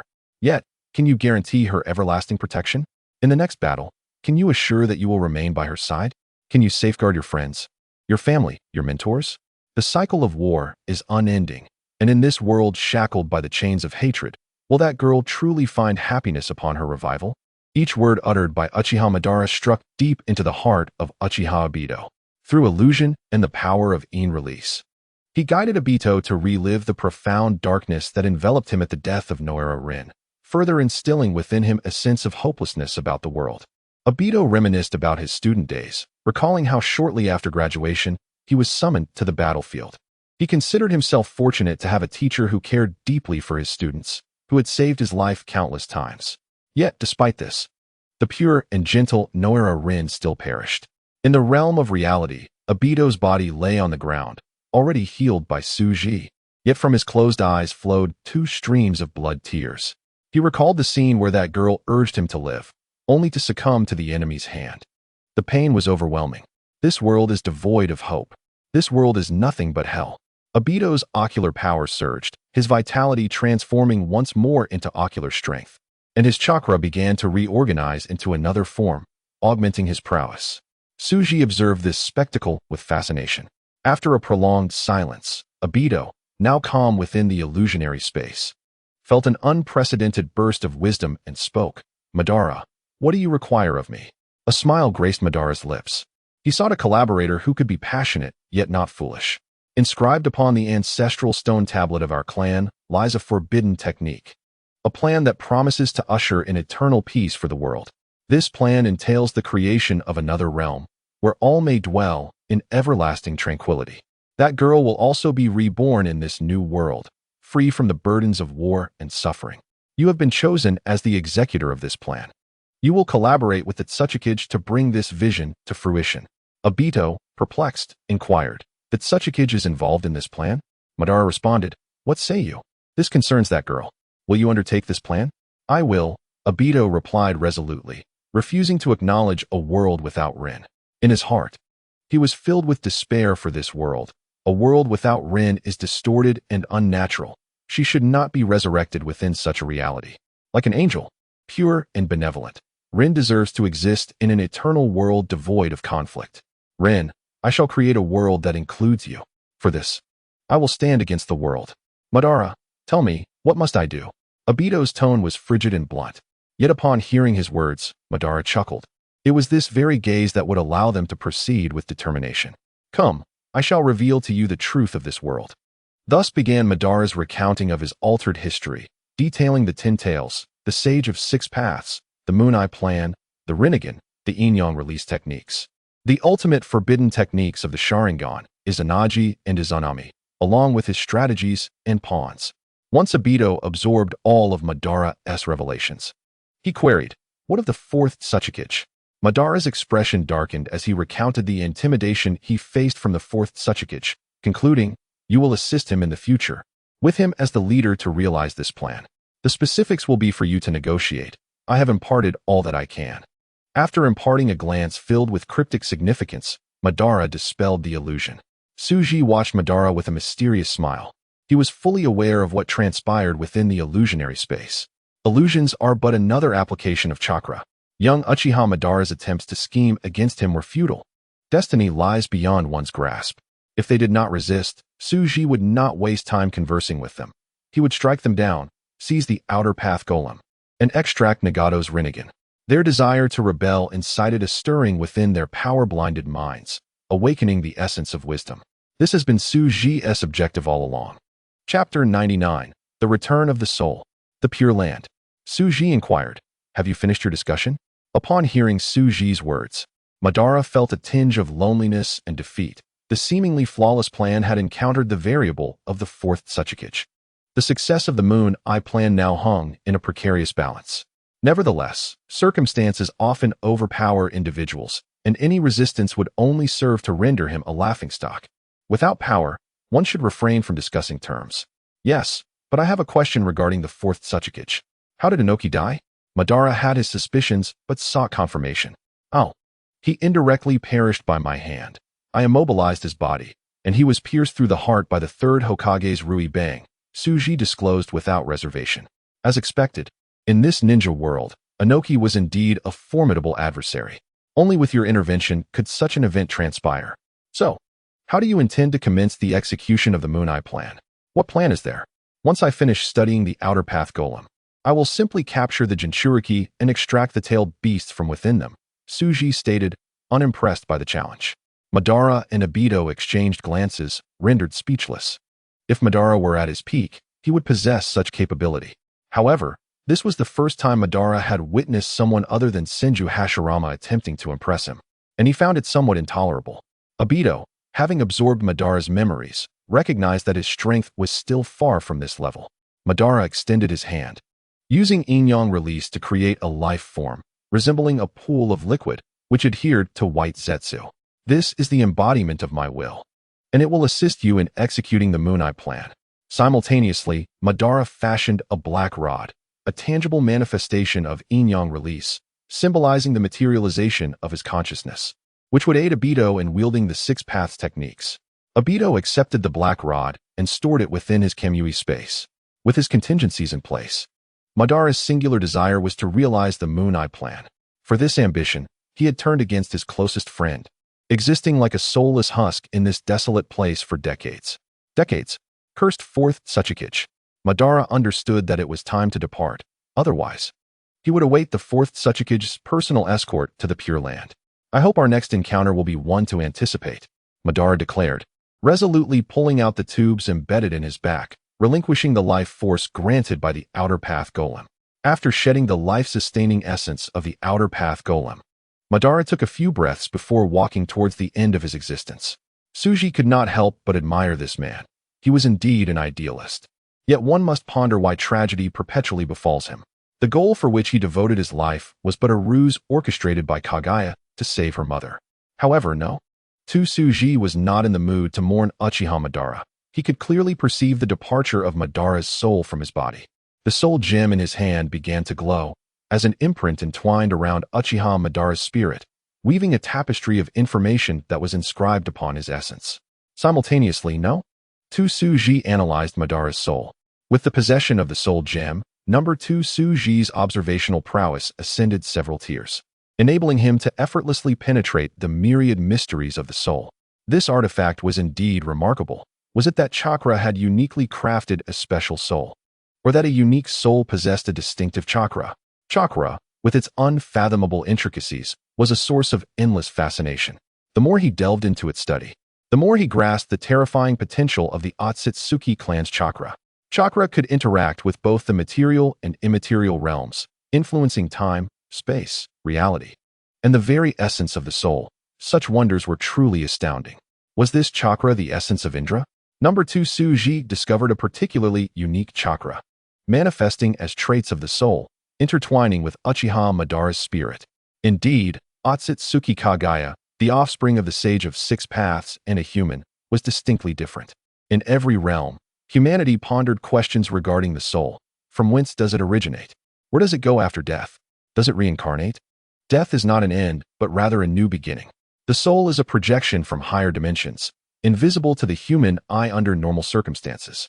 Only under exceptional conditions, such as through the use of specific ninjutsu, can humans allow the soul to manifest and reveal its mysteries.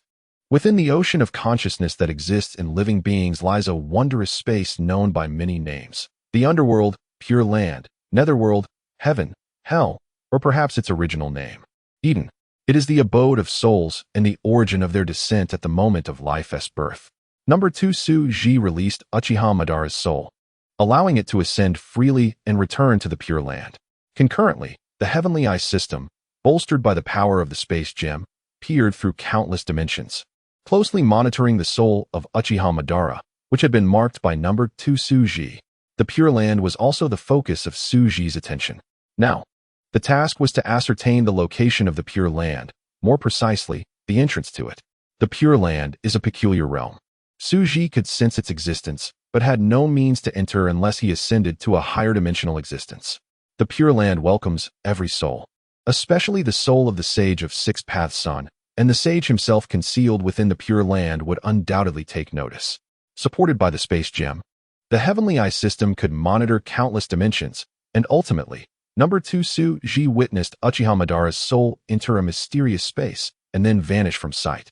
At that very moment, number 2 Tsuji acquired the spatial beacon of that realm, corresponding to the dimensional information. He found the entrance and proceeded to utilize the power gem to draw materials from the Earth, creating countless small satellites that enhanced the power of the Space Gem, vigilantly surveilling the entirety of the Pure Land. The expanse of the Pure Land was immense. Its space was infinite. The Pure Land itself was boundless. The Heavenly Eye system broadened Tsuji's perspective, allowing him to observe countless souls continuously entering the Pure Land, all of which belonged to the departed. Simultaneously, Tsuji finally discerned the pure, memoryless souls descending from the Pure Land, directly merging with new lives, thus becoming new beings. The cycle of life and death unfolded so vividly before Tsuji. God possesses the authority to create life, to forge souls. If Tsuji could fully master the Pure Land, his soul gem would undoubtedly transform into a complete entity, rather than the current incomplete version. Senju Hashirama had been dead for quite some time, yet his soul lingered in the Pure Land, as did Uchiha Madara.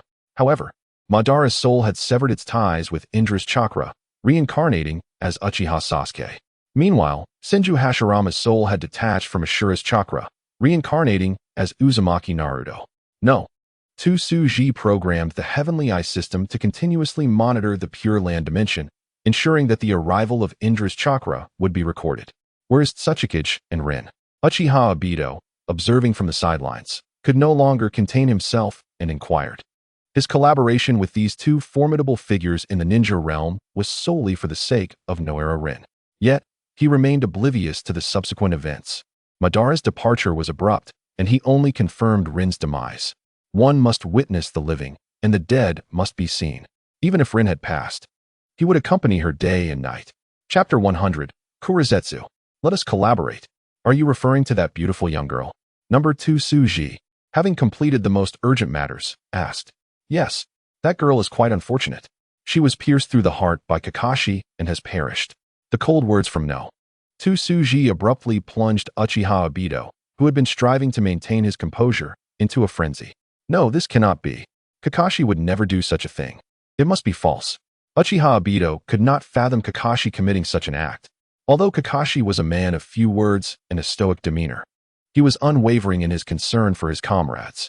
Number 2 Suji, fully aware that stating facts requires presenting evidence, conjured a projector that floated in the air, displaying the scene where Kakashi had killed Noera Rin. As Obito witnessed Kakashi, tears streaming down his face, being manipulated by the fourth Otsutsuki to strike down Rin with Chidori. Rin was seen comforting Kakashi, a sight that provoked blood tears from Obito's eyes, enhancing the power of his Sharingan. The chilling terror of that moment rendered his crimson kaleidoscope even more sinister. Rin had indeed perished, her heart pierced through. Uchiha Obito trembled with rage. The fourth Otsutsuki showed no remorse for his actions. His kaleidoscopic Sharingan fixated intently on number 2 Suji, filled with a desire to pounce and end his life. Yet, he had matured. He refrained from doing so. For even if he used his teeth, he could not harm this man before him. Why? Why would you do this? Uchiha Obito genuinely could not comprehend the fourth Otsutsuki's actions. What was his motive? As the highest authority in a great ninja village, why did this man have such a low threshold for morality, committing such atrocities? The reason was clear: to witness the process of the Uchiha clan's Sharingan evolving into the Mangekyo Sharingan. For this, you should recall, I had previously modified your body. You must have experienced that transformation. Your vitality flourished, chakra surged, and your physical capabilities underwent a dramatic transformation. The deeper an Uchiha's love, the greater the pain of loss. I believe Uchiha Madara must have shared these truths with you. Your devotion to that girl was profound and unwavering, etched into your very being. Just as I had anticipated. Upon losing her, you awakened the Mangekyo Sharingan, a truly miraculous occurrence. In Konoha, particularly among the prodigious Uchiha clan, you were regarded as a notable failure. Yet you unlocked the power that many of your clan members could only dream of. Number 2 Suji spoke leisurely, entirely unconcerned with the possibility of Obito seeking vengeance. Kurizetsu, Shirazetsu, and Akatsuki observed in astonishment, witnessing Uchiha Obito raging helplessly, unable to alter the course of events. Enough, do not wear such a sorrowful expression. Death may not be a liberation. Should Noera Rin have lived, she would have had to endure the loss of those around her, which is immensely painful. She too could perish in the next or subsequent ninja world wars. The second number, Suji, gently patted Uchiha Obito's shoulder, a warm smile gracing his face. Come, allow me to show you something. A soul materialized before them, taking the form of Noera Rin, though she appeared to be in a deep slumber. This, Obito's eyes widened in astonishment, overwhelmed with emotion. This is Rin's soul. She is my trophy. Suji's words fell like a bucket of cold water upon Uchiha Obito. What must I do to obtain her soul? Obito inquired with hopeful urgency. He could not fathom that this man would harbor good intentions for Noera Rin's soul. What do you think? Suji chuckled softly, nearly amused by Obito's naivety. Do you believe you possess anything of value that I might desire? Obito, however, responded with utmost seriousness, his voice tinged with a hint of desperation. If you require my eyes for your research, I can offer them. Suji scoffed, his tone frigid. A person can only make demands when they are of value. You, Obito, lost your worth the moment your Sharingan opened. Your only utility now might be as a tool. If you perform adequately, perhaps I shall consider granting you her soul. Reviving her is not beyond my capabilities. Upon hearing the fourth Otsutsuki's words, Obito's lips quivered. He realized he could not extract what he desired from Otsutsuki. For the Moon's Eye plan, what is it that you require of me? Obito recognized his position, obediently accepting the role of a dutiful subordinate. In a month, come to Awakens to find me, Suji concluded, activating the power of the space gem. The outer path golem, the corpse of Uchiha Madara, Akatsuki, and the black and white Zetsu were all drawn into the void and transported directly to Awakens. Suji discarded the remnants left by Uchiha Madara to Obito. Upon witnessing the desolate emptiness, Obito felt a wave of confusion wash over him. He recalled Rin's soul, trapped by the fourth Otsutsuki, and concealed himself within the Kemui dimension, departing from that place. Suji returned to Awakens, where his main body awaited him in the hive. Ah, Black Zetsu, it is finally a pleasure to meet you. Suji regarded the fused visage of black and white Zetsu with a sense of familiarity. Black Zetsu dared not show any signs of defiance. Having closely accompanied Uchiha Madara, he had witnessed Suji's formidable power and could not comprehend how a being without the Otsutsuki bloodline could attain such heights. I am the will of Uchiha Madara. Do you have any inquiries? Black Zetsu did not comprehend why the fourth Otsutsuki claimed it was finally a meeting, opting to respond with unwavering composure. Suji understood that his main body needed to converse with Black Zetsu and commenced his research, bringing Uchiha Madara's corpse, Akatsuki, and the outer path golem into the laboratory. The fusion of black and white Zetsu represented two conscious entities sharing a single form. All right, Black Zetsu, I have no interest in playing games of truth or dare.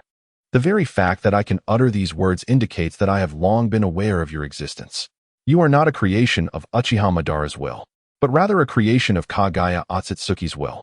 Upon hearing Suji's words, a profound sense of panic and dread coursed through Black Zetsu, causing him to tremble as never before since his inception. He feared not for his own demise, but for the fate of his mother, eternally sealed upon the moon. Enduring perpetual solitude, Black Zetsu recognized that the individual before him was an unparalleled master of space-time ninjutsu and understood that he could not escape this person's grasp. Furthermore, the words spoken were devoid of malice, leaving Black Zetsu unable to fabricate a response. He confessed, "How did you discern my identity?" This was the crux of Black Zetsu's confusion. How could anyone in the ninja world know of him, aside from his mother? The white Zetsu, sharing a form with Black Zetsu, was left in shock. You mean to say you are not Lord Madara's creation? Silence. Black Zetsu, having revealed his true identity, no longer feigned ignorance. White Zetsu was merely a weapon mass-produced by his mother, lacking the right to dictate terms to him. Hush. Suji placed a finger to his lips, signaling for silence, and White Zetsu discovered that he could no longer utter a sound, his form freezing in place like a fly trapped in amber. Black Zetsu separated from White Zetsu, manifesting as a dark humanoid figure.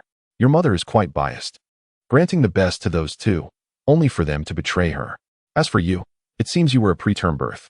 Suji quickly deduced the essence of Black Zetsu's being. Both were creations of yin-yang release, yet Black Zetsu possessed his own will. The Sage of Six Paths and his brother were also creations of Kaguya Otsutsuki's chakra, as per manga lore, with my own modifications, and in comparison, Black Zetsu was indeed a lesser version. Those who betray mother shall meet a grim fate. Black Zetsu, hearing of the two traitors, was filled with resentment, his heart already breaking. This was his greatest anguish. Were it not for the betrayal of Otsutsuki Kaguya and Yui, he would not have been born prematurely. He was meant to exist as a complete being, not merely a mass of chakra. In truth, Black Zetsu's current state resembled that of a tailed beast. Yet he was of a higher tier, classified within the bloodline limit. Similarly, ninja could utilize tailed beast sealing techniques to absorb Black Zetsu and become a Jinchuriki. As an entity on par with the Sage of Six Paths, although lacking in strength compared to him, Black Zetsu's quantity and quality of chakra were not inferior to that of tailed beasts, and he possessed a unique bloodline limit that would drive ninjas to madness. Regrettably, the ninja world lacked the sealing techniques capable of containing beings of the bloodline limit caliber. Do not underestimate Black Zetsu's capabilities. One who could render even Six Paths Madara helpless and unable to escape Black Zetsu's control must be regarded as an entity of equal caliber to the complete Six Paths Madara. Sharing a level with the Sage of Six Paths, Suji smiled and said, Black Zetsu, I harbor no interest in the enmities of your family. I will assist in liberating your mother, and in return, You will cooperate with me to fulfill my plan. We shall both attain what we desire. What say you? Black Zetsu, suppressing his excitement, inquired, why would you do this? He could not comprehend Suji's motivations, believing him to be like any other human, while his mother sought to transform humanity into weapons. Yet, in Suji's words lay a profound understanding of his mother Kaguya. Could it be that he sought to betray humanity? Why? Suji recognized Black Zetsu's confusion and replied, in your heart, your mother is the progenitor of chakra, a deity of omnipotence. However, in my eyes, she is merely that. She poses no threat to me. Moreover, you are aware that your mother must have enemies, correct? Black Zetsu was indeed cognizant of his mother's adversaries, which fueled her desire to forge humanity into weapons. This very divergence led to conflict with her two sons, ultimately resulting in her defeat and subsequent sealing. Upon finishing his words, Suji waved his hand, revealing the parasitic entity known as Kaguya's incarnation.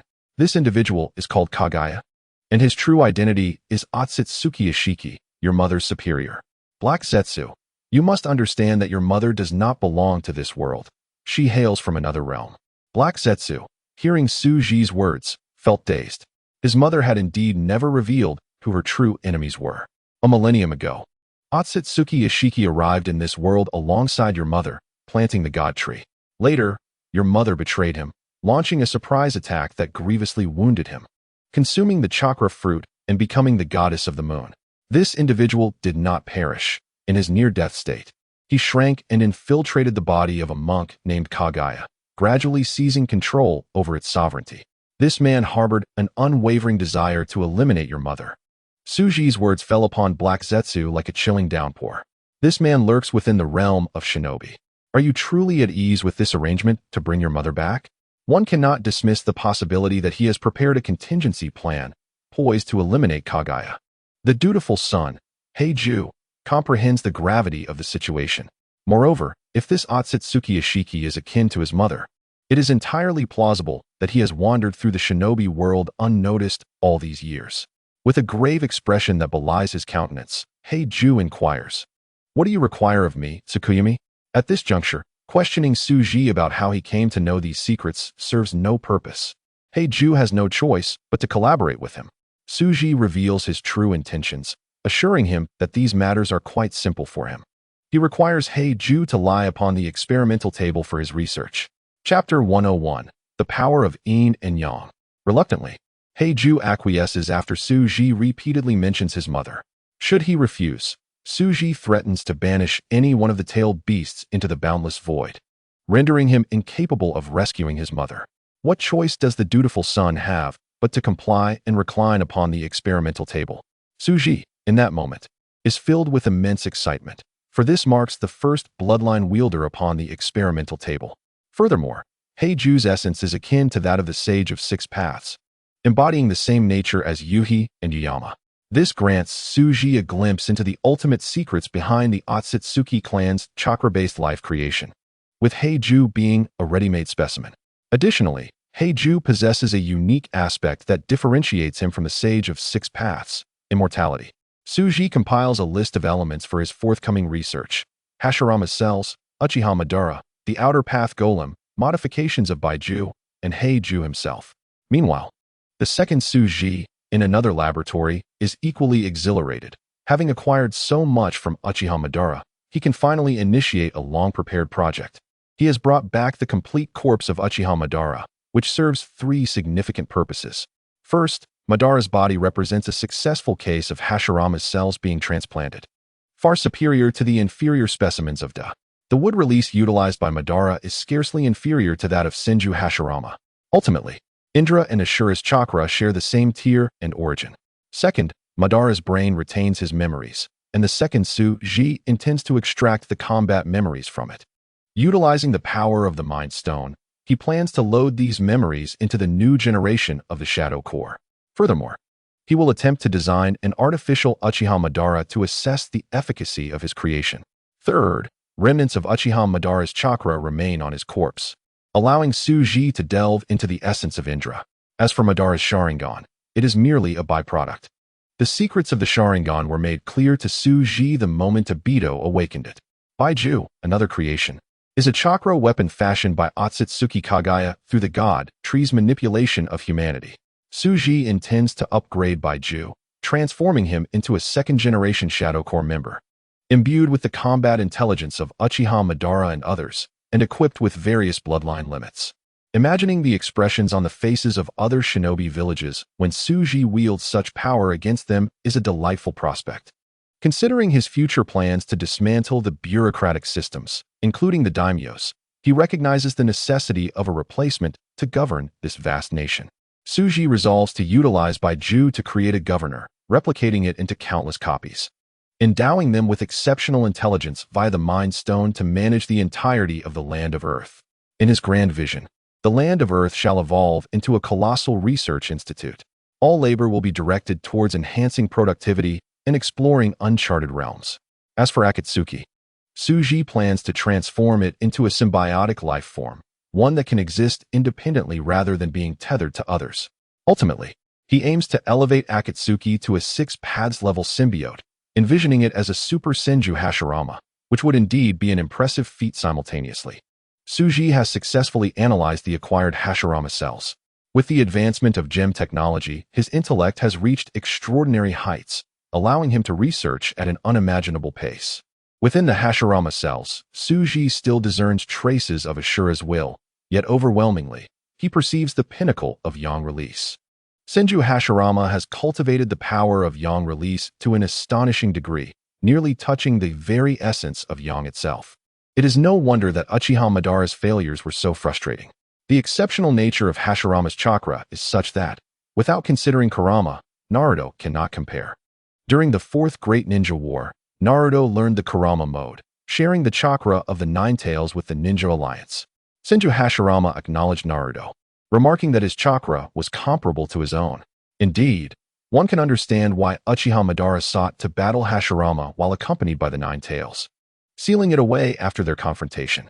The second Suji also extracted the remnants of Ashura and Indra's chakra from Uchiha Madara's body. Had it not been for the power of the Mind Stone, he would have been unable to dissect these fused chakras. Observing the two intertwined yet distinct chakras in his hands, one representing yin and the other yang, he realizes that these are the pure essences of Indra and Ashura's chakra. As these two forces merge in the hands of the second Suji, they coalesce into a chaotic hue. The findings from the second Suji and the chakra extracted from Heiju's body corroborate each other, revealing that their essences are identical. The fusion of Indra and Ashura's chakras results in a chakra of bloodline-level caliber. It becomes clear why Heiju has been so intent on obtaining the Rinnegan from Uchiha Madara after millennia of scheming. The Rinnegan does not solely arise from the union of Senju and Uchiha, but rather from the amalgamation of Ashura and Indra's chakra. The Sharingan and Rinnegan do not exist in a hierarchical relationship. Otherwise, the existence of the Rinnegan Sharingan would be nonsensical.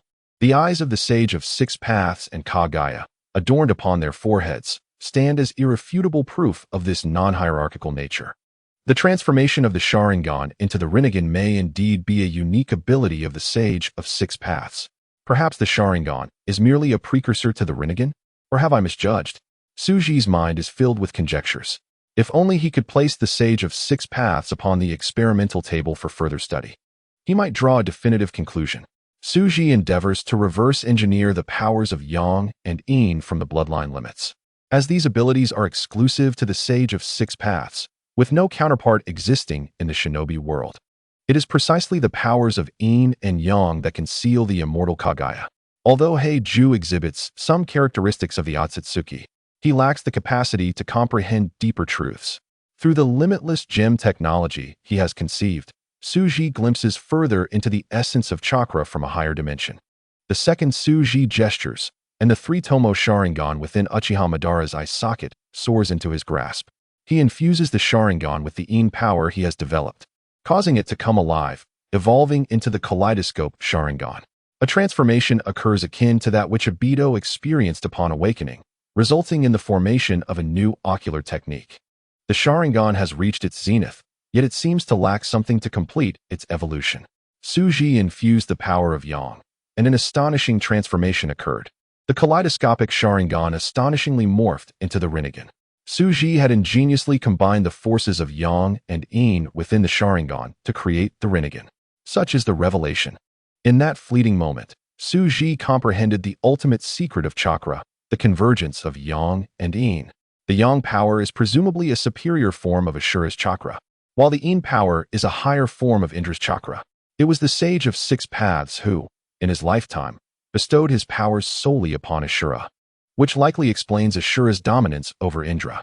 Lacking the yin power, Indra's Sharingan, once elevated to the kaleidoscopic level, inevitably succumbs to bloodline disease, leading to bodily collapse and eventual blindness. Uchiha Itachi and Sasuke both experienced this during their prolonged battles. Their bodies could not withstand the strain. Suji, in possession of the chakra of the Kekkei Genkai level, observed the Rinnegan automatically downgrade back to the Sharingan. Chapter 102, a masterpiece, Suji's fateful encounter with XX. Having thoroughly grasped the forces of yin and yang, Suji now perceived chakra with newfound clarity. Many previously chaotic and obscure aspects suddenly illuminated.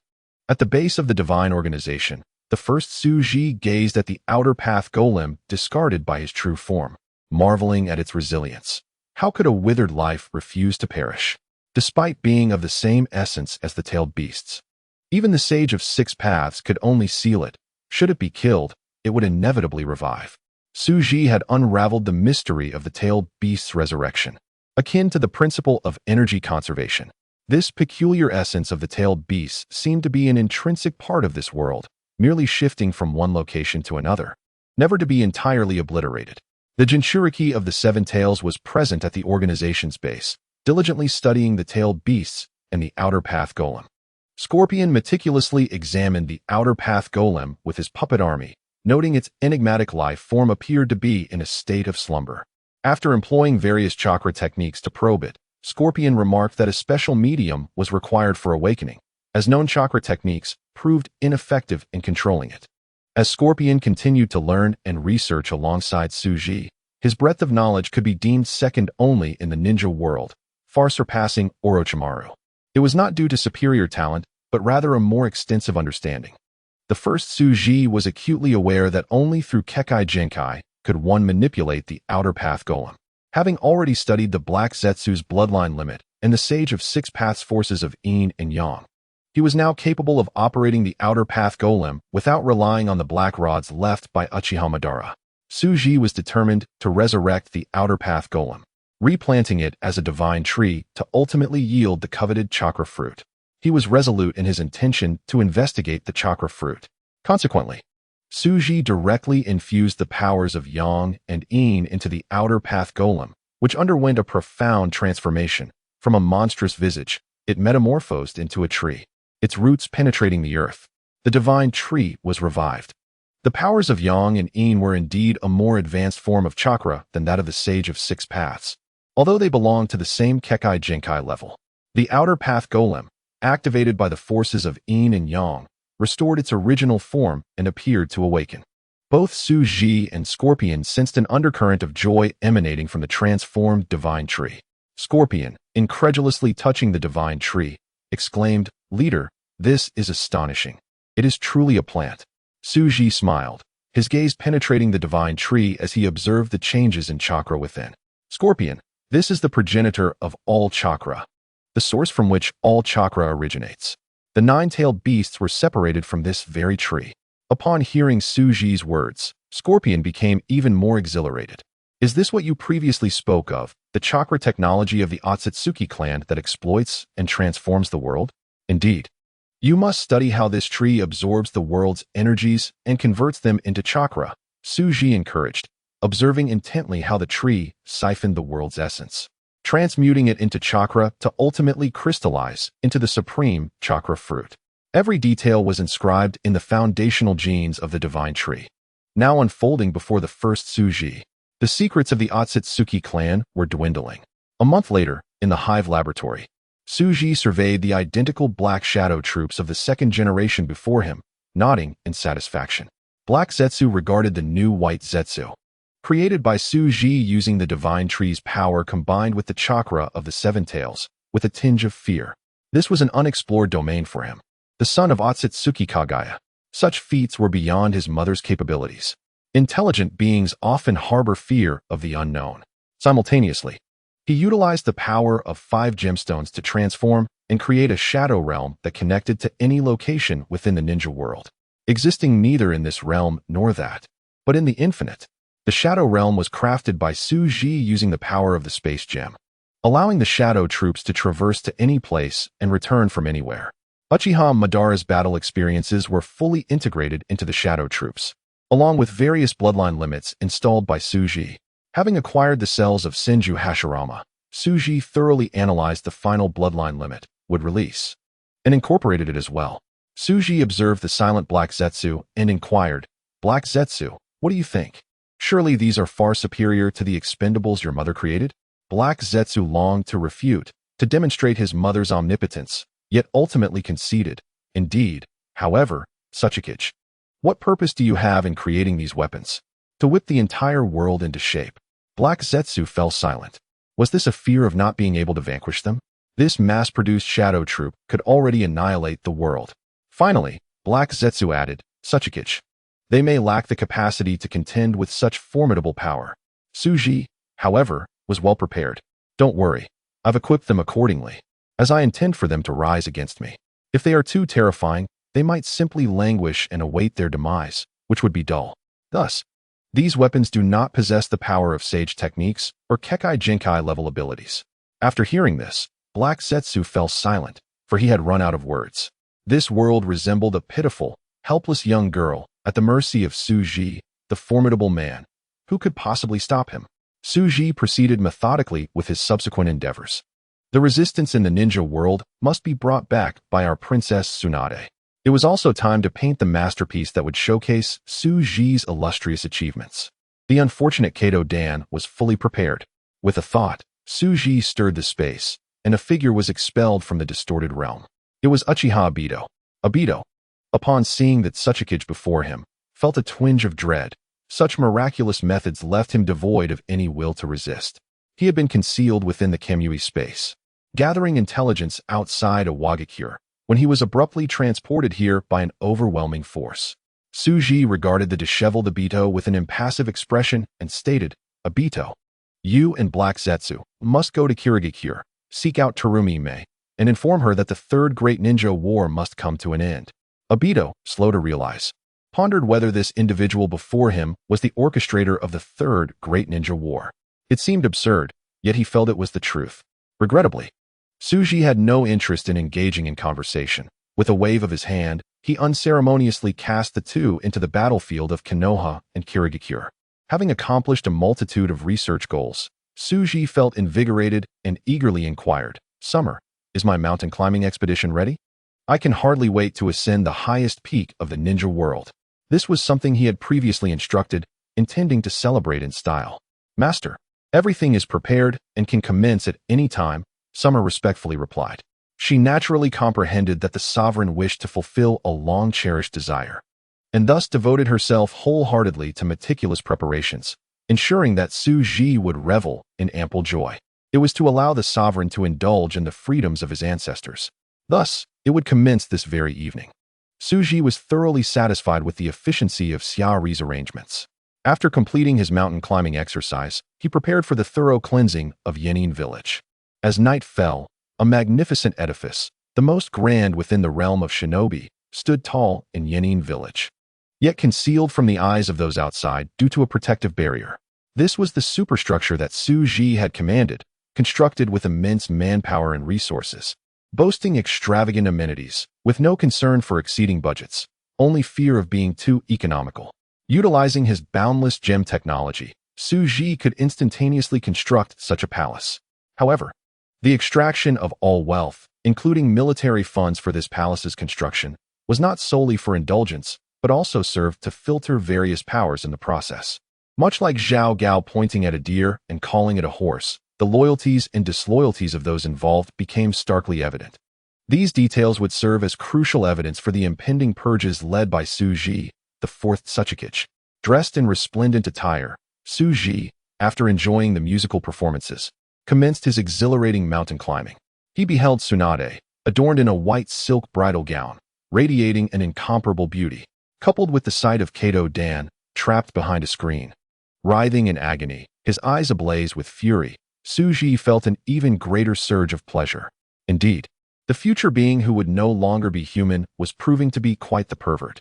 Summer, Vortex Xiangxue, and Korwashi Marin had grown accustomed to Suji's wantonness, diligently assisting him. Suji understood that this mountain climbing expedition was not merely due to his lustful inclinations, but also a means to conclude a long-standing wish from his past life. He could never return. From now on, he could only move forward, never backward. He could rest, but not look back. The attendant supported the delicate and weak figure as she began to embrace her new blessings. Adorned with cloud-like hair and flower-like features, her golden accessories swayed, and the warm curtains of the hibiscus bed enveloped them through the spring night. The spring night was fleeting, with the sun rising early. Hence the sovereign would no longer attend morning court. Enjoying the festivities, there was no leisure to spare as springtime adventures continued into the night. Days later, Suji, having viewed the artistic film Xia reproduced featuring him and Tsunade, nodded in satisfaction. Simultaneously, he unfurled a painting titled Suji's Favor, signing it contentedly, "Farewell." This artwork would remain in his collection for eternity. What did farewell mean? Lazily, Tsunade, with her myriad charms, sat beside Suji, serving him tea. Suji accepted the tea without addressing her curiosity, merely reflecting. Women. Their transitions in status are seamless. As a jest might suggest, a woman before marriage tells her fiancé not to ask her family for money. After marriage, she tells her husband to reclaim their household funds. Previously reluctant. After climbing the mountain, Tsunade now embodied the role of a mistress, fully resembling the Tsuchiki's wife, whispering sweet nothings in Suji's ear. Suji did not believe in love. He did not think that a single mountain climb could earn him anything heartfelt. Ultimately, Tsunade was merely a tool in his eyes. Noticing Suji's silence, Tsunade remained unperturbed. She understood her position. That Tsuchiki's interest in her was a positive sign. However, Suji's subsequent words plunged her into an icy abyss. Do you know? In my design, Konoha is to be annihilated. Suji felt Tsunade stiffen. Yet she quickly resumed her self-massage. What do you expect me to do with such a statement? Chapter 103. Prelude to the Purge. Suji gazed at the stunning Tsunade, her forehead adorned with two horns, resembling the form of Kaguya Otsutsuki. His intentions were not merely for personal gratification. He had transformed Tsunade through his understanding of bloodline limits and yin-yang powers. Now, Tsunade had ascended to the level of the Sage of Six Paths, her body undergoing a transformation akin to the Otsutsuki clan, undeniably achieving true Six Paths level combat prowess. Suji did not directly answer her query, but instead asked, "How do you feel about the transformation I bestowed upon you?" Tsunade sensed a terrifying chakra within her. Akin to an ocean, she could now obliterate her former self with a mere breath. This realization instilled deeper fear towards the man before her. Tsunade recognized that Suji's ease in bestowing her this power could sweep through the shinobi world. As a descendant of the Senju clan and a learned student of the shinobi world, she understood that her newfound strength surpassed even that of her grandfather.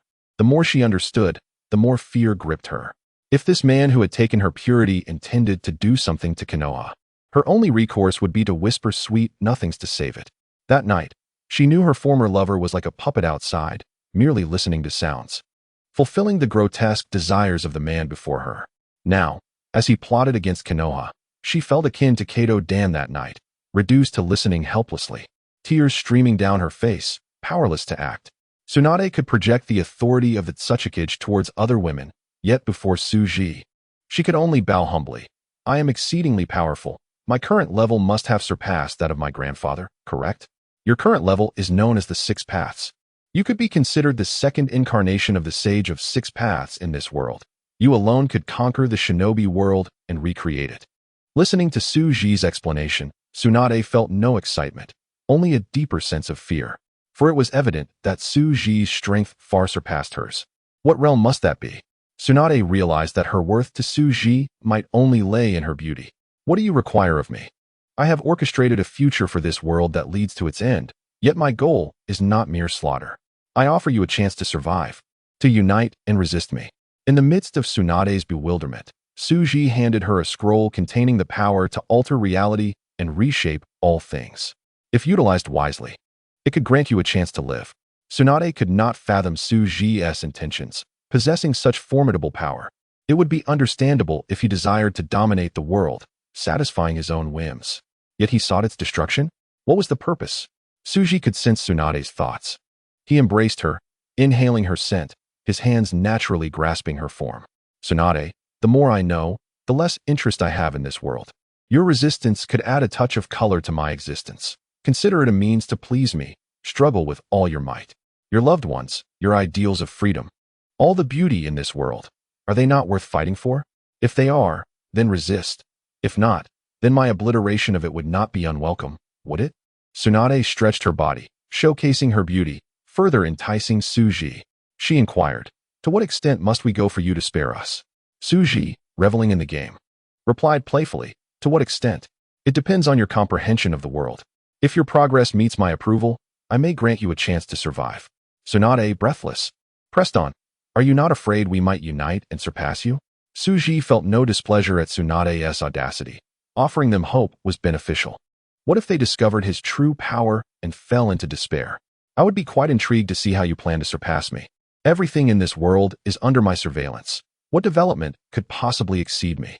Only the freedom of will lies beyond my grasp, which is the sole aspect that piques my interest. Infinite will begets infinite possibilities.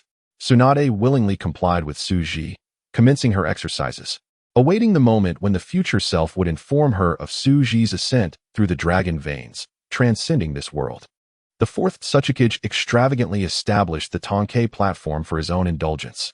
Furthermore, Suji exhibited a lack of decorum in his consumption, never sharing his bounty, which left many ninja families feeling a bitter resentment, wishing for nothing less than a lightning strike to end his reign. These individuals incessantly organized gatherings, voicing their grievances against Suji while engaging in various covert actions that undermined his commands. The entire Otsutsuki office was under the dominion of the Heishi sisters, whose chaotic orders left many elders in the villages discontented. Although they wished to counsel Suji, they were unable to gain an audience. While Suji was training with Tsunade, the Heishi sisters issued Otsutsuki orders that activated the Umbu. The entire awakens was placed under martial law, with the Umbu relentlessly searching for the individuals on their list. The head of the Heishi clan gasped in fear, hastily closing his doors and willingly surrendering the individuals demanded by the Umbu. Despite his two women being the Otsutsuki's favorites, the Heishi clan suffered only minor repercussions, whereas other clans were not so fortunate. The fourth Otsutsuki shattered the previous tacit understandings, as each clan possessed their own territories, where clan law superseded village law, leaving the Otsutsuki unable to intervene. This time, intervention was not merely a matter of authority, but a violent breach of peace. Concerned for their fundamental interests, these clans resorted to unified violent resistance. They collectively wondered if Suji believed that mastering a mere dust release would render them as soft as ripe fruit. Soon, those who anticipated a spectacle from the Umbu, expecting the Otsutsuki to eventually swallow the bitter fruit of his decisions, were left astounded. They found themselves bereft of tears. This time, it was not the so-called elite Umbu that took action, but rather the shadow troops, transformed by Suji through the white Zetsu. Imbued with various bloodline limits and the combat wisdom of Uchiha Madara, the shadow troops advanced with brutal force, utilizing bloodline limits to bombard their targets. These weapons shared sensory knowledge through a mental network, far beyond what the clan's guard ninjas could contend with. Xiaori ordered the immediate execution of any ninja who resisted fiercely, while all others were captured and imprisoned in the already modified dungeons. This marked a monumental shift in the village.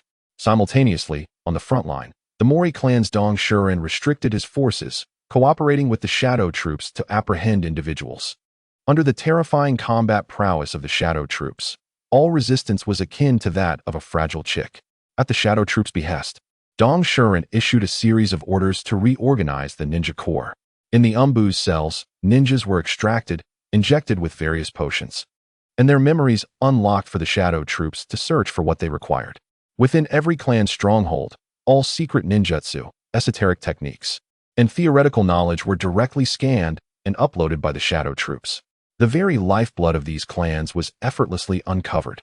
Even that which had been obliterated was retrieved from the memories of clan members. Even those who had perished in their resistance did not escape. Their souls were captured by the shadow troops. None could hope to flee.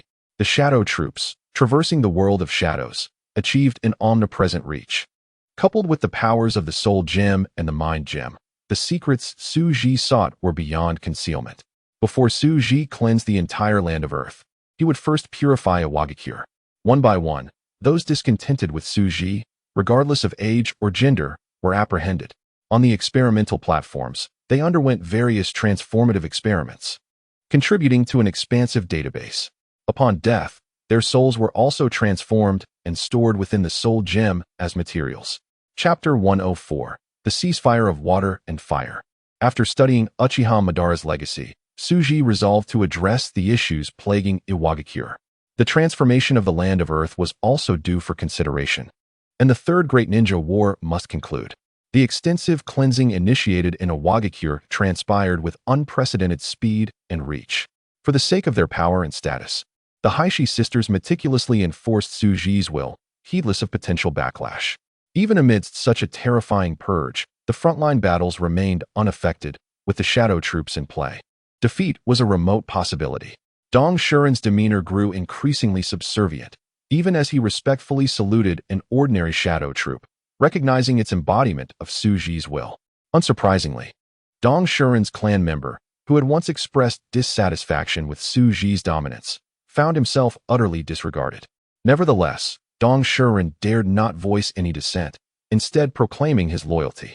Concurrently, within the ninja corps, Dong Shuren introduced a new slogan: unwaveringly uphold the Tsuchikage decisions, steadfastly follow the Tsuchikage directives. On the eastern battlefield of the Land of Fire, the Mist Ninja's foremost strategist, Koju Yachikura, grew weary of the protracted war of attrition and resolved to play his trump card. The despair-inducing potions brought back by Terumi Mei were distributed, and Koju Yachikura decided to end the conflict in a single decisive battle. Refusing to engage in a prolonged struggle with Konohagakure, he could not fathom the thoughts of the Awagakure leader, nor was he inclined to stake the interests of his village on the decisions of others. Black Zetsu, lurking in the shadows, remained attached to White Zetsu, both sharing a single body. Your Mangekyo Sharingan has become increasingly proficient, Obito, remarked Black Zetsu, surprised by Obito's transformation. Following Su Ji's modifications, Obito's power had rapidly escalated, now rivaling that of Uchiha Madara from the Warring States period. It was Obito's mastery of Jinjutsu that solidified Koju Yachikura's resolve. The precision of his Sharingan use had reached an unparalleled level. Reflecting on the Tsuchikage's terrifying strength, Obito sighed, realizing that such power was merely on par with that of a common foot soldier under his command.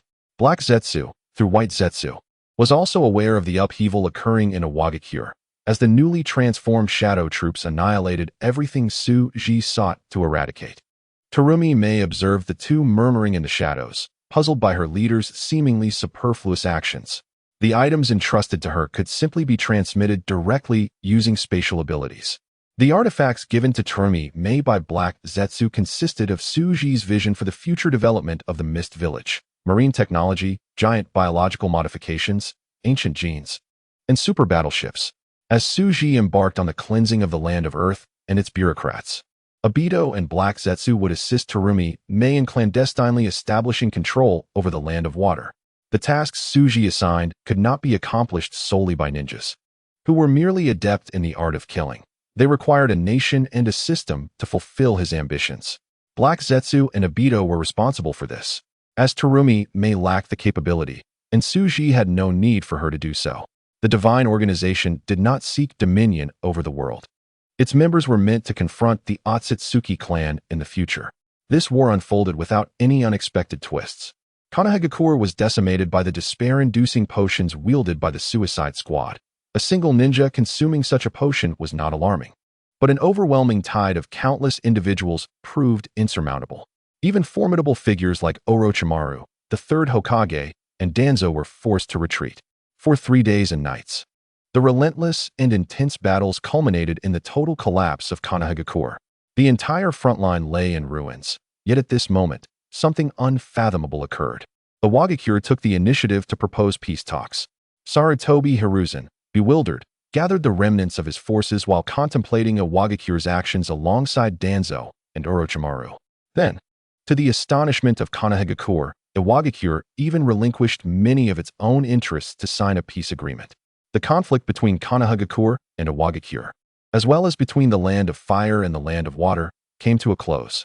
Dashuan meticulously dissected the corpse of a mist ninja within the confines of his laboratory, extracting the remnants of a dire elixir and analyzing this enigmatic potion. The third Hokage and Danzo exchanged perplexed glances. Even now, the two seasoned allies were at a loss to comprehend the peculiar behavior exhibited by the hidden mist village. Could it be that a coup had transpired within their ranks? Danzo struggled to fathom the rationale behind such a dramatic turn of events. Why not pursue further benefits? Why refrain from seizing the opportunity that lay before them? This entire scheme was, of course, the clandestine orchestration of Suji, who had meticulously charted the technological trajectory of the land of water. The land of fire was still of use. Annihilation was not an option. The Third Shinobi World War, which had engulfed the entire ninja realm, was drawing to a close, with only the battles between Iwagakure and Konohagakure remaining. The third Mizukage met his demise at the hands of Obito, and Kurotsuchi ascended as the fourth Mizukage, while Terumi may rightfully assume the position of the Minister of the Umbu in the Mist.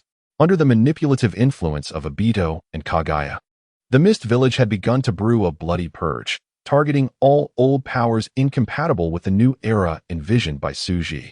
Those who did not align with the future would perish on the eve of this new dawn. Suji would not allow the future of these territories to descend into internal strife. Uniting all forces to resist him was what they ought to do. But who would instigate a coup? The third Hokage, puffing on his pipe, pondered deeply, questioning who possessed such capabilities. The position of Kurotsuchi was as solid as a mountain. Could it be that Kurotsuchi was behind the coup? That seemed implausible. Both figures were already aware of the death of the third Mizukage and the rise of Kurotsuchi as the fourth. Kurotsuchi was not a mere reserve of 30 years. This Shinobi World War would conclude within a year, regardless of the victor. Kurotsuchi was assured of the Mizukage position. Danzo observed his old friend sinking deeper into political contemplation and rapped his cane, urging, "Sarutobi, cease your political musings and focus on our next steps." This unexpected turn of events, particularly the sudden surge of power from the Mist, warranted a thorough investigation by the Root. Having signed a peace treaty, the Mist had withdrawn its forces, returning all occupied territories of the Land of Fire. As for reparations, the daimyo would manage that. Sarutobi Hiruzen regained his focus. As Hokage, every issue appeared to him as a political matter, a perspective inherent to his role. According to intelligence from the Umbu, it seemed that the fourth Tsuchikage was instigating a grand purge in Awagakure, systematically eradicating families that opposed him. Furthermore, the frontline ninja forces were also affected. However, Jiraiya reported that the IWA ninja forces were bolstered by fearsome modified ninjas, exhibiting terrifying combat capabilities. Danzo scoffed, while the third Hokage exhaled a puff of smoke, resolutely stating, "Regardless of what the Tsuchikage is up to, we must engage in this battle, and we must prevail. Otherwise, the daimyo will incessantly complain." The daimyo was notably displeased with the recent defeat. Danzo, expressing his discontent with Sarutobi's remarks, retorted, "Well, Sarutobi, if he is dissatisfied, let him allocate more funds. We disbanded the village for this war. What more does he want?" As a hawkish figure, Danzo held no fondness for those who constrained funding, including the third Hokage. In the aftermath of defeat, the daimyo sought to shift blame onto him, but Danzo thought, that is merely due to insufficient funding. The daimyo also harbored a fear of the hidden power of Konohagakure, as this militaristic figure was never one to be subdued. However, the global interests had long been divided. The landscape of the five great nations could not be altered by mere ninja villages. Reflect on the previous two Shinobi World Wars. Despite victories and losses, many lives lost. Did the territories of the five great nations truly change? The third Hokage recognized his old friend's distress, realizing that the sudden strike from the Mist, which had long been suppressed, was a failure of intelligence from Root. This was the first time Danzo had suffered such a significant setback since establishing Root. Chapter 105, The Final Battle. Hokage-sama, Urgent Intelligence. The Umbu delivering the report spoke with a tremor in their voice, the bizarre nature of the information rendering them somewhat unsteady. Even the Umbu, who had witnessed several Shinobi World Wars and received orders to disband the village with stoic expressions, were taken aback by the intelligence presented. The third Hokage remained silent upon hearing the Umbu's discomfort, while Danzo, with understanding, swiftly took the report and waved them away. Once the Umbu departed, Danzo directly handed the intelligence to the Hokage, saying, I must point out, Sarutobi, the quality of the Umbu has significantly declined. After this Shinobi World War concludes, I will take responsibility for training them. Root, originally established as a training department for the Umbu, had been granted considerable power by the Hokage to develop the organization in the name of stabilizing the situation. Danzo was indeed a capable individual, having trained the feared and omnipresent Root, which earned him a notorious reputation in the ninja realm. Wherever significant events transpired, Danzo's involvement was invariably present. Even during the previous ambush by the Mist, Root had uncovered information about a particular elixir. However, they had yet to ascertain the specific effects of the dire elixir.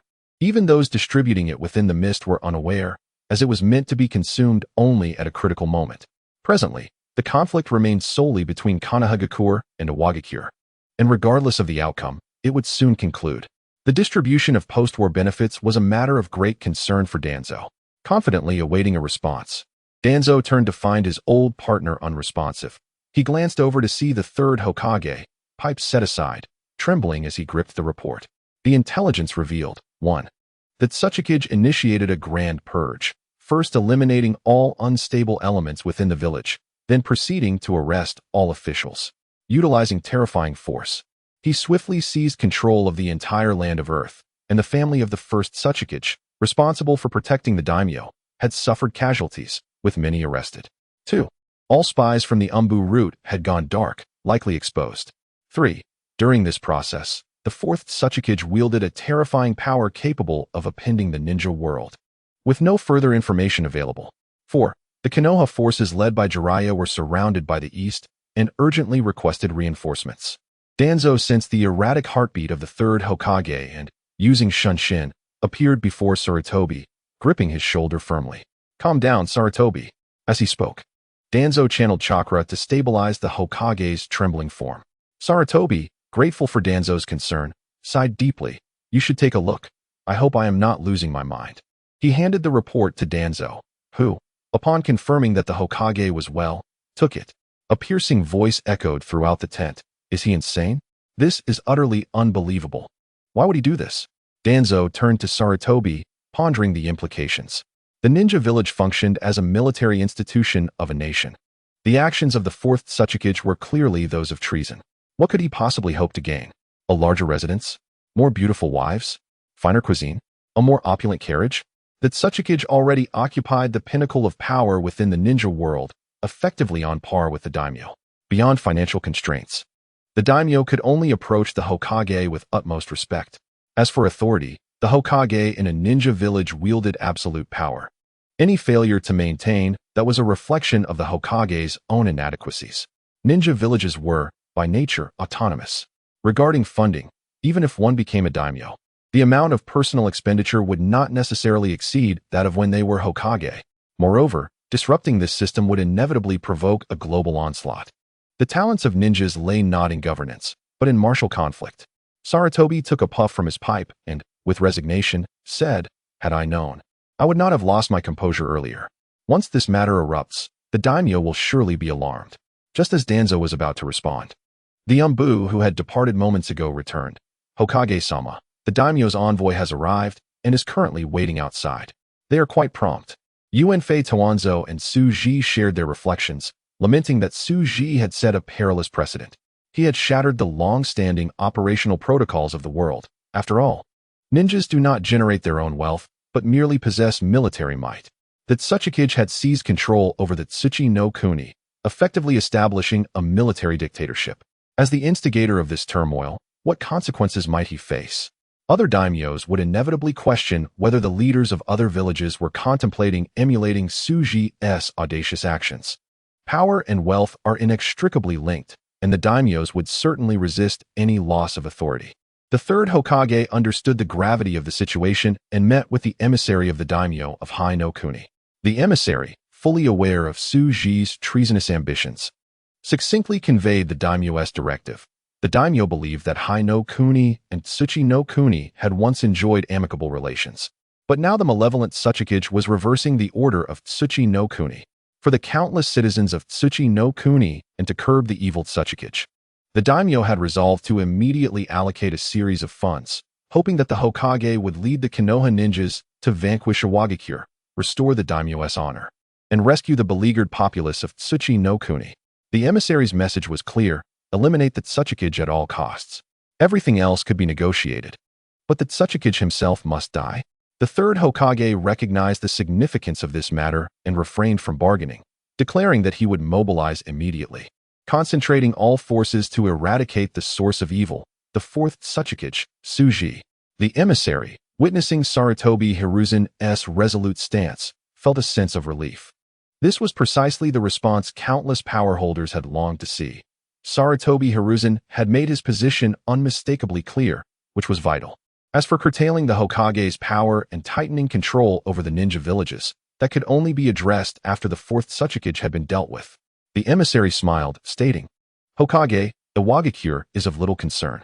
This time, the Tsukikage's reactionary actions have provoked the ire of all civilized nations. Every daimyo has reached an accord, regardless of size. All ninja villages will mobilize their forces to decisively and resolutely eradicate Awagakure, this axis of evil. Therefore, you need not worry. This time, the Tsukikage is doomed to failure." The emissary's words brought a sense of relief to the Hokage and Sarutobi Hiruzen, who were acutely aware of Awagakure's formidable strength. The potential to unite all ninja villages' power made them recognize the capabilities of those who truly held dominion over the world. After sending off the emissary of the daimyo of Hai no Kuni, Sarutobi Hiruzen's expression grew somber. Towanzo, noticing his grave demeanor, offered words of comfort. "Sarutobi, this is our final battle. This time, all the world's powers have united. No matter how formidable Tsuji may be, no matter how many trump cards he possesses, he is ultimately on a path to destruction." Sarutobi Hiruzen's expression remained unchanged, his tone grave and serious. "If Tsuji were a fool, I would certainly rejoice. However, based on the information at our disposal, he is anything but. On the contrary, he is exceedingly astute. Thus, he must be aware of the consequences of his actions. This indicates that either he possesses sufficient power to swell with confidence against the entire world, or our assumptions are flawed. And he is merely a clever, but ultimately insignificant individual." Towanzo fell silent, fully aware of these implications. After all, why would the emissary encourage two astute individuals unless there were deeper concerns? Chapter 106. A storm brewing. Towanzo comprehended Sarutobi Hiruzen's apprehensions and spoke directly. "This is not solely a matter for our Konoha. We should focus on our responsibilities. I will organize new spies to infiltrate Tsuchi no Kuni and Awagakure, to ascertain the nature of that formidable but unknown ninja force." Sarutobi Hiruzen, putting away his cherished pipe, found no interest in smoking. Regardless, he was determined to address the pressing issues at hand. He resolved that Konoha would bide its time. Avoiding the forefront, let us set forth and swiftly provide support to Jiraiya, preserving Konoha's foundation, with the interests of their principal benefactor at stake. The entire bureaucratic structure of Hai no Kuni sprang into action as if spurred by a whip. An unceasing flow of intelligence, provisions, wealth, and military resources was dispatched to the ninja forces. The high efficiency left Towanzo cursing the bureaucrats for their previous delays. If only they had cooperated with such alacrity earlier. Terumi May had already participated in the Upper Ninja Conference, convened by the 4th Mizukage, where the Mizukage had announced the daimyo's orders for the Mizu no Kuni and a series of actions for Kirigakure. The singular objective of this initiative was to eradicate the malevolent Awagakure, particularly the chief perpetrator, the 4th Tsukikage, Tsuji. He must die. This was the directive of the daimyo and the supreme will of the nation, reflecting the collective intent of those who controlled the country's wealth.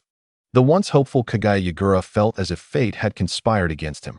He had wished for a conflict between Awagakure and Konoha. Little did he anticipate that Tsuji would make such a reckless decision. Unless Tsuji could achieve immortality, he would inevitably face a counterattack from the empowered elite of this world until his demise was secured. Furthermore, they would ensure that his remains were obliterated, that he was vilified, and that he was expunged from history. Terumi May, Kurizetsu, and Obito convened in a secret chamber. Terumi May was taken aback by Tsuji's audacity. Yet it seemed reasonable. After all, if their leader sought to reshape the world, he would need to dismantle the existing order. However, Terumi May had not anticipated that Tsuji would act at this juncture, believing such actions would only commence after the conclusion of the Third Great Ninja War. According to Suji's design, he even aspired to position himself as the new daimyo of Mizu no Kuni. Terumi may turn to a masked man and a pitcher plant, inquiring, "Has the leader summoned you here with further instructions?" Obito replied succinctly, "None. None." Terumi May was puzzled. Was it merely to send these two to expedite the departure of the third Mizukage? Kurizetsu's raspy voice interjected, explaining that Otsutsuki intends to conclude the third Great Ninja War, naturally orchestrating the future trajectories of the various ninja villages. Should the fourth Mizukage fail to inherit the hawkish will and impose centralized governance over the village, subjugating those bloodline clans, he will require our assistance. Terumi May remained silent, surprised at Suji's lack of faith in Kagaya Yagura, who had previously hoped to ascend to the position of Mizukage and uphold the leader's will. "What do you intend to do?" Terumi May felt a sense of foreboding. His Sharingan had reached the level of Uchiha Madara, which would likely facilitate the control of Kagaya Yagura, who possessed tailed beasts. Kurizetsu ominously elaborated, his tone filled with malice. Kurizetsu recognized that Terumi May was a member of the organization created by the Otsutsuki, yet for reasons unknown, these matters had not been entrusted to her.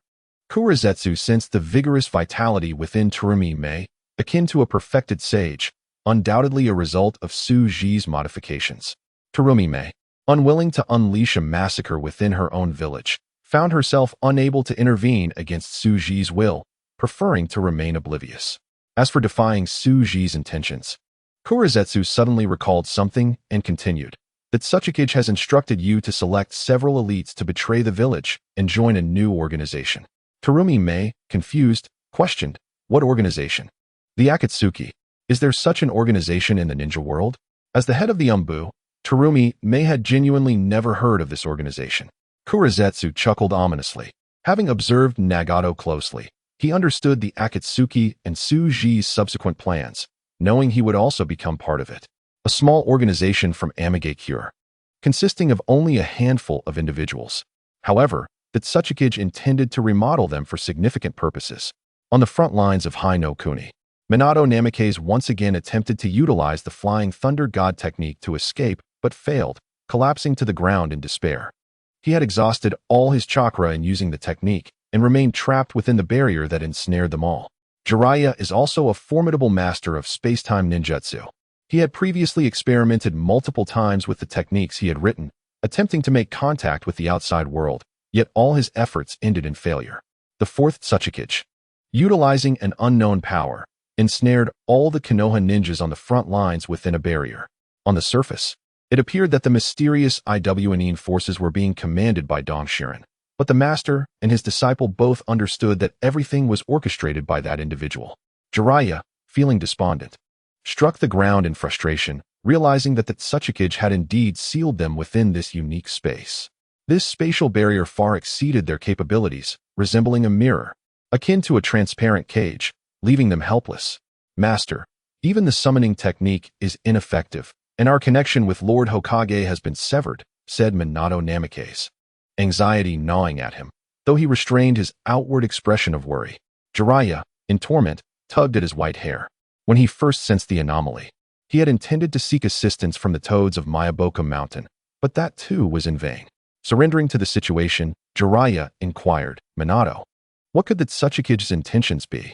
Minato gazed at the sun in the sky, inhaling the fragrance carried by the wind, noting that there was no indication of any spatial disturbances. After a moment of contemplation, he speculated, "Master, it may be an attempt to suppress information. I suspect that Lord Hokage may have received false reports." Jiraiya felt restless, the sense of powerlessness driving him to madness. Why wouldn't the Otsutsuki grant them a swift end? Concluding the war sooner would benefit Awakens as well. As Suji commenced a thorough cleansing within the village, he employed spatial powers to confine all of Konoha's inhabitants within the mirrored barrier. The messages received by the third Hokage were naturally manipulated distress signals. "Minato, inform all the Jonin to convene and deliberate on our next course of action." In the Raikage's office within Kumogakure, the Raikage, impatiently sifting through various documents, was stirred by the news delivered by the ebony-skinned beauty, Mabu-e. He pounded the table in excitement. "Are you serious?" Mabu-e presented the invitation and documents to the fourth Raikage, stating, "This is the daimyo's invitation, requesting our immediate attendance." The fourth Reikage tossed the invitation aside, focusing instead on the documents detailing the fourth Tsuchikage's reckless actions, including the capture of the daimyo and all bureaucrats, as well as the ninja takeover of the nation. After reviewing the information several times, the fourth Reikage remained perplexed by Su Ji's audacious maneuvers. He scanned the text, discerning 2 words, seeking death. What favorable outcome could arise from such actions? Even if Su Ji possessed the strength akin to the first Hokage, capable of quelling the dissatisfaction of the land of Earth, he too would eventually face death. What would become of the reckoning on that day? A question lingered in the fourth Reikage's mind. Why was such crucial information only reaching him today? Mabui explained. The daimyo of the Land of Fire invited our daimyo to a gathering, and only upon returning did the invitation reach us. The fourth Reikage swiftly resolved. We must depart at once. Call Karabi. I have instructions for him. Karabi arrived in the office, rapping a peculiar rhythm. Bakayaru. Big brother, what is up? The fourth Reikage suppressed the urge to punch him, but remembered that he had left Karabi alone in the Yunlei Gorge for training after the war, so he refrained. Upon reviewing the documents provided by the Reikage, Karabi, whose talent surpassed that of the fourth Reikage, adopted a serious demeanor, shedding his usual playful expression. He understood that the fourth Tsuchikage's actions could undermine the very foundations of the ninja world, obliterating the system of nations and villages. This crisis reached far beyond the scope of the ninja world war. The fourth Reikage instructed, I will meet with the daimyo. Mobilize the village upon my return. We may need to depart immediately. Handle any insubordinate individuals with force, and the Umbu will be under your command. Karabi recognized his brother's determination and began to rap again, only to be sent flying by a punch from the Reikage. Chapter 107. A Glimpse of the Future. The Demon of Jealousy. In Awakens, Suji awoke from a slumber within a pile of cosmetics, descending from the pinnacle of the ninja world, under the attentive care of his servants. He commenced a delightful day. As long as he maintained human desires, he would relish the sensation of being superior among men. After some self-reflection, Suji prepared to assess the situation regarding the governors he had designed. The governors, created to replace bureaucrats in managing the nation, were intelligent entities modified from Baiju. They shared information within a mental network known as the Supreme Will, managing the vast land of Earth on Suji's behalf. All materials, resources, and population data were overseen by these myriad clones, responsible for executing Suji's grand experiments. Currently, all populations, lands, and resources in the land of Earth had been accounted for, unconditionally reclaimed by Suji, and subsequently entrusted to the governors for management. The Supreme Will is the finest intelligent program in Suji's possession. It can also harness Suji's gem technology and power, directly interfacing with the minds of every citizen. Centralization must be absolute. The sole mission of the Supreme Will is to fulfill the plans laid out by Suji. Presently, the Supreme Will is unconditionally confiscating all private property, ruthlessly quelling any resistance. From every village to the cities, every tree and every breath of air has become the property of the Supreme Will, establishing a new planned economic system of centralized authority. Countless ores and materials are being transported to designated locations, while numerous industrial robots emerge from hive-like laboratories to construct various factories, laboratories, and research institutions. Simultaneously, many clones are being produced, serving as subjects for experimental projects, as well as laborers aiding Suji's endeavors. Haida suddenly appeared, leaping into Suji's embrace, wrapping her arms around his neck and playfully saying, Father, your governors are quite amusing. Can I have them all? I won't hinder your plans. Suji, curious, tousled Haidu's hair and asked, What can the governors do that you cannot easily accomplish yourself? Haidu, as an extension of his will, could be considered a manifestation of his essence. Thus, her capabilities were nearly equal to his, enabling her to effortlessly create entities of the same caliber as the governors. Haida nuzzled against Suji, saying, Father, your governors are designed to manage the nation. I wish to take them to the Pure Land to establish a new realm. I want to play the role of the goddess of death. Suji pondered this, recognizing that the Pure Land was also a territory he intended to master, not merely a place controlled by the Sage of Six Paths and his wandering spirits. Additionally, that dimension is a crucial component of this universe.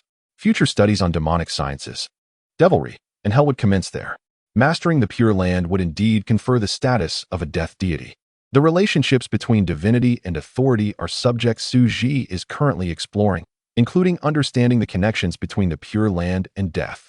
Raising an eyebrow, Suji expressed curiosity as to why Haida wished to become the goddess of death, prompting her to share her reasoning behind this sudden desire. Haida joyfully declared, "Father, I witnessed you as the embodiment of doom, bringing an end to the world, and I want to partake in that experience. In that moment, I, as the goddess of death under your command, will usher life into the Pure Land, achieving ascension. The Pure Land exists in another dimension, inaccessible to the living unless one possesses a soul. Souls are not confined to 3 dimensions. They are projections of higher dimensions, only attainable by transcending the constraints of the physical body. Entering the Pure Land signifies death. Haida, your abilities have indeed progressed," Suji remarked, reflecting on Haida's rapid growth. As he could perceive the culmination of this timeline, Haida, upon hearing Suji's praise, proudly boasted, "Father, I am a spirit that exists across the entire timeline. However, your strength can also penetrate time. Once you comprehend the essence of time at the Longmai, you will be able to ascend to a higher dimension." Suji was now fully aware that the Longmai was the nexus of the distortion of time and space, and deep within it lay the origin of this world. Intrigued, Suji, though not omniscient, had a general understanding of Haida's development and curiously inquired, "Though you exist across the entire timeline, the clarity of your foresight indicates your power has reached a new level. What else do you see? The future is merely an extension of the present. With sufficient information, it becomes a definitive solution, a singularity for Suji. Currently, he could not attain omniscience, hence his limitations." Haida responded candidly, "Father, I am still unable to freely wield the powers of a spirit. I can only glimpse fragmented images. Humans are beings of 3 dimensions. Those of higher dimensions can only be spirits or saints." Suji explained, "Your abilities stem from me. Until I decipher time, you cannot wield its power freely." Haida nodded. "Father, I understand. I also saw you as the harbinger of doom, commanding an endless legion of bizarre shadow soldiers against the world's resistance. They utilized the technological paths you bestowed, climbing the technological tree to create various weapons. The mechanical technology developed by the Wind Country's Sha-In village. The mechanical army equipped with the ultimate weapon named Tian Wang, the super battleship Ming Wang from the Water Country's Wu-In village, which commands colossal marine creatures, and the ancient species from the Thunder Country's Yun-In village, along with the mythically awakened phantom beasts. The Fire Country's my research into manipulating nature through bloodline limits, and the reality-altering technology of new humans." Suji, unfazed by this information, posed a question of concern. "What about the Otsutsuki clan? Did you see their omnipotent deity?" Haida shook her head. "That omnipotent being is the ultimate product of the Otsutsuki clan, created to confront you. I only saw you grasping it with one hand, but not its full form." Suji chuckled. "It is not that you cannot see it. Rather, your current self is unable to perceive it. The future me has obscured your senses. Although we are both spirits, you would not stand a chance against that omnipotent being before I complete the Infinity Gem. It is best that being does not trace the timeline here to find you. This world cannot withstand its chaos, and I would have to intervene. This is my experimental ground, not a battlefield." Noticing Haitu's discontent with her lack of power, Suji comforted her. "Do not fret. In due time, you will be able to confront it directly." Haida gazed at her father, who had bestowed upon her spirit and life. Feeling that after his research on the Ketsuryugen level of Kirahibi, her life's essence had ascended to a higher plane. She was closer to omniscience. Suji affectionately regarded her. "Very well, I entrust you with the task of attacking the Pure Land. Just be careful not to destroy everything within it. The souls of those ninjas still hold value. When you return, your power will elevate to another level." Elated, Haida kissed Suji. "Father, I will return before you enter the Longmai." Suji shook his head, saying, "Do not worry. I will ensure everything outside is well arranged. You need not remain vigilant. This world is your previous life. Simply enjoy yourself." Hearing this, Haida's joy intensified. "Father, I understand. I shall set off now." With that, Haida swiftly departed into the shadow world. Within this realm, all were the various cannon fodders created by Suji. Upon her arrival, every life form knelt in reverence to their young master. Haida, disinterested in the cannon fodder, entered the temple she had constructed for herself, the temple of the goddess of death. This grand and magnificent temple was situated in a uniquely delineated space, resembling a miniature world where a sun shone. Powered by spatial gems, ensuring no shadows could escape. Seated within the temple, beneath the throne, knelt countless death armies she had forged. The materials for these armies were souls captured by Su Ji's Tianyan system. Observing the solemn and orderly troops, Haida felt the absence of a leading general. She certainly couldn't take the reins herself. Thus, she directly liberated Kato Duan from the soul gem, who, at that moment, bore no semblance of humanity, sporting bat wings, a tail, horns, and flowing magma, engulfed in an everlasting flame of jealousy. Following Su Ji's monumental achievement of scaling the highest peak of the ninja world, Kato Duan's heart twisted with envy, transforming him into a demon. He was the demon of envy, one of the 7 deadly sins. Su Ji had transformed Kato Duan into a demon to lead the Shadow Army against the Pure Land, mastering the dimension of hell. Haida regarded Kato Duan, who had been condemned to hell for his insolence and would forever toil, lamenting her father's pettiness. Yet, she felt no pity for him. Anyone who dared to disrespect her father deserved eternal suffering. Haida believed that once her father established hell, Kato Duan would surely endure a cycle of punishments within. Now, she was ready to awaken the demon of envy to serve her as a young master. Chapter 108. The Truth of the Pure Land.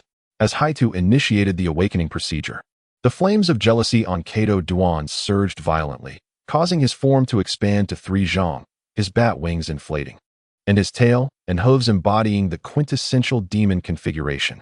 From Haitu's perspective, Kato Duan transcended 3 dimensions, manifesting as a higher dimensional entity, the true visage of a demon. Regrettably invisible to human perception, only in this form could he enter the Pure Land. The Pure Land refers to the resting place of souls after death in this world. However, its concept transcends this planet. In the many life planets destroyed by the Otsutsuki, the souls of wise beings who perished would also journey to the underworld, the netherworld, the realm of the dead, hell, or Huangquan, which Su Ji named the Hell Dimension.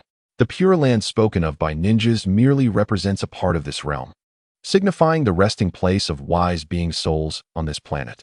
Upon awakening once more, Kato Duan noticed his peculiar form, yet this time, he did not react impulsively.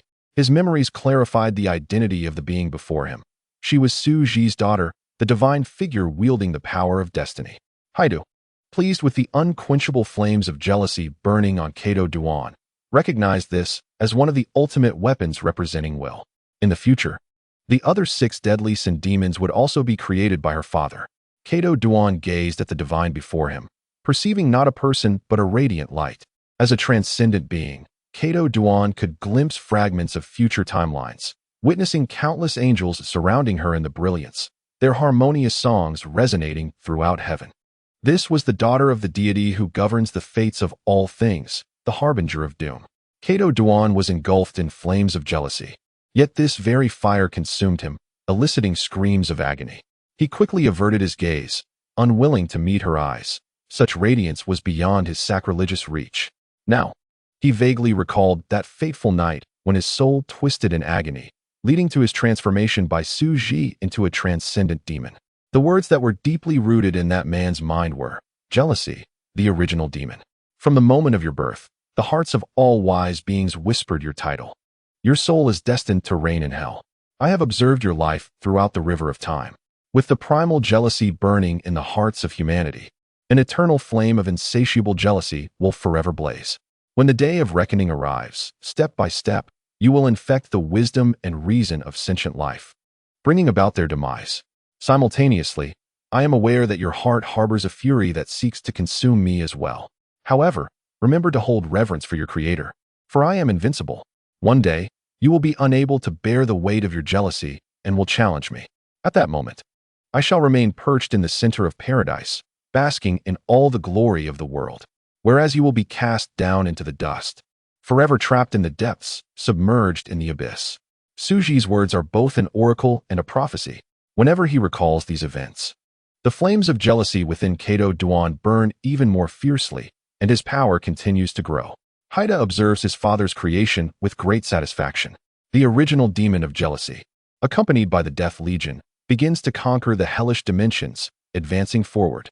Kato Duan cannot refuse Haida's command. With a single punch, he shatters the dimensional gate and boldly enters the Hell Dimension. The Death Legion, crafted by Haida himself, follows closely, entering this realm that living beings cannot access.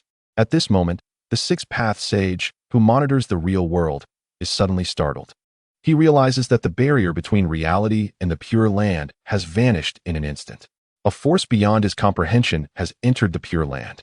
However, upon probing with his own strength, he discovers that all souls remain in slumber, with no abnormalities present. In his youth, he could not understand his mother. After uniting with his brother to defeat her, he finally comprehends the terror of the Otsutsuki clan. He and his brother are unable to protect this world.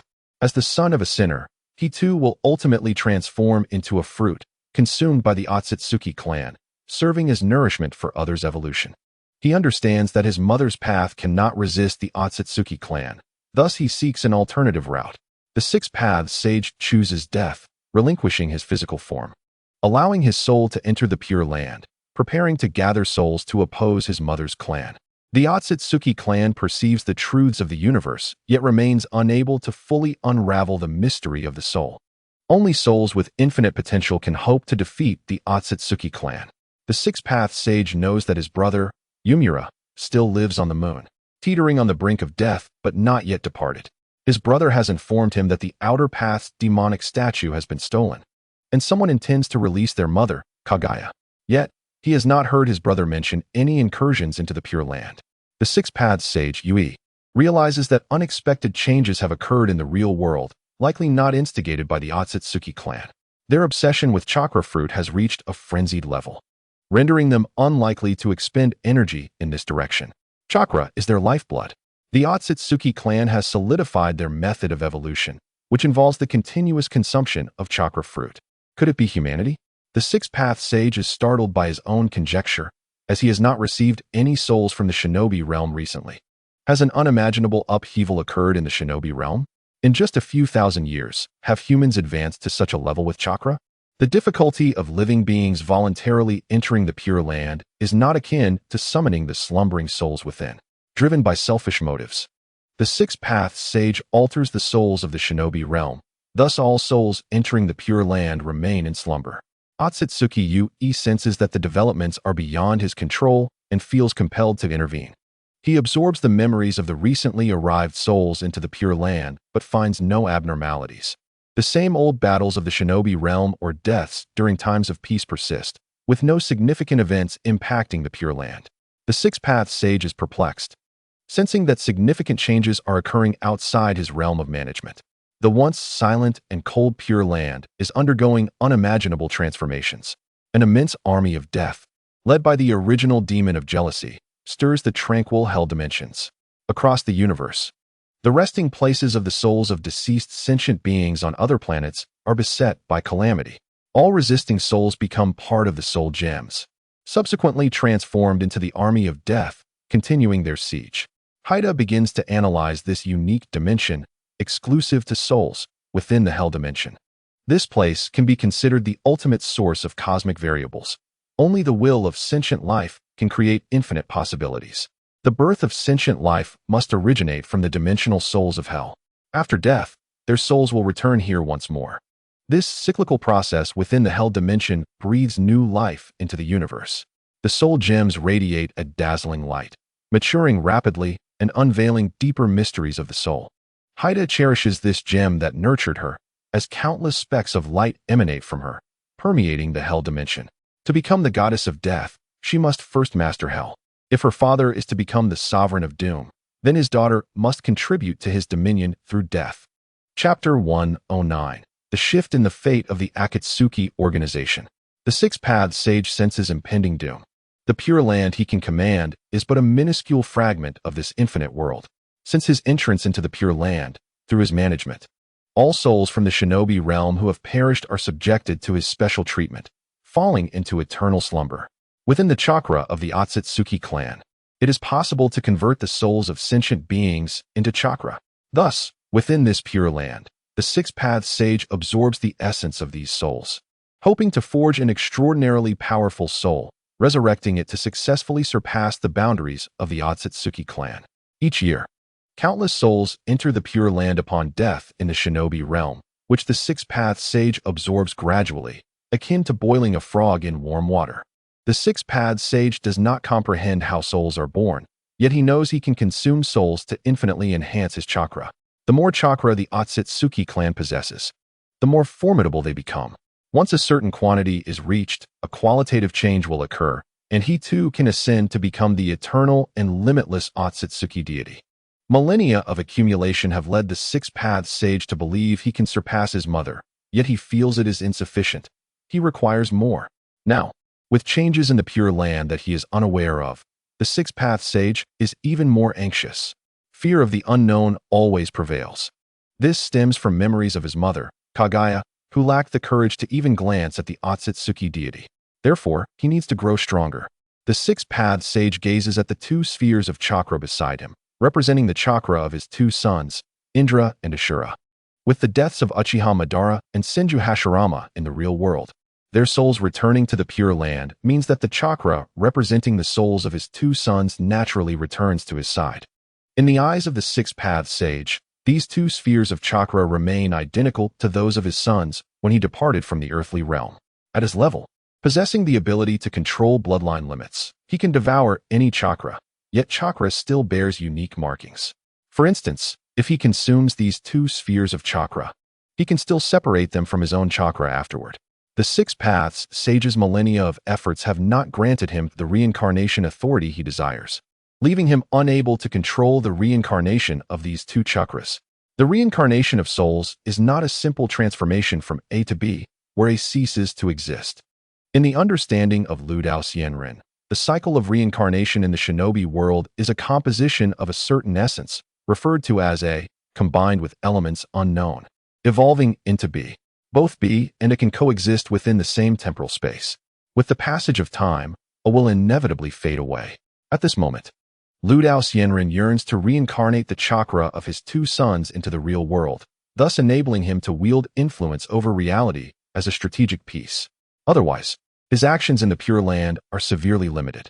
While Dou Qi meticulously devises a plan to dismantle the reincarnation mechanism of the Pure Land, Suji departs from Tonkei and arrives at the perpetually rainy village of Yuin. As a formidable figure within the shinobi world, Hanzo of the Salamander embodies the essence of survival, remaining steadfastly hidden within Yuin, fearful of being misconstrued as harboring ambitions to usurp the 5 great shinobi villages, which could spell his doom.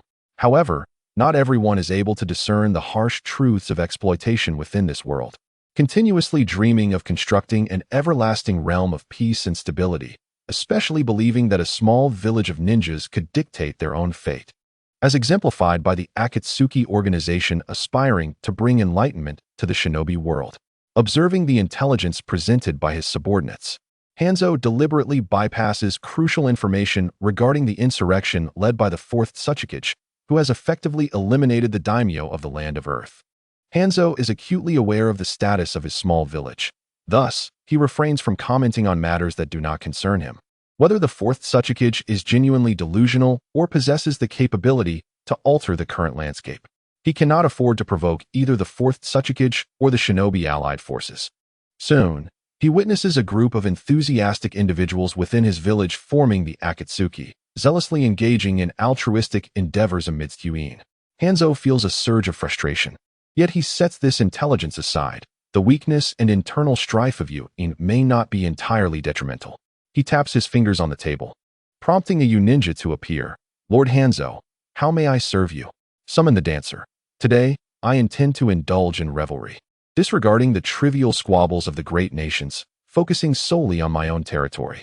As for the Akatsuki, Yahiko exclaims with joy, marvelous. Our membership is growing. Nagato's Rinnegan sparkles with delight as he exuberantly shares their progress with Yahiko, celebrating the increasing number of individuals who comprehend their vision of peace and join their ranks. The Akatsuki flourishes once more, signifying they are on the right path, with the dawn of peace shimmering before them.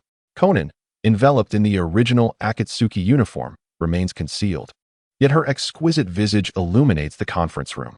Upon hearing the battle reports from Nagato and the others, she expresses her excitement. Splendid. Nagato, Yahiko, we shall undoubtedly bring peace to our village and nation. Bound by fate, the trio shares no individual dreams. Their aspirations intertwine seamlessly. As the intellect behind the Akatsuki, Yahiko recognizes that their current progress is but a mere drop in the ocean, insufficient to withstand the shifting tides of the shinobi world.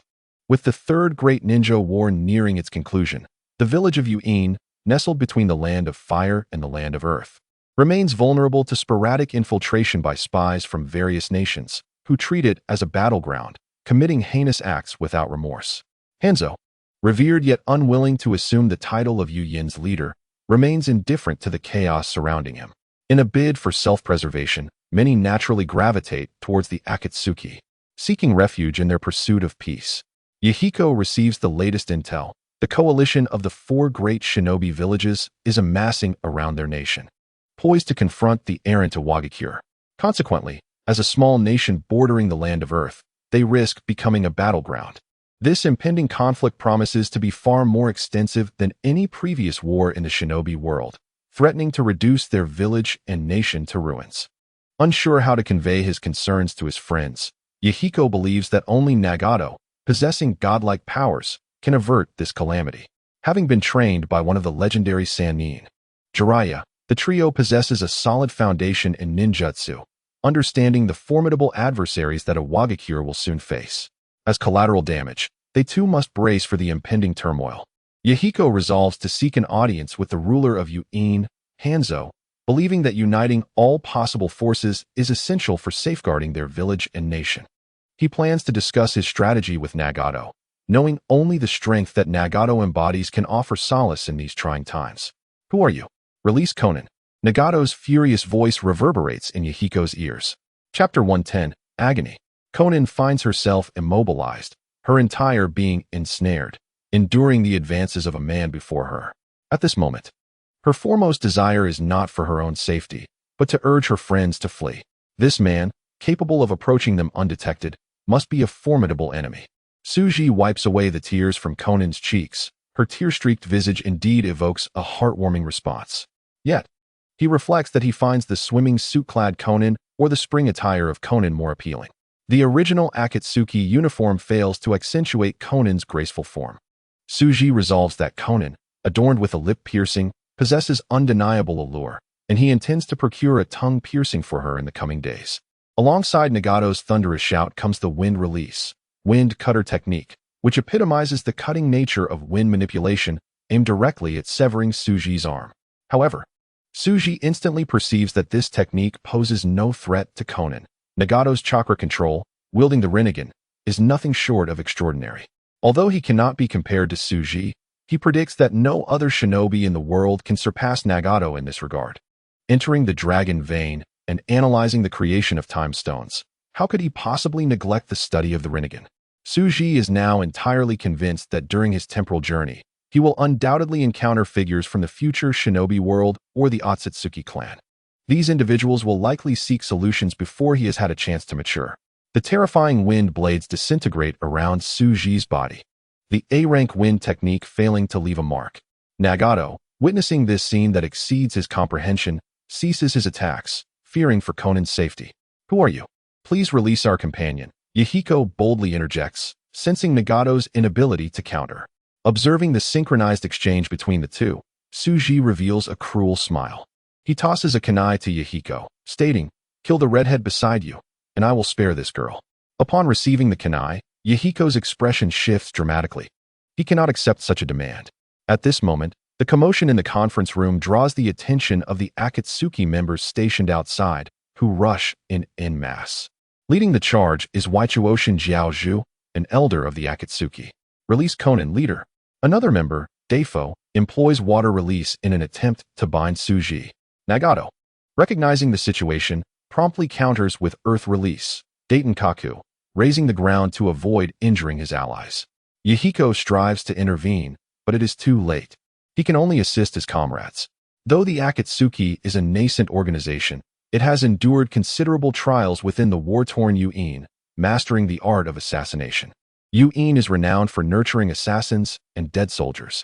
Regrettably, their adversary is Suji, who has unraveled the secrets of bloodline limits and the powers of yin and yang. Even Kagaya Otsutsuki would find herself bested by him here. The ninjutsu of Nagato and his allies dissipate into nothingness as they approach Suji. The members of the Shao organization, once filled with fervor, suddenly fell into a state of calm apprehension. They might have encountered a ghost. Otherwise, how could their ninjutsu have failed? Cold sweat streamed down the foreheads of Yahiko and the others, for within their ranks was Nagato, a wielder of the bloodline limit. They had witnessed the powers of the Rinnegan, and if Nagato could not achieve such feats, their fear deepened. "Who are you?" Suji, in a moment of audacity, pressed a kiss upon the fragrant and sweet face of Xiao Nan, who was desperately trying to evade him. How infuriating! Scoundrel! Baka! The men of the Xiao organization gritted their teeth in anger, for Suji had desecrated their goddess. To these men, Xiao Nan was a vision of beauty, a goddess admired from afar, never to be sullied by the touch of a stranger. Now, however, she was intimately engaged with this unknown man, and they would gladly sever Suji's hand if they could. Suji gazed at her radiant face and leaned in closer, whispering in her ear, "I find them rather noisy. Do you think I should eliminate them all?" Xiao Nan, having regained her ability to speak, was filled with dread at the sight of the man before her, despite his unparalleled attractiveness. "Please, do not harm them," she pleaded. Xiao Nan had yet to experience profound suffering, leading her to utter such naive words. Did she truly believe that Suji had come to observe their lives out of mere curiosity? With a gathering of light between his hands, Suji prepared to unleash the dust release disintegration technique. Quick evade.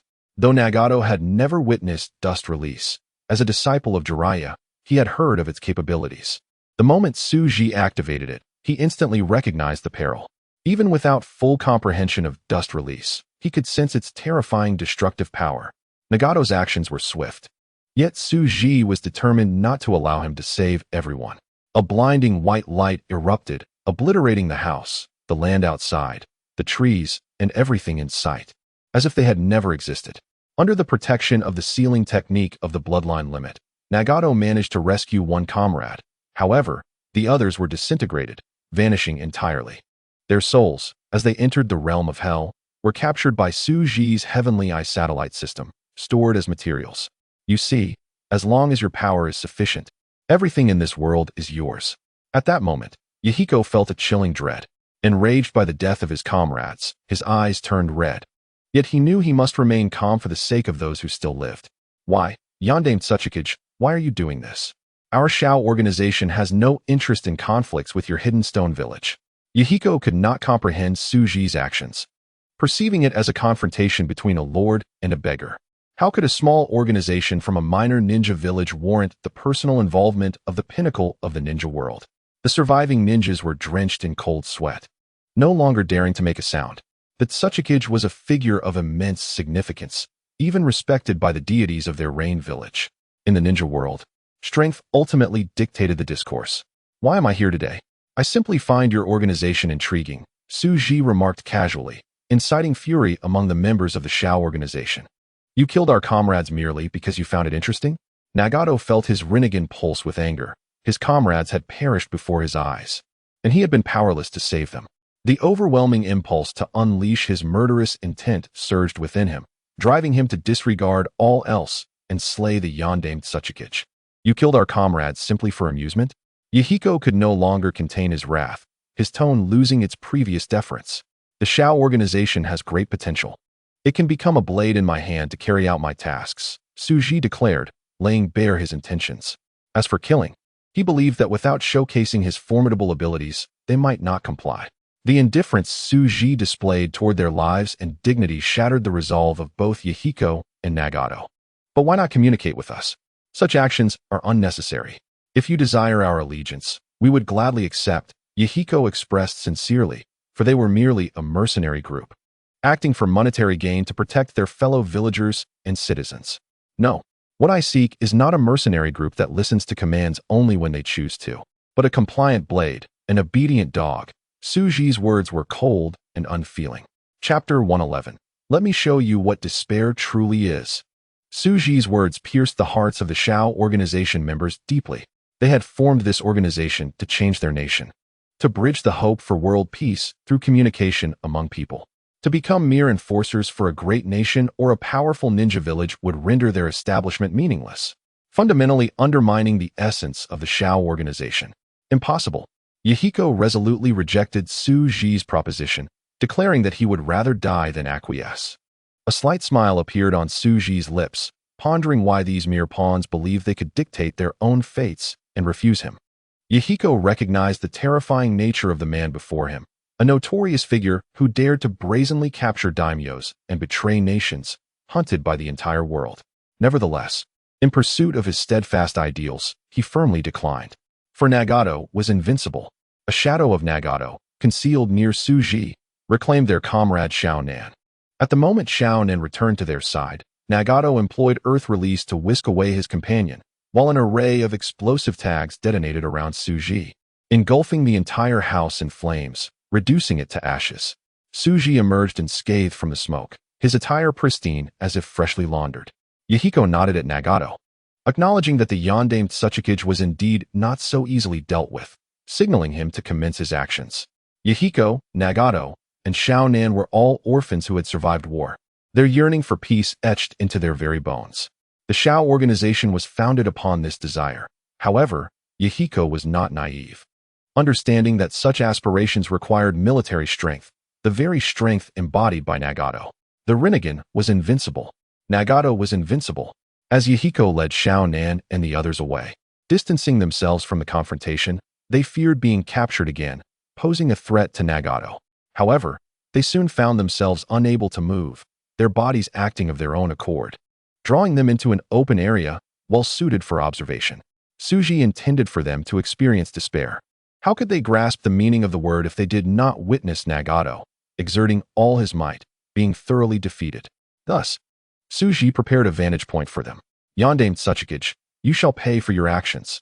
Nagato's voice brimmed with fury. His most trusted comrade had been senselessly slain by the man before him, akin to crushing a mere insect. Memories of that fateful night returned to him, when his own parents had been similarly murdered without cause. The flames of anger within him surged, compelling him to ensure that the Tsuchikage would face retribution for his blood debts. Naive. Suji's words were succinct and cold. Nagato, unperturbed by Suji's callousness, wasted no time and immediately formed hand seals, summoning a summoning beast. Two massive rhinoceroses charged forth amidst a plume of white smoke, their colossal power shaking the earth. Suji maintained an impassive expression, effortlessly raising his hand to unleash Dust Release, denying Nagato even the chance to save his summoned beasts. Earth Release, Yellow Spring Swamp. Fire Release, Exploding Dragon Flame. Recognizing the terrifying nature of the man before him, Nagato dared not hold back, channeling the chakra of the Uzumaki clan, achieving the destructive power of 2 S-rank ninjutsu. The searing flames posed no threat to Suji's shield, as Nagato narrowly evaded several of Suji's dust release attacks. After the flames, a colossal water dragon emerged, enhanced by the power of lightning. Regrettably, it proved ineffective.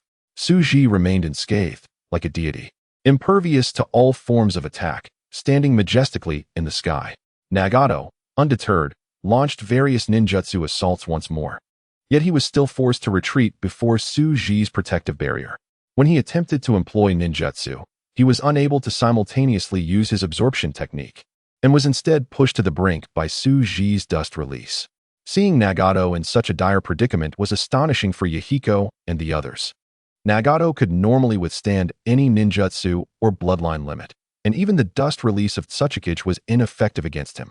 However, Tsuchikage could exploit every moment Nagato used ninjutsu, countering with dust release at that very instant.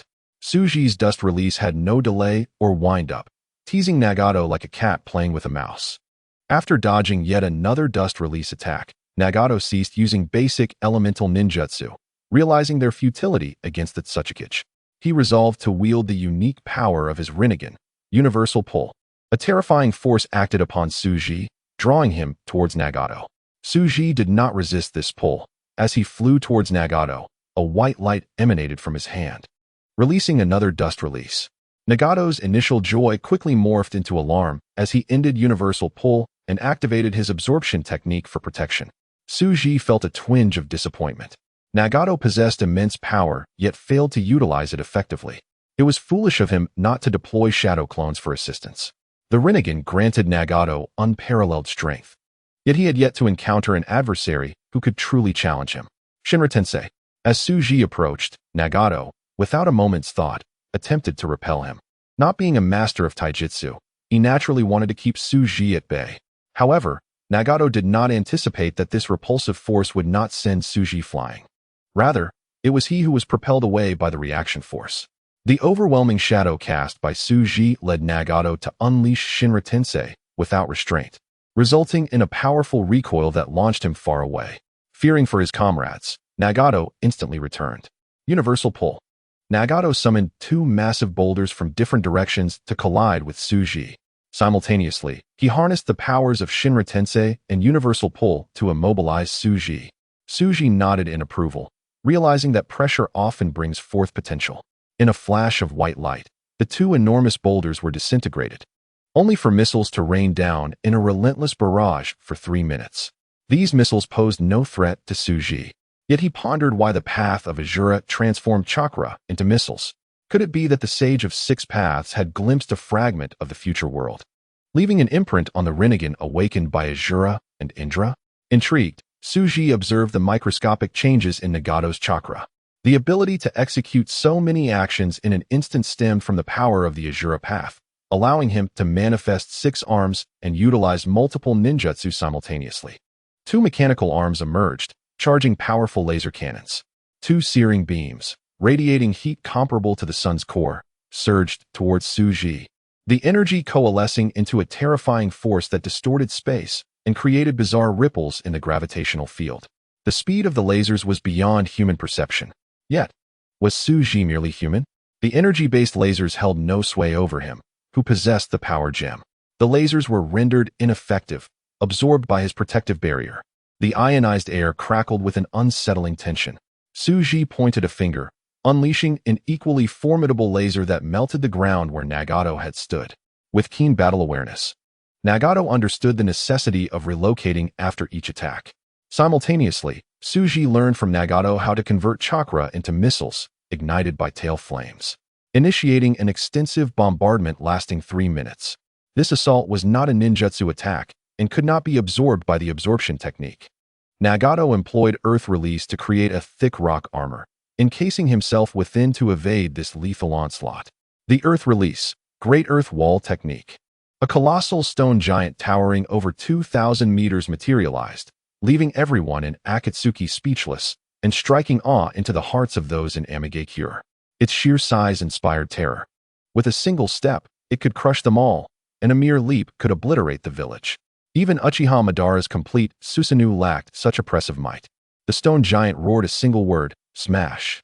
Its gigantic fist, resembling a mountain, swung down like a meteor plummeting to the earth, generating sonic booms and subsonic waves that made Akatsuki members feel nauseous and faint.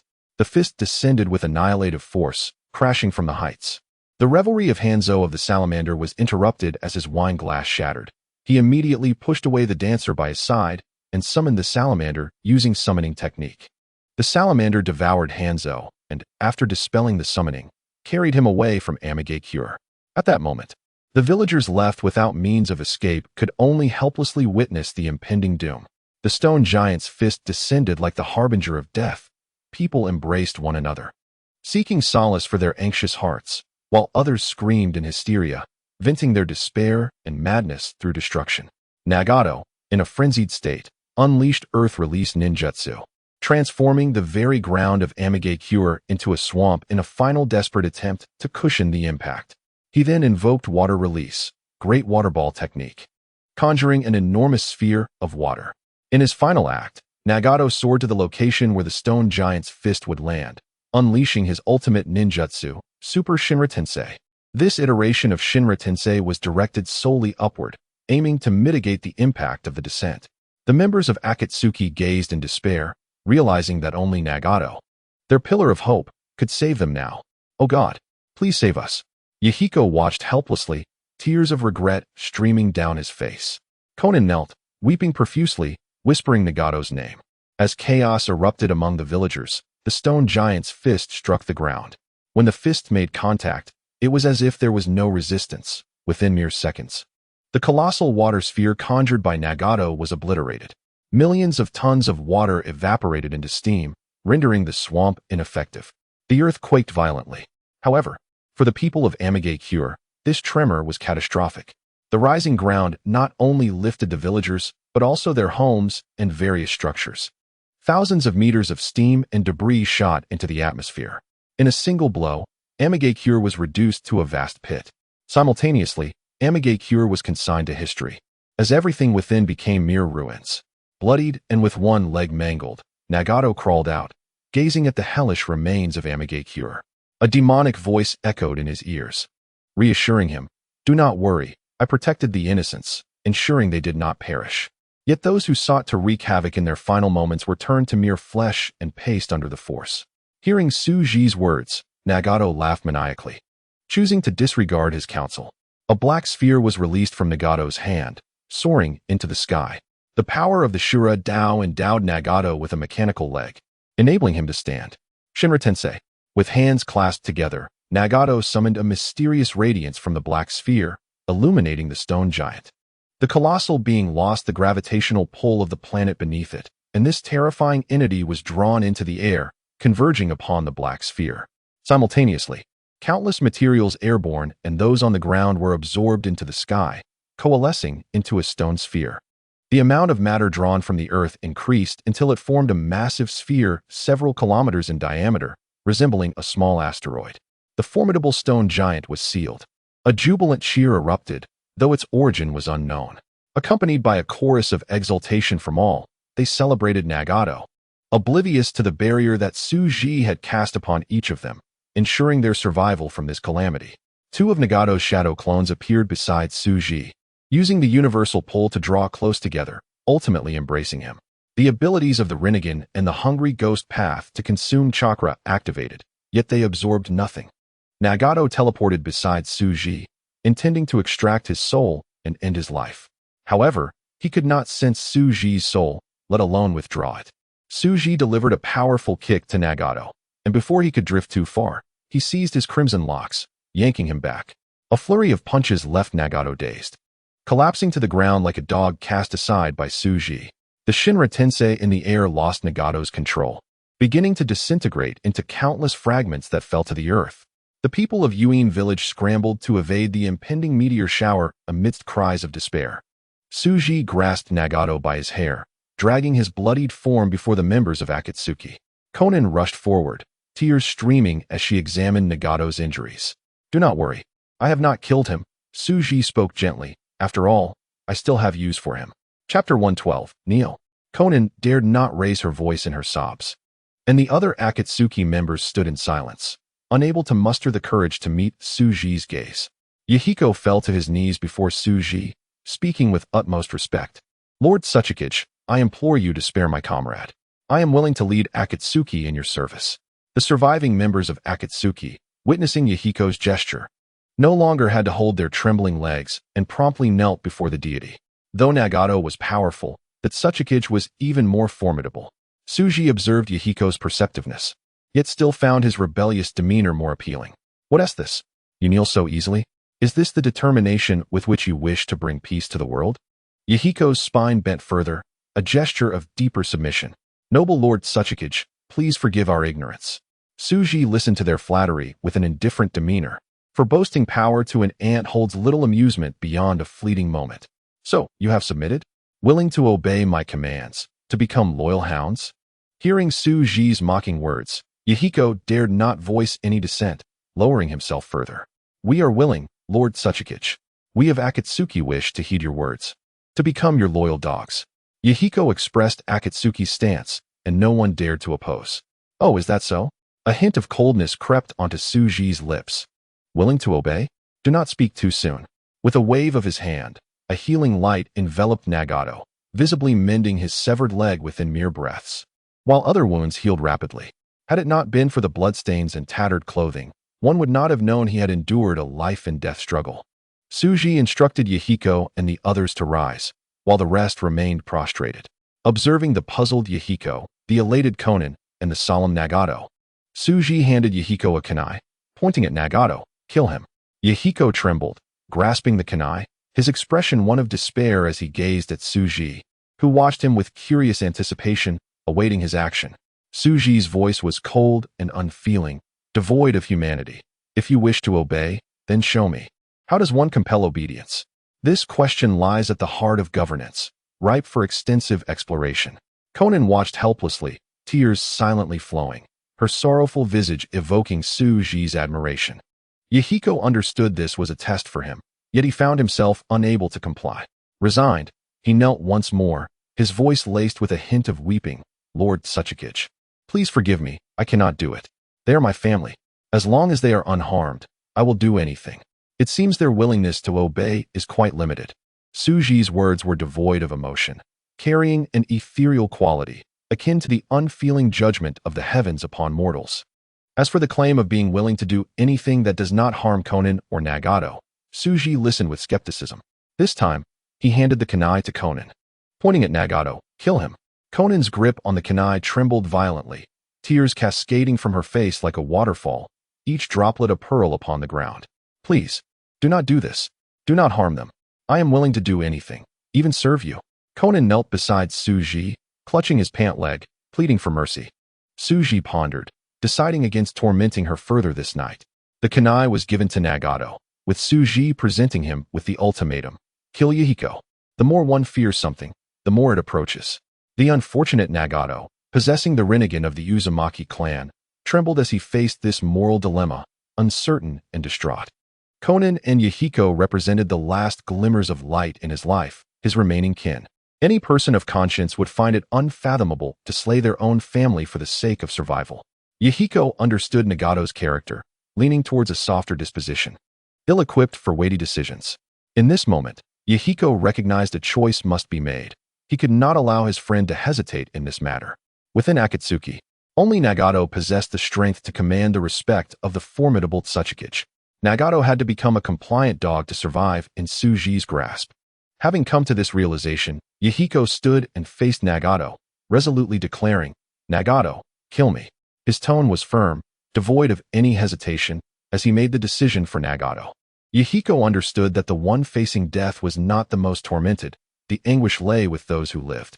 Suji observed this scene with intrigue, curious about Nagato's choice. If Yahiko willingly sacrificed himself, then Nagato would not be fit to lead Akatsuki in the future. As a traveler from another realm, Suji recognized the similarities and differences between Itachi and Nagato. Nagato's character transformation was passive, whereas Uchiha Itachi's was active. Both faced a dilemma, to sacrifice one or a portion of their lives to save another friend or loved one. Seemingly a choice, yet devoid of true options. When the narrative presented Danzo and Hanzo their choices, the outcome was already predetermined. Nagato trembled as he lifted the kunai, his voice quavering. "I." Suji watched with satisfaction as the emotional turmoil within Nagato unleashed a chaotic chemical reaction in his mind. As Akatsuki became his instrument to whip the world, its leader must possess a heart capable of executing cold commands. The decisive Nagato, capable of eliminating Jiraiya from various paths, is precisely what Suji requires. Even if it entails the annihilation of the world, he must achieve his objectives. Such a cold-hearted Nagato can confront the future. Otherwise, if he merely possesses the Rinnegan, he will soon be rendered unrecognizable by the advancements in the ninja world. Nagato breathed heavily, cold sweat beading on his brow as he trembled towards Yahiko. Yet, with each step, his pace slowed until he came to a complete halt. Suji watched helplessly as this unfolded, recalling a poignant phrase from modern history. Revolution is not a banquet, nor an essay, nor a painting. It cannot be so elegant, so unhurried, or so cultured. Revolution is a violent upheaval, a brutal act of one class overthrowing another. What the Akatsuki does is precisely this, a fight against the vested interests, a struggle for survival. Enemies will resort to any means to confront you.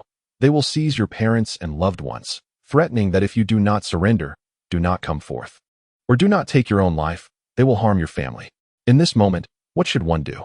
Nagato hesitated not long, for Yahiko had made the choice for him. Yahiko willingly impaled himself on a kunai, allowing it to pierce his heart, blood trickling from the corner of his mouth. Feeling his body grow cold and his strength waning, he whispered to Nagato, "Nagato, live on with Conan. Live well, do not lament this fate. Heed the words of Lord Otsutsuki." Yahiko's muscular form slid down from Nagato, collapsing before the Akatsuki members. Conan wept as she cradled Yahiko's stiffening corpse, powerless to do anything but cry out his name. Nagato, frozen in place, felt Yahiko's last words echo in his mind. He sensed his own body growing cold, unable to hear any sounds as the world around him abruptly fell silent. He could distinctly hear the rapid beating of his heart, uttering meaningless chuckles, saliva dribbling down his chin and staining his clothing. Other Akatsuki members were also shedding tears, mourning for Yahiko. They had vowed to build a bridge of peace for their country and village together. Yet, why had it come to this? A terrifying chakra surged from Nagato, the air swirling into a tempest, leaving the kneeling Akatsuki members gasping for breath. "Leader Nagato, let us confront the Otsutsuki. We fear not death," exclaimed the courageous Waichuoshin Juzu, rising under the pressure. "Confront him? So it is death," they shouted in unison. One by one, the other Akatsuki members stood, echoing Waichuoshin Juzu's words, brandishing their weapons and suppressing their fears with fierce roars, launching an attack akin to a mantis trying to stop a chariot. Konan too relinquished Yahiko's body and brandished a kunai, charging at Tsuji. From Nagato's perspective, time seemed to freeze. He saw Tsuji's indifferent countenance and noted that only a few of his comrades gaped with bared teeth, saliva flying, their expressions fierce as they brandished their weapons. Conversely, the majority remained kneeling, paralyzed by fear, submitting to the Otsutsuki. They had been thoroughly intimidated, stripped of their courage. In an instant, Nagato emerged from this frozen tableau, reaching out and shouting no. Their actions were merely impulsive. They would not harm Tsuji, nor would they achieve anything. Shinra Tensei, the first to act, upon nearing Tsuji, disintegrated into atoms upon contact with the barrier, vanishing completely. The fortunate survivors were pulled back by Nagato's Shinra Tensei, spared from demise. Nagato dared not waste more words with Tsuji. He aimed to ensure his companion's survival first. Summoning technique. Outer path, Gedo Mazo. The colossal statue was immediately summoned from the Akatsuki's base. Tsuji, deep beneath the ocean, glanced towards his true form and offered kind words to the interrupted scorpion. The massive statue towered, yet compared to Tsuji's supergiant, it appeared merely as a diminutive entity at the knee of a 2,000-meter stone giant. Countless black stone rods sprouted from Nagato's back, piercing the Gedo Mazo, controlling it with yin-yang release. The statue exhaled a chakra dragon, akin to an extended tongue, enveloping the Akatsuki members and swallowing them whole. A cloud of white smoke enveloped them as the Gedo Mazo was transported to the space governed by the Rinnegan. Tsuji stared expressionlessly at Nagato's Rinnegan, remaining silent. "Do you think you can escape?" At this moment, Nagato finally regarded Tsuji, proudly raising his head as if attempting to reclaim the dignity he had lost. "Otsutsuki, what you desire is my eyes, is it not?" Nagato had surmised why Tsuji targeted the Akatsuki. Within the organization, the only individual worthy of his attention was himself, specifically his Rinnegan. Tsuji refuted Nagato's assumption. "That is not entirely accurate. I value you as a person. If it were merely a pair of eyes, there would be no reason for me to personally come here. What I require is a decisively ruthless leader of the Akatsuki, one willing to plunge the entire world into chaos for their goals. Nagato must evolve to embody the character I need to lead the future Akatsuki. Otherwise, how will he contend with the impending onslaught from the various ninja villages and nations that I will unleash?" Nagato doubted Tsuji's words. Beyond the Rinnegan, he believed he possessed few merits worthy of Tsuji's regard. "Otsutsuki, I am willing to work for you, but you must spare my comrades." In this moment of bargaining, Nagato, unlike when he had demanded blood for blood, concealed his hatred deep within, lacking the courage to resist Tsuji. Tsuji scoffed. "It seems my lesson was insufficient for you to believe you are in a position to negotiate." Chapter 113. The Arrogant Demon Nagato. The Resurrection of the Akatsuki. Hearing Tsuji's displeased tone, Nagato displayed an unusual bravery, not only refusing to cower, but also boldly threatening Tsuji. "If you disagree, I will destroy my own eyes." Tsuji could not help but laugh at Nagato's audacity, recalling instances from his past life where employees threatened their bosses, declaring they would leap from heights or climb live wires if their wages were not met. He also remembered a line from a middle school text: "The anger of a common man, even without a cap and barefoot, can strike the earth with his head." What does that mean? "I am furious. If you do not fulfill my demands, I will bash my head against the wall." "Go ahead," Tsuji said mockingly, looking forward to the spectacle. "Otsutsuki, do you believe my resolve is lacking, that I lack the courage?" Tsuji's dismissive tone further enraged Nagato's fragile psyche, and he shouted, If I destroy these eyes, what will you gain? Nagato's reasoning was understandable, yet Tsuji was anything but ordinary. Tsuji had become a force of unimaginable strength, surpassing the limits of Nagato's comprehension. To Tsuji, the Rinnegan was merely an item he could fabricate at will. How could it possibly pose a threat to him? Nagato, the primary element of combat for a ninja is intelligence. Do you know me? Tsuji stated casually. Upon hearing this widely acknowledged maxim among ninjas, Nagato fell silent. Indeed, he knew nothing of the infamous fourth Otsutsuki. The more Nagato pondered, the more he resisted acknowledging the undeniable truth. No one could surpass the Rinnegan. All chakra belonged to the Rinnegan. It was invincible. His failure was merely due to not harnessing the Rinnegan's full potential. As long as he can fully master all the powers of the Luinhui, the fourth Otsutsuki will undoubtedly be no match for him. After all, what is a 2,000-meter stone giant? With a mere multiplication of his chakra, he can summon it effortlessly. It's hardly remarkable. This must be the case, right? It must be. Nagato continuously bolstered his confidence, compelling himself to stand tall before the Otsutsuki. However, as Tsuji raised his hand and traced a circle in the air, Nagato's prideful demeanor crumbled, leaving him in a state of despair. The purple light of the circle expanded, and the outer path golem slowly emerged from within. With a resounding thud, the ground trembled as the golem landed, forcibly summoned by Tsuji. The golem opened its mouth, and members of the Akatsuki were expelled. Appearing dazed and bewildered, after experiencing such turmoil, they regained their composure. Even upon seeing Tsuji, their nemesis, none dared to shout for mutual destruction, for they lacked the capability to do so. Observing Nagato muttering incoherently, Tsuji smiled and said, "Come, perform for us. Destroy your own eyes." Nagato watched as his comrades, whom he had previously sent away, were summoned once more by Tsuji, and he felt as if he had plunged into an ice cavern, the chill within him obliterating all remnants of confidence. The Luinhui may not be invincible. The person before him understood his eyes better than he did himself, able to locate the outer path golem unique to the Luinhui spatial realm. Noticing the fear etched on the faces of Conan and the others, he forced a bitter smile, knowing his own expression must be equally grim. How could he resist such an adversary? Indeed, he underestimated the Otsutsuki. Nagato recalled Yahiko's last words, warning him not to become enemies with the Otsutsuki. How astute they were. Yahiko had already surmised that the opponent might possess means to counteract his Luinhui.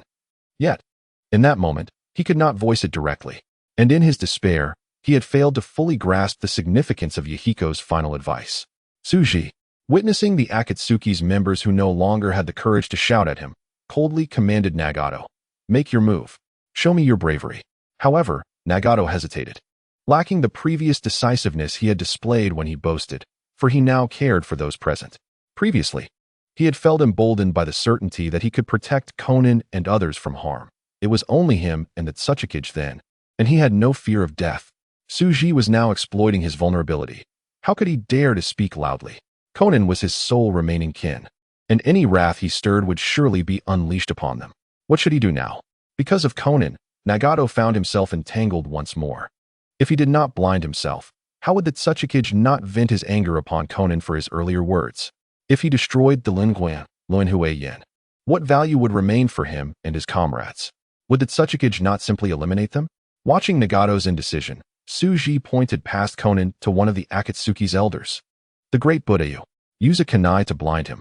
The great Buddha, with a dignified and gentle appearance, especially with his distinctive long earlobes resembling those of a Buddha statue, was a steadfast follower of Yahiko and the others. After the tumultuous events of the day, their ability to maintain their sanity was due to Tsuji's desire to leave a loyal foundation for the future of the Akatsuki.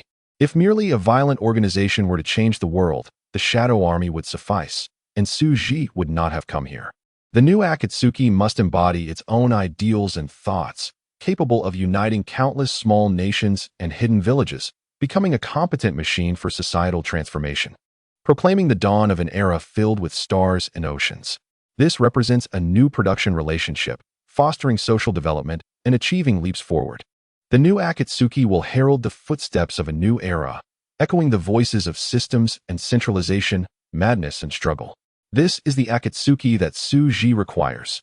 However, All of this must be born from suffering. They must be thoroughly transformed, awakening to the price they must pay. In that moment, the great Buddha trembled like Yahiko and Nagato before him, his hands shaking, sweat pouring down his face, soaking his robe with cold perspiration.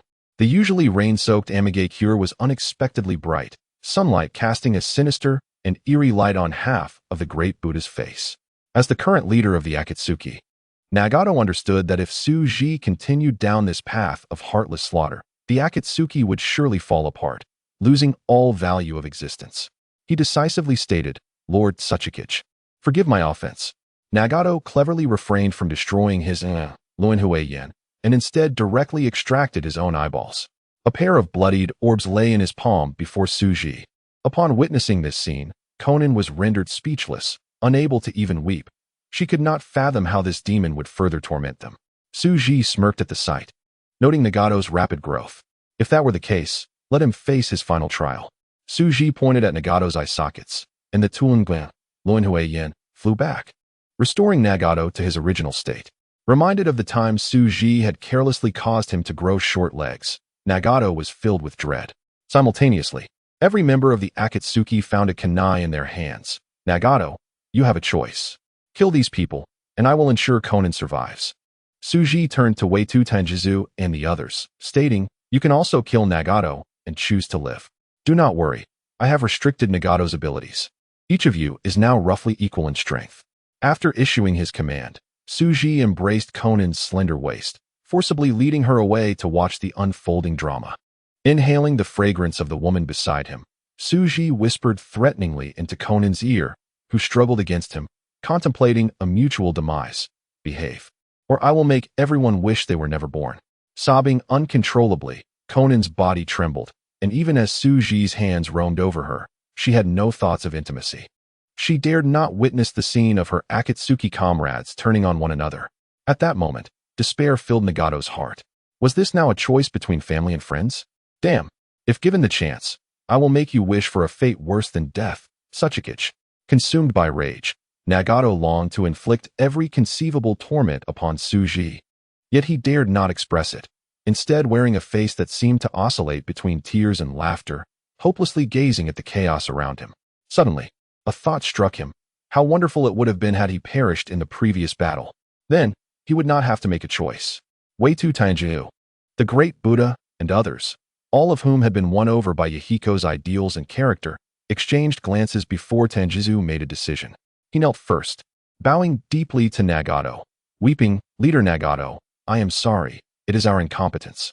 One by one, the others followed suit, kneeling and bowing in apology. Nagato was already in tears, the floodgates bursting forth as they streamed down, pooling on the ground. "My comrades, please do not." Yet, he could only cry out helplessly, unable to do anything. For although he did not act, he had made his choice. He would ensure Konan lived. Therefore, he could only apologize to those who followed him. Taienjizu removed his shinobi vest, speaking earnestly, "Leader Nagato, if there is a next life, we would still willingly follow you and Leader Yahiko. We do not blame you. This is our own choice."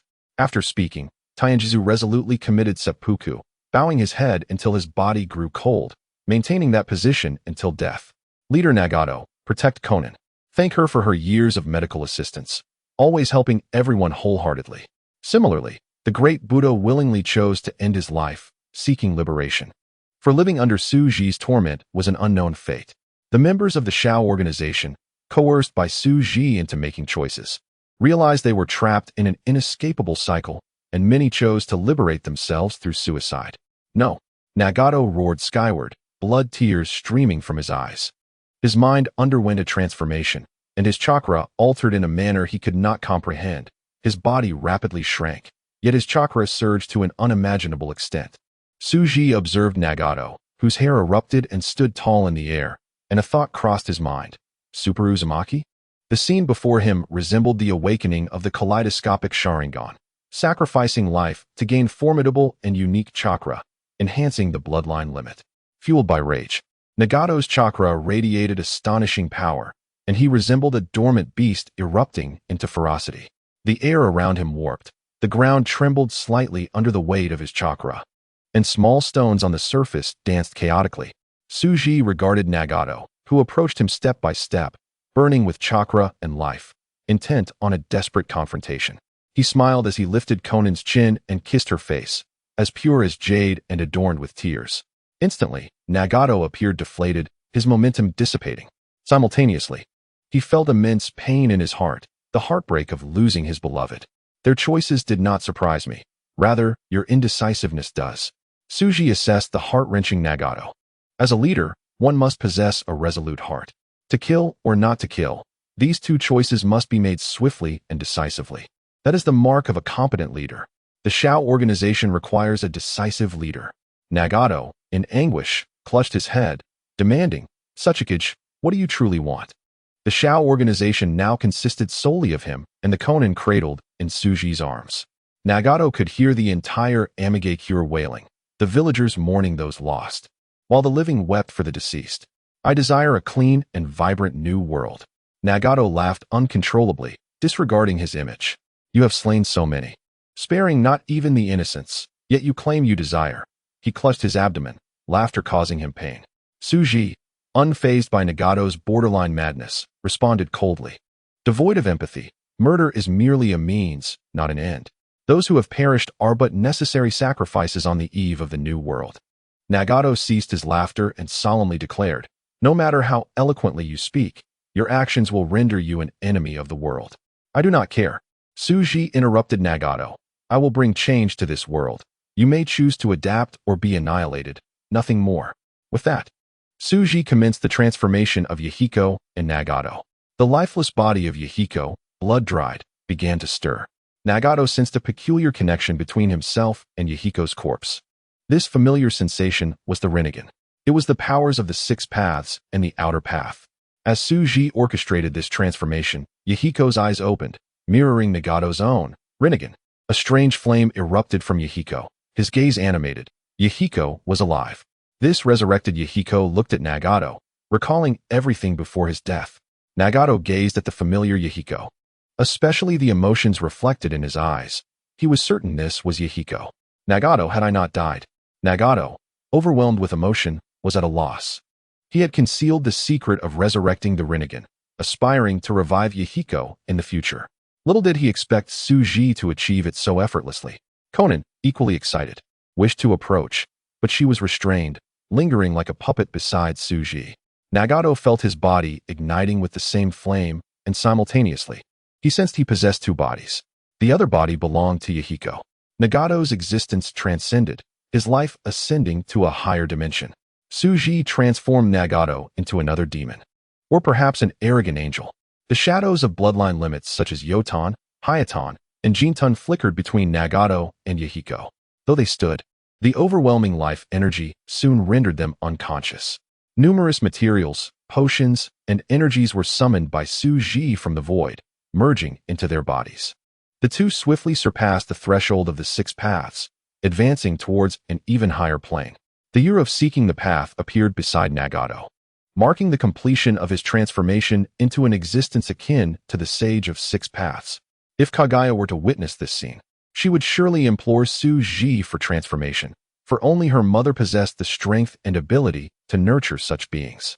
To possess a noble, complete, Otsutsuki-like life could be considered Black Zetsu's lifelong wish. Had he saved his mother, he would undoubtedly beseech her to grant him all that he desired. Suji looked upon his creation with satisfaction, awakening the two. Nagato embraced Yahiko, finally understanding the significance of kinship amidst the tragedies of the day. As the two fervently expressed their feelings, a wicked smile crept across Suji's lips. "Have you finished your conversation?" Chapter 114. Hall of Heroes. Upon hearing Suji's voice, Nagato involuntarily shivered, recalling the cruel methods that forced them into mutual slaughter and subverted their beliefs, chilled his heart. Did he now have to kill Yahiko once more? Yahiko, more adept at humanity than the arrogant Nagato, humbly knelt before Suji. "Thank you, Suchikage, for granting me life once more." He dared not mention the sight of the other Shao members committing suicide. "Do not hasten to thank me. Your suffering has only just begun." Suji directly extracted Yahiko's soul, and with its chakra-formed essence, allowed Conan and Nagato to witness the ordeal. Yahiko's soul was engulfed in a peculiar flame, causing it to wail in agony. This newly resurrected Yahiko barely had time to utter a few words before facing death once again. Nagato and Konan anxiously watched, uncertain where they had angered Suji. Lord Otsutsuki, please forgive our disrespect. Do not torment Yahiko further. Nagato sincerely knelt before Suji, pleading. Nagato, your human path possesses the power to control souls. You must understand the extent of Yahiko's suffering. During the time of his parents' demise, as he wandered the ninja world, it was Yahiko who sheltered him. He was undoubtedly his elder brother, teaching him how to survive in this cruel world. Now, Yahiko faced punishment for his arrogance, and tears streamed down Nagato's face as he trembled, responding, I understand. Please, do not punish him further. If you have any grievances, direct them at me. The flames consuming his soul were a manifestation of humanity's malevolent thoughts. As long as suffering, doubt, greed, and other human evils persisted in this world, the flames would continue to scorch him until the end of time. If you wish to save him, you must eradicate the injustices of this world, compel humanity to extinguish their vices, and ascend to divinity. The old must be destroyed to make way for the new era. In the context of the world's development, certain trivial constraints, factors inhibiting the world's potential, and valueless, regressive elements must be transformed. As war orphans, you should recognize the many sordid aspects of this world. Poverty, chaos, and despair breed in various corners, even in places unworthy of being called corners, where over 20% of the population lives in extreme turmoil. War, poverty, disparity in status, and of course, the malevolent forces and wicked organizations, as well as slums, all must be obliterated and crushed. Humanity is a treasure, and civilization is an invaluable gem, more significant than resources or anything else, for it is civilization that creates and discovers truth and knowledge. Now, I aspire to establish a new world order, urging humanity to explore the vast unknown of the stars and the sea. First, we must cleanse this vessel. The Akatsuki should become the most proficient and practical custodians, vanquishing all injustice and leaving behind a pure civilization. You should rejoice, for all that inflicts persecution, harms the innocent, and embodies greed and malice. Everything that deserves destruction will be consumed by the flames of the Akatsuki. The fire of revolution will incinerate all of this. Should you accomplish all of this, I shall grant you what you desire. The soul of Yahi, I will confine within a prison crafted from the Pure Land. Nagato, during your transformation, I have implanted within your mind the means to change the world. Whether you seek to save your comrades or avenge me, you must learn from these insights. If you succeed in the tasks I assign, you may indeed possess the capability to seek your vengeance. I await the surprises you will bring me. A chain emerged from the void, drawing the wailing soul of Yahi into the Pure Land. Nagato and Konan watched helplessly as this unfolded. Let us go, Suji remarked to Konan. This was his spoils. Konan gazed at Nagato, her vague affection shattered. Her eyes misty as she gave him a sorrowful smile before following Suji. Nagato witnessed this all, feeling a heart-wrenching agony. Brothers slain in battle, comrades taking their own lives, villages obliterated, and his beloved taken by foes. This was beyond mere tragedy. A flash of light enveloped them as Suji returned with Konan to Awakens. Having resolved the issues with the Akatsuki, it was time to confront the Ninja Alliance and astonish the world. After Suji took away his beloved, Nagato could no longer contain his tears. The heart-wrenching pain led to an overwhelming torrent of sorrow. He wept without even knowing why. After Suji departed, the rain-drenched Awakens returned to its dreary state.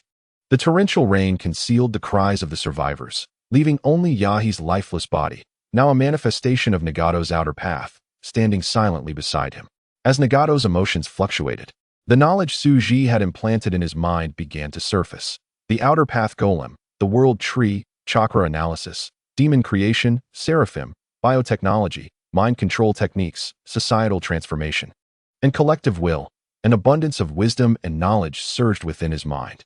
Amidst these intricate memories, Nagato sought and found what he needed most, the soul and the Pure Land. A means to create a realm akin to the Pure Land where departed souls would not descend into the hellish dimension, but rather exist eternally in a place reminiscent of the Pure Land. Possessing the power of the human path, understanding these concepts became effortless. Transformed by Suji into a being of six paths caliber, Nagato acquired the creative power of the Sage of Six Paths. The quest for truth jade formed behind him, and a divine sword. The Ama no Murakumo no Tsurugi materialized in his hand, the creation sword of the Sage of Six Paths. Nagato thrust the Ama no Murakumo into the void, utilizing the Rinnegan's power to carve out a space, and in that moment, the bodies in Awakens transformed into myriad specks of light, entering this new realm. Tsuji placed the souls of those within Nagato's human path exclusive space, releasing them. These were the souls lost in this calamity, including those Akatsuki members who had taken their own lives for Nagato and Konan. With newly awakened eyes, Nagato surveyed this world, a pair of Rinnegan inherited from the Sage of Six Paths, awakened by Ashura and Indra, now further enhanced by Tsuji's transformation. The unique abilities of the Six Paths had been thoroughly mastered by Tsuji, revealing no secrets. From the bloodline limit of Kagaya to the chakra of Ashura and Indra, and to this pair of Rinnegan, the puzzle of the Sage of Six Paths powers was entirely grasped by Tsuji. The final question lingering in Tsuji's mind regarding the Sage was what he had done in the Pure Land, and how he had harnessed the powers of the hellish dimension to transform himself.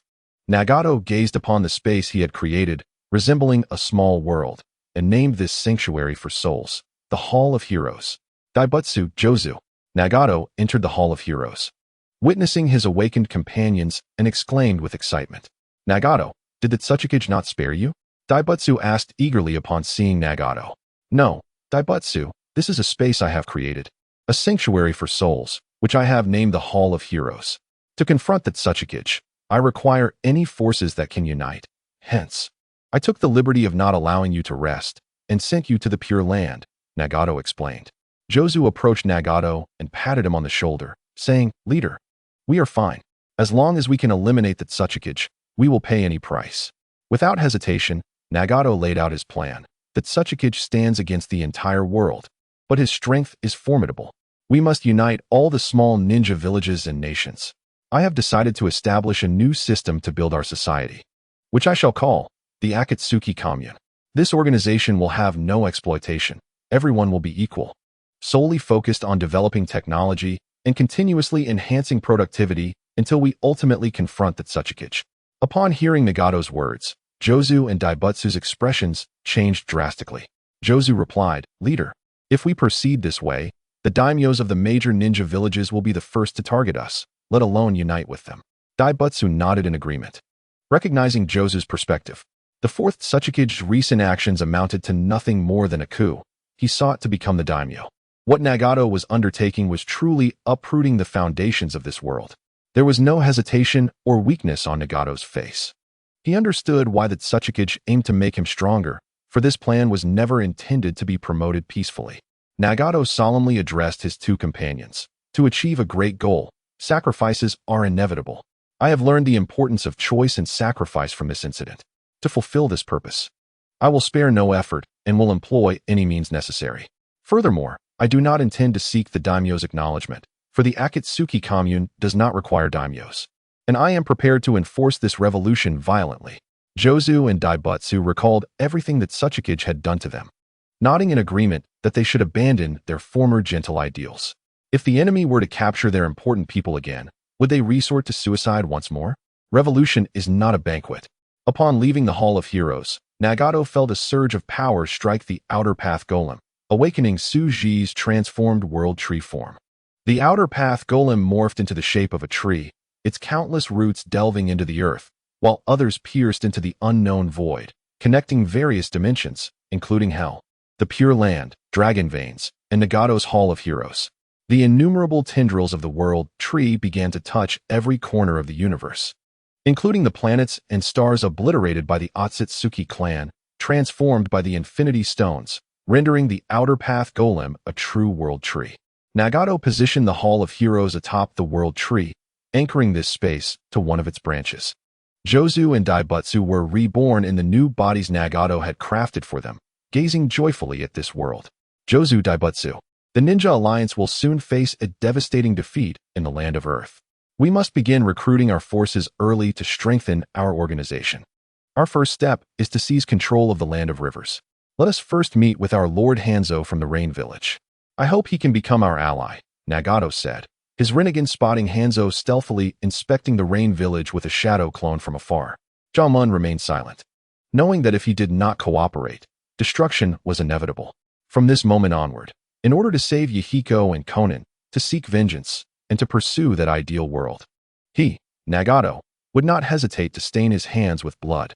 He had already resolved himself to this fate.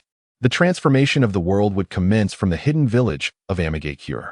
Chapter 115, Reversing the Future. At the borders of the land of Earth, a colossal barrier enveloped the area, isolating the heavens from the earth, leaving the arriving ninja alliance in utter despair. The third Hokage gazed anxiously at Danzo, who hurriedly approached, and asked, "Have you managed to contact Jiraiya and the others?" Danzo's expression was cold and unyielding as he shook his head. The nature of this unknown barrier remains unsolvable. Jiraiya and his comrades may have been captured or perished. Upon hearing Danzo's words, the third Hokage was momentarily stunned. Memories of the fourth Otsutsuki, Tsuji, and his series of actions flooded his mind, intensifying his unease. Since witnessing Tsuji's treachery against the third Otsutsuki, the entire ninja world war had been racing toward an unknown direction. Even the capture of the daimyo of the land of Earth and the complete apprehension of all national officials seemed to be Tsuji's deliberate provocation of the globally coordinated bureaucratic system. Concentrating the power of the ninja world here. Where were the other ninja from the various villages?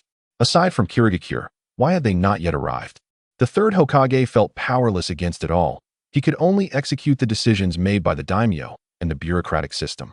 Danzo's expression darkened further, his demeanor becoming increasingly ominous. "Sarutobi, I am uncertain regarding the situation. The ninja forces from Kumogakure and Sunagakure have abruptly halted, failing to assemble at the agreed time.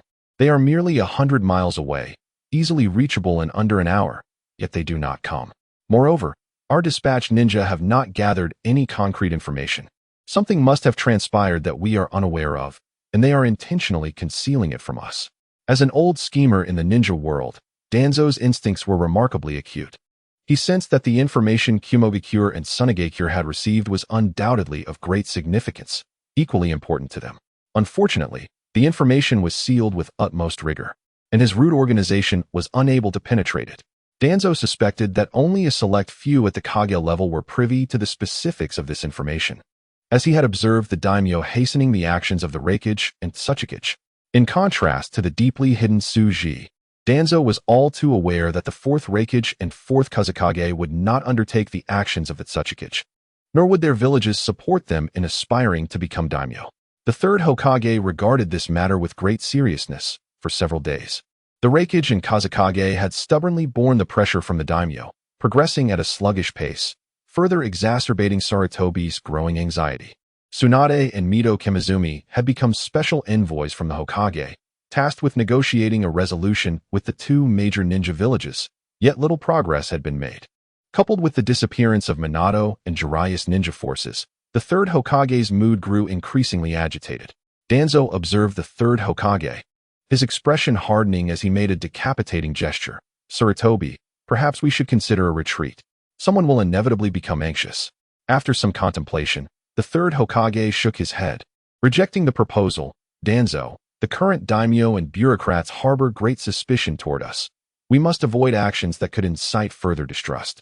Regardless, we must prioritize resolving the issues with Awagakure. As for the intentions of Sunagakure and Kumogakure, we will understand them in due time. Regarding the internal circumstances, contact the members of the Senju clan and inquire if they possess any insider information." At the assembly point for the Kumogakure forces, an immense barrier had been established, guarded by the Reikage Sumbu, creating an impenetrable fortress where not even a fly could enter. The fourth Reikage observed his hurried brother, Killer B, and inquired, "B, did you bring the items?" Killer B hugged his elder brother and, with his distinctive rap style, replied, "Of course, okay." Darui, witnessing the fourth Reikage's nonchalant demeanor toward the impending doom, could not help but advise, "Lord Reikage, the fourth Otsutsuki is about to unleash calamity. We should allow some of the younger ninjas to return." As a ninja reborn from the future, he had witnessed the pivotal turning point that was about to unfold. The losses in this ninja alliance battle would exceed 70%, and it was only due to the mercy of the Harbinger of Doom that they had been left with any semblance of vitality. Darui, upon realizing he had been reborn before this alliance battle, promptly revealed his identity to the Reikage. It was through his honesty that the Reikage entrusted him with Kumogakure's secret weapon, the chakra cannon, which Killer Bee was to personally transport. The fourth Reikage had learned from Darui about the imminent upheaval in the ninja world, yet as the Reikage, he felt like a caged bird. Could he truly oppose the entire bureaucratic system of his country? How could he explain this to all the ninjas? The fourth Reikage took a deep breath, exhaling the resentment within him. Darui, it is not that I do not believe you, but we must bear responsibility for the daimyo and those bureaucrats. They will never take your word at face value. If they hear your claims, they might very well execute you. Until they are brought before the guillotine, they will lack that kind of awareness. Hearing this, Darui fell silent, understanding the Reikage's concerns. Even after witnessing the impending catastrophe, he was acutely aware that the bureaucrats would not repent. They stood hand in hand, obstructing any harm to their interests, fiercely protecting their crumbling dominion and refusing to allow the emergence of a new era of opportunity for all. If it were not for the Akatsuki organization, they would remain shackled by this system. They would rather drag the entire world down with them than offer a glimmer of hope or a chance for development. In their pursuit of eternal supremacy, they employed every conceivable means. Darui, relay the message. We must set out now. Otherwise, we will soon be sought out by the daimyo's guard, the fourth Reikage said despondently. He had thought this was Kumogakure's moment of glory, yet at the last moment, he discovered it was the Tsuchikage's deliberate ploy to gather them here. How could the disparity between people be so vast? Just as Darui was about to depart, the fourth Reikage called out to him one last time. Darui turned back in confusion, only to find the fourth Reikage looking at him with utmost seriousness. Darui, since you have mastered the future's ninjutsu, you must remember, do not perish here. You are vital to us. Darui nodded earnestly and proceeded to arrange the strategies for Kumogakure. The fourth Reikage watched Darui leave, remaining silent for a long while. The shocking news he had received left him in a state of confusion, uncertain how to navigate the future world. Killer Bee patted the fourth Reikage's shoulder. Big brother, do not worry. Our secret weapon is safely hidden within the eight tails. It will not be discovered. I am not concerned about that. I am pondering how we shall face the daimyo in the future. Killer Bee was taken aback by this rebellious tone. Big brother, do you wish to become a daimyo? The fourth Reikage smote Killer Bee atop his head, rebuking, nonsense. I merely desire a bit more funding. Within this secret barrier, there were only the two brothers, with the Reikage placing his utmost trust in his sibling, B. Have you arranged the matters I asked you to? Killer Bee nodded, his demeanor shifting to seriousness as he had also been informed of Darui's origins from the future. And much of this knowledge had been shared with him. Big brother, everything has been arranged. Yet Killer Bee could not help but ask, Big brother, are we truly not withdrawing our forces? That Tsuchikage is invincible. Do we really intend to wait here for death? In response, the Reikage handed a stack of documents to Killer Bee. Upon a cursory glance at Kalabi, he was confronted with an array of commands urging immediate offensives, alongside various ministers and numerous ninja clans, both overtly and covertly threatening him to exert his utmost efforts. The annihilation of Awagakure and the demise of the fourth Tsuchikage had become the political correctness of the Land of Lightning. These individuals could be deemed representatives of the nation. Yet the two brothers found themselves utterly helpless against such a coalition of vested interests. Even if they were to eliminate the daimyo, what difference would it make? A new daimyo would still seek the death of the Tsuchikage. Otherwise, the stability of everyone's status would be jeopardized. Kalabi sighed and suggested, Brother, perhaps you should return while I take command? To which his brother retorted, What nonsense. This time, we must bear this loss. Otherwise, we shall face civil war. The Reikage felt equally frustrated, yet there was no alternative. Chapter 116. The Fallen Angel and the Judgment Angel in the Underground Exchange, a nexus of illicit interests thrived. Numerous tasks, which could not be directly assigned to the various ninja villages, such as assassination of officials or sabotage of nations, were executed here. This place had become indestructible, an eternal sanctuary. Here, the shadowy figures who dictated the world gathered, seeking the clandestine assistance they required. It had also transformed into a haven for outlaws, where wandering ninjas and rogue ninjas from various villages sought work, for even outlaws needed currency to survive. This further solidified the status of the underground exchange. Veiled in a black cloak, Yitsong concealed her alluring figure. Revealing her beauty would only invite unnecessary troubles, especially since she could not utilize her bloodline limit, Shikutten, lest her survival be compromised. As she indulged in her drink, excitement coursed through her, for after several months. She once more heard the call of Otsutsuki Suji in her mind, inquiring whether she wished to join the divine organization. Without hesitation, Yitsong acquiesced. Previously, she had rejected Suji's overtures, steadfast in her loyalty to Suna. However, half a month prior, as she despondently witnessed the ambush by the Mist Village ninjas, she realized the betrayal from her own village, sold to their former enemies. In that moment, she fully comprehended the prophecy Otsutsuki Suji had imparted to her 6 months ago. In a desperate state, Yitsong narrowly escaped a crisis by utilizing the false death substitute provided by Otsutsuki Suji, struggling to survive. Unable to return to her village, she roamed the ninja world like a feral dog. Now, reborn, Yitsong lived solely for herself. The instant she agreed, she vanished from the dimly lit tavern of the underground exchange, reappearing in a resplendent and grand hall, the luxurious Copper Sparrow Terrace constructed for Suji's indulgence. Within the opulent hall, throngs of dancers twirled gracefully, and musicians played magnificent, elegant melodies, while exotic spices burned without restraint, creating an atmosphere of hedonistic excess. Upon the high platform, Suji embraced his new favorite, Xiao Nan, as they reveled in their lavish lifestyle. Yitsong, we meet again, a clear voice resonated from above. Imbued with authority, Yitsong respectfully knelt. Yes, leader. Please forgive my previous ignorance. I failed to appreciate your protection. Suji regarded Yitsong, a mortal beauty whose toes were hidden from view, and remarked, humans are thus. They seldom alter their perceptions until faced with the harsh realities of life, often deceiving themselves into believing they are exceptional. Yitsong had once held deep affection for her village, thus when it betrayed her, delivering her to the Mist Ninja for execution, her hatred for Suna was profound. The leader speaks truth. It was my folly, Yitsong acknowledged. Before the godlike Suji, she felt diminutive, acutely aware that whether seeking vengeance or striving for survival, she required the man before her. Do you desire revenge against Suna? Suji's voice was akin to the whisper of a devil. Yitsong recalled her transformation into an emotionless killing machine for the sake of her village, sacrificing nearly all personal time, hobbies, and pleasures, only to be met with cruelty from those she once called kin. She still vividly remembered the agony of kunai piercing her body and the torment of explosive tags tearing her apart. Were it not for Otsutsuki Suji granting her a chance at rebirth, she would have perished consumed by hatred. I do. Yitsong's response was resolute. The renowned Yitsong had been tacitly betrayed by the upper echelons, sold to the enemy. She was determined that those responsible would pay in blood. A faint smile graced Suji's lips. Yitsong would become the fallen angel, heralding calamity upon the land of wind. Xiaonan would emerge as the judgment angel, meting out justice against the future coalition of the Akatsuki. Prepare a banquet of wine and meat. Today, I shall indulge, Suji commanded. Immediately, the Copper Sparrow Terrace transformed, a vast pool of pure life water rising forth. Flowers bloomed around the pond. The dancers gracefully withdrew, leaving only the elegant music. Vortex Xiangxue assisted the bewildered Yitsong in shedding her garments and led her into the pool.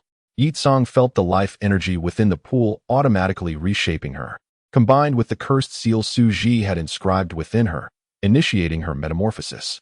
After a surreal experience of life growth, witnessing the splendor of both Xiao Nan and herself in swimwear, Suji liberated the divinity he had previously repressed. He realized his body was beginning to transcend naturally, and he needed to resolve the issue of the 6 infinity stones swiftly to comprehend the essence of the universe and suppress the trend of transcendence. Suji and Vortex Xiangxue began to transform the slumbering Xiao Nan and Yitsong. Angels are spiritual entities, bearers of Suji's will and weapons of warfare. The fallen angel and judgment angel share a common origin but serve different roles. Light and darkness intertwined, enveloping the entire Copper Sparrow Terrace, partitioning it into 2 realms. Yitsong gazed at her flawless form, her back adorned with 12 wings as black as ink yet imbued with a divine aura, experiencing the boundless power coursing within her. This was no illusion. As she looked outward, she perceived all that transpired in Suna. She heard of the machinations of the 4th Kazakage, Luo Sha, and Chio at the borders of the land of Earth.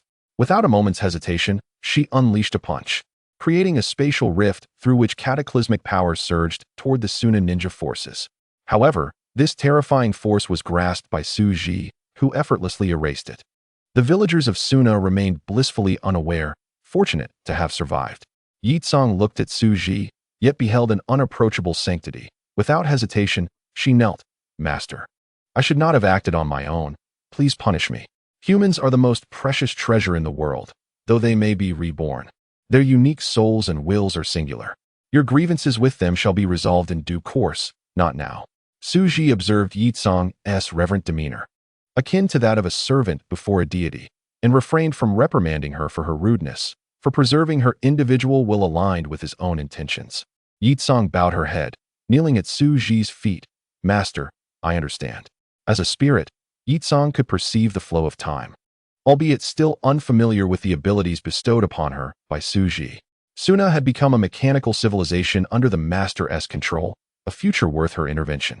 Behind Xiaonan, 12 pristine wings unfurled, radiating boundless light, capable of purifying all evil. Through the endless expanse, Xiaonan glimpsed the scene within Yuki village, where Hanzo the salamander bowed his head in submission to Nagato, and she even overheard their conversation. She beheld the development of Yuin village, where Nagato had revived the Akatsuki organization. Within this new assembly resided the Konoha infiltrator Uchiha Itachi, the Kirigakure undercover agent Kisame, and the Yunin spy. Concurrently, an inexhaustible stream of information flooded her mind, yet it did not overwhelm her intellect. She was able to analyze various pieces of intelligence with remarkable clarity. How is it? The progress of Yuin village appears commendable, does it not? Su Ji's words interrupted Xiaonan's gaze into the future. Upon hearing Su Ji's remarks, Xiaonan knelt beside him, proclaiming, Master, this is your benevolence. She had come to a profound realization. She could never return to Nagato's side. From her corporeal form to her spirit and will, she had become a sacred possession of the individual before her, no longer merely a person. At that moment, both Xiaonan and Yakura, now transformed into spirits, could only glimpse the iceberg of their master's true power. Sunagakure and Yuin village were destined for defeat. Only the master embodies truth and eternity. Chapter 117. The iron-blooded Hokage Danzo. The disbanded Konoha lay desolate, patrolled by only a few. In stark contrast, the underground base of the root organization was fortified with layers of protective barriers, impenetrable as a fortress. Despite the village's dissolution and the exodus of prominent clans, operations continued unabated. Danzo's clandestine deployment of various forbidden experimental projects unfolded with meticulous precision, wholly unaffected by the turmoil of the Shinobi World War. In this chaotic conflict, where morality crumbled and order disintegrated, numerous projects were well stocked with materials, advancing at an unprecedented pace. The root researcher Shinraku Tanuki, initially resting during an experiment, was abruptly jolted awake from a nightmare. In a flurry of panic, he flailed his limbs and hastily groped around, inadvertently knocking over a test tube from his workbench. The sound of shattering glass echoing in the air. He took a deep breath to calm himself. As he surveyed his surroundings, he pondered, am I not dead at the hands of Uchiha Sasuke? Where's this place? The dim light illuminated a multitude of test tubes and an array of experimental apparatus. This was indeed his laboratory. In a state of disarray, he retrieved a calendar, opened the door, and beheld the orderly root base. Trembling, he shed tears. Shinraku Tanuki is a character from Naruto. After the Fourth Shinobi World War, Root was completely disbanded. Hailing from Root, Shinraku Tanuki made significant contributions during the war, but was branded a criminal by Konoha. He led a life in hiding, and after his wife succumbed to illness from overwork, his hatred deepened. Seeking vengeance against Konoha, he raised Kanji to be his instrument of revenge. Before his demise, Shinraku implanted the ox-headed king into his daughter Shinraku Kanji, transforming her into the key to unlock Nu. He instructed Kanji to harness negative emotions chakra through Nu, which would serve as sustenance, leading to a self-detonation that would obliterate Konoha. Now, it was 20 years prior. As the apocalyptic sovereign Su Ji was poised to unleash the first cataclysm, annihilating 1/5 of the world's population while simultaneously imparting a civilizational revelation. Princess Tsunade had yet to return the reality stone to Konoha, and Orochimaru's quest for immortality remained unresolved.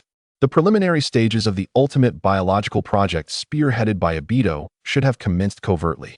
Furthermore, in the future, Jiraiya and the fourth Hokage Minato would collaborate using sage techniques to explore the study of nature-based bloodlines.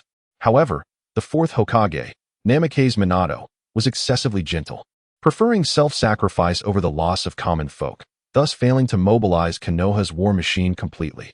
Without the courage and resolve to confront the apocalyptic sovereign, one could not hope to prevail. Only the iron-willed Danzo could fully exploit Konoha's resources. Even the formidable Uchiha clan must be willing to sacrifice for the village's future. Konoha was not lacking in exceptional talents. It was devoid of a leader capable of integrating these resources comprehensively. As one who had faced the terror of the apocalyptic sovereign, Shinraku Tanuki would later participate in the Uchiha massacre and the persecution of other bloodline clans, all driven mad by the Otsutsuki's machinations. The extensive research required bloodline users, necessitating human experimentation, something those with bloodlines would certainly resist. This was the internal conflict within the village. If some were not sacrificed, all would perish. How could one persuade a portion to willingly sacrifice themselves? Danzo provided the solution, through force. Only by obliterating oneself could one hope to vanquish the apocalyptic sovereign Tsuji. As a member of Root, if sacrifice for Konoha were required, Shinraku would do so without hesitation. He vividly recalled Danzo's words at the tavern. The struggle between the apocalyptic sovereign and our Konoha can yield but two outcomes. Either the land of earth will trample over our corpses, or we shall successfully resist, stepping over the body of the apocalyptic sovereign while spitting upon it. If someone were to say, "You are dreaming. The apocalyptic sovereign cannot be defeated," his only response would be, "You fool. If I were not a dreamer, lacking the courage and confidence to lead Konoha to success, where would we be today?" He had unwavering faith in Konoha's potential, convinced they would ultimately triumph. Those who labeled him a dreamer were mistaken. He firmly believed that Konoha would rise again, and those who called him a fool were wrong. He was certain Konoha would reclaim its right to freedom. Those who claimed he was mad were misguided. He firmly believed that the oppression of the apocalyptic sovereign would come to an end, and they called it a utopia. Who was right? You or I? I am right. I shall always be. Those willing to sacrifice everything, united under Danzo's leadership, were Shinraku's true allies. Those unwilling to relinquish their familial power to Danzo, unwilling to shed their last drop of blood for Konoha's freedom, deserved to be utterly exterminated. Especially the rebellious Uchiha clan, whose Sharingan should become research material for the Reality Stone. The arrogant Uchiha should vanish from history. Contemplating all of this, Shinraku resolved, "Lord Danzo, I shall become the sharpest blade in your hand, aiding you in ascending to the pinnacle of power. This time, you shall reach the summit sooner." Shinraku was acutely aware that following the disappearance of the esteemed fifth Hokage Danzo, his involvement in the Uchiha massacre led to his family's reckoning at the hands of the vengeful Uchiha Sasuke, resulting in the tragic death of his wife. He was forced to wander the shinobi world with his daughter, Shinraka Kanji, evading capture. He understood that the pursuit of those who had played a leading role in the Uchiha massacre was tacitly permitted by the sixth Hokage. Ultimately, he too would face death at the hands of Sasuke, the seventh Hokage, and in desperation, he transformed his daughter into one of his greatest creations. The ultimate weapon of Konoha, the evil god. The evil god represented a form of chaos, embodying the divine essence, wielding boundless, unfathomable, and entirely chaotic wisdom and truth. The essential condition for a person to become an evil god was the obliteration of their personality, which meant the death of his daughter, Shinraka Kanji, who would be inhabited by a chaotic cosmic will. Reflecting on the future events, Shinraka shed tears of anguish, resolutely vowing to protect his wife and daughter. For all of this required the greatness of Lord Danzo. Lord Danzo was the sage who brought hope and courage to Konoha, akin to a benevolent father, endowing them with unwavering resolve, uniting them, and discarding their weaknesses while confronting their fears. The sixth Hokage, Hatake Kakashi, was too weak, halting many bloody plans and terminating the concentration camps for bloodline ninja clans. As one who held deep affection for Konoha, Shinraku could not accept this. If one lacked sufficient madness, how could they confront the apocalyptic sovereign? Only the iron-willed Hokage Danzo could lead Konoha and save it. "Kakashi, this time, I shall eliminate you in place of Lord Danzo, ensuring you never seize power in Konoha." Until now, he had yet to comprehend the whereabouts of the esteemed Tuanzong, which compelled the village to select a new Hokage. However, eliminating Kakashi would prove to be a formidable task. Xian Yuli was aware that Kakashi appeared to be a pawn of the Apocalypse Master as well. Throughout decades of warfare, Their relationship with the Apocalypse Master had oscillated between cooperation and opposition. Otherwise, their advancements in chakra technology would not have progressed so swiftly. Suddenly, Xian Yuli recalled that today marked the day of the Great Cataclysm, a date that irrevocably altered the course of history. He fervently wished for Kakashi to perish amidst the calamity brought forth by the Apocalypse Master. As he prepared his equipment, he did not report to his superiors, but instead employed the chakra technology he would learn in the future to effortlessly breach the barrier and slip away. He intended to eliminate Kakashi before his return to Konoha. For the sake of Tuanzong, he was willing to divulge his secrets to the esteemed leader. Moreover, he believed that the condition of utilizing his time-traveling secret would entice Lord Orochimaru to assist him.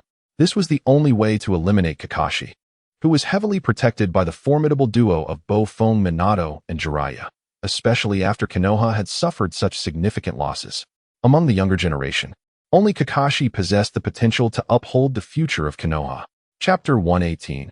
Execution of the Daimyo. The Great Cataclysm. The Sand Ninja forces arrived at the assembly point at a leisurely pace, taking 5 days to cover a distance that could have been traversed in half an hour. Tuanzong wore a stern expression as he observed the fourth Kazekage, Luo Sha, accompanied by Chiyo and Hai Laozong, entering the Four Shadows Conference. He unceremoniously demanded, "Kazekage, what on earth is the Sand Village up to? You are already 5 days late."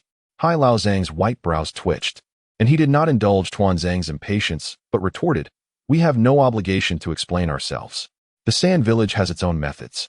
Realizing that his provocation yielded no fruitful information, Tuanzong refrained from further discourse, grunting coldly, and resolved to seize an opportunity in the future to assert Konoha's strength and status.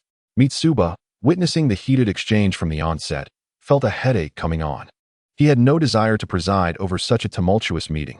Yet, as the appointed representative of the daimyo from the four great nations, he dared not refuse. With the shadows of the four great ninja villages present, summoned by the request of the daimyo, he initiated the conference. This meeting aimed to discuss the formation of a ninja allied force to jointly assault the land of Earth and rescue the daimyo and other officials from the insurgent Suji. As soon as Mitsuba finished speaking, Tuanzong assertively interjected, "This ninja allied force requires a supreme commander. Konoha possesses the strongest capabilities, boasting the most exceptional talents. Therefore, I propose that the leadership of the allied force rightfully belongs to our Hokage." The fourth Raikage scoffed derisively, showing no respect for Konoha.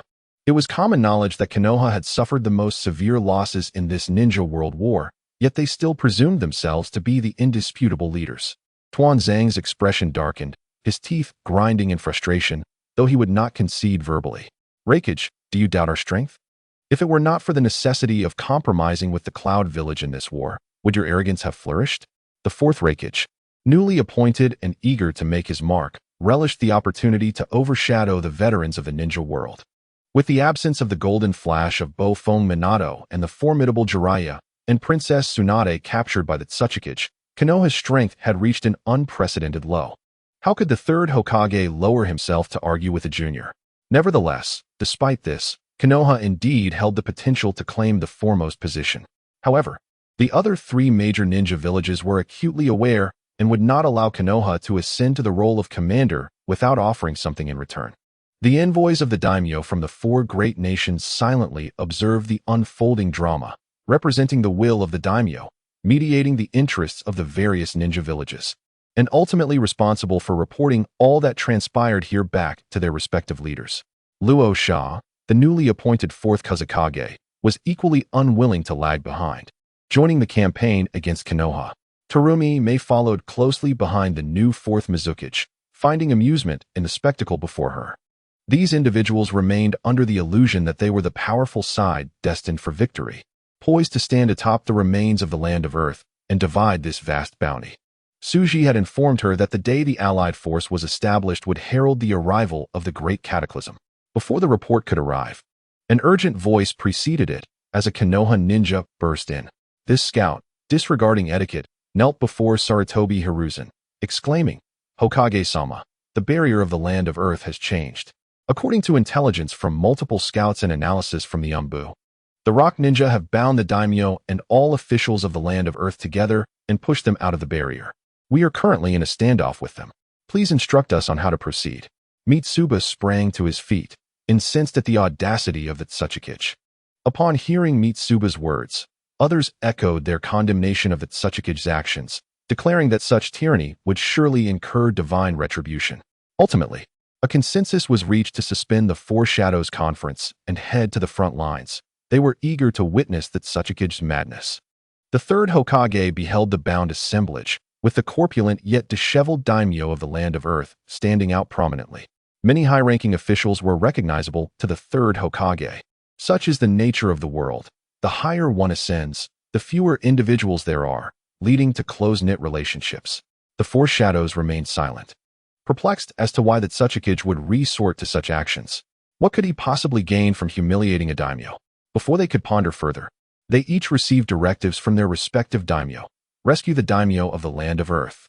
The Hokage, Mizukage, Reikage, and Kazekage were unfazed by this command. After all, saving the daimyo would necessitate a token of gratitude from him. The territorial boundaries had remained unchanged for years, and if they could rescue the daimyo, all the better. If not, they would seize the opportunity to carve up the Land of Earth. The Four Shadows promptly issued commands, dispatching their elite forces to rescue the daimyo and officials from the clutches of the Rock Ninja. A throng of Rock Ninja formed an imposing phalanx. Parting to reveal the spectacle, Tsuji sat atop a colossal, regal elephant drawing an opulent chariot resembling a palace, observing the reactions of all present. He could sense a cacophony of emotions: shock, confusion, revulsion, madness, and hatred, intertwined in a chaotic blend. As a neutral party, Mitsuba stepped forward, calling out, "Otsutsuki, cease your actions at once. What are your terms? We can negotiate, please do not." Tsuji coldly regarded these insects, his expression devoid of emotion as he issued his command in a grand voice that resonated clearly with all. "Kill them all." Upon hearing Tsuji's words, the daimyo of the Land of Earth immediately struggled, pleading, "Otsutsuki, I beg you, spare my life. I am willing to relinquish my position as daimyo, offer you my accumulated wealth, and you may freely enjoy my wives and daughters. Please, grant me my life." Having reveled in opulence and authority, the daimyo of the Land of Earth had never anticipated such a day would come. As the true masters of this world, he had never considered that ninjas could pose such a significant threat. Despite their devastating techniques capable of obliterating cities with ease, in reality, ninjas constituted less than 1/10,000th of the human population. How could they be deemed a true menace? The notion of ninjas rebelling against the state was akin to the tactics of extremists: assassination, sabotage, and terror. What is this, if not a display of despicable tactics unworthy of discussion? Those who are solely preoccupied with violence, lacking skills in agriculture, commerce, research, and management, how can they possibly be deemed worthy of wielding power? The internal strife within the shinobi ranks is rife with confusion and contradiction. Under the governance of Qinsho Zhujian's village-based system, such a faction has been completely subsumed by the state apparatus, reduced to mere cogs within a system of interests. Their attempts to threaten the world and control societal dynamics are utterly unmerited. Yet, in the Land of Earth, all of this culminated under the hands of the fourth Otsutsuki, Tsuji. The ninja guards commanded by the daimyo are as fragile as parchment, easily torn. The entire nation was shattered and restructured. Far from suffering starvation or freezing to death, the populace found themselves well-fed, even the lowliest among them living in unexpected contentment, albeit requiring continuous labor and education. Anticipated local uprisings failed to stir even a ripple, swiftly quashed by the Shadow Brigade. Those harboring rebellious thoughts were systematically identified and transformed into experimental subjects, aiding Tsuji's physiological research. Without hesitation, Tsuji issued execution orders, and the Shadow Brigade carried out their master's commands, severing the daimyo's head from his body. In that very moment, the cries for mercy and curses vanished entirely. Every official in the Land of Earth, whether virtuous or not, faced cold and ruthless execution. Their demise was not due to wrongdoing, but simply because Tsuji deemed them unnecessary in this world. Correction must be absolute. Bureaucracy and its associated structures, along with capital, would vanish from the Land of Earth. The shinobi, seasoned by war and accustomed to bloodshed, recoiled from the gruesome spectacle of slaughter. The horrifying sound of severed heads could haunt the dreams of all who witnessed it. The four Kages gestured for their respective village ninjas to engage. Many could not withstand Tsuji's brutality and clashed with the Shadow Brigade. Transformed by Suji, the brigade was terrifyingly powerful, effortlessly dismantling the ninjas from various villages, rendering their so-called offensives laughable. Among Suji's entourage were remnants from Awakens, who, witnessing Suji's swift and decisive eradication of all officials and the daimyo, found their hopes and anger utterly extinguished. From this day forth, the entirety of Awakens and the land of earth would echo with joyous proclamations of the Otsutsuki's greatness and righteousness. Esteemed guests, allow me to unveil my grand design. Suji's voice resonated profoundly, akin to a celestial being's aria. All present involuntarily ceased their actions, their gazes converging upon him. The world is home to countless shinobi, many endowed with extraordinary abilities, manipulating space, consuming energy, employing illusions, altering matter, commanding flames, thunder, ice, and more. Yet, the vast majority remain oblivious to the essence of chakra and its transformative power. They have neglected the profound understanding of the world that chakra embodies. If you grasp the universal principles inherent in chakra, you would not engage in fierce battles over trivial resources. Food, clothing, abundant and easily obtainable. The earth suddenly burgeoned with a dense array of crops, maturing from mere seedlings within moments. Countless exquisite garments emerged from the reconfiguration of material, in every conceivable style and color. Gasps of astonishment erupted from the shinobi, awed by Suji's godlike abilities. If everyone possessed such power, why would they resort to warfare? The essence of war is merely the struggle for resources, is it not? The ninjas of Sunagakure were envious, their eyes ablaze. As the nation with the most arid land, food has always been their curse, stifling their advancement. If they could wield such power, then, Suji's resonant voice continued, gold? Silver? The earth began to transform. Rocks morphing into mountains of silver and gold, gleaming under the sun, with various jewels emerging from the soil, causing all witnesses to gasp in astonishment and inhale sharply. Here lies boundless wealth, ensuring a lifetime of abundance. With such riches, who would still wish to be a shinobi, when they could simply hire ninjas to serve them? Behold, by merely understanding some principles underlying chakra, we can create infinite wealth for humanity, ushering in enduring peace and happiness. The leaders of various ninja villages fell silent, while Nagato of Amigakure observed the unfolding events, rendered speechless. In contrast to Suji's proposed methods, their notions of peace appeared tragically ignorant and laughable. Orochimaru and other scientific zealots were utterly astounded by Suji's demonstrations. Orochimaru regretted his earlier rejection of Suji's offer. Had he joined, the pursuit of immortality would no longer seem a distant dream. Every shinobi gazed at Suji's creative prowess, regardless of their ambitions. They were ignited with fervor for chakra research. However, I am not a benevolent sage here to bestow happiness and end wars. This is the lesson contained within chakra. Yet, these truths are merely fragments of the reality we inhabit. You must harness chakra to seek the truths of this world, to showcase your intellect and the achievements of your civilization. If you fail to meet my expectations, then your existence holds no value. Many shinobi reacted to Suji's audacious words with torrents of vitriol. However, the reincarnated like Durui and Shingetsu remained silent.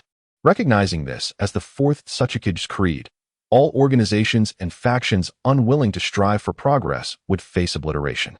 Suji, uninterested in engaging in heated exchanges or pleasantries, proclaimed, "I am serious about what I have just conveyed." His voice traversed countless spaces, echoing far and wide. Amidst the cacophony of curses, an ominous sound resonated from the sky, which then darkened and turned crimson. Run. It's a meteor shower. Countless meteors obscured the sky, each radiating a fiery glow. On the opposite side of the planet, creatures enveloped in night witnessed the dawn.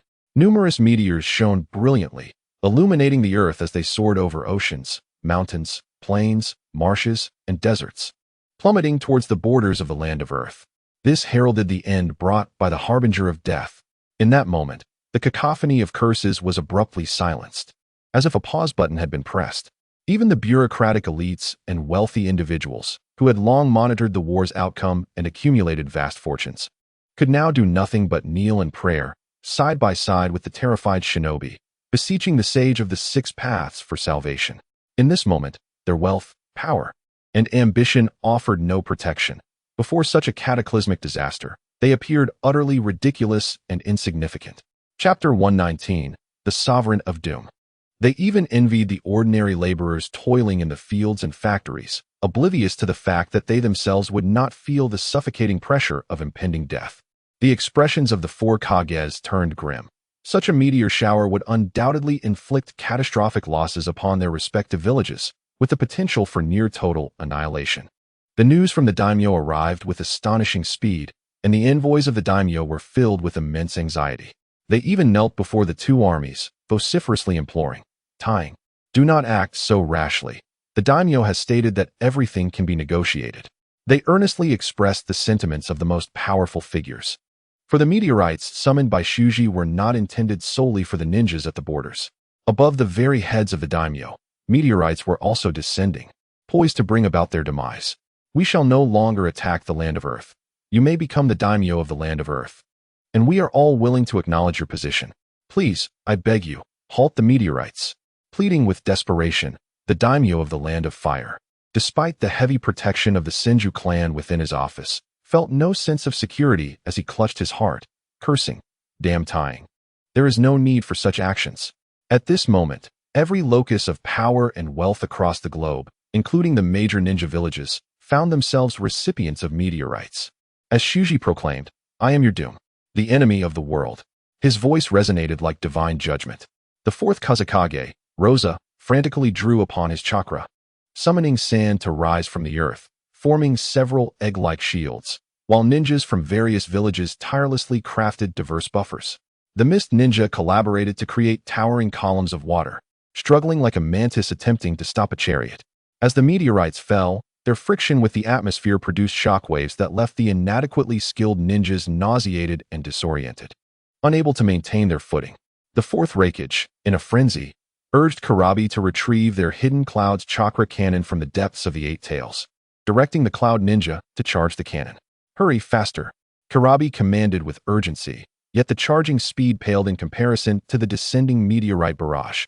Karabi transformed into the colossal Eight Tails, channeling the tailed beast chakra into a tailed beast ball, recklessly expelling it in an attempt to fire. Other Jinchuriki from various villages combined their efforts to unleash an enormous tailed beast ball to bombard the impending meteorites. Soon, despair enveloped them, as the meteorite onslaught seemed endless. The fleeing ninjas found themselves in a state of hopelessness, for no matter which direction they fled, they faced the wrath of meteorites. As they approached death's doorstep, their curses morphed into distorted language, leaving them unaware of their own utterances. In Sunagakure, the amiable Scorpion, ever the devoted grandson of Elder Chio, brought forth the mechanical technology tree conceived by their leader, Shuji. This was the fundamental reason for Sunagakure's halt in progress for 5 days and nights, as they needed to allocate elite personnel to study the super technology unearthed from the ancient civilization that Scorpion had so passionately pursued. Scorpion observed the impending meteorite clusters set to fall upon Sunagakure and its vicinity, sensing that within these meteorites lay exceedingly rare metallic minerals coveted within the ninja world. "Is this the initial resource bestowed upon Sunagakure by our leader?" Scorpion murmured. The mechanical civilization is heavily reliant on resources, thus Shuji directly procured materials from the cosmos, delivering them through meteorites. In the future, ninjas from various villages would serendipitously discover that the meteorites landing near their villages contained the natural resources they desperately needed. In Awagakure, atop the Copper Sparrow platform, Tsunade gazed at the meteorites streaking across the sky, instinctively comprehending the impending calamity. Tears welled at the corners of her eyes, as she realized that her family and the village they had fought for their entire lives were nothing more than playthings in Shuji's hands. Konoha, too, was left to endure Shuji's whims, carefully deciphering his intentions to ensure his amusement and satisfaction. Only in this manner could they hope to survive. Konan and Yetsong also observed this pivotal moment destined to alter the future, with Yetsong noticing Scorpion diligently working to establish a technological framework for Sunagakure, snorting in disdain. "Konan, let us perform for our master today." However, upon hearing this, Conan's face flushed crimson, and she stammered, "Humph. Soon you shall witness the fate of those who speak ill of our master and refuse to obey." Yetsong's admiration for their master was ineffable. Serving the master was a matter of great honor. As a celestial judgment angel capable of perceiving time, Konan ultimately nodded in resignation, yet within her heart, she lamented, Nagato. Farewell. She leaned closer to Yetsong, initiating a discussion on how to serve their master and bring him joy. In the land of rain, the omnipotent Pain, wielding the six paths abilities, remained expressionless as he dealt with the meteorites, shielding Amigakure. Hanzo the Salamander managed the civilians and ninjas below, collectively confronting the impending catastrophe. Recognizing only the tip of Nagato's formidable power, Hanzo diligently fulfilled his role as a supportive figure in Amigakure, refraining from any complaint. Soon, the invincible Pain was struck down, bloodied and cast to the ground. Quickly, everyone disperse and take shelter. Nagato sensed the changes occurring within Pain, and his expression shifted dramatically as he called out. Hanzo inquired, Leader, what is happening? Your abilities should easily resolve this terrifying meteor shower. Nagato grimaced, stating, Indeed, my powers could address this, but he forbids me from doing so. He is determined to reduce the population, compelling every nation and village to experience his resolve and intent. Across the ninja villages and nations, all who bore witness to this scene employed every means at their disposal to struggle against their fate. Some relinquished their resistance, resorting to desperate acts of vandalism, looting, and shouting in despair, their mental state collapsing. The meteorites drew ever closer, their descent accelerating. Ultimately, they collided with the earth, producing an earth-shattering roar. The ground trembled in that instant, casting many ninjas aloft, as if the entire world held its breath for this moment. Dust and debris were hurled into the air, creating a cloud of chaos. Upon impact, the meteorites carved a vast crater into the earth, instantly obliterating surrounding trees with the force of the shockwave, leaving a scene of utter devastation. Smoke and dust enveloped the sky, rendering everything around indistinct. Nearby ninjas, caught in the searing pressure waves, were reduced to ashes, as the terrifying heat melted stone, causing collateral damage. Each Earth-style defense crumbled, and the super swamp conjured through ninjutsu merely delayed the meteorite's impact, but could not prevent it. For their chakra was finite. The tailed beast Jinchuriki attempted to use their bodies to shield against the meteorites, only to be buried beneath the earth, their fates unknown. The first meteorite was not an end but a beginning, as the second, third, and countless others followed in succession, descending upon the land. Everything upon the earth was tossed like toys on a trampoline, repeatedly hurled into the air and crashing down. The wind shadow, Rosa, transformed into a fearsome golden warrior. Yet the colossal sand-gold giant was shattered by the meteorites, his struggles drowned beneath the weight of nature's fury. The puppet masters finally recognized the limitations of their creations, which proved utterly ineffective. The puppet master Chiyo, consumed by rage, saw her proud creation of the Hunin 10 crumble to ruin under the impact of the meteorites. The fourth Reikage roared as the chakra cannon's first shot cleared a portion of the meteorites, momentarily invigorating everyone. Yet in the face of the relentless barrage, their chakra waned, and time for recharging was insufficient. The Reikage bellowed, unleashing lightning, striking the meteorites, yet he was far too feeble in comparison. Karabi, in his eight tails form, found his octopus-like appendages powerless. After a few futile attempts, he was buried under several meteorites hurled by Shuji, disappearing without a trace. The colossal lake created by Wuyin village has been filled with meteoric debris, the intense heat evaporating the water vapor and cooking many ninjas. As the dust settles, the earth is left with a diminished clamor, the air thick with smoke, and the survivors gaze upon the ravaged landscape, weeping in despair. Protected by a barrier, the residents of Yanin village were untouched, witnessing the tremendous power of Lord Suji firsthand. Suji observed the scene with indifference, while the ninjas of Yanin village instinctively knelt before him, exclaiming, Long live the great Tsuchikage.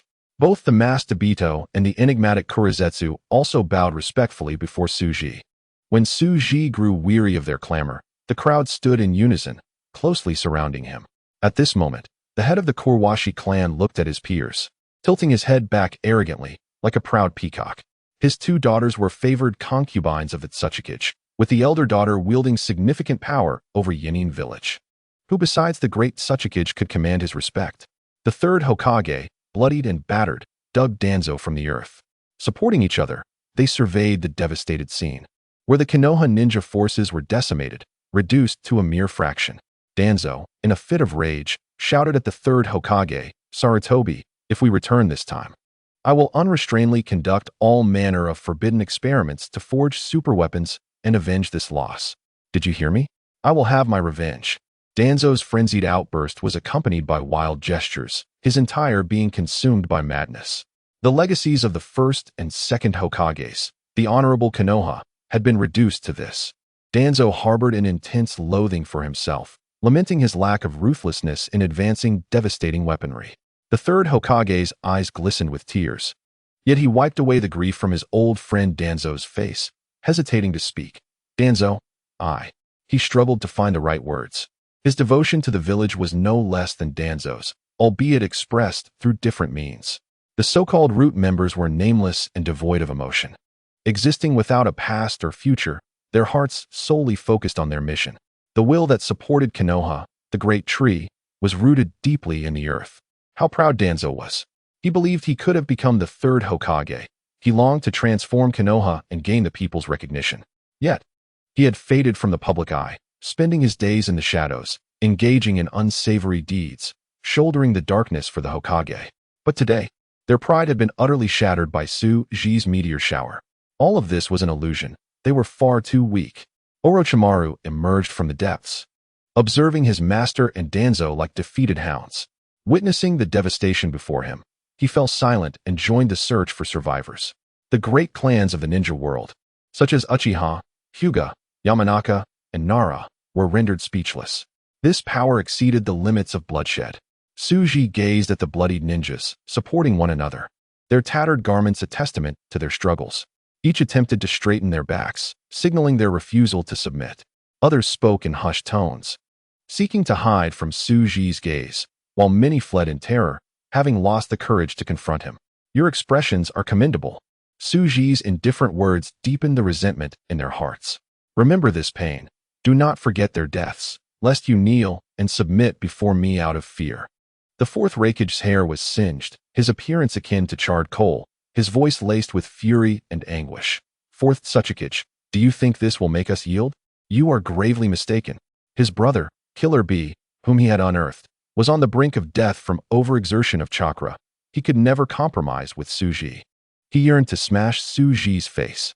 His father would not yield in the face of death. Was he to be considered a coward? "I do not require your submission.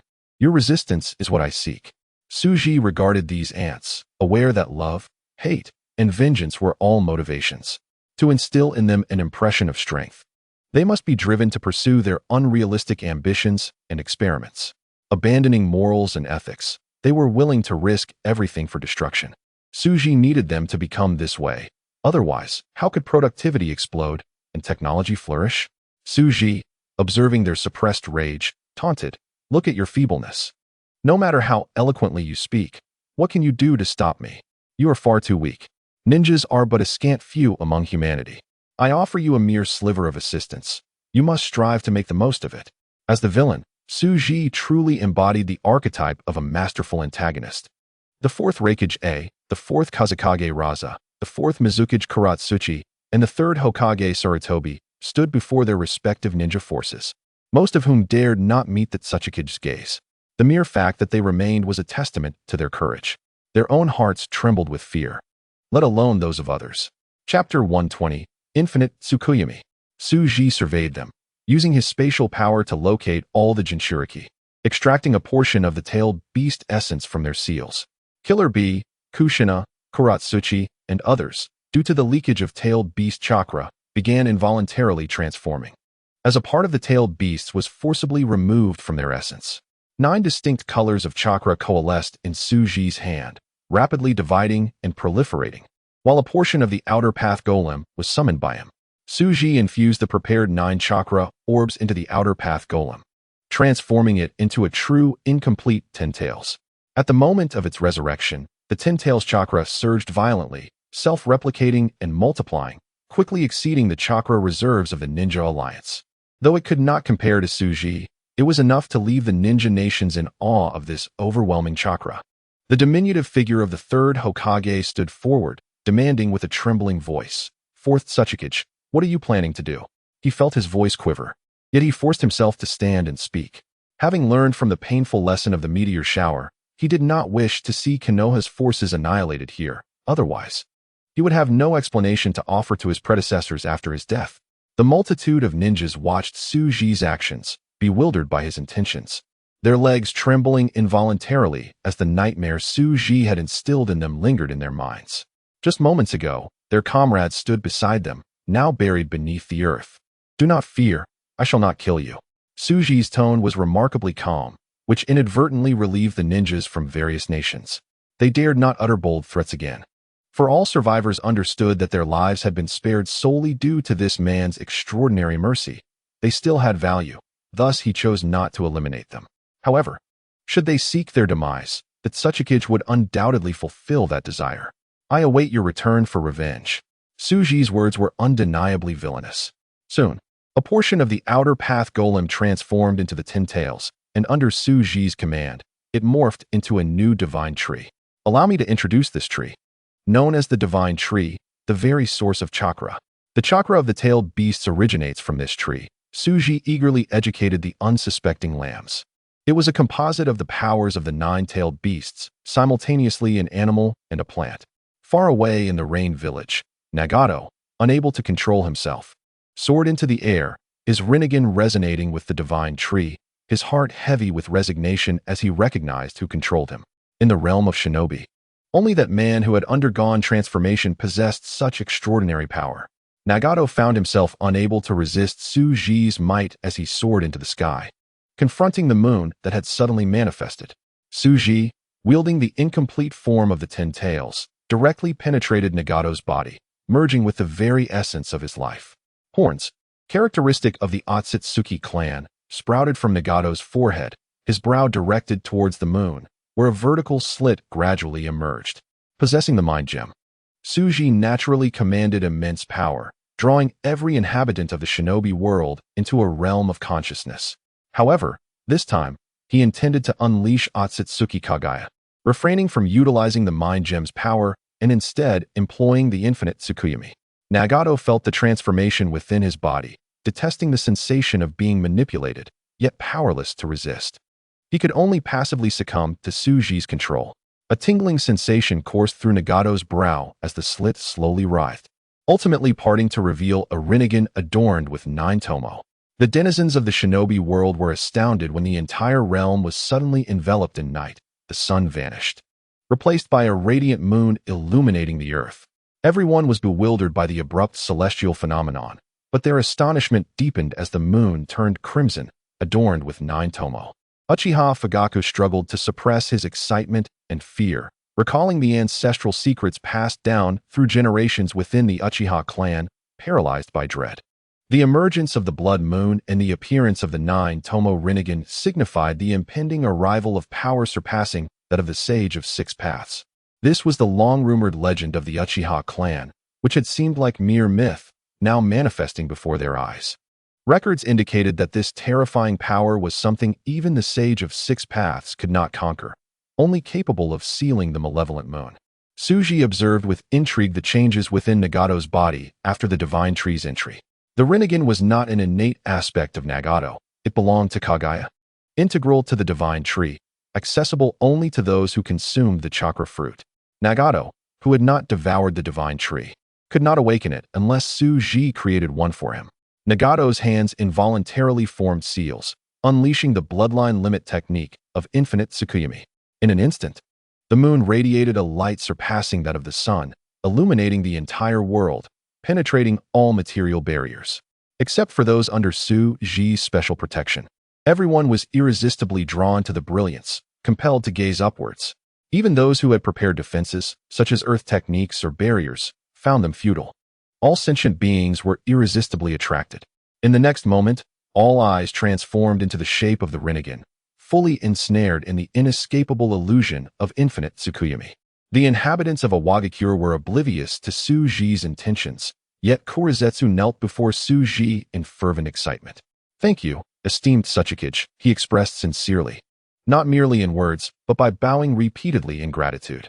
For thousands of years, Kurizetsu required neither food nor drink, devoid of personal joy or sorrow, with only one purpose throughout this extensive duration: to rescue his mother from eternal solitude. What spirit is this? In a feudal era, wouldn't this earn him a monument? A chronicle dedicated to filial piety?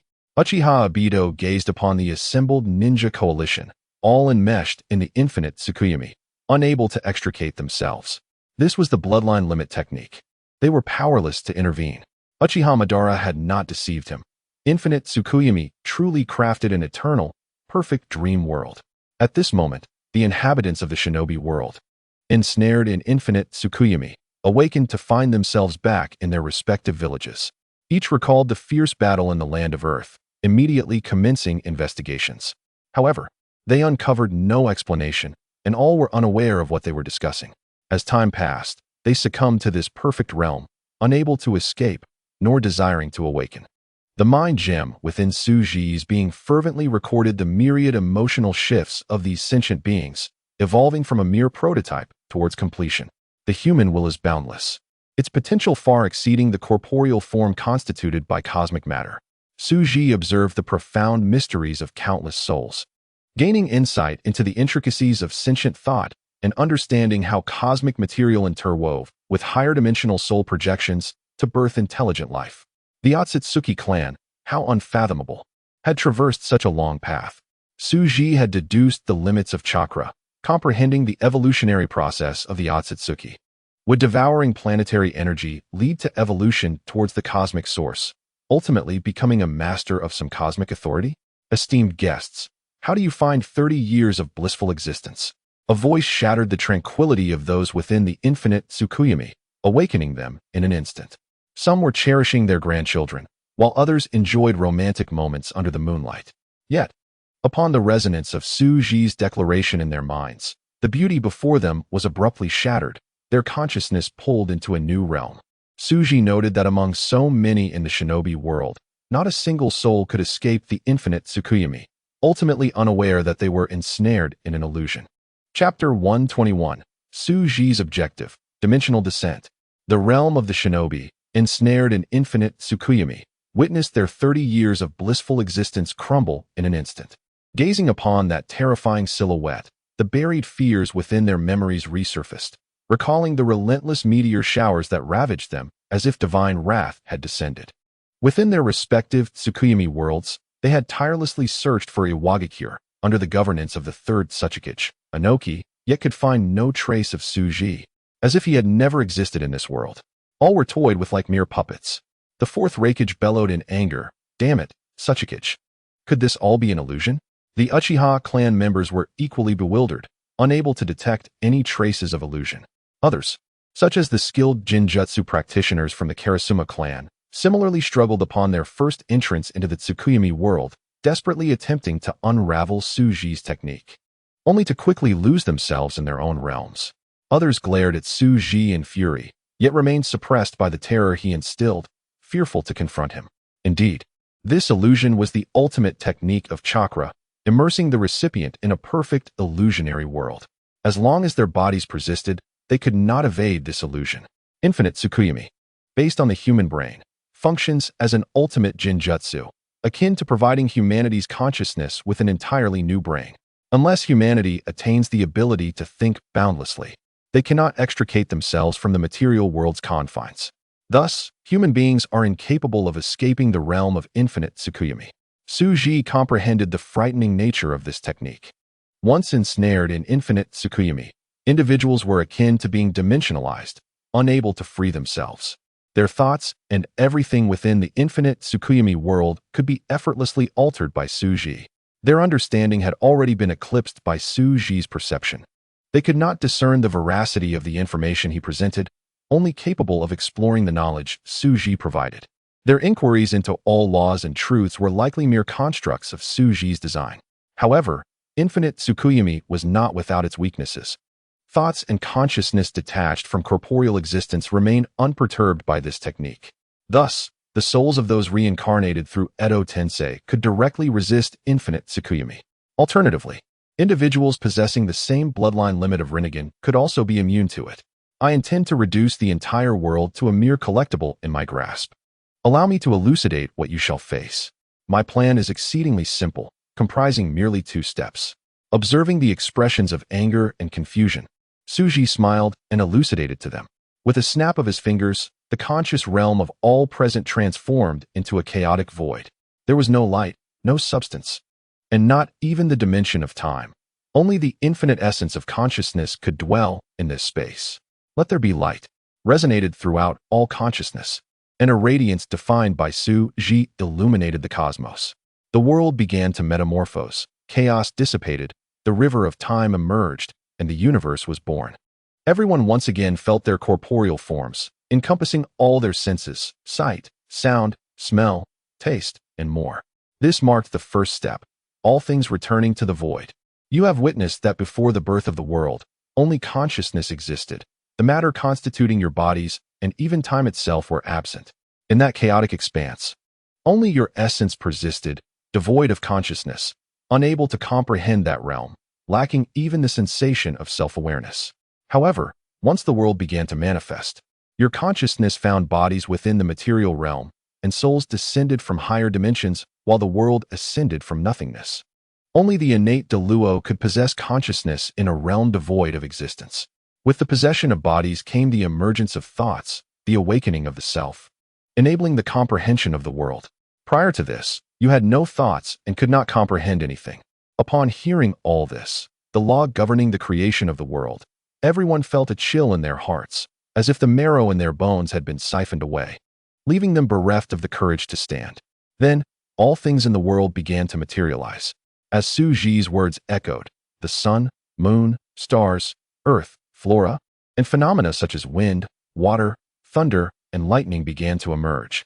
Intelligent life was born, breathing vitality into the world. Humanity and other sentient beings appeared, reshaping and understanding the world. Your consciousness is confined to your bodies, and your bodies are limited by this world, preventing you from recognizing anything beyond it. The world that ultimately formed is the one you now inhabit.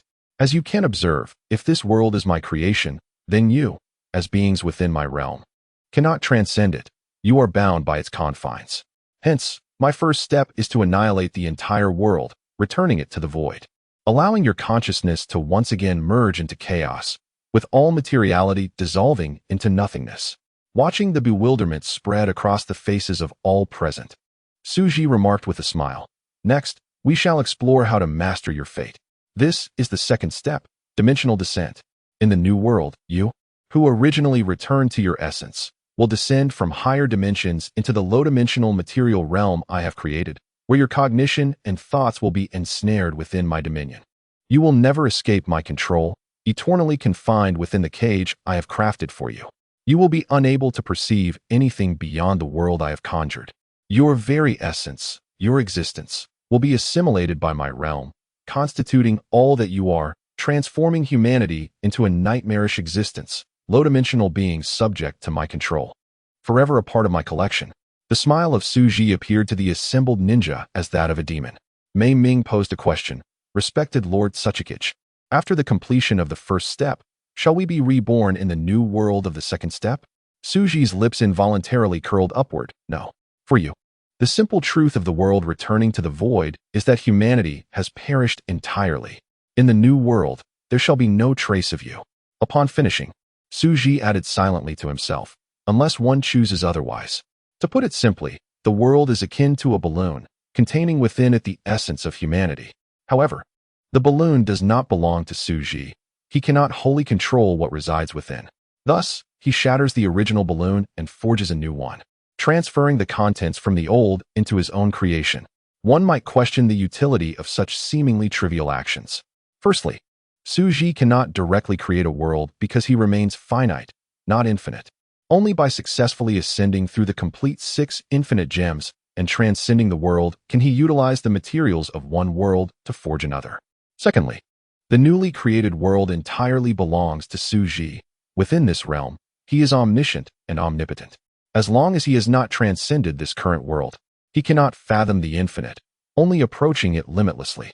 Only by transcending can he become infinite, enabling him to gaze down upon the world.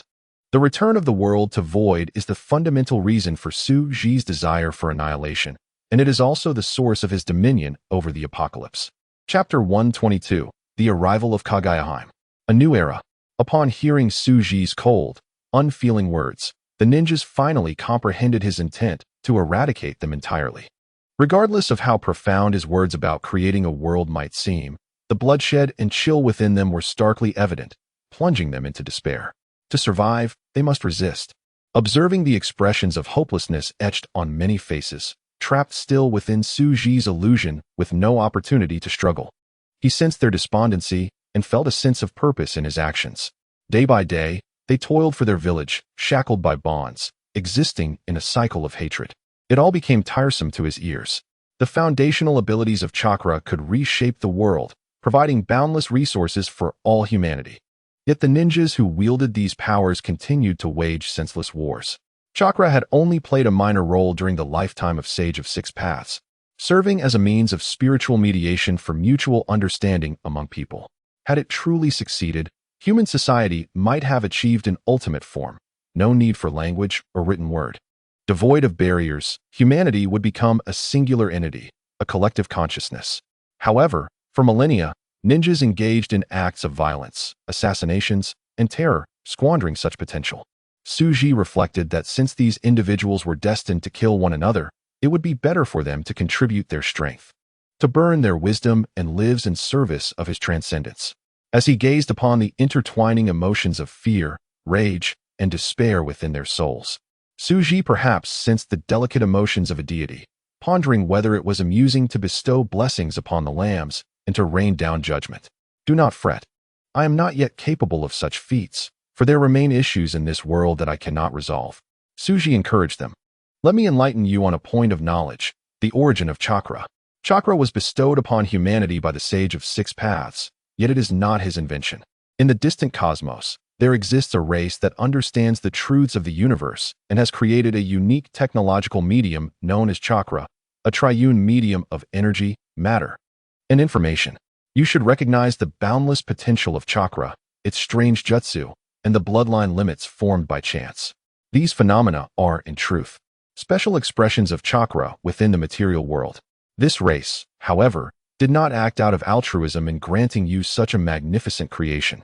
They ultimately intend to return to this world to reap the fruits of their labor.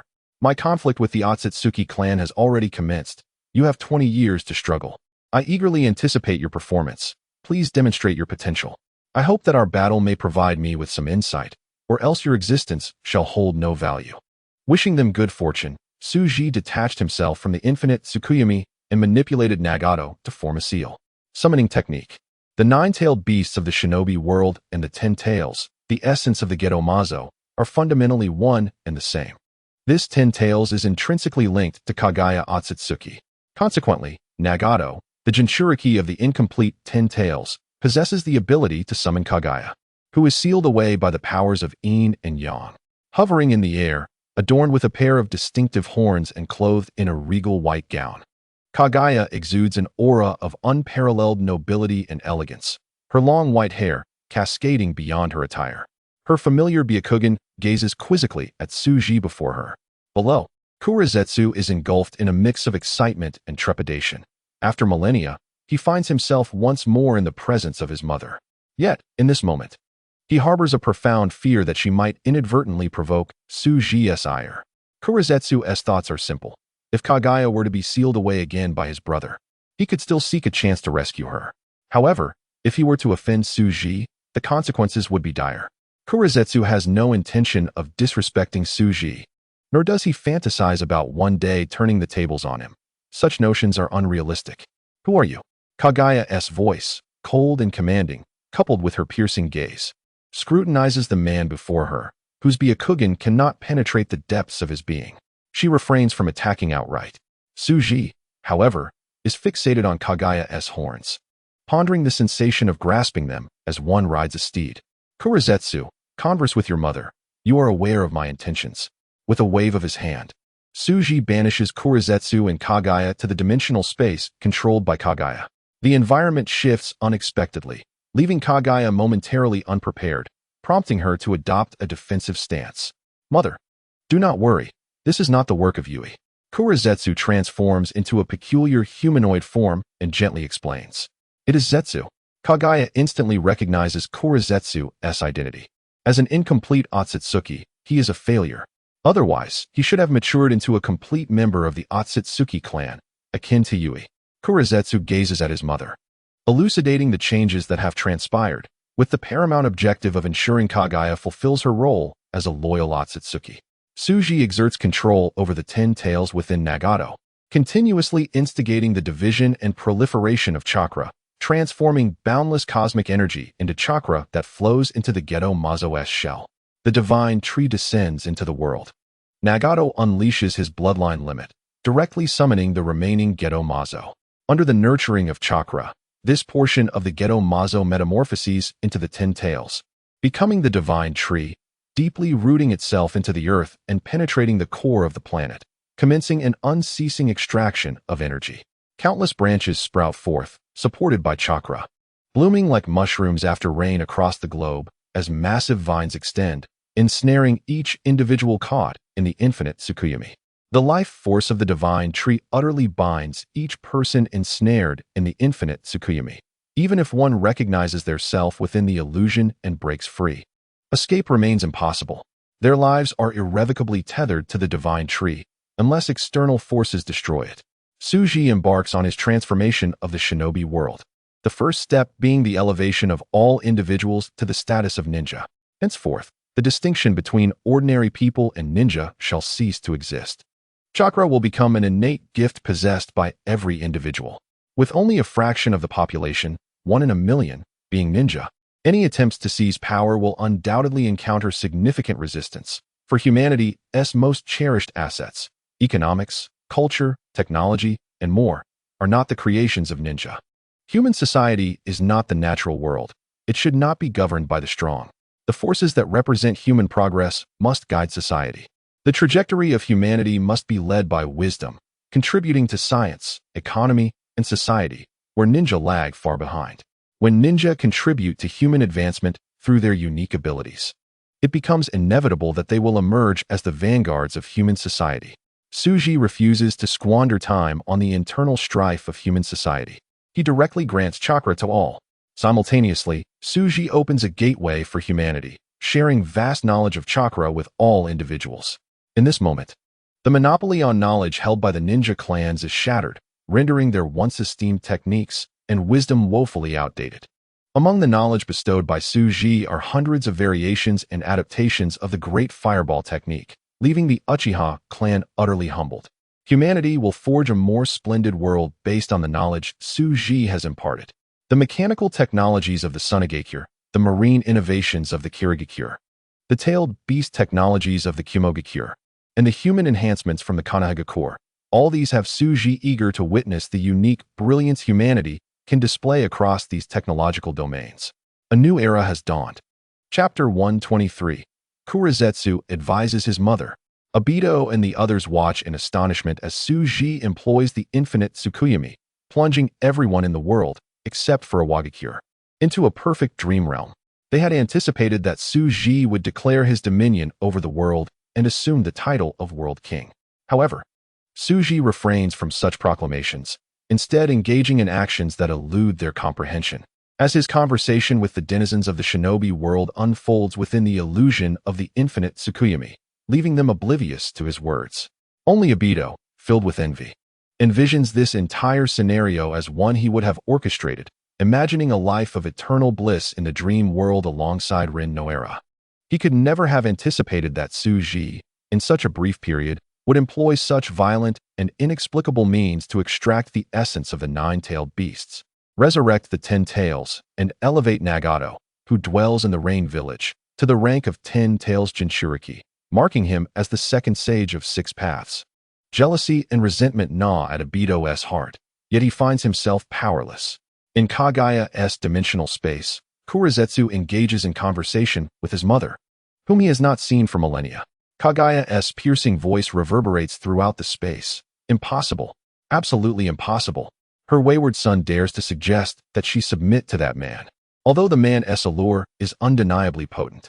However, as the progenitor of chakra and the goddess of the moon, she is not a mere mortal swayed by male beauty. Should she desire, she could conjure an endless array of handsome men. Zetsu, have you been altered by the enemy to utter such blasphemous words? Kaguya activates her Byakugan, thoroughly scrutinizing Kurizetsu's form, finding nothing amiss after multiple examinations. Indeed, he is an incomplete life form created from the secrets of chakra. Kurizetsu understands that his mother will not acquiesce. She sacrificed her life as purpose and betrayed her former superior, Kaguya Otsutsuki, for the sake of freedom. Now, he wishes for her to lower herself and become Suji's subordinate, which she naturally refuses. Mother, the times have changed. Kurizetsu continues. His intention is not for his mother to become Suji's concubine. Rather, if Suji were willing to accept her as such, Kurizetsu would be overjoyed. If Suji were to be regarded as his father, wouldn't he rise in stature throughout the world? His brother barely survives in the Pure Land, while his second brother wanders as a lost spirit on the moon. Upon encountering him, both would kneel and address him as Lord Zetsu. Even the formidable Otsutsuki clan, to which his mother belongs, would think twice before challenging Suji. The more Kurizetsu contemplates, the more feasible it appears. He knows that his mother's clan is filled with powerful beings, and many, like her, have consumed chakra fruit. His mother is a traitor of the Otsutsuki clan, now forced to hide in this world, living in fear of the clan seeking her out. Yet, Suji can provide her protection. As for the implications of serving Suji, there are none.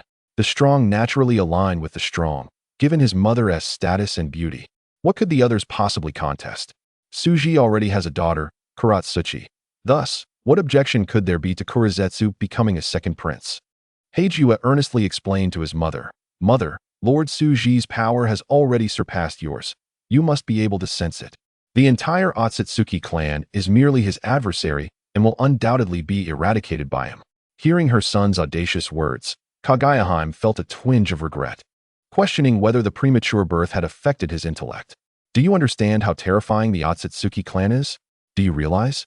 Her voice trembled as she recalled those who had devoured countless chakra fruits, succumbing to an endless slumber, poised to become celestial deities. She felt an involuntary fear. And then there was the enigmatic Otsutsuki deity, now a figure of myth. She was merely an ordinary being struggling for survival. Heijua, observing the fear etched on his mother's face, interrupted, Mother, do you know how powerful Lord Suji truly is? Kaguya gazed at her rebellious son, awaiting his elaboration. Lord Suji once revealed to me that the essence of the Otsutsuki clan lies among those clusters of suns, does it not? Upon hearing this, Kaguya was thoroughly astonished. How do you know this? Those are merely rumors. She had never spoken of such matters to her children. They were simply legends of the Otsutsuki clan. Yet, her son should not have been privy to such tales. Mother, it is not mere hearsay. With Lord Suji's assistance, I have witnessed those celestial beings. They slumber within the stars. For the first time, Kaguya usually composed visage shifted dramatically. No, this is impossible. Absolutely impossible. Even those of higher status within the clan, such as Otsutsuki Kaguya and Otsutsuki Momoshiki, would not be aware of these secrets. Such knowledge was imprinted deep within the Otsutsuki bloodline, only awakening after consuming sufficient chakra fruits. Therefore, she also remained oblivious. Yet, she sensed that her son might indeed be correct. The known clan members who had consumed enough chakra fruits had indeed ventured into the cosmic expanse.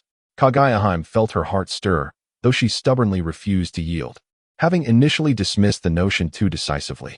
That is merely his word. There is no evidence to substantiate his claims. Though she remained defiant, her conviction waned. Mother, Lord Suji has no need to deceive us, for in his eyes, we are but insignificant insects. At this juncture, Heijua felt a pang of uncertainty. Could Lord Suji truly regard his mother favorably? Kaguya, hearing her son extol Suji, retorted with irritation, if he is so capable, why hasn't he made you a complete Otsutsuki being? Upon hearing his mother's remark, Heijua's expression darkened, though his face bore little distinction regardless. Heijua was a premature child, an incomplete Otsutsuki being, a permanent ache within his heart. Had it not been for Otsutsuki Kaguya and those two rebellious offspring, he would not have been born prematurely. Casting aside his distractions, Heijua reached into his abdomen, retrieving a crystal-like cube, translucent and radiant. Within the cube, a peculiar model of a tree shimmered, seemingly alive, as if it breathed. What is this? This is absolutely. Kaguya eyes widened, sensing the familiar resonance within. She stared unblinkingly at the crystal cube in Heijua's hand. That is undoubtedly the divine tree. "Mother, you are not mistaken. This is indeed the divine tree." Heijua proudly introduced it to his mother, a reward bestowed upon him after becoming a test subject by Lord Suji. Naturally, he hesitated to mention the subsequent remark made by Suji. "Even a well-behaved dog receives a bone. Since you are so compliant, you shall have something too." At that moment, Heijua felt as though Suji had trampled his dignity into the dirt, yet when he received the sapling of the divine tree, he was overwhelmed with joy and knelt in reverence. "How could this be? You lack the ability to traverse the cosmos. How could you obtain a sapling of the divine tree?" Kagaya completely lost her composure. Within the Otsutsuki clan, not everyone was qualified to consume chakra fruits. Those who did were undoubtedly the elite among elites. Heijua gleefully boasted, "Mother, this is not from another planet. It is the divine tree from this very planet." "Impossible." Kagaya immediately refuted her son's ludicrous assertion. A single planet could only nurture one divine tree, producing only one fruit at a time. If two seeds existed on one planet, they would consume each other, leaving only one to survive. Heijua chuckled, "Mother, this is the greatness of Lord Suji. What you cannot comprehend. The supreme secrets of the Otsutsuki clan are mere concepts that Lord Suji can grasp with a little time." Heijua did not keep her in suspense, directly explaining, "Lord Suji merely examined my body, glimpsed the secrets of the chakra fruits consumed by you, and thus comprehended the mysteries of the Otsutsuki clan's divine tree. He possesses the means to cultivate two different divine trees on a single planet. This divine tree does not require planting on the planet. Its roots extend through space, embedding themselves in the core of this planet. As long as I am willing to wait, I can consume the chakra fruits and evolve into a complete being." At that moment, Kagaya finally grasped the magnitude of Lord Suji's terror. The Otsutsuki could not fathom the intricacies contained within the chakra divine tree. Akin to a mere mortal who understands only that planting a fruit tree yields mature fruits. The same held true for the divine tree concerning the Otsutsuki. Yet, Lord Suji had thoroughly dissected the essence of the divine tree. He could fabricate divine trees at will or acquire the fruits directly without reliance on the trees. As long as he possessed sufficient chakra fruits, she, Kagaya, would be the queen of the Otsutsuki. Contemplating this, Kagaya realized that becoming a follower of Lord Suji was not out of the question. Unfortunately, the naive Kagaya believed she had a choice, when in truth, before Lord Suji, she had none. Lord Suji had long since determined how many tattoos of the characterdom he would inscribe upon her. Chapter 124, The Great Escape of the Ninjas. As the myriad beings of the world immersed themselves in the endless realm of dreams, they remained oblivious to the monumental changes occurring within their physical forms. Those ordinary citizens, devoid of any chakra, no longer needed to learn the hidden techniques for chakra extraction that the ninjas had concealed. Under Lord Suji's transformation, their bodies underwent mysterious changes. Chakra began to synthesize autonomously within them. They had all become ninjas. Billions of people worldwide had all become ninjas. Simultaneously, Lord Suji rewrote the genetic code of humanity, embedding the secret of automatic chakra synthesis directly within their genetic information. From this day forth, every child born would inherently possess the passive talent for chakra extraction. Ninjas were no longer the rare elite. As the gathering place for ninjas, whether the military forces of the ninja villages could continue to function normally remained in question. Coupled with the chakra knowledge that Suji forcibly implanted in everyone's minds, anyone could independently research and utilize chakra. Ninjutsu was no longer a proprietary right of the former ninjas. They could not hoard knowledge or monopolize it. Moreover, at this juncture, even the daimyos could not reclaim or obliterate that knowledge, for it was bestowed upon every individual at birth by Suji. Suji had foreseen a tremendous shift in the world. Those who had been enslaved and oppressed, upon acquiring such formidable power, would they still willingly remain as mere beasts of burden? After a period of chaos, the world would be molded under the pressure of Suji's external force. Once the infinite Tsukuyami was lifted, ninjas would discover that they were no longer unique. Many former commoners actively sought out Suji for resources, only to discover that he had not obliterated their altars, but had rather bestowed upon each individual their own. Every person could delve into the study of chakra, utilizing it to comprehend and reshape the world. What monumental advancements might this world achieve? Suji held great anticipation. As for the ninjas, he did not grant them anything extraordinary. armed only with their experiences as ninjas and the knowledge provided by Suji. They still could not surpass those who were encountering knowledge for the first time, and thus, they were rightfully eliminated. Once the transformation was complete, Suji commanded Nagato to unravel the infinite Tsukuyami. Countless branches of the divine tree withered, and as the divine tree released its hold, people began to awaken. Decades had passed within the infinite Tsukuyami, yet in the real world, only a single hour had elapsed. The moon had vanished, and the sun re-emerged in the sky, casting dazzling rays of light that momentarily blinded the ninja coalition. 30 years, such a vivid and tangible life. Terumi Mei's crimson lips curled slightly as she gazed at Suji, who stood at the center of the Iwagakure ninja forces, reminiscent of a god or demon. She recalled the 30 years they spent together in her dreams, unwilling to awaken from such blissful reverie. Despite knowing it was merely a dream, she resisted waking up because it was too beautiful to relinquish. Who would not desire an opportunity to reclaim all the regrets of their life? Observing the dazed ninja coalition, Suji's nightmarish voice jolted them into lucidity. My friends, did you find happiness in those 30 splendid years? The fourth Raikage encountered his deceased father in a dream, receiving the mantle of Raikage from him and transforming Kumogakure into the foremost ninja village. The fourth Kazekage, Raza, witnessed the rise of Sunagakure in his dream, becoming the greatest Kazekage. Kagutsuchi Shikamaru observed the grand expansion of the Land of Water, successfully unifying all ninja clans of Kirigakure and becoming the most powerful Mizukage. Shimura Danzo saw the failure of Sarutobi Hiruzen's methods and knew he must rescue Konoha, proving to all that he, Danzo, was indeed correct. The third Hokage beheld the visage of his deceased son, reclaiming many past regrets. The myriad of human experiences found elevation within the infinite Tsukuyami. As Suji observed those still savoring their euphoric lives after swallowing the pill of regret, he coldly remarked, cherish this memory in your minds, for it is your final moment of beauty. Your good days have come to an end. A test subject was summoned by Suji, the spirited youth Senju Rope. At this moment, he had been thoroughly transformed by Suji. His sister performed for Suji, exerting herself to alleviate his suffering, merely to lessen his torment. Everyone, employ every means at your disposal to survive. Upon concluding his words, a colossal barrier enveloped the area, causing him and all the forces of Iwagakure to vanish. The bewildered individuals could not comprehend what transpired, yet a wave of terrifying chakra surged like a tsunami, instilling fear within them.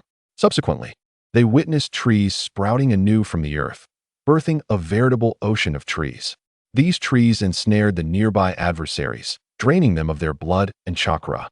The third Hokage and Danzo instantly recognized this technique. It was none other than the legendary jutsu of the first Hokage, Senju Hashirama, Mokutan, Shinrin Shoten. The terrifying scale of this jutsu surpassed even that of Senju Hashirama. Soon, they identified the instigator, Senju Rope. Rope, the third Hokage whispered, confusion swirling within him. Wasn't Rope taken by Kirigakure? How could he appear here? It was evident that he had been transformed. Rope had never possessed would-release abilities, and he likely no longer recognized them. Danzo's tone was laced with cold determination, revealing his resolve. Judging by the scale of this technique, he seemed to possess power akin to that of the first Hokage. The third Hokage wielded his staff to sever the branches advancing toward them. Doton, Daisetsu no Jutsu. The earth suddenly convulsed, and they found themselves at the center of a vortex. The third Hokage utilized Doton to counter, but upon seeing the figure before him, he was utterly shattered, tears streaming down his face as he shouted, Otsutsuki, you are truly despicable. The enemy standing before him was none other than his deceased son, Sarutobi Shinji. It was clear that Suji had used his son's head to create numerous clones. Gazing upon the face identical to his son's, the third Hokage's grip on his staff trembled, tears flowing uncontrollably. Heaven knows what emotions surged within him upon discovering his son's lifeless body, bereft of a head. Now, witnessing his son, unable to find peace, being wielded against him was a torment beyond measure. Cursed Otsutsuki, you desecrate the dead. Sarutobi Hiruzen cursed, resolutely engaging in battle with his son's clone. However, Danzo, witnessing this scene, was struck by a thought. He resolved to return and employ the reanimation jutsu. In the face of humanity's impending doom, what was the desecration of the dead? Though it bore the visage of his own disciple, Danzo exhibited no mercy. conjuring a blade of wind to combat the advancing clone of Sarutobi Shinji. The fourth Reikage severed the continuously sprouting trees, glancing at his gasping brother. He inquired, "Are you all right? Bakayuru, is this wood release?" "Brother, I'm fine. Wood release exerts tremendous suppression on tailed beasts." Kurabi utilized the transformation of lightning nature and shape to effortlessly dispatch enemies. After Su Ji's disappearance, an endless army of shadowy figures pursued everyone relentlessly. At this moment, the nascent ninja coalition fractured, each fleeing towards their respective nations. Under Su Ji's command, the shadowy army refrained from exterminating them entirely, otherwise, none would survive. "Darui, what are these people?" The fourth Reikage observed the pursuing ninjas, all uniformed and terrifyingly formidable, their ninjutsu far surpassing that of the average jonin. After all, jonin could not continuously unleash ninjutsu. They were akin to mobile artillery. Moreover, these individuals were adept in bloodline limits, shattering the will to resist within every individual, each one desperately fleeing for their lives. This was the shadowy army under the dominion of the apocalyptic sovereign, a unified creation of weapons, proficient in all ninjutsu and capable of employing every bloodline limit.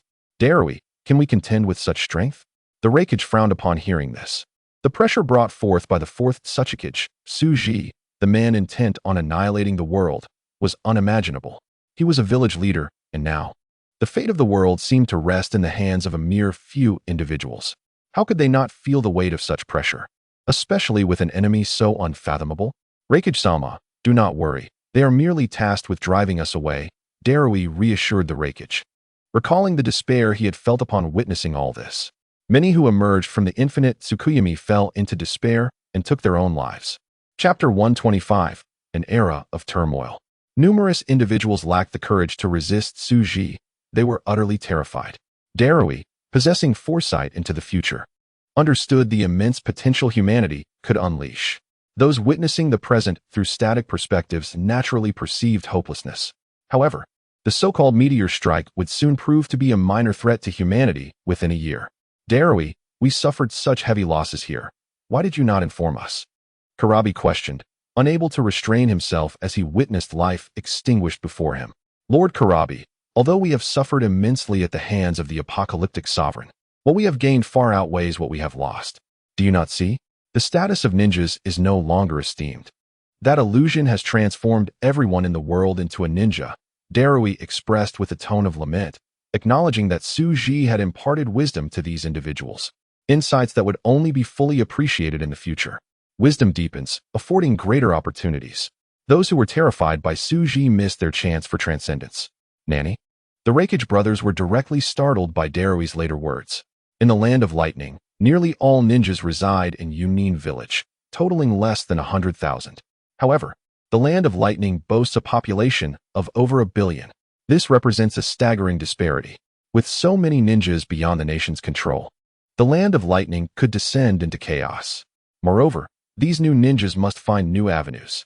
They do not engage in production, and their living standards can be described as exceedingly high. Those who are incessantly oppressed and dissatisfied with their lives are undoubtedly unwilling to continue to toil like beasts of burden. Most critically, the daimyo's trust in Yunin village is misplaced. With less than 100,000 ninjas available for military service, it is implausible to mobilize over 1 billion citizens into military units. Setting aside the question of who would manage production, what would become of the daimyo's authority? Darui nodded. This was indeed true. Now, the land of lightning was on the brink of insurrection. The Reikage immediately issued orders for all ninjas to return to Yunin village at once. Simultaneously, numerous individuals took to the streets, fueled by their thoughts, to incite rebellion. An unending wave of resistance erupted, some driven by oppression, others merely by inflated ambition. The daimyo of various nations had no time to ponder how they had become ninjas. The intelligence flooding in from all sides left them frazzled, while their capitals were rife with unrest. In the most prosperous areas lurked the deepest evils. Now, those who had suffered persecution sought vengeance. The fourth Kazakage Raza returned to his village with the mist ninjas in a state of disarray, having witnessed the calamity Su Ji had wrought upon the world. Upon meeting the daimyo again, Raza immediately commenced the mechanical god-making project for his village under the guidance of Chief Scientist Scorpion. He himself, accompanied by a contingent of elite Suna ninjas, began to quell the riots erupting across the land. An increasing number of promising individuals were selected to join the ninja village, becoming part of the ranks. Scorpion observed the burgeoning population and thriving Suna village with a sense of solace. The village bustled with activity, wholeheartedly dedicated to the pursuit of advanced technology. Emanating a vibrant energy, he felt the passionate spirit of research rekindled within him. The quest for the unknown and the understanding of truth is the essence of joy. Though it could not compare to receiving guidance from the leader at any moment, establishing a comprehensive technological system was a monumental achievement in itself. Under Scorpion's leadership, nearly everyone in Suna village engaged in learning mechanical knowledge, producing numerous formidable war machines.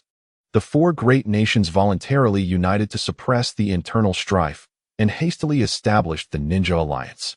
Confronted with a life-and-death crisis, the colossal war machine of the nation began to operate, initiating numerous research projects and selecting countless researchers to be dispatched to various institutions. The Ninja Allied forces and the Shadow Corps clashed along their respective borders, maintaining a low-intensity conflict. In the land of Earth, Iwagakure naturally became the capital, and Suji became the de facto ruler of this nation. Everyone warmly welcomed their new leader. Even the doves soaring in the sky seemed to cheer for Suji. On the Tonkei platform, Suji took a fine wine from Xiaonan's hand and drank it in one gulp, inquiring, "So, did you reach an agreement with your mother?" "Yes, Lord Suji. My mother is willing to act as your informant and go to the Otsutsuki clan's territory," Heiju responded respectfully. Suji turned to Kagaya, who immediately bowed her head, declaring, "I am willing." She had sensed the terrifying power emanating from Yitsong and Xiaonan, a force far beyond her own, one she could never hope to rival. At this moment, all her former schemes dissipated. The person before her stood unmoving, and she was no match for him. Yitsong and Xiaonan had already transcended, while Kagaya, bound by time and space, was naturally no match for them.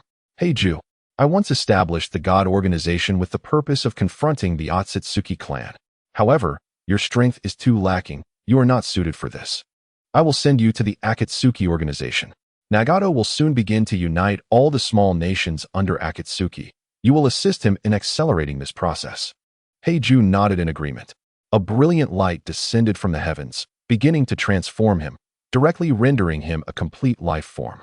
Heiju's face was notably neutral, with striking golden Rinnegan eyes and a robe of the six paths that enhanced his ethereal presence. Kagaya gazed at the terrifying power granted to her child by Suji, trembling uncontrollably. This power was on par with that of consuming a chakra fruit. Originally capable of soaring freely through the skies, Heiju deeply bowed his head, kneeling before Suji and singing praises. "As for how to join the Akatsuki organization, I presume I need not arrange that," Suji mused.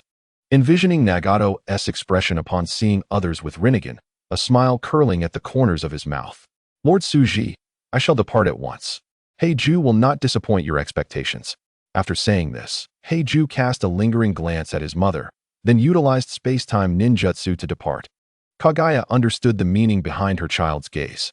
Suji clapped his hands, and the stunningly beautiful Tsunade, clad in royal attire, appeared. Her skin was as smooth as cream, and she bore the same distinctive curved horns on her forehead as Kagaya. Seeing Tsunade, who was of the same life level as herself, Kagaya's lips parted slightly. "Which region do you hail from as an Otsutsuki clan member?" Suji explained, "She is not an Otsutsuki clan member. She is a native of this planet, and can even be considered a descendant from countless generations. She is a descendant of your eldest son, Yuin." "Impossible. Has she consumed a chakra fruit? Otherwise, how could she possibly be a pure Otsutsuki clan member?" Kagaya doubted, as apart from her eyes not being Byakugan and differing hair color, Tsunade bore an uncanny resemblance to her. Chapter 126, Transformation of Kagaya. Xiaonan and Yitsong, witnessing Kagaya's audacious questioning of their master, instantly grew cold in demeanor. Suji pondered that soon this woman would welcome him with open arms, so he dismissed her rudeness. "Do not deduce conclusions based on results. Within your Otsutsuki clan, this may seem the only possibility. However, I ask you, was the original chakra god tree created by your Otsutsuki clan, or was it a serendipitous discovery in the world? If it was the former, it can simply be recreated. If it was the latter, then by mastering the relevant cosmic truths, it can also be produced." The chakra fruit merely transforms the energy of life planets into specific, perfect chakra, does it not? Suji observed Kagaya's grim expression and continued. You are adept at planting trees, yet you have forgotten the significance that chakra itself represents. Power is easily acquired. Control is the key. Kagaya gazed in astonishment as energy from the heavens began to converge in Suji's hands, then seamlessly transform into chakra, ultimately becoming a chakra fruit. Although chakra carries a wealth of information, it remains within the realm of energy and matter, encapsulated within Suji's infinite gem technology. Analyzing the secrets of the Otsutsuki clan from Heiju, Uchiha Madara, and others, Suji could effortlessly create chakra fruits that required arduous cultivation by them. Kagaya's eyes gleamed with intensity as she beheld the tempting fruit in Suji's hand, a representation of power and status. Consuming it would allow her to continuously evolve and ultimately ascend to the status of the supreme Otsutsuki deity. How laughable that what they had pursued was so utterly ridiculous. Hui Yiji began to harbor doubts about her own lineage, a clan capable of traversing the cosmos and annihilating countless civilizations. The Otsutsuki clan took immense pride in their divine tree and chakra fruits, which, once consumed, could bestow immortality and divinity. Yet, in the hands of this man, it appeared as simple as creating refuse. How could her clan possibly triumph over him? Suji observed the self-doubt enveloping Hui Yiji and, with a smile, approached her, taking her hand and presenting her with the chakra fruit. Consume it. As the goddess of this world, the deity of the moon, she was the progenitor of chakra, the source of all cultivation techniques. In her eyes, humanity was naught but insignificant insects, unworthy of her attention. The disparity between mortals and deities was vast. Prior to Suji, those formidable enough to be recorded in the annals of ninja history were few, and they could be linked to her as the progenitor of chakra. However, at that moment, she gazed at the extraordinary fruit that had forged her existence, feeling a peculiar weakness. This was not something that should occur to one already deemed divine. As Suji had once stated, no being is born noble, for they shall inevitably be cast down into the dust. Sentient life must continually seek to understand and reshape the world, a philosophical conundrum that poses the question of where one seeks to go. Hui Yiji, with an expression of sanctity, trembled as she ingested the chakra fruit. In an instant, her body radiated a blinding light, and a terrifying surge of energy distorted space, creating a tsunami of power.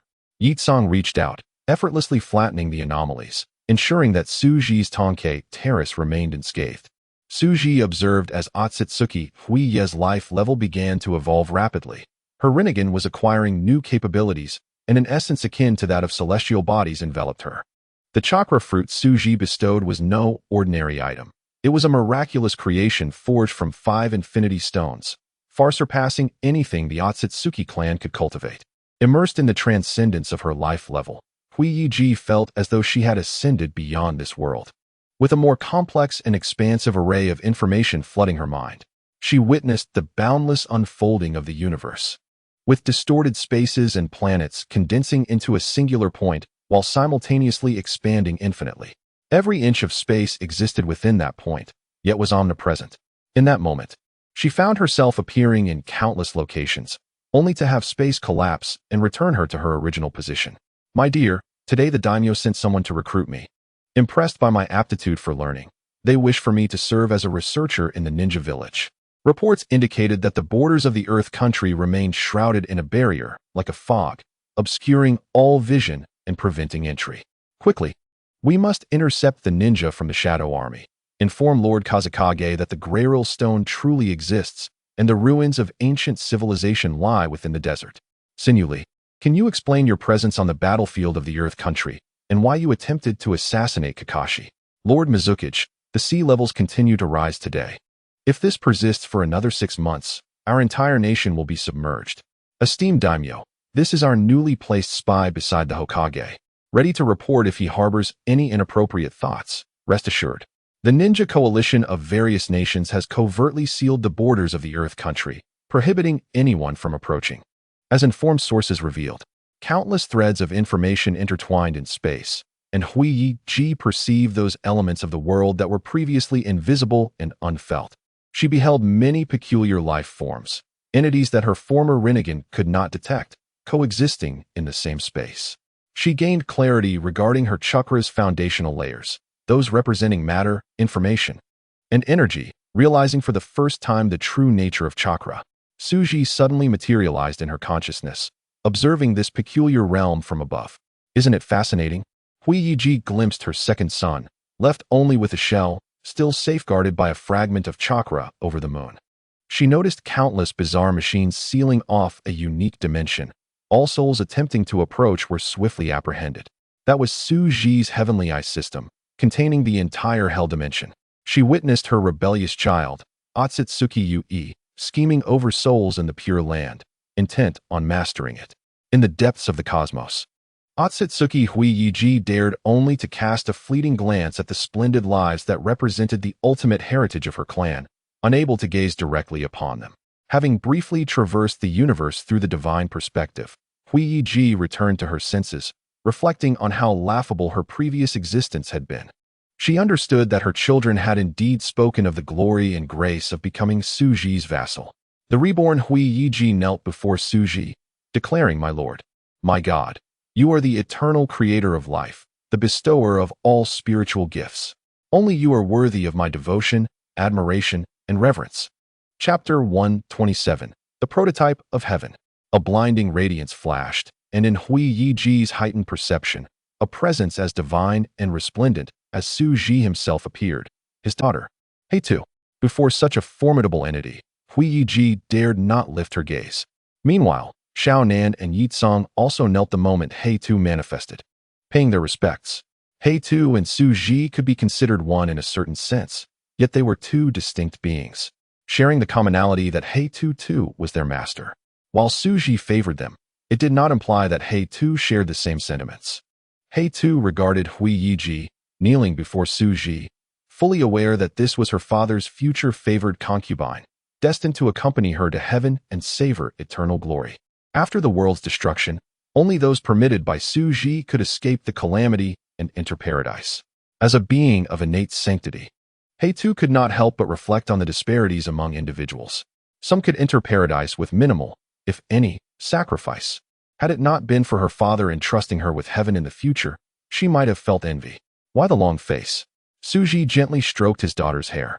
I've dispatched my army of the dead to handle it. The entire hell dimension has become rather dull, as the deities of the Otsutsuki clan have become eternal, merging into the cosmos. Their fall merely returns them to the universe, devoid of souls.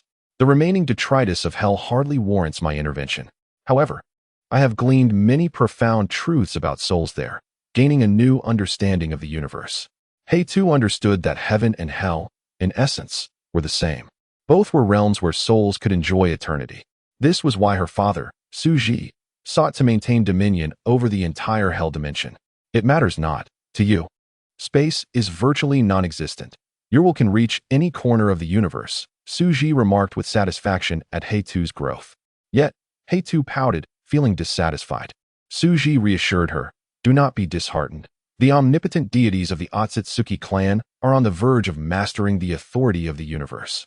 You cannot be their rival unless you transcend the universe. Previously, when Heitu had glimpsed the end of the timeline, she had suffered at the hands of the omnipotent deities of the Otsutsuki clan, longing to reclaim her standing. Unfortunately, she had yet to succeed. Nevertheless, under Suji's protection, her adversaries were powerless against her. Observing Heitu's glum demeanor, Suji said, do not worry. Once I fully harness the 6 infinity stones, I will transcend the universe. At that time, I shall leave it to you to handle. Really? Heitu asked in delight, fearful that Suji was merely jesting. She gazed upon the brink of time, sensing that the universe anticipated its impending annihilation at the hands of Suji. Consequently, the Otsutsuki clan, an embodiment of the cosmic fate, became an invincible entity within this universe. Even her father, Suji, could only remain undefeated in a battle against this cosmic will, unable to emerge victorious. It was only after she could no longer perceive the end of time that her father ultimately obliterated him. You are my creation. At that time, I shall bestow upon you the infinity stones. Good. Heitu was filled with joy, knowing that her father would eventually become omnipotent. By that time, even her father, who was not yet all-powerful, would achieve a state of eternal existence, transcending all timelines and dimensions, embodying an indescribable, ineffable essence beyond infinity. She merely hoped to assist her father, wishing to find her own worth in the process. Suji beckoned, and from the soul gem on Haitu's forehead, a peculiar miniature world emerged. The moment this world appeared, it became the centerpiece of the universe, the apex of existence. All gods and celestial beings throughout the cosmos felt the occurrence of an event that defied the laws of the universe, the birth of a cosmic origin point. The cosmic origin point signifies the very essence of the universe. Initially, the universe was non-existent, a void, before becoming one. This is the cosmic origin point, which exploded, giving rise to two, then three, and ultimately all things. After the emergence of all entities, the original one ceased to exist. Yet, at this moment, another one has appeared. Suji severed the probing curiosity emanating from the universe, as well as the terrifying gaze of the Otsutsuki clan's omnipotent deity, which traversed time from the future to this point. However, this formidable force capable of shattering galaxies was effortlessly captured by a colossal hand. Suji and Haitu remained unfazed by this spectacle, but Yetsong, Xiaonan, and Kagayaheim were rendered utterly speechless. The Otsutsuki omnipotent deity, representing the very essence of the universe, was far too powerful for them. This was merely an instant of confrontation between the future Suji and the Otsutsuki omnipotent deity, embodying the will of the universe. A battle spanning all timelines and cosmic realms. Haida gazed in astonishment at the nascent world in her father's grasp, as pure light emanated from within and faint hymns resonated, imparting a serene and peaceful aura that elevated their spirits. Father, could this be? Haida's expression shifted dramatically. Suji gently shook his head. This is not paradise. It is merely a prototype that requires the nourishment of the entire universe for its full birth. Paradise, filled with blessings and glory, transcends reincarnation and causality, where souls attain liberation and eternal happiness. Haida sighed. Father, I never imagined that paradise could be created from the soul gem. Suji smiled, explaining. Paradise is merely a refuge for souls. It holds significance only for sentient beings. Thus it is birthed at the source of intelligent life. The soul and spirit are inextricably linked. The former is a projection of higher dimensions, while the latter represents reality. Only by returning to the essence of the soul can one behold paradise. This period of conflict has enlightened me about many aspects of hell, and you have excelled. Only by comprehending sufficient dimensions of hell can I create it. Otherwise, it would take me several more years. Haida gazed at the noble and sacred prototype of paradise, the realm she would one day govern, the apex of the universe, and the sanctuary of souls. Suji wove elements within, allowing this embryonic world to steadily absorb cosmic primal energy for growth. Haida felt elated, for she had aided her father. In her father's original plan, he intended to transform the mothers of the two protagonists, Uzumaki Kushina and Uchiha Mikoto, into death angels to wage battle in the dimensions of hell. However, those two chosen protagonists had yet to be born. After completing this endeavor, Suji placed the prototype of paradise into the soul gem, allowing it to continue nurturing Haida's essence. Considering the passage of time, he prepared to embark towards the dragon vein to complete the final infinity stone, the time stone. Chapter 128. The transformation of the shinobi world. Suji directed his gaze towards the entire shinobi world, witnessing the awakening of the dormant celestial beings of the Otsutsuki clan deep within the universe. The first batch of awakened celestial beings was en route to this planet. However, they were unable to depart from their slumbering domain, engaged in battle with the shadow army reinforced by the 5 stones. Otsutsuki Mamashiki, Kinshiki, and Urashiki were also on their way, yet they remained unaware of the events transpiring within their clan. These 3 would provide external stimulation to the inhabitants of this planet, so Suji paid them no mind. After the creation of the Tianyan system, it began to expand throughout the universe, having already mastered a significant portion of it with the aid of the spatial stone's power. The ancestral land of the Otsutsuki clan was now thoroughly sealed by the Tianyan system, making it exceedingly difficult for any messages to escape.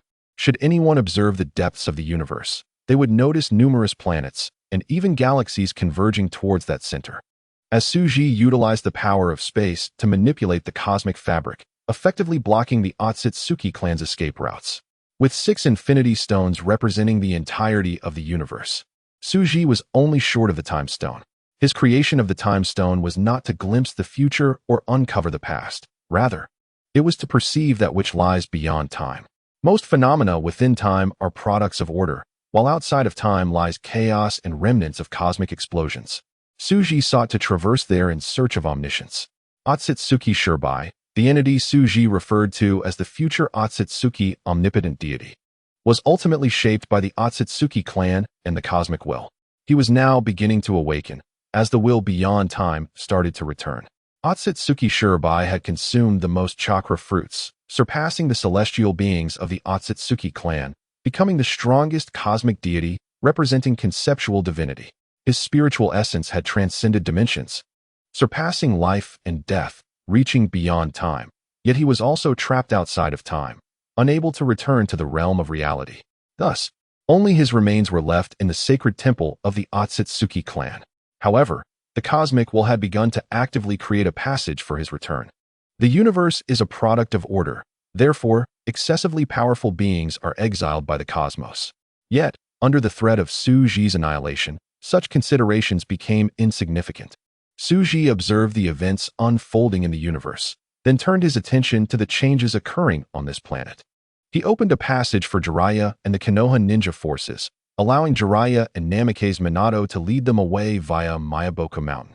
Suji contemplated the future, knowing he would need to play the role of an antagonist in Konoha twice, eliminating the fourth Hokage and cleansing the Uchiha clan, particularly the Uchiha bloodline, thus preserving a portion of Konoha's elite. After all, Konoha's future technological transformation still required the guidance of Jiraiya and his disciples. As for the reason behind this course of action, it was simply to explore how external forces could facilitate the betterment of a nation, a grand inquiry. Suji was neither an invader seeking treasure and women, nor a mindless killer seeking mere amusement. He simply wished to witness the limits of civilization. Much like a child tugging off the leg of a grasshopper to observe how it jumps, it was not cruelty, but mere curiosity. Suji held a similar attitude towards humanity.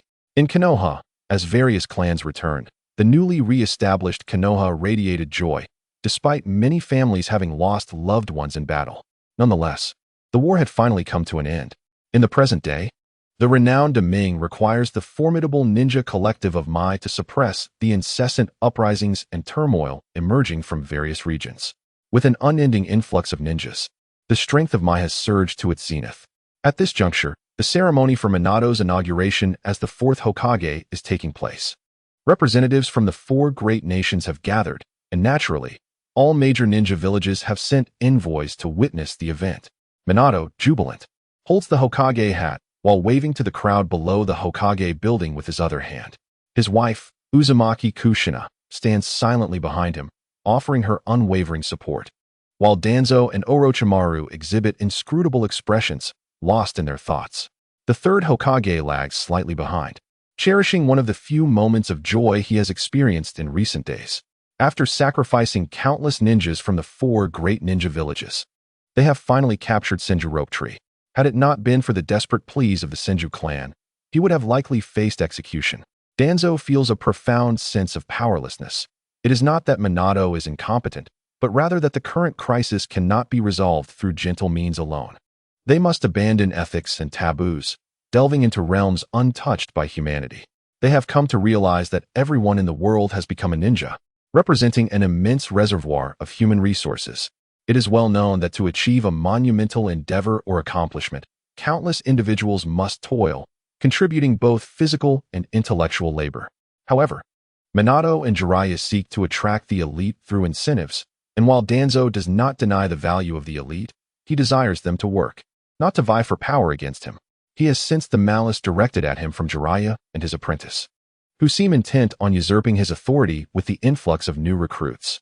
For the sake of Mai, Danzo is willing to relinquish power. Yet he detests the path these individuals wish to take alongside Minato, characterized by sluggish democratic deliberations. The threat of the apocalypse ruler is a crisis that could annihilate all of humanity. There is no time for discussions on the distribution of interests, nor any surplus energy for squabbling. Mai requires a singular voice to command and execute. Danzo's thoughts represent not just his personal will, but also that of many who possess self-awareness, understanding the terrifying power of the apocalypse ruler. To effectively resist Dou Qi, one must be prepared for total annihilation. Compromise is futile. Dou Qi has granted them merely 20 years, perhaps even less.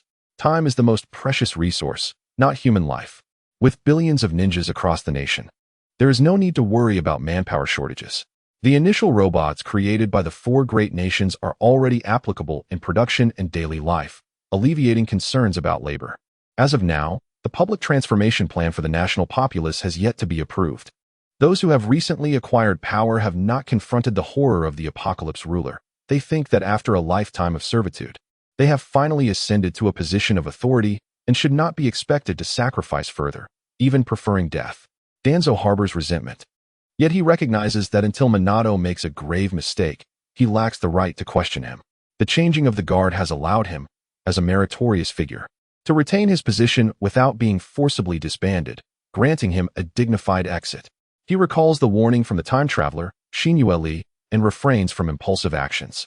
He has been informed by loyal subordinates that Minato has garnered the full support of the Sage of Six Paths and the sacred land of Myaboku, rendering him incapable of countering Minato. Any attempt at a coup would be met with resistance from the third Hokage and others. However, in the shadows, Danzo conducts inhumane experiments. Countless secret laboratories have been established outside the village, with Orochimaru and Kabuto serving as chief researchers. Utilizing the knowledge bestowed by Dou Qi, they frantically explore the mysteries of humanity. Dou Qi observes the progress of Mai with dissatisfaction, but he intends to hold Minato and the doves accountable on the day Naruto is born. Their natural bloodline limits present intriguing avenues for research that must be completed. Yet, in the face of an impending apocalypse, those who have just transitioned from servitude to privilege continue to engage in trivial discussions about power and enjoyment. The apocalypse ruler has granted them additional years of life, not for their indulgence, but to extract the final achievements of civilization. In Kirigakure, what was once a village has transformed into a sprawling metropolis through the efforts of ninjas. A massive influx of population has rendered the area remarkably prosperous, devoid of any remnants of war. After all, Dou Qi has transformed billions of people in the land of water into ninjas, making the few thousand casualties negligible. Quickly forgotten by the nation, the 4th Mizukage peruses a new report submitted by the Umbu, noting the continuing rise of sea levels, which causes him considerable distress. Unless all inhabitants of the land of water relocate to the mainland, they must confront the very real threat of being submerged by the ocean. Terumi sighs, aware that this is a trial imposed by Dou Qi. Otherwise, how could the entire land of water be compelled to fervently pursue advancements in oceanic technology? Terumi has become the chief researcher in Kirigakure, or rather, the land of water, proposing a comprehensive and feasible vision for oceanic technology that offers hope for victory. As Dou Qi's representative, she naturally guides the land of water in alignment with his grand design. Numerous individuals covertly obstructing Terumi Mei's plans have been physically eliminated, or she has summoned the Shadow Army to assist her in these endeavors. The oceanic technology strategy provided by Dou Qi has been swiftly implemented, resulting in rapid advancements across various technologies and propelling the entire nation forward. Dou Qi, observing Terumi Mei's work, nods in satisfaction, contemplating whether he should assign a guide to Mai as well. Previously, he considered having Tsunade undertake this role, but the thrill of scaling the heights of the ninja world proved too enticing, leading her to abandon the idea. Perhaps it is best to let Kuratsuchi manage this matter. In the land of wind, Sunagakure has found its spirit in Scorpion, whose discoveries of ancient civilization relics have propelled the village's mechanical technology to unprecedented heights. The Grayler ore, rich in chakra, liberates ninjas from the burden of chakra-infused puppetry, providing a new source of automatic energy for their burgeoning mechanical civilization. The unique property of chakra, allowing for exchanges with any material, renders it the most versatile energy source, without exception. Great inventors and scientists freely express their talents, while Scorpion, with control over billions of laborers, conducts experiments based on his imagination. Many scientists have been summoned by Scorpion to become his assistants, facilitating the rapid advancement of mechanical technology. Dou Qi finds Scorpion to be particularly commendable, while Terumi can only replicate the oceanic technology based on Dou Qi's blueprint. Dou Qi himself can innovate and introduce fresh concepts in mechanical technology. In the land of lightning, Kumogakure, Killer Bee and 2 others have commenced experiments involving Jinchuriki, directly researching tailed beast chakra. Having learned from the calamity of the previous disaster, they have resolved to address the energy crisis first. While the chakra cannon possesses extraordinary power, chakra as an energy source is scarce. The limited chakra of ninjas pales in comparison to each member of the Shadow Army, who serve as living weapons. Thus, they require an endless supply of chakra. Despite a nation boasting billions of inhabitants, the daily production of chakra remains fixed. While this figure may increase over time, it is clear that within the foreseeable future, 20 years will not suffice to reach a level capable of defeating the Apocalypse ruler. After all, the abilities of the Apocalypse ruler extend beyond this planet. The tailed beasts possess an inexhaustible reservoir of chakra, an endless source, and they are eager to uncover its secrets. Su Ji gazed upon the colossal seal sorcerer, where the anguished cries of Chi Labi and the 8 tails Kyubi echoed, signaling the imminent emergence of the original tailed beast warriors. The essence of tailed beast chakra possesses the profound secret of transmuting all energy into chakra. Once unleashed, it would no longer be constrained by energy limitations. The Reikage had already embarked on various biochemical research endeavors, creating new life forms from the amalgamation of animals and chakra. They believed humanity could not triumph over the harbinger of doom, necessitating the fusion of each creature's strengths to forge a formidable army to combat the shadowy troops under the dominion of the Apocalypse. Darui had assumed the role of experimental leader, contemplating the resurrection of ancient colossal beasts and the extraction of their genetic material for study. In the land of rivers, within the village of Yu'in, there once existed the semi-divine figure Hanzo the Salamander, who strived to maintain peace for this nation and its village. Now, however, the Akatsuki organization had taken control. The entire nation, nay, the Akatsuki collective, had been reborn. The Akatsuki served as the leadership body of this collective, with Nagato as the strongest, naturally attracting countless followers. In this new era, the Akatsuki led the collective in various offensives, seizing dominion over 2 smaller nations, while the 4 great shinobi countries were mired in their internal strife. Nagato no longer required feudal lords or bureaucratic factions. Employing the 6-path sage's methods, he utilized chakra as a means of communication to connect the thoughts of all citizens within the Akatsuki collective, thereby dissolving barriers between individuals.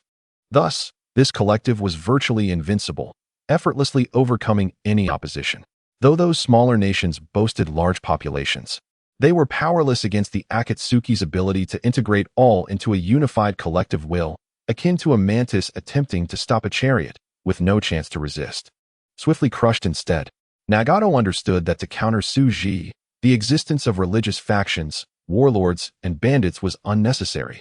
He aspired to create a realm of happiness for all, where everyone strived to escape Su Ji's impending judgment. All entities and individuals conflicting with the development of the Akatsuki collective's strength were ruthlessly exterminated by Nagato. Countless schools, research institutions, and hospitals sprouted like mushrooms after rain, established in various locales. The citizens of the Akatsuki collective, capable of direct mental communication, experienced a leap in productivity, resulting in an explosive increase in material wealth. Chapter 129. The dragon veins and abundance of wealth rendered the Akatsuki collective unprecedentedly prosperous. Numerous research institutions and schools dedicated to chakra studies emerged, leading to the development of groundbreaking technologies that astonished the world, particularly with the inclusion of Ju, who became a researcher. The first spacecraft developed by the Akatsuki collective had already ventured into outer space. Suji foresaw that soon they would establish communication with the Otsutsuki descendants on the moon. As for the defeated individuals who fled the Akatsuki collective to seek refuge in great nations, none would advocate for their cause. For those nations were uncertain of their ability to withstand the Akatsuki, merely maintaining a facade of stability and peace. As long as the Akatsuki refrained from attacking these great nations, sacrificing a few smaller ones posed no concern. Suji observed Jiaodu, who was tirelessly trading various bizarre technologies and forbidden experimental products in the underground markets of the shinobi world. For the sake of technological exchanges among nations, Jiaodu spared no effort. Scorpion spearheaded the mechanical technologies of the wind country, while Conan led the marine technologies of the water country. Jiaodu, as a wandering merchant in the underground market, facilitated various forbidden experiments. Conan, Summon everyone. I shall host a silver party. Suji contemplated, considering the 2 gems of the Heishi family, Xiaori, Konan, Yitsong, Tsunade, Kagayaheim, and Uzumaki Kyuka, all splendid choices. 3 days and nights later.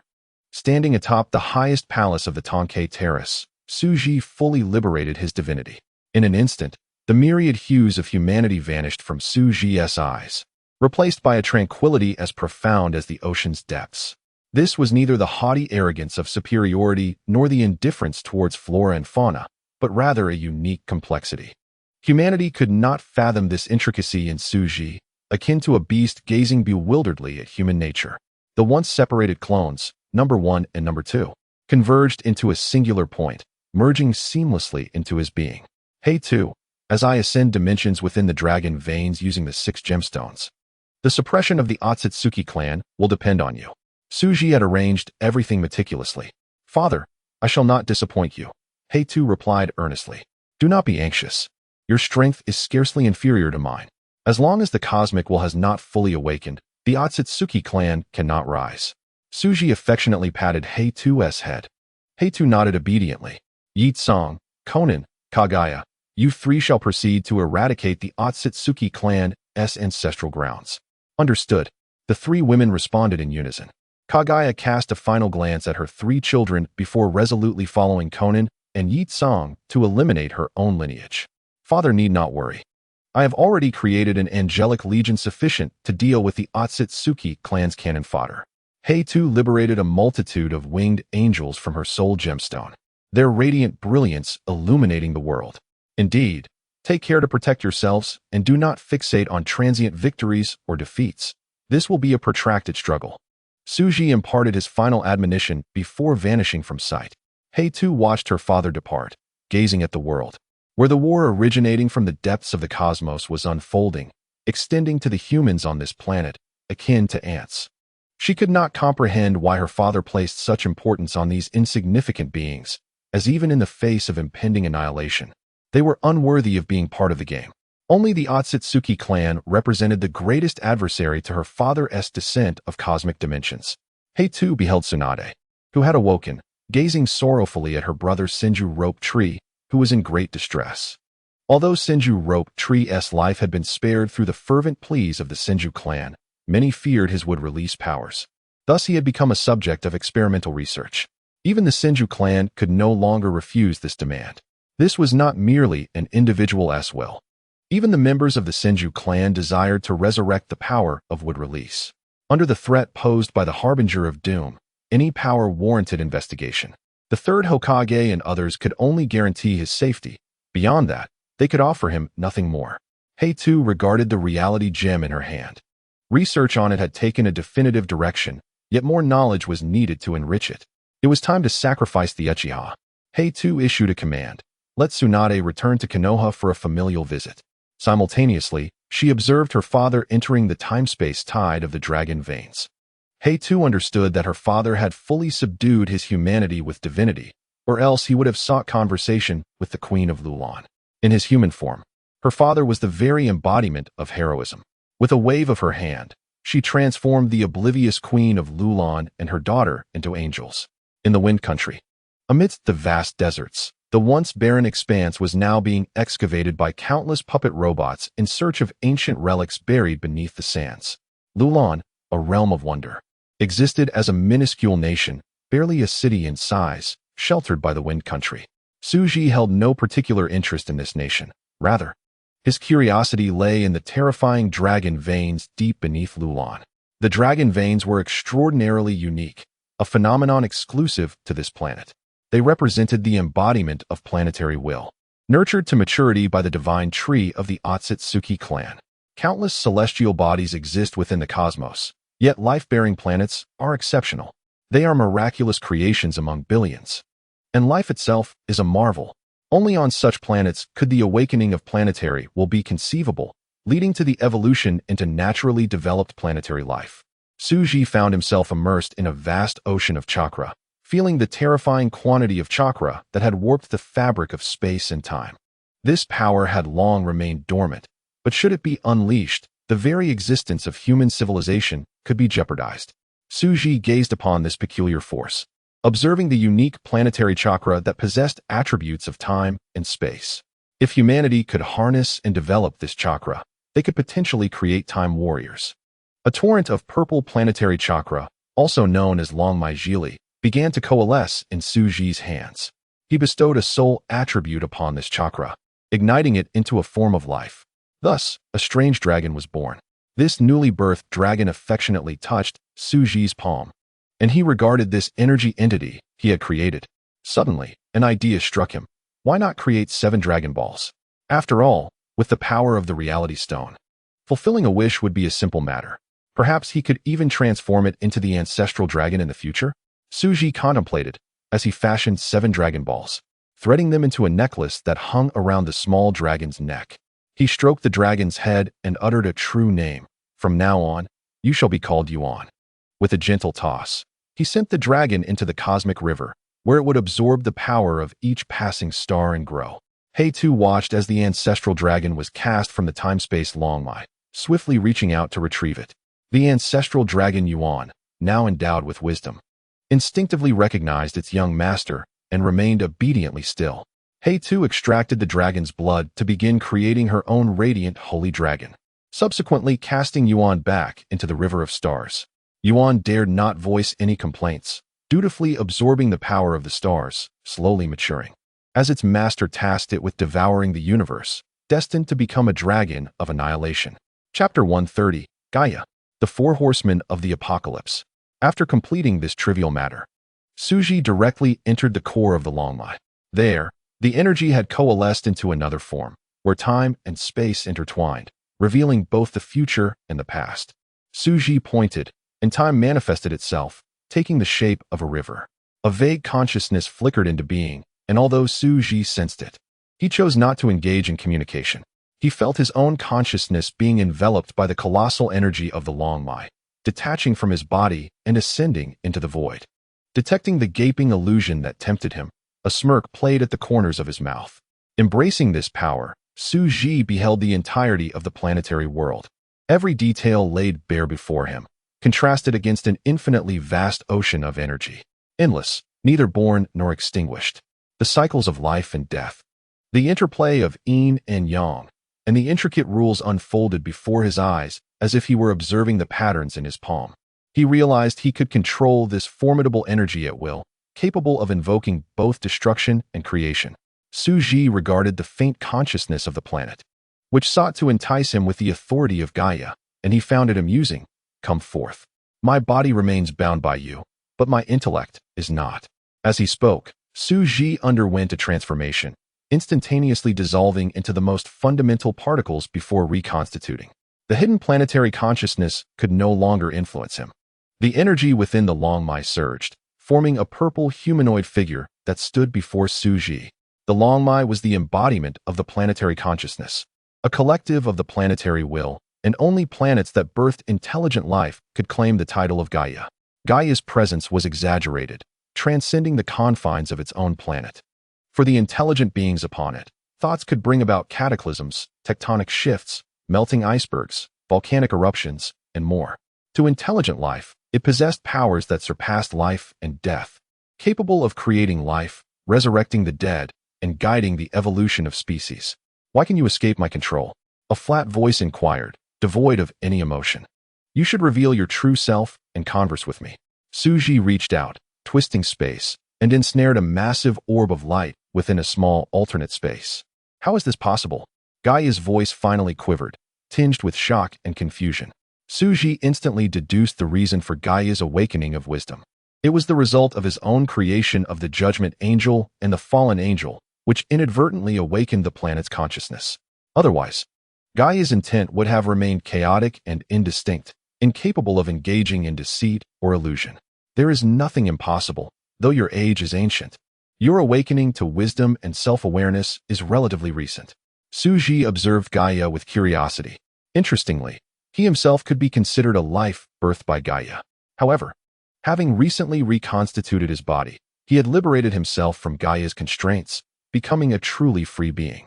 Speak, what is it you seek from me? If you cannot provide a satisfactory answer, I see no reason for your continued existence. Suji wore a congenial expression.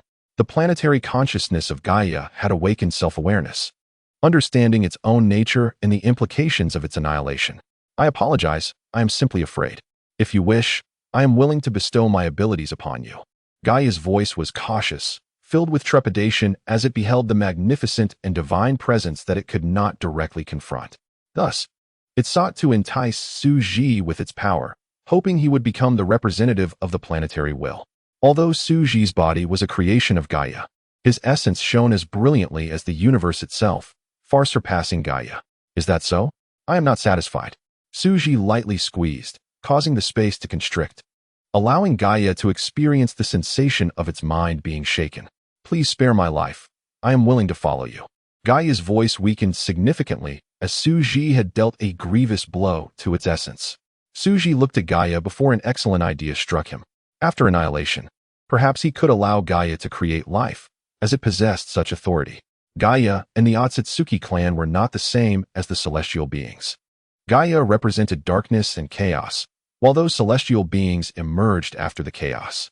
What use are you? The things you can accomplish, I can create effortlessly, and it seems you cannot defy the will of the universe. Suji had no interest in courting favor with Gaia. He could create Gaia himself. I have witnessed you create magnificent life, though I lack such power. However, I can assist you in creating ordinary intelligent life, which may not be necessary for you. Yet the lives I create could compete with humanity. Gaia's voice carried a tone of appeasement, having observed Suji's deeds. After all, it was difficult for the happenings on this planet to escape Gaia's notice, and Suji had no intention of concealing anything. Are you suggesting creating a few deities to contend with humanity? Suji understood the intent behind Gaia's mention of ordinary intelligent life. Indeed, Gaia admitted. Suji glanced upstream along the river of time, stating, "You mean the 8 million deities that have already been slain?" The Sharingan techniques of the Uchiha clan stemmed from the abilities of the slaughtered 8 million deities. The authority of the Earth Mother Goddess Gaia to give birth to deities would not vanish. It would merely continue to circulate within the lives she created. I will create even more powerful celestial beings. Gaia explained, aware that those deities had been completely eradicated by outsiders, sacrificed to the god tree rooted in it.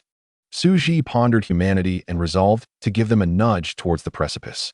Very well, let us create some celestial beings responsible for destruction, to provide humanity with a thrilling stimulus. Suji's intentions towards humanity were decidedly malevolent. Complete this within 10 years. Do not hold back your remaining cosmic essence. If you hesitate now, you may never have the chance to use it again. Suji's tone was filled with menace. As a being guided by divine authority, he harbored no notions of benevolence. Disobeying his will, even Gaia, who holds a debt of gratitude, would not hesitate to strike. Gaia possesses the ability to nurture deities. Yet the process is protracted. However, endowed with the authority to manipulate time, it can expedite this creation, albeit at the expense of its own essence. I have observed your actions through the currents of time. Upon finishing his statement, Suji projected a thought into Gaia's consciousness. Ignoring Gaia, he stepped directly into the river of time he had summoned, vanishing into its depths. The spatial prison that confined Gaia shattered, and as it witnessed Suji's majestic will departing, the river of time faded from sight, allowing Gaia to silently withdraw from that place. Simultaneously, deep within the planet's dragon vein, for unique life forms began to gestate. The intertwining of time within the dragon vein accelerated their maturation under Gaia's sacrificial nurturing. These were the 4 extraordinary beings designed by Suji, the 4 horsemen of the apocalypse: war, death, famine, and pestilence. On the day of their birth, the trumpets of doom would sound. Suji had now immersed himself in the river of time, his power extending upstream and downstream throughout its entirety, giving birth to a new infinity gem, the time gem. This gem granted its wielder access to any moment in time, whether it be in the distant past or the far-off future, allowing them to witness or experience any era. In Suji's grasp, infinite possibilities unfolded, as the time gem even enabled the manipulation of time and causality, actively constructing temporal branches and nodes. At that very moment, the 5 infinity gems in Haida's possession began to undergo further autonomous evolution and refinement. Haitu observed the resonance among the 5 infinity gems: space, power, reality, soul, and mind. Along with the time gem from the dragon vein, forming a peculiar, multidimensional distortion point. Sujis will envelop the entire timeline, encompassing both the upstream of the river of time and the countless branches of the future. The river of time is peculiar. While it appears fixed when gazing into the past, the future unfolds into an infinite array of branches, though these branches ultimately converge at the end of time. With the birth of the universe, a day of natural destruction must inevitably follow.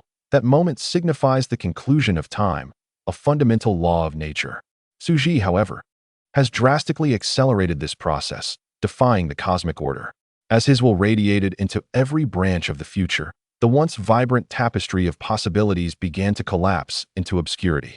The end of the universe drew significantly nearer, and the length of the river of time dwindled sharply. Suji perceived a mist swirling around Otsutsuki Kagaya, the omnipotent deity of the Otsutsuki clan, acting as a barrier against Haita's assault.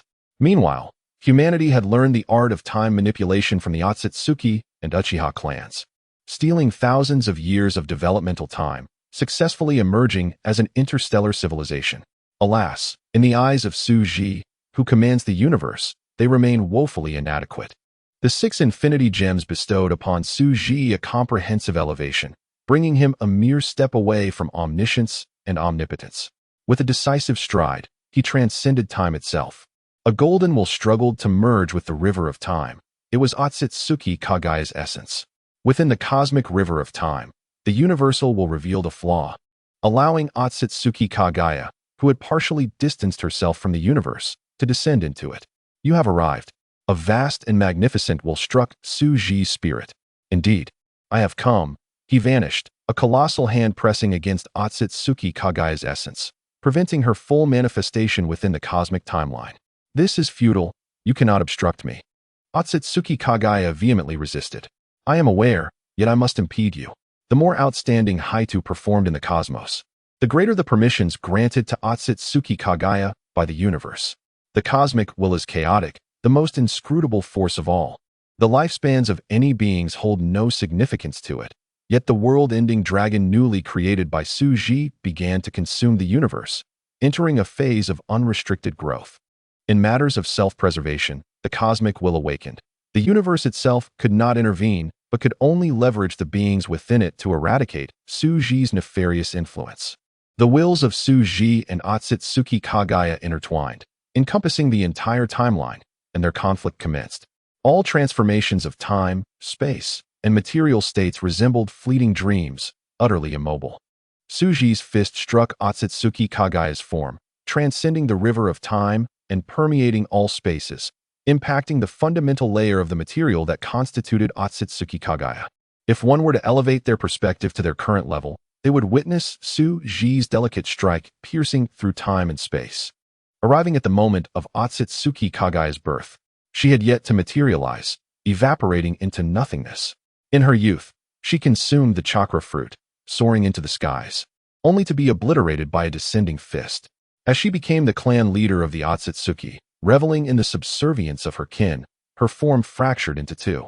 Throughout past timelines, every iteration of Otsutsuki Kagaya fell victim to Suji's blow. Under the cosmic laws, a torrent of causality surged towards Kagaya's present form, seeking to obliterate her existence entirely. In the current timeline, Otsutsuki Kagaya's body instantaneously disintegrated into dust, vanishing without a trace. The timeline was forcefully pushed back to when Kagaya was merely a single cell, with all iterations of her along the temporal thread disappearing one by one from past to present. The world was devoid of Otsutsuki Kagaya's existence. In her stead, a statue of Suji stood in the ancestral ground of the Otsutsuki clan. All members of the Otsutsuki tribe prayed to Suji, who had ascended to the status of their deity. It was Suji who transformed the Otsutsuki clan, bestowing upon them transcendent capabilities. It was he who dispatched Otsutsuki Ishiki and Otsutsuki Kagaya to this planet to plant the divine tree, orchestrating the entirety of human civilization. Everything about Otsutsuki Kagaya was supplanted by Suji, with no other changes occurring. The timeline was irrevocably altered, cascading down the revised temporal laws to eradicate Otsutsuki Kagaya completely. Yet, she became an ordinary ninja, gradually rising to power, vanquishing Otsutsuki Ishiki and Kagaya, consuming the Otsutsuki clan, All of this unfolded across the entire timeline. From humanity's perspective, it was merely a single punch delivered by Tsuji to the descending Otsutsuki Kagaya. After that singular blow, Tsuji's attire transformed into the Uchiha's fan-patterned robe, while Otsutsuki Kagaya donned a ninja vest. Only Haitu, Yi Tsong, and others who had been transformed by Tsuji could perceive the fourth dimension, comprehending the alterations occurring in the current timeline. Beyond time, Otsutsuki Kagaya's consciousness flickered out, yet in the next instant, she re-emerged. Harbinger of Doom. My form has garnered the attention of the cosmic will. The more you slay me, the deeper our bond with the universe grows, making it increasingly impossible for you to eliminate me. We are intimately familiar with the particles of each other's beings. You cannot harm me, nor can I eradicate you. We are both constituents of the cosmos. Otsutsuki Kagaya's counterattack was equally swift, with Tsuji's existence across various timelines becoming increasingly ephemeral. Words were futile, actions would speak volumes. Tsuji and Otsutsuki Kagaya's thoughts transcended the speed of light, entering higher dimensions. From the universal essence emanating from Otsutsuki Kagaya, Tsuji swiftly discerned the ultimate secrets of the cosmos. The 6 infinity gems matured rapidly, resonating with the cosmic essence, constructing a peculiar ritual that momentarily dimmed the entire universe for 3 seconds. Then, all returned to tranquility. The 6 fully realized infinity stones no longer sensed the presence of their creator and thus automatically transferred to the hands of their new master. The infinity stone of time fell through the river of time and appeared in the present, landing in the possession of Hei Tuesday. Hei Tu perceived a fragment of his father Tsuji's while residing in a higher dimension of time, waiting for those who would trouble him from the future, while simultaneously adhering to the will of Otsutsuki Kagaya, causing his return to be further delayed. On the timeline of the future, vast expanses faded into obscurity, leaving only a singular path leading to an end. Tsuji's true essence had completely vanished from this universe, having transcended it. In Chapter 132, All-Knowing and All-Powerful, Otherworlds. At the terminus of the timeline, Tsuji, utilizing the powers bestowed by Otsutsuki Kagaya, acquired dominion over the cosmos, becoming the true voice of the cosmic will, the momentary master of the universe. Having already crafted the time stones, time no longer constrained him. Therefore, he discerned the mysteries of the universe without expending any time. And the 6 infinity stones instantly matured, becoming wholly realized. From then on, the 6 infinity stones became eternal entities, existing throughout the entirety of the timeline. Tsuji achieved transcendence, rising above the limitations of the world that confined him. Across all timelines of the Naruto world, every incarnation of Tsuji transcended. He arrived at the primordial point of the universe, a realm devoid of time, space, and matter. This place was nothingness. Only in the next moment could creation emerge from the void, chaos could manifest. Tsuji's will arriving here signified his complete success. He had become the divine Tsuji. The struggles over countless years on the timeline had allowed him to fully comprehend the original world and complete his transcendence. In this moment, Tsuji was omniscient and omnipotent within the original Naruto world. Everything within that world held no secrets from him. He could accomplish anything. Tsuji became the eternal realm of Naruto. Question: when did Tsuji become omniscient and omnipotent? Answer: he always was. This is the essence of eternal existence. Tsuji across all timelines of the Naruto world is omniscient and omnipotent. In this void, Tsuji received information from other worlds: Xiu, Shinigami, Mixi, Dou Qi, Liandanshi, Jiuyinjinjing, Huashan Luanjian, Gashadui, Huxafa. Tsuji reclaimed the humanity he had lost, and a new Tsuji stood before the divine Tsuji, both belonging to the same name. The will of humanity's Tsuji resonated. I have succeeded. Yes, I have succeeded, and you have succeeded as well. The humanity of Tsuji understood his origins. We are merely different existences of Tsuji across various universes and dimensions, and we are equal. The divine Tsuji naturally comprehended this. He was already a multidimensional and infinite existence, a part of the grand entity that is Tsuji. I am the pure embodiment of divine intellect, responsible for creating and destroying worlds. Thus, the exploration of other timelines is entrusted to you. The humanity of Tsuji observed countless versions of himself appearing in various universes, each with their own exploration endeavors. One is all, and all is one. Tsuji successfully radiated his will throughout the myriad realms, breaking free from the confines of the Naruto world. The Tsuji seated at the timeline became a part of Tsuji. Tsuji gazed upon two figures, adorned in the distinctive Magatama robes of the Otsutsuki clan, both blessed by the cosmic will, approaching him from the downstream of the river of time. They were the chosen protagonists, Uzumaki Naruto and Uchiha Sasuke. Both possessed golden Rinnegan eyes, with the Rinnegan awakened on their foreheads, standing upon the river of time, confronting Tsuji. "Oh, are you trying to change something by swimming upstream against the current of time?" Tsuji stood like a celestial barrier, obstructing their intent to continue ascending. The Harbinger of Doom. X2 Uchiha Sasuke and Uzumaki Naruto recognized the figure before them, despite having never encountered the Harbinger of Doom before. Aware of the cosmic will's attention upon them, they understood that Tsuji was engaged in a confrontation with a terrifying entity deep within the cosmos. However, they were indoctrinated from a young age with the fearsome education surrounding the Harbinger of Doom, their adversary, the fifth Tsuchikage, Hey Tuesday. Upon seeing Tsuji, national grievances surged within them. Their mothers, wives, and daughters had all suffered at his hands. "Ah, you seem quite agitated." Tsuji was well aware that these two would ultimately bear the heavy burden of safeguarding the world, having been thoroughly overwhelmed by Hey Tuesday. Uchiha Sasuke remained composed, restraining the impulsive Uzumaki Naruto. "Harbinger of Doom, what purpose do you serve here?" The human alliance, left with no other recourse, sought to alter the past and forge a brighter future. The mechanical legion of the Wind Country had been utterly shattered, and countless stellar constructs had been annihilated by the shadowy army's war emissaries. The colossal sea beasts and cosmic monstrosities born of the oceanic technology of the Water Country were consumed by the harbingers of famine, while the ultimate weapon controlling the four fundamental particles of the universe was extinguished by the war emissaries.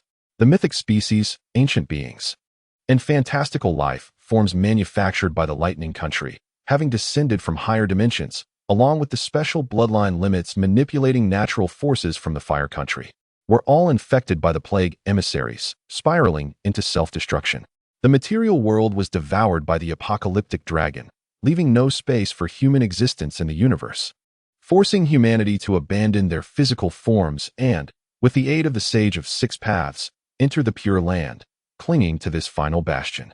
All matter within the universe was consumed by the world-ending dragon, plunging the entire cosmos into utter darkness. They were compelled to seek a solution. Direct confrontation offered no hope of victory. One option was to escape this universe, while the other was to alter the future from the past. They were children of destiny, having received the divine impartation of the Otsutsuki clan's omnipotence and the favor of the cosmic will, elevating their powers to unfathomable heights to protect humanity. Had it not been for this, humanity would have perished at Heitu's hands long ago. "Of course, I intend to annihilate you." Uzumaki Naruto and Uchiha Sasuke had become gods, yet they found themselves sweating in a manner impossible for their current forms. They were no longer cellular beings, but transcendent entities.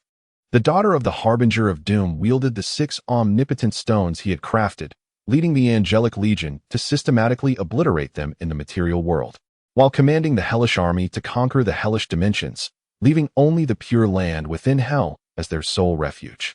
It was only when Senju Tsunade brought back the design of part of the Reality Stones to Konoha that humanity comprehended the fundamental material structure of the world, granting them the confidence to contend with Hey Tuesday. However, this came at the cost of sacrifices from the Uchiha clan and numerous bloodline limit families. Harbinger of Doom. "We humanity shall not yield," Uzumaki Naruto declared resolutely, gazing at Tsuji. His parents, relatives, friends, village, nation, and everything he cherished had been obliterated. Throughout the protracted war, some inevitably chose to surrender, only to be purged by the combined efforts of Heitu and humanity. Heitu's ruthless and terrifying methods forced humanity to repeatedly push the boundaries of their technological prowess, battling her to the very end of the world. "I do not care." Upon hearing Tsuji's words, Uzumaki Naruto and Uchiha Sasuke's expressions soured as if they had swallowed a fly. This statement echoed the sentiments expressed by his daughter towards humanity, reflecting a gaze and tone that regarded humanity not as equals, but merely as experimental subjects. They loathed this icy indifference. Chapter 133, The Storm Approaches. Naruto Uzumaki and Sasuke Uchiha share an unspoken understanding, acknowledging that reconciliation with the Harbinger of Doom is no longer feasible. Although they yearn to surrender, Dou Qi remains obstinate. Humanity is willing to bow down, even if it means becoming mere hounds for Dou Qi, asking for nothing in return. Prepared to serve him as beasts of burden for eternity, provided they can continue to exist. However, Otsutsuki resolutely opposes this, intent on the complete annihilation of humanity. The radiant energy of the universe surges within Naruto, while the dark power of the cosmos resonates within Sasuke, together forming a formidable barrier of cosmic law that advances towards Dou Qi's will. The river of time swells with tumultuous waves, birthing countless temporal branches, many of which are simultaneously obliterated. Dou Qi smiles, snapping his fingers to shatter the two into innumerable fragments, forcing them into the river of time.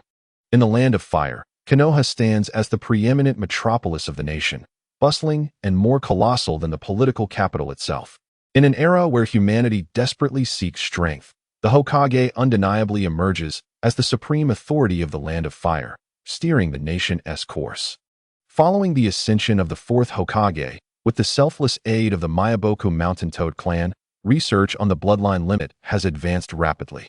They can now produce warriors capable of manipulating any element, fire warriors commanding flames, ice warriors wielding frost, and thunder warriors harnessing lightning, among others.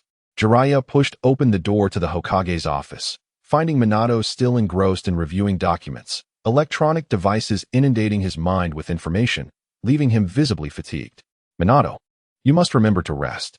Kushina is nearing her time, and you should take precautions, Jiraiya advised, recognizing that the man before him was indeed his true self. While Minato's shadow clone attended to other matters, Minato, displaying rare weariness, replied, Sensei, the harbinger of doom has vanished, and now his daughter leads the shadow army against us. We have suffered significant losses at the borders, and the pressure is immense. Jiraiya had abandoned the search for the child of destiny, as humanity faced an unprecedented and terrifying calamity, and he could only devote himself to supporting his disciple. Do not worry, your junior Nagato's Akatsuki organization, in collaboration with the village hidden in the clouds, has successfully initiated the Infinite Chakra project. We will no longer lack for energy. The ultimate secret of the tailed beast's infinite chakra has been unraveled. Jiraiya shared this good news, hoping to alleviate Minato's burden. Upon hearing this, Minato's face broke into a rare smile, as the challenges he faced as the fourth Hokage were unlike any he had encountered before. Previously, humanity had erupted into conflict over scarce resources, but now, under the threat of the Harbinger of Doom, society had curiously maintained stability. Aside from the Akatsuki's relentless conquest of smaller nations to incorporate them into their collective, warfare had largely ceased.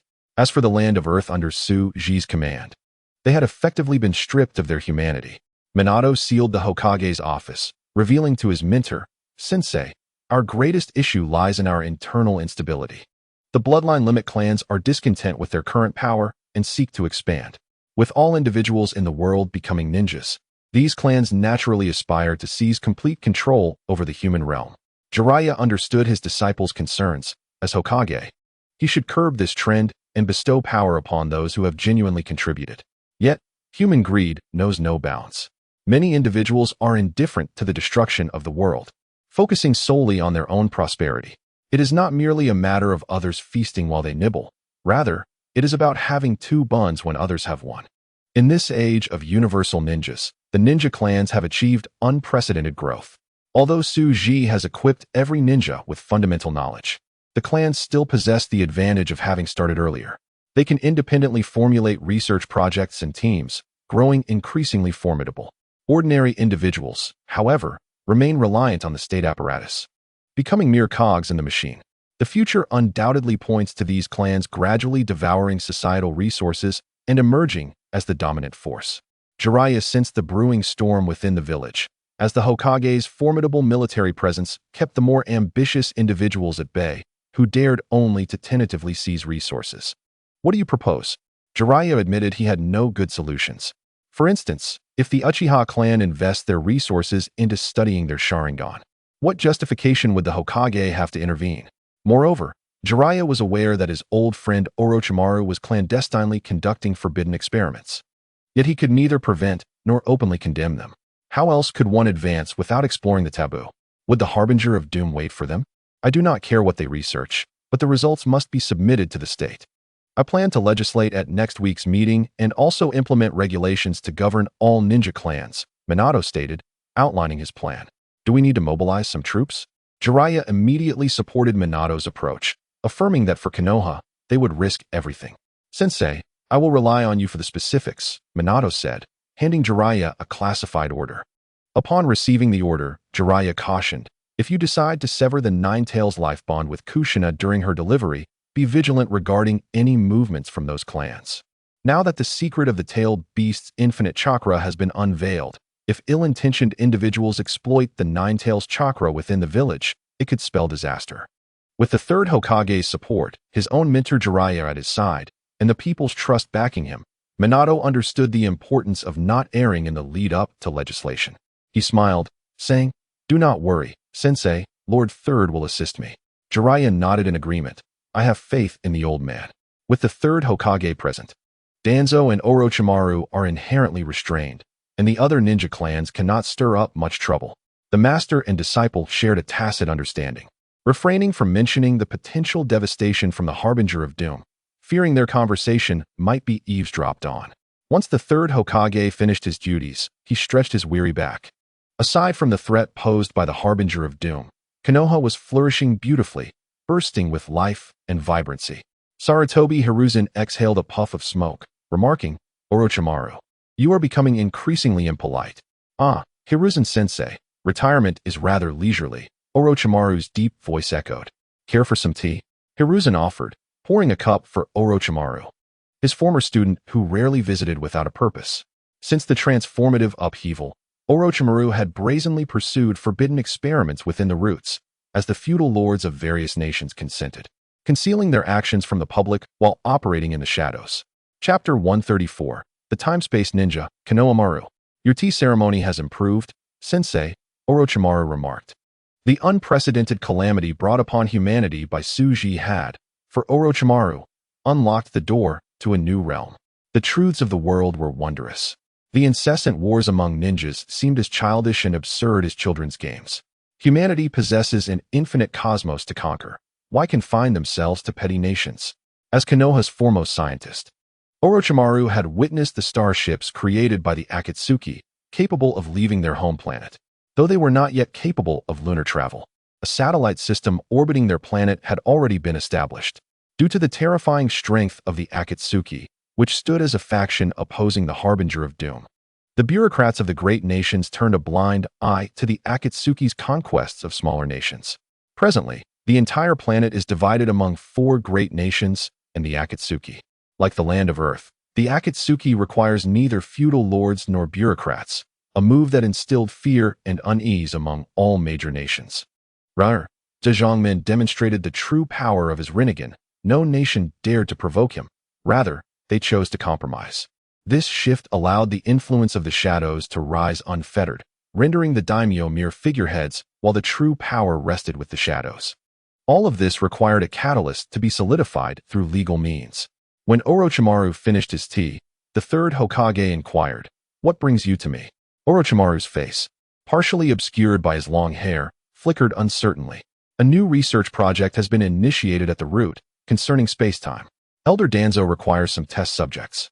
Individuals of absolute loyalty who will not betray us. As you know, the pressure from the end-time sovereign is immense. Many are contemplating surrender, myself included.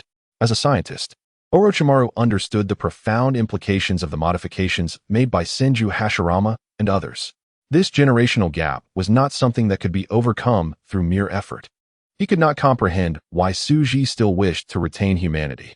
The third Hokage incisively asked, "Who do you desire?" Mitsuki. Orochimaru sensed the atmosphere around him grow colder. Though the third Hokage had stepped down, he remained a leading theoretical expert in the Land of Fire. Unlike others, he did not focus on domains that contradicted ethics. The current third Hokage, utilizing the knowledge left by the end-time sovereign, had already unlocked many secrets surrounding the bloodline limits, enabling humanity to mass-produce bloodline limit users. With Sarutobi Hiruzen at the forefront of this achievement, the third Hokage recalled the painful memories of his son being cloned into a warrior by the end-time sovereign. Words of refusal stuck in his throat. Why him? He is only 3 years old. Sarutobi Hiruzen thought of his grandson, who had never even seen the face of his biological father, and remembered his beheaded son. You must be aware of Mitsuki's talent, right? Orochimaru remarked with a hint of astonishment. Despite considering himself a genius, the notion of a 3-year-old being capable of leading a significant project with unfathomable strength was indeed extraordinary. Sarutobi Hiruzen understood that his grandson possessed remarkable talent, arguably the most gifted in Konoha. Why did Danzo not come to speak to me personally? Sarutobi Hiruzen realized this was undoubtedly the old friend's tactic. Since the Great Cataclysm, Danzo had been in a state of half-madness. If it were not for the opposition from Minato Namikaze and Jiraiya, along with the relocation of the first and second Hokage's remains, their Edo Tensei would have already been summoned. Many ninjas now found no peace in death, still laboring for Konoha at the root. Their only valuable wisdom continued to be devoted to humanity. Numerous bloodline limit families had birthed extraordinary individuals, and the Uchiha clan harbored secret plans to resurrect the legendary beings Izanagi and Izanami. Every ninja family had ancestors who once flourished, giving rise to remarkable figures. If they could be revived, it would be a significant concern for Minato Namikaze. The issue of controlling those summoned figures was paramount. If the first and second Hokages were summoned and controlled, the Senju clan would surely be in turmoil. Who would want their ancestors manipulated as puppets? After all, they too faced mortality. You and Elder Danzo have become quite estranged. He does not wish to meet you. Orochimaru remarked, aware of the tension between the two elders, both striving for Konoha and the nation, yet diverging in their philosophies. I was merely protecting him. If he dares to summon and control the ancestors of various clans, who could guarantee his safety? Orochimaru finished his tea and set down the cup. But Elder Danzo cared little for his safety. He was solely focused on Konoha's strength, even contemplating submerging the end-time sovereign's head in a toilet. The third Hokage chose not to continue discussing Danzo, shifting his posture to conceal his weakness from his disciple, speaking with difficulty. Has Mitsuki agreed? Yes, Orochimaru replied. So, you merely came to inform me? Mitsuki is in the lab, preparing to take the final step to become a space-time ninja. You should go see him. Orochimaru's tone was ambiguous. He held great affection for this little disciple, who was so intelligent and aligned with his ideals. Regrettably, it was a gamble, and no one could ascertain its success. Grandfather, you have come, Mitsuki exclaimed, operating the colossal spherical experimental apparatus, showing no surprise at the third Hokage's visit. As a modified curse seal subject, the 3-year-old Mitsuki had grown tall and robust, resembling a teenager. The third Hokage felt a pang of sorrow as he gazed upon his grandson, whom he had scarcely seen over the past 3 years. Mitsuki, you truly need not do this, he expressed. Mitsuki sighed, listening to his grandfather's words. Grandfather, I have already stated that although I may be 3 years old in age, I am a biochemically modified cursed seal experiment. Please do not continue to view me as a mere child. Mitsuki's face bore a maturity beyond his years, prompting deep sadness in the third Hokage. Grandfather, this is my choice, and I understand what it entails. It is not solely for the sake of avenging my father, but for our village, our nation, and the survival of humanity. Shortly after my birth, influenced by the Reality Gem Project, I acquired the ability to glimpse parts of the future. My choices are undoubtedly rooted in my own heart. For no one knows the consequences of choice better than I do. When you perceive your fate, when you comprehend your future, you truly touch upon your essence. No one can deceive me, nor can anyone control me. The impetus for my choices resides within myself. Grandfather, the end-time sovereign is a spirit, an entity existing across all timelines, a being of higher dimensions. He can observe the past, present, and future. Our every action lies within his grasp, rendering our victory impossible. Mitsuki spoke with unwavering conviction. Grandfather, this may be my destiny to glimpse parts of the future. Chapter 135, The Oracle Mitsuki. Tears welled in the third Hokage's eyes as he gazed into his grandson Mitsuki's eyes, those lively, wise eyes, so beautiful and reminiscent of his elder son, Sarutobi Isuma. Orochimaru too had possessed such pure and radiant eyes in his youth. At times, the third Hokage wished to exchange his grandson with his rebellious son, Sarutobi Isuma, whose current juvenile delinquency was more akin to what Mitsuki should embody. So you choose death? I cannot agree. Sarutobi Hiruzen opposed Mitsuki undertaking such a perilous plan. His opposition was not solely due to familial ties. In the aftermath of the Great Cataclysm, he had contemplated extensively, understanding the terror represented by the end-time sovereign, and he had considered the path for humanity. Could he accept a world where humanity sacrificed its dignity, living merely as livestock? Absolutely not. For humanity is not livestock. Sarutobi Hiruzen believed that the distinction between humanity and beasts lies in morality and etiquette. Orochimaru and others contended that humanity's uniqueness compared to beasts resided in the capacity to understand and reshape the world. Thus, if sacrificing human morality was necessary for survival, Sarutobi Hiruzen would never agree. To Danzo, Orochimaru, and others, this was merely a necessary sacrifice, but for Sarutobi Hiruzen, it was a matter of principle. Once a de facto leader who governed Konoha's affairs, Sarutobi Hiruzen was also a creature of interests, yet he maintained his own ethical boundaries.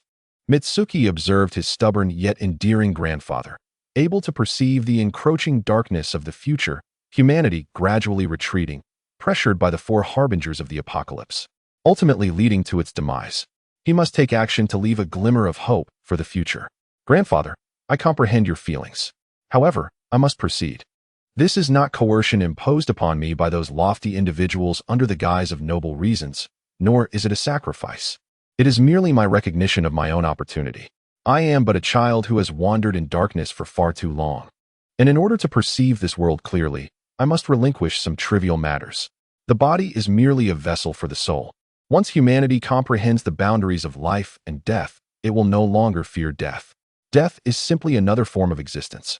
The voice of Maiwan resonated with profound confidence and wisdom that transcended the ordinary. Sarutobi Hiruzen trembled, his body erupting with an astonishing chakra that caused the entire laboratory to quiver, evidently reaching the combat power level represented by the 6 paths of pain. He listened to his grandson speak of death with a calmness akin to discussing today's weather. The fury within the third Hokage was beyond words. He understood that for the sake of power, the entire nation had conducted many insane experiments, various forms of human experimentation, with the subjects willingly sacrificing themselves for the country and humanity. He had fought against this, but almost no one agreed with him. 99% of those in power would never become test subjects. Those placed on the experimental platform were invariably the lowly and expendable, their sacrifices conveniently packaged as contributions to humanity. In the face of humanity's paramount interests, the morals upheld by the third Hokage were rendered insignificant. Which is of greater importance? Life or righteousness? Maiwan articulated his plan. Grandfather, I shall become a prophet, transcending into a higher dimensional existence. In 3 years, I will reappear in this world. At that time, in this world, I will be but a part of myself, with my existence permeating every timeline. The massive experimental apparatus illuminated, and a vast amount of energy began to converge upon the laboratory. The third Hokage raised his hand, and a dazzling bolt of lightning erupted from his fingertips as he shouted, I will stop you. But you are too late. A very familiar voice emanated from behind, and simultaneously, a powerful sealing formation locked the space, effortlessly extinguishing the third Hokage's attack, comparable to a tailed beast bomb, without causing a ripple. Although Danzo had surpassed the peak of his youth, he still habitually leaned on his cane. Damn you, Danzo, why are you stopping me? Sarutobi Hiruzen glared at the now fully charged experimental apparatus, knowing he could not act recklessly. If it exploded here, countless lives would be lost. Danzo pointed his cane at the ground, and numerous glass jars emerged from below, each containing countless clones of Maiwan. The one you are conversing with is merely a clone. The real Maiwan is communicating through this. Danzo observed the now crimson-eyed Sarutobi Hiruzen and spoke calmly. Then where is my true grandson? The third Hokage wished he could strike down his old comrade. He is omnipresent. Your grandson Maiwan's prophetic plan has succeeded. Orochimaru explained to his former master. The temporal furnace at the center of the laboratory will extend Maiwan's unique bloodline limit. He has achieved a form of immortality. Orochimaru marveled at this revelation, and through his exchanges with Maiwan, they confirmed that human immortality lies within the soul. Orochimaru's plan for immortality involves shedding the physical body, freeing the soul from corporeal constraints to attain eternal existence. If humanity did not require sustenance, experienced no fatigue, and did not need rest, how magnificent a civilization could be created by those who master time. Orochimaru could hardly fathom it. Impossible. If it were successful, these clones should not exist. The third Hokage doubted their claims. Grandfather, the high-dimensional expansion has been completed. From a punctual perspective in time, all of this occurs in the future. Yet the current timeline is established, making this my one of 7 days hence. The present my one has already vanished. Damn it. The third Hokage watched as the clones of my one detached from this timeline, moving independently into the future. In 7 days, the timeline would revert to the world. The third Hokage could not alter this reality. Orochimaru and Danzo observed the tearful Sarutobi Hiruzen, both momentarily falling silent. For the survival of humanity, far too many sacrifices had been made. Master, Maiwan's interference with other dimensional timelines, where he exists, ultimately realizes the expansion of his existence's dimension, spreading from this world along the timeline. We are but points in time, whereas Maiwan aims to become a worm in the timeline, extending his existence both forward and backward. You should feel happy for him. This is not death, but immortality, Orochimaru remarked with a hint of envy. What is the ultimate fate of humanity? Perhaps it is a question that is difficult to answer. However, if one were to become immortal across time, no one would refuse. Some may argue that without a body, what significance does immortality hold? Yet, when faced with impending death, one realizes that consciousness outweighs the physical form. A higher dimensional existence would disdain being confined to a lower-level body. To turn a genius into a fool would be more painful than killing him. Is this what you desire? The third Hokage's voice brimmed with fury, tinged with desolation. Once, they fought for the children.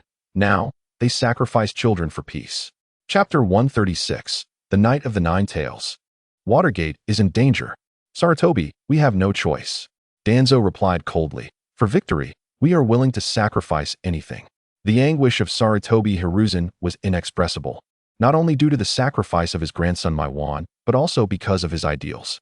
The third Hokage felt that this village, no. The responsibilities of the Hokage were no longer confined to the village. The vision of the ninjas extended beyond the nation. Ninjas were no longer merely ninjas. All of humanity had become ninjas. The third Hokage left in loneliness, consumed by anger, wishing to confront his disciple Orochimaru and his former comrade and ally Danzo. To engage in battle. But then what? Though he knew that influential figures were stirring trouble from behind the scenes, it was ultimately Maiwan's choice. Elder Danzo, perhaps you should be a bit gentler. Orochimaru observed the desolate figure of his teacher, feeling a twinge of compassion. In just a few short years, his teacher had truly lost so much. If my death can bring peace, then I shall die now. Danzo scoffed, if given a choice. Who would willingly engage in such dirty work? Orochimaru understood he was merely venting. Perhaps the pressure from the harbingers of doom weighed heavily upon them. They all recognized that Maiwan's prophetic plan was a collective decision among the powerful, one the third Hokage could not alter. To prevent interference with the experiment, the third Hokage, as an unstable element, would not be informed. Ultimately, their meeting was at the behest of Namikaze Minato. This night, Kushina would give birth. And tomorrow would be the Legislative Assembly. All manner of monstrous entities would emerge. A fusion could occur tonight. So be prepared to fulfill your duties, Danzo cautioned. Orochimaru scoffed. I am not interested in their power struggles. I am rather intrigued by Tsunade's visit to Konoha after the Legislative Assembly. I wonder why the Harbinger of Doom summoned her back. The fourth will handle this matter. You need not concern yourself, Danzo replied. That would be for the best. Orochimaru's voice faded as he departed early. He had come here to prevent his teacher from making irrational decisions that would be detrimental to everyone. Lord Danzo, all preparations are complete. We await the demise of the fourth, the shadow of the hidden shinobi Fox reported to Danzo. Fox, I will say this one last time. Do not lay a hand on Kakashi. Do you understand? Danzo fixed a serious gaze upon the eyes of Shinobi Fox. The latter bowed his head in compliance, not daring to meet Danzo's gaze. Understood. Zenuili observed that Danzo had become increasingly terrifying. Nighttime had descended. Jiraiya had long since mobilized troops, thoroughly cleansing the inner and outer areas of Konoha. A formidable ninja army guarded the vital pathways within the village, forbidding anyone from taking to the streets. Outside the homes of various ninja clans, troops stood vigilant, preventing any ingress or egress. The entirety of Konoha had been completely sealed off. Within the secret barrier constructed by the fourth Hokage, his Umbu had also encircled the area with impenetrable vigilance, allowing not even a single insect to enter. With the fourth Hokage's deeper understanding and mastery of spatial abilities, he could now create an independent space and stabilize it through techniques. allowing it to exist for extended periods. Kushina and the third Hokage's wife, Sarutobi Buwako, were already within. Kakashi, the captain of the Umbu guarding the barrier, donned a black cloak and a specially designed mask, silently remaining in the shadows. Ever since discovering that Uchiha Obito had betrayed them and become a pawn of the Harbinger of Doom, Kakashi had been deeply troubled. Regardless of whether his friend acted willingly or in betrayal, they had taken opposing paths. He yearned to rescue Obito. Captain Kakashi, all is normal, reported a subordinate. Kakashi, his expression impassive, instructed, continue monitoring. Do not let your guard down. Since the cataclysm, a mysterious voice had echoed in Kakashi's mind, as though someone were speaking within his consciousness, granting him immense power even in his dreams. After multiple fruitless examinations, it was concluded to be a manifestation of his unique awakening. The Harbinger of Doom had bestowed many fortunate individuals with powers surpassing others, be it treasures, wisdom, or strength. However, Kakashi felt that matters were not so simple. He had faced the Harbinger of Doom, and the memory of being manipulated into killing Noara Rin ignited a tempest of anger and sorrow within him. Jiraiya-sensei, do not worry, we shall do what we can, assured Namikaze Minato, observing Jiraiya's rising tension. Konohamaru had informed them that a tremendous upheaval would occur that night, necessitating their utmost caution. This was the source of Jiraiya's anxiety. It was not that Jiraiya was timid, but that the chaos within such a powerful village as Konoha was likely not instigated by the clans with bloodline limits, but by someone else. The four horsemen of the apocalypse had yet to be born. It was most probable that the fifth Suchikage would take matters into his own hands. According to Konohamaru, the Harbinger of Doom's daughter, Kuratsuchi, was also a high-dimensional entity, a fearsome being capable of perceiving time itself. Konoha felt utterly powerless in the presence of such a figure. In truth, Minato was more anxious than anyone, for it was his beloved wife and their unborn child at stake. Forgive me, Minato. I hope I am merely overthinking, Jiraiya chuckled lightly. Sensei, let us proceed according to our agreed-upon plan. Understood. Minato stationed himself at the entrance of the barrier, gazing at the unnaturally tranquil Konoha. Suddenly, he sensed a disturbance in the spatial field, his heart racing. Had they truly begun their assault? A message silently traversed through the space to the Umbu members, and all sprang into action according to the plan. A spatial vortex emerged, revealing Uchiha Obito wearing a tiger-striped mask. He discerned the hidden barrier within the space and spotted his former teacher. Minato's talent was formidable, yet it paled in comparison to the enhancements bestowed upon Obito. Acting under the supreme command of the fifth Suchikage, Kuratsuchi, Uchiha Obito had come to claim the life of his teacher. As Obito surveyed the familiar yet foreign Konoha, he silently offered a blessing to it. Forgive me, sensei, I must take your soul. Countless shadows cascaded from Obito's dimension, engaging in combat with the Umbu. Simultaneously, ninjas emerging from unknown origins clashed with the defenders of Konoha. The serene night shattered in an instant, consumed by the sounds of battle and explosions. Fortunately, under Minato's leadership, Konoha had reinforced its sealing techniques, protecting the village's core from destruction. Chapter 137, The Radiant Kakashi. Minato noticed his palms growing clammy with sweat, a symptom of his anxiety. As an accomplished ninja, he prided himself on maintaining composure in any situation. However, faced with the impending birth of his beloved wife and their child, while someone sought to disrupt this moment, he found himself on edge. Unbeknownst to him, many throughout the universe were concerned for his wife. The Sage of Six Paths, the all-powerful Otsutsuki clan deity Otsutsuki Shurji, the Cosmic Will, and others such as Tsuji and Kuratsuchi were all observing Naruto's birth. This event represented the greatest variable in the universe, apart from the established divine entities. For instance, beings like the all-powerful Otsutsuki deity had a fixed ultimate form, incapable of generating the unknown. However, the forthcoming birth of Uzumaki Naruto would serve as a pivotal juncture, embodying the universe's light and the benevolent aspirations of all sentient life. Kuratsuchi's gaze fixed upon this moment, one hand resting upon the shards of Naruto, which Tsuji had fragmented across different timelines, allowing him to witness, yet remain powerless to intervene. Why? Why is it that even as Naruto ascends to the pinnacle of cosmic power, he cannot accept the impending tragedy facing his parents? Kuratsuchi had no interest in explaining her father's plans, merely viewing them as a collection of laboratory monkeys. Naruto possessed terrifying power, Yet he faced the daughter of the Harbinger of Doom, Otsutsuki, who wielded all 6 Infinity Stones. At this moment, Otsutsuki was engaged in battle with the Otsutsuki clan, omnipresent and relentless. The reformed Uchiha Obito was a terrifying force, and even the Umbu, augmented by chakra technology, struggled to contain the spatially adept Obito. He understood his mission, to send Noara Rin to paradise. He must become a puppet. Naruto has been born. Simultaneously, the Sage of 6 Paths, the all-powerful Otsutsuki deity, the chaotic cosmic will, and Otsutsuki all acted at the moment Naruto's conceptual will came into existence, imparting their essence into his soul. Let him go. Fourth Hokage. A multitude of explosive tags intermingled with the combination of fire and wind techniques, triggering a terrifying spatial disturbance within the sealed space. Just before the waves of space surged, Minato swiftly transported his wife, child, and midwife Biwako away. One hand pierced through space, reaching directly for the startled Kushina, who held their son. A blinding white light illuminated the night, and a swift blade of light sliced toward Uchiha Obito's hand. Left with no choice, Obito retreated into the Kemui dimension. Obito, Kakashi, the masked ninja of Konoha, bore a cold expression, shielding his teacher's wife and young Naruto behind him.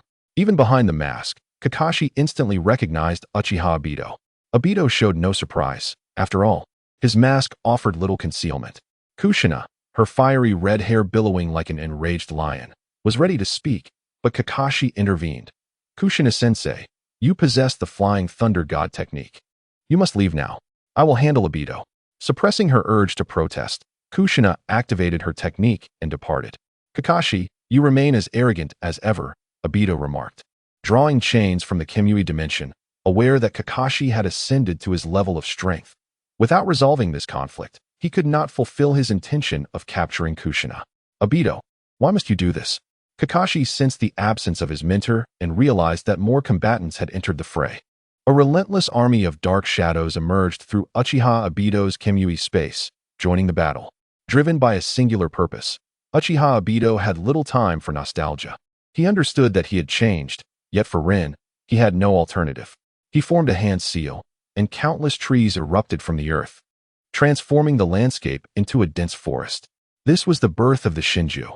Kakashi became a radiant beam of white light, soaring into the sky, suddenly erupting with dazzling brilliance, akin to a new sun illuminating the entire Konohagakure. The Yata Mirror. A torrent of silver light rained down as if cannonballs were cleansing the earth, obliterating the forest in an instant. Simultaneously, he transformed into a streak of light, appearing before Uchiha Obito, wielding a blade of white light that morphed into the Tsumagari, cleaving towards him. The speed that transcended perception left Obito unable to activate Kemui in time, forcing him to block with his hand, which resulted in his arm being severed. A white liquid surged from Obito's wound, and before long, a new arm sprouted forth. What bloodline limit is this? Uchiha Obito had never encountered such a power. He had developed a wooden armor resistant to tailed beast bombs, yet Kakashi effortlessly cleaved through it with a single strike. I have named it Hikari Ninjutsu, Kakashi declared, as a flash of light erupted from his fingertip. This time, as Kakashi raised his hand, Obito slipped into the Kemui space, evading the attack. Obito had come to a realization. Kakashi, cease your struggles. You are far too weak. In an instant, Obito, having teleported, pierced Kakashi's heart. But it was merely a special shadow clone. Light prison. Kakashi's shadow clone transformed into a unique shape, encasing Obito within a hexagonal light prison. Initially dismissive, Obito found himself unable to escape using Kemui. His tone was filled with astonishment. You too possess space-time ninjutsu? This was truly beyond Obito's expectations. Obito, you have grown arrogant. Kakashi confronted Obito, his voice imbued with a sense of liberation. Hatake Kakashi materialized within the light prison, thrusting his sword into Obito's heart. This time, Obito was caught off guard, staring in disbelief at his former comrade, Hirashin. The terrifying Hikari ninjutsu detonated, but Obito's body, now wooden, absorbed the damage. I see. You have inherited your master's legacy.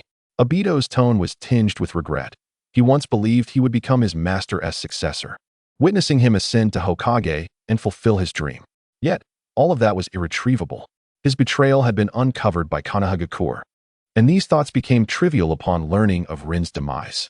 Following the cataclysm, his sole conviction was no longer the infinite Tsukuyomi, but to create a new world for Rin and for everyone. This was the promise bestowed upon him by the fifth Tsuchikage, Karatsuchi. Chapter 138, Abido, Return. In a realm invisible to humanity, light blossomed in the cosmos, an infinite radiance engulfing the universe, rendering all darkness powerless. The entire cosmos seemed to rejoice and celebrate. Yet when this light reached the planet, it was sliced by Karatsuchi, and the boundless brilliance was devoured and absorbed. Naruto's body underwent a mysterious and unpredictable transformation. But under the suppression of the planet's will, he returned to the ordinary. Namikaze Minato cradled the newborn Naruto, gazing at his son, who had opened his eyes and was wailing loudly, his peculiar 6 whiskers eliciting an inexplicable delight. Naruto, I hope you can bring about positive change in the world.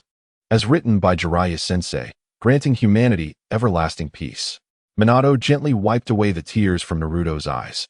Minato, let me see Naruto.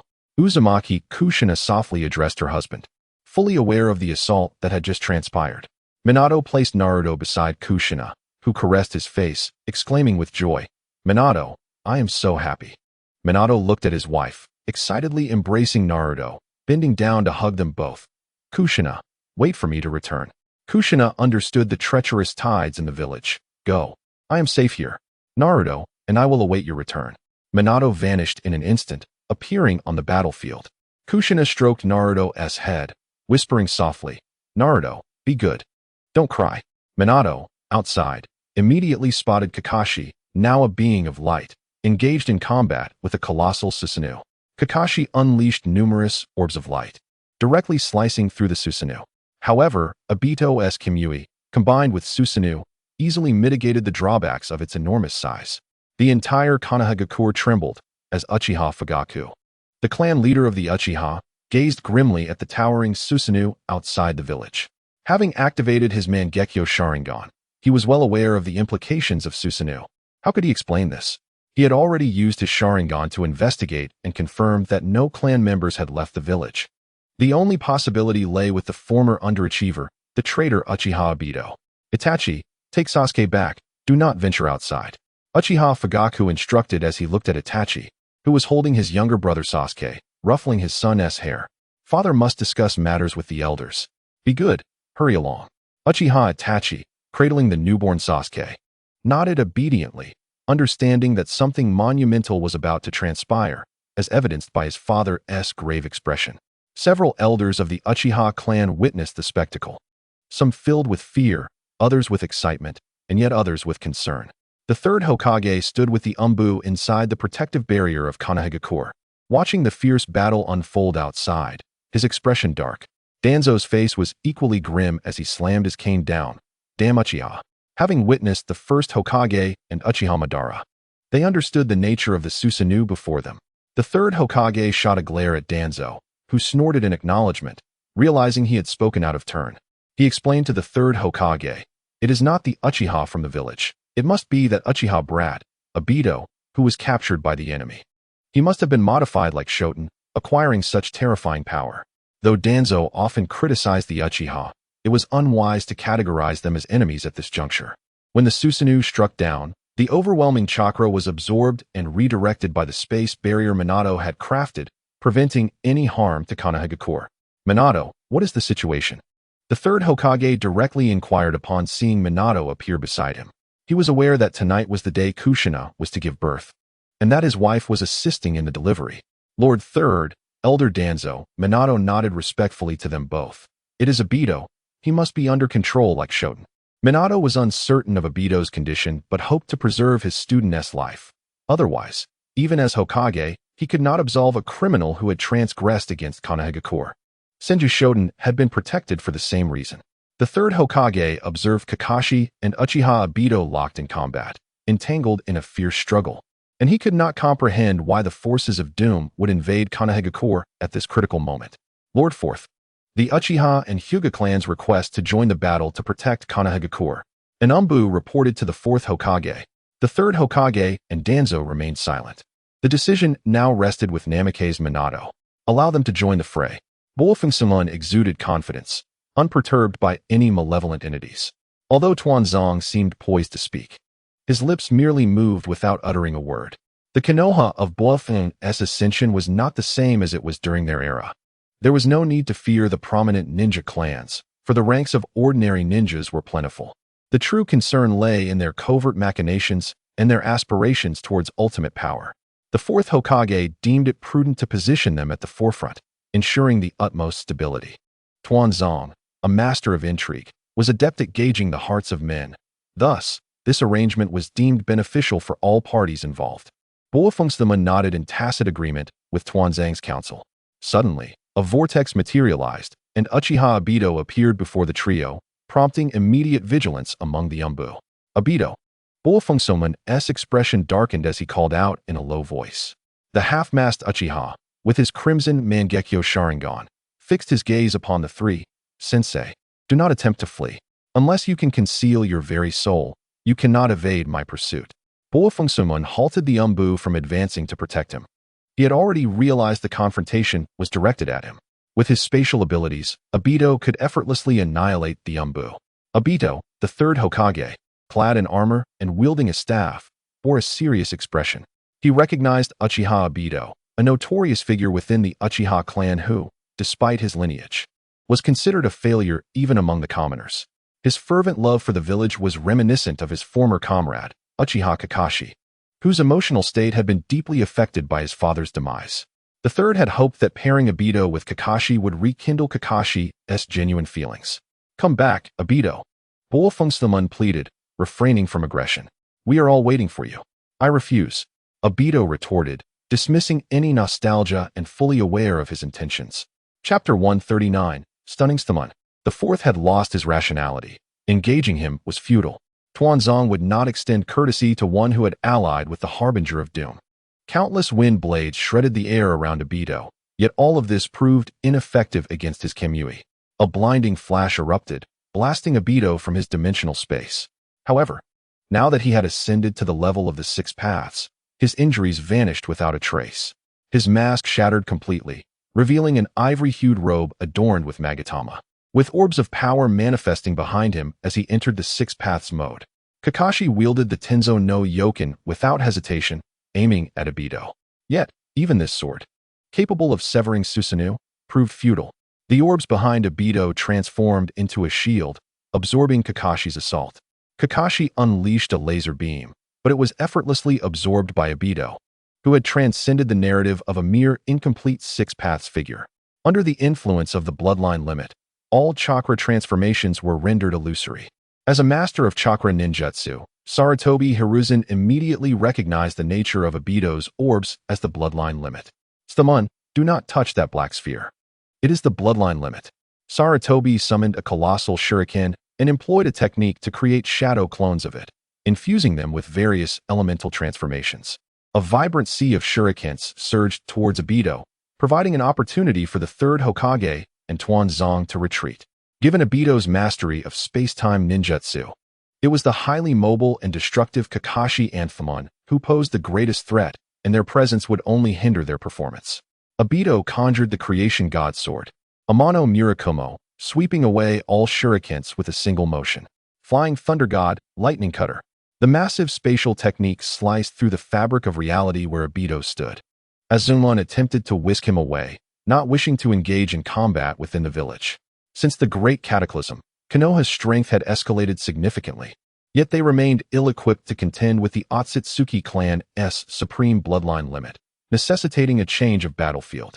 Having entered the Six Paths state, Obito's power surpassed that of Saiyan and Kakashi, easily rendering Saiyan's space transfer ineffective. The complete Six Paths Obito wielded his Kamui with an unmatched finesse, akin to an innate gift, and he lacked any chakra constraints. Stamon's most formidable space-time techniques were rendered null. Sensei, cease your struggles, Obito, now bearing the Rinnegan, effortlessly discerned the intentions of Kakashi and Fumin. Their every movement was transparent to him. What could they possibly do to prevail? With Thamon ensnared by Obito's Kamui, his Flying Thunder God technique became ineffective. Kakashi transformed into light, yet found himself immobilized. Under the spatial confinement, all material dynamics ceased. Only an infinite consciousness, transcending the material realm, retained mobility, and both Kakashi and Stamon had reached such a state. Obito, stop! Kakashi implored as he witnessed Obito extend his malevolent grasp toward the fourth Hokage, struggling in vain. The ceiling of the bloodline limit prevented him from entering a photon state, trapping him within the spatial confinement. Obito, brimming with confidence, was taken aback when he encountered Sensei. Sensei, I never expected you could achieve such feats. It is truly remarkable. Turning, he beheld his ethereal form, as Seilen had delved into chakra at a particle level, merging with reality through mirrored space, evolving into an entirely new entity. In this form, Seilen was impervious to the three-dimensional constraints, nullifying Obito's community while simultaneously diminishing the effectiveness of the bloodline limit, for the bloodline limit was also chakra. Having suffered a tremendous loss at the hands of the Harbinger of Doom, his only female disciple forced to perish before his eyes, and Obito's descent into madness, Suleiman had resolved to deeply study space manipulation. He recognized that he could never surpass the Harbinger's understanding of space. Thus he sought to transcend it entirely. The soul became the optimal factor for this endeavor. Thus, inspired by the spirit transformation technique and the Edo Tensei, he developed a new technique, the soul transcendence body.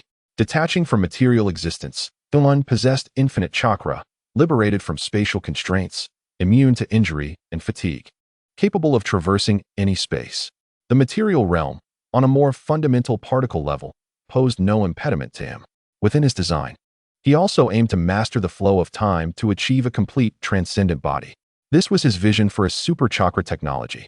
Suleiman abandoned the flying thunder god technique, as he could traverse any space freely without the need for a medium. With a decisive strike, he warped the fabric of space, delivering a blow to Obito that caused him to cough blood. The bloodline limit could not counteract the force of spatial distortion. Seizing the opportunity, Kakashi withdrew from the battlefield. With Tamon employing the soul transcendence body, he no longer required assistance. Obito finally comprehended the brilliance of his sensei, who stood as an extraordinary figure in this new era. Compared to his reliance on the Mangekyo Sharingan, he paled in comparison to Stan's excellence. Sensei, you are indeed formidable. Obito invoked the Yin-Yang release, attacking Suleiman at the chakra level. Uchiha Obito transformed into a mass of chakra, intertwining with Namake's Minato. Yet, the realization dawned that salvation was beyond reach. Uchiha Obito's Rinnegan sought to sever Minato's soul using the power of the realm of humanity, but to no avail. Unbeknownst to Obito, Minato's soul transcended the physical realm, a feat developed in collaboration with Jiraiya and Nagato, naturally countering the Rinnegan's might. As Minato engaged in his inaugural practical application of soul transcendence, he lamented his inability to overcome the bloodline limit of Uchiha Obito. However, Obito, wielding the power of Yin-Yang release, could utilize the truth-seeking balls to inflict damage upon Minato's soul. Suddenly, a dimensional portal materialized, heralding the arrival of a crimson-haired figure, Nagato of the Uzumaki clan. With Jiraiya acting as a conduit, Konoha had clandestinely allied with Akatsuki. A heavenly spear pierced through the air towards Uchiha Obito, who transformed into a formidable three-headed, six-armed entity. Armed with the Six Paths Sage's staff and the heavenly spear, engaging in a fierce battle against both Minato and Nagato. As beings of the Six Paths, neither Obito nor Nagato could dominate the other. Despite Minato's activation of Sage Mode, his damage output against Obito remained limited, unable to keep pace with Obito's recovery. In Chapter 140, titled Warriors of the Battlefield, Gravitational Collapse, Nagato directly harnessed the powers of the Deva Path he had developed, warping Obito's truth-seeking balls and averting the imminent annihilation of Minato's chakra. The moment Minato's chakra was extinguished would mark his demise. Even with soul transcendence, he remained tethered to chakra. As the battle raged on, Obito grew increasingly emboldened, with dormant powers within him awakening, continually enhancing his abilities. He unleashed various Yin-Yang techniques with the mere thought, pushing Minato to retreat under relentless pressure. Talent could not compare to an unfair advantage. Only those modified by Su-Ji could truly engage in combat. Both Obito and Uzumaki Minato, sharing bloodline limits, rendered each other's attacks ineffective, escalating the conflict to a fever pitch. Aware of the space manipulation prowess bestowed upon him by Su-Ji, Nagato pursued Obito relentlessly. Obito, caught off guard, had not anticipated Nagato's interference from far-off Amigakure. Had it been solely Minato, He could have exhausted Minato's chakra using their shared bloodline limits and the truth-seeking balls, capturing him in the process. However, Nagato was an entirely different caliber of opponent. Obito understood that he might not even be able to kill Nagato, only to seal him away. Thus, he enacted his contingency plan. A multitude of Ten-Tails Jinchuriki clones were unleashed upon Konoha, wreaking havoc. Each clone bore a Rinnegan, wielding the powers of the bloodline limit, rendering Konoha's shinobi techniques ineffective. The third Hokage shattered one Ten-Tails clone's head with a swift strike, issuing commands to employ physical attacks for decapitation while simultaneously utilizing deceptive ninjutsu for assistance. The third Hokage fought fiercely while directing the battle. Namake's Minato, freeing his hands, collaborated with Kakashi, becoming two radiant beams of light, relentlessly harvesting the lives of the Ten-Tails clones. Minato wielded spatial manipulation to cleave through the Ten-Tails clones. Even their Rinnegan could not withstand his assault. Orochimaru, along with others, plunged into the fray without fear of death, targeting the Ten-Tails clones' corpses, particularly the coveted Rinnegan orbs, collecting them one by one. In this world, knowledge of the Rinnegan had been implanted in their minds by the Harbinger of Doom, making it clear that this was an invaluable opportunity to study the bloodline limit. Colossal serpents slithered through Konoha, devouring the clones before exploding. This success created opportunities for the Umbu and various clan shinobi. Although the Rinnegan was formidable, its perceptual abilities paled in comparison to the Byakugan, especially for the Uchiha and Hyuga clans, renowned for their ocular techniques. Members of both clans engaged in a frenzy to attack the Ten-Tails clones, with their interest in the Rinnegan surpassing all else. Many hawkish Uchiha had conceived numerous experimental projects to merge the powers of the Sharingan and Rinnegan. Even the most oblivious could perceive the clash of two beings at the level of the Sage of Six Paths above. Had the spatial bubble barrier not mitigated the battle's aftermath, Konoha would have faced obliteration. After all, even a mere trickle of their unleashed power was akin to the explosion of hundreds of tailed beast bombs. If Konoha were at the epicenter of such a battle, survival would have been impossible. Fourth Hokage, our chakra reserves may be dwindling, reported an Umbu member.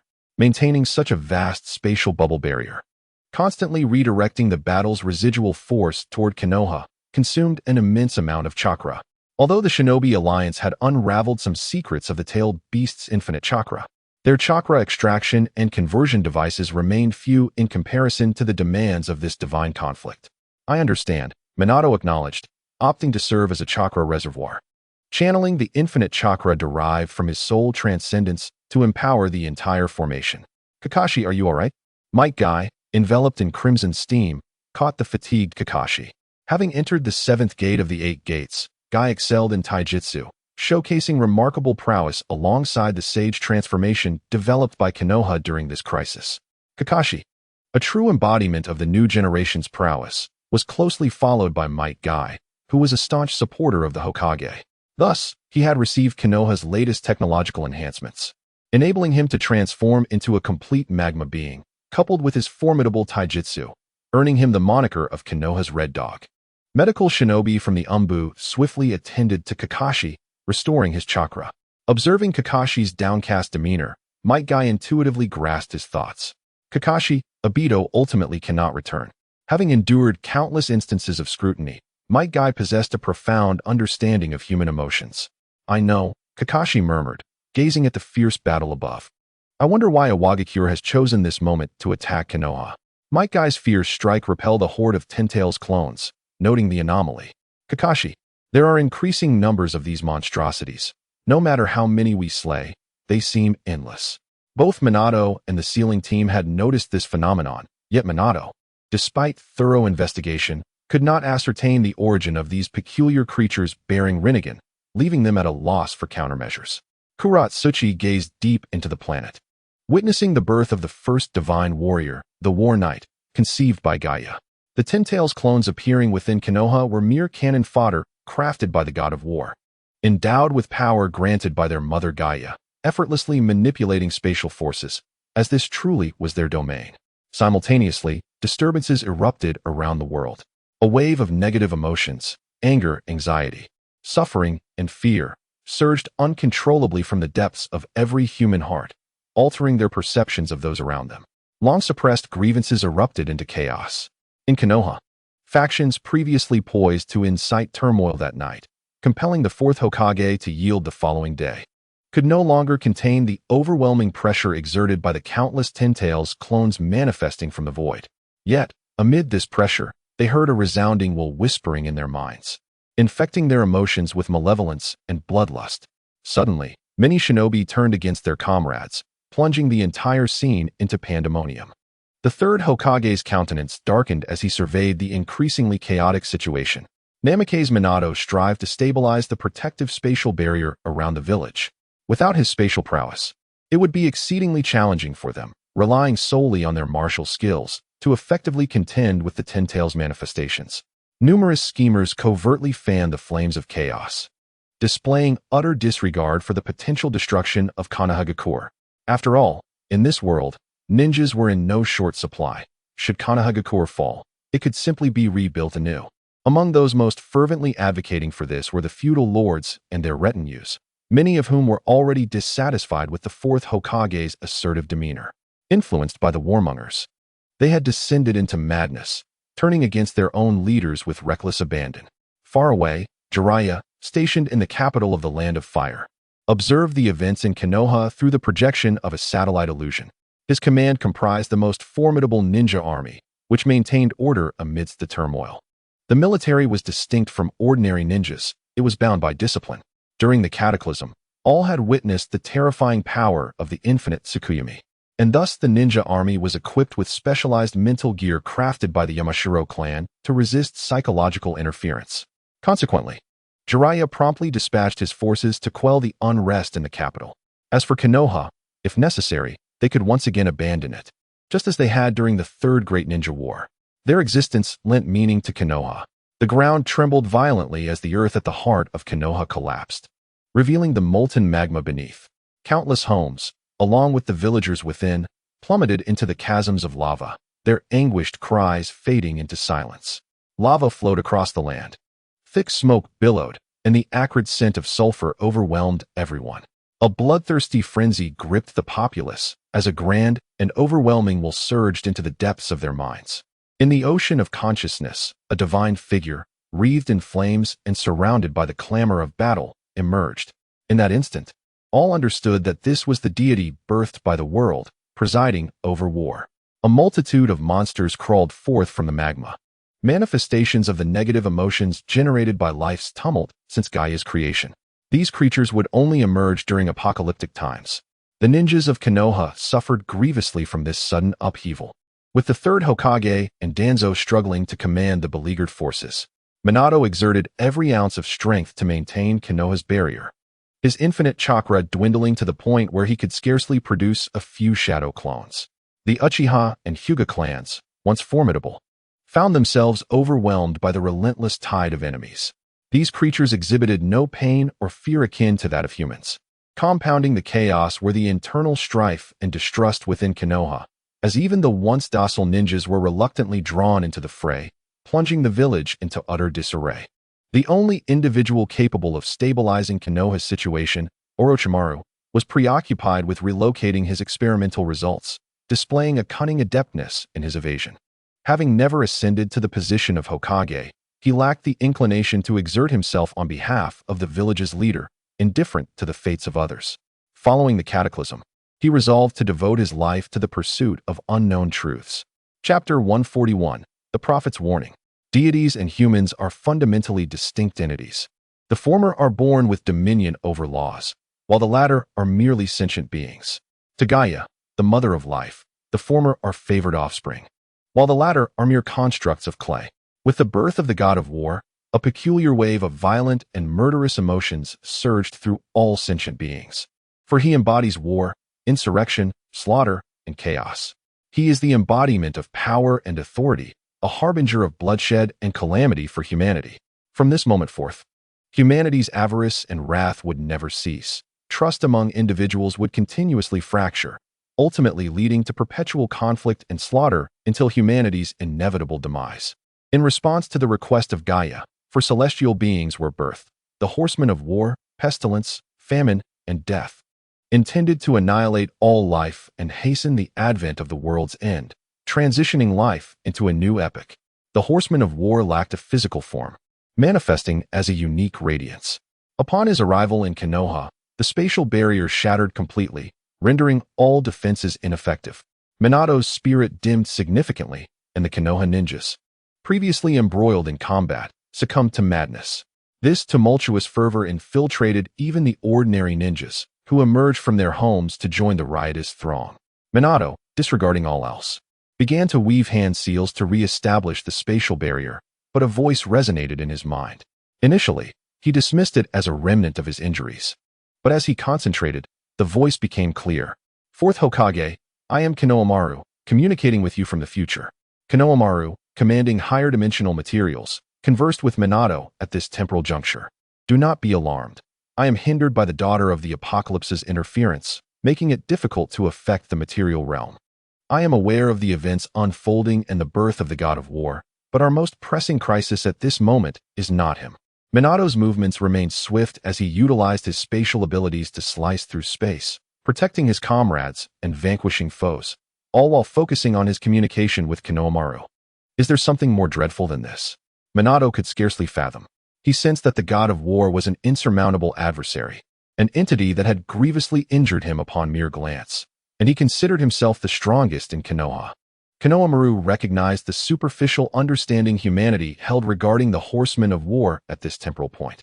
Though the horseman was birthed on this planet, he had since ascended into the cosmos, transformed by the daughter of the Apocalypse into an ultimate being. His true form had ventured to the ancestral grounds of the Otsutsuki clan to confront the slumbering celestial gods, leaving behind merely a frail avatar to contend with humanity. Indeed, your greatest peril now resides within Gaia's being, a harbinger of plague capable of infecting the consciousness of all life. Look, Konohamaru shared with Minato the visions he witnessed along the timeline. Through Konohamaru's perspective, Minato glimpsed deep within the planet's ley lines, within a membranous barrier. A magnificent life form gestating, its essence akin to that of the god of war he had observed previously. However, under Konohamaru's protection, he would not suffer injury from mere sight.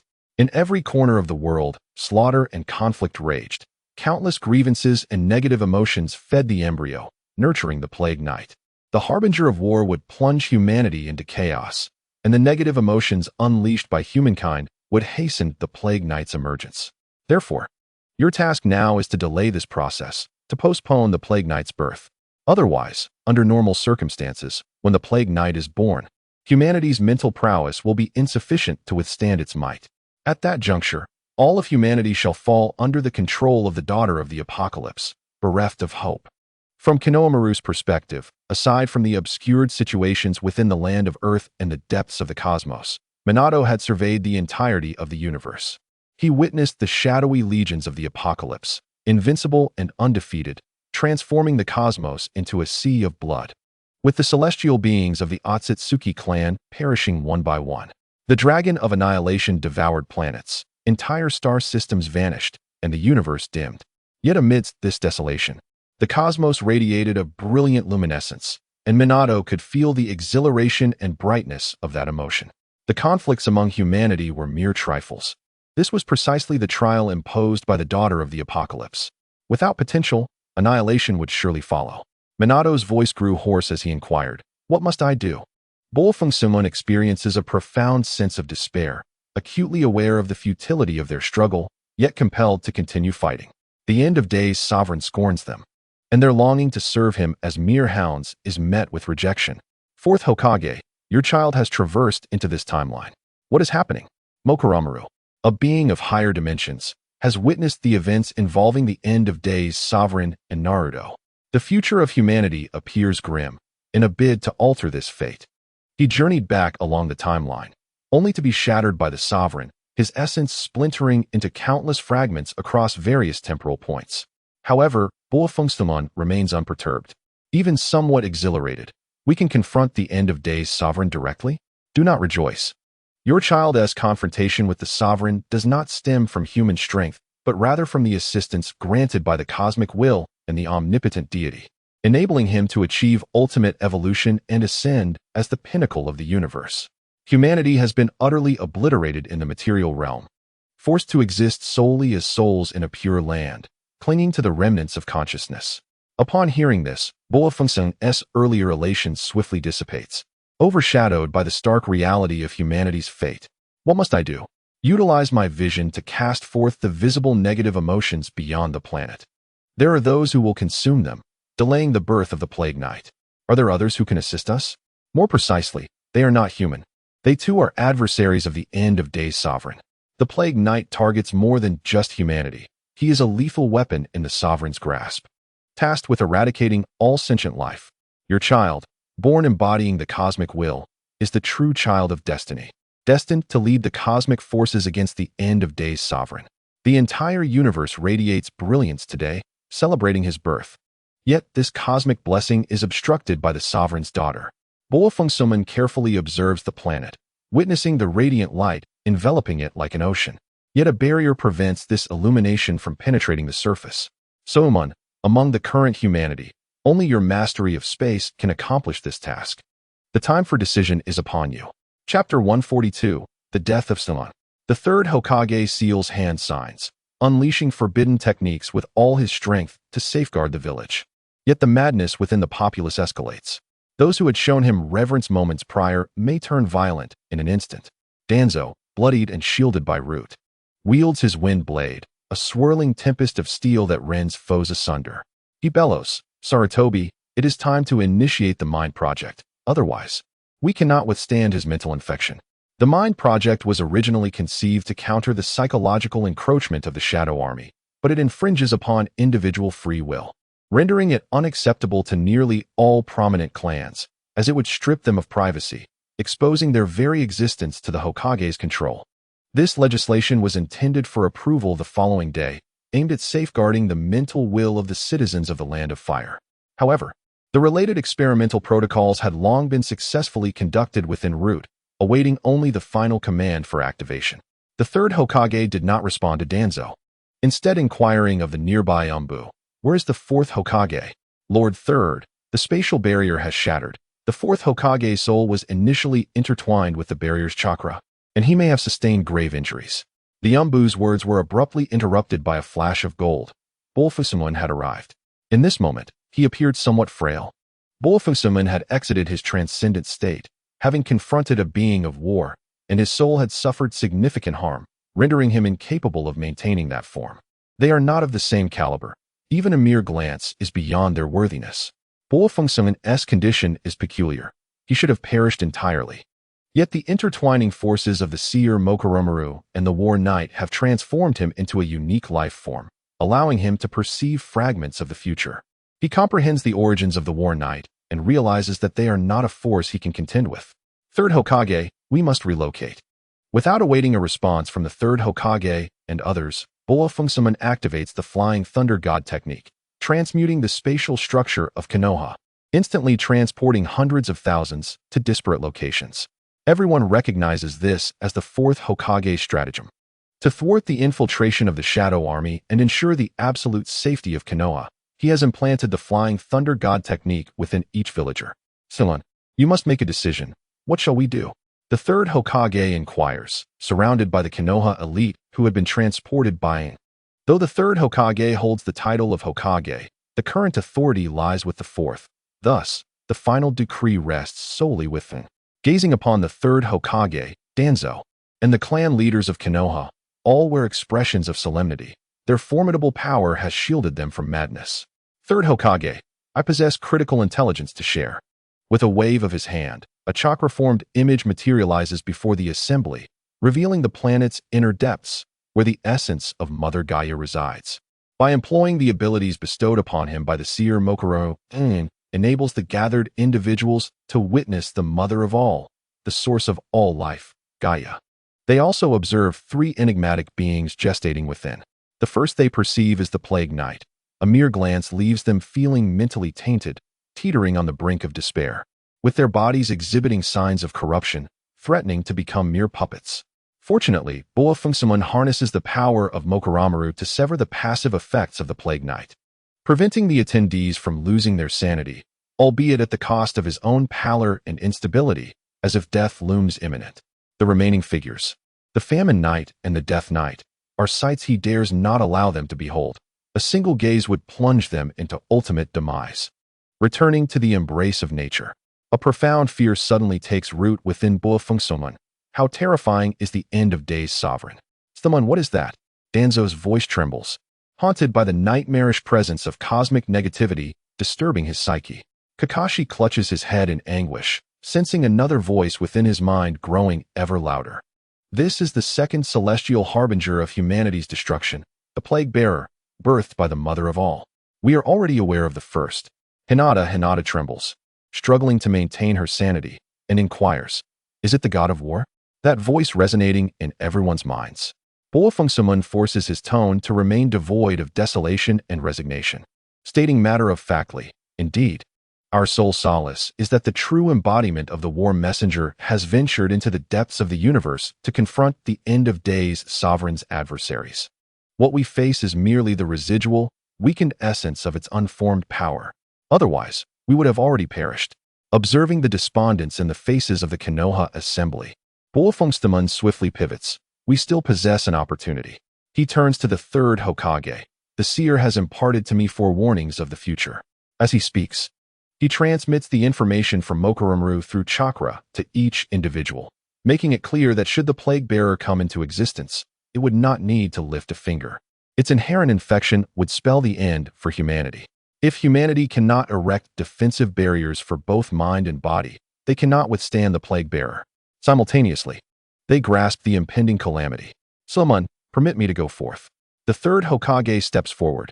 You are the Hokage, and you must lead the village and the nation through this crisis. Tansen's countenance darkened as he beheld the figure of the third Hokage stepping forward, reminiscent of bygone days. At this very moment, echoing the past. Lord Third, he mused, only I possess the spatial abilities that meet the required standards, and it is solely I who can achieve this. I am the optimal solution within the prophetic answers. Dou Qi, faced with the specter of death, yearned to embrace his wife and newborn child. The third Hokage and others wore solemn expressions, listening attentively to the final words of Dou Qi. It now appeared that the legislative conference scheduled for the following day would likely not proceed as planned. This task would have to be entrusted to the new Hokage. Esteemed colleagues, the fate of Konoha, the nation, and humanity rests in your hands. As Dou Qi body began to ignite, he transformed into a pure chakra entity. Upon the completion of this combustion, his soul governed the chakra, merging with the strength and spirit left to him by Owan. As he crossed the threshold into a higher dimension, concurrently, he glimpsed various timelines of the future.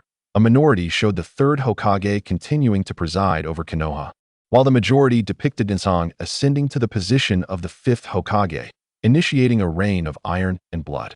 Tsunade returned to Konoha, bringing with her the blueprint for the apocalyptic dominion's super technology, the reality gem. Kakashi, in a frenzy, split into two entities, mourning the loss of his wife at the hands of Obito, while Kushina, in her final moments, sealed the nine tails within their child. A wave of sorrow washed over Dou Qi, yet he found himself unable to shed tears. Countless branches of timelines flowed before him. He longed to convey useful information to the denizens of Konoha, but in his transcendent state, he could no longer communicate with the three-dimensional beings. With a sense of regret, he cast a glance at his wife and child, acknowledging his impotence to save them. The power of Yuan guided Dou Qi as his spatial abilities fused with temporal capacities, leading him deep into the dragon vein. Only in higher dimensions could one touch the divine. Dou Qi transformed into a temporal seal, directly imprisoning the chakra and cosmic energy surging towards the plague bearer, as well as the critical forces from the cosmic dark side. A strange and peculiar syllable emerged in his thoughts. He perceived a derisive sound from the plague bearer, seemingly dismissive. In the gaze of the third Hokage and others, they witnessed the combustion of Dou's body, which then erupted with a power akin to that of a war messenger, transforming into a beam of light that soared into the heavens and vanished. The chakra belonging to Dou Qi completely dissipated from everyone's perception. The flying thunder god marks, once ubiquitous across the world, dimmed and ceased to respond. Tears streamed down the cheeks of the third Hokage, who felt an intense loathing for his own helplessness. Perhaps Tensang was indeed correct. What Konoha required now was power, and they should obtain it by any means necessary. This was a crisis that determined humanity's survival. Any means capable of saving humanity should not be shackled by ethics or morals. Chapter 143, The Mind Weapon. The third Hokage and his companions could not afford to mourn the death of Son, as Konoha was still facing a grave crisis. With everyone in Konoha having been dispersed to different locations by an spatial ninjutsu, the chances of infighting were diminished, maximizing the protection of all its citizens. Due to the emergence of war knights, humanity was plunged into a frenzy of combat. Other ninja villages lacked the capacity to assist Konoha, they could only save themselves. The third Hokage finally resolved to abandon unnecessary ethical considerations, instructing Tensong to initiate the mind defense plan. A cold smile crept onto his lips. Sarutobi, it was about time. You must comprehend that our adversaries are no longer mere fellow ninjas, but powerful entities treating humanity as laboratory mice. Activate the mind devices in advance. Tensong commanded through secret orders to the roots isolated in a special space to prevent infiltration and destruction by the Shadow Army. Crucial experimental bases were concealed within different spatial barriers, accessible solely to the responsible parties, who bore unique keys inscribed upon their bodies by sealing ninjutsu. Such individuals were few, yet they constituted the pillars of Konoha. Even if they were subjected to enemy assassination attempts, the potential of Konoha could not be entirely extinguished. The third Hokage, Tenzong, Orochimaru, and others were all classified as high-ranking officials. The mind device was a peculiar helmet apparatus placed upon Tenzong's head, through which all members of the root organization transmitted their chakra to him via special conduits. Tenzong activated this super-technological device of Konoha, unleashing a terrifying wave of illusionary energy that swept outward from him. In the instant it passed through the minds of all Konoha's inhabitants, Tenzong's chakra transformed into a conduit for establishing a mental connection, which was the original intent of the Sage of Six Paths in imparting chakra to humanity, to foster understanding among individuals and eliminate conflict. Utilizing the Flying Thunder God technique left by Bofengsimon on each Konoha citizen, Tenzong's mind device was remarkably precise. However, not all were willing to accept Tenzong's assistance, especially the powerful clans of ninjas, who directly utilized ninjutsu to sever his aid. They were inherently reluctant to allow Konoha to pry into their minds, as it was a sanctuary for their memories and consciousness. Moreover, the wielder of such abilities was none other than Tenzong. With a cold snort, Tenzong disregarded these individuals, opting for a gradual reckoning. To confront the apocalyptic dominion, it was imperative to fully integrate all of Konoha's powers. The third Hokage wiped away his tears and directed all Umbu to rescue the gravely injured villagers. In the ranks of the Umbu, many entered the tailed beast transformation, becoming tailed beast warriors, fighting alongside the enhanced Ten Tails. Orochimaru, bring forth your cursed seal warriors, the third Hokage commanded, his tone weary and filled with helplessness. Orochimaru extended his tongue to lick his lips, relishing the moment. It was rare for you, teacher Sarutobi, to yield to the might of an enemy. Summoning technique. Numerous humanoid monstrosities were summoned by Orochimaru as cannon fodder to be expended. These creatures were the results of Orochimaru's cursed seal experiments, inspired by his modifications to Obito, as he constantly sought to create even more formidable beasts. The third Hokage, astute as always, understood that facts spoke louder than words. In his heart, Bofengsimon was the perfect heir, possessing talents surpassing even those of Orochimaru in various domains. Yet, he had failed to safeguard the future of Konoha, failing to protect the one capable of leading Konoha to greater heights. He could comprehend why his grandson chose Suman. Force-thin was indeed Konoha's strongest.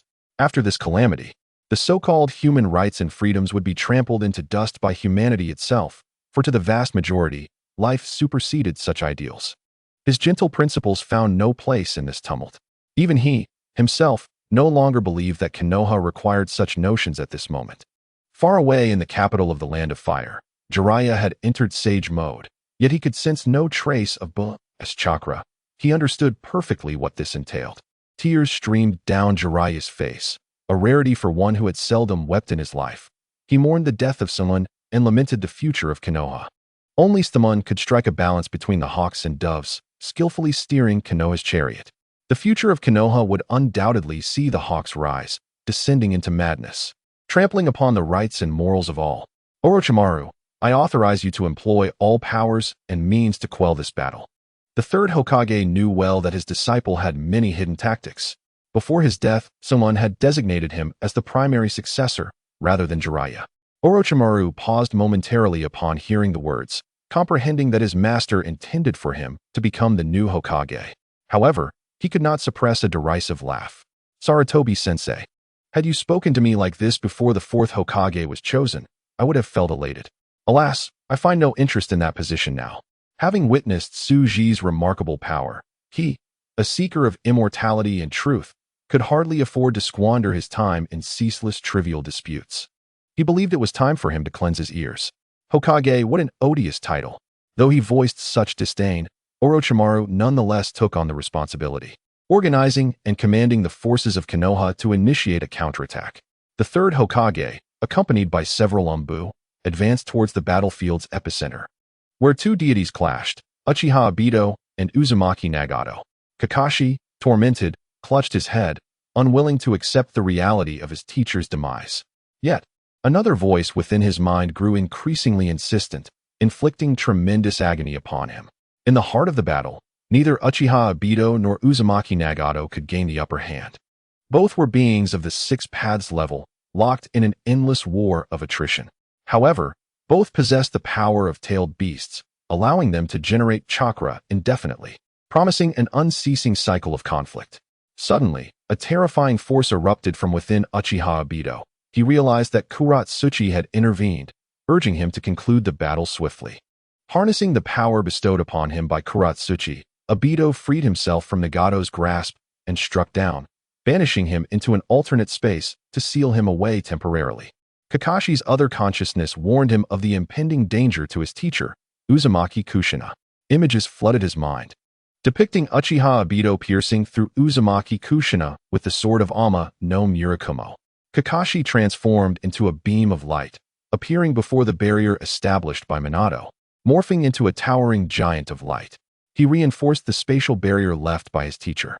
Uzumaki Kushina sensed the shift in her surroundings and employed the sealing techniques of her clan to amplify the barrier, even inscribing her sealing symbols upon Kakashi's luminous giant. Doton, Daisen no Mi.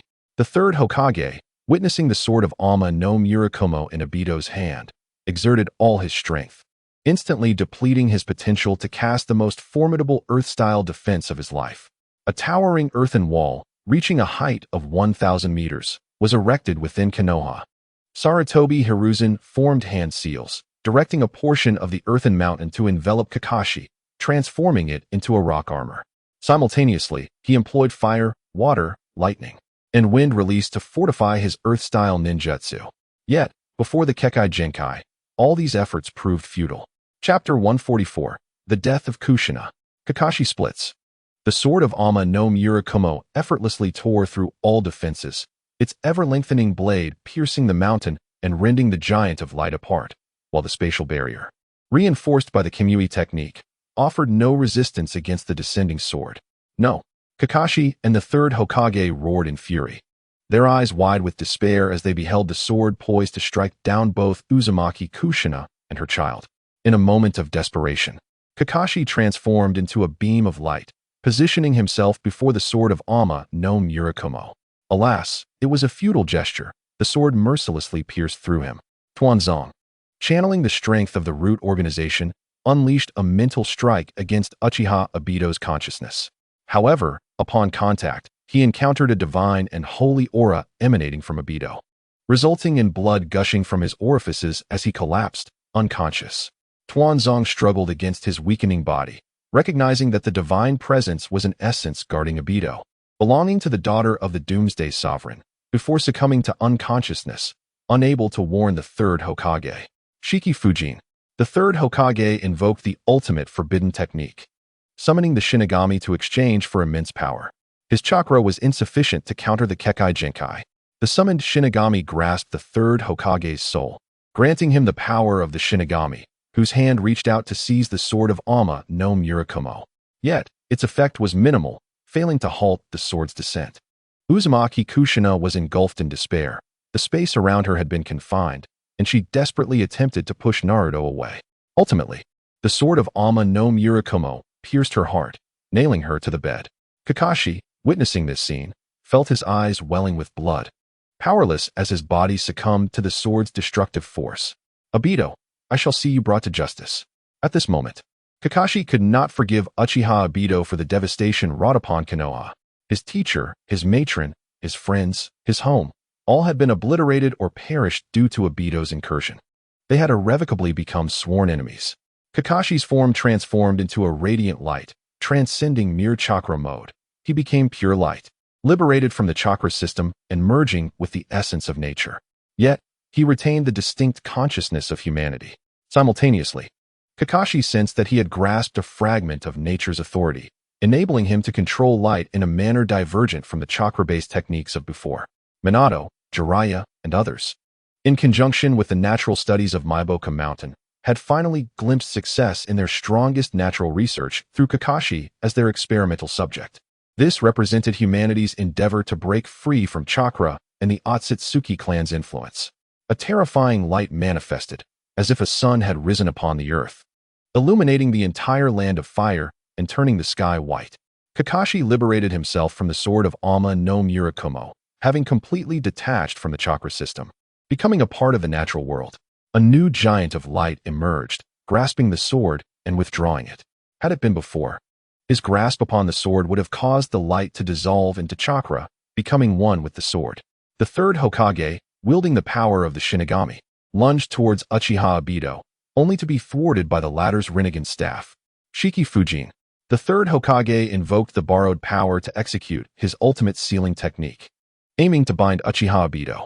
Kakashi, meanwhile, created a luminous cage, aggregating photons to sever Obito's ability to absorb energy and convert it into chakra. Kakashi, it is too late. A divine light erupted from within Obito, countering the third Hokage's sealing hand. Even the Shinigami, possessing the rules of the Pure Land, could not touch such unparalleled power. A golden chain emerged from Obito's Kemui space, ensnaring the near-lifeless Uzumaki Kushina. Both the third Hokage and Kakashi grasped the chain, striving to rescue Kushina. In that moment, Uzumaki Kushina seemed to experience a moment of clarity, understanding certain truths. She beheld the dying third Hokage, desperately attempting to save her, while Kakashi, filled with grief and rage, fought alongside Uchiha Obito. As Kushina hovered on the brink of death, her soul began to separate from her body, allowing her to perceive a mysterious and divine presence in a dimension invisible to other humans, where infinite sacred hymns resounded, the sanctuary for souls. In an instant, she comprehended that the purpose of this existence was her. She did not know why, but she understood the contributions she could make for Konoha. The Uzumaki clan's long-standing heritage, particularly their expertise in the realms of soul and pure land, remained their greatest asset. She inherited the sealing techniques of the Uzumaki clan and, relying on their secret arts, forcibly compelled her soul to temporarily return to her body. Through this brief experience of soul detachment, Kushina beheld the spirit of the third Hokage, already sacrificed to the summoned Shinigami, destined to perish thereafter. As Kushina formed hand seals and channeled the chakra within her body, she unleashed her secret technique. The Shinigami let out a furious roar, enraged that its offering had been snatched away. The soul of the third Hokage returned to his body. He could see the Shinigami, and thus, he witnessed Kushina's actions. Kushina. No. Kushina's soul was already claimed by the Shinigami, and she took the place of the third Hokage, becoming the Shinigami's offering. Utilizing the Shinigami's power, Kushina sealed the Nine Tails, which was on the verge of breaking free from its seal, within the body of her child. Naruto's cries were particularly poignant, and Kushina, aware that her time was limited, gazed affectionately at Naruto, whom she had previously shielded with a barrier. Lord Third, their aim is me, though the reason remains unclear. Please take care of this child for me and Minato. His name is Namikaze Naruto. Kakashi, in a frenzy, swung his Tengen Yunjian at the golden chains. But to no avail. Kakashi's tears flowed as he turned at the sound of Kushina's gentle voice. Kakashi, do not blame yourself. This is not your fault. You must take care of yourself and not fall into despair over our deaths. Kushina's words trailed off, though tears lingered in her eyes. She was drawn into the Kemui dimension by the golden chains. Kushina's body and soul were taken away, and Uchiha Obito wasted no time, using Kemui to depart. No. Kakashi watched helplessly as his mentor was seized, his mind erupting with fury. memories of the torment inflicted by the harbinger of doom, Suji. The deaths of Rin and his master, the destruction of the village, and Obito's betrayal became the final straw that shattered his sanity. He loathed his own impotence. He, Kakashi, refused to accept such a reality. In a moment of desperation, Kakashi ignited all his power, transforming into a beam of light. No, a new particle in a state of chaos. One that transcended the speed of light. Within Kakashi's consciousness, he moved against the flow of time. He returned to the moment when Kushina was captured by the Kimui dimension, wielding his newly transformed Tengen Yunjian, attempting to sever the chains. Yet, in that instant, a terrifying will manifested, taking the form of a knight upon a warhorse, an embodiment of the power of the war knight. The knight's lance intercepted Kakashi's indomitable strike, and his cold, lifeless gaze could plunge any creature into despair. It was indeed the embodiment of the war knight. How dare these minions allow such an ant to disturb the great young master? With a mere tremor, Kakashi's strongest attack was rendered ineffective. He was infected by the essence of the war knight, and the dark side nurtured by Suji surged to the forefront of his mind, forming a complete consciousness. This reborn consciousness was still Kakashi, but it represented his most fervent emotions.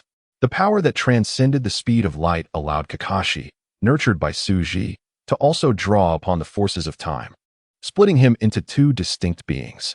However, he fell from the state of reversing time. One Kakashi returned to the previous world, while the other vanished from the timeline. The third Hokage, witnessing Kakashi's turmoil, let out a roar as his chakra erupted. An unprecedented transformation occurred within his chakra, which was then entirely expended, leaving him unconscious and bewildered. Yet, without hesitation, he summoned shadow clones to attend to Kakashi. In another timeline, the dark Kakashi, a representation of his unwavering obsession, arrived at a place where a sacred planet radiated a gentle light, surrounded by the flowing river of time. Chapter 145, Dark Kakashi. Confront him. Time is a force coveted by humanity, yet forever elusive in its complete mastery. Throughout the lengthy history of ninjas, there are rare individuals who encounter fortuitous events, traversing time to the past or future, yet they remain unable to grasp the underlying principles, merely encountering such situations passively. Above the river of time, the rise and fall of all life in the world is continuously displayed. Dark Kakashi once again beheld his younger self, agonizingly clutching his head, kneeling before the corpse of his father, Hatake Tsukumo. The painful memories surged forth once more. Friends lost, Rin's death, the village's annihilation, the deaths of his masters, each recollection causing him immense suffering. His very existence was born from Kakashi's resentment towards the reality of the world, a creation of Suji's might. Dark Kakashi cried out in anguish, "Power! I demand power! The power to change everything!" Hatake Kakashi. Dark Kakashi was startled, turning to see a knight riding against the river of time, approaching him. Where he passed, even the surrounding time withered and crumbled, timelines collapsing into nothingness. "Who are you?" Kakashi asked cautiously. "I am the harbinger of Doom's messenger. You may call me Famine." The Dark Kakashi, a creation of Suji, held a high status. Upon his birth, he was a hyperdimensional being, thus capable of arriving here. "Indeed, you are a creation of that one," Dark Kakashi remarked with realization. He had witnessed the farewells of his teachers and understood that the previous Famine Knight had not yet been born, indicating that this knight traversed the river of time. "The master made a pact with you. Should you move the absolute point of time, all that you cherish shall be preserved. I will shall lend you some aid." Upon completing his statement, the Famine Messenger bestowed a portion of his authority upon Kakashi, enabling Dark Kakashi to harness the power of the Four Horsemen to fulfill his agreement with Suji. The authority of Famine could consume all matter and energy upon which intelligent beings depend for survival, while it could also create perfect vessels to carry the will of sentient beings. This is the essence of the Famine Messenger. Dark Kakashi gazed ruefully at the river of time, knowing that the death of his teacher, Namikaze Minato, represented the absolute point of time, and he must alter this fate. "I will fulfill my mission. I hope the Harbinger of Doom will not break his promise." Dark Kakashi, having acquired part of Famine's power, gained the ability to manipulate time and space. "You are unworthy." A vast and grand will shattered Kakashi into dust, only for him to be resurrected by the Famine Knight. Having experienced death once, Kakashi no longer dared to utter disrespectful words. The Famine Knight cast a disdainful glance at Kakashi, initially intending to crush this ant that defamed his master. But realizing Kakashi was a pawn of the master, he reluctantly rode away. Dark Kakashi, having obtained a fragment of Famine's authority, probed the outcomes of the future world, instantly uncovering numerous secrets of the universe. He witnessed the world-ending dragon incessantly devouring planets in the cosmos, while the center of the universe was thoroughly besieged by a multitude of angelic armies. Time is the most fundamental aspect of the universe. Manipulating the absolute points of time could lead to cosmic annihilation. Tsuji's purpose in creating Dark Kakashi was to enable him to consume and eradicate all existence beyond time.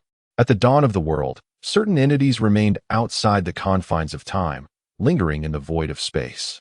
The role of Anhei Kakashi was to consume these remnants, integrating everything into the framework crafted by Tsuji. Kakashi harnessed the temporal powers of the Night of Famine, endeavoring to reverse the absolute point in time and save the Minato couple. However, he soon realized the steadfastness of this temporal anchor far exceeded his imagination. Akin to an ant attempting to shake the ocean, it was the very foundation of the universe. For the first time, Kakashi warned Minato of the impending threat. Yet in the ensuing battle, the couple still met their demise. On his second attempt, he utilized his mastery of time to vanquish the Six Paths of Edo. Yet the Minato couple remained victims of the War Knight's onslaught. In his third endeavor, Kakashi accelerated the strength of Konoha, but the outcome remained unchanged. The Minato couple perished, and Konoha was laid to waste.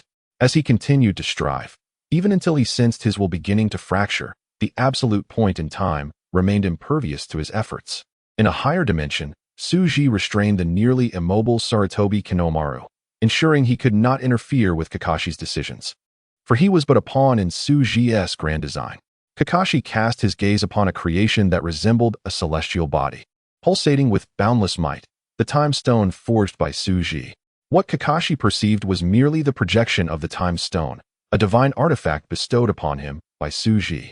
Threats to the cosmic balance would draw the deities of the Otsutsuki clan to thwart Kakashi, who was granted a portion of the time stone's power to facilitate his growth.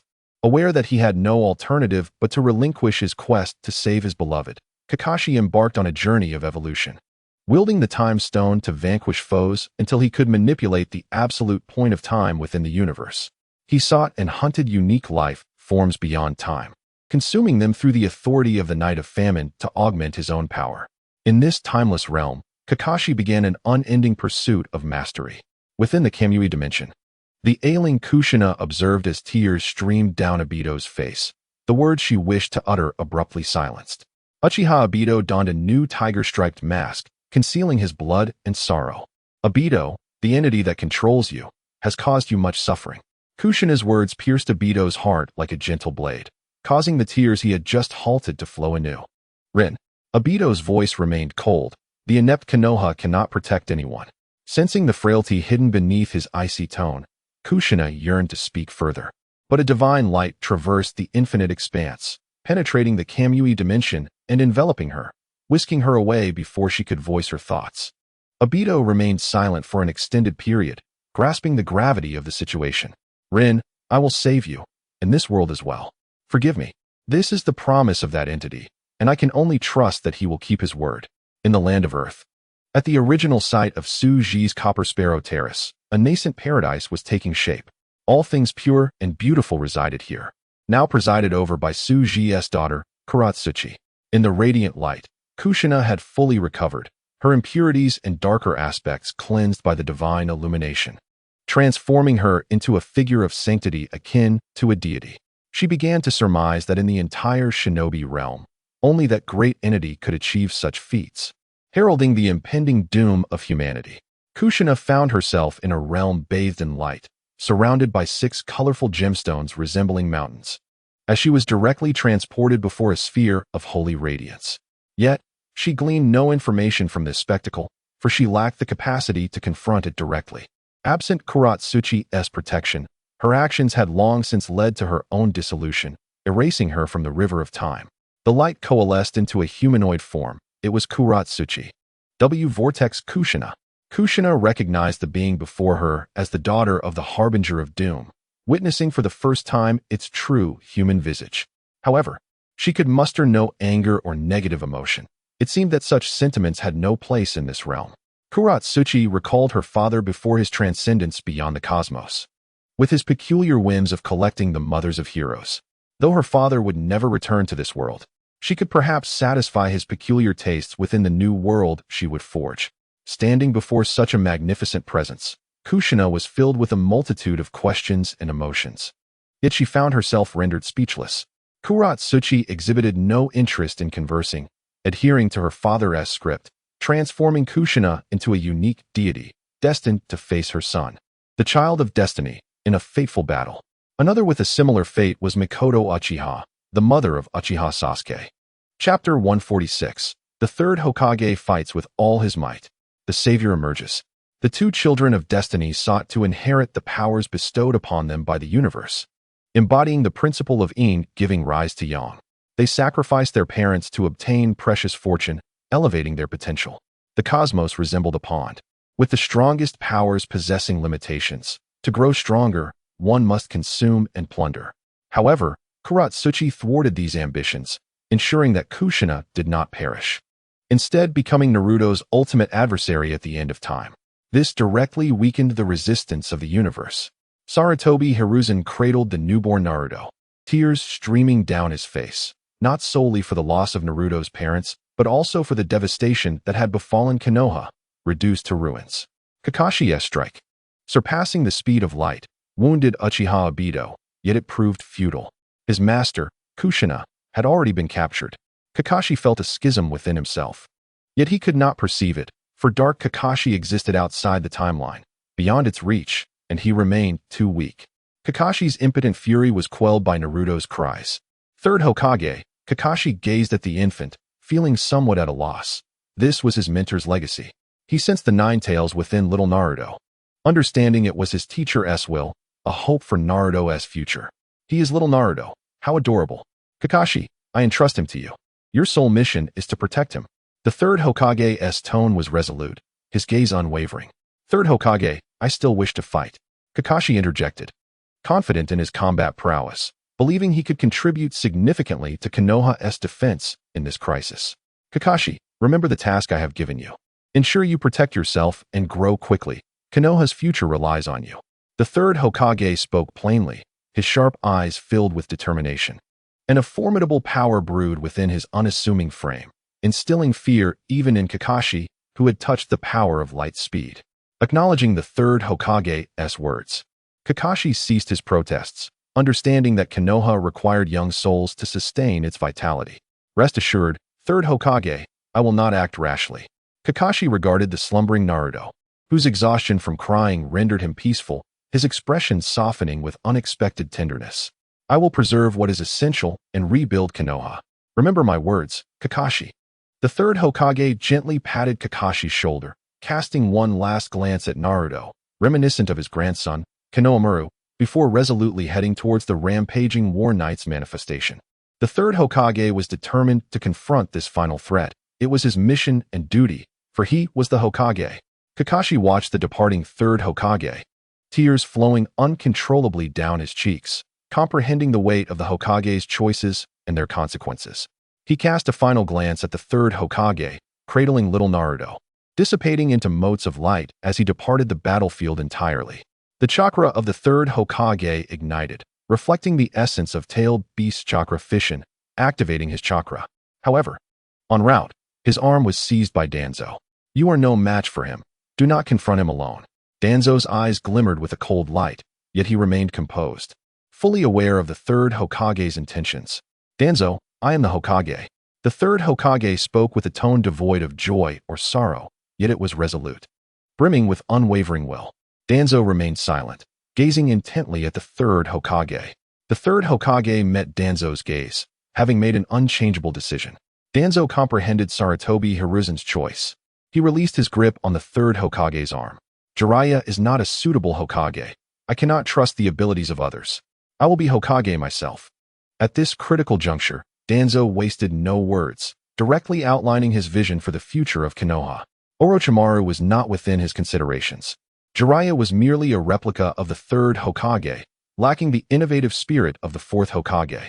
Konoha no longer required a conservative Hokage. Hence, both the third Hokage and Danzo had not entertained thoughts of him. Orochimaru had become utterly engrossed in his research of the unknown, even obsessively studying that existence. If the Harbinger of Doom were to recruit him, he would undoubtedly bring provisions and ally himself. Orochimaru was also unqualified. Only Danzo possessed the capability to unify all factions within Konoha.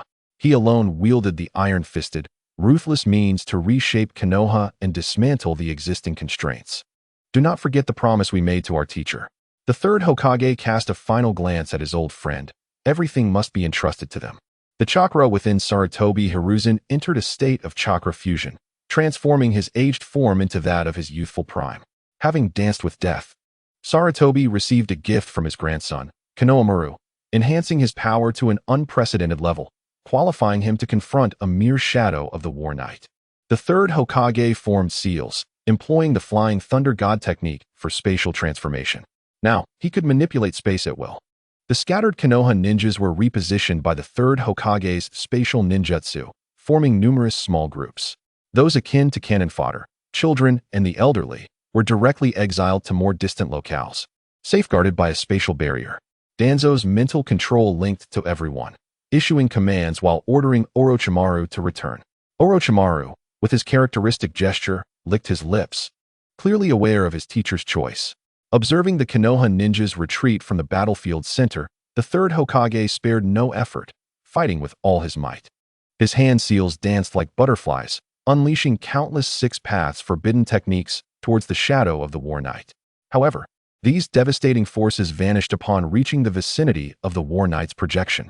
Hence, a vast will echoed, nearly causing the third Hokage to disintegrate. In a critical moment, Uzumaki Nagato shielded him with the Rinnegan. The third Hokage disregarded death, continuing to form seals. A colossal spatial rift manifested, a spatial slash born of spatial power. This attack proved effective. The proximity of spatial power allowed for an interaction. Non-spatial techniques could not reach him. The spatial slash finally compelled the War Knight's projection to react. Yet with a mere flick of his hand, the third Hokage's grand technique was rendered ineffective. The third Hokage and Uzumaki Nagato exhausted all means. Yet even with the enhancement of spatial power, they failed to breach the War Knight's projection's defenses. Sarutobi Hiruzen, undeterred, resorted to his trump card, the Shiki Fuin. The resummoned death god devoured the third Hokage's soul, this time borrowing a power far beyond previous trivialities. In that fleeting moment, the third Hokage transcended. He glimpsed the timeline, finally comprehending the essence of the War Knight.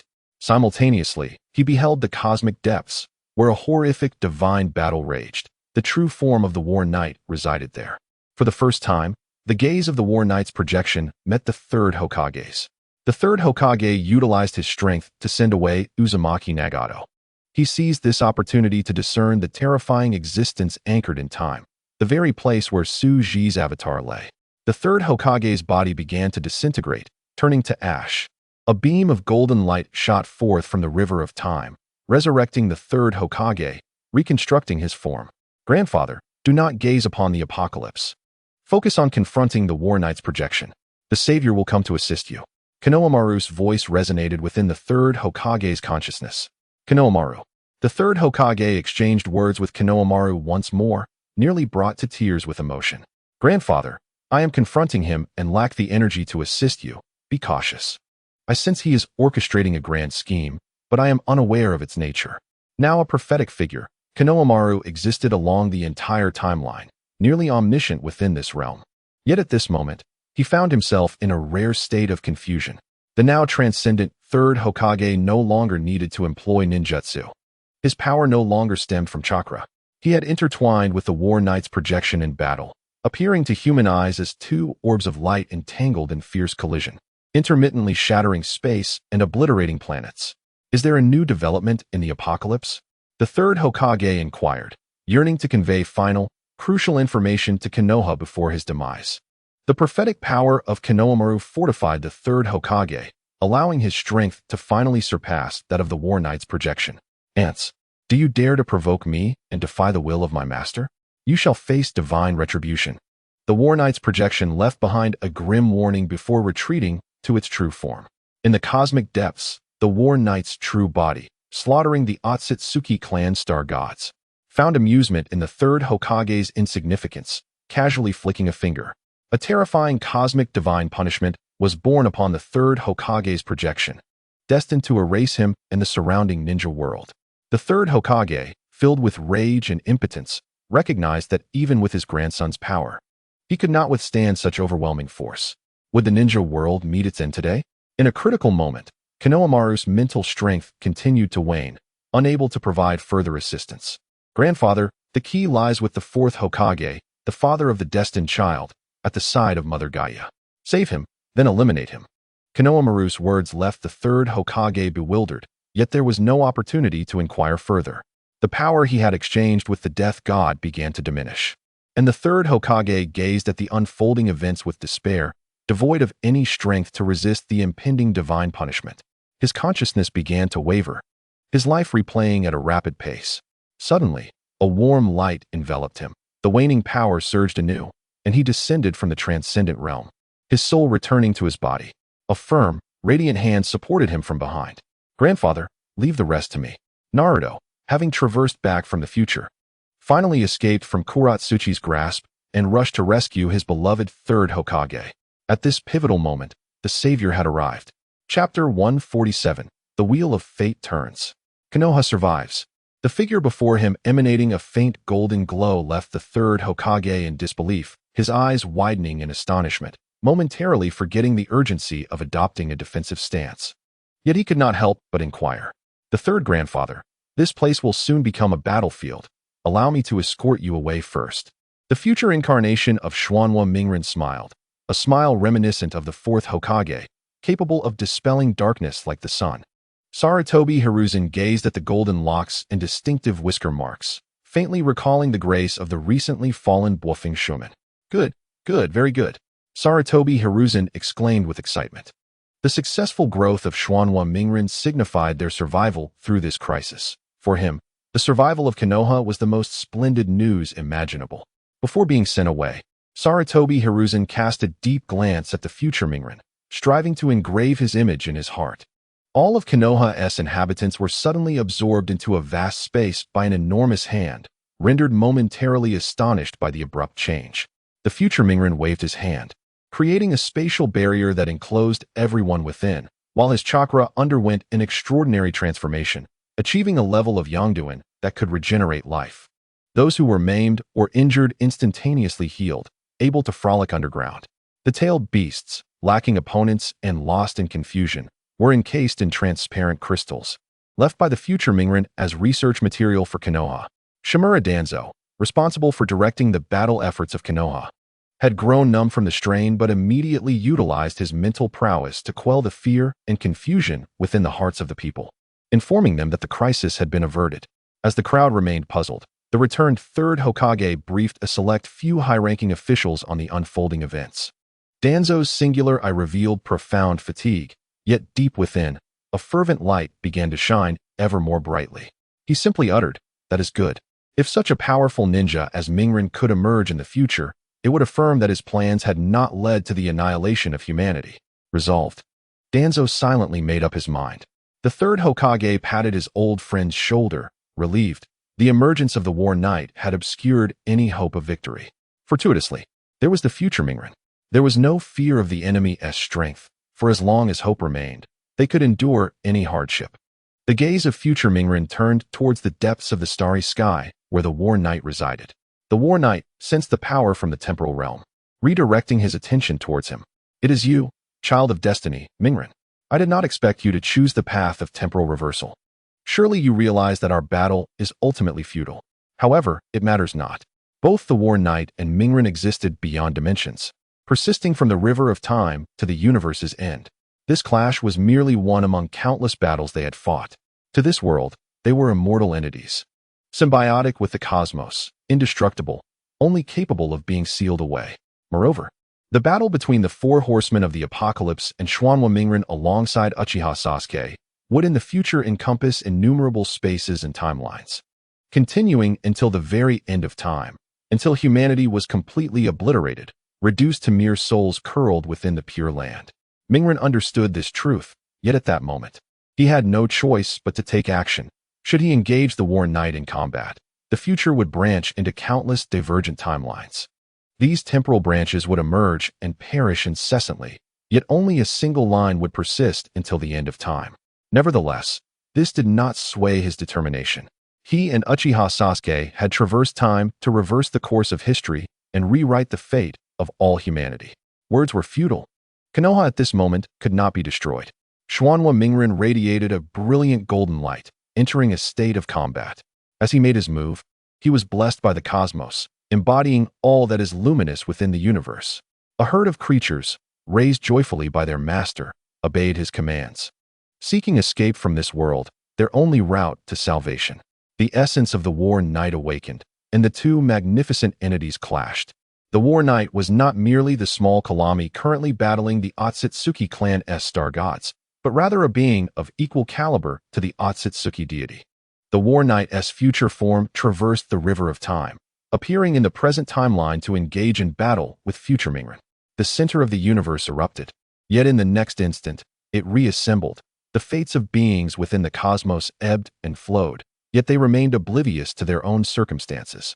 Only the Otsutsuki deity, obstructed by Suji's avatar beyond the universe and outside the timeline, comprehended the events transpiring within the cosmos. His power was sufficient to partake in such a battle. However, Suji forbade him entry, leaving him to watch helplessly. "What do you desire?" The Otsutsuki deity shouted angrily at Suji, only to be abruptly struck down. Akin to a stray dog, with a whimper. "Do not be noisy. Simply follow the script I have arranged for you." Suji's remaining avatar observed the happenings within the Naruto universe, nodding in satisfaction. His daughter, Kuratsuchi, was indeed capable, and everything in the world unfolded according to his designs. Understanding the rise and fall of a universe was crucial. Suji watched as Xuanhua Mingren battled the War Knight. This was not their first confrontation. Throughout the timeline, to save humanity, Mingren and Sasuke had been perennial adversaries of the Four Horsemen. In their growth, they occasionally triumphed over the Four Horsemen, yet soon after, the referee Kuratsuchi would intervene, openly favoring the dark side, coercing humanity to unleash their potential. In Suji's machination, unless the people of the ninja realm could transcend the universe, this game of cat and mouse would persist until the end of time. If, at that time, the ninja realm's humanity failed to transcend, they would merely be utilized as experimental materials post the next cosmic reset. Suji pondered how to add an element of amusement to the game. Perhaps, he would have Danzo introduce some new tactics? Having concluded his thoughts, Suji promptly set his plans into motion, gently stirring the fate of the entire world. Positioned above the river of time, at the pinnacle of all spaces and timelines, this realm had become the embryonic form of paradise.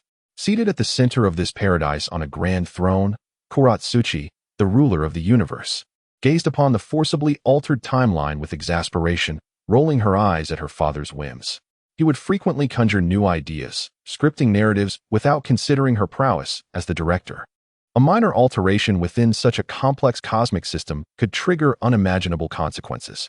Yet, there was no alternative. After all, this was her father's desire.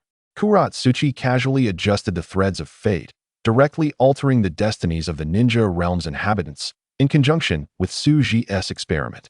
The upper limits of the Otsutsuki clan had been constrained by their chakra system. The strongest among them was the Otsutsuki deity. However, the Otsutsuki deity held no further research value for Suji. He could effortlessly create numerous Otsutsuki deities, yet they provided him neither inspiration nor insight.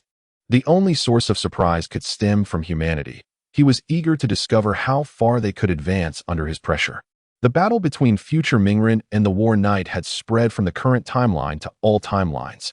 At this moment, the ninja realm was safeguarded by the savior Mingren. For humanity, their sole piece of good news was that they had survived. The battle that erupted last night in Konoha had instilled an indescribable terror in Konoha and all of humanity. They once again confronted death itself at such close quarters. Although the most severely affected was Konoha, they were all mere grasshoppers on the same line. The fate of humanity was unprecedentedly intertwined, and the model of a human coalition, which the fourth Hokage had previously been unable to implement, was brought back to the forefront. As the shadows of war receded, the surviving populace mourned the deceased while busily preparing for a new life. Konoha had undergone a remarkable transformation. The newly established village was far more prosperous and thriving than before. In Chapter 148, Tsunade's Return, when the village was dissolved, the villagers who were forcibly exiled were brought back by the ninjas. Even those far away in the Land of Fire felt the terror of the battle that had unfolded in Konoha last night. They returned with trepidation, only to find a brand new homeland awaiting them. At this moment, Konoha could no longer be considered merely a village. It had become a colossal city. Naruto Uzumaki and Sasuke Uchiha, on the brink of cosmic annihilation, traveled through the river of time to alter humanity's fate at its source. However, they were shattered by Tsuji's avatars, scattering into countless fragments across different timelines.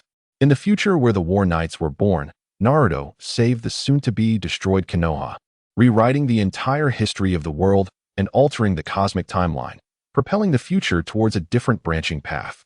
Buildings that had risen from the ruins overnight appeared splendid and radiant within the spatial bubble of Konoha, as if everything that had transpired the previous night was but a fleeting dream. The pain brought by the Great War seemed to vanish in an instant. It was not that Konoha did not mourn the dead, but rather that they had more pressing matters to attend to. The Flower of Konoha, one of the legendary 3 ninjas and a former commander of the Konoha forces, the princess of the Land of Fire, Senju Tsunade, had been captured during the Third Shinobi World War. It was said that she had voluntarily become the concubine of that great lord, according to their previous agreement. Today marked the day of Senju Tsunade's return to the village. Allowing Tsunade to return was in accordance with Tsuji's established intentions, guiding Konoha onto the path he had arranged for it. Previously, Konoha's plan was for the 4th Hokage, Minato Namikaze, to seize this opportunity to complete the reform of the Shinobi coalition, breaking up all clans and integrating them into the common populace, thereby completely abolishing the concept of clans and transforming Konoha into a great collective. Unfortunately, for the sake of Konoha, the 4th Hokage had turned into flames last night, sealing away the 3 knights who would prevent the future and vanishing from the world. The 3rd Hokage regained control of Konoha, preparing to welcome Tsunade, who was like a daughter to him. After the events of the previous night, the fear and reverence the people of Konoha held towards Tsuji had reached its zenith. Yet, in the presence of Tsunade, who embodied Tsuji's will, no one dared to harbor hatred. They could not allow themselves to entertain such thoughts, even though their friends and family had indirectly perished by Tsuji's hand. A broad and expansive road extended from the spatial bubble, leading far into the distance. Flowers bloomed on either side of the path, as Yamato utilized his wood-release technique to work through the night, planting large trees along the roadside, each adorned with vibrant blossoms, the rich fragrance enveloping all like a gentle spring breeze. Countless colorful lanterns stood on either side of the road. Had this been a few years prior, no one would have dared to act so lavishly, for they would have been summoned to the route to have tea by Danzo, as such displays of wealth were not permitted. Yet now, this was merely a small creation of Yamato's ninjutsu. Tsuji had brought about a monumental change to this world. Chakra could be used not only for destruction, but also to create a beautiful life for humanity. As the emissary of the Hokage, Danzo awaited at the entrance of Konoha, accompanied by numerous subordinates and representatives from various clans. The atmosphere was hushed as they watched the magnificent palace descend from the heavens. Tsunade, seated within the palace, looked down through the palace's barrier. What she saw revealed that Konoha's defensive enchantments were utterly ineffective. All secrets immediately flooded her mind. Today, she had received permission from Tsuji's daughter, Kuratsuchi, to leave that mysterious place and return to Konoha for a visit. She was acutely aware of the tasks Tsuji had assigned her, and although she had once hoped to negotiate some benefits for Konoha, the transformed Tsunade could see through Konoha's facade with a single glance, undeterred even by the spatial bubble. She had transcended the level of Konoha, and she was on an entirely different plane than Tsuji, who had the power to transform her. Only one cold truth filled her with despair: Konoha had no choice. Tsunade extinguished her fleeting thoughts, for obeying Tsuji was her only path forward. Lord Danzo, Lady Tsunade's palace has reached Konoha. She requests our presence for a welcoming. A root ninja reported. Danzo nodded, his gaze withdrawing from the palace's barrier in disappointment. He could not fathom its mysteries. The unknown is always a source of fear. Let us proceed to welcome her. Danzo leaned on his cane, though he had no need for it. The welcoming party behind him, adhering to ancient customs, awaited the arrival of their esteemed guest. Danzo stood before the shadowy guards of Tsunade, bowing deeply and kneeling in respect. Lady Tsunade, Konoha is prepared. May I inquire about your arrangements? Danzo addressed her without the slightest falter. Otherwise, given his status, even if Tsunade were to become Hokage, he would not dare to call her lady so freely. Tsunade's expression was exceedingly peculiar. It was an absolute impossibility in the ninja world for a former mentor to bow before her. However, times had changed. She had become the woman of that great lord. Even if she was merely a concubine, or perhaps not even that, just a servant. Yet, Tsunade adapted swiftly to this new reality. Emerging from the grand palace, she was shielded by a few shadowy guards. At the moment she appeared, the brilliance of the world seemed to be eclipsed by her radiant presence. She was no longer the beauty of this mortal realm, but had transcended into a sacred form of life. Words of holiness, beauty, and light were tailor-made for Tsunade. With a wave of her hand, she lifted the kneeling Danzo, saying, "Elder Danzo, please lead the way. I have not returned in a long time. Do enlighten me about the changes in the village." She had a premonition that after this visit, she might never return again. "Yes, this way please." Danzo lowered his head in humility beneath Tsunade's holy radiance, turning to lead the way. The grand welcoming ceremony unfolded at the Hokage building. Here, one could see distinguished guests from various clans across the world, not just Konohas, but also the second-in-commands from other major and minor ninja villages, all present. Striking welcome banners, vibrant flags, flowers, and burning incense filled the air with a rich celebratory atmosphere. The garden was shrouded in fragrant smoke, with a myriad of flowers casting their shadows. Lights reflecting off each other, and the sounds of soft music permeating the air, depicting a scene of peace and prosperity. In front of the Hokage building, the third Hokage, donned in his ceremonial attire, welcomed Tsunade, who appeared like a celestial goddess. Throughout Konoha, a faint hymn resonated. The welcome designs, meticulously crafted by the organizers of Konoha, adorned the path, illuminated by the sun's rays, exuding an aura of grandeur. Jiraiya, filled with humility, bowed his head and dared not gaze directly at Tsunade, who was now a divine figure. Orochimaru looked upon the goddess Tsunade with unabashed envy, reminiscing about how he had once turned down her offer. If only he had a chance to regret, he would surely pay any price. "Sensei Sarutobi, it has been a long time." Upon hearing these words, Sarutobi Hizashi felt an indescribable bitterness in his heart, yet his smile remained radiant. In Chapter 149, titled The Design of the Reality Gem, Tsunade, as the representative of Suji's will, engaged in conversation with these insignificant beings for the first time since the cataclysm. In the eyes of the ninja world, Suji was a ruthless tyrant, responsible for countless deaths. Almost every ninja had endured the dark times when their friends and family were mercilessly slaughtered by the Shadow Army. Despite the deep-seated hatred towards him, they could only greet Tsunade with forced smiles. Surrounded by a halo of divine light, Tsunade's visage appeared both ethereal and mysterious.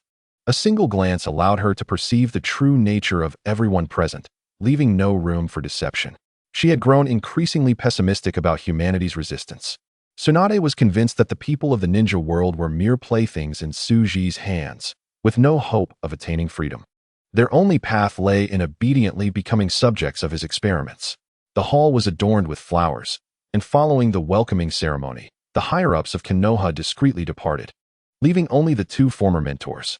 The third Hokage yearned to converse with his apprentice, but he understood the futility of such an endeavor. Tsunade's visit was solely to convey the will of her master. Did he have any directives? In such a short span, the world had undergone tremendous upheaval, leaving even the renowned stronghold of the ninja world feeling an unsettling chill and emotionless disdain. Had it not been for glimpsing a future Naruto in the timeline, he would have despaired entirely. "Master, he has no directives. I am here only because he granted me this opportunity to witness this place one last time. I shall never return." Tsunade's tone was laced with sorrow. She had been born here, nurtured here, and had fought valiantly for this land, never anticipating such a disheartening fate.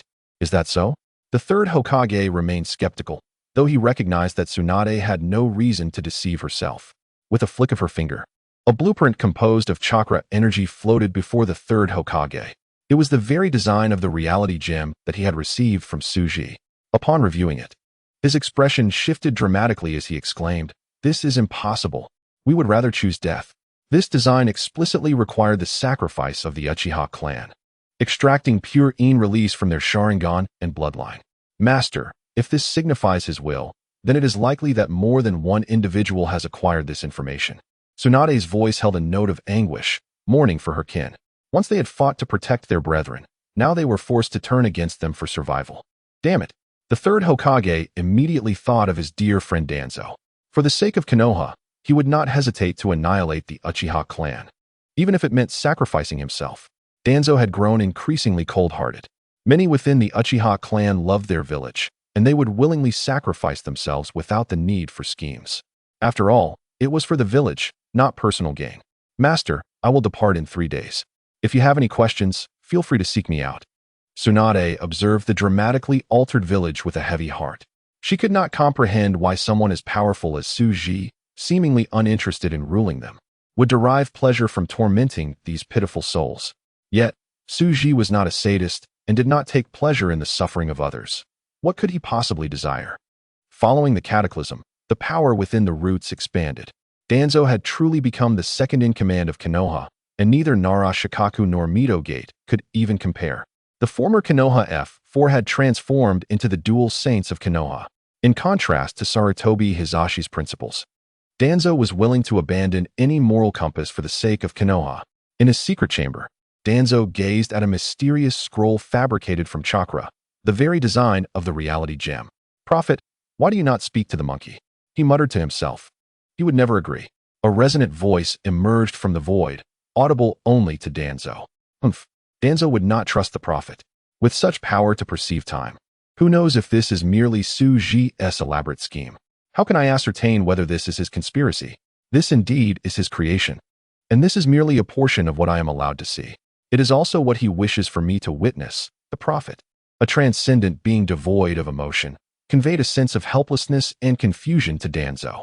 The prophet had previously revealed his identity as Konohamaru. Yet Danzo was far from believing him entirely. In the future I can foresee, we shall create it ourselves. It is far better than the reality gem being born from elsewhere. At the very least, we can glean some foundational knowledge of the world from it. Knowledge is the key to countering him. Only by mastering knowledge that surpasses his can we defeat him. Otherwise, we shall forever remain trapped in the cage he has constructed for us. The reality gem contained the power to directly alter the world and rectify reality. We require its strength to confront the four horsemen. Danzo, our time is running short. Danzo examined the treasure in his hand, a substance neither metal nor wood, yet a pure energy that defied classification. Has the monkey grown soft-hearted again? Danzo murmured. He could not decipher the principle represented by the design, but he understood that the reality gem required the lives of the Uchiha clan to be completed. Uchiha, Danzo, Tsunade has already delivered the same design to the Hokage. You must make a decision. I am engaged in a battle with him within the dimension of time and cannot assist you at all times. You must relinquish any illusions and relentlessly pursue the knowledge of this world. The more you know, the greater your hope for victory. Konohamaru had vanished completely, leaving no trace behind. Danzo remained silent for a considerable time, contemplating Suji's intentions. Why would Suji choose to have Tsunade deliver the design of the reality gem to Hisashi? Hisashi would never sacrifice the Uchiha clan to create such an artifact. Did the prophet's decision to bring this to himself carry a deeper significance? Regardless, power must remain in one's own hands. Jia, send the order to summon Ding and Wu. Yes, a shadow dissipated from the room. That night, Tsunade, like a celestial being, traversed every familiar corner of Konoha, reminiscing about the fragments of memory, perhaps knowing she would never have the chance to return here. The future existence of Konoha would depend on Suji's will. Upon her return, she might have to enter the realm of the afterlife, forever unable to return to the world of the living. This place would ultimately become a memory, and those once familiar would drift away from her. Such a separation is indeed tragic. In Chapter 150, The Moon War, Byakugan, Rinnegan, the Hyuga clan's ancestral hall was the setting for a gathering, where Hyuga Hisashi and the clan's leaders convened. Among them was a Byakugan youth, the Otsutsuki Shurin from the moon. Everyone, you must be aware that a formidable presence is transforming our world into a prison. Otsutsuki Shurin's Byakugan was remarkably pure, leaving the Hyuga clan members in awe. The Hyuga clan, closely tied to Konoha's higher echelons, were privy to many secrets, including the turmoil caused by the birth of the War Knights. Konoha was but a hair's breadth away from total annihilation. We are indeed aware of his existence. Yet we cannot ascertain whether your claim of being from the moon is true. An elder from the clan expressed his displeasure. The other party clearly came seeking assistance. Yet it felt as though they were bestowing charity. Were it not for the fact that Dou Qi possessed an exceptionally high purity of Byakugan, undeniably a bloodline of the Hyuga clan, they would have long since silenced this arrogant individual. I did not come here to implore for your aid. The evolution of Byakugan resides within our clan.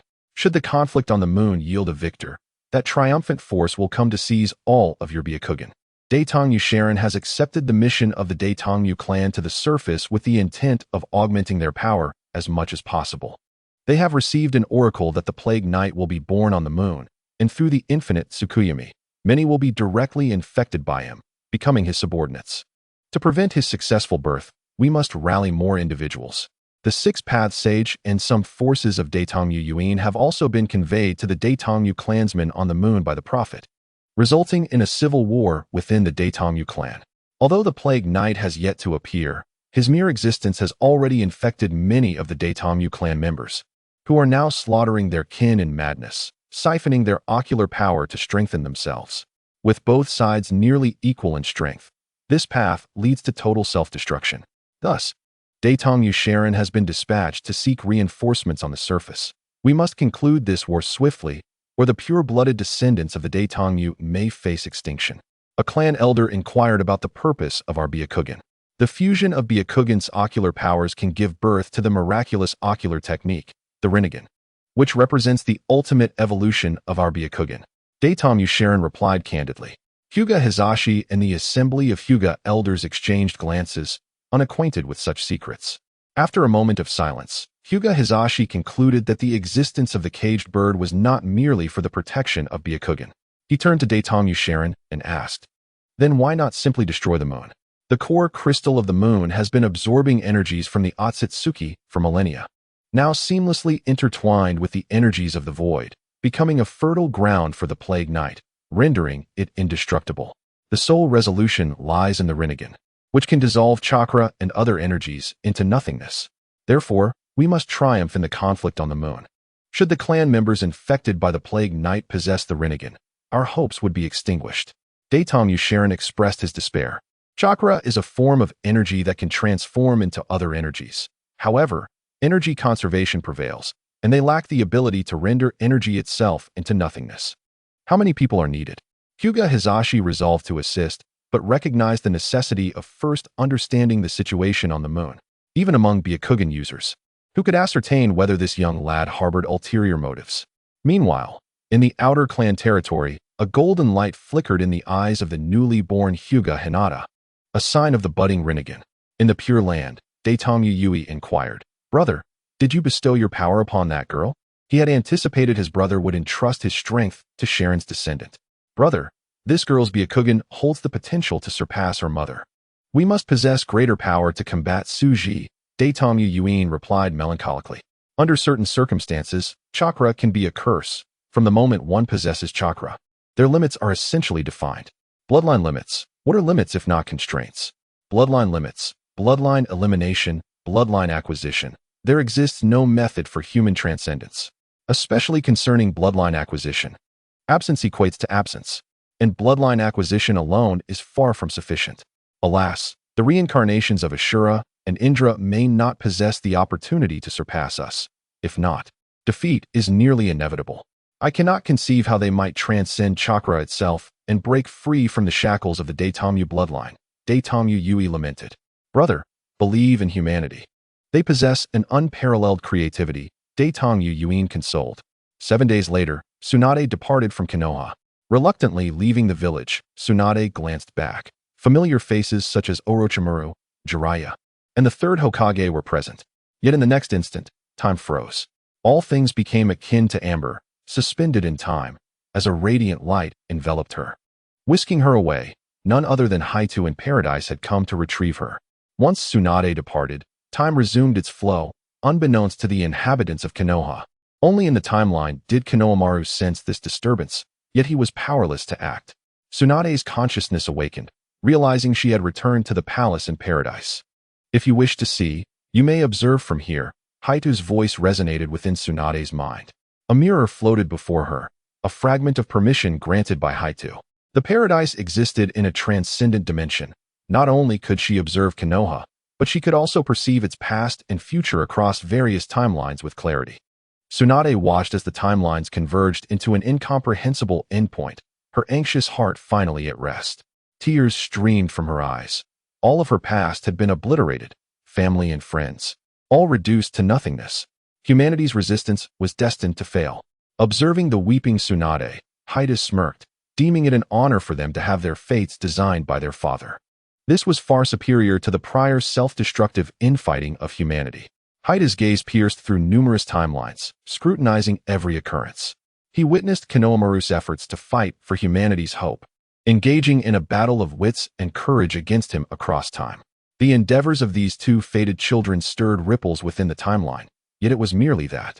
The majority of data from this world experiment had been collected, allowing for the initiation of the next world reset experiment. Chapter 151, The God of Death Suji. Stirring the world. Haida's tone was frigid and devoid of emotion. This world held no secrets in his eyes. With a casual strike, he brought immense trouble to the fated twins within the timeline. Yet, what was their father doing beyond this universe? Haida pondered, as Suji had transformed into countless forms, entering various worlds. In the realm of the Soul Society, Aizen gazed grimly at the Hogyoku in his hand. At that moment, the Hogyoku became unstable once more, seemingly influenced by an unknown force, a phenomenon that had occurred multiple times in recent years. This time, unlike before, the Hogyoku appeared to be reborn at the brink of disintegration, autonomously completing its final evolution. Aizen watched in disbelief. This was impossible. In Aizen's plans, he still needed to merge his Hogyoku with Urahara Kisuke's to attain the complete Hogyoku. Yet how could he explain this unfolding scene? The situation had slipped from his grasp. What had transpired? Why had the Hogyoku evolved into its complete form in an instant? Upon the birth of the complete Hogyoku, under the influence of its boundary-breaking effect, Aizen embarked on the path of evolution, shattering the limits of Shinigami and progressing toward a higher echelon. The spiritual pressure that had stagnated for years began to swell. Aizen held the Hogyoku in his hand, acutely aware that it was indeed his own Hogyoku and that he still retained control over it. Confident in his intellect, Aizen found the unknown events unfolding before him to be a harsh slap in the face. He had even planned to extract Urahara Kisuke's Hogyoku from Rukia's body to merge it with his own. Stationed in the human realm, the Shinigami Suji observed Aizen's incredulous expression within the Soul Society, chuckling to himself. Causing Aizen to lose control of his demeanor was indeed entertaining, was it not? As a great existence, Suji's projection in this world served to reshape it, with Aizen being an exceedingly crucial piece on the chessboard. Those who have been treated as mere pawns by him include Yohobak and others. These pawns incessantly maneuver, steering the entire world towards the future he envisions. Hidden in the shadows of the jingling court, Yohobak sensed a slight acceleration in his revival, unaware of any anomalies, attributing the sensation to the ordinary fluctuations of spiritual energy. Suji, have you completed your task? Asked the deathly clad Rukia Kachiki, noticing Suji leisurely sipping his drink with curiosity. Suji and Rukia, having graduated at the same time, shared a cordial relationship. Rukia, it's quite rare for your brother to allow you to come to the human world, Suji jested. What are you talking about? My brother values rules above all, so why wouldn't he let me come? Rukia poured a drink for Suji. I heard you received a task from the Captain Commander to enter Hueco Mundo. Have you finished so soon? Of course, for me, it's not a difficult matter. Coming to the human world was merely to hunt down a hollow, Suji retorted. It's been years since we last met. Yet your strength hasn't improved at all. Do you think everyone is as abnormal as you? Rukia shot back. You could use all the Kido at graduation. With your current prowess, you'd be able to assume the captaincy as soon as there's a vacancy. Thanks for the compliment. When do you plan to return? Return? Isn't the vibrant world of the human realm enjoyable? Suji and Rukia chatted casually. Suddenly, sensing the presence of a hollow, Suji pointed out. Your work has arrived. Then I shall attend to it first. We can talk later. Here is a gift for you. Suji tossed a bracelet to Rukia. As she looked at the gift, her face flushed crimson. You idiot. Why are you giving me this? Suji, with a peculiar expression, disdainfully replied, Don't misunderstand. This is something that can save your life. With your flat chest and lack of curves, who would be attracted to you except someone like Rinji Abarai? You jerk. How could Captain Urahara ever be interested in me? Rukia grumbled as she walked away. The winds of change are coming. I shall give it a nudge. Suji set down his cup and vanished from sight. Beneath the neon lights of the night, Suji strolled through the cityscape, holding the blushing Orihime Inoue. In this reality, he too held an identity as a high school student, Suji. As they prepared to part, Suji embraced Orihime, breathing warmth against her ear. Orihime, come to my home. I'd like to show you my acrobatic cat. Orihime's face turned scarlet.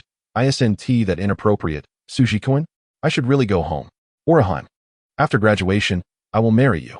Upon hearing Suji's promise, Orihime melted like cotton candy, ceasing her resistance and allowing Suji to take the lead. Seeing her response, Suji jubilantly carried her home. After their intimate moments, Suji directly transformed Orihime's body, aiding her in awakening her full-bring abilities.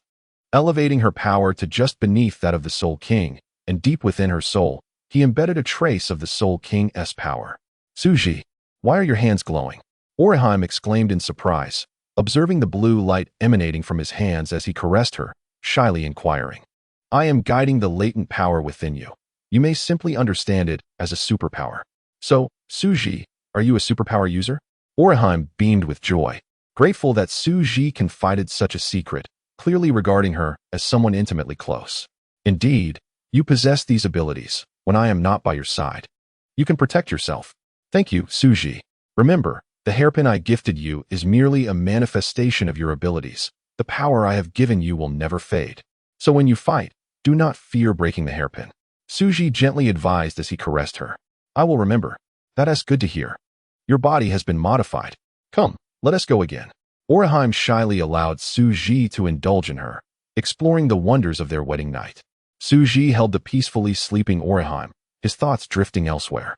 Observing the severely injured Rukia being attacked by a hollow, Suji shook his head.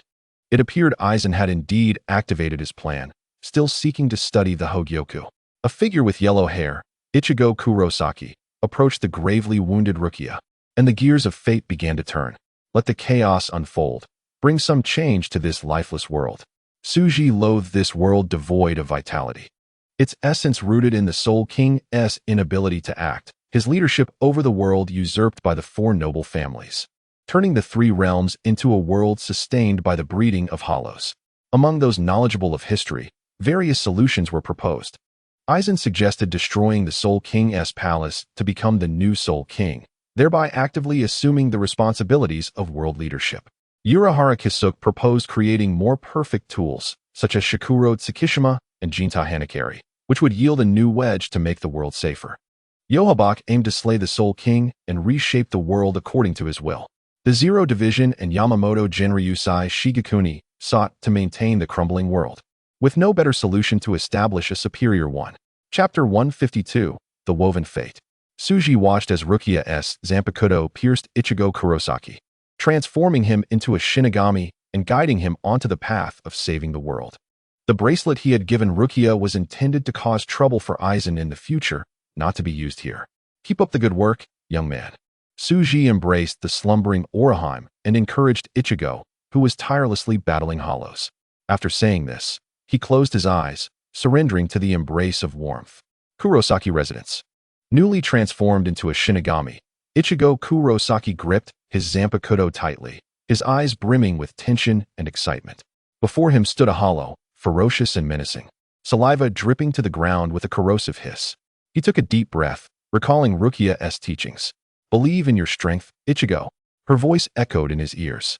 The hollow lunged at him, and though his heart raced, his body instinctively reacted. He sidestepped just in time to evade the sharp claws, then shouted, raising his Zanpakuto and slashing at the hollow. The blade sliced through the hollow's form, emitting a screech accompanied by a plume of black smoke as the creature howled in pain. Ichigo had no time to revel in his victory, as the hollow quickly launched another attack. This time, the hollow moved faster, catching Ichigo off guard and sweeping him to the ground with its tail. Pain surged through his back, but he gritted his teeth and swiftly got back on his feet. Damn it, I can't lose. He roared in his heart, charging at the hollow once more. This time, he focused intently, his gaze fixed solely on his foe. Seizing the opportunity, he plunged his Zanpakuto into the hollow's core. The hollow let out a final, anguished cry before disintegrating into a cloud of spiritual particles. Gasping for breath, Ichigo stared at his Zanpakuto, disbelief and exhilaration flooding his expression. I really did it. Soul Society. Aizen stood quietly in the monitoring room, his gaze fixed on the screen displaying Ichigo's battle against the hollow. The dim light reflected off his deep, calm visage, a faint, imperceptible smile gracing his lips. What an interesting boy, Aizen murmured, his voice flowing like water, yet imbued with an unsettling pressure. His fingers lightly tapped the table, as if contemplating something significant. To grasp the power of a Shinigami so swiftly and defeat a hollow, it seems Ichigo Kurosaki is even more extraordinary than we anticipated. Standing aside, Shirajima Jin had his hands tucked into the sleeves of his white captain's Haori, a customary fox-like, sly smile adorning his face. He squinted his slender eyes, a hint of mockery evident in his tone. Oh? Does Soyasuk Daimon believe this little brat can amount to something? He is merely a fledgling who has just acquired power, incapable of even stabilizing his Zanpakuto. Aizen did not respond directly. Instead, he turned to face Shirajima Jin, his gaze flickering with an inscrutable emotion. Jin, you are mistaken. This child is not an ordinary novice. His spiritual pressure is remarkably potent, even surprising me. More importantly, he paused, his tone growing somber. He harbors an unknown potential within him, a power capable of altering the very rules. Shirajima Jin maintained his nonchalant demeanor, yet a flicker of unusual light crossed his eyes. Unknown potential? Huh, sounds perilous indeed. If he is truly that formidable, why not let Tozen or Soifun test him? He intentionally steered the conversation towards a more pragmatic direction. Aizen gently shook his head, as if he had anticipated Jin's inquiry. Now is not the time. We must patiently await and observe his growth trajectory. After all, plucking an unripe fruit would only squander its value. His words brimmed with a confidence that suggested he was in complete control, as if the entire world was merely a chessboard beneath him. Upon hearing this, Shirajima Jin's smile deepened. I see, Soyasuk Daimon indeed prefers to play the long game. However, what if this lad truly grows into a threat against us? His tone was casual, yet the probing undertones were unmistakable. Aizen did not address the inquiry directly. He merely raised his hand, taking a sip from his teacup before leisurely responding. Who can truly predict the future? Yet one thing I can assert. Be they ally or foe, as long as they possess value for exploitation, they warrant our attention. As for Kurosaki Ichigo, he set down the teacup, a sharp glint flashing in his eyes. Let us wait and see. Shirajima Jin ceased further discussion, silently stepping back, bowing his head, his smile still radiant. However, in the fleeting moment of turning away, a complex expression flitted across his features, a blend of curiosity and a subtle hint of concern regarding Aizen's plans. Meanwhile, on the screen, Kurosaki Ichigo was panting heavily, gripping his Zanpakuto tightly, completely unaware that he had drawn the attention of the most dangerous man in the Soul Society. He remained oblivious, and would forever remain so, to the fact that someone had already scripted his future, all while embracing the lover meant for him in peaceful slumber. A month later, under the shroud of night, a tense atmosphere enveloped the open ground. Kurosaki Ichigo had just endured a fierce battle against a hollow, his body yet to recuperate when he felt an overwhelming spiritual pressure descending from above. He looked up to see two figures slowly descending from the sky. One was the ice-cold and stern Kachiki Byakuya clad in a white captain's Haori, while the other was the fiercely rebellious Asano Kenji, exuding a formidable presence. The brother Kachiki Byakuya, accompanied by Asano Kenji, had come to the human world intending to bring back Kachiki Rukia, aiming to mitigate her penalties as much as possible. After all, how could someone of Rukia's caliber warrant the attention of the 6th Division captain, a position overseeing noble affairs? Who are you? Ichigo demanded, gripping his Zanpakuto tightly, his gaze vigilant upon the two. Though fatigue lingered in his voice, determination still shone through. Kachiki Byakuya offered no reply, merely casting a detached glance at Ichigo before shifting his focus towards Rukia, protected behind him. Rukia, return with me to the Soul Society. His voice was frigid and authoritative, as if everything was already under his control. No. Rukia clenched her teeth, placing herself defiantly in front of her brother. I will never go back. Humph. What an ignorant girl, Asano Kenji scoffed, drawing his Zanpakuto from his back. How dare you defy the Kachiki family orders? Very well, let us settle this. Before his words faded, Kenji's figure vanished in an instant, reappearing before Ichigo. He swung his Zanpakuto down with a fierce gust of wind. Ichigo hastily raised his sword to block, but was met with such force that he was pushed back, the ground beneath him cracking under the pressure. Too weak, Kenji sneered, continuing his relentless assault. Each strike was swift as lightning, laden with pressure.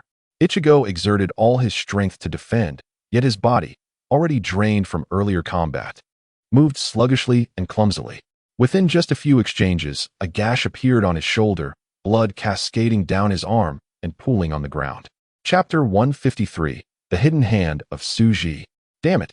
Ichigo gritted his teeth, struggling to find an opportunity to counterattack, but the disparity in strength was overwhelming. He could scarcely perceive Kenji's movements, relying solely on instinct for defense. Just as Ichigo was on the verge of collapsing, Kichiki Byakuya finally spoke. Enough, Kenji. Do not waste time. Upon hearing this, Kenji ceased his onslaught, stepping aside, leaving Ichigo on one knee, gasping for breath. Byakuya approached calmly, his expression unyielding, as if the youth before him were but an insignificant insect. He raised his hand, brilliant blue light coalescing at his fingertips, his shuriken technique, scatter, Senbenzakura. Wait. Ichigo struggled to rise, supporting himself with his Zanpakuto, shouting, "Why are you capturing her? What wrong has Rukia done?" Byakuya halted, casting a cold glance at him. This is not your concern. As a human, your very existence is already an overstep. Now step aside. Ichigo clenched his fists tightly, anger and resentment surging within him. He understood that he was far from a match for this captain-level opponent. Yet even so, he could not retreat. What if I refuse? Byakuya offered no answer, instead lightly waving his hand, sending a flurry of tiny blades from Senbenzakura toward Ichigo. The blades surged forth like a storm, their speed rendering evasion impossible. Ichigo felt excruciating pain as countless blades pierced him, ultimately collapsing to the ground, unable to move. Enough, Captain Kichiki. Rukia rushed forward, tears streaming down her face as she knelt beside Ichigo. Please spare him. This is all my fault. Do not harm him. Byakuya regarded his sister, a flicker of complex emotion crossing his eyes, but he swiftly reverted to his cold demeanor. Rukia, you have violated the law. As a member of the Kichiki family, you should understand the consequences. Lying on the ground, Kurosaki Ichigo's consciousness began to fade, Rukia's sobs ringing in his ears. He struggled to open his eyes, seeing her helpless expression alongside Byakuya's imposing figure. In that moment, he felt an unprecedented sense of powerlessness and defeat. Yet, just before succumbing to darkness, a thought ignited in his mind. I will grow stronger, stronger than anyone. Only then can I protect those who matter. In the night, Kichiki Byakuya and Asano Kenji departed with Rukia, while Ichigo lay amidst his own blood, nurturing the seeds of revenge and growth within his heart. Tsuji, separated by countless realms, watched as Kichiki Rukia was taken away. He observed Urahara Kisuke placing the Hogyoku within Rukia's body, shaking his head gently. This man was astute. Yet merely tinkering within the Soul Reaper framework, he deemed inferior to Aizen. Urahara Kisuke was a being of unparalleled intellect in this world, leading Aizen Soyasuke to publicly acknowledge Urahara as the only person who surpassed him in intelligence within the Soul Society. The Hogyoku he developed even subverted the boundaries between Soul Reapers and Hollows, becoming a core instrument throughout the narrative. Yhwach also ranked it among the 5 special class powers, citing its unpredictable methods. He established the Technology Development Bureau, creating epic-making technologies such as the Soul Converter and the Spirit Pill, predominantly employing intellect in combat, often triumphing through traps and gadgets. The Ling Wang stands as the paramount force in this world, the very cornerstone of its stability. It is only fitting that he should preside over the 3 realms, orchestrating the world's progression. However, he relinquished this role, allowing the original 5 noble houses, now reduced to 4, to assume leadership. Aizen's scheme involves usurping the authority that rightfully belongs to the Ling Wang, seeking to reshape the world. Yhwach, the Ling Wang's own son, cloaks his intentions in vengeance, aiming to shatter the world anchored by the Ling Wang and plunge it back into chaos. The monk and the captain, among others, find themselves powerless, unable to forge a better world, thus content to protect the Ling Wang and coexist uneasily with the 4 noble houses, tacitly accepting their dominion. Urahara Kisuke, in this realm governed by the 4 houses, merely patches things up, The passionate youth, Kurosaki Ichigo, acts as a mere pawn, moving wherever needed, laboring tirelessly, deprived of any power that ought to be his. Let me add a twist. Suji's will directly descended into the bracelet previously gifted to Rukia, allowing him to control the Hogyoku within her. Utilizing the Hogyoku, he began to transform Kachiki Rukia's body, thereby evading certain entity scrutiny. Rukia sensed a subtle change in her Zanpakuto, yet the sensation was fleeting, leading her to believe it was merely a residual effect of losing her Shinigami powers. Within the Zanpakuto, Soten Kisun, a new life was birthed. Embodying the Zanpakuto's essence and representing another facet of Kachiki Rukia's soul. You are a newly born existence, your consciousness hazy. Suji, unperturbed, reshaped Kachiki Rukia's innate abilities, enabling her to transcend the boundaries of a Shinigami and attain a talent comparable to Yhwach, capable of manipulating the fundamental logic of the world. I shall name you Yuki. Yes, father. Your purpose is to shatter this world and reconstruct it. Grow swiftly. Having completed the creation of life, Suji departed from the depths of the Zanpakuto. The essence of Soten Kisun had been irrevocably altered, becoming an entity independent of Shinigami, Hollow, Quincy, and Fullbringer, a duality with Kachiki Rukia, her power rapidly evolving. Additionally, lend a hand to the blonde youth, making this world more intriguing. With a flick of his finger, the very fabric of the world shifted. In Kurosaki Ichigo's spiritual realm, the power of the Hollow surged unexpectedly, swiftly breaking through several limits, reaching the level of Vast Lord. Ichigo's Shinigami powers had intertwined with the powers of the Quincy and the Hollow, and Suji took command, deconstructing and reshaping them, manifesting Yhwach's image while another presence began to take form. What intrigued Suji most was the fragment of the Ling Wang residing within Ichigo. The essence of a Fullbringer was not the power of a Hollow but the power of the Ling Wang fragment, akin to the Quincy lineage. However, its activation differed from other Quincies, requiring external stimuli like Hollows or Hogyoku. The majority of existing Quincies belonged to Yhwach's lineage, yet Quincies existed prior to him, all stemming from the Ling Wang, the original and most powerful Quincy. Suji had encountered Ling Wang fragments before and had extensively studied them, including the Ling Wang's true form within the Ling Wang Palace. The Hogyoku fragment dissolved, transforming into the most fundamental particles to reconstruct Kurosaki Ichigo, endowing him with a talent akin to the Ling Wang himself, vast and encompassing. However, he placed a seal on this power, for the time was not yet ripe for its use. He eagerly anticipated the moment Yhwach achieved his long-desired omniscience, only for Ichigo to emerge as a being closer to the Ling Wang, a sight that would undoubtedly render Yhwach's expression utterly fascinating. With a wicked sense of amusement, Suji completed this task, having glimpsed that moment through the timeline. A new world awaits. Ichigo, you shall ascend as the Ling Wang. Chapter 154. How can Ichigo's Shinigami powers be so formidable? Urahara Kisuke appeared, taking Ichigo under his wing, and under his guidance, the inexperienced boy was left utterly bewildered. Unaware of the vastness of his enemies, Ichigo resolved to awaken his Shinigami powers at any cost to rescue Kachiki Rukia. In the damp basement, Ichigo gripped the massive Zangetsu, the blade glinting coldly in the dim light. His clothing was drenched in sweat, breaths coming in rapid bursts, yet his fighting spirit remained undiminished. Hey Ichigo, your grip on the sword is all wrong, Urahara remarked, casually leaning against the wall, his iconic hat atop his head and a lollipop dangling from his mouth, his cane resting lazily on the ground. A Zanpakuto is not an ordinary weapon. It is an extension of your Shinigami powers, a partner that resonates with your heart. Ichigo frowned, defiantly replying, I've defeated plenty of Hollows with this sword before. Urahara chuckled softly, a glint of mischief in his eyes. That was merely luck. You encountered weak Hollows. If you face a more formidable foe, your unrefined approach will only lead to your demise. With that, Urahara suddenly vanished. Ichigo, startled, instinctively swung Zangetsu behind him. With a resounding clash, Zangetsu was repelled by an overwhelming force, sending a jolt through Ichigo's arm, nearly causing him to drop the sword. Turning to face Urahara, who stood behind him, the tip of his cane emanating a faint blue glow, he said, This is the application of spiritual pressure, Ichigo. If you cannot even control your own spiritual pressure, how can you hope to unleash the true power of your Zanpakuto? Gritting his teeth, Ichigo thought of Kachiki Rukia, repositioning himself with renewed determination. Bring it on. In the days that followed, Urahara subjected Ichigo to an arduous training regimen. Beginning with the fundamentals of spiritual pressure control, Ichigo was tasked with sustaining one spiritual orb after another in the basement. A moment's inattention would result in an explosion, leaving him battered and bruised. Focus, Ichigo.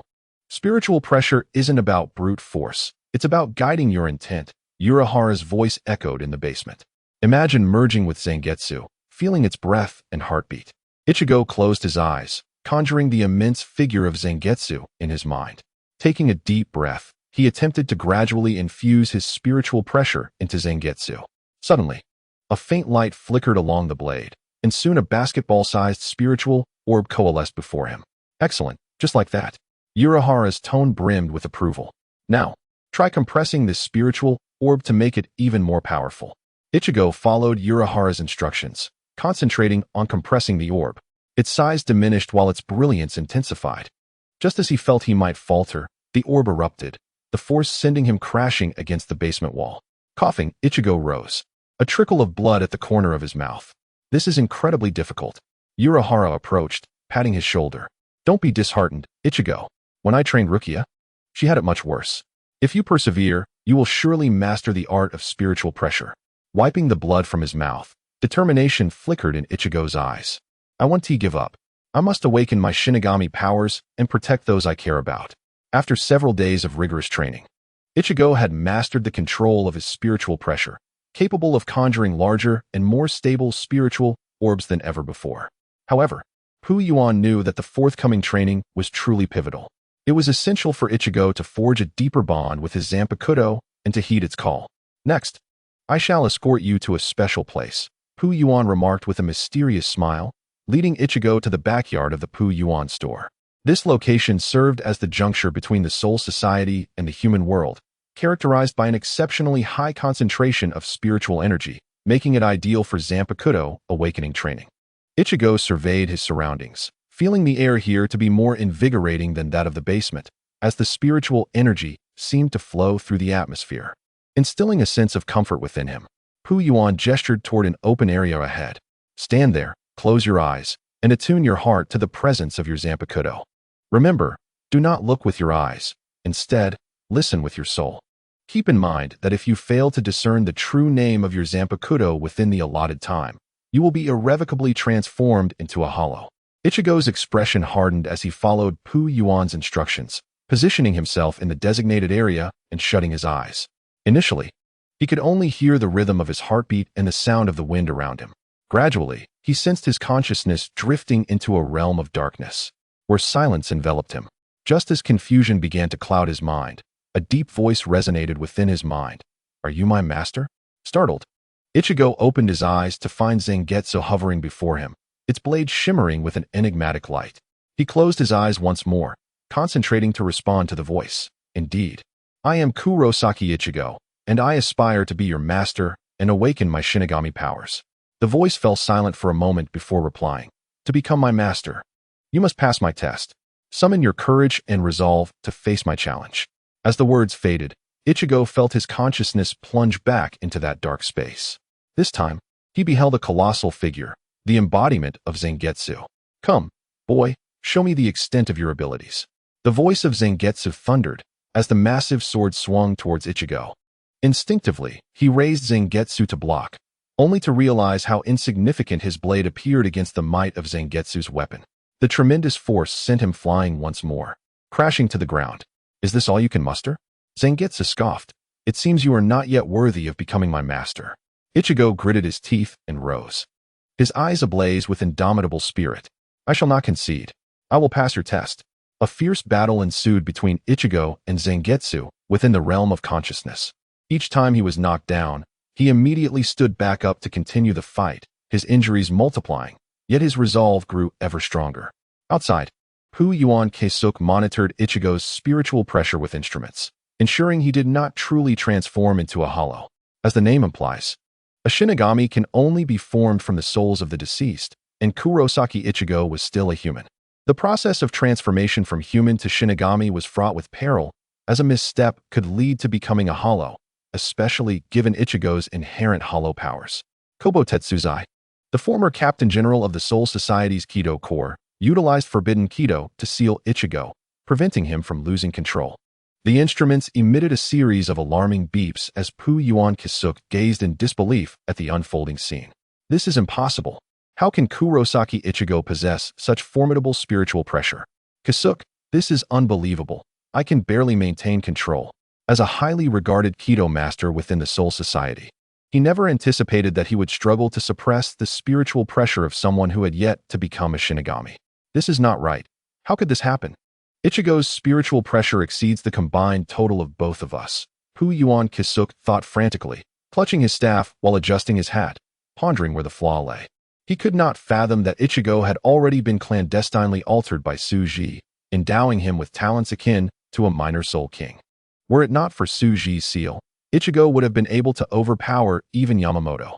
If only Hogyoku were here, it could guide Ichigo. He needed a solution quickly, as the eruption of Ichigo's spiritual pressure could lead to a catastrophe. Kobo Tetsuzai exerted all his energy to maintain the barrier and seal, clearly struggling. Within the spiritual realm, Ichigo and Zangetsu exchanged blows, while White, the Hollow, observed. Another entity was gestating within the energy, evoking trepidation even in White. "Young man, defeat me, and I shall reveal my true name," Zangetsu stated. Outside, Ichigo had become entirely hollowified, teetering on the brink of irreversible transformation as the hollow hole began to manifest in his chest. For the first time, Pu Yuan Kisuk found himself in a moment of helplessness, unable to comprehend why Ichigo wielded such terrifying power. Compared to Ichigo, did all other Shinigami truly exist on a lower plane? The black cat Yoruichi returned to her original form, her expression grave. "Such power surpasses even the Vasto Lord. We must terminate the experiment," Pu Yuan Kisuk. Pu Yuan Kisuk would not allow Ichigo's power to continue expanding. Otherwise, they would be unable to control the situation. He inserted numerous instruments into Ichigo's body to disrupt his spiritual circuits. Ichigo's spiritual pressure diminished momentarily but rebounded, accelerating the hollowification process. For the first time, Pu Yuan Kisuk entertained the thought of a disastrous outcome. We must all intervene. A more terrifying spiritual pressure erupted from Ichigo, sending everyone flying as the Kido sealing him shattered.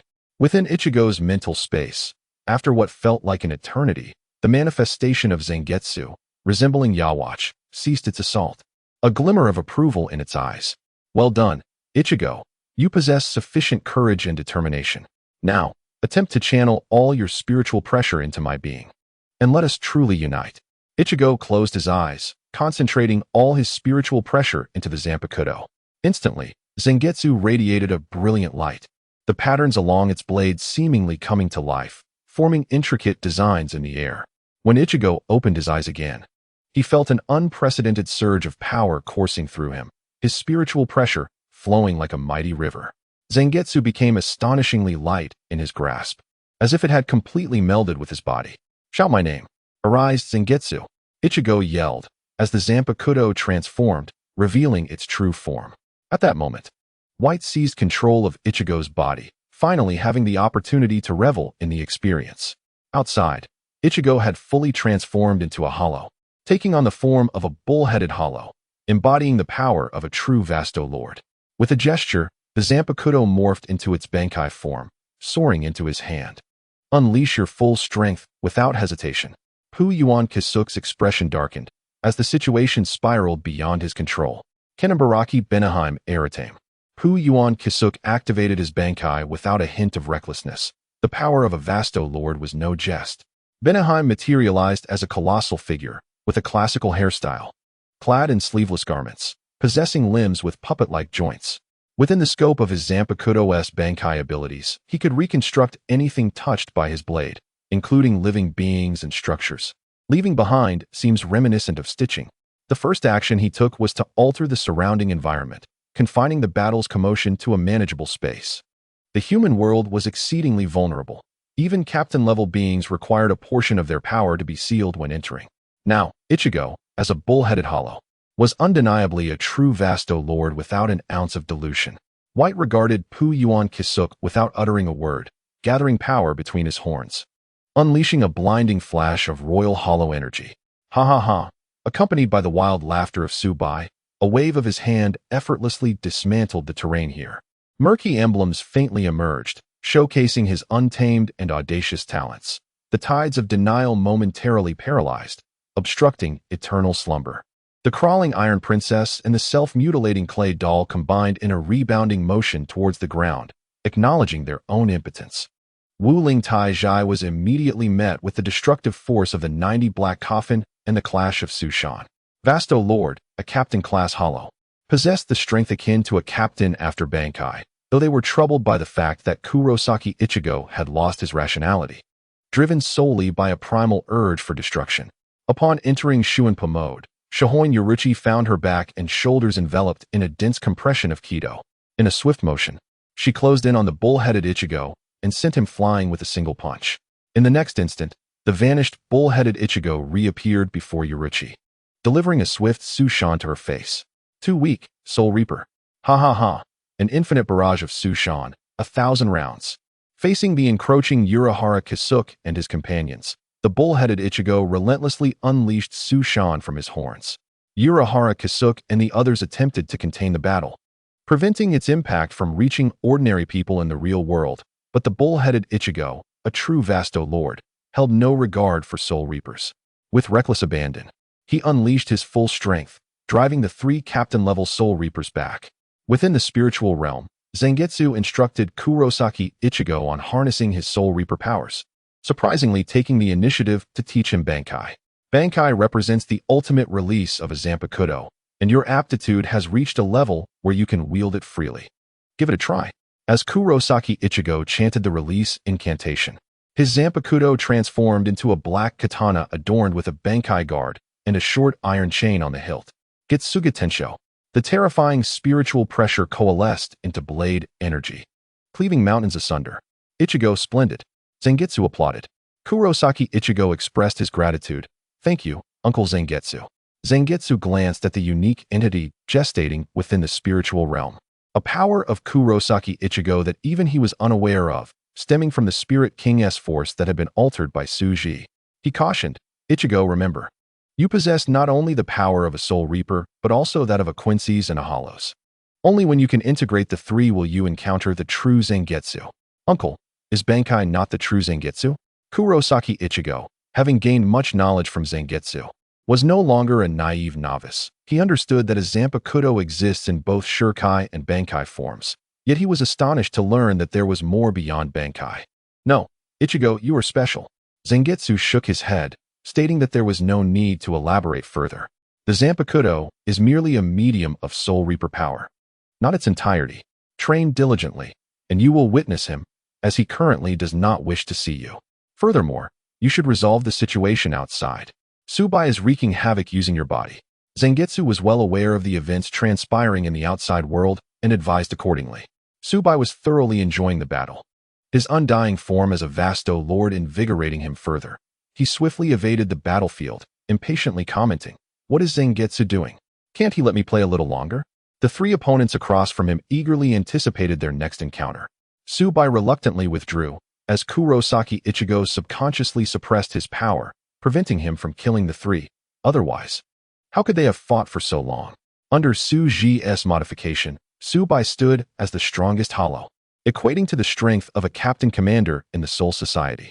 Urahara Kisuke and his companions exchanged glances, puzzled by the situation.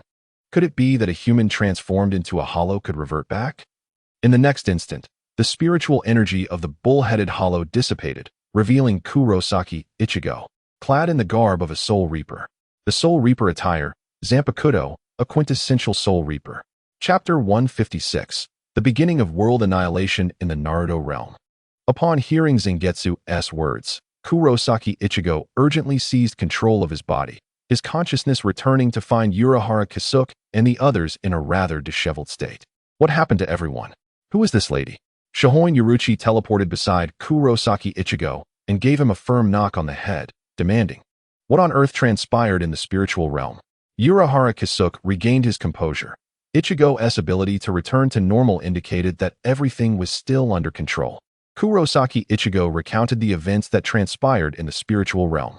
Wu Ling Tai Zhai and Shohoin Yoruchi were puzzled by the changes, while Urahara Kisuke adjusted his hat, a satisfied smile spreading across his previously distressed face, saying, Congratulations, Ichigo.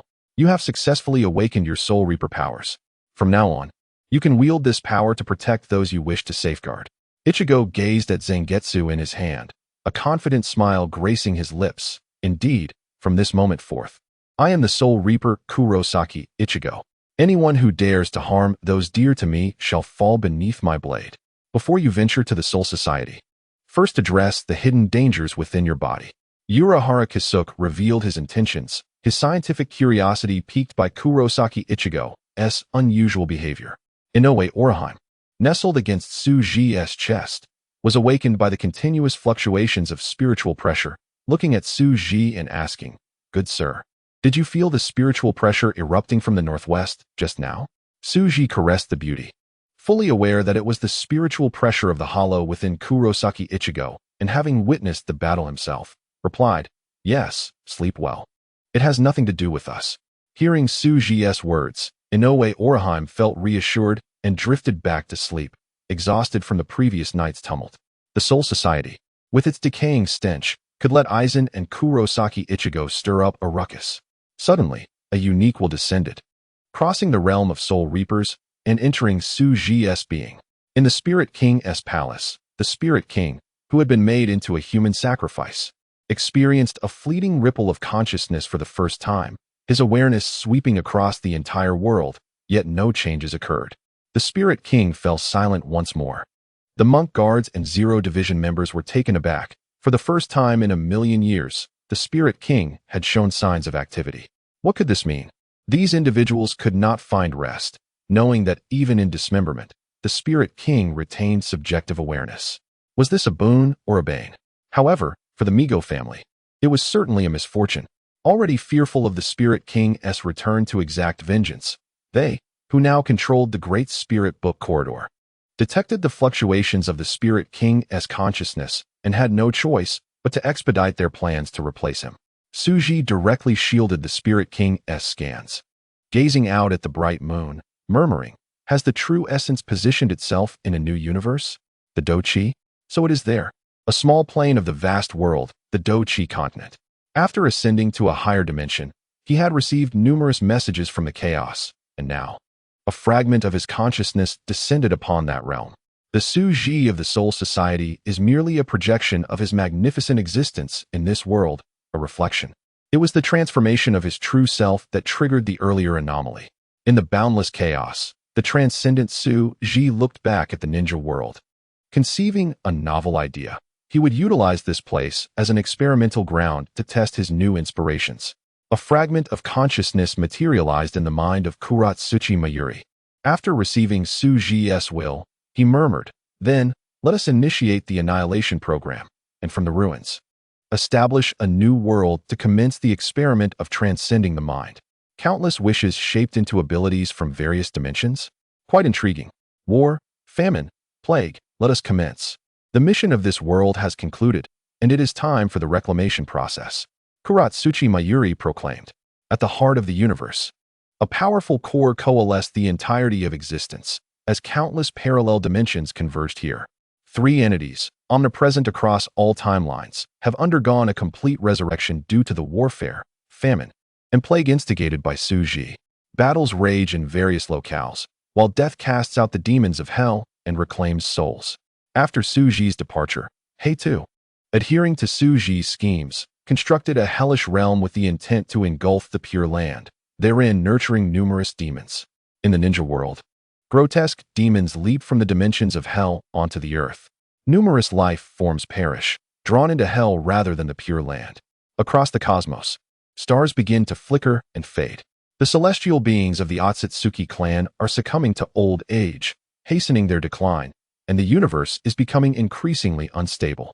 The once life-giving star regions are shattering one by one, as the world-devouring dragon accelerates its consumption of the cosmos. The star realms in the sky are plunging into darkness. In the ninja realm, Kakashi leads Team 7 in an ongoing battle against creatures emerging from hell. Kakashi-sensei, why are these monsters so formidable? They seem even stronger than the Ten Tails manifestations, remarks one of the team members. Naruto Uzumaki's shadow clones engage in combat with a multitude of hellish beings, performing Rasengan after Rasengan. Watch your backs, more enemies are approaching. Once we've dealt with them, we must move on to the next timeline. With precision, Sasuke decapitates the advancing monsters with his Raikiri, while his fire release incinerates any potential plague-carrying viruses. Sakura Haruno supports her teammates with Genjutsu and healing ninjutsu, having transformed into a beacon of light.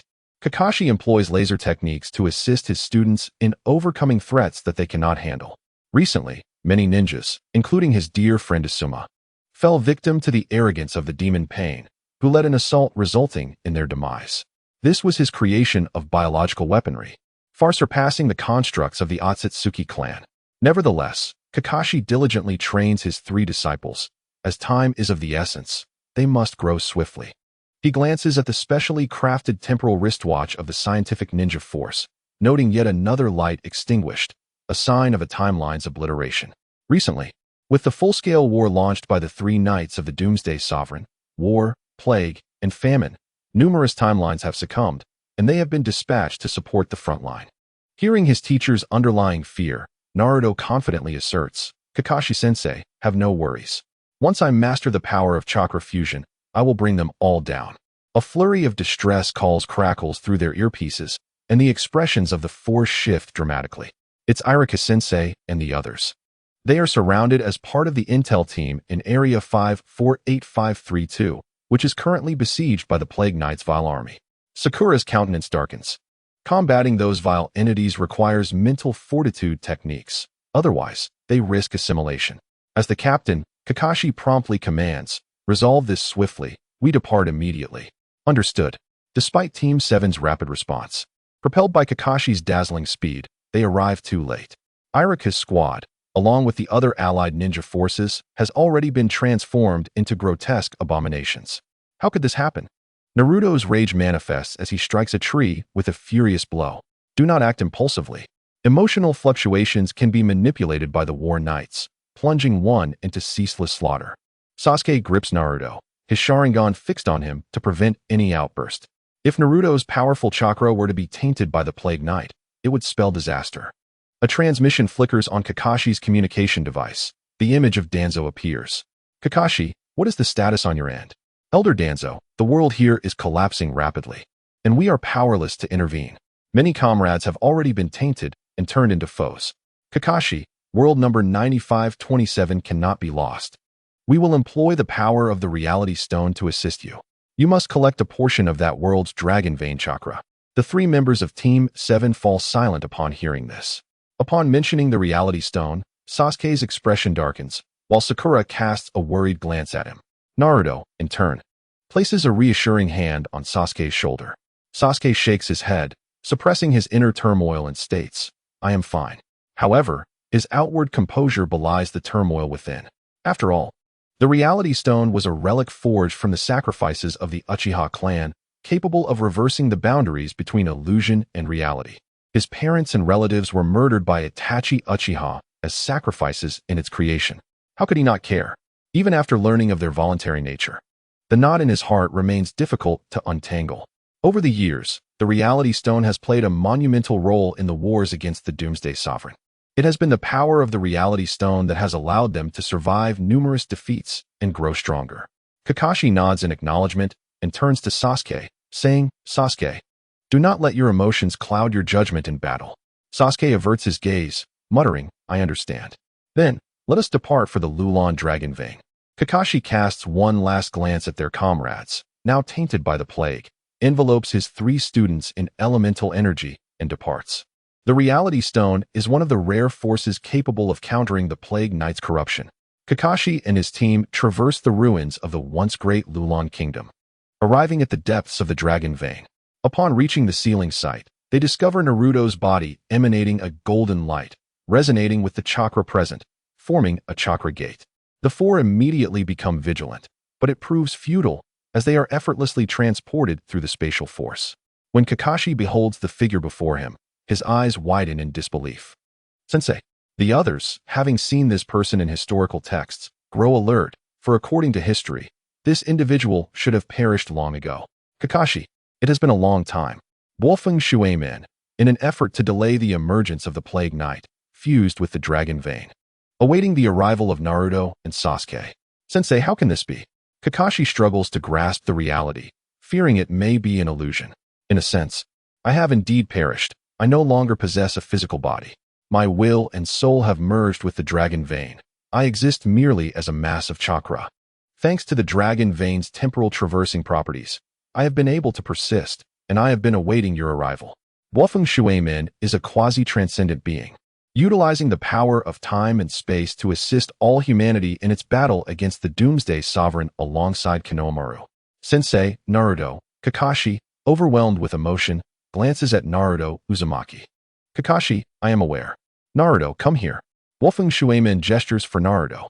Kakashi wipes away a tear, pats Naruto's shoulder, and urges, go on, Naruto. He is the fourth Hokage and your father. He perished battling enemies on the day of your birth. Tears stream down Naruto's face as he trembles before Wufeng Shuimin. As a once socially anxious individual, he has never felt such vulnerability. Wufeng Shuimin gazes at his son with immense pride, having witnessed Naruto's repeated acts of heroism throughout time, saving countless lives. Naruto, you have grown. Dad, Naruto Uzumaki struggles to articulate his emotions. Everyone, please grant us some time together. Wufeng Shuimin requests with a snap of his fingers, transporting himself and Naruto to another realm. Good boy, these years without me by your side must have been difficult. He acknowledges. It's not difficult, Dad. I have become a strong man. Kakashi-sensei and Sasuke have treated me well. I have amassed numerous friends. Yet the Lord of the Apocalypse proves to be a troublesome presence, denying us a life of peace and tranquility. Uzumaki Naruto, upon encountering his father, experiences an overwhelming joy, fulfilling a long-held aspiration. Namikaze Minato, aware that his time is limited, reluctantly reminisces with Naruto for a few moments before returning to the others. As the Plague Knight prepares to strike, he must bestow upon Naruto and Uchiha Sasuke the power that belongs to them. Kakashi, and the three of you, follow me. The Plague Knight is imminent. Naruto, Sasuke, I entrust you with the powers from your future timeline. You once retraced the timeline, only to have your powers scattered by the Lord of the Apocalypse. Over the years, the Prophet Konohamaru and I have gathered much for you. Reclaim your strength. Upon finishing his words, the core of the dragon vein opens, and two colossal, godlike chakra entities emerge, each finding its rightful master and merging into the bodies of Naruto and Sasuke. Only in the vicinity of the dragon vein, near Gaia, can one evade the destructive search of the three great knights, for this is their place of genesis, shrouded in darkness. As the two chakra entities return to their hosts, Naruto and Sasuke experience an unprecedented breakthrough, transcending their former limits. Simultaneously, countless parallel versions of Naruto and Sasuke are also empowered, their strength surging. Naruto's eyes pierce through the fabric of time and space. With a mere gesture, he teleports the previously tainted Red Teacher and his companions to his side, effortlessly dispelling the plague's corruption that would normally require the Reality Stone to counteract. Uchiha Sasuke's eyes have transformed into the Rinnegan, enabling him to summon a colossal Susanoo that swiftly obliterates a formidable demon emerging from the temporal rift. As they reclaim their powers, they attract the attention of the three knights and their creations, an unending army pouring through the temporal gateway. In Chapter 158, the saga of Hokage concludes, paving the way for the creation of the world of One Piece. Naruto and Sasuke, having ascended to new heights, can now wield transcendent power, freely traversing the myriad lines of time. Initially, their powers were shattered by Tsuji, scattering fragments across various timelines. Through the diligent efforts of the Prophet Konohamaru and Namikaze Minato, all their powers have been gathered and concealed within the dragon vein, awaiting their arrival to reclaim what is rightfully theirs. As Naruto and Sasuke's powers converge once more, they enter a state of transcendence, akin to Li Xian's encounters across multiple timelines. However, this time, their adversary along the timeline is no longer the Lord of the Apocalypse, Tsuji, but the goddess of fate, Kuratsuchi. Kuratsuchi stands at the terminus of the timeline, observing the flowing currents of time across different dimensions. Witnessing the cataclysmic clash of powers between Naruto, Sasuke, and the four great knights, as flames of war engulf every realm. The Otsutsuki clan's celestial beings fall one by one, as the resistance alliance led by Naruto and Sasuke faces annihilation. Every slain soul is drawn into the underworld crafted by the Death Knight. At the confluence of all timelines lies the singular possible future, the annihilation of the universe. All sentient life within the cosmos is devoured by the world-ending dragon, and reality collapses into oneness. The Sennin of the Six Paths and the wise souls preserved by Naruto and Sasuke are compelled to relinquish their material forms, existing solely as a collective will in the Pure Land. Konohamaru, having descended from the state of transcendence, addresses Naruto and Sasuke, declaring their inevitable failure. The future has converged into a singularity, destruction. Everything has been predetermined by the goddess of fate, and all has been irrevocably established, beyond alteration. Naruto cannot accept this fate. I refuse to believe this. There must be a way. Even if we cannot vanquish the goddess of fate, we shall escape her grasp and reject the conclusion she has imposed upon us. Sasuke, too, gazes helplessly at the crumbling reality as the world-ending dragon consumes all existence, leaving only the collective will of souls. How disheartening it is that my entire clan has perished, so many lives sacrificed, only for it all to become naught in the end.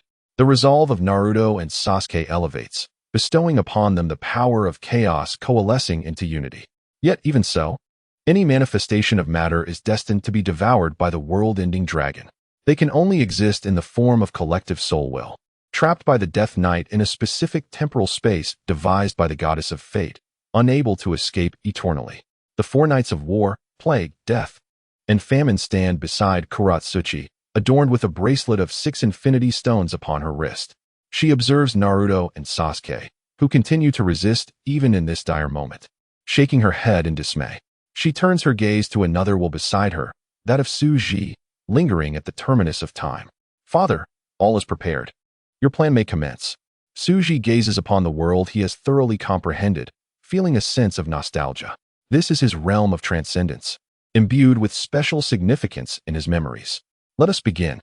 With a single gesture, Otsutsuki unleashes the brilliance of the 6 infinity stones, and within the void of the cosmos, a tree emerges, its roots embedded in the hell she has created, while its apex supports the heavens.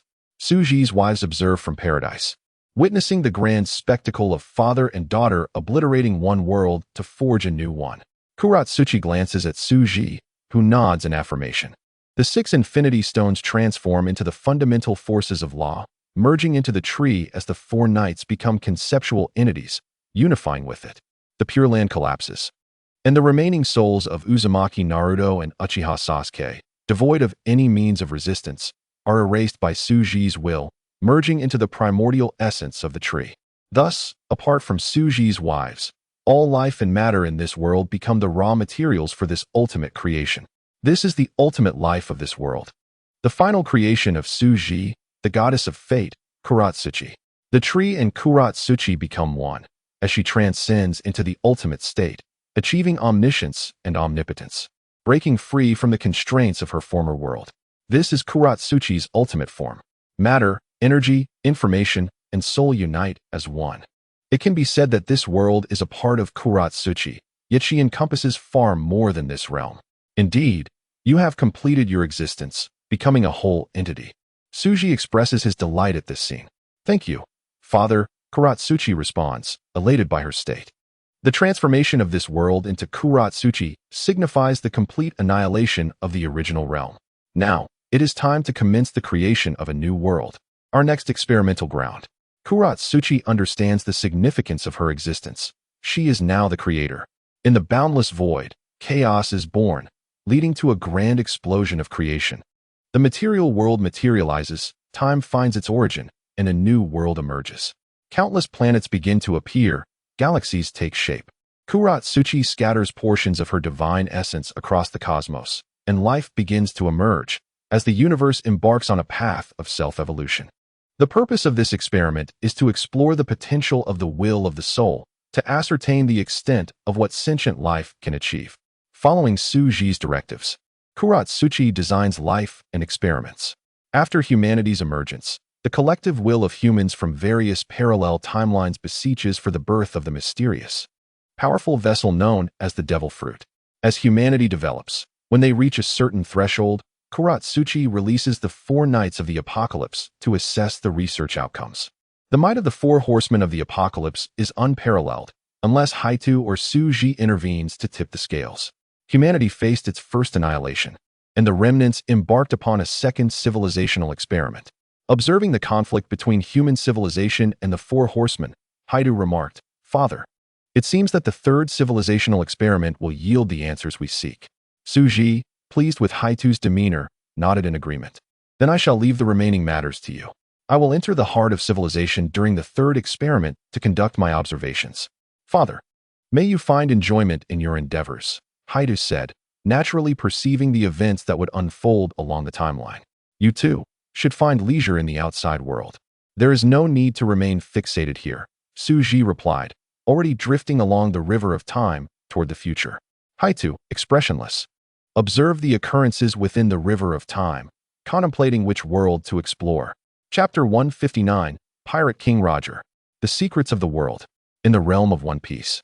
Within the holy land of Mary Geos, the true ruler of the world, grimaced at the newspaper in hand, which boldly proclaimed that Roger had reached the final island, completing his circumnavigation of the world. Following relentless pursuit by the Navy, the newspaper declared that the world government was continuously triumphant, yet Roger had indeed found the great treasure. Roger's crew became the first pirate crew in centuries to discover the great treasure, leading to Roger's coronation as King of the Pirates, a title unlike any before. This title signified the King of the New World, representing might and dominion. Roger, the first pirate in history to complete a circumnavigation of the globe and reach the endpoint of the Grand Line, personally named the final island Laugh Tale. By assembling 4 pieces of the red historical texts, he unveiled the truth of the blank century and uncovered the legendary treasure known as One Piece. Cursed be the D clan for daring to touch the forbidden. Fumed, casting the newspaper to the ground. Again and again, first it was rocks. Now it was Roger. Why must these insignificant creatures provoke the Creator's taboos? The 5 elders, witnessing this scene, trembled, realizing the immense oversight in their governance of the world on behalf of him. Satan's saint approached humbly, refraining from mentioning their negligence, and respectfully stated, "Master, our immediate priority is to capture Roger. Although the timing is not ideal, only the D clan possesses the right to wield the great treasure." M's expression remained inscrutable in the shadows, and after a prolonged silence, he coldly replied, "Since he has unearthed the secrets of that place, it is likely he will pass them to his offspring. We must eradicate his bloodline." Satan's saint nodded cautiously, suggesting, "Master, in anticipation of any potential scenarios, should we not consider restarting the energy research? You are the divine guardian of scientific defense. It is your responsibility. I only seek results. Furthermore, expedite the World Bridge project." M commanded with grave seriousness, instilling pressure upon the 5 elders. They, endowed with the gift of longevity by M, were acutely aware of the secret of the final island. To harness the power of One Piece, the blood of D, the fruit, and the correct timing are all indispensable. Roger, lacking the proper timing, could at most discern the conditions and methods to utilize One Piece without being granted its power. M gestured for the 5 elders to withdraw, issuing a final warning, "Do not disappoint me again. The more we suppress knowledge, the more others will seek it." If I were unaware of his own abilities, he would assume he had granted these individuals eternal life. Otherwise, it would seem as if they were merely acting in his stead. "Yes, Master." The 5 elders responded in unison, retreating from the Holy Land. Once they exited, they felt the sweat on their backs, understanding they had narrowly escaped calamity. The 5 elders were not eternal. Failure to fulfill their duties could result in the revocation of their immortality. M stared at Roger's face on the bounty poster, muttering, "Cursed be the D clan. They have been bestowed with the mission to unlock the cycle of reincarnation, yet they are irresistibly drawn to the Eden of the final island. This is the birthplace of humanity and the ultimate resting place after death. But do the D clan fools comprehend that unlocking One Piece heralds the coming of a cataclysmic flood? This signifies the Creator's annihilation of human civilization and its subsequent rebirth. Cursed be Joy Boy.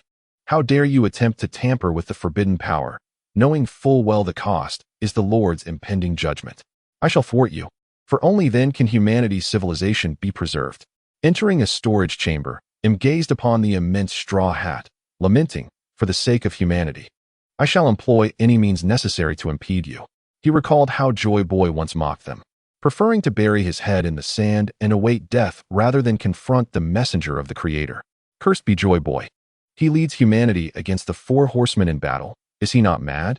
Is it not better to live than to oppose the Creator? The wayward lamb will eventually return to the embrace of the Lord, but not through the Lord's judgment. I am not in the wrong. Cast one last glance at Joy Boy's straw hat before vanishing into the darkness. At the Marine headquarters, Marine Admiral Kong listened in disbelief to the telephone snail in hand, vividly displaying the loathsome face of Carp. Repeat that. You captured Pirate King Roger? Kong's power surged uncontrollably, his voice shaking the entire office. As an old adversary of the Navy, Kong understood the formidable nature of Roger's crew. Though Roger's crew was not as powerful as Rock's, Roger was no fool. He never engaged the Navy head-on and instead employed guerrilla tactics.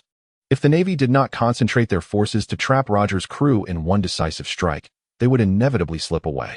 Each time intelligence was received, strong reinforcements were dispatched from headquarters, only to find the situation resolved by the time they arrived, despite the incessant urging from the five elders above. This was not due to Kong's lack of effort. The sea is vast, and Roger's crew did not have a base or stronghold like Rock's crew. Carp, devoid of his usual playful demeanor, looked despondent as he clarified, I did not capture Roger. He surrendered. Kong, uninterested in Carp's ramblings, recognized that this was not merely about capturing a pirate king. It involved the scrutiny of the five elders, revealing a sinister seriousness from the world government. He immediately commanded, maintain constant communication. I will dispatch Sengoku to assist you. Carp acknowledged with a simple understood before hanging up. Kong promptly summoned Admiral Sengoku and Zifa, instructing them to take their respective fleets and set sail immediately to support Carp. The expressions of Sengoku and Zifa shifted dramatically. They were not Carp and understood the implications of this situation. Thus, they departed with powerful vice-admirals such as Kiji, Akainu, and Kazuru at once. Kong stood by the office window, watching the warships depart from the harbor, pondering the unpredictable circumstances facing the world government, murmuring, what a tumultuous season this is. In the West Sea, aboard Carp's dog-headed warship, Roger, having finished his drink, leaned back and laughed heartily. Carp, you have been underestimated. No one believes you captured me. Carp scowled, downing another bottle of liquor, muttering, if you are dissatisfied, let us settle it with a contest. You only managed to contend with me thanks to Rayleigh and Jabba. Roger chuckled, shaking his head. He and Carp were rivals, yet had collaborated before, and he was well aware of each other's strengths. Carp's prowess was indisputable, ranking among the world's elite, and they were evenly matched. The two men spoke little, merely clinking their glasses as they drank until their bellies were full of liquor. Kapu could not resist asking once more, why? He struggled to comprehend why Roger chose to surrender. No matter how hard he pondered, he could not grasp the reasoning behind it. On the deck of the dog-headed warship, the sea breeze carried a salty scent, yet it could not disperse the heavy atmosphere enveloping the two. At Kapu's insistence, ordinary naval soldiers kept their distance. The bottles lay haphazardly, and Roger's face bore that iconic grin, seemingly capable of piercing through all mists. Yet deep within his eyes lay a weight of sorrow that Kapu had never witnessed before. Why? Kapu pressed on relentlessly, his fists clenching unconsciously. You discovered the One Piece, became the Pirate King, possessed everything in the world, and then you surrendered? Roger, what on earth is this all for?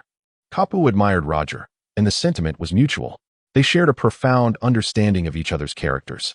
A carefree rogue like Roger would never surrender even if devoured by sea monsters. Bowing to the world government was far more unbearable than a wife being taken by another. Roger pursued a life of unrestrained freedom. Thus, Kapu found the notion of Roger's surrender to be utterly absurd, as if the heavens were playing a cruel joke. Ha ha ha, everything in the world? Roger erupted in laughter, as though he had heard the most ludicrous of jokes, laughing until tears streamed down his cheeks. With his robust fingers, he wiped the corners of his eyes. Kapu, you mention everything? Wealth, fame, power? In the face of that, these things are as insignificant as dust. His laughter abruptly ceased, his body leaning forward slightly as he lowered his voice, his sharp gaze fixed on Kapu. What I see is the end of the world, and also its beginning. This is our mission. Kapu furrowed his brow. Speak plainly. Don't speak in riddles. Plainly, Roger picked up an empty bottle, weighing it in his hand. An unstoppable flood is destined to sweep across the entire world, washing away everything. This cleansing is preordained, a rule set by the Creator, or perhaps a judgment. A flood? Judgment? Kapu found it utterly absurd. Have you been reading some mythological tales in Ralph Drew? As a member of the D clan, Kapu had certainly heard of Joy Boy's legend, and the Ark Noah that sheltered the entire world. Moreover, according to naval intelligence, that thing was cast away in the sea forest outside Fishman Island. Just assume so. Roger dismissed Kapu's mockery, shaking the bottle as if it contained the entirety of the world. Yet, within myths often lies the truth. You must have heard of the story of Ark Noah. Only this time, there is no designated Noah, or rather, everyone can be Noah. His words were vague, as if he were speaking in a dream. Kapu unusually bore with him, attempting to piece together the truth from these fragments. The 5 old fossils of the world government are terrified. A smirk curled at Roger's lips. They bury their heads in the sand like ostriches, believing they can evade Judgment Day. But they are mistaken. Judgment will inevitably come, and no one can stop it. What we can do is not tremble before the flood, praying for forgiveness. Roger's gaze turned distant, as if penetrating the boundless sea, envisioning that legendary island, but rather, before the flood arrives, we must find that box. Box. A box filled with hope. The only glimmer of survival left by the Creator. It is hidden in Ralph Drew, concealed within the One Piece. Roger's voice held an oddly enchanting quality, yet I alone cannot unlock it. The timing is not right. And the key is not entirely in my possession. He pointed to his chest, where the will of D seemed to reside. So you surrender? What does this have to do with what you just said? Kapu was even more perplexed. It has everything to do with it, Kapu. Roger turned his head, laughing once more, this time filled with resolve and an almost mad anticipation. I cannot usher in that era alone, nor can I compel the entire world to rush towards that sea in search of hope. I need an opportunity, a catalyst to ignite the passion of all the oppressed, the curious, and the dreamers. He suddenly stood, arms wide open, as if to embrace the entire ocean. In his heart, he had already made a decision. My life will be the best spark. When they execute me, the pirate king who found the great treasure, when I utter that phrase, the age of pirates will thunderously commence. Countless individuals will surge towards the Grand Line. They will interpret the true history, challenge the world government, and ultimately reach Ralph Drew. They will vie for the One Piece, seeking that Pandora's box capable of saving everything amid the Great Judgment. Kapu stood frozen, gazing at this wild man before him. Finally comprehending his intent, he was not seeking death. He was igniting the last and only beacon of hope for this desolate world through his demise. He was forcing the entire world to confront the impending disaster and seek hope within it. You are truly a madman, Kapu murmured, unable to judge whether Roger's actions were right or wrong. The truth behind it was too horrifying to contemplate. Indeed, I am a madman. But this world needs such madmen. Roger sat down, patting Kapu on the shoulder, his tone growing light-hearted once more. So, Kapu, my old rival, will you come to witness my execution? I will present the grandest opening ceremony to this world. Kapu remained silent for a long time, ultimately taking a hearty swig of liquor, the fiery liquid scorching his throat and heart. He looked at Roger, this man about to face death, yet laughing joyfully, and for the first time felt the futility of his clenched fists. He may have captured a pirate king, but he had also grasped the beginning of an unstoppable tidal wave that would engulf the world. The truth of it all was shrouded in Roger's ambiguous references to floods, judgment, and the box of hope, pressing heavily upon his heart. We shall see when the time comes. Kapu finally replied quietly, swallowing all his astonishment and doubts. This sea is truly on the brink of upheaval. Days later, the newsbird of Morgan spread the word of Pirate King Roger's impending execution in his birthplace across the globe. This monumental news ignited a frenzy, causing the world to visibly stir. While Roger may not match Rock's in strength and influence, his impact undoubtedly surpassed it. He was the first and only man to have circumnavigated the world, uncovering its ultimate secrets, truly embodying the Pirate King, representing the world's ultimate treasure. People craved wealth more than strength. The world was in turmoil, countless individuals crossing the vast seas, flocking to Rogue Town. In Chapter 161, the sacred creator arrives in his faithful realm, East Sea, Rogue Town. From this day forth, this place would bear another title, the town where beginnings and endings converge. The sky was dark, as if ink were about to pour down, heavy clouds pressing low over Rogue Town, the sea breeze carrying a metallic scent of impending doom. The usually bustling square was now enveloped in a suffocating silence. The execution platform at the town's center was surrounded by the Navy, their white justice cloaks merging in the morning light to form a cold sea, rifles aimed in unison at the surging crowd below. The throng gathered like a tide, yet eerily devoid of noise, only countless gazes, hot, fearful, curious, and filled with loathing, intertwining, fixated upon the towering execution platform at the center of the square. The execution platform, ancient and rough-hewn, bore witness to rusted iron chains binding its four pillars, while dark red stains lingered on its surface, as if narrating a tale of past bloodshed. Today, however, it was destined to become the focal point of history. At this moment, the entirety of Loke Town was deserted. Fishing vessels had long since docked. The wooden doors of taverns were tightly shut, and even the beggar at the corner strained on tiptoe at the edge of the crowd, gazing toward the man who was about to face execution. Gold. Roger, the conqueror of the Grand Line, a man hailed as the Pirate King. No one dared to underestimate him. He was the sovereign of the seas. Gold. Roger, recently bestowed with the title of Pirate King, made a grand appearance before the public for the first time, yet what awaited him was the end of his life. There he knelt, heavily shackled by sea stone. Yet his commanding aura remained unshackled. With his head bowed, his disheveled black hair and iconic beard obscured part of his visage, making it difficult to discern his expression. Yet a defiant smile lingered at the corner of his mouth. Surrounding the square, shadows of buildings loomed, and figures from all corners of the world congregated atop rooftops. They were the actors poised to step onto the stage of this era, as well as witnesses to the conclusion of the old. "Look, it's the Pirate King," a voice in the crowd gasped, only to be silenced by a hand clamping over their mouth. He was actually captured? Wasn't he supposed to have conquered the entire world? Before the execution platform, the naval hero Monkey D. Garp stood with crossed arms, his expression grim as he absorbed the murmurs around him, resembling a silent iron tower. His gaze was complex, a blend of farewell to an old adversary and concern for the impending storm. Admiral Sengoku stood slightly back, his demeanor solemn, exuding an invisible pressure akin to that of a golden Buddha statue, his observation haki fully engaged, sensing every hint of danger in the square. Further out, elite Marine vice admirals formed a cordon with soldiers, their weapons standing like a forest, a palpable air of menace prevailing. The shadow of the world government loomed large. CP agents mingled among the crowd like phantoms, masked or cleverly disguised, their sharp eyes not only fixed on Roger, but scanning for any potential threats.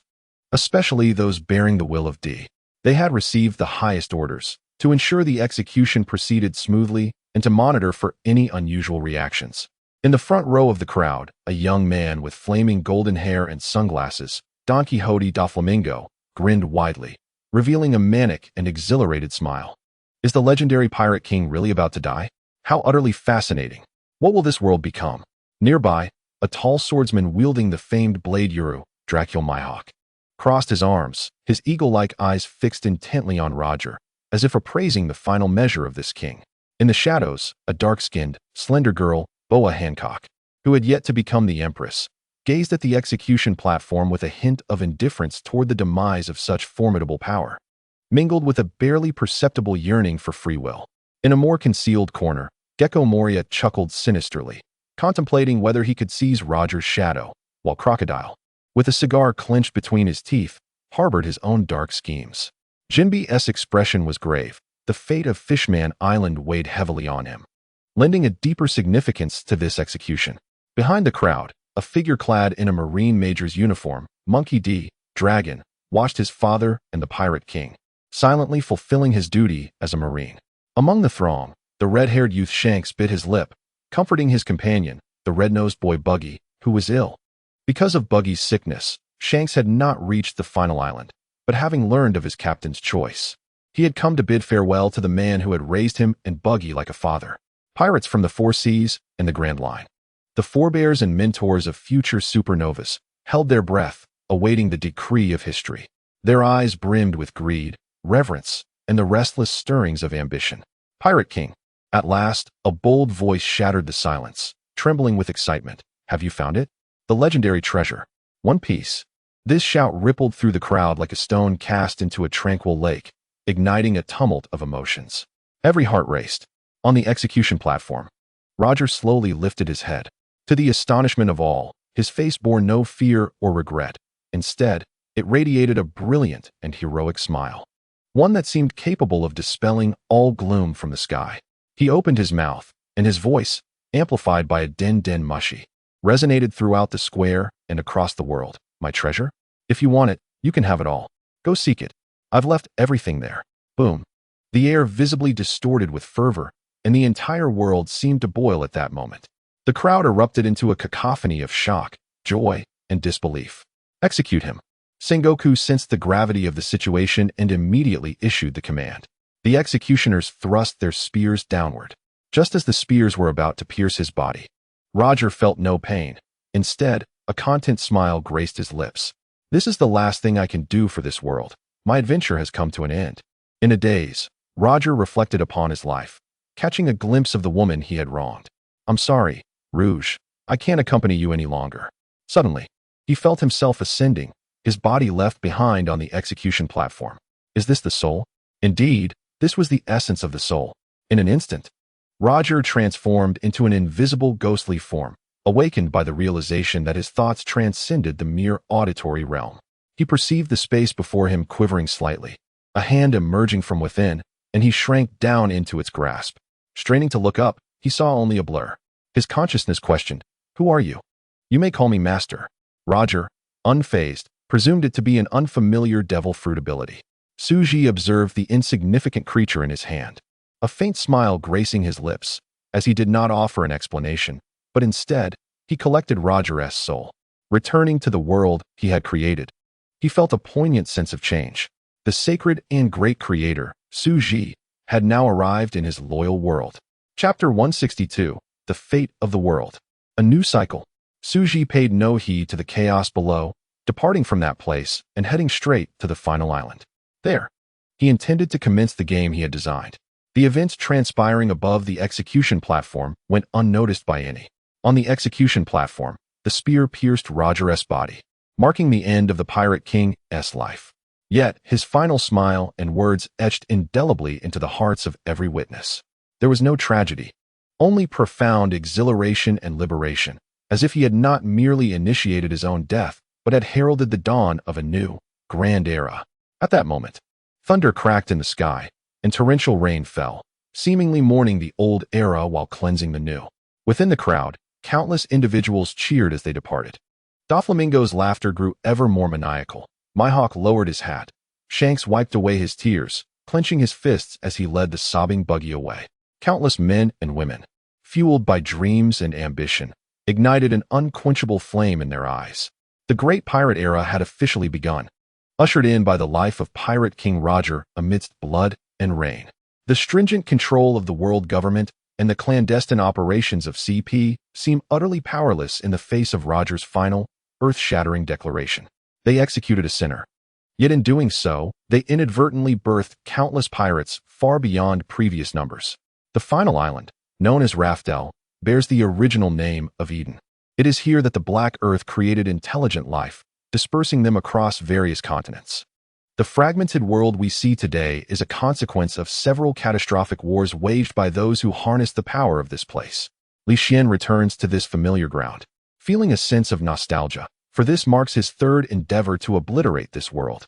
According to his experimental aims, this time he would uncover all answers pertaining to the potential of the soul. In Li Xian's experiment, Roger serves as a pivotal piece in the unfolding narrative. His arrival at the final island signifies the moment of Li Xian's descent into this realm. Upon reaching the final island, Roger discovers the ultimate truth. Li Xian intends to unleash a great flood to annihilate the world. The entirety of the final island resembles a Pandora's box, where Roger, upon arrival, releases a fraction of the four horsemen's powers: war, pestilence, famine, and death, which will impact the entire world. The world descends into a brutal arena of combat. If it is indeed a Pandora's box, then within it lies a final item: hope. This is the fate Li Xian has prepared for the next Joy Boy, namely Luffy, who arrives here with hope and a contingent of people, embarking on Noah's Ark towards the next cycle. Li Xian extracts the dormant soul of Roger, transforming it into a guide. The next time someone ascends to this place, he shall awaken to fulfill the role of the guide, steering Luffy along the destined path. Concurrently, the entire world witnesses all temples radiating brilliance, as the idols enshrined within begin to shine. Some celestial dragons within the temples, engulfed by this light, scream in agony, suffering as if plunged into the depths of hell, ultimately reduced to ashes. During this tumultuous process, the lackeys of the celestial dragons frantically employ various healing abilities, yet to no avail. Those who betray their creator are unworthy of entering the temple. In Mariehua, amidst the flowers, Im sits silently upon the throne, his thoughts drifting far away. He is an immortal, a survivor from the previous world who ascended on Noah's Arkansas. Once a devout follower of the Creator, he was the first believer in the world, bestowed the name Lucifer. However, he fears that in the next iteration of Noah's Ark, there may be no place for him, for a new world will give rise to a new Lucifer. Thus, he has fallen and betrayed the Creator. Im comprehends all too well the significance of the phenomena occurring within the temple, signifying that the will of the Creator has descended upon this world, and the apocalypse has reached an irreversible stage. The former Lucifer, now Im, is acutely aware of the fate that awaits after the world's end. Betrayers cannot ascend the Arkansas. In death, an eternal hell awaits him, where he shall endure ceaseless punishment until time's end. A fervent desire for survival wells up within him, yet he realizes there is still hope. The former son once stated, "Heaven possesses a benevolent nature, and it will surely leave behind a sliver of chance." Hope resides on the final island. As long as the last hope remains contained within Pandora's box, the ultimate destruction shall not be realized, allowing him to coexist with this world. Im summons the Gorosei, orchestrating a series of arrangements. Li Xian observes the transformations occurring throughout the world from the final island and notices Im's subtle maneuvers. He remains unfazed, finding amusement in the chaos of the ants, who, upon learning of their fate, flail about like headless flies, providing a delightful diversion. Now, who shall board Noah's Ark and enter the next cycle? Perhaps it is time to truly experience this body. On Sky Island, Li Xian arrives, nodding in silent approval. The previous civilization excelled in creating such a vast flying island, transforming themselves into angelic forms to evade the impending flood of destruction. The eventual outcome was an onslaught of relentless thunder, shattering the entire aerial continent into fragments that plummeted into the ocean, leading to its demise. The remnants became what is now known as Sky Island. In another civilization, they sought to develop an underwater society, adapting themselves to aquatic life, only to be thwarted by the Black Earth, which altered the world's rules, causing them to drown. Did they hope to exploit a loophole? The remaining intelligent beings established what is now Fishman Island. The Sea King Poseidon, the Sky King Zeus, and the Underworld King Hades are three artifacts left by Li Xian in this world, the initial three devil fruits, and the original three deities, life, matter, and divinity, existing in a trinity. Humanity emulated them, creating their own kings of the sky, sea, and underworld. The essence of these three is that they are weapons born from devil fruits. The Sky King was the ultimate weapon of the previous era, held by him. The Sea King, a weapon from the era before that, does not exist in a physical form but, like a devil fruit, resides within the bodies of intelligent beings.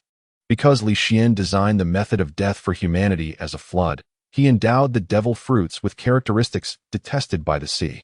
The Sea King is the only devil fruit created by humanity capable of overcoming this trait, yet it has been cursed anew by the Black Earth, ensuring its powers are eternally effective in the ocean, while being loathed by the land and sky. The Underworld King is a weapon forged by the current Joy Boy, a fusion of devil fruit and material technology. In the wars that swept across the world, it was shattered and disintegrated by him. Yet its essence as a devil fruit remains indestructible, poised to be reawakened at any moment. Nika is a unique devil fruit, the final one, which can only attain its complete form when fused with the hope contained within Pandora's box on the final island.